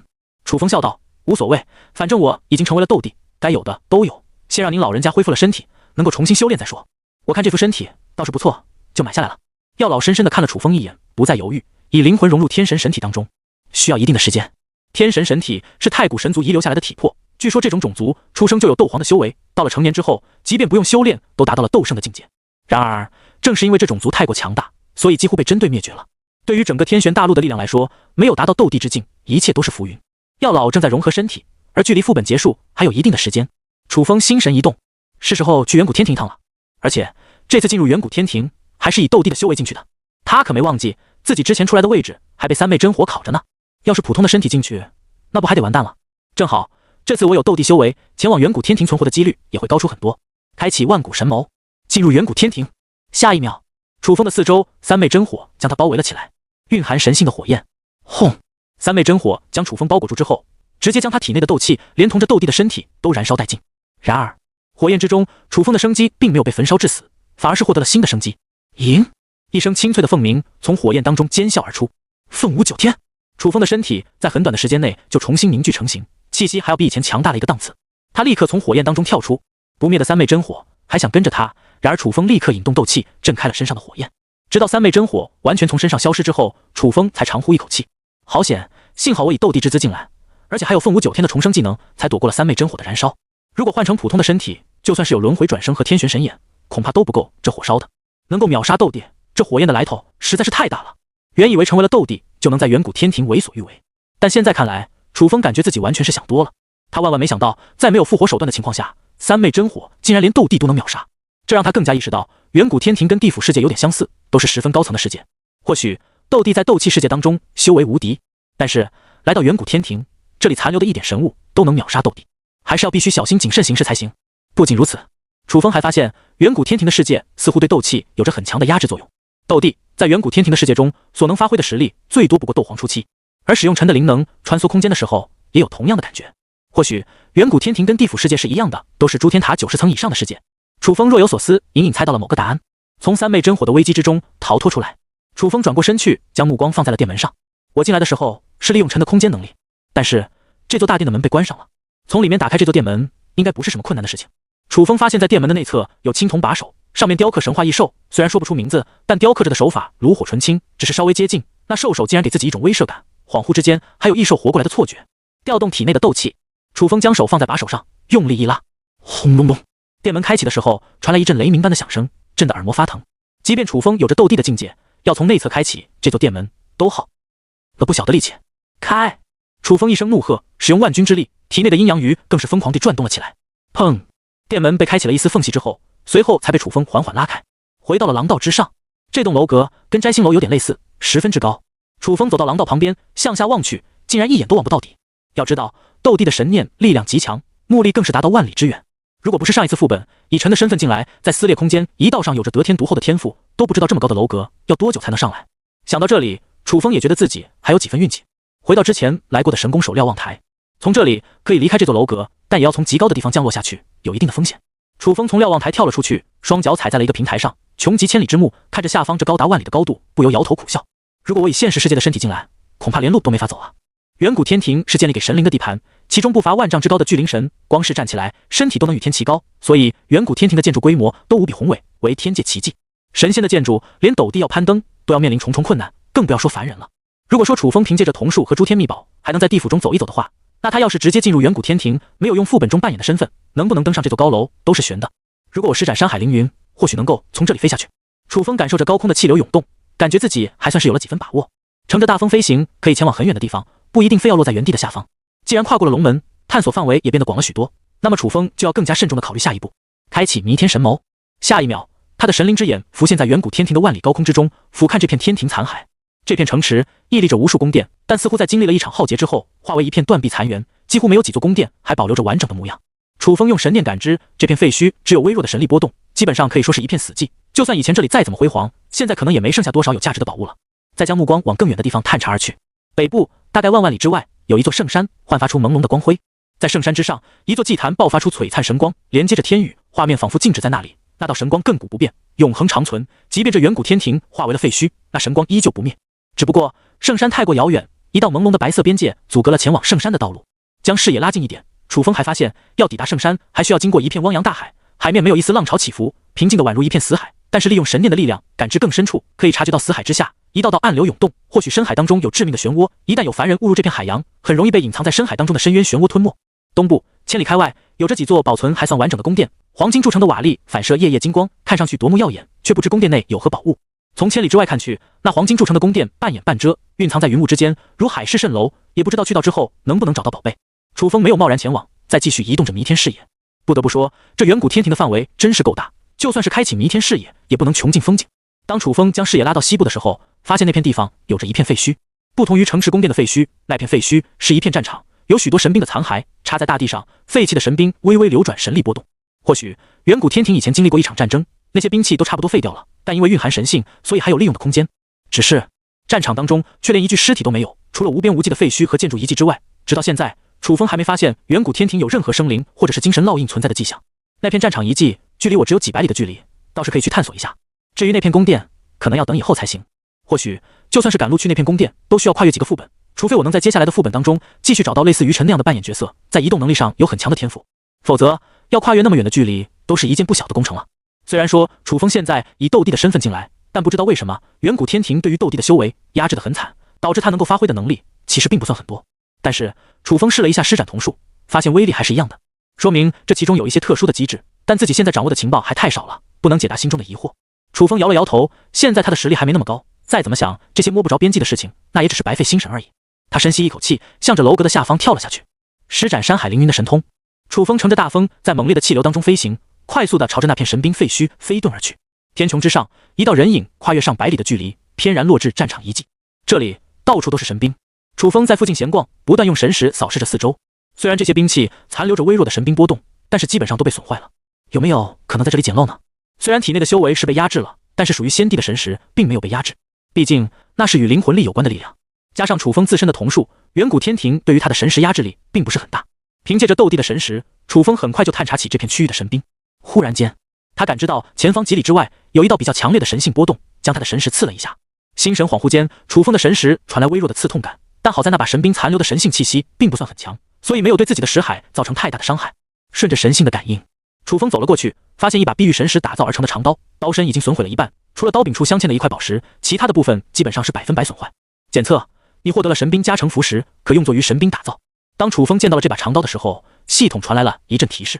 不过他的面板当中并没有多出任何诸天秘宝的信息，说明这石头并不属于自己，恐怕未必能够带出远古天庭。楚风皱了皱眉头，能够用来打造神兵，那是不是也能用来修复神兵呢？虽然系统并没有明说，但可以肯定这颗宝石是可以用来铸造神兵的。距离铸造神兵对于现在的楚风来说肯定是遥望而不可及的境界，但是如果说到修复，那就有一定的把握了。他心念一动，三尖两刃刀顿时出现在手中，爆发出一道强烈的雷电攻击。楚风立刻催动体内的斗气，压住了三尖两刃刀的雷霆。虽然有些艰难，但毕竟达到了最高的修为，压住三尖两刃刀的问题并不是很大。检测，你手中的神兵符石可以用于修复三尖两刃刀。可选选项： 1. 修复至 20%， 提升攻击威力； 2. 将神兵符石打造为封印枢纽，用于限制三尖两刃刀不受控制的雷霆效果。请根据您的选择进行神兵铸造。楚风思考了一阵，还是选择了第二项。自己现在的实力都没办法控制三尖两刃刀，还提升这家伙的威力，那不是急着电死自己吗？若是制造成一个封印符石，那么即便没有斗帝的修为，也可以初步控制三尖两刃刀的力量，至少这不再是不受控制的诸天秘宝，实用性得到了进一步的提高。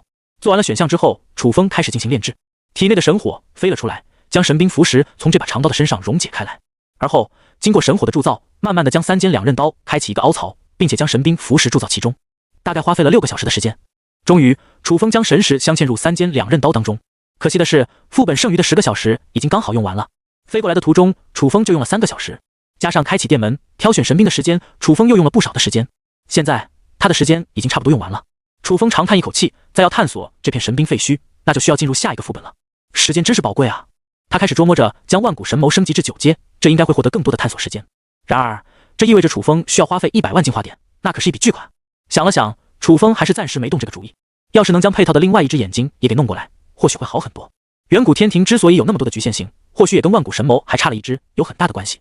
对于另一只眼睛的情报，到了现在还是没有任何讯息，因此楚风只能将这件事情先放下，不去多想。回到了真龙藏宝阁当中。最后还有将近1个月的时间，楚风也没有浪费时间。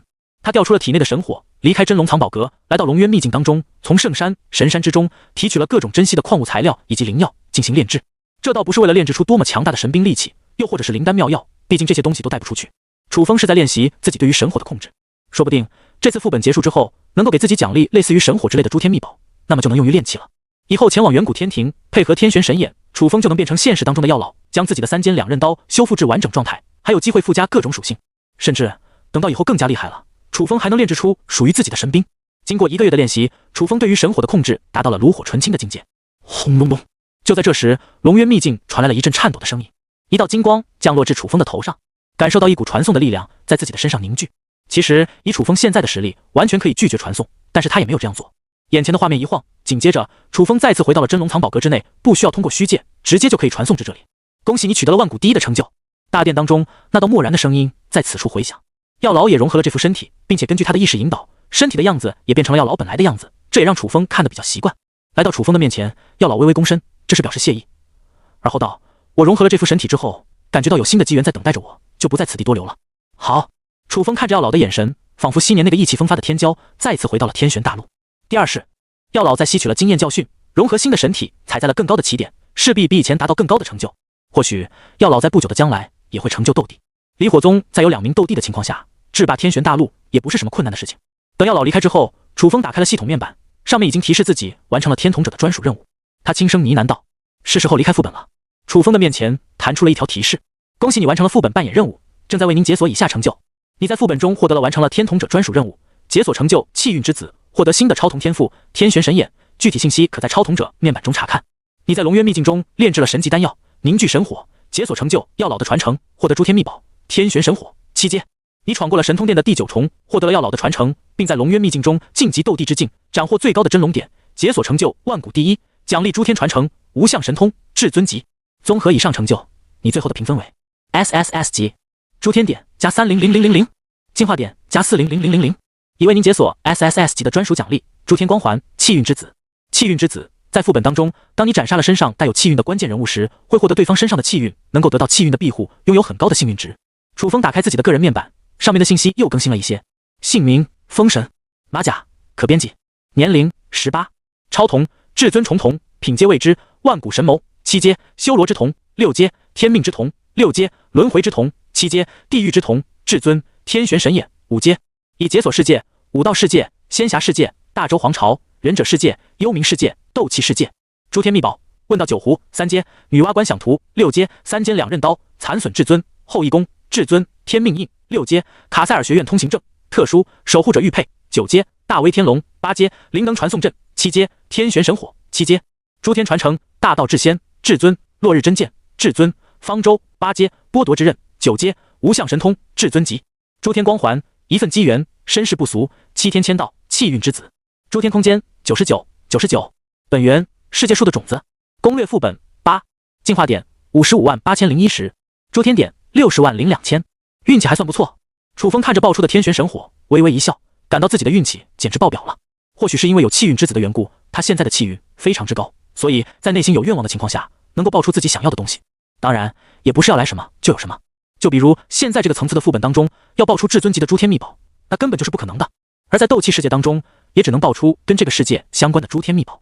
这次在斗气世界中还获得了无相神通的至尊级传承，其实跟大道至仙有些类似，都是修行的功法。只不过无相神通对于自己来说或许并不算那么有用，因为他的天玄神眼有些功能跟无相重复了，但至尊级的传承也能够卖个好价钱，用来跟囧哥换情报，那也是值得的。至于气运之子，可以说是将斗气世界当中的气运属性带到了其他的副本世界当中。事实上，气运虚无缥缈，难以衡量。然而，有大气运加身者，无论做什么事情都会显得无比之顺畅。楚风在后面的龙渊秘境当中，能够这么顺利的度过天劫，斩杀其他超童者，顺利的完成之后万古第一的任务，跟大气运加身都离不开关系。因此，气运之子算是不错的诸天光环，也是在经过了几个副本之后，又一次得到了这种类型的专属奖励。将这次副本的奖励都粗略的浏览了一番，楚风退出了斗气世界，返回至超童时代。诸天塔，一道熟悉的广播声再次响起。恭喜风神在诸天塔8层取得了 SSS 级评价。这已经是好几次听到这道声音了。在听到风神取得 SSS 级评价，其他的超童者已经不会更多的在意，甚至都在猜想风神还会连续斩获多少这样的评价。然而，当这道广播响起后，有一些超童者感到有些奇怪。风神怎么突然就在第8层诸天塔取得了 SSS 级评价？是啊，他第7层没获得最高评价吗？这也正常，毕竟不可能每一层都获得这么高的评价吧？那也太离谱了。不过风神能在第7层的低迷之后，在第8层重新获得 SSS 级评价，那也很强了呀。当这道广播响起之后，许多超统者都开始发挥他们自己的想象力进行脑补，甚至在论坛当中还有超统者专门写了许多煽情的文章，诸如风神经历第7层的低迷，于第8层重返巅峰，真神从来不会陨落，龙国最强超统者之类的文章在论坛之内疯狂刷屏。要是楚风看了这些文章，恐怕会哭笑不得。他哪里经历第7层的低迷了？事实上，第7层可以说是楚风的巅峰之战，甚至之后的许多层诸天塔挑战都不会再有比第7层更难的任务了。那可是地府世界。当然，楚风也懒得去跟别人解释这些东西。他刚刚回到了诸天塔，就发现卡塞尔学院的通行证弹出了一条通知：卡塞尔学院现在已经开学，超统者在完成任务后可前往学院。已经开学了？楚风显得有些诧异。不过想到超统者攻略副本的时间都是不确定的，卡塞尔学院的课程恐怕跟物理化也有很大区别，不至于一节课不听，以后都听不懂。甚至超统者要选择上什么样的课，也是可以自己决定的。去不去上课，说不定都没有太大的问题，只需要跟导员说一声，请个假，大概就没什么问题了。龙国对于超统者的态度采取的是开放式的教育，你有需要就来，没有需要那就可以去弄你自己的，自由度很高。楚风感到了一阵饥饿，他没有选择马上去卡塞尔学院报道。这次副本完成的时间比较长，楚风肚子可是饿了，不犒赏一下自己的努力怎么行呢？下了超童时代，打开手机，日期不知不觉来到了8月1号。我竟然在超童时代度过了这么长的时间。经过那个晚上3连 SSS 级评分之后，楚风还以为自己就过了一个星期。或许邪神世界和妖魔复苏的世界时间流速都要慢一点，想想也正常。在斗气世界，楚风驻留了1年半的时间。神通殿内，因为修炼神通，不知道时间流逝，专心的参悟神通，反而没有感觉到时间过去了这么久。这样也有好处，那就是不用去担心扮演后遗症的问题。下了电梯，楚风的新房子楼下是一片商业街，而且靠近江边，有不少小吃摊铺。恰逢周末，来到江边广场玩耍的小孩很多，这片地区的商业更是红红火火。他随便挑了家小吃馆，点了份烤吃的套餐，吃饱喝足之后，回到家里开启电脑，玩了一天的 MOBA， 才重新进入超童时代。卡塞尔学院不知道现在变得怎么样了。回到超童时代后，楚风默念00坐标，下一秒，他的身体竟然出现在一个界面当中。卡塞尔学院的001号学员，您好。周围飘来一道中性呈星号星号音，在楚风的耳边盘旋。检测，您初次在卡塞尔学院正式开启，进入这里，请设定您的外貌。楚风的眼前出现了一面镜子，然而镜子当中什么人影都没有。跟第一次进入超童时代的时候一样，楚风需要再次设定自己的初始相貌，应该是一种保密方式。楚风大概能够猜到，卡塞尔学院应该也是想让里面的超童者从零开始接触，没必要暴露身份。毕竟超童时代当中还有一些工会之类的利益关系，如果渗透到学院当中，很可能会影响教学质量之类。在校园当中拉帮结派，不利于对于日后学员公平竞争资源。考虑到有些超童者可能彼此认识对方在超童时代当中的外貌，所以特地设置了这个功能。如果没猜错的话，卡塞尔学院肯定使用过世界树的种子。楚风心里有所猜测，普通的诸天空间不可能具备这样的功能，只有拥有世界树的种子才能在诸天空间当中设置自己想要的规则。楚风心念一动，将自己的外貌设置成一位身穿古风衣袍、面容英俊潇洒的花花公子，魅力十足，眼神放电，有着能够一眼让美少女倾倒的相貌。之前楚风的外貌比较冷酷，也很符合风神在诸天塔之中果断狠辣的做法。现在楚风将自己的外貌更改成一个花花公子，与风神的形象有着不小的反差，比较难以引起别人的怀疑。他并不想在卡塞尔学院当中暴露自己的身份，毕竟在此之前，风神在龙国的超童论坛发了一个帖子，这让许多超童者都怀疑邪神复苏是他解决的，而东山拓海也是他杀掉的。由于身份太过敏感，或许会影响自己后续的资源获取，楚风打算在卡塞尔学院之中另外给自己编制一个身份。对了，使用马甲选项，楚风以前获得过一个马甲的编辑权限，现在还没有使用过。配合着这幅花花公子的外貌，楚风将自己的马甲编辑了一下。马甲方心纵火犯，以后如果还有谁跟楚风再次进行超童连接的话，列表当中显示的 ID 就会是方心纵火犯。当然，以前连接过的超童者面板显示的依旧是风神，不会有任何变化。而且如果是跟自己进行过超童连接的超童者误打误撞遇到了马甲，再次邀请使用超童连接的话，那还可以用马甲身份进行第二次超童连接。只不过无论对方是用方心纵火犯还是用风神来跟自己进行超童连接都是一样的，甚至楚风要是再更改马甲还能进行第三次超童连接。总之这个马甲能够无限更换身份，很有意思。就不知道有没有谁以后的超童连接列表当中会有一大串马甲都是我自己。楚风暗暗好笑， SSS 级的专属奖励还是挺有用的，就算不是诸天光环，一些特殊权限也有大作用。当楚风选定了自己的外貌之后，那道女音再次传来，请选择以下主要的学习方向，以为您量身定制课程。龙国守护者，本专业方向是针对想要加入龙国高层或服务龙国的超童者提供特殊的资源扶持，享受优厚的福利条件，会有专业人士为您制定未来的超童者发展道路，即便在诸天塔攻略失败后也能进入机构进行相关工作。学院团队毕业后主要是留在学院当中，组成攻略专家队或进行副本研究。卡塞尔学院是龙国最好的超童者学院，采用开放式教育，配备精英团队，选择学院团队可获得优厚的资源扶持，免费享受副本情报，以及跟最有天赋的超统者成为队友，走上成神之路。自由发展，学员自行选择自己喜欢的发展道路。卡塞尔学院将会提供课程扶持，并提供资源交换的平台，保证与学院友好合作，共同进步。看着这3种不同的发展方向，是个明眼人都能一眼看明白，自由发展道路是最不吃香的。别看里面的介绍说的挺客气的，然而使用了合作的字眼，那就已经不是在卡塞尔学院就读了，更类似于平等互助的模式。你能给卡塞尔学院带来什么好处，人家就给你多少回报，跟交易一样，等价交换，不存在上面2种免费提供资源扶持、享受情报共享服务等福利，基本上可以说是放养了。你自生自灭，能成长起来算你牛逼，成长不起来关我鸟事。看到这里，楚风毫不犹豫地选择了自由发展。那女婴沉默了片刻，而后才开口道：已为您制定好相关课程。一份课表出现在楚风的面前。或许是选择了自由发展的专业方向，楚风的课表显得非常轻松，一周下来竟然只有5节课。周1副本攻略，周2桐树种类情报，周3防御境外势力，周4超统者科研领域，周5诸天秘宝。至于周6周日，楚风可以自行前往去参加一些公开课。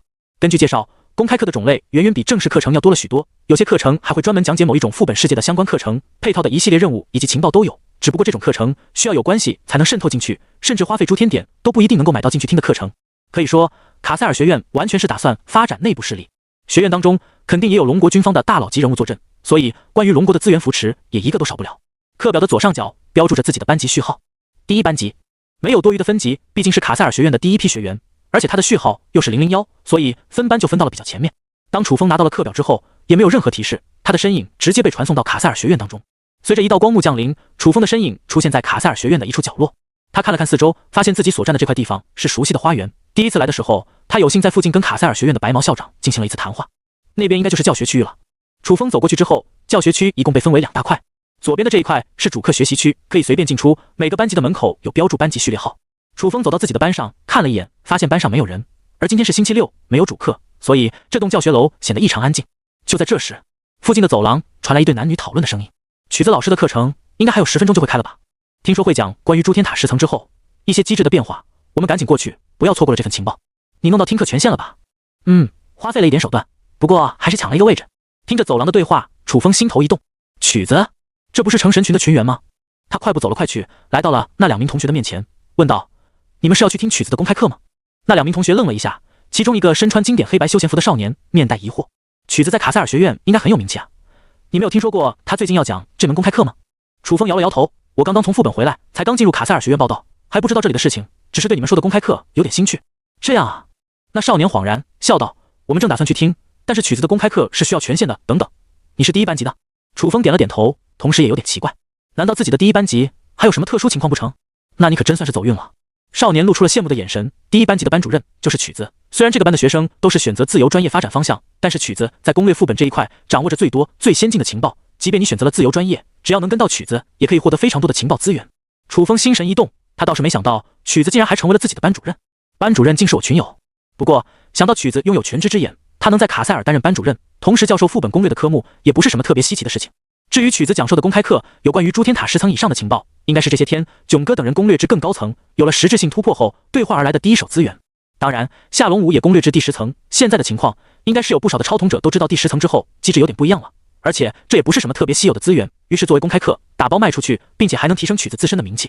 楚风没猜错的话，曲子要走的路线应该就是以情报信息为主，毕竟他拥有全知之眼，副本攻略路线制定确实就是最适合他发展的道路。而要做到最好，那就必须跟上面的超统者有合作关系，能够保证他的人身安全，并且给顶层大佬提供第一手情报，这样才能将他的价值发挥到最大。跟着这2个同学，楚风来到了对面的公开课教学区。曲子公开课的门口笼罩着一层白色的保护罩，需要有对应的邀请函才能进入其中，这相当于一个保护阵，课室里面的声音不会泄露出去，只有拥有进入权限并且准时过去听的学员才能享受课程服务。有些隐秘的课程想要去听的话，甚至必须签署一份卡塞尔契约，如果泄露信息的话，将会被追究责任。当然，由于是卡塞尔学院内部的契约，所以惩罚不会直接剥夺超童，但是以后再想听相关的课程，又或者是享受卡塞尔学院的福利，那就是不可能的事情了。楚风站在门口，看见前面进去的学员手中拿着一张特殊材质做成的邀请函，才被白色光幕认可，身影没入了进去。他一时有些犯难，自己虽然是曲子的学生，但是没有得到邀请函啊。旁边的少年似乎看出了楚风的疑虑，笑道：你直接用通行证进去就行，上面记录了你所在的班级，曲老师已经默认他班上的学生有权限去听他的公开课，任何，所以你就不用担心没有邀请函的事情了。好，楚风点了点头，拿出了通行证，同时他感到有一些古怪，曲老师，这怎么听起来就像自己高中的班主任一样？该不会他们是同一个人吧？姓曲的老师还是挺少的。不过曲子本来就是一个常见的名词，说不定只是一个巧合呢。还是不要瞎想了。手持通行证，穿过白色光幕，映入眼帘的是一间宽敞无比的阶梯课室。身穿白大褂的曲子跟超童时代的形象没有任何变化，站在讲台上，神情温和，等待着其他同学入座。确实是曲子。楚风一眼认出了这个熟悉的群友。曲子站在讲台上，神情温和，看到门口楚风跟着2个同学进来之后，稍微点头示意。全知之眼没法看穿我的身份。楚风立刻察觉到曲子并没有认出自己，可能在卡塞尔学院之内也有相关的身份保护措施。他试着开启至尊重童，却发现信息获取类的童术在这个世界当中没有办法使用。虽然看不见别人的命运，但观望气运的能力依旧能够使用。也就是说，在卡塞尔学院当中制定了不能随便看别人信息的规则。楚风心里暗暗点头，认可这种做法。在所有的童术当中，信息类童术的施展是最悄无声息的，无论是全知之眼还是自己的至尊重童，都能在神不知鬼不觉的情况下将其他人的信息搞到手。既然自己有至尊重童，那么别人可能也有类似的童术，虽然限制了自己的能力，但是换来的也是安全性的保证。随便找个座位坐下。经过的途中，同样待在阶梯课室内的一些同学，在楚风经过的时候，点头致意了一下，十分有礼貌。楚风有些意外，也跟着几个人打了招呼。那白衣少年笑道：“能够来到这所学院的，肯定都是身份实力不俗的超童者，所以都会跟学院的同学打好关系。”然而，他的语气又严肃了几分。不过，如果有超童者要拉你进什么社团的话，前往不要进去。为什么？楚风心里也隐隐猜到原因，不过他还是多问了一句。他比较迟来学院报道，多打听打听情况也是不错的。少年解释道：“社团建立来其实就是为了组成超童者团队的，以后进入副本的时候好一起进去。但是加入社团之后，他们一开始的时候不会去跟你说太多东西，但是会有一些情报给你。一旦明白你的潜力，如果是他们需要的话，就会拉拢你进去。倘若你拒绝，那么你听到了这个社团内的一些情报就不能免费，因为涉及到利益关系，这个时候就很麻烦。有些社团还有些坑。总之，如果你不是为了找团队的话，最好就不要加入社团。”楚风点了点头，表示明白。他对这个少年也多出了几分好感，对方还算挺坦诚的，自己跟他认识没几个小时，却告诉了不少东西，虽然都不是什么很值钱的信息，然而这让楚风觉得对方人品不错。少年笑道：“兄弟，要不来进行个超童连接呗？如果在学校发生了什么事情，可以来找我。”行。楚风毫不犹豫地答应了下来。那少年有些意外，没想到楚风答应的这么爽快。用编号？你随意呗，我用超童代号就行。楚风一脸无所谓地道。少年讪讪一笑，对方都用超童时代的称号了，自己怎么可能还用卡塞尔学院的编号？那这不是在变相不信任对方吗？行，兄弟，来连接吧。经过连接之后，楚风的超童连接面板上多出了一个名字，天南。这名字好像有点耳熟。回忆了一番，楚风终于知道这家伙到底是谁了。在诸天塔第2层的仙侠副本当中，有一个叫做天南的超童者，是蜀山阵营的领头人。当然，这个信息是楚风之后刷超童者论坛的时候知道的。这家伙也是个超级公会的核心成员了，需要借助身份带来的便利。通常这样的超童者是不会隐藏身份的，虽然有一定的风险，但是也有很高的收益。芳心纵火犯。天南看到对方的超童时代名字后，感到有些意外。自己进入卡塞尔学院之前，做了一系列的功课，将各方大佬的名字都在心中倒背如流了。然而绞尽脑汁，也不记得什么时候出了个芳心纵火犯啊！抬头看了一眼楚风捏的脸，要是现实中真出现这样一张脸，那真是随便一个平平无奇的举动，都是在放电啊！无数少女还不得立马沦陷了？叫做芳心纵火犯，好像也没毛病。这时候，天南的耳边传来一道声音：“你不是怀疑对方的身份是风神吗？现在怎么样？”传音的是旁边的少女，服装比较朴素，设定的形象是扔在人群里根本找不到的那种。她一直跟在天南的身边，只是走来的一路上没有讲话。天南苦笑道：“是一个我不认识的人物，听说我们学院的001号是风神，而且人家在不久前又通关了诸天塔第8层，我还以为这位兄弟这个时间赶过来可能是风神，看来是我多虑了。”那少女回应了一句，接着就没多说什么。似乎只有风神才能引起他的兴趣。事实上，天南主动跟楚风套近乎，隐隐也从各路情报猜到了他的身份。可惜，万万没想到的是，楚风还有无限马甲的权限，他都不用以编号来掩饰自己的身份，主动交出自己的马甲就可以了。这样一来，不但能隐瞒自己风神的身份，还能换到别人的超童者身份，可谓是一举两得呀。当课室陆陆续续走进来一批同学，将空缺的位置都坐满之后，外面的白色屏障消失了。曲老师轻咳2声道：“人都差不多了，至于迟到的那部分人，他们既然来晚了，那就跟情报无缘了。接下来我要跟你们分享的是诸天塔到了10层以后，机制会迎来一个小变化。”他顿了顿，笑了笑，先抛砖引玉道：“你们应该都知道，超童者一般是划分界限，并且以国家来区分的，对吧？”众人点头。超童者在什么国家进入超童时代，就会进入对应的界域之内，而一些副本以及进入诸天塔的超童者，都会因为以国家边界划分的界限而发生变化。当曲子说出这个信息的时候，在座不少学生眼神一动，隐隐猜到了某个答案。你们都很聪明。曲子微笑道：“看来你们很多人都已经猜对了。诸天塔到了10层以后，边界会被打破，也就是说，到了10层之后，接下来你们会遇到的对手，可能是其他国家的超童者。”这条消息从曲子的口中出来之后，许多同学都显露出惊讶与意外的神情，也有一小部分神情平静，或许早已经知道了这件事情。楚风眸光沉稳，只是静静地听着这条消息，没有露出任何神情。而这一幕落在天南的眼里，更是让他觉得对方深不可测。天南的心里嘀咕了起来，这个方心纵火犯听到如此重磅消息，却没有丝毫反应，是不是他早就知道了这件事情？那可能是一位超级公会的大佬啊！卡塞尔学院邀请的学员不仅仅是刚毕业的大学生，一些实力强大的超统者、能力特殊的超统者，又或者有特殊身份，比如超级公会的核心成员、龙国高层部门的亲属，都有可能进入卡塞尔学院当中。总之，这里没有凡俗之辈。楚风的一举一动都在牵扯着天南的心神。作为一个关注顶级超统者的情报头子，他从没听说过方心纵火犯，实在是太好奇对方到底是什么来头了。讲台上，屈老师接着道：“而且到达诸天塔10层之后，首先超统者不会再出现于一个平台上，而是进入一个独立的空间当中进行匹配。由于10层之后，将全球的超统者都覆盖了进来，超统者的基数将会翻好几倍。也就是说，我们不可能再像以前那样可以轻易的率领一个工会进入，而未来精英超统者团队将会是主要的发展方向。”楚风心中一动，难怪最近工会越来越不流行了。率领着整个工会的人去攻略副本，这只是底层诸天塔才能干的事情。但是越到高层，整个副本容纳的超统者数量就越少，还要划分阵营。这个时候打造一批精英团队就显得很重要，而人多力量大的观念在更高层的诸天塔任务中将会越来越不实用。进入诸天塔10层之后，变数更大，会跟其他国家的超统者匹配到一个副本当中，那就有可能会出现一些极端的情况，比如其他国家的超统者运气爆棚，一个团队都进来了，而只有自己被匹配了进去，那样实力就不大对等。不同国家的超统者之间冲突会更加显著，那样的话淘汰率就更高了。到了诸天塔高层，还要面临副本 BOSS 更难对付的风险。总而言之，有着无穷变数，给了下面的学生一定的时间进行思考。曲子顿了顿，然后又接着道：“根据最新情报的了解，到了10层之后，副本世界的种类会大幅度变多，而且副本世界可能会变得更加复杂。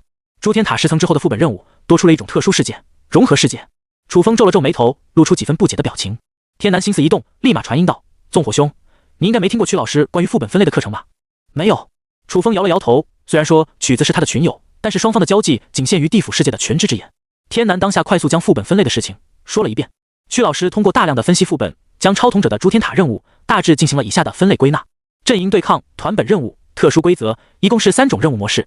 首先，阵营对抗你应该很熟悉，不同的超统者分为不同的阵营，设置一条主线任务，大家共同朝着这个目标发展，谁取得的成就好，谁就获得最终的胜利，有点类似于 MOBA 游戏啦，只不过不一定是两边对抗，大部分是3个阵营互相对抗，有些副本还会出现隐藏阵营，就跟三国杀里还有个内奸一样。然后就是团本任务，这个任务当中会极力限制进去的超统者数量，人数不会很多，没有明显的阵营对抗，但是这个副本会面临很强大的敌人，世界的背景比较复杂，危险多出现在幽冥系副本当中，还有一些末日天灾的副本，一般的任务都是团本任务的模式。至于特殊规则，比较少见，超统者需要遵循一个特殊的规则进行活动，比如扮演特定的身份，有可能会限制活动的范围。特殊规则有可能会跟团本任务交叉出现，还有可能会出现在融合世界当中。楚风心头一动，曲子归纳的3种副本，自己也不是没经历过。从某种意义上来说，自己经历的邪神世界就是一次特殊的团本活动，只不过自己是那7个超统者当中的异类，而其他6个超统者都有很明确的攻略目标。邪神世界当中也有特殊规则，自己是以守护灵的形式保护全古玉泰活到任务结束，这个特殊规则就限制了自己不能随意活动，而且是以守护灵的方式去执行任务。然而邪神世界不算是融合世界，而且自己是在诸天塔5层的时候进去的，难度并不算很大，后面的融合世界貌似就难很多了。曲子继续公布道，融合世界具体的情况怎么样，比较难以描述。10层以下的世界，比如斗气、武道、蜀山之类，副本都是我们的东方文化，出现的魔法世界也就只有魔法。但是在融合世界当中，斗气、魔法可能同时存在，背景构造也更加复杂。融合世界的背景形成很可能有着深层次的原因，跟各种隐藏任务又是息息相关，这对超统者的考验无疑又更大了。未来信息类的超统者会更加吃香，因为随着副本世界越来越大，如果只是同数破坏力强，但是没有获取信息的渠道，进入融合世界的背景当中，有可能是一头雾水的。楚风心中一动，从他的话中不难猜测出，融合世界的活动范围很大，很可能跟妖魔复苏一样，满世界的跑。相比之下，斗气世界的流程算是很简单的，就一个天玄大陆，宗门秘境来回跑，世界虽大，但是晋升斗帝之后，移动速度也变快了。然而融合世界的背景更加复杂的话，那么要在这种世界进行跑图，了解各种信息，复杂程度就会比单纯的斗气、武道世界翻了100倍。楚风一阵无语，这个家伙就这么想自己加入卡塞尔学院吗？句句都离不开自由专业的坏处，显然是盯上自己来啊。或许他可能知道我的真实身份，这个可能性也不是没有。如果世界树的种子属于白毛校长，那么理论上来说，卡塞尔学院就是他的诸天空间，想要获取自己的权限也是有可能的事情。楚风没有多说什么，只是感叹道，这确实是一项伟大的奇迹，想必能够造福整个龙国的超统者吧。这句话表面上是在奉承模拟诸天塔的伟业，实则是在说，这样的好东西怎么能不给所有的龙国超统者分享呢？只给卡塞尔学院的超统者享用，不太好吧？白毛校长一下子就听出了楚风的意思，淡淡解释道，我也很希望这样的奇迹能够让所有的超统者都享受福利，但很可惜，开发这样的奇迹也是需要不小的成本，不但是开发，后面的运转也需要消耗大量的资源。龙国的超统者是无限的，但是资源并不是无限的。因此，如何分配这笔资源就成为了要计算的一笔账。楚风笑着问：“也就是说，进去就要支付消耗的资源成本？”白毛校长摇了摇头，又点了点头：“你说的对，也不对。我们不需要使用者承担全部的资源消耗成本，但是需要分配的资源能够带来等价的收益，或者证明资源消耗是有价值的。自由专业就是没价值吗？”楚风一针见血提出了这个尖锐的问题。白毛校长顿了顿，他的神情闪过一丝迟疑，没想到对方的问题竟如此直接。他笑道：“自由专业当然不是没价值，但是要证明价值，需要通过更多的审核和考验。”楚风没有继续逼问了。很明显，卡塞尔学院要的是将超统者控制了起来，要么服务于学院，要么服务于龙国。楚风有着龙国之影的身份，有什么想要的资源，完全可以通过自己的努力去争取。而卡塞尔学院最好的副本攻略老师曲子还是自己的群友。情报方面，成神群就是一个巨大的资源，有着各种的资源可以让自己去获取，而支付的成本甚至可以是自己完全不需要用到的诸天传承或秘宝，还能花费较少的诸天点去兑换，干嘛非要跟卡塞尔学院绑在一块？呵呵，你是我们学院的001号学员，对于我们学校来说有着不一样的意义。白毛校长走了过去，伸出右手。楚风看着伸过来的手，这是握手，表示平等友好的态度。卡塞尔学院的校长能够对自己表示出这种态度，放在别人眼里已经是受宠若惊了。我们学院愿意跟你进行更深入的合作，如果你不嫌弃的话，可以跟我进行超同连接，有什么更多的？欢迎随时跟我联系。一个超同连接的邀请弹出至楚风的眼前。好，楚风淡淡一笑，从容不迫地伸出手去跟白毛校长握了一下，同时他也接受了超同连接的邀请。亚雷斯塔。经过超同连接之后，楚风才知道了白毛校长的名字。呵呵，我还有其他的事情要聊，就不多奉陪了。现在这座塔还没有开放，等到你再攻略1-2个副本，说不定就能够使用了。我知道你去听了曲子的课，应该已经对诸天塔10层以上的规则有所了解。这座塔的建造就是为了攻略更高层所准备的。说完了该说的话之后，亚雷斯塔的身影消失于楚风的面前。沉默片刻，楚风在思索着对方的意思。为了攻略更高层的诸天塔而准备，难道说在建造这座塔的时候，他们就已经知道更高层的信息了？看来我距离真正的顶级超统者还有不小的差距。楚风并没有因为自己攻略至诸天塔8层就感到十分自满，他深深地注视着白毛校长离开的地方，感受到自己和真正的顶级超统者还存在着巨大的情报差距。如果不是自己攻略速度很快，而且展示出足够的天赋，对方都不一定会将这些情报告诉自己。就算攻略的诸天塔层数相差不会很多，但是情报带来的差距也让普通超统者跟真正的大人物有很大的信息差。是时候去找那家回趟了。楚风心里默念一个熟悉的坐标，等到他再次睁开眼睛的时候，眼前已经是海边的小旅馆。他下意识地朝着小亭子看去，准备问问江小鱼这里的情况。然而坐在小亭子下的却并不是江小鱼，而是囧哥。他穿着夏日短裤，戴上了墨镜，拿着一杯西瓜汁，惬意小酌，舒舒服服地晒着太阳，仿佛正在做日光浴。看见楚风过来，囧哥笑了笑，道：“江小鱼这几天都没上线，应该是陪他姐姐买衣服去了。而且这段时间会做一些心灵治疗，我刚好回来，倒是可以守家。”江雪最近攻略了不少的诸天塔。楚风也不客气地坐在了亭子下，从囧哥的话语中捕捉到这个信息。他攻略到第9层了，这么快？他兑换的是速通副本，比较简单的那种，尽量跟上群里其他人的进度，以后可能要举行团本了。楚风心神一动，囧哥这句话的情报也不少，难道说群员们有大行动要搞？那跟自己有关系吗？不过囧哥倒是一副悠然的态度，显然没有想着要自己一起过去。我想问问关于诸天塔9层的情报。可以，诸天传承、诸天秘宝还是诸天点？诸天传承吧。楚风将方舟和剥夺之刃都送了过去，他拥有地狱之瞳后，在幽冥系副本当中基本上可以横着走了，要这2样传承也没有什么作用。不错，2个高阶的传承，你以后可以在我这里随意提问3个副本情报。囧哥露出满意的目光。我想知道诸天塔9层都有哪些副本，什么副本是奖励比较高，又适合我的。感受到班上的气氛有些沉默，曲子笑了笑，缓解沉闷的气氛。没错，到了诸天塔的10层之后，你们面临的竞争会更激烈，副本的难度也会直线上升。但是龙国建立了卡塞尔学院，会将各种情报分享给各位，这是其他国家都做不到的。只要掌握了相对应的情报，就算你们到时候一个人面对其他国家的超统者团队，也有机会能够将他们消灭。情报就是副本当中最有力的武器，得情报者得天下，就算是一个超统者也能发挥出一支军队的威力。曲子的这番话十分热血，但也不是空穴来潮的。经历过诸天塔副本的超统者们能够来到卡塞尔学院，都很深刻地理解情报的重要性。无形之中，在座的学生们对卡塞尔学院以及能够建造出这么伟大学院的龙国产生了更多的信心。龙国出现邪神复苏的时候，一些国外超统者还等着看龙国的笑话。结果事实证明，出现了那样的事情之后，龙国短短1夜之间就结束了战斗，甚至还没等国外超统者将消息制作成新闻，邪神复苏已经结束了。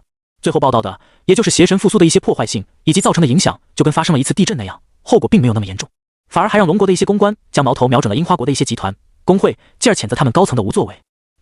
众所周知，樱花国就是那种国家，表面上樱花国人的素质都很高，各种礼节做得很到位，还很照顾着别人的感受，实则有小礼而无大节。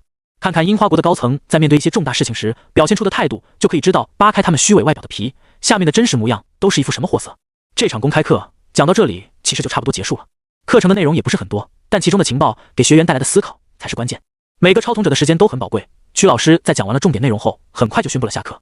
灰色屏障出现在门口的位置，在座的同学有疑问可以私下再去找曲老师进行提问，没有问题的已经可以直接从屏障离开了。阶级课室内的学员们纷纷起身，往班级门口鱼贯而出。天南跟楚风并排而行，一起聊着学院的情况，而少女沉默地跟在后面，一言不发，看起来并不是很喜欢跟陌生人交流。其实吧，有价值的课也就只有星期一的副本攻略而已，尤其是对于第一班级来说，曲老师真是学院内神仙教员级别的存在。返回主课教学区的路上，天南热情地跟楚风介绍道，至于其他的课程，其实都没什么必要去听，比如诸天秘宝课程，这种听来就是长见识的，诸天秘宝只会不断更新，学不完的，能翘就翘了。至于防御境外势力和科研领域的课程，建议有选择性的去听，毕竟现在已经有不少顶级的超统者开始冲刺到诸天塔10层了，有一些预测性领域的超统者直接说明，未来超统者之间以国界为界限的战斗将会越来越激烈，而这战斗一开始的时候，并不会以不同国家超统者的较量为开始，反而是从我们自己人的内斗开始。楚风皱眉不解，自己人？是啊。天南无奈一叹，就算签署超同契约，也是有漏洞可以钻的。有些超同者遇到了门槛，他们为了寻求那一线突破，会做出多么不可理喻的事情，或许你无法想象吧。对于他们来说，力量的渴求已经超过了生命的欲望和道德的底线，他们在没有退路的情况下，会直接往最绝的路上走，谁给他们骨头，他们就当谁的狗。只要能够变强，完全不择手段，这样的敌人也是未来龙国必须要提防的，他们很可能会做一把黑枪，打我们自己人的脑袋。楚风的眼神中闪过厌恶的神色，虽然很恶心这种人，但不得不说，龙国的人口太多了，林子大了，什么鸟都有，防人之心不可无啊。如果还有什么其他重要的课程，那多半就是周末的公开课了，但也不是每个周末的公开课都有花时间去听的价值。反正卡塞尔学院的公开课种类是最多的，涉及的领域数之不尽，以后你熟悉了这里，慢慢研究就好了。至于以后如果要去攻略诸天塔的话，直接将同力放在通行证上，将状态改成攻略中，学院就会自动报你的情况，不需要有多余的请假流程，这倒是方便。楚风心里对卡塞尔学院的管理模式还是挺满意的，相当于放养了。今天卡塞尔学院也没什么重要的课程了，我还有点事情，准备离开，以后再说吧。天南朝着楚风挥了挥手，跟他身后的少女一起打完招呼之后，身影就消失了。楚风在四周逛了一圈，抬起头来看见了那座直插天宇的高塔，他心念一动，再次来到了高塔。只不过在高塔的附近有一道明显的边界，阻隔了楚风前进的道路。你可以将这里理解为诸天塔模拟器。一道空灵的声音在楚风的身后悠悠响起。他转过头去，来者身穿着华贵的欧洲中世纪贵族服，有着一头长长的白发，虽然装束跟上次发生了一丁点变化，不过楚风很快认出了对方，卡塞尔学院的校长。白毛校长眼眸深邃，平静的神情当中给人一种神秘莫测的感觉，仿佛他知道很多的事情。他跨过楚风的身前，看着这座塔。我们通过收集大量的副本，现在已经差不多完成了这座模拟之塔。如果不出意料的话，未来模拟之塔开放后，将会容纳诸天塔出现过的90%的副本，并且能够仿真模拟副本进程以及各种变化。只不过进入这座塔的成本很高。他转过头来看着楚风，如果选择自由专业的话，恐怕很少有机会能进去。第9层的副本很多。囧哥犹豫片刻，询问道：“你取得诸天塔的 SSS 级评价后，获得的专属奖励应该有诸天光环这一项，对吧？”楚风点了点头。距离超同时代开启那么久，这些情报都不算什么大秘密了。囧哥轻轻敲响了桌子，忽然笑道：“如果我没猜错的话，你应该有着身份不俗的光环。”不错，我确实有这个光环。楚风直接大大方方地承认了。在斗气世界当中，他就以顾长歌的身份斩杀了许多的超同者，而自己取得 SSS 级评价的信息又在整个超同时代进行广播，其中一些小道消息流露出去，肯定也有部分超同者知道楚风可以扮演一些身份特殊的角色。囧哥的消息更是灵通，而且还跟自己有交情，能够猜到这点简直不要太轻松。如果你要收益最大化的话，我推荐你去走限定规则的副本，奖励比较丰厚。没错，囧哥顿了顿，补充道：“不只是奖励比较丰厚那么简单，在我的印象当中，诸天塔9层有一个限定规则的副本，倒是挺适合你。如果你有很多诸天光环的话，或许能够攻略那个地方。这些都不是重点，接下来我要告诉你的是，根据我的研究，那个副本可能跟至尊级超统有关。”至尊级？楚风愣了一下。囧哥笑道：“你攻略过幽冥系副本，应该知道诸天塔当中有一些特殊的超统，不需要用进化点去升级，而是需要跑对应的路线，收集同类型的超统，就可以进化为至尊级超统吧？”楚风点了点头，表示明白。他的地狱之瞳就是这么来的。囧哥坐起身来，反正在我的情报当中，诸天塔的第9层就有相关的至尊级超统，只不过肯定不是一个副本就能搞定的，而难度也要比其他副本高了许多。另外，这份情报的资源十分宝贵，又是限定规则的副本，又跟至尊超统有关系，所以如果你要换取这份情报的话，那就需要支付3个问题的报酬，也就是说，你跟我交易的那2样诸天传承，只能换这一份情报。楚风犹豫了片刻，情报的珍贵他是知道的，2样高阶的诸天传承，价值也差不多10万诸天点了，即便自己身价经得起挥霍，还要考虑这份情报是否使用。能跟我说一下，为什么那个副本适合我吗？囧哥解释道：“因为在那个副本当中，超统者将会扮演身份比较特殊的角色，而如果你有身世不俗的光环，或许会直接扮演跟天统有关的角色。那个世界的相关信息我基本上都有，但唯独就是找不到天统者的存在，可能被隐藏起来了。如果你有兴趣赌一把的话，那么你的身世不俗或许会更加容易找到天统。”楚风正在思考着囧哥的这番话，老实说，不心动是假的。地狱之瞳有多猛，用过就知道了。如果说楚风之前是靠着瞳数多，并且用至尊重瞳掌握最关键的情报，然后再去出手取得天瞳，才奠定副本胜利的话，那么得到了地狱之瞳后，楚风面对同等阶的敌人，甚至是副本当中的对手，基本上依靠着地狱之瞳就可以快速解决对手。当然，地狱之瞳也不是没有局限性，对单体的威力比较大，但如果要对付不止一个对手，或者说是一个超瞳者团队的话，那么使用地府人间需要花费10分高的瞳力，而且不保证能够瞬间秒杀对手。再者，能够多一双至尊超瞳，对于自身的瞳力也有更大的涨幅，如果有机会获得，那肯定是要的。到了后期，将一些普通的超瞳升级至5、6阶的实用性已经不是那么高了，而升级到9阶又需要太多的进化点，不够用。现在的情况是，楚风的超瞳太多了，每个副本都弄一个新的超瞳过来，那进化点绝对不可能将所有的瞳数都点满。能够合成至尊重瞳，不需要浪费进化点的话，那么就有更多的空间留给其他超瞳，不必造成资源浪费。好，换了。思考了良久，楚风还是决定去试一下这个副本。虽然有风险，但以后的路还长着，不可能每一次都这么轻松的得到 SSS 级评价。这是你的情报。一份文件通过超瞳连接的形式传送给了楚风。楚风收到文件之后，打开查看。副本：玄幻世界。主线：扮演一个宗门的宗主，将一品宗门发展成5星宗门，最后通过宗门的综合实力判断最后的胜者。时间：10年。说明本次副本当中，超瞳者只能待在宗门当中发展门派实力，踏入宗门之外算失败。超瞳者可以招收门派弟子，扩大宗门势力，甚至可以去干扰对手发展宗门，或派兵出去攻打宗门。超瞳者不得亲自出手，只能在幕后操控。最终发展成第一宗门的超瞳者才能获得副本胜利。接着就是关于这个世界的各种资料。幕后流，楚风开启万古神谋，快速的将资料浏览了一遍之后，大概搞懂了这个副本的意思。超瞳者扮演的是宗主的身份，而主线呢，就是将宗门发展壮大。在这10年之内，谁的宗门最强，谁就获得了本次副本的胜利，而且最终的胜利者只有1位超瞳者。本次副本最多进去10位超瞳者，相当于是势力争锋了。超瞳者扮演主，除了发展宗门势力之外，还可以对其他宗门发动攻击，但自己不能出手，必须要派遣门下的弟子或者宗门内的长老过去，毕竟是幕后流。超瞳者自己是不能出手的，出手的都是宗门内的成员。但是进攻也不是胡乱进攻的，毕竟还有其他的势力，你去进攻别人，自身的宗门肯定也会有所损耗，所以这种副本的变数可就多了，难度自然也就很大。楚风没有因为难度大就感到困难，反而是眼前一亮，这个副本倒是适合我的能力。斗气世界的流程比较长，再加上杀死东山拓海花费了不少的时间，楚风现在的攻略进度也不算特别快。休息了一段时间，他准备攻略下一个副本，前往诸天交易所。现在的楚风身上揣着60万诸天点的巨额，打算搞点诸天传承过来。如果是宗门流的话，最好开局先弄点至尊级的功法和丹药，将等级快速提升上去。修为都不够的情况下，想要撑住一个宗主的面子就难了。虽然理论上来说，扮演一个宗主，开局就有不低的修为，然而楚风发动身世不俗的光环就不好说了。有可能扮演一个表面上看似废物的宗主，但实则隐藏着某种特殊天赋，一旦有了对应的功法和宝物，就能一飞冲天，到时候传承就有作用了。何况根据已有的资料情况来说，玄幻世界也是高层世界的产物，并且在融合世界当中也有不少玄幻跟其他世界融合的副本，弄个最好的传承过来，以后也有用。进入诸天交易会后，黑色小精灵刚刚漂浮过来，楚风张口就提出要求，我需要玄幻世界的至尊级传承，最好是一整套的那种，60万诸天点以内。黑色小精灵深深地看了楚风一眼，似乎在想自己接待了这么多的超瞳者，大部分考虑10万诸天点都是犹犹豫豫的，偏偏这家伙开口就是60万，眉头都不皱一下的那种，这么土豪的吗？搜索了一段时间，大半天过去了，才找到一场交易会，有楚风要的东西。随着身体下坠，楚风再次来到了交易会的座位当中，流程跟之前一样，倒吊人主持公证，轮流开始放宝物，各个竞拍正出价竞争想要的物品。玄幻世界的至尊级传承，保证一路起飞到最高境界。不过先说好了，价格可不便宜，要30万诸天点，这已经是打包卖了，不讲价，需要者得。终于轮到了楚风要找的玄幻副本传承，然而给出至尊级传承的超瞳者态度十分散漫，甚至连物品都不打算公布一下就给出了高价。其他超瞳者没有多说什么，保持着沉默。楚风开口问道，传承里有几样物品？那人扫了楚风一眼，回应道，3样至尊级传承，都是冲着修炼至最高境界去的，要就赶紧打包带走了，一口价不讲价。玄幻世界的升级跟仙侠体系有所不同，仙侠体系当中，大道至仙可以根据自身的悟性以及副本当中的机缘，一下子就成就最高境界。但是玄幻体系要升级是需要堆资源的，功法、宝物、天赋、血脉、灵根之类的，一样都不能少。3样至尊级传承包上最高境界，这个价格倒是不算高，只不过传承是传承，进入副本之中能不能这么顺利的修炼成功，那可就不好说了。楚风直接扔出了30万诸天点，我要了。对方愣了一下，显然没想到楚风要的那么果断。不过他看起来很缺诸天点的样子，没多说什么。双方在倒吊人的公证下进行了交易。吞天诀，至尊级玄幻功法，在体内开辟一道无限吞噬的丹田，修炼不会遇到任何瓶颈。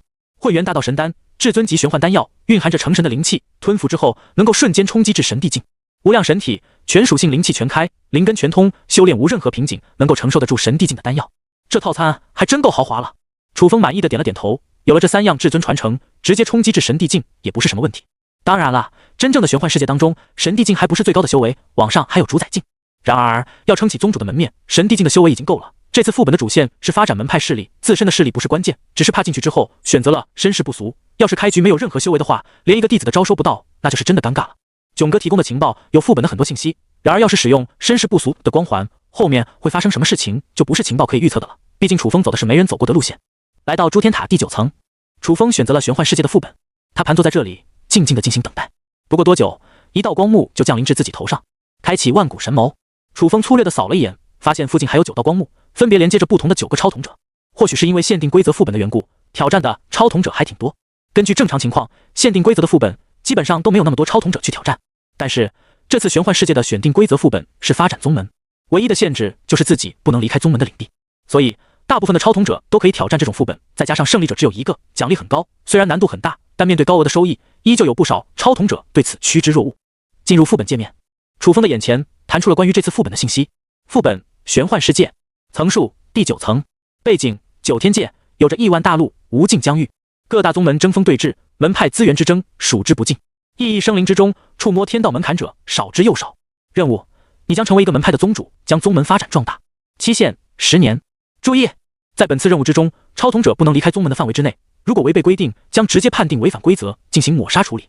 检测：你的身上有身世不俗的诸天光环，可以进行以下选项：1. 扮演某个一品宗门的宗主，根据身边的势力关系和资源进行争夺，不断发展宗门。2. 扮演下9天，继承9天宗，从零开始发展宗门。楚风很果断地选择了第2项，基本套路他都已经摸明白的。如果身世不俗的扮演对象是一个比较强的角色，那就会在开局遇到一点小麻烦。那扮演的角色开局很弱呢，身上肯定有大秘密啊。通常顺着这个秘密走，就能摸到天统者的路子。楚风当然不会错过这些机会。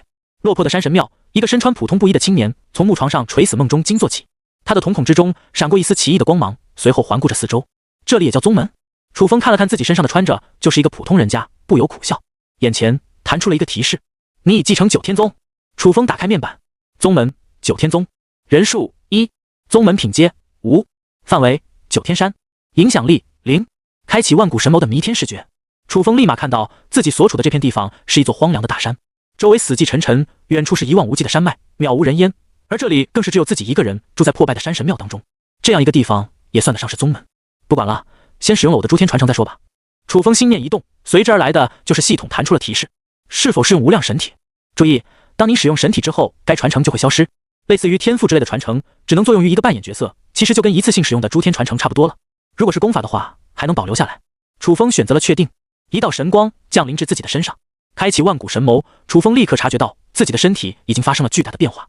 接受了神体之后，他体内的经脉全开，灵根天赋全开，感觉身上的每个毛孔都能轻而易举地跟这方天地的灵气发生感应。再次闭上眼睛的时候，即便没有修炼任何功法，楚风的毛孔都在贪婪地吸收着附近的灵气，充盈他体内的经脉。不愧是无量神体，专门为快速修炼而准备的。有了这神体，升级还不跟吃饭喝水一样简单。楚风感到有些欣喜。虽然是从零开始发展宗门，但只要自己的修为不差，能够招收弟子，那就有所发展。打开自己的扮演角色面板，角色下9天，年龄22，身份9天宗传人，受师尊之命成为9天宗宗主，气运10，修为断体5重，天赋无量神体。9天界的境界可划分为断体、聚元、开灵、玄通、化虚、问道、半身、真神、神王、神帝、主宰、天道。一个断体小子竟然也能继承9天宗，这倒是楚风没有想到的。如果不是自己携带诸天传承而来，恐怕也没什么特别的天赋，却继承了一个宗门。他都怀疑自己扮演的这小子是不是被人给坑了。周围的灵气实在是太稀薄了，就算使用了吞天诀和混元大道神丹，也未必能够一下子冲击至神帝境。楚风皱了皱眉头，玄幻世界的修炼没有那么简单，需要资源堆叠起来，不仅仅是丹药，对于周边灵气的需求也是很高的。如果说修仙修的是内在，那么玄幻世界则是拼杀抢夺资源，内外兼修。不过更重要的还是外部资源的争夺。一将功成万骨枯，这句话不是随便说说的。楚风皱着眉头，遇到了一个棘手的瓶颈。要是强行在周围灵气太过稀薄的情况下使用丹药突破的话，能不能到神王境都是悬的。面板当中的气运是因为自己拥有气运之子的光环，才会多出气运这么一项属性。如果没有光环的话，那么恐怕这副身体的气运值就会一直维持在10，甚至都没办法进行突破。规则摆在那里，我还不能走出这片荒凉的大山，也找不到人，这可真是难办事了。楚风忍不住苦笑起来，还有什么东西可以使用呢？忽然间，他灵光一闪，想起了自己还有七天签到的光环没有使用。不过，七天签到需要在特殊的地点签到才能获得好宝贝。九天山荒凉的，连一株灵草都没有，在这里签到不会连鸡毛都没有吧？前面几个副本，楚风没有使用七天签到的光环，要么是因为不需要，有别的事情要做，要么就是没找到什么特别好的地点，签到也获得不了什么好宝贝。算了，直接使用吧，反正我也没有其他东西可以使用了。抱着死马当活马医的心态，楚风使用了签到。你是否在九天宗进行签到？是。恭喜你获得了龙脉灵阵。龙脉灵阵，九天山的山脚之下有一处断裂的龙脉，使用龙脉灵阵可将九天山的龙脉续接上去，重新聚集大地的龙脉之气。楚风看着眼前弹出的信息，感到意外无比。不过想想也是恍然了，原来如此，难怪是身世不俗扮演的奇葩宗门宗主。这九天山没有想象的那么普通，在这山脚之下竟然还藏着断裂的龙脉。只要能够将龙脉续上去，那么周围肯定就会恢复以前的灵气。楚风毫不犹豫地使用了龙脉灵阵。当龙脉接上去之后，天上出现五彩祥云，而这片荒凉的地方忽然刮来了一阵湿润的风。祥云降雨，龙脉聚灵气。本来这片地方太过贫瘠，没有任何灵气可言。然而当龙脉接好之后，附近的灵气就开始朝着这块宝地疯狂地涌入了过来。灵气之风携带着复苏的力量刮过了九天山。奇迹的一幕发生了，一株仙草都没有的九天山竟然在眨眼之间万物复苏，仿佛快进了10个春天一样。许多枯死的树木在很短的时间内焕发出生机。忽如一夜春风来，千树万树梨花开。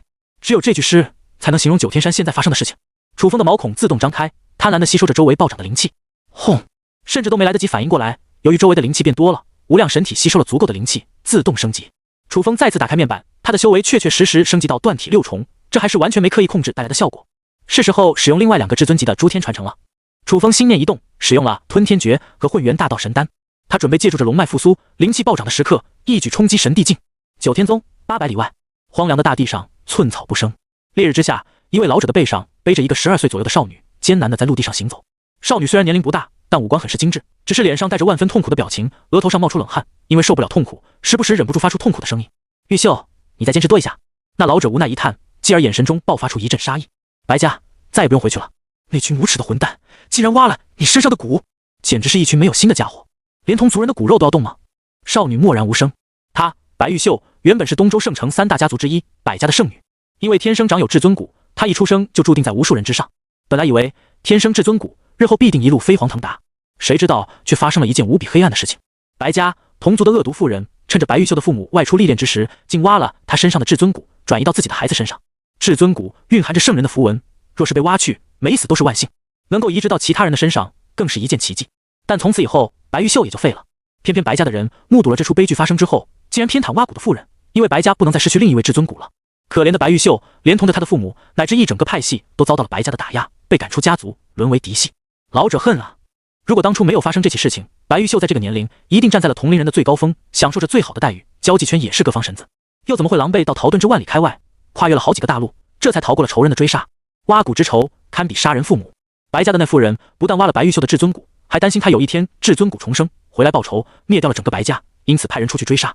一路的坎坷，或许只有这位老者和背后的少女才知道能活着是一件多么幸福的事情。天干大旱，这荒原也没什么河流，多日没有降雨，湖里的水都差不多喝完了。玉秀的至尊骨被挖，体质比普通人还孱弱，必须找到一处安身之地才行。老者的脸庞闪过慌乱之色，他想动用体内的灵气，可却发现长期在这荒僻之地行走，就连灵气都没地方补充，脸色一沉。曾几何时，化虚境以上的强者也要为生存而担忧了。就在这时，远处一道金光忽而爆发而上，穿破天穹。老者脸色大骇，竟然是神帝境的气息，他感到震惊无比。这片荒僻的地方竟然也会有神帝境的强者，周围的空气忽然变得湿润了起来。老者抬头一看，只见天空之中不知何时出现了五彩祥云，覆盖万里。当祥云降雨之时，这片荒芜的大地也受到了滋润，渐渐有了灵气。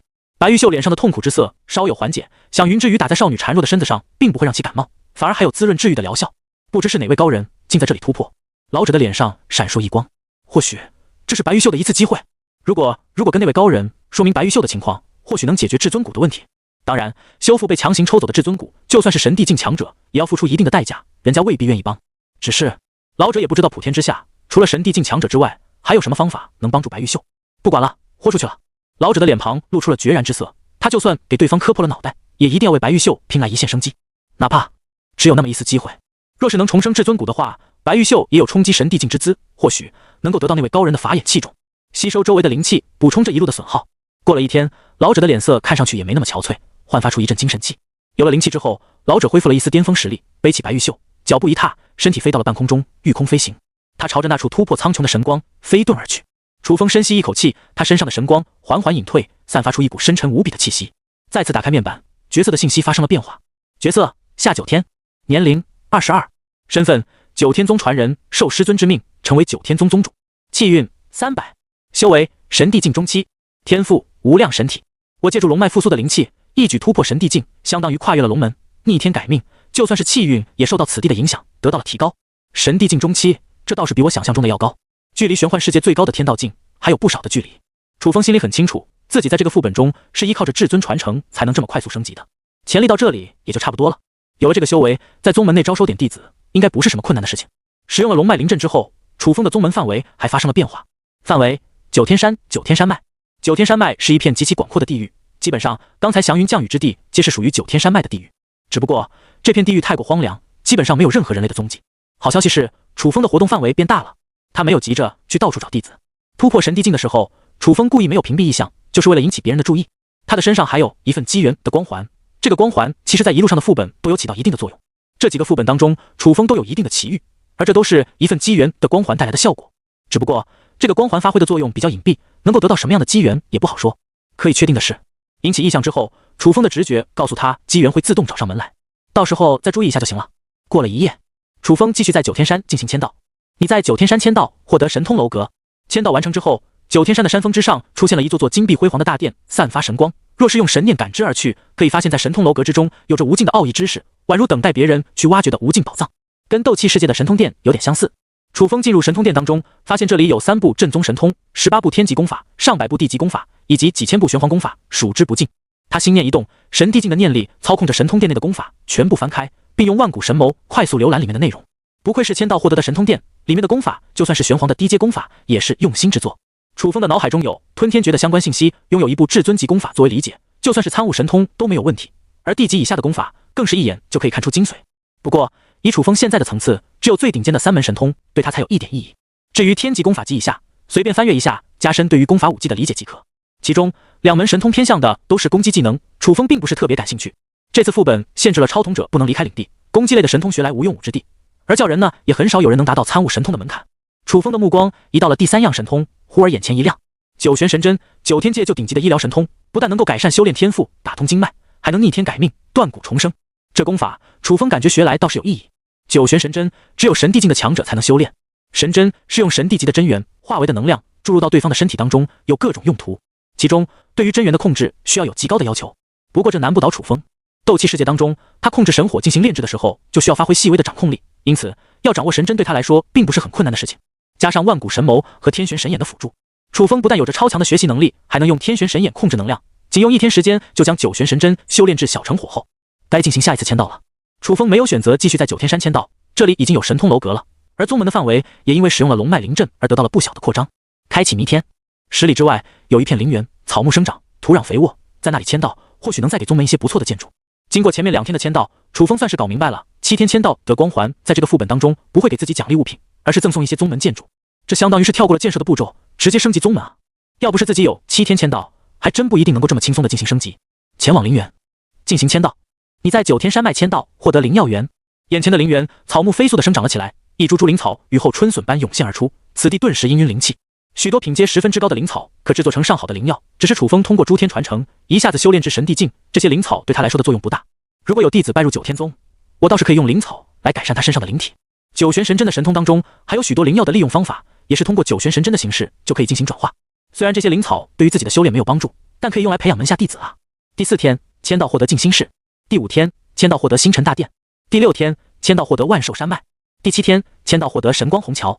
进行完7天签到之后，如果光从外表看上去，九天宗已经变得没那么寒碜了。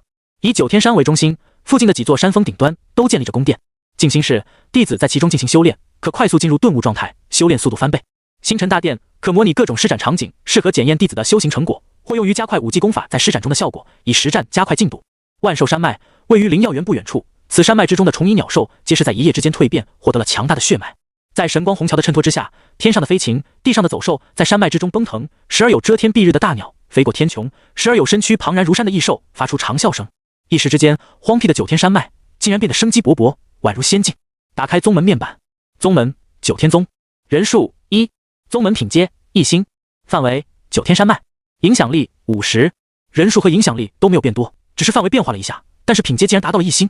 这，楚风露出了惊喜的神情，他也没想到7天签到的光环在这个副本当中配合身世不俗，竟然起到了这么好的效果。根据自己的猜想，九天宗很可能是远古时期没落的一个神级宗门，因为龙脉被断，所以逐渐没落了。然而自己通过签到恢复了九天宗昔年的一些关键建筑，有了核心之后，宗门的品阶也是一跃直上。要知道宗门分为5品5星，其中5品之后才是1星。其他超统者扮演的宗主也是从1品宗门开始慢慢发展，最快也要使用1年的时间才能从1品完成到5品的跨越。然而5品到1星又是一个巨大的门槛，没有个1-2年也别想突破。这样算起来，楚风仅仅用了7天的时间，在没有影响力和范围加成的情况下，仅靠签到就让这宗门有了1星的品阶，可想而知昔年的九天宗有多强。就在这时，楚风忽然感知到九天山下出现了2道生人的气息，一个化虚境后期的老者，还有一个没有修为的少女。那个女孩身上的情况好像有点问题，不知道他们来到此处有什么意图。楚风心念一动，身体立刻消失在原地，出现在九天山的山脚之下。他打算去亲自去见第一批客人。老者的身影出现在九天山的山脚下，应该是这里没错了。他先前确认神帝境的气息就是在这里出现的。这座山似乎是一座宗门，虽然没有明显的宗门标志，然而老者却感觉到这座山峰当中有灵气大阵在悄然运转。通常只有最顶级的宗门才能拥有灵阵，而一路走过来的时候，路过的灵药园、万寿山脉以及盘旋在九天山脉之上的祥云之象，无不说明此地是一片宝地。将目光放在九天山，老者更是感觉这宗门神秘莫测，不知是不是隐世宗门与世隔绝。没想到除了东周圣城之外，在这片蛮夷之地还隐藏着如此恐怖的宗门。老者深吸一口气，同时他的眼眸当中也闪过了迟疑之色。这山上的高人想必就是神帝境强者了，自己的修为不过化虚境，应该怎样跟对方接触呢？迟疑之际，就在这时，老者的面前突然闪过一道身影。他顿时一惊，抬起头来的时候，却见不远处的山上出现了一道身穿白袍的人影，正是楚风。老者动用神念力感知，却没有从对方的身上感知到任何修为。然而眼前那人给自己的感觉虚无缥缈，仿佛与大道融合为一体，无形之中就散发出一股高深莫测的感觉。是了，一定是那位神帝境的强者，以我的修为根本就不可能探测到他的分毫。想到这里，老者的神色顿时变得恭敬了起来，走到楚风的面前，连忙一拜。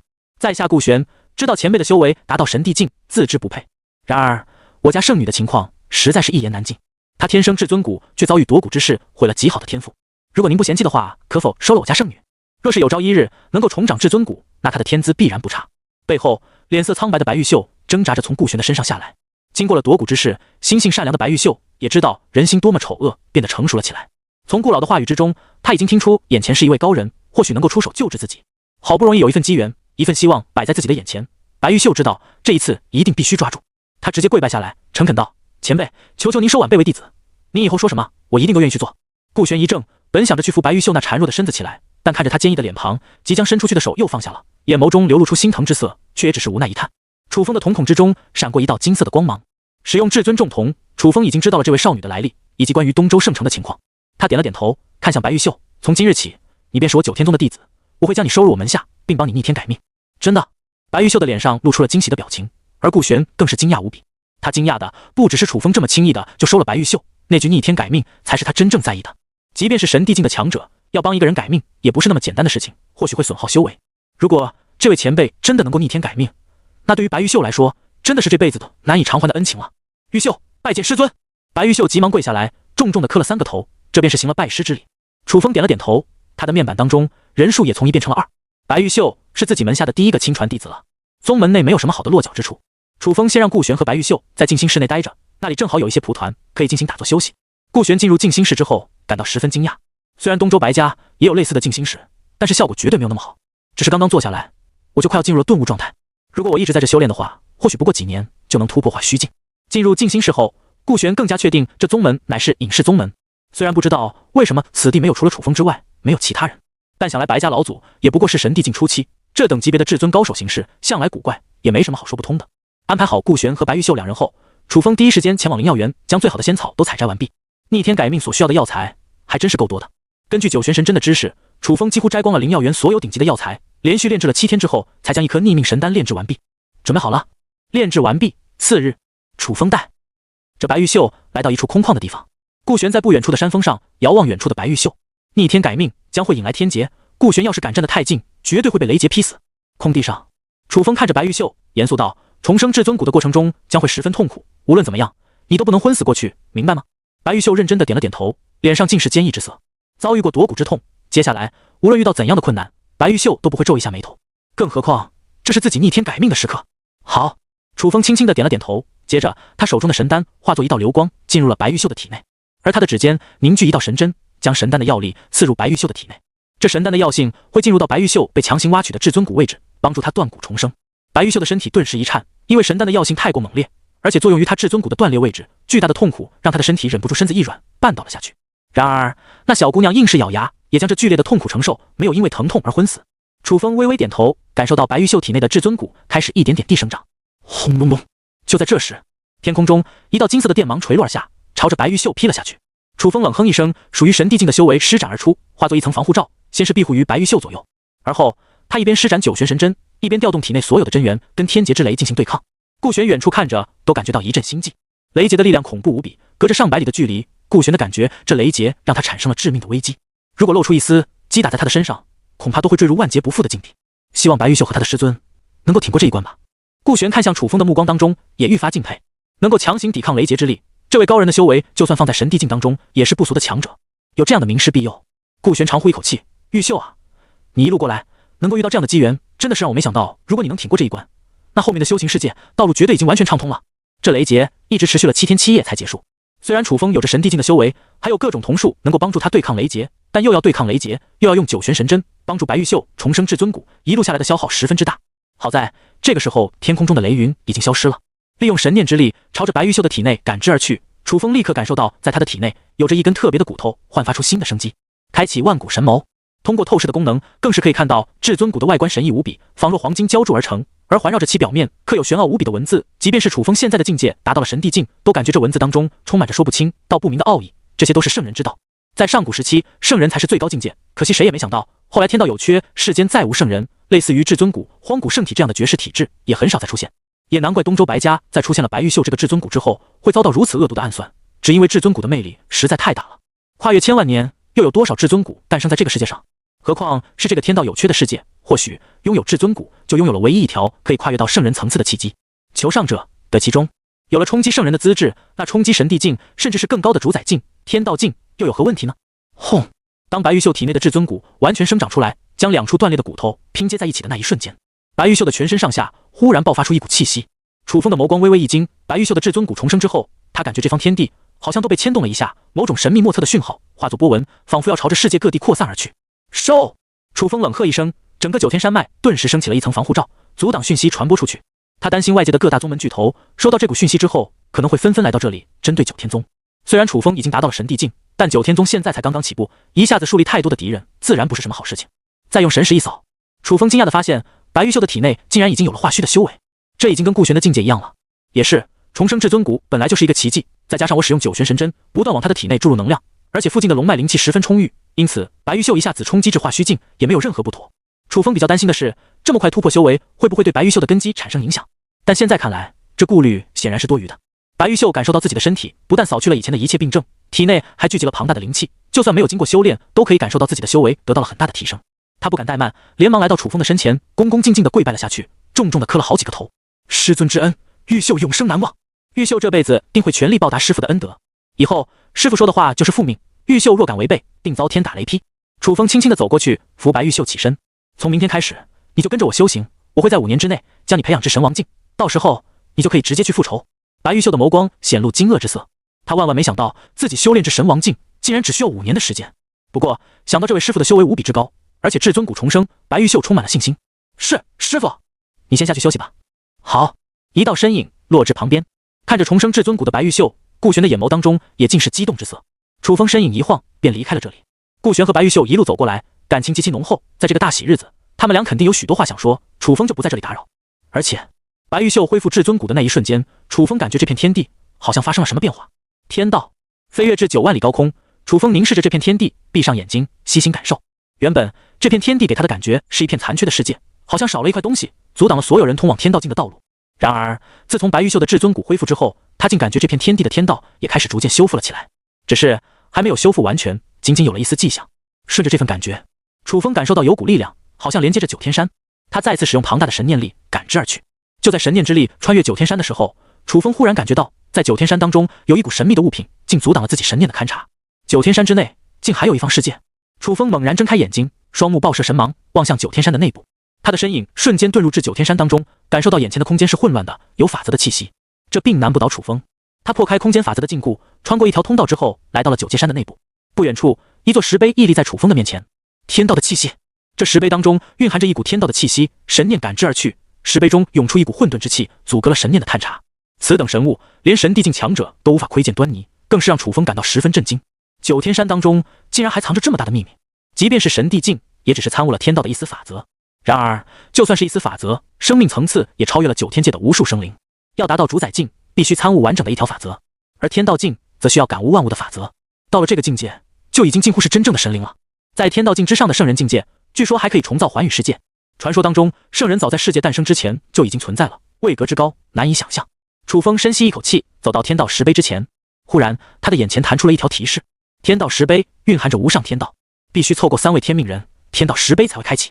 天命人1，眼前的提示让楚风眸光一动，想到了白玉秀。根据这条提示，当今世上会出现3位天命人，或许这个石碑的秘密必须要完成凑齐3位天命人的隐藏路线才能开启。然而副本只有10年的时间可以挥霍，要在这么短的时间内，在拥有无数大陆的九天山找到3位天命人，这可真是会给我出难题了。楚风思考片刻，打开了超铜面板。自己现在还有50万进化点，又可以进化一些超铜。天命，或许将天命之铜升级一下，或许能得到相关的能力。楚风心神一动，当即耗费了20万进化点升级天命之铜。很快，一个新的面板出现在楚风的面前。超铜，天命之铜，等阶7阶，358010500000。能力：观天命，天命推演，聚天命，天命之威，御天命之术，寰宇回溯之术，山河大势，天命连接。新天命连接，你可以将天命之铜连接至一个目标身上，进行视野共享。视野共享者可以使用根据你的意志使用铜术。楚风点了点头，在这个副本当中能够进行天命连接还是很有用的。毕竟他自己是出不了宗门，如果能够借助其他生灵去看看外面的世界，刚好是一个非常适用的能力。他离开了九界山的内部，来到万兽灵园。这里有许多灵兽，吸收龙脉的天地灵气，身躯发生了很大的改变，甚至堪比修为不低的人类强者。楚风用神地境的意志，瞬间收服了几百只飞禽类灵兽，用天命之瞳跟他们的视野进行了连接。完成连接之后，楚风顿时感到脑海当中多出了很多不同的画面，这是天命视野连接之后的特殊视觉。如果瞳力不够强大的话，光是处理这些不同的画面，就要让脑袋爆炸，相当于一台电脑同时连接几百个显示器一样。要是显卡的力量不够，那是要坏掉的。不过楚风也可以暂时选择不接受这些画面，等到自己的灵兽找到了天命人之后，再给自己传达讯息。在此之前，楚风已经用天命之瞳看了一眼白玉秀身上的流动，虽然跟至尊重瞳的视觉效果有所不同，但如果是天命人的话，光是站在那里，在天命之瞳的视觉观测下，会发现他的身上笼罩着一片混沌的气息。灵兽在连接了自己的天命之瞳后，只需要看到类似的画面，再将讯息传递给自己，就可以达到目的地。这也能节省楚风的瞳力。去吧，帮我找到我想要找的天命人。楚风轻声呢喃了一声，天空之中几百只飞禽灵兽同时朝着远方飞去，画面极其震撼。不仅如此，天命连接使用的瞳术不仅仅是天命之瞳的瞳术，也能使用其他的瞳术。楚风打算每隔一段时间就用瞳术去控制一些地盘。接下来就应该去指导白玉秀的修行了。东周圣地乃是九天界最繁荣的地带，作为3大家族之一的白家，如果能将其整个收入九天宗之内，那宗门势力肯定就能得到暴涨。楚风打算利用5年的时间，直接将白玉秀培养至神王境，以他的力量再配合这几年的获得，一举灭了白家，再纳入九天宗之中，震慑四方。白家怎么说规模也能达到5星宗门的水准，若是能够收掉，那么九天宗的品阶一下子就能跨越至5星。而在这5年的期间，楚风的飞禽不断跨越附近的人类修士城池，每经过一个城池或宗门的时候，飞禽灵兽都会悄悄地找到最高级别的人物，双眸之间浮现出猩红的光芒。地狱之瞳，黄泉魂影，配合神地境的神念力，楚风将一座座城池和宗门控制了下来，并且他控制了宗门势力的顶层人物之后，这个宗门就会被归纳入九天宗，而楚风只要心念一动，就能瞬移至自己的领地范围当中，相当于九天宗的范围势力也在飞速进行着扩张。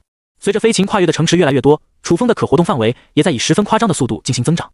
九天界各大顶级的宗门势力达到神地境以上的老祖级人物纷纷睁开了眼睛，他们感受到九天界的天道竟然在以十分缓慢的速度进行修复当中。难道说在这一世，圣人之道要开始重现于世间了吗？有神地境老祖喃喃道。更多的神地境强者一言不发，却暗暗派遣门下势力抓紧时间查探此事。接下来的几年，整个九天界风云涌动，无论是顶级宗门还是普通的小势力，都感受到一股风雨欲来的气息。若是圣人之道重现世间，那么这一世必定有圣人之姿的天才以及对应的天道法则出现。所有的神地境强者都开始产生了危机感。本来在此之前，他们修炼至神地境已经无法精进半步，处于隐士状态了。如今天道却出现了愈合的趋势，这些隐藏在宗门深处的老祖恐怕都要纷纷出世了。眨眼之间，5年的时间转瞬即逝。一片空旷的土地上，白玉秀盘坐在地，神情肃穆。他的身上陡然迸发出一股强大的力量，突破了。还没来得及露出喜色，天空之中忽然闪现雷光，竟是天劫！突破神王境，要在天劫之中感悟法则之力，以此完成生灵的蜕变。重生至尊骨乃是逆天改命，为师尚可帮你抵挡天命之劫。然而晋升神王境需要你自己去度过此劫，为师若贸然帮你，只会引得你堕入万劫不复的境地。楚风的声音在白玉秀的耳边响起。白玉秀郑重地点了点头，她已经从一个12岁的小姑娘成长为亭亭玉立的少女，17岁的年龄正是焕发青春色彩的时候，颜值最高，配合她那一身的灵气和修为，更是宛如仙女下凡，可远观而不可亵渎。天劫劈下，白玉秀动用出浑身的灵气，配合着她这几年对于法则的感悟，硬抗雷劫。至尊古爆发出一阵璀璨神光，跟天劫对拼在一起，爆发出剧烈的响声。一时间，9天雷霆淹没了那道娇小的人影。然而一道金光却在万钧雷霆之中毅然不倒。引动至尊骨之威，白玉秀的周身漂浮着玄奥的金色纹络，环绕四方，形成了一个碧星号星号阵。雷劫打在金色符文组成的防护罩上，竟未能造成分毫损伤。师傅，您说师姐能够度过此劫吗？一道带着恭敬的声音在楚风的身后响起。说这话的并不是顾玄，修炼了5年，顾玄虽然突破智化虚境巅峰，但以他的修为，万万不敢距离雷劫太近，正在百里之外观看。问楚风这话的，乃是他收的第2位弟子，也是这5年间利用灵兽找到的第2个天命人徐长生。徐长生的经历没有白玉秀那么坎坷，就是山中的一个小道士，因为从小父母双亡，是那位僧人养大了徐长生。等到楚风找到徐长生的时候，那位僧人已经过世了，只留下徐长生一人独守空庙。徐长生也不知道接下来要干什么，楚风正好在这个契机找到了对方，可以教他修行。徐长生昔年也听过僧人讲过修行之事，但从未入道，成为了内心之中的遗憾。徐长生心想，他有这个契机能够入道，或许就是继承了僧人这辈子都未曾满足的夙愿，随即欣然答应，随着楚风来到了九天宗。慢慢的，徐长生也就明白，楚风是一位修为极高的顶级大能，更是有着神帝境和逆天改命的威能，对于修炼之道心生向往。随后，他展示出极其恐怖的悟性，虽然修为和战斗力不如白玉秀，但是在神通和修行的领悟上，水平已经直逼楚风。只能说，不愧是天命人。如果这个世界不是玄幻世界的话，这模板都可以封为主角了。可惜，玄幻世界的天童似乎十分特殊，到现在还没有头绪。你师姐拥有至尊骨、区区神王境的天劫，自然是不在话下。楚风的话语充满了肯定，他犹豫片刻，忽然道：玉秀晋升神王境之后，就要返回东周圣地找白家报仇。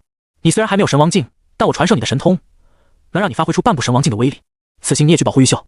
徐长生面带担忧地问道：师傅，您让白玉秀这么快去灭了白家，是否有些不妥？楚风笑了笑，这位弟子是心思缜密的人，肯定是想着等到白玉秀晋升神帝境了，再去找白家复仇，这个做法会更加稳妥。他摇了摇头道：神帝境的天劫需要磨砺心性，若是心中留有恨意，在神帝境的道心难之中，将会有万劫不复的风险。他晋升神王境之时，便是找白家复仇之日。你且放心，若是白家的老祖出来，为师将会出手灭了他。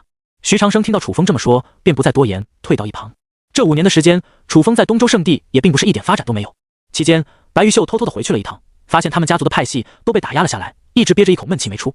在楚风的天命连接下，白玉秀返回去见了自己的族人，认清哪些族人是可靠的，哪些不可靠的族人可能在暗中监视白玉秀的分支一族之后，他将族内的异星之辈全部铲除，而后向族人展露出自己的修为，并且说明至尊骨已经修复了。一场覆灭白家的计划已经在这几年暗地部署，由此白家的一个分支也纳入了九天宗的范围之中。楚风甚至能够直接传送至东周圣地白家的附近，对这个家族进行毁灭打击。若是白玉秀晋升至神王境，那么九天宗就已然有了覆灭白家的实力。轰隆隆，这天劫持续了1天1夜。对于拥有至尊骨的白玉秀来说，这场天劫根本就不算什么。毕竟楚风帮他抵挡的那次天劫可是持续了7天7夜。有了这一次的经历，白玉秀晋升神王境显得无比轻松，根基十分牢固。在度过了天劫的磨砺之后，甚至一举晋升至神王境后期，配合至尊骨的力量，综合实力更是直逼神帝境。这5年间，楚风也将神通楼阁内的所有功法武技都给过了一遍。虽然修为没有特别明显的提升，但是综合实力已经达到了神帝境后期。度过雷劫，白玉秀来到楚风的面前，再次恭敬一拜。他知道自己今天能够拥有神王境的修为，都要多亏楚风这些年的教导。你已经可以去覆灭白家了。楚风只是点了点头，没有多说什么。白玉秀神情一动，他心里清楚，自己的师尊恐怕也有覆灭白家的意思。或许当初对方也是因为这一点才收自己为徒。但不管怎么说，挖骨之恨，白玉秀这辈子都不会忘记。撕开一道空间裂缝，白玉秀踏入进去，下一秒，他的身影就出现在白家的上空，神念覆盖了整个白家。白玉秀找到了当初挖掉他骨头的贱女人骆凤萍。找到你了。骆凤萍正在走廊上行走，忽然间，他只觉得眼前一晃，一道人影不知什么时候出现在眼前。来者身穿着白衣，容貌绝世无双，然而就是眼神当中流露出一丝冷意。骆凤萍皱着眉头看着眼前的来者，喝问道：你是什么人？怎么会出现在我白家？他察觉到对方的实力肯定不简单，能够闯入白家，而自己又感知不到对方身上的修为不是一个简单的角色。然而，他的女儿白宣清拥有至尊骨之后，他的地位也因此在白家如日中天，甚至连白家老祖都站在了他的这边。仗着自己在白家的地位，就算对方是神王境的强者，也不该随便动自己。白玉秀冷笑了起来，当年挖了我的骨头，如今在家族里面小人得势，翻了脸就不认得我了。骆凤平的神情愣了片刻，看着白玉秀的那张脸，好不容易才和记忆中的某张脸重合在一起。真的是他！噔噔噔，骆凤平退后了好几步，忽然吓得倒在了地上，脸色发白，指着白玉秀尖叫道：“你这个小畜生，我挖了你的骨头，你怎么可能还活着？怎么，我活着？你很意外？”白玉秀脸色坦然，突然出现在骆凤平的身边，朝着他轻轻一掌拍了下去。骆凤平原本还想要大声尖叫，然而他还没来得及张开嘴巴，一道猛烈无比的真元打在他的体内，让他浑身上下的经脉寸寸断开，修为全部丧失，甚至连发出声音的能力都没有了。接着他还发现自己的双手双脚都没了活动的能力，整个人跟瘫痪了一样。白玉秀淡淡道：“你放心好了，我不会那么轻易杀了你的。当年你挖了我的至尊骨，现在我回来了，这份痛苦我会用千万倍的方式来还给你。”骆凤平惊恐地看着对方，然而什么都做不了。他感觉自己的身体已经不属于自己了，但是意识还在。最恐怖的是，虽然他的身体还在，但是有知觉。经脉断裂的痛苦让他痛不欲生，偏偏身体无法动弹，喉咙里发不出声音，甚至连眨眼的资格都没有，宛如变成了一个活死人一样，还是只能忍受着巨大痛苦的活死人。没过几秒钟，骆凤平的整个眼睛都通红了起来，感觉经脉有无数根针在扎他。修为达到了神王境界，白玉秀对于骆凤平这样的小角色，要怎么拿捏就怎么拿捏。就在这时，天空中突然传来一阵暴喝声，什么人入侵我白家？顿时这里浮现出几百道人影。白玉秀出手的那一瞬间，白家检测到有一股异样的灵气波动，敲响了警钟。一时之间，白家的所有人都到来了。当他们看清了白玉秀的脸庞时，有人惊呼道：“那是不是玉秀？”玉秀！所有人为之一愣，这个名字怎么听起来有点耳熟？过了片刻，有人提起了这个名字，白家的人这才想起白玉秀才是当年白家的圣女。然而出现了挖骨之事后，这位圣女也就被废除了。当时白家还遭到了整个东周圣地的笑话。好在后来的白宣清拥有至尊骨，展露出强大的天赋，或许再过10年就可以晋升神王之境，到时候白家就有2位神王境强者，在整个东周圣地有着很大的话语权。非但如此，白宣清若是能够在30岁之前晋升神王境，那么他这辈子绝对能达到神帝境。日后白家若是再出一位神帝，那基本上就能号令整个东周圣地了。白玉秀，他至尊骨不是被挖了吗？怎么会出现在这里？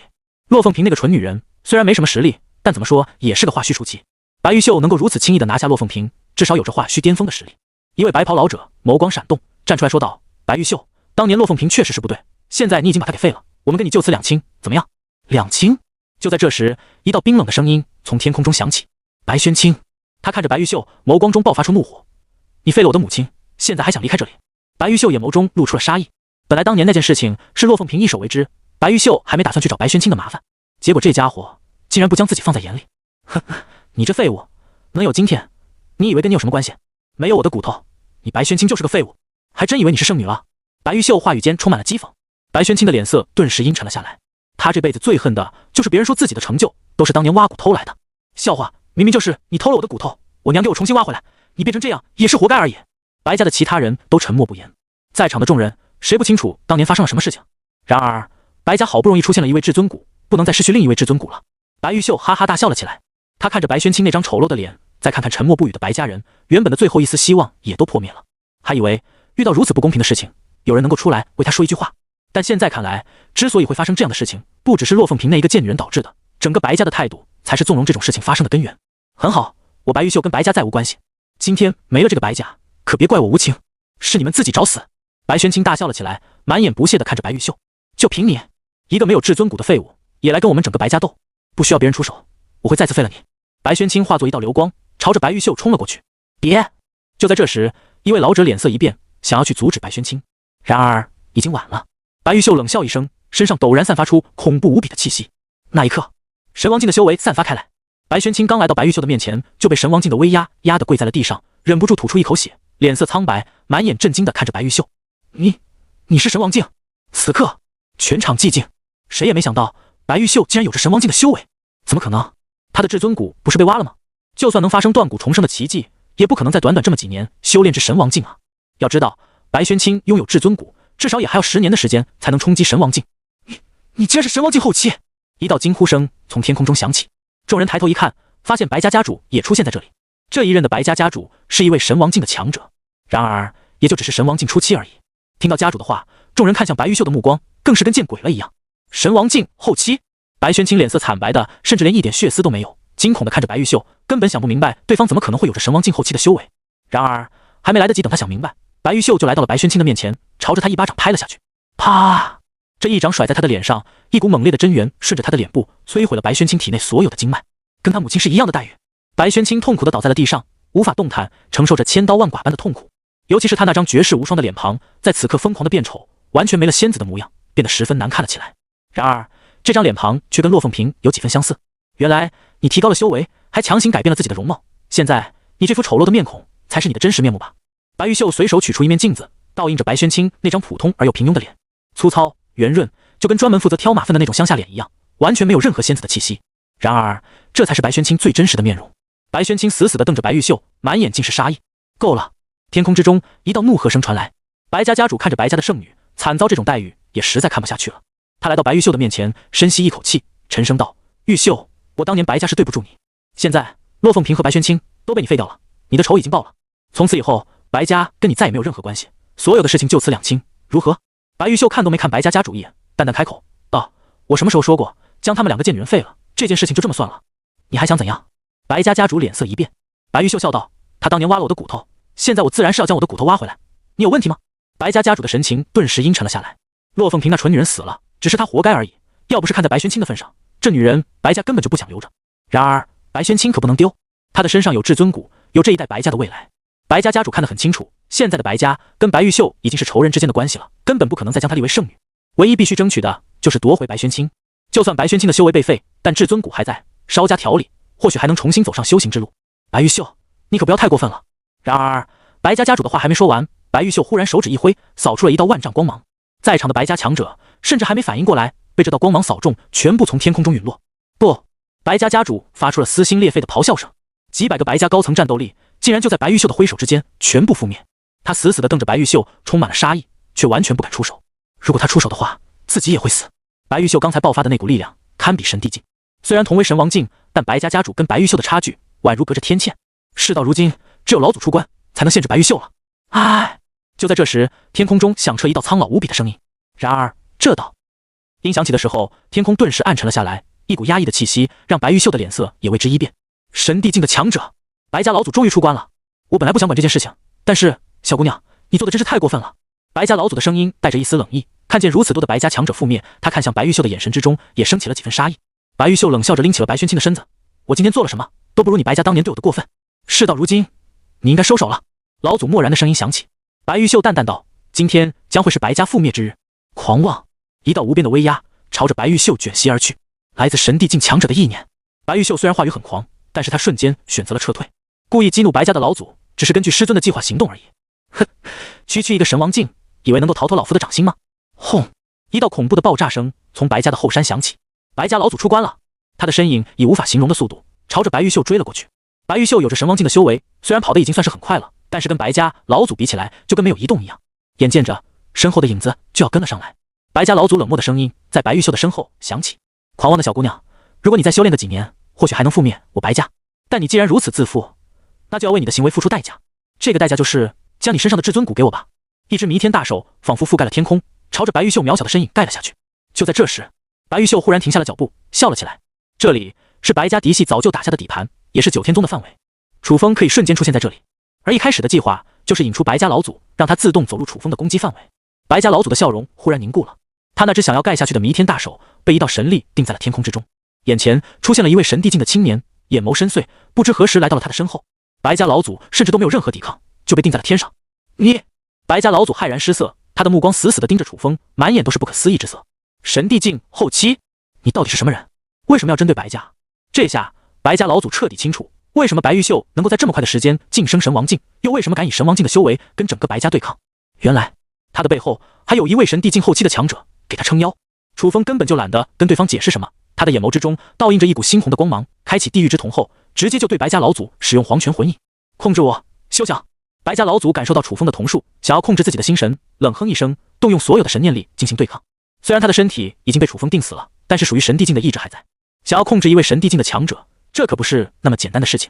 垂死挣扎，楚风漠然的声音在白家老祖的耳边响起，他的瞳孔再次闪现猩红之色。18层地狱。下一秒，白家老祖的灵魂堕入了18层地狱的幻境当中，接受各种酷刑考验。白玉秀和徐长生没有在旁边逗留，而是开始收复整个白家。虽然白家是5星宗门，但如果论顶级战力，就只有一个白家家主是神王境，以及一个白家老祖是神帝境。如果不是白家当中借助圣女的威慑力争夺了许多资源，那么白家未必能够评上5星宗门。很快，白玉秀和徐长生联手，2个神王境强者封死了所有白家的出路，将所有的白家成员都给彻底俘虏。白玉秀所在的家族嫡系则彻底攻占了白家的重要资源地，疯狂掠夺着白家的资源。7天之后，所有的白家成员还在抵抗的纷纷战死，贪生怕死的墙头草已经果断选择了投奔白玉秀，还有一些战败者保持沉默，直到现在，他们都不敢相信这么大一个白家竟然会在短短的7天之内彻底遭遇灭门之灾。我们家族的老祖呢？是啊，老祖怎么还没有出面？白玉秀，你可不要太猖狂了，等我们老祖出面，一定要你好看。听着这些白家成员的怒骂声，白玉秀甚至都懒得理会他们。这群可怜的家伙，恐怕还不知道白家老祖已经被自己的师傅一招就解决了吧？他们唯一的希望就是白家老祖能够出面。忽然间，一道人影落下，身穿白袍，赫然是白家老祖。老祖，你终于来了，快来救我们！杀了白玉秀那个贱女人！看到白家老祖降临的那一瞬间，所有的白家成员都兴奋地欢呼了起来。然而，白家老祖忽然一指指出，将那位出言侮辱白玉秀的青年瞬间抹杀。看到这一幕，所有的白家成员都彻底呆住了，欢呼声戛然而止。他们不敢相信，白家老祖竟然向着白玉秀那边对出言不逊者，甚至连警告都没有，直接抹杀。这份态度说明了什么？在座的众人虽然还不愿意相信这个事实，但其实结果已经很明显了。就在这时，一道人影出现在白家老祖的身边。当他出现之后，白玉秀和白家老祖都纷纷恭敬地跪拜了下去。师父，主人。听到这个称呼，所有的白家成员大脑都宕机了。他们看着跪在地上的白家老祖，又看着站在身前一脸淡漠的楚风，满眼都是不可思议之色。白家老祖，一代神帝境强者，竟然称呼那个青年为主人，这到底是怎么回事啊？而那个青年还是白玉秀的师父。到了这一刻，有一些脑子转的还算灵活的白家成员终于明白了，忍不住长叹一口气。很显然，白玉秀当年被挖至尊骨之后，非但没死，活了下来，还拜入了一个修为比白家老祖更恐怖的大能身边，成为他的弟子。或许这位大能也跟白家的关系不怎么样，帮助白玉秀出气，就随手覆灭了白家。而起因只是骆凤萍那个贱女人非要去挖白玉秀的至尊骨。如果没有这一切的话，白家不但能够拥有一位至尊骨圣女，享受东周圣地最好的资源，还能等到白玉秀起飞之后，整个白家也如日中天。现在白玉秀回来报仇了，不仅覆灭了整个白家，还带来了一位比让白家老祖都要叫主人的恐怖存在。白家老祖可是神帝境啊！那位青年到底是什么来头？主宰境、天道境，在场的众人都已经完全无法想象了。然而，看看白玉秀被挖了至尊骨之后，短短几年就修炼至神王境的境界，而白轩清呢，得到了别人的至尊骨，还要花费至少10年的时间才能晋升神王境，简直就是一个废物。果然，偷来的至尊骨用都用不好。此刻，白家的所有人都恨透了白轩清，也恨透了骆凤萍。如果他们当时都站出来阻止这一切，将至尊骨还给白玉秀的话，或许就不会发生今天的事情。但是白家已经覆灭了，连同他们这些白家成员，就算能够侥幸活下来，也是王族之人，别的势力就算可怜他们，收下来了，日后的成就也不可能很高。楚风淡淡道：“从今天开始，这里就叫做九天宗。我给你们一条活路，拜入九天宗，成为宗门内的弟子，为我九天宗效力，日后也少不了你们的好处。顽固不灵者，杀无赦！”一道冷漠的声音响起，在座的白家弟子都是心头一凛。神帝境的意念压制着他们，连同底下的白家老祖身体都在颤抖。他们看着自家老祖那副卑微的模样，心神更是震撼到连一句话都说不出来。连老祖都叫别人主人了，他们这群后辈弟子跟神帝境强者比起来，又算得了什么呢？很快，一个个白家成员跪拜下来，纷纷对九天宗表示忠心。而楚风面板内的九天宗，在这一刻飞跃为5星宗门。当白家覆灭之后，整个东周圣地陷入了一片热论的狂潮。东周圣地其他2大家族苏家、林家，2道神帝境的意念之力跨越千万里，在2大家族的后山当中进行传递。你可听说白家覆灭的事情？自然，也不知道是哪个隐世宗门，凭借着底蕴和一些小算计，这么快就解决了白家。你知道白家现在是什么情况？你说呢？那道神念力的语气带着不屑，无论那隐世宗门是什么来头，要灭掉白家，肯定都付出了不小的代价。而杀掉白家老祖，更会让那隐世宗门后面的神帝境强者元气大伤。不然他们为什么要将白家隔绝起来，不让我们观看？对面的声音沉默了片刻，问道：“你想要攻占白家？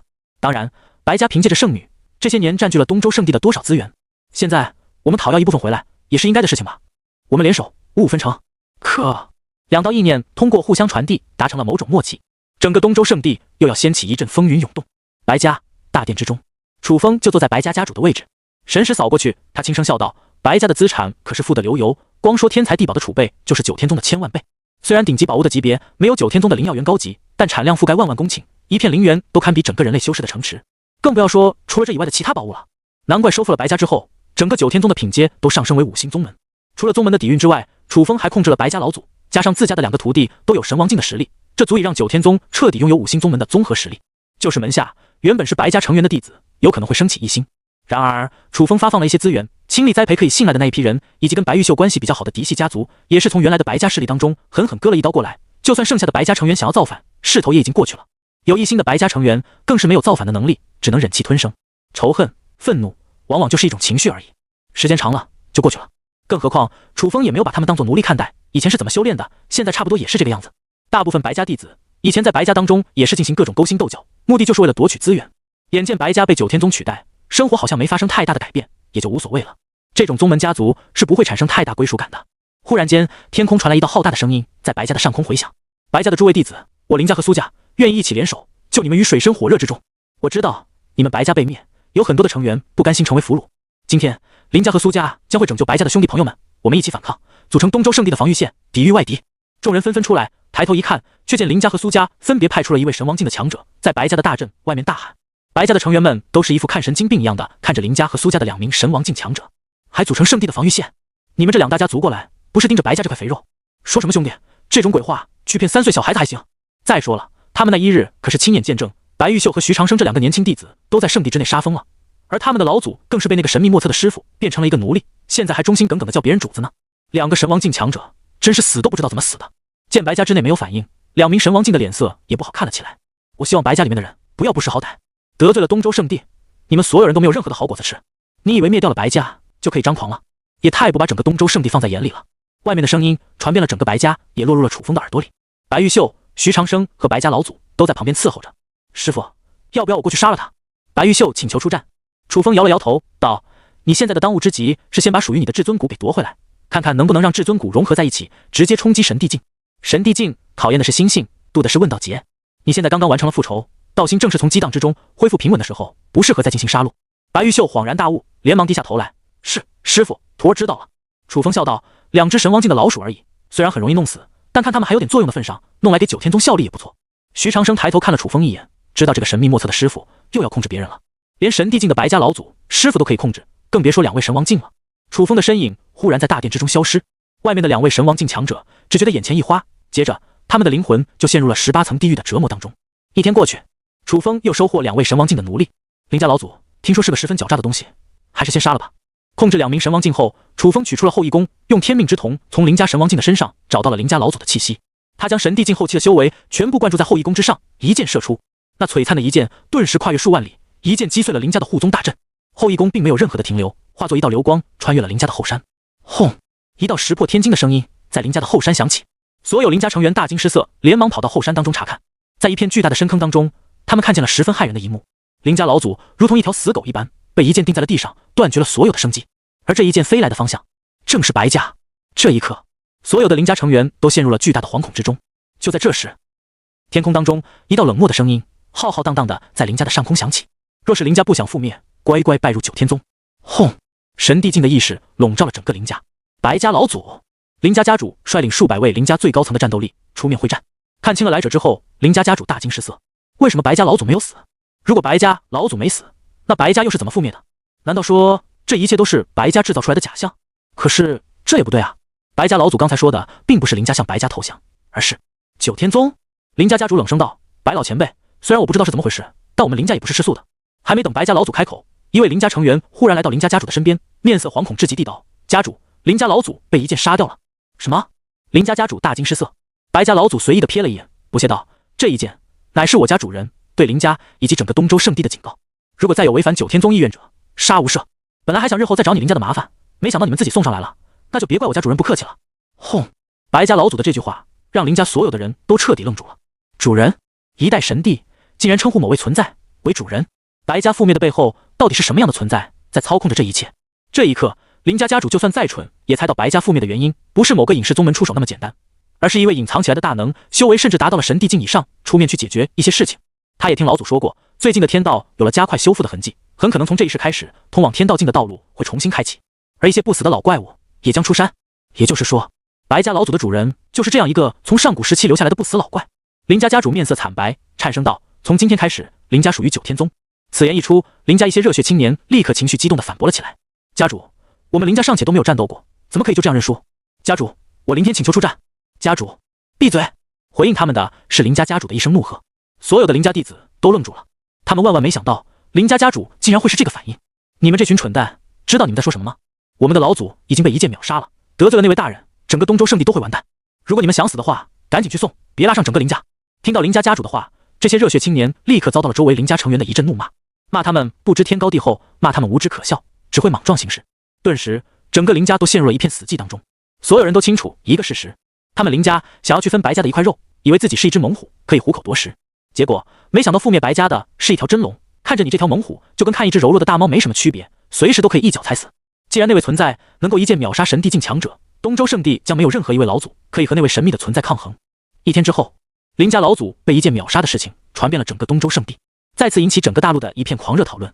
所有人都在猜测，覆灭了白家的那位存在到底是什么境界的强者，应该已经远远超越了神帝境的修为吧。第二天，苏家老祖亲自带着数千万祭品灵石来到白家的门口，亲自谢罪，并且声称苏家以后算是九天宗的一个附属，九天宗有任何要求，苏家都会跟个狗腿子一样，说办什么事就办什么事。这一下，整个东周圣地都沸腾了。三大家族林家、苏家、白家的势力都已经归于神秘无比的九天宗。除了三大家族之外，东周圣地还是五大圣地宗门，对这件事情保持着沉默。直到7天之后，各大宗门的老祖也都出面表示自己的宗门愿意归于九天宗。原因很简单，东周圣地之内根本没有任何一个存在能够一剑秒杀神帝境强者，甚至连白家家主都变成了九天宗那位神秘存在的一个奴仆，只是一个奴仆而已。天知道那位存在到底有着何种通天手段。如果是主宰境的强者降临，统治整个东周圣地，也就是分分钟的事情。倒不如他们自己先投降了，这样一来，他们所处的势力宗门就是人家的一个附属，不至于直接被霸占底盘，被统治，失去对家族的所有控制力，成为附庸。至少他们老祖对于家族内在的事情还有一定的决策权，只不过日后的资源很多都不能要了，要供奉给九天宗，这样会限制他们门下弟子的发展。然而，为了保全宗门和家族，东周圣地的老祖们不得不选择了同样的方法，否则死的就是他们自己。别想着联合起来就能对付九天宗，远交近攻，合纵连横，只要他们几个宗门当中出现一个墙头草，就会被九天宗抓住漏洞，到时候后果只会更惨。1个月后，整个东周圣地基本上所有的大势力都被划分为九天宗的范围，大部分甚至楚风都还没出手，自己就先过来投降了。毕竟投降的早，说不定还能从资源分配当中多分一杯羹。唇亡齿寒啊！昔年还想着怎么攀登上圣地的各大宗门，现在全部都处于自危的状态之中，能保住就已经可以烧香拜佛，谢天谢地了。楚风打开面板，此时九天宗已经突破了5星宗门的门槛，变成了神宗。神宗比圣地还要高了一级，可以统治整个大陆，只有主宰境的强者才有可能创建这种级别的势力。楚风的嘴角轻轻勾起，虽然他不是主宰境，但是只要表现出主宰境的统治力，人人都会以为他是主宰境。这就是威慑。大殿之中，东周圣地5大宗门、3大家族的老祖都聚集在此。放在以前，这些老祖们加起来可以毁灭整个东周圣地。然而此刻他们却坐在下面，面色很是恭敬，看着大殿上方的楚风，连大气都不敢出一下。楚风淡淡道：“关于东周圣地的资源分配，以前是怎么样，以后就是怎么样。我九天宗对你们的资源谈不上感兴趣，只不过东周圣地现在是九天宗的领地。”在座的老祖们都是长呼一口气，庆幸当初果断投奔了九天宗，现在他们还可以发展。也是对于楚风这个级别的强者来说，掠夺他们的资源没有任何意义。楚风接着道：“不过你们必须帮我办一些事情。”什么事情？收复四海。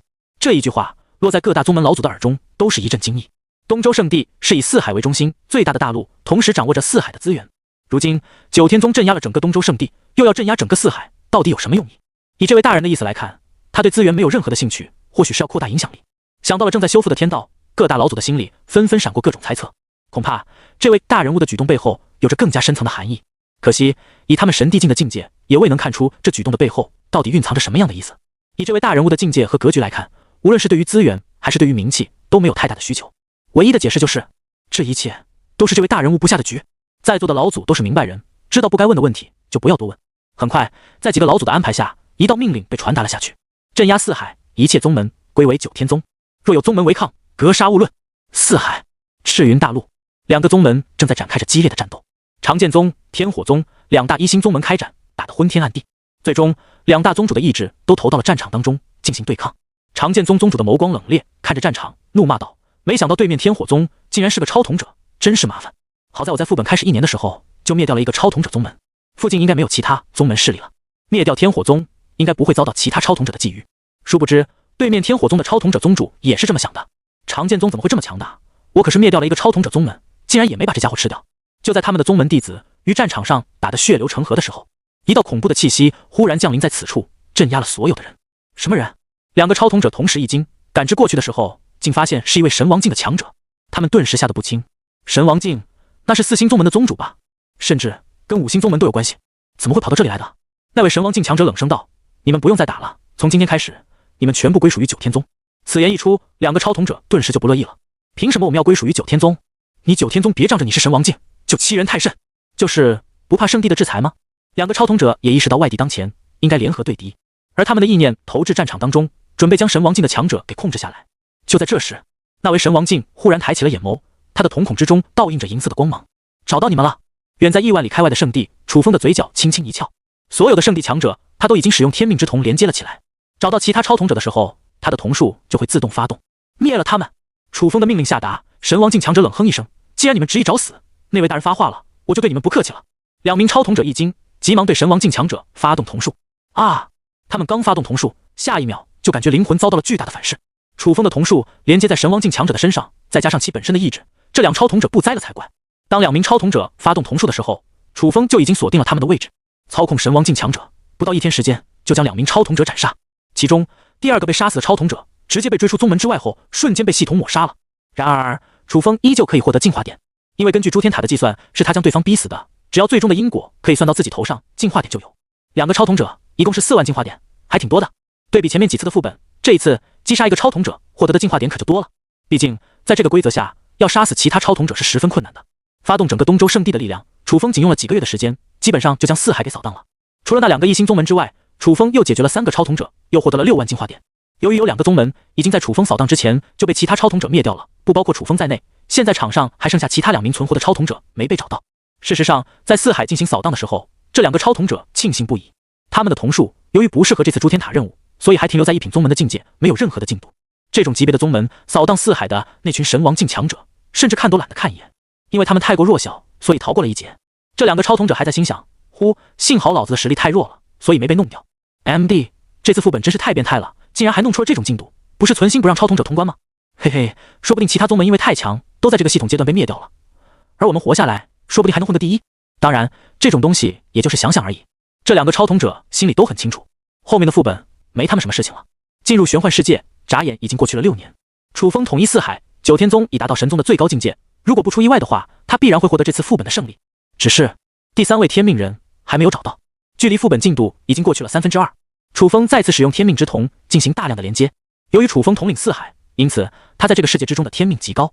若是开启观天命，可以看到这个世界的天命气息全部都在往楚风的身上涌来，这些天命之力都能代替瞳力，触发天命之瞳的瞳术。因此楚风在这种情况下可以十分随意的使用天命之瞳的连接，在各个大陆寻找第3个天命者的踪迹。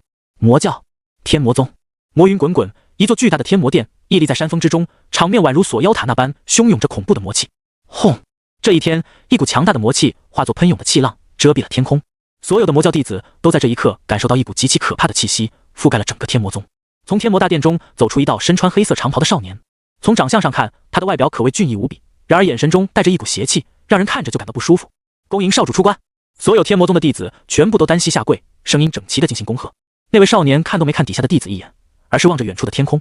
就在这时，虚空当中撕裂开一道缝隙，从肉眼看去，宛如空中有一块隐形的玻璃忽然裂开了一样，内部有着一条通道，而在通道当中走出了一道人影。来者的身上散发出神帝境强者的修为，赫然是天魔宗的宗主。他看着少年，忽然笑道：“不愧是我天魔宗的圣子，竟然在短短的10年间就冲击至神王境。我天魔宗能有你这样杰出的天才出现，10年之后你必成神帝境。等你晋升主宰境之后，我们天魔宗就可以重回四海，统治整个天下。”当这道声音在整个天魔宗响彻不绝的后，所有的魔教弟子都用虔诚的目光看向他们晋升至神王境圣子。没有人注意到，此时一只灵鸟从天际边飞过，它的眸子倒映着银色的异光，将天魔宗的一切都尽收眼底。那道眸子中仿佛蕴含着人类的情绪，带着几分意外，几分戏谑，几分嘲讽，似乎在笑这群傻子不自量力，而后又露出了些许有收获的神情。之后，这灵鸟扑扇着翅膀飞向了远处，离开了天魔宗。千万里之外，楚风睁开了眼睛，他的嘴角轻轻勾起，没想到第3位天命人竟然是天魔宗的圣子。看来一场大战是不可避免了。天魔宗曾经在万年之前出过一位主宰级的强者，统一四海，甚至一度成为了东周圣地的灾难。然而遭遇圣地数位老祖的集体围攻之后，即便那位存在是主宰境强者，也已经陨落了。从此以后，天魔宗就被赶出了四海，在极其偏僻的北极大陆勉强苟活。然而这个霸道至极的宗门被打压下去之后，贼心不死，一直想着重新回到四海领域，重新统治天下。他们这一世的圣子年仅15岁就有着神王境的修为，如果不出意外的话，这一世天魔宗必定可以出现一个主宰境的强者，到时候就是这个魔宗卷土重来的时刻。楚风立刻召集了东周圣地所有的神帝境老祖，一道神念传递万里，所有的老祖都在第一时间赶到了白家的地盘当中。不知大人有何吩咐？众老祖齐声问道。楚风随手一挥，一幅画面出现在几位老祖的眼前。这是天魔宗所在之地，他们正在酝酿卷土重来的计划。你们率领所有的家族势力去灭了这个地方，顺便将这个人给我带回来。楚风的右手再次一挥，天魔圣子的画像出现在老祖们的眼前。所有的老祖都是一惊，楚风的投影不但将天魔圣子的样貌给模拟了出来，更是复制了他刚刚晋升至神王境的状况。如此年轻，竟然就已经是神王境，看起来天魔宗肯定要酝酿一场大计划了。是啊，这个魔宗贼心不死，应该彻底将其铲除。除了激动人心的话语之外，几位老祖对楚风更是崇拜至极。他们其实不是不想铲除天魔宗，以防后患。然而，天魔宗自从那一战之后，就彻底隐藏了起来，没人找得到这个宗门的位置在哪里。突然间，这些老祖的神情皆是一怔，他们似乎明白这位大人为什么要统一四海了。原来他是要借助四海的力量去消灭天魔宗啊！想想也是了，这几个月的时间，楚风压根就没对他们的资源产生任何兴趣，只是吩咐了一些该做的事情。或许其中的深意就是为了防止灾难再次降临至四海。想到这里，几位老祖顿时感觉伺候楚风并不是什么难为情的事情，反而还感到有一种十分光荣的使命感。是，大人，我们这就去办。几个神帝境的老祖朝着楚风恭敬一拜，而后率领着他们的族人划开一道虚空通道，杀向了天魔宗。顿时，8位神帝境强者、几十位神王境强者以及数之不尽的战力高层全部向着天魔宗杀了过去。那场面遮天蔽日，感觉天空都要被覆盖了一样。然而，这些前往天魔宗的人可不是普通的战士，而是东周圣地最杰出的那批强者。这样一支无敌之师出动，别说一个天魔宗了，即便是10个，也照样给你打下来。这一日，天魔宗的上空突然破开了数道虚空通道，8位神帝境强者率领着无数高手杀入了天魔宗当中。天魔宗主瞬间出关，神识感知而去，顿时呆住了。神帝境8位，一夜间，整个魔门都被彻底灭掉了。别看天魔宗这个名字威风到不行，以前又统领过整个东周圣地，出过主宰境什么的。事实上，在天道有缺的时代当中，天魔宗也就勉强出了一位神帝境，实力不比白家强多少。除了传承的魔功可能更厉害一点，统治力已经远远不如当年了。遭遇8位神帝境强者的轰击，天魔宗瞬间解体，不复存在。天魔宗宗主在8位神帝境强者连续不断的轰击当中，被打得半边身子都不在了。时不时还有楚风利用天命之瞳的连接，冷不丁朝着对方放一个瞳术，疯狂刺激着天魔宗宗主的神经。最高层战力都是单方面的吊打，更不要说下面的小喽啰了。几十个神王境过去，对着天魔宗大殿就是一阵乱轰。没有达到神王境的天魔宗弟子，光是余波都震死了一片，根本就没法去计算到底杀了多少人。稍微修为高一点的，经过了短短几秒的抵抗之后，果断选择了投降。只可惜楚风已经不需要他们了，其他人得到的命令只有一个，除了天魔圣子，任何其他天魔宗的成员杀无赦。那些投降的叛徒在被问出了天魔圣子的下落之后，就被瞬间斩杀。可怜的天魔圣子虽然有着神王境的修为，刚意气风发了没几秒钟，就被几十个神王境强者围殴。10秒钟过去，天魔圣子的修为全被废掉，如同一条死狗一样，被几位神王境强者亲自压着带到了楚风的面前。白家大殿内，楚风看着倒在自己身前浑身浴血的天魔圣子，眸光中没有任何波动。当他被带到大殿之中，与身后的白玉秀、徐长生相遇之后，楚风感觉到这方天空似乎有了某种变数，那残缺的天道欲要重新连接在一起。只是那天道在愈合的过程当中，似乎还差了点什么东西。或许那个东西就是天道石碑。楚风开启万古神眸，原来天魔圣子拥有神体，难怪拥有天命人的位格。白玉秀拥有至尊骨，对应的是圣人之姿。徐长生拥有毫无瓶颈的修炼悟性，对应的是无上意识。天魔圣子拥有神体，对应的是修炼资质。不过楚风自己也拥有神体，无量神体也不会比任何神体要差，应该是来自更高诸天塔的传承，很可能是10层之后的超统者攻略的，就不知道是哪位大佬了。你们退下吧。楚风简单的命令了一句，几个神王境的强者离开后，他开启地狱之瞳，用黄泉魂影直接控制了天魔圣子的心神。只要控制了，这个天命人不就属于自己了？再加上2个徒弟都拥有天命位格，那现在楚风是凑够了3位天命人了。你们2个跟我一起来吧。楚风打破了一条虚空通道，带着白玉秀、徐长生以及控制的天魔圣子一起前往九天山。回到九天山的那一刻，天道涌动的迹象更加强烈了，宛如3位天命人相遇之后会对这个世界的天道造成什么影响一样。白玉秀和徐长生也感受到了这个情况，但他们不会多说什么。或许这就是师父一开始的意图也说不定。4个人一起穿越了九天山，进入山中。那块天道石碑依旧屹立在九天山之中，散发出亘古永恒的气息。当楚风等人的身影来到天道石碑的旁边，这石碑竟然颤动了起来。随后3道气息分别从白玉秀、徐长生和天魔圣子的身上涌动而出，开启天命之瞳。楚风可以清楚地看到，这3个天命人的身上出现了神秘莫测的天道气运，只不过这些气运是分散开来的，必须将其聚合在一起，才能彻底开启通往天道境之后的道路。楚风心念一动，天魔圣子的天道气运立刻转移至自己的身上，因为他已经控制了天魔圣子，对方身上的天道气运自然就应该归自己所有。扭头看向白玉秀和徐长生，楚风淡淡开口道：“在此方世界之中，你们3位乃是这一世的天命人。当你们相遇之后，天道气运聚合，将会重新开启通往天道境的道路。只不过这条道路对于你们现在来说还太过遥远。为师先帮你们开通天道境的道路，你们只需要集中意念，即可将天道气运转移到这块石碑当中。”事实上，楚风这句话的意思就是让2位弟子转移天道气运。白玉秀很果断地点了点头，意念一动，天道气运就转移至楚风的身上。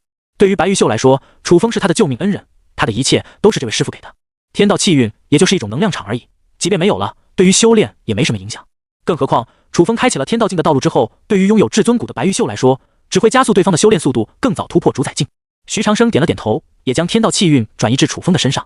这位弟子倒没有那么多的想法，他的内心很平静，没有任何争锋的意愿，觉得平平淡淡的参悟一些武学就行。至于天道气运，师傅需要的话，那就给了。将所有的气运聚合在一起，楚风忽然感觉自己的身体跟石碑产生了某种联系。轰！下一秒，楚风的意识进入了天道石碑当中。与此同时，他的眼前弹出了一条提示：你已经凑齐了3位天命人，并聚合所有的天道气运，参悟石碑中的奥义，即可重修天道，开启天道境的道路。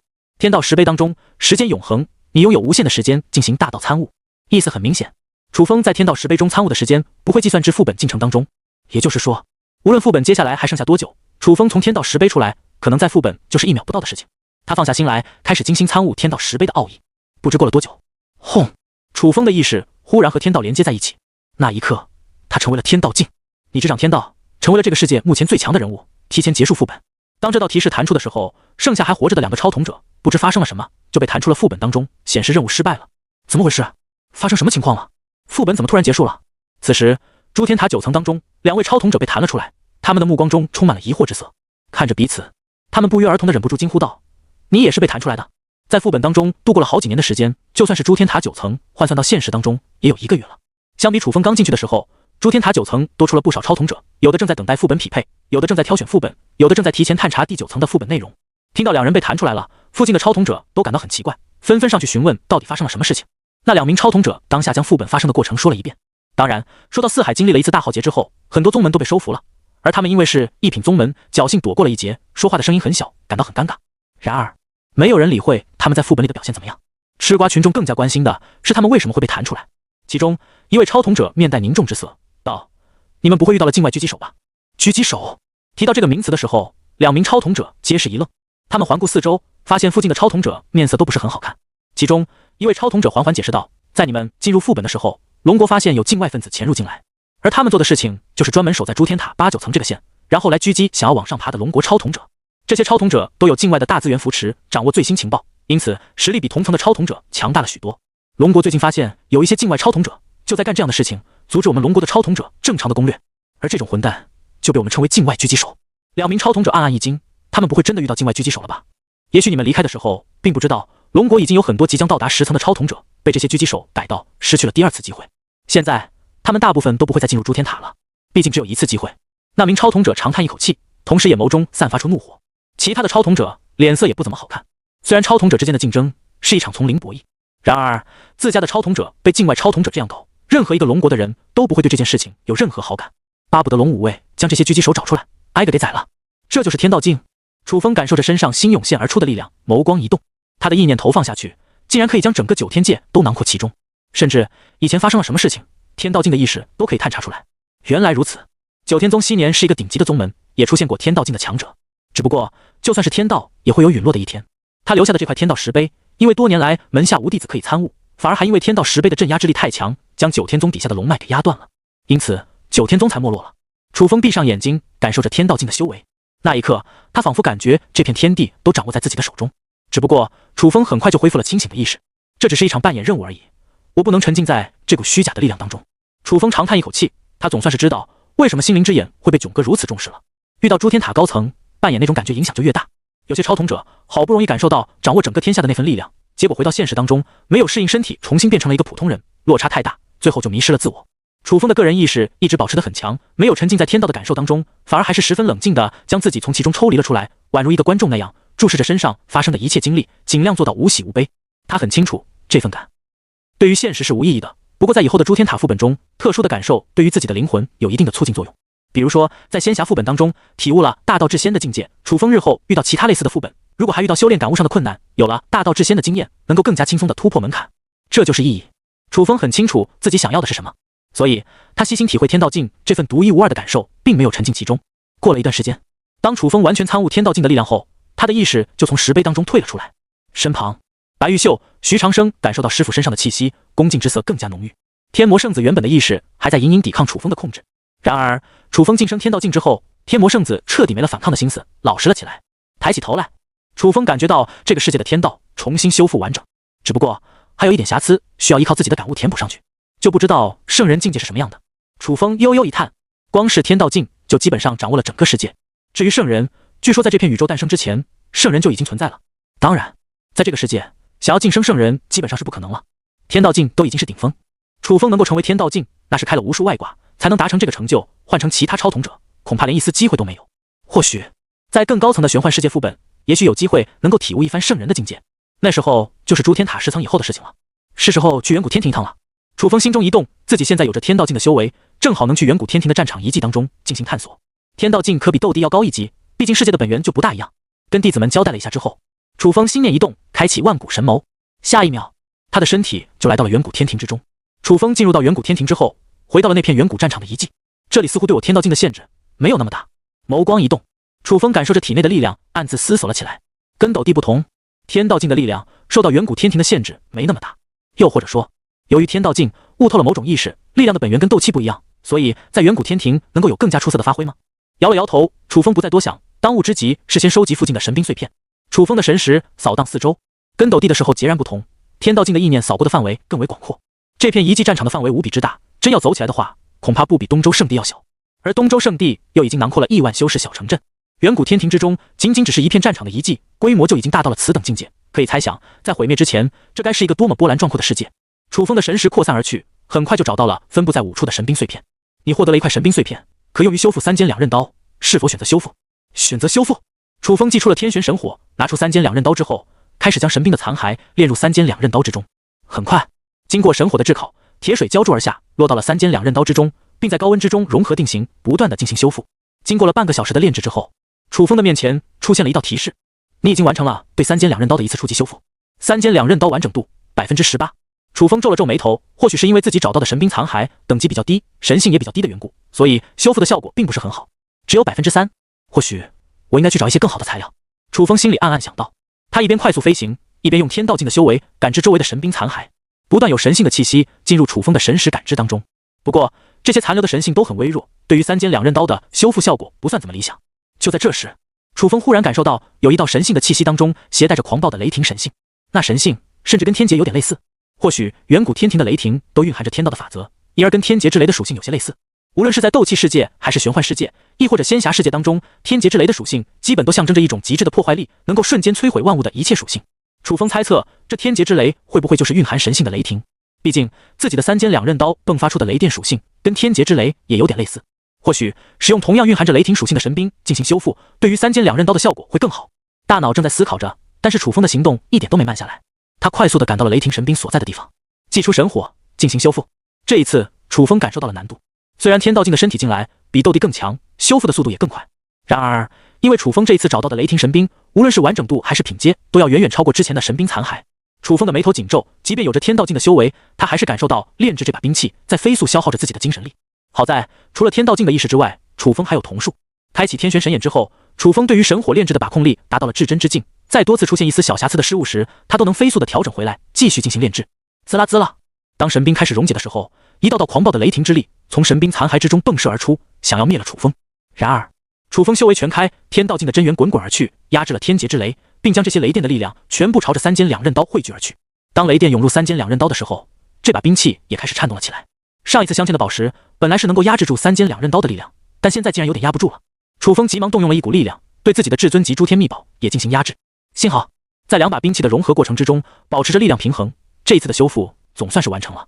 历时3个半小时，当雷霆神兵残骸在神火的炼制下彻底融化，并且跟3尖两刃刀融为一体之后，楚风的眼前弹出了一道提示：你已经完成了对3尖两刃刀的一次高级修复，3尖两刃刀完整度32%。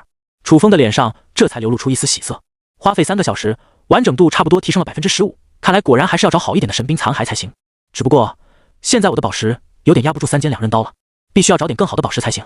楚风的神识又开始在战场遗迹扫荡了起来。三尖两刃刀虽然跟以前相比肯定是变强了，但如果威力太大的话，自己第一次镶嵌的宝石就压不住里面狂暴的雷霆之气了。到时候要是不能自由选择控制三尖两刃刀的力量，那也跟废品没什么区别。楚风不断的在战场遗迹寻找，神识扫过了几十个神兵残骸，在花费了1个小时的寻找之后，终于又找到了一丝不寻常的气息。他飞遁下去，发现在一把神兵残骸之中镶嵌着一颗更大的翠绿宝石，面前又弹出了提示：宝石可以用来修复，也可以用来选择强化某些属性。这一颗宝石跟楚风第一次找到的宝石属性是一模一样的，因此楚风只花费了1个小时的时间，就将三尖两刃刀上原本的宝石给进行了强化。如此一来，宝石的封印力量就能更加完美的限制住三尖两刃刀狂暴的雷霆，并且这一次楚风还获得了自由控制三尖两刃刀威力的属性，相当于获得了一个控制输出的调整枢纽。剩下的时间不多了，我必须抓紧时间才行。楚风这一次进入远古天庭已经花费了6个小时的时间，还有4个小时可以使用，也就是说他接下来基本上只有1次机会再进行1次炼制。楚风不敢怠慢，他的神识飞速在四周扫荡。不久之后，楚风的神识忽然扫到了火属性的神性，又是附带属性的神兵残骸，他感到有些意外。通常附带属性的神兵残骸品阶都不会低，神性本来就是一种极其高级的力量，远古天庭中的所有神兵残骸都附带着神性，但如果是有属性的神兵残骸，相对应的神性也保留得更加完整，对应的品阶和修复能力自然也就越高了。可是火属性的神兵残骸能够修复三尖两刃刀吗？楚风有些疑惑，火属性的神性力量跟雷属性未必能够相容吧，搞不好还会发生大爆炸什么的。不过眼下也没有其他更好的选择，反正等下系统会产生提示，如果真不能融合，应该也会提前告知我。楚风朝着神兵所在的地方赶了过去。没过多久，一把火焰长枪出现在楚风的面前，他的周身吞吐着强大无比的火焰气息，一条条火龙在这把长枪的周身流转不止。楚风暗暗一惊，这把神兵可不得了啊！当他靠近之后，系统立刻弹出了提示：火神长枪完整度 1%， 极度损坏状态，可作为诸天秘宝，使用剩余次数3，也可用于修复三尖两刃刀。备注：火神长枪的枪神可用于修复，而火焰符文宝石能够用于强化三尖两刃刀，使其附带额外的火焰属性或进行雷火属性的融合杀伤力。楚风看到这里，心头暗暗一跳，雷火属性这融合起来破坏力可要爆炸了。根据系统的意思，火神长枪的损坏已经很严重，就算品阶算是一个诸天秘宝，但最多也只能使用3次。这样的诸天秘宝对于楚风来说没什么意义，还不如用来强化三尖两刃刀。至于强化，由于火神长枪比较完整，无论是神兵本身还是其身上的纹络、宝石都可以用来强化。还剩下4个小时的时间，楚风肯定没办法将火神长枪全部融入至自己的三尖两刃刀之中，那就只能分2次来了。若是炼制宝石怎么样？楚风心念一动，将宝石取了下来。这个时候，系统再次弹出提示：火神宝石可以跟绿宝石进行融合。宝石融合之后，你的三尖两刃刀将获得以下属性：1. 雷火之力。你的三尖两刃刀神性将分为2个属性，分别位于神兵之上的雷神之力以及宝石之中的火神之力。2. 火神空间。你的三尖两刃刀将有一部分神性之力转化为火属性的力量，储存于宝石之中。使用单属性力量时，你的三尖两刃刀威力减半；使用融合属性力量时，你的三尖两刃刀将获得极其恐怖的破坏力。备注：由于你的三尖两刃刀完整度不高，使用融合力量时将破坏自身，请谨慎使用。楚风眼前一亮，如果融合了火神宝石，那岂不是有利于进一步控制三尖两刃刀的力量？别看火神宝石镶嵌进去之后，使用单属性的力量效果会减半。事实上，以楚风现在的层次，如果不是借助副本当中的身体，那根本就没办法动用三尖两刃刀的完整力量。开启火神空间之后，宝石的力量有利于进一步控制神兵的破坏力，这可是一件好事啊！楚风当即选择先融合火神宝石，使用天玄神火。楚风将火神宝石小心翼翼地从火神长枪之中提炼了下来，接着火神宝石在天玄神火的燃烧下缓慢地进行溶解。不愧是火神宝石，可真够耐高温的。宝石的炼制没有神兵那么困难。楚风用神火溶解上一个宝石的时候，只用了1个小时的时间。然而火神宝石的速度明显比上次要慢了一大截。无奈之下，楚风全力催动神火的力量，飞速进行炼制。用了3个小时之后，终于火神宝石彻底融入三尖两刃刀之中。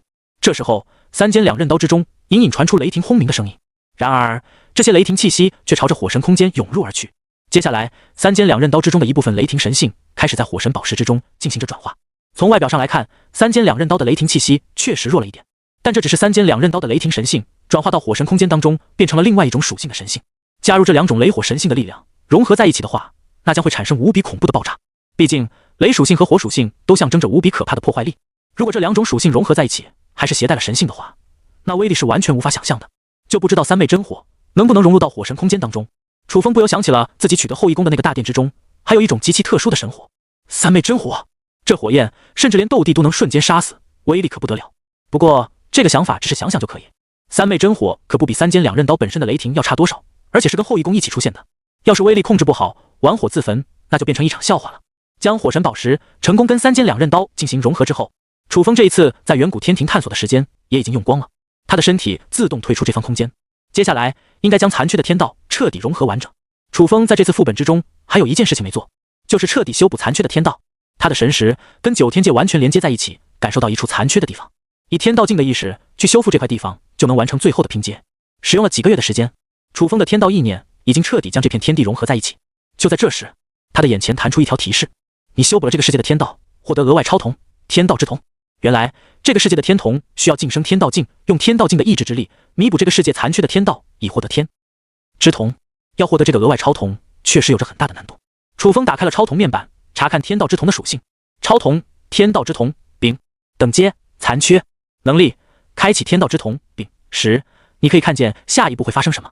备注：凑齐甲乙丙3种天道之瞳，即可解锁完整的天道之瞳至尊级。注意，同样拥有天道之瞳的超瞳者，彼此之间可以互相感知，若是完成击杀，则会获得对方的天道之瞳，包括副本外。楚风心里暗暗一动，跟预料中的一样，天道之瞳也需要凑齐3种不同的超瞳，才能解锁完整的至尊级超瞳，彼此会互相吸引。还有击杀天道之瞳，可以获得对方的超瞳，这应该是只有3种超瞳了。跟幽冥系超瞳不同，幽冥系超瞳不止一双，所以击杀之后不会获得新的超瞳。但是天道之瞳很可能是配套的，只有这么3双，如果被其他超瞳者也完成类似的任务，那岂不是永远都凑不齐了？因此，击杀同样拥有天道之瞳的超瞳者，可以获得对方的天道之瞳，这才能避免永远都无法凑齐3双天道之瞳的可能性。看见下一步这个能力倒是有点意思，跟至尊重瞳的能力不同，看到下一步并不是预测未来，而是看到某种可能性。开启天道之瞳，楚风可以看到自己如果做出某一个选择的时候，下一步将会发生什么。可以说这是一种未卜先知的能力，这个能力在一些特定的副本当中应该会很有用。楚风心里暗暗想到，弥补了天道之后，副本就彻底结束了。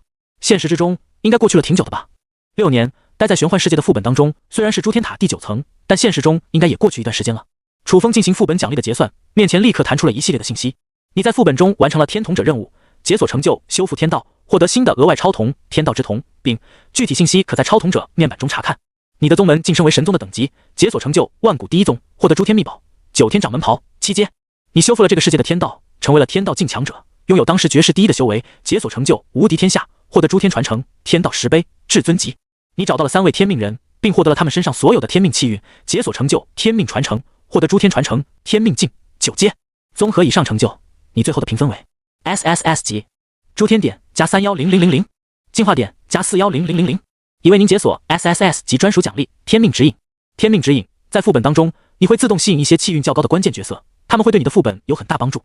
楚风打开自己的个人面板，上面的信息又更新了一些：姓名风神，马甲方心纵火犯，年龄18，超瞳至尊重瞳，品阶未知，万古神谋7阶，修罗之瞳6阶，天命之瞳6阶，轮回之瞳7阶，地狱之瞳至尊，天玄神眼5阶，天道之瞳丙。已解锁世界：武道世界、仙侠世界、大周皇朝、忍者世界、幽冥世界、斗气世界、玄幻世界。诸天秘宝：问道九湖3阶，女娲观想图6阶，三尖两刃刀残损至尊，后羿弓至尊，天命印6阶，卡塞尔学院通行证特殊，守护者玉佩9阶，大威天龙8阶，灵能传送阵7阶，天玄神火7阶，9天掌门袍7阶。诸天传承大道至仙至尊，落日真剑至尊，无相神通至尊级，天道10杯至尊级，天命镜9阶。诸天光环一份机缘，身世不俗，7天签到气运之子，天命指引。诸天空间99，本源世界树的种子，攻略副本9，进化点768010，诸天点612000。7阶的诸天秘宝应该是诸天塔的层数限制，7阶已经是现阶段能得到最好的诸天秘宝了。至尊级的诸天传承竟然是天道10杯，还有9阶的天命镜，不知道这2样东西有什么用。楚风当即打开面板，查看自己新获得的诸天秘宝和诸天传承。9天掌门袍，9天宗掌门昔年穿的衣服，刀枪不入，水火不侵，能够抵御大部分物理攻击。穿上9天掌门袍还能提升气质，增加魅力，获得与众不同的颜值。竟然还有这种诸天秘宝，楚风有些无语，感觉防御不是关键，帅才是。不过能来一件诸天秘宝的衣服，楚风倒是没有获得过类似的诸天秘宝。看向另外2项诸天传承。天道10杯，当你进入玄幻世界的副本当中，可以使用天道10杯直接晋升天道境，限用次数2。天命镜，你在玄幻世界的副本当中可以用天命镜找到天命人的位置所在。注意，若你使用天命镜找到的目标实力强大，有可能通过天命镜反追踪到你，请谨慎使用。总的来说是2项十分不错的诸天传承，楚风就没打算卖了，以后还有进入玄幻世界的机会，这些诸天传承都能发挥巨大的作用。尤其是天道10杯直接晋升天道境，这不是开局就开启无敌模式，带着神装出去乱杀了吗？这种级别的诸天传承，楚风怎么可能会卖？虽然使用次数只有2次，不过效果很强。完成了这一切之后，楚风心念一动，退出了副本，回到超童时代之中。这个时候，一道广播在整个诸天塔回响。诸天塔10层将在1个月后开启限定副本活动，无限参与人数，以国家为界限，划分超童者阵营。本次大型限定活动，获取最终胜利的阵营将获得超丰厚奖励，更可以根据冒险者的评价获得大量诸天秘宝。这道广播响起的时候，整个超童时代都议论了起来。大型限定活动，这是要全世界都参加进来的节奏啊！无限人次，那我们龙国岂不是无敌？是啊，我们龙国的人数可是全世界最多。开启这种副本，那不是平推的节奏。可惜，这应该只是为诸天塔刚攻略完9层的超童者赠送的福利，我才5层，应该是没希望参加了。9层的超童者都接受到邀请了吗？好像需要预约才可以进去啊。楚风听到这句话的时候，他的面前也弹出了一条提示：检测，你是诸天塔9层的超童者，可以参与这次大型副本活动，是否选择参加？选择剩余时间3天。播报完这条通知之后，紧接着第2道广播声在超童时代回荡不止。恭喜风神在诸天塔9层的玄幻世界副本中获得了 SSS 级评价。这道广播响起，所有的超童者又开始热议了起来。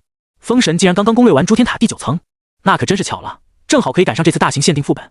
希望风神可以报做境外狙击手，这些东西已经有好多超童者反馈被他们狙击了。+1都不知道这些混蛋是什么时候进来的。这一次风神要是参加这个副本，一定能干翻国外的各大公会，到时候狠狠的出口恶气。楚风听到周围超童者的讨论，有些疑惑，境外狙击手，这是什么玩意？这个时候，楚风的面前弹出了一个超童连接的邀请。夏龙武，楚风倒是有些意外，这个家伙在自己刚刚离开副本就迫不及待的给自己超童连接，可能是有什么事情吧。接通之后，夏龙武，风神，关于大型副本的事情，你应该听说了吧？楚风，我还没接受邀请，怎么了？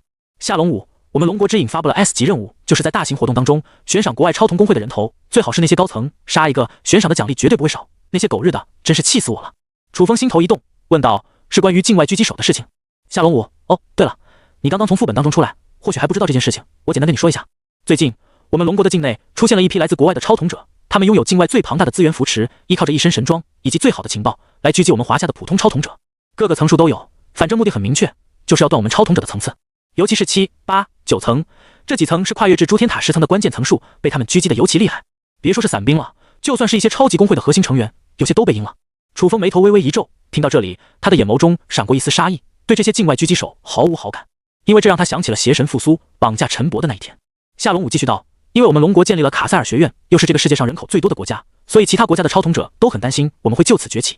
因此，我们发现不只是一个国家的境外势力在针对我们龙国，而是有非常多的国家都在背地里计划这个那个事情。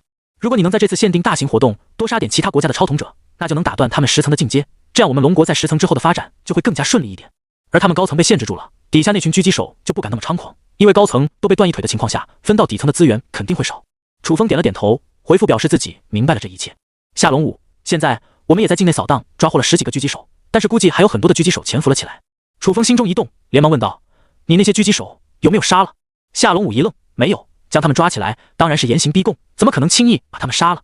楚风立刻回答道：现在带我去见那些狙击手一面，或许我有办法找出其他的境外超童者所在。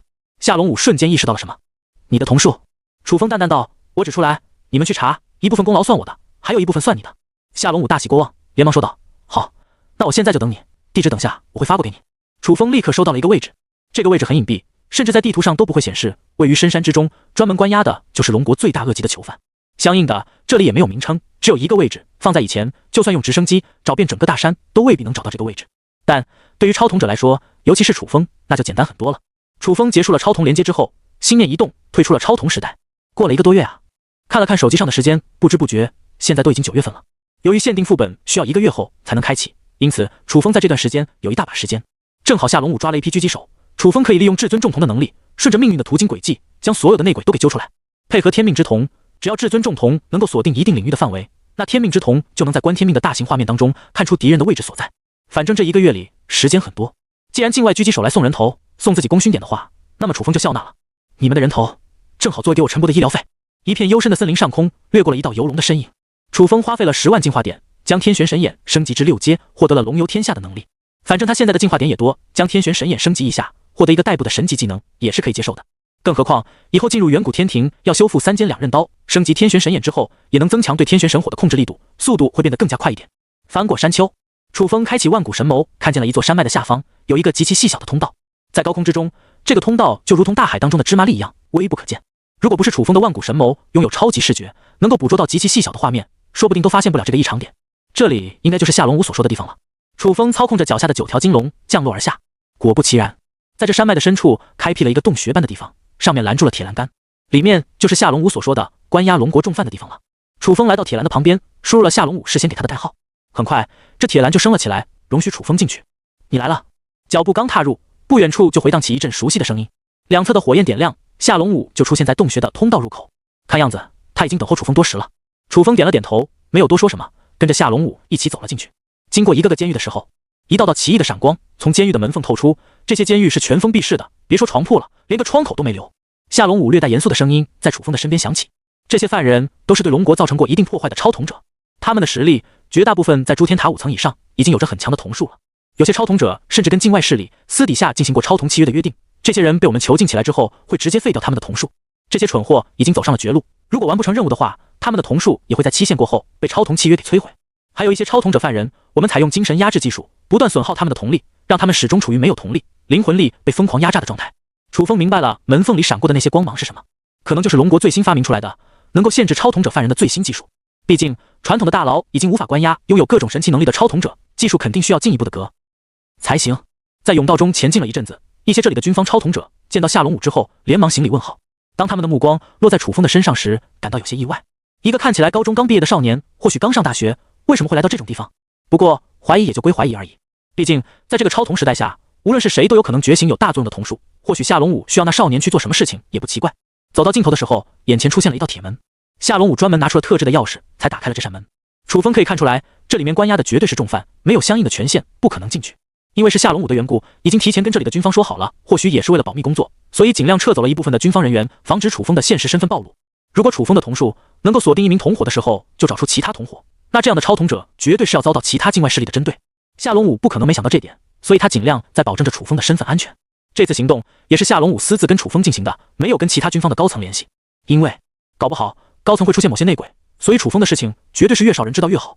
打开监狱之后，这里关押的都是罪大恶极的犯人，一股寒气从监狱当中弥漫而出，让楚风都感觉到皮肤一凉。要知道，楚风拥有万古神谋，血脉经过改造之后，体魄可不是一般人能比的，连世界最高峰顶层的温度都没能让楚风产生任何感觉，可想而知这个监狱有多冷。扭头一看，夏龙武好像也没什么事情，这让楚风猜测到对方的实力比自己想象的要强了许多。夏龙武的神情闪过一丝厌恶之色，开口道：“这里关押的超统者犯人实力都很强，有些甚至攻略至诸天塔的7、8层，甚至10层的都有。我们捕捉的境外超统者虽然实力没那么强，但考虑到他们的罪行，还是把他们关押在这里了。先带你去见03号。”打开03号房门，一股寒气扑来，让楚风感到有些许不适。在犯人的四周升起了4盏苍白的火焰，照耀着03号犯人那张惨白的脸。他并没有陷入昏迷状态，察觉到动静后微微抬起了头。在看到夏龙武的时候，他的嘴角以一个夸张的角度咧开，露出了癫狂的笑容，宛如恶魔一般，随时都会扑咬过去。这些犯人大部分都是精神病人，心理不太正常，所以我们不可能从他们的嘴里弄出任何情报。夏龙武眼神平静地看着楚风，楚风没多说什么，他的瞳孔之中闪过了一道金色的光芒。夏龙武微微一怔，他立刻感受到楚风在释放一种十分特殊的瞳术。此时楚风的眼前发生了巨大的变化，在一个地下组织当中，03号犯人跟其他超统者站成了一排，眼前那道黑影淡淡道：“凌渊公会将会成为这个世界新的主人，只要你们按照组织的行动，将来这个世界就会掌握在我们的手上。”画面到这里就差不多结束了。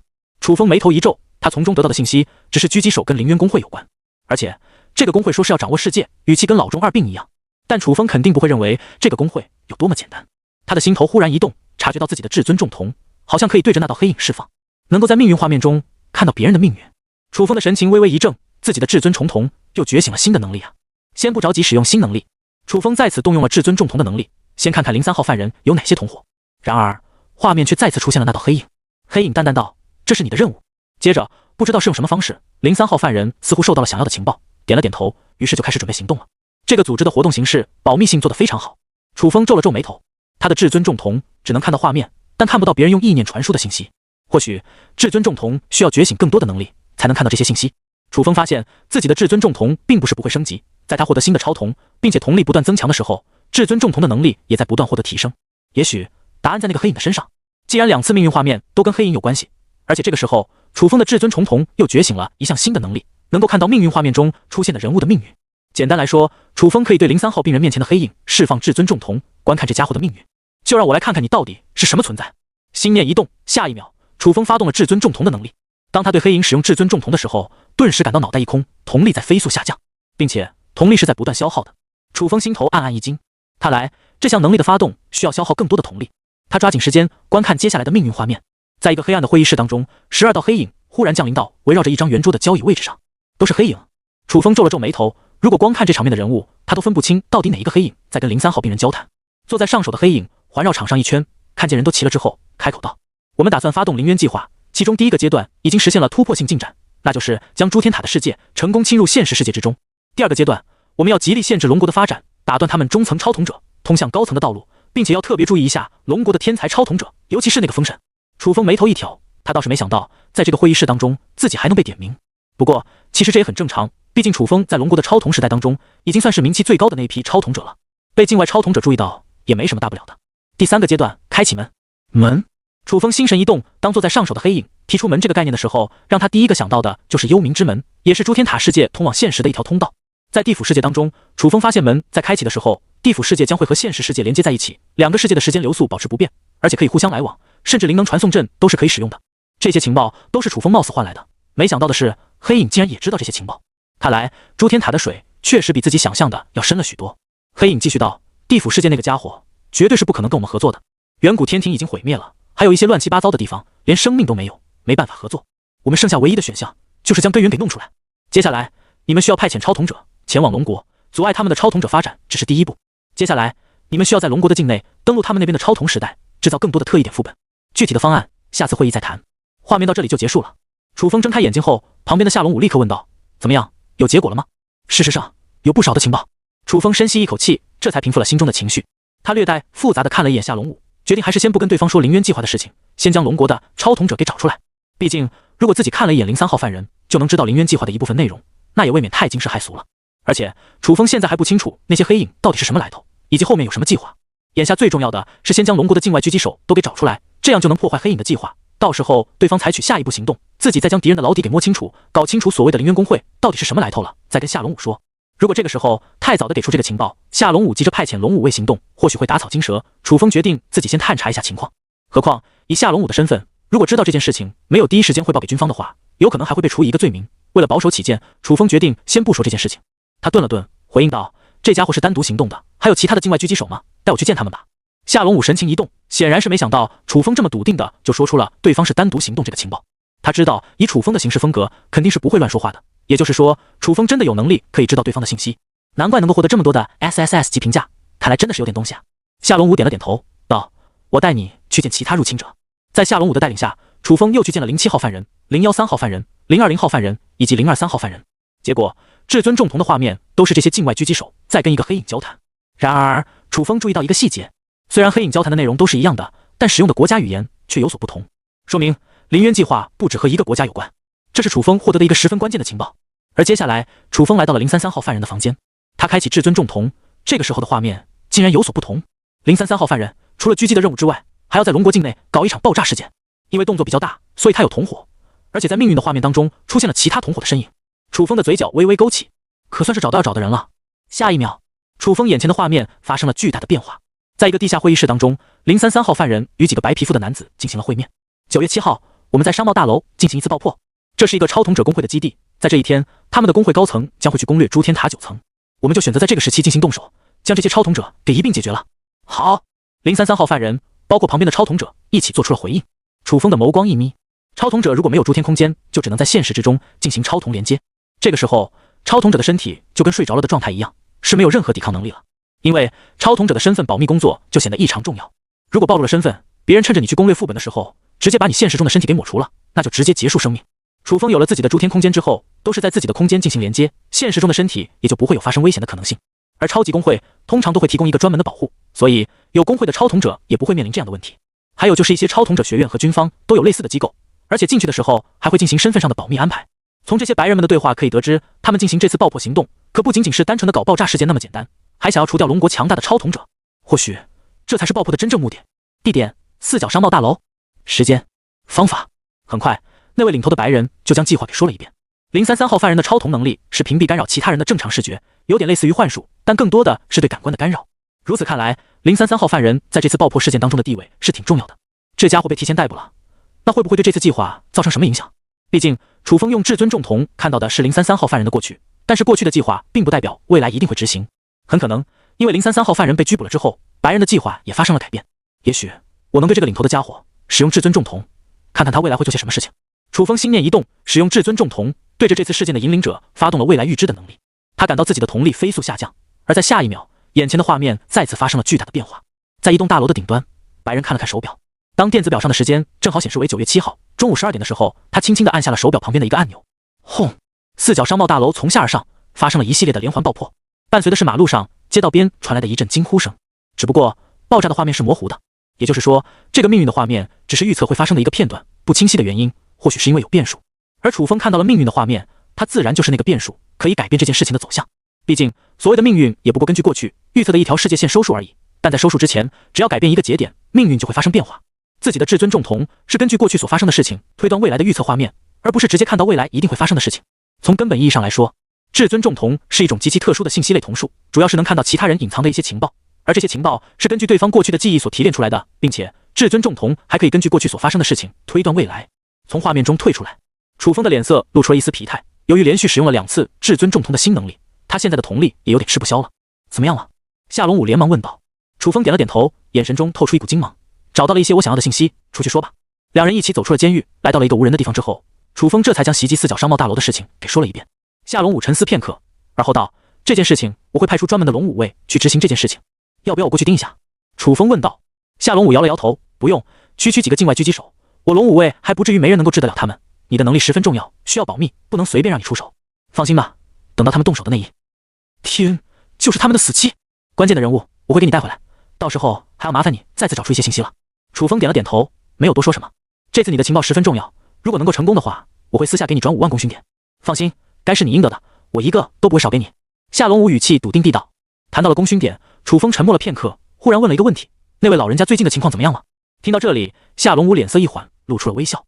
白修那家伙还是有点东西的，他开发出一项新的设备，能够帮助那位老人家维持身体机能，退化的速度也会减慢。我前几天还去问了一下情况，他说已经找到了维持灵魂的方式。接上新开发的设备之后，那位老人家虽然灵魂处于不完整的状态，但已经彻底稳定住了。下一步的计划就是开发修复灵魂的设备，不过还需要进一步研究灵魂的本质，进行一个过渡。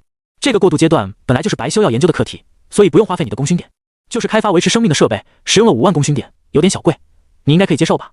楚风点了点头，5万功勋点似乎也不是什么困难的事情，使用至尊重瞳看一下情报就值那么多了。要是遇到棘手的敌人，龙武卫搞不定，自己再去解决，那又是一大笔功勋点入账。这些不知死活的东西侵入龙国，真是来送功勋点的了。9月7日，四角商贸大楼的附近，这里位于市中心的位置，若是从电视台的高楼俯瞰而去，附近是一片高楼大厦组成的丛林。在一栋大楼之上，出现了一个身穿白色衬衫、戴着墨镜、身材略微肥胖的人影。他的毛发呈现黄棕色，胡子比东方人要更加浓密，皮肤很白，头发略卷。很显然，这是来自西方国家的白人。那白人来到了高楼的边缘，摘下了墨镜。他的瞳孔之中顿时倒映着复杂的星罗棋布，一颗颗善良的棋子在他的瞳孔之中进行着井然有序的移动。事实上，这些棋子是白人的手下。若是从他的视野看去，可以透视到这栋大楼当中的一切人员分布。而在其中几个特别标亮的人影，他们的行动略微鬼祟，在大楼里的各个通风口、狭窄风道以及大楼的外部进行着无声的移动。他们都是外来者，也是境外狙击手。这一次的行动便是炸了四角商贸大楼。当一切部署好之后，这些标亮的人影根据计划中的路线飞快撤退。白人四下张望着周围的景象，街道上的行人照常行走，而路上更是一片车水马龙，毫无异常。白人的嘴角轻轻勾起，举起了手臂，看了一眼电子表的时间，到点了。死神来收人了。他轻轻地按下了这块表的按钮。然而等到了1秒过后，什么事情却没有发生。你在找的是这块手表吗？就在这时，一道戏谑的声音在白人的身后响起。白人瞬间扭过头去，他的背后神不知鬼不觉地出现了一个身穿夹克、戴着墨镜的男子。啧，还死神来收人了，台词倒是有点帅气啊。夹克男子摘下了墨镜，白人的内心瞬间升起了一股极度危险的感觉。他的手里出现了一个奇特的金属球。哦，科幻世界的产物 A12Z 型号的炸弹，有点意思，能够瞬间引起方圆5里的大爆炸，堪比小型原子弹。夹克男子咧嘴一笑，虽然从他的话中可以听出这枚炸弹若是在现实中引爆会带来怎样恐怖的效果，然而他的语气却轻佻无比，没有表示出任何的在意。这么危险的玩具，小朋友可不能乱玩啊，还是乖乖交给叔叔我吧。下一秒，白人刚想启动金属球的时候，就发现自己手里的金属球不见了，出现在夹克男子的手上。偷盗之童，你是龙武卫的阿蒙？白人的嗓音里蹦出了一口不流利的汉语，看向夹克男子的瞳孔之中充满了恐惧。呵呵，看来你认识我。阿蒙微微一笑，把玩着手里的金属球。既然你知道是我，那就拿出所有的东西来对付我吧。白人彻底不动了，他知道这个阿蒙是龙国之影，同时他的瞳术危险度达到了 SS 级。别看只是偷盗那么简单，然而阿蒙的瞳术不仅可以偷掉你拿出的诸天秘宝，甚至你的瞳术都能展示偷过去使用。越是抵抗，送给阿蒙的东西越多，甚至这个阿蒙连别人的思维都能窃取，堪称最可怕的龙国之影。白人心里很清楚，如果现在不动的话，对方肯定惦记着自己的情报。他直接摒除掉任何的想法。哦，看来你知道我的能力。阿蒙笑了笑，如果你的思维被我窃取，泄露情报的话，应该就算是违反超同契约了吧？啧啧，那个组织那么可怕吗？竟然想出这种手段限制你们？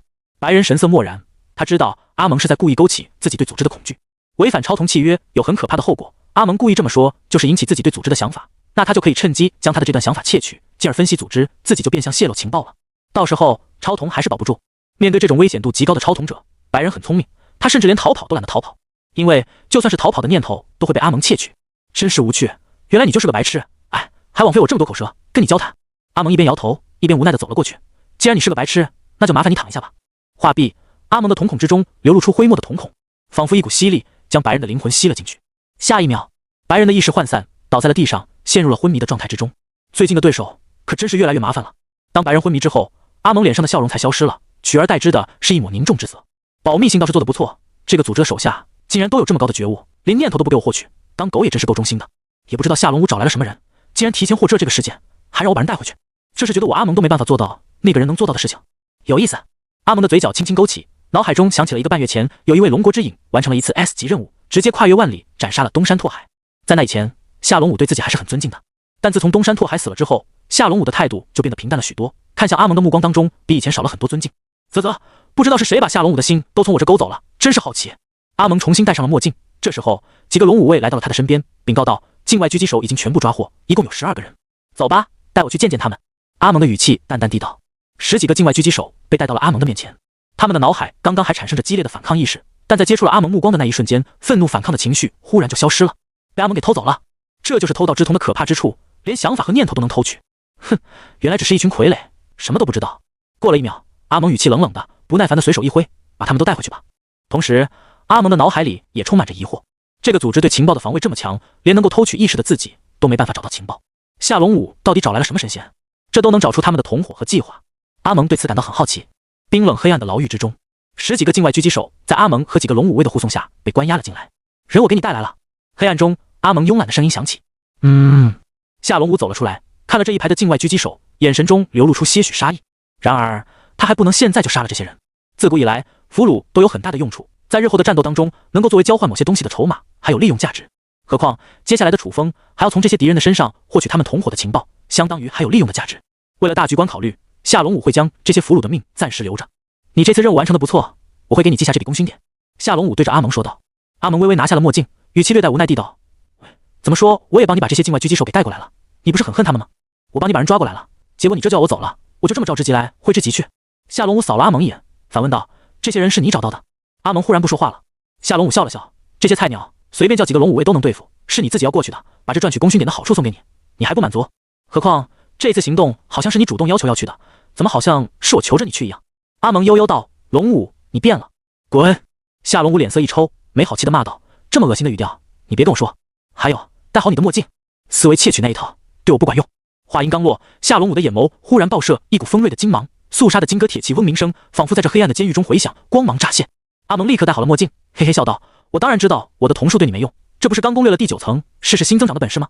夏龙武淡淡道：你也会去第9层？阿蒙道：当然，这么有意思的大型活动，不去偷几个诸天秘宝回来怎么行？夏龙武深深地看了他一眼，别忘了，你已经死了1次，别再死第2次了，否则你偷的诸天秘宝再多，如果被人惦记上，那这辈子都别想再去诸天塔。阿蒙开心地笑了起来：龙武，你是在关心我？滚！夏龙武冲过去给了这贱货一脚。等到阿蒙滚蛋了，夏龙武这才将10几个犯人带到了监狱当中。打开最深处的那道门之后，楚风老早就在里面等候，当然夏龙武事先已经打好招呼了。人我已经带过来了。好。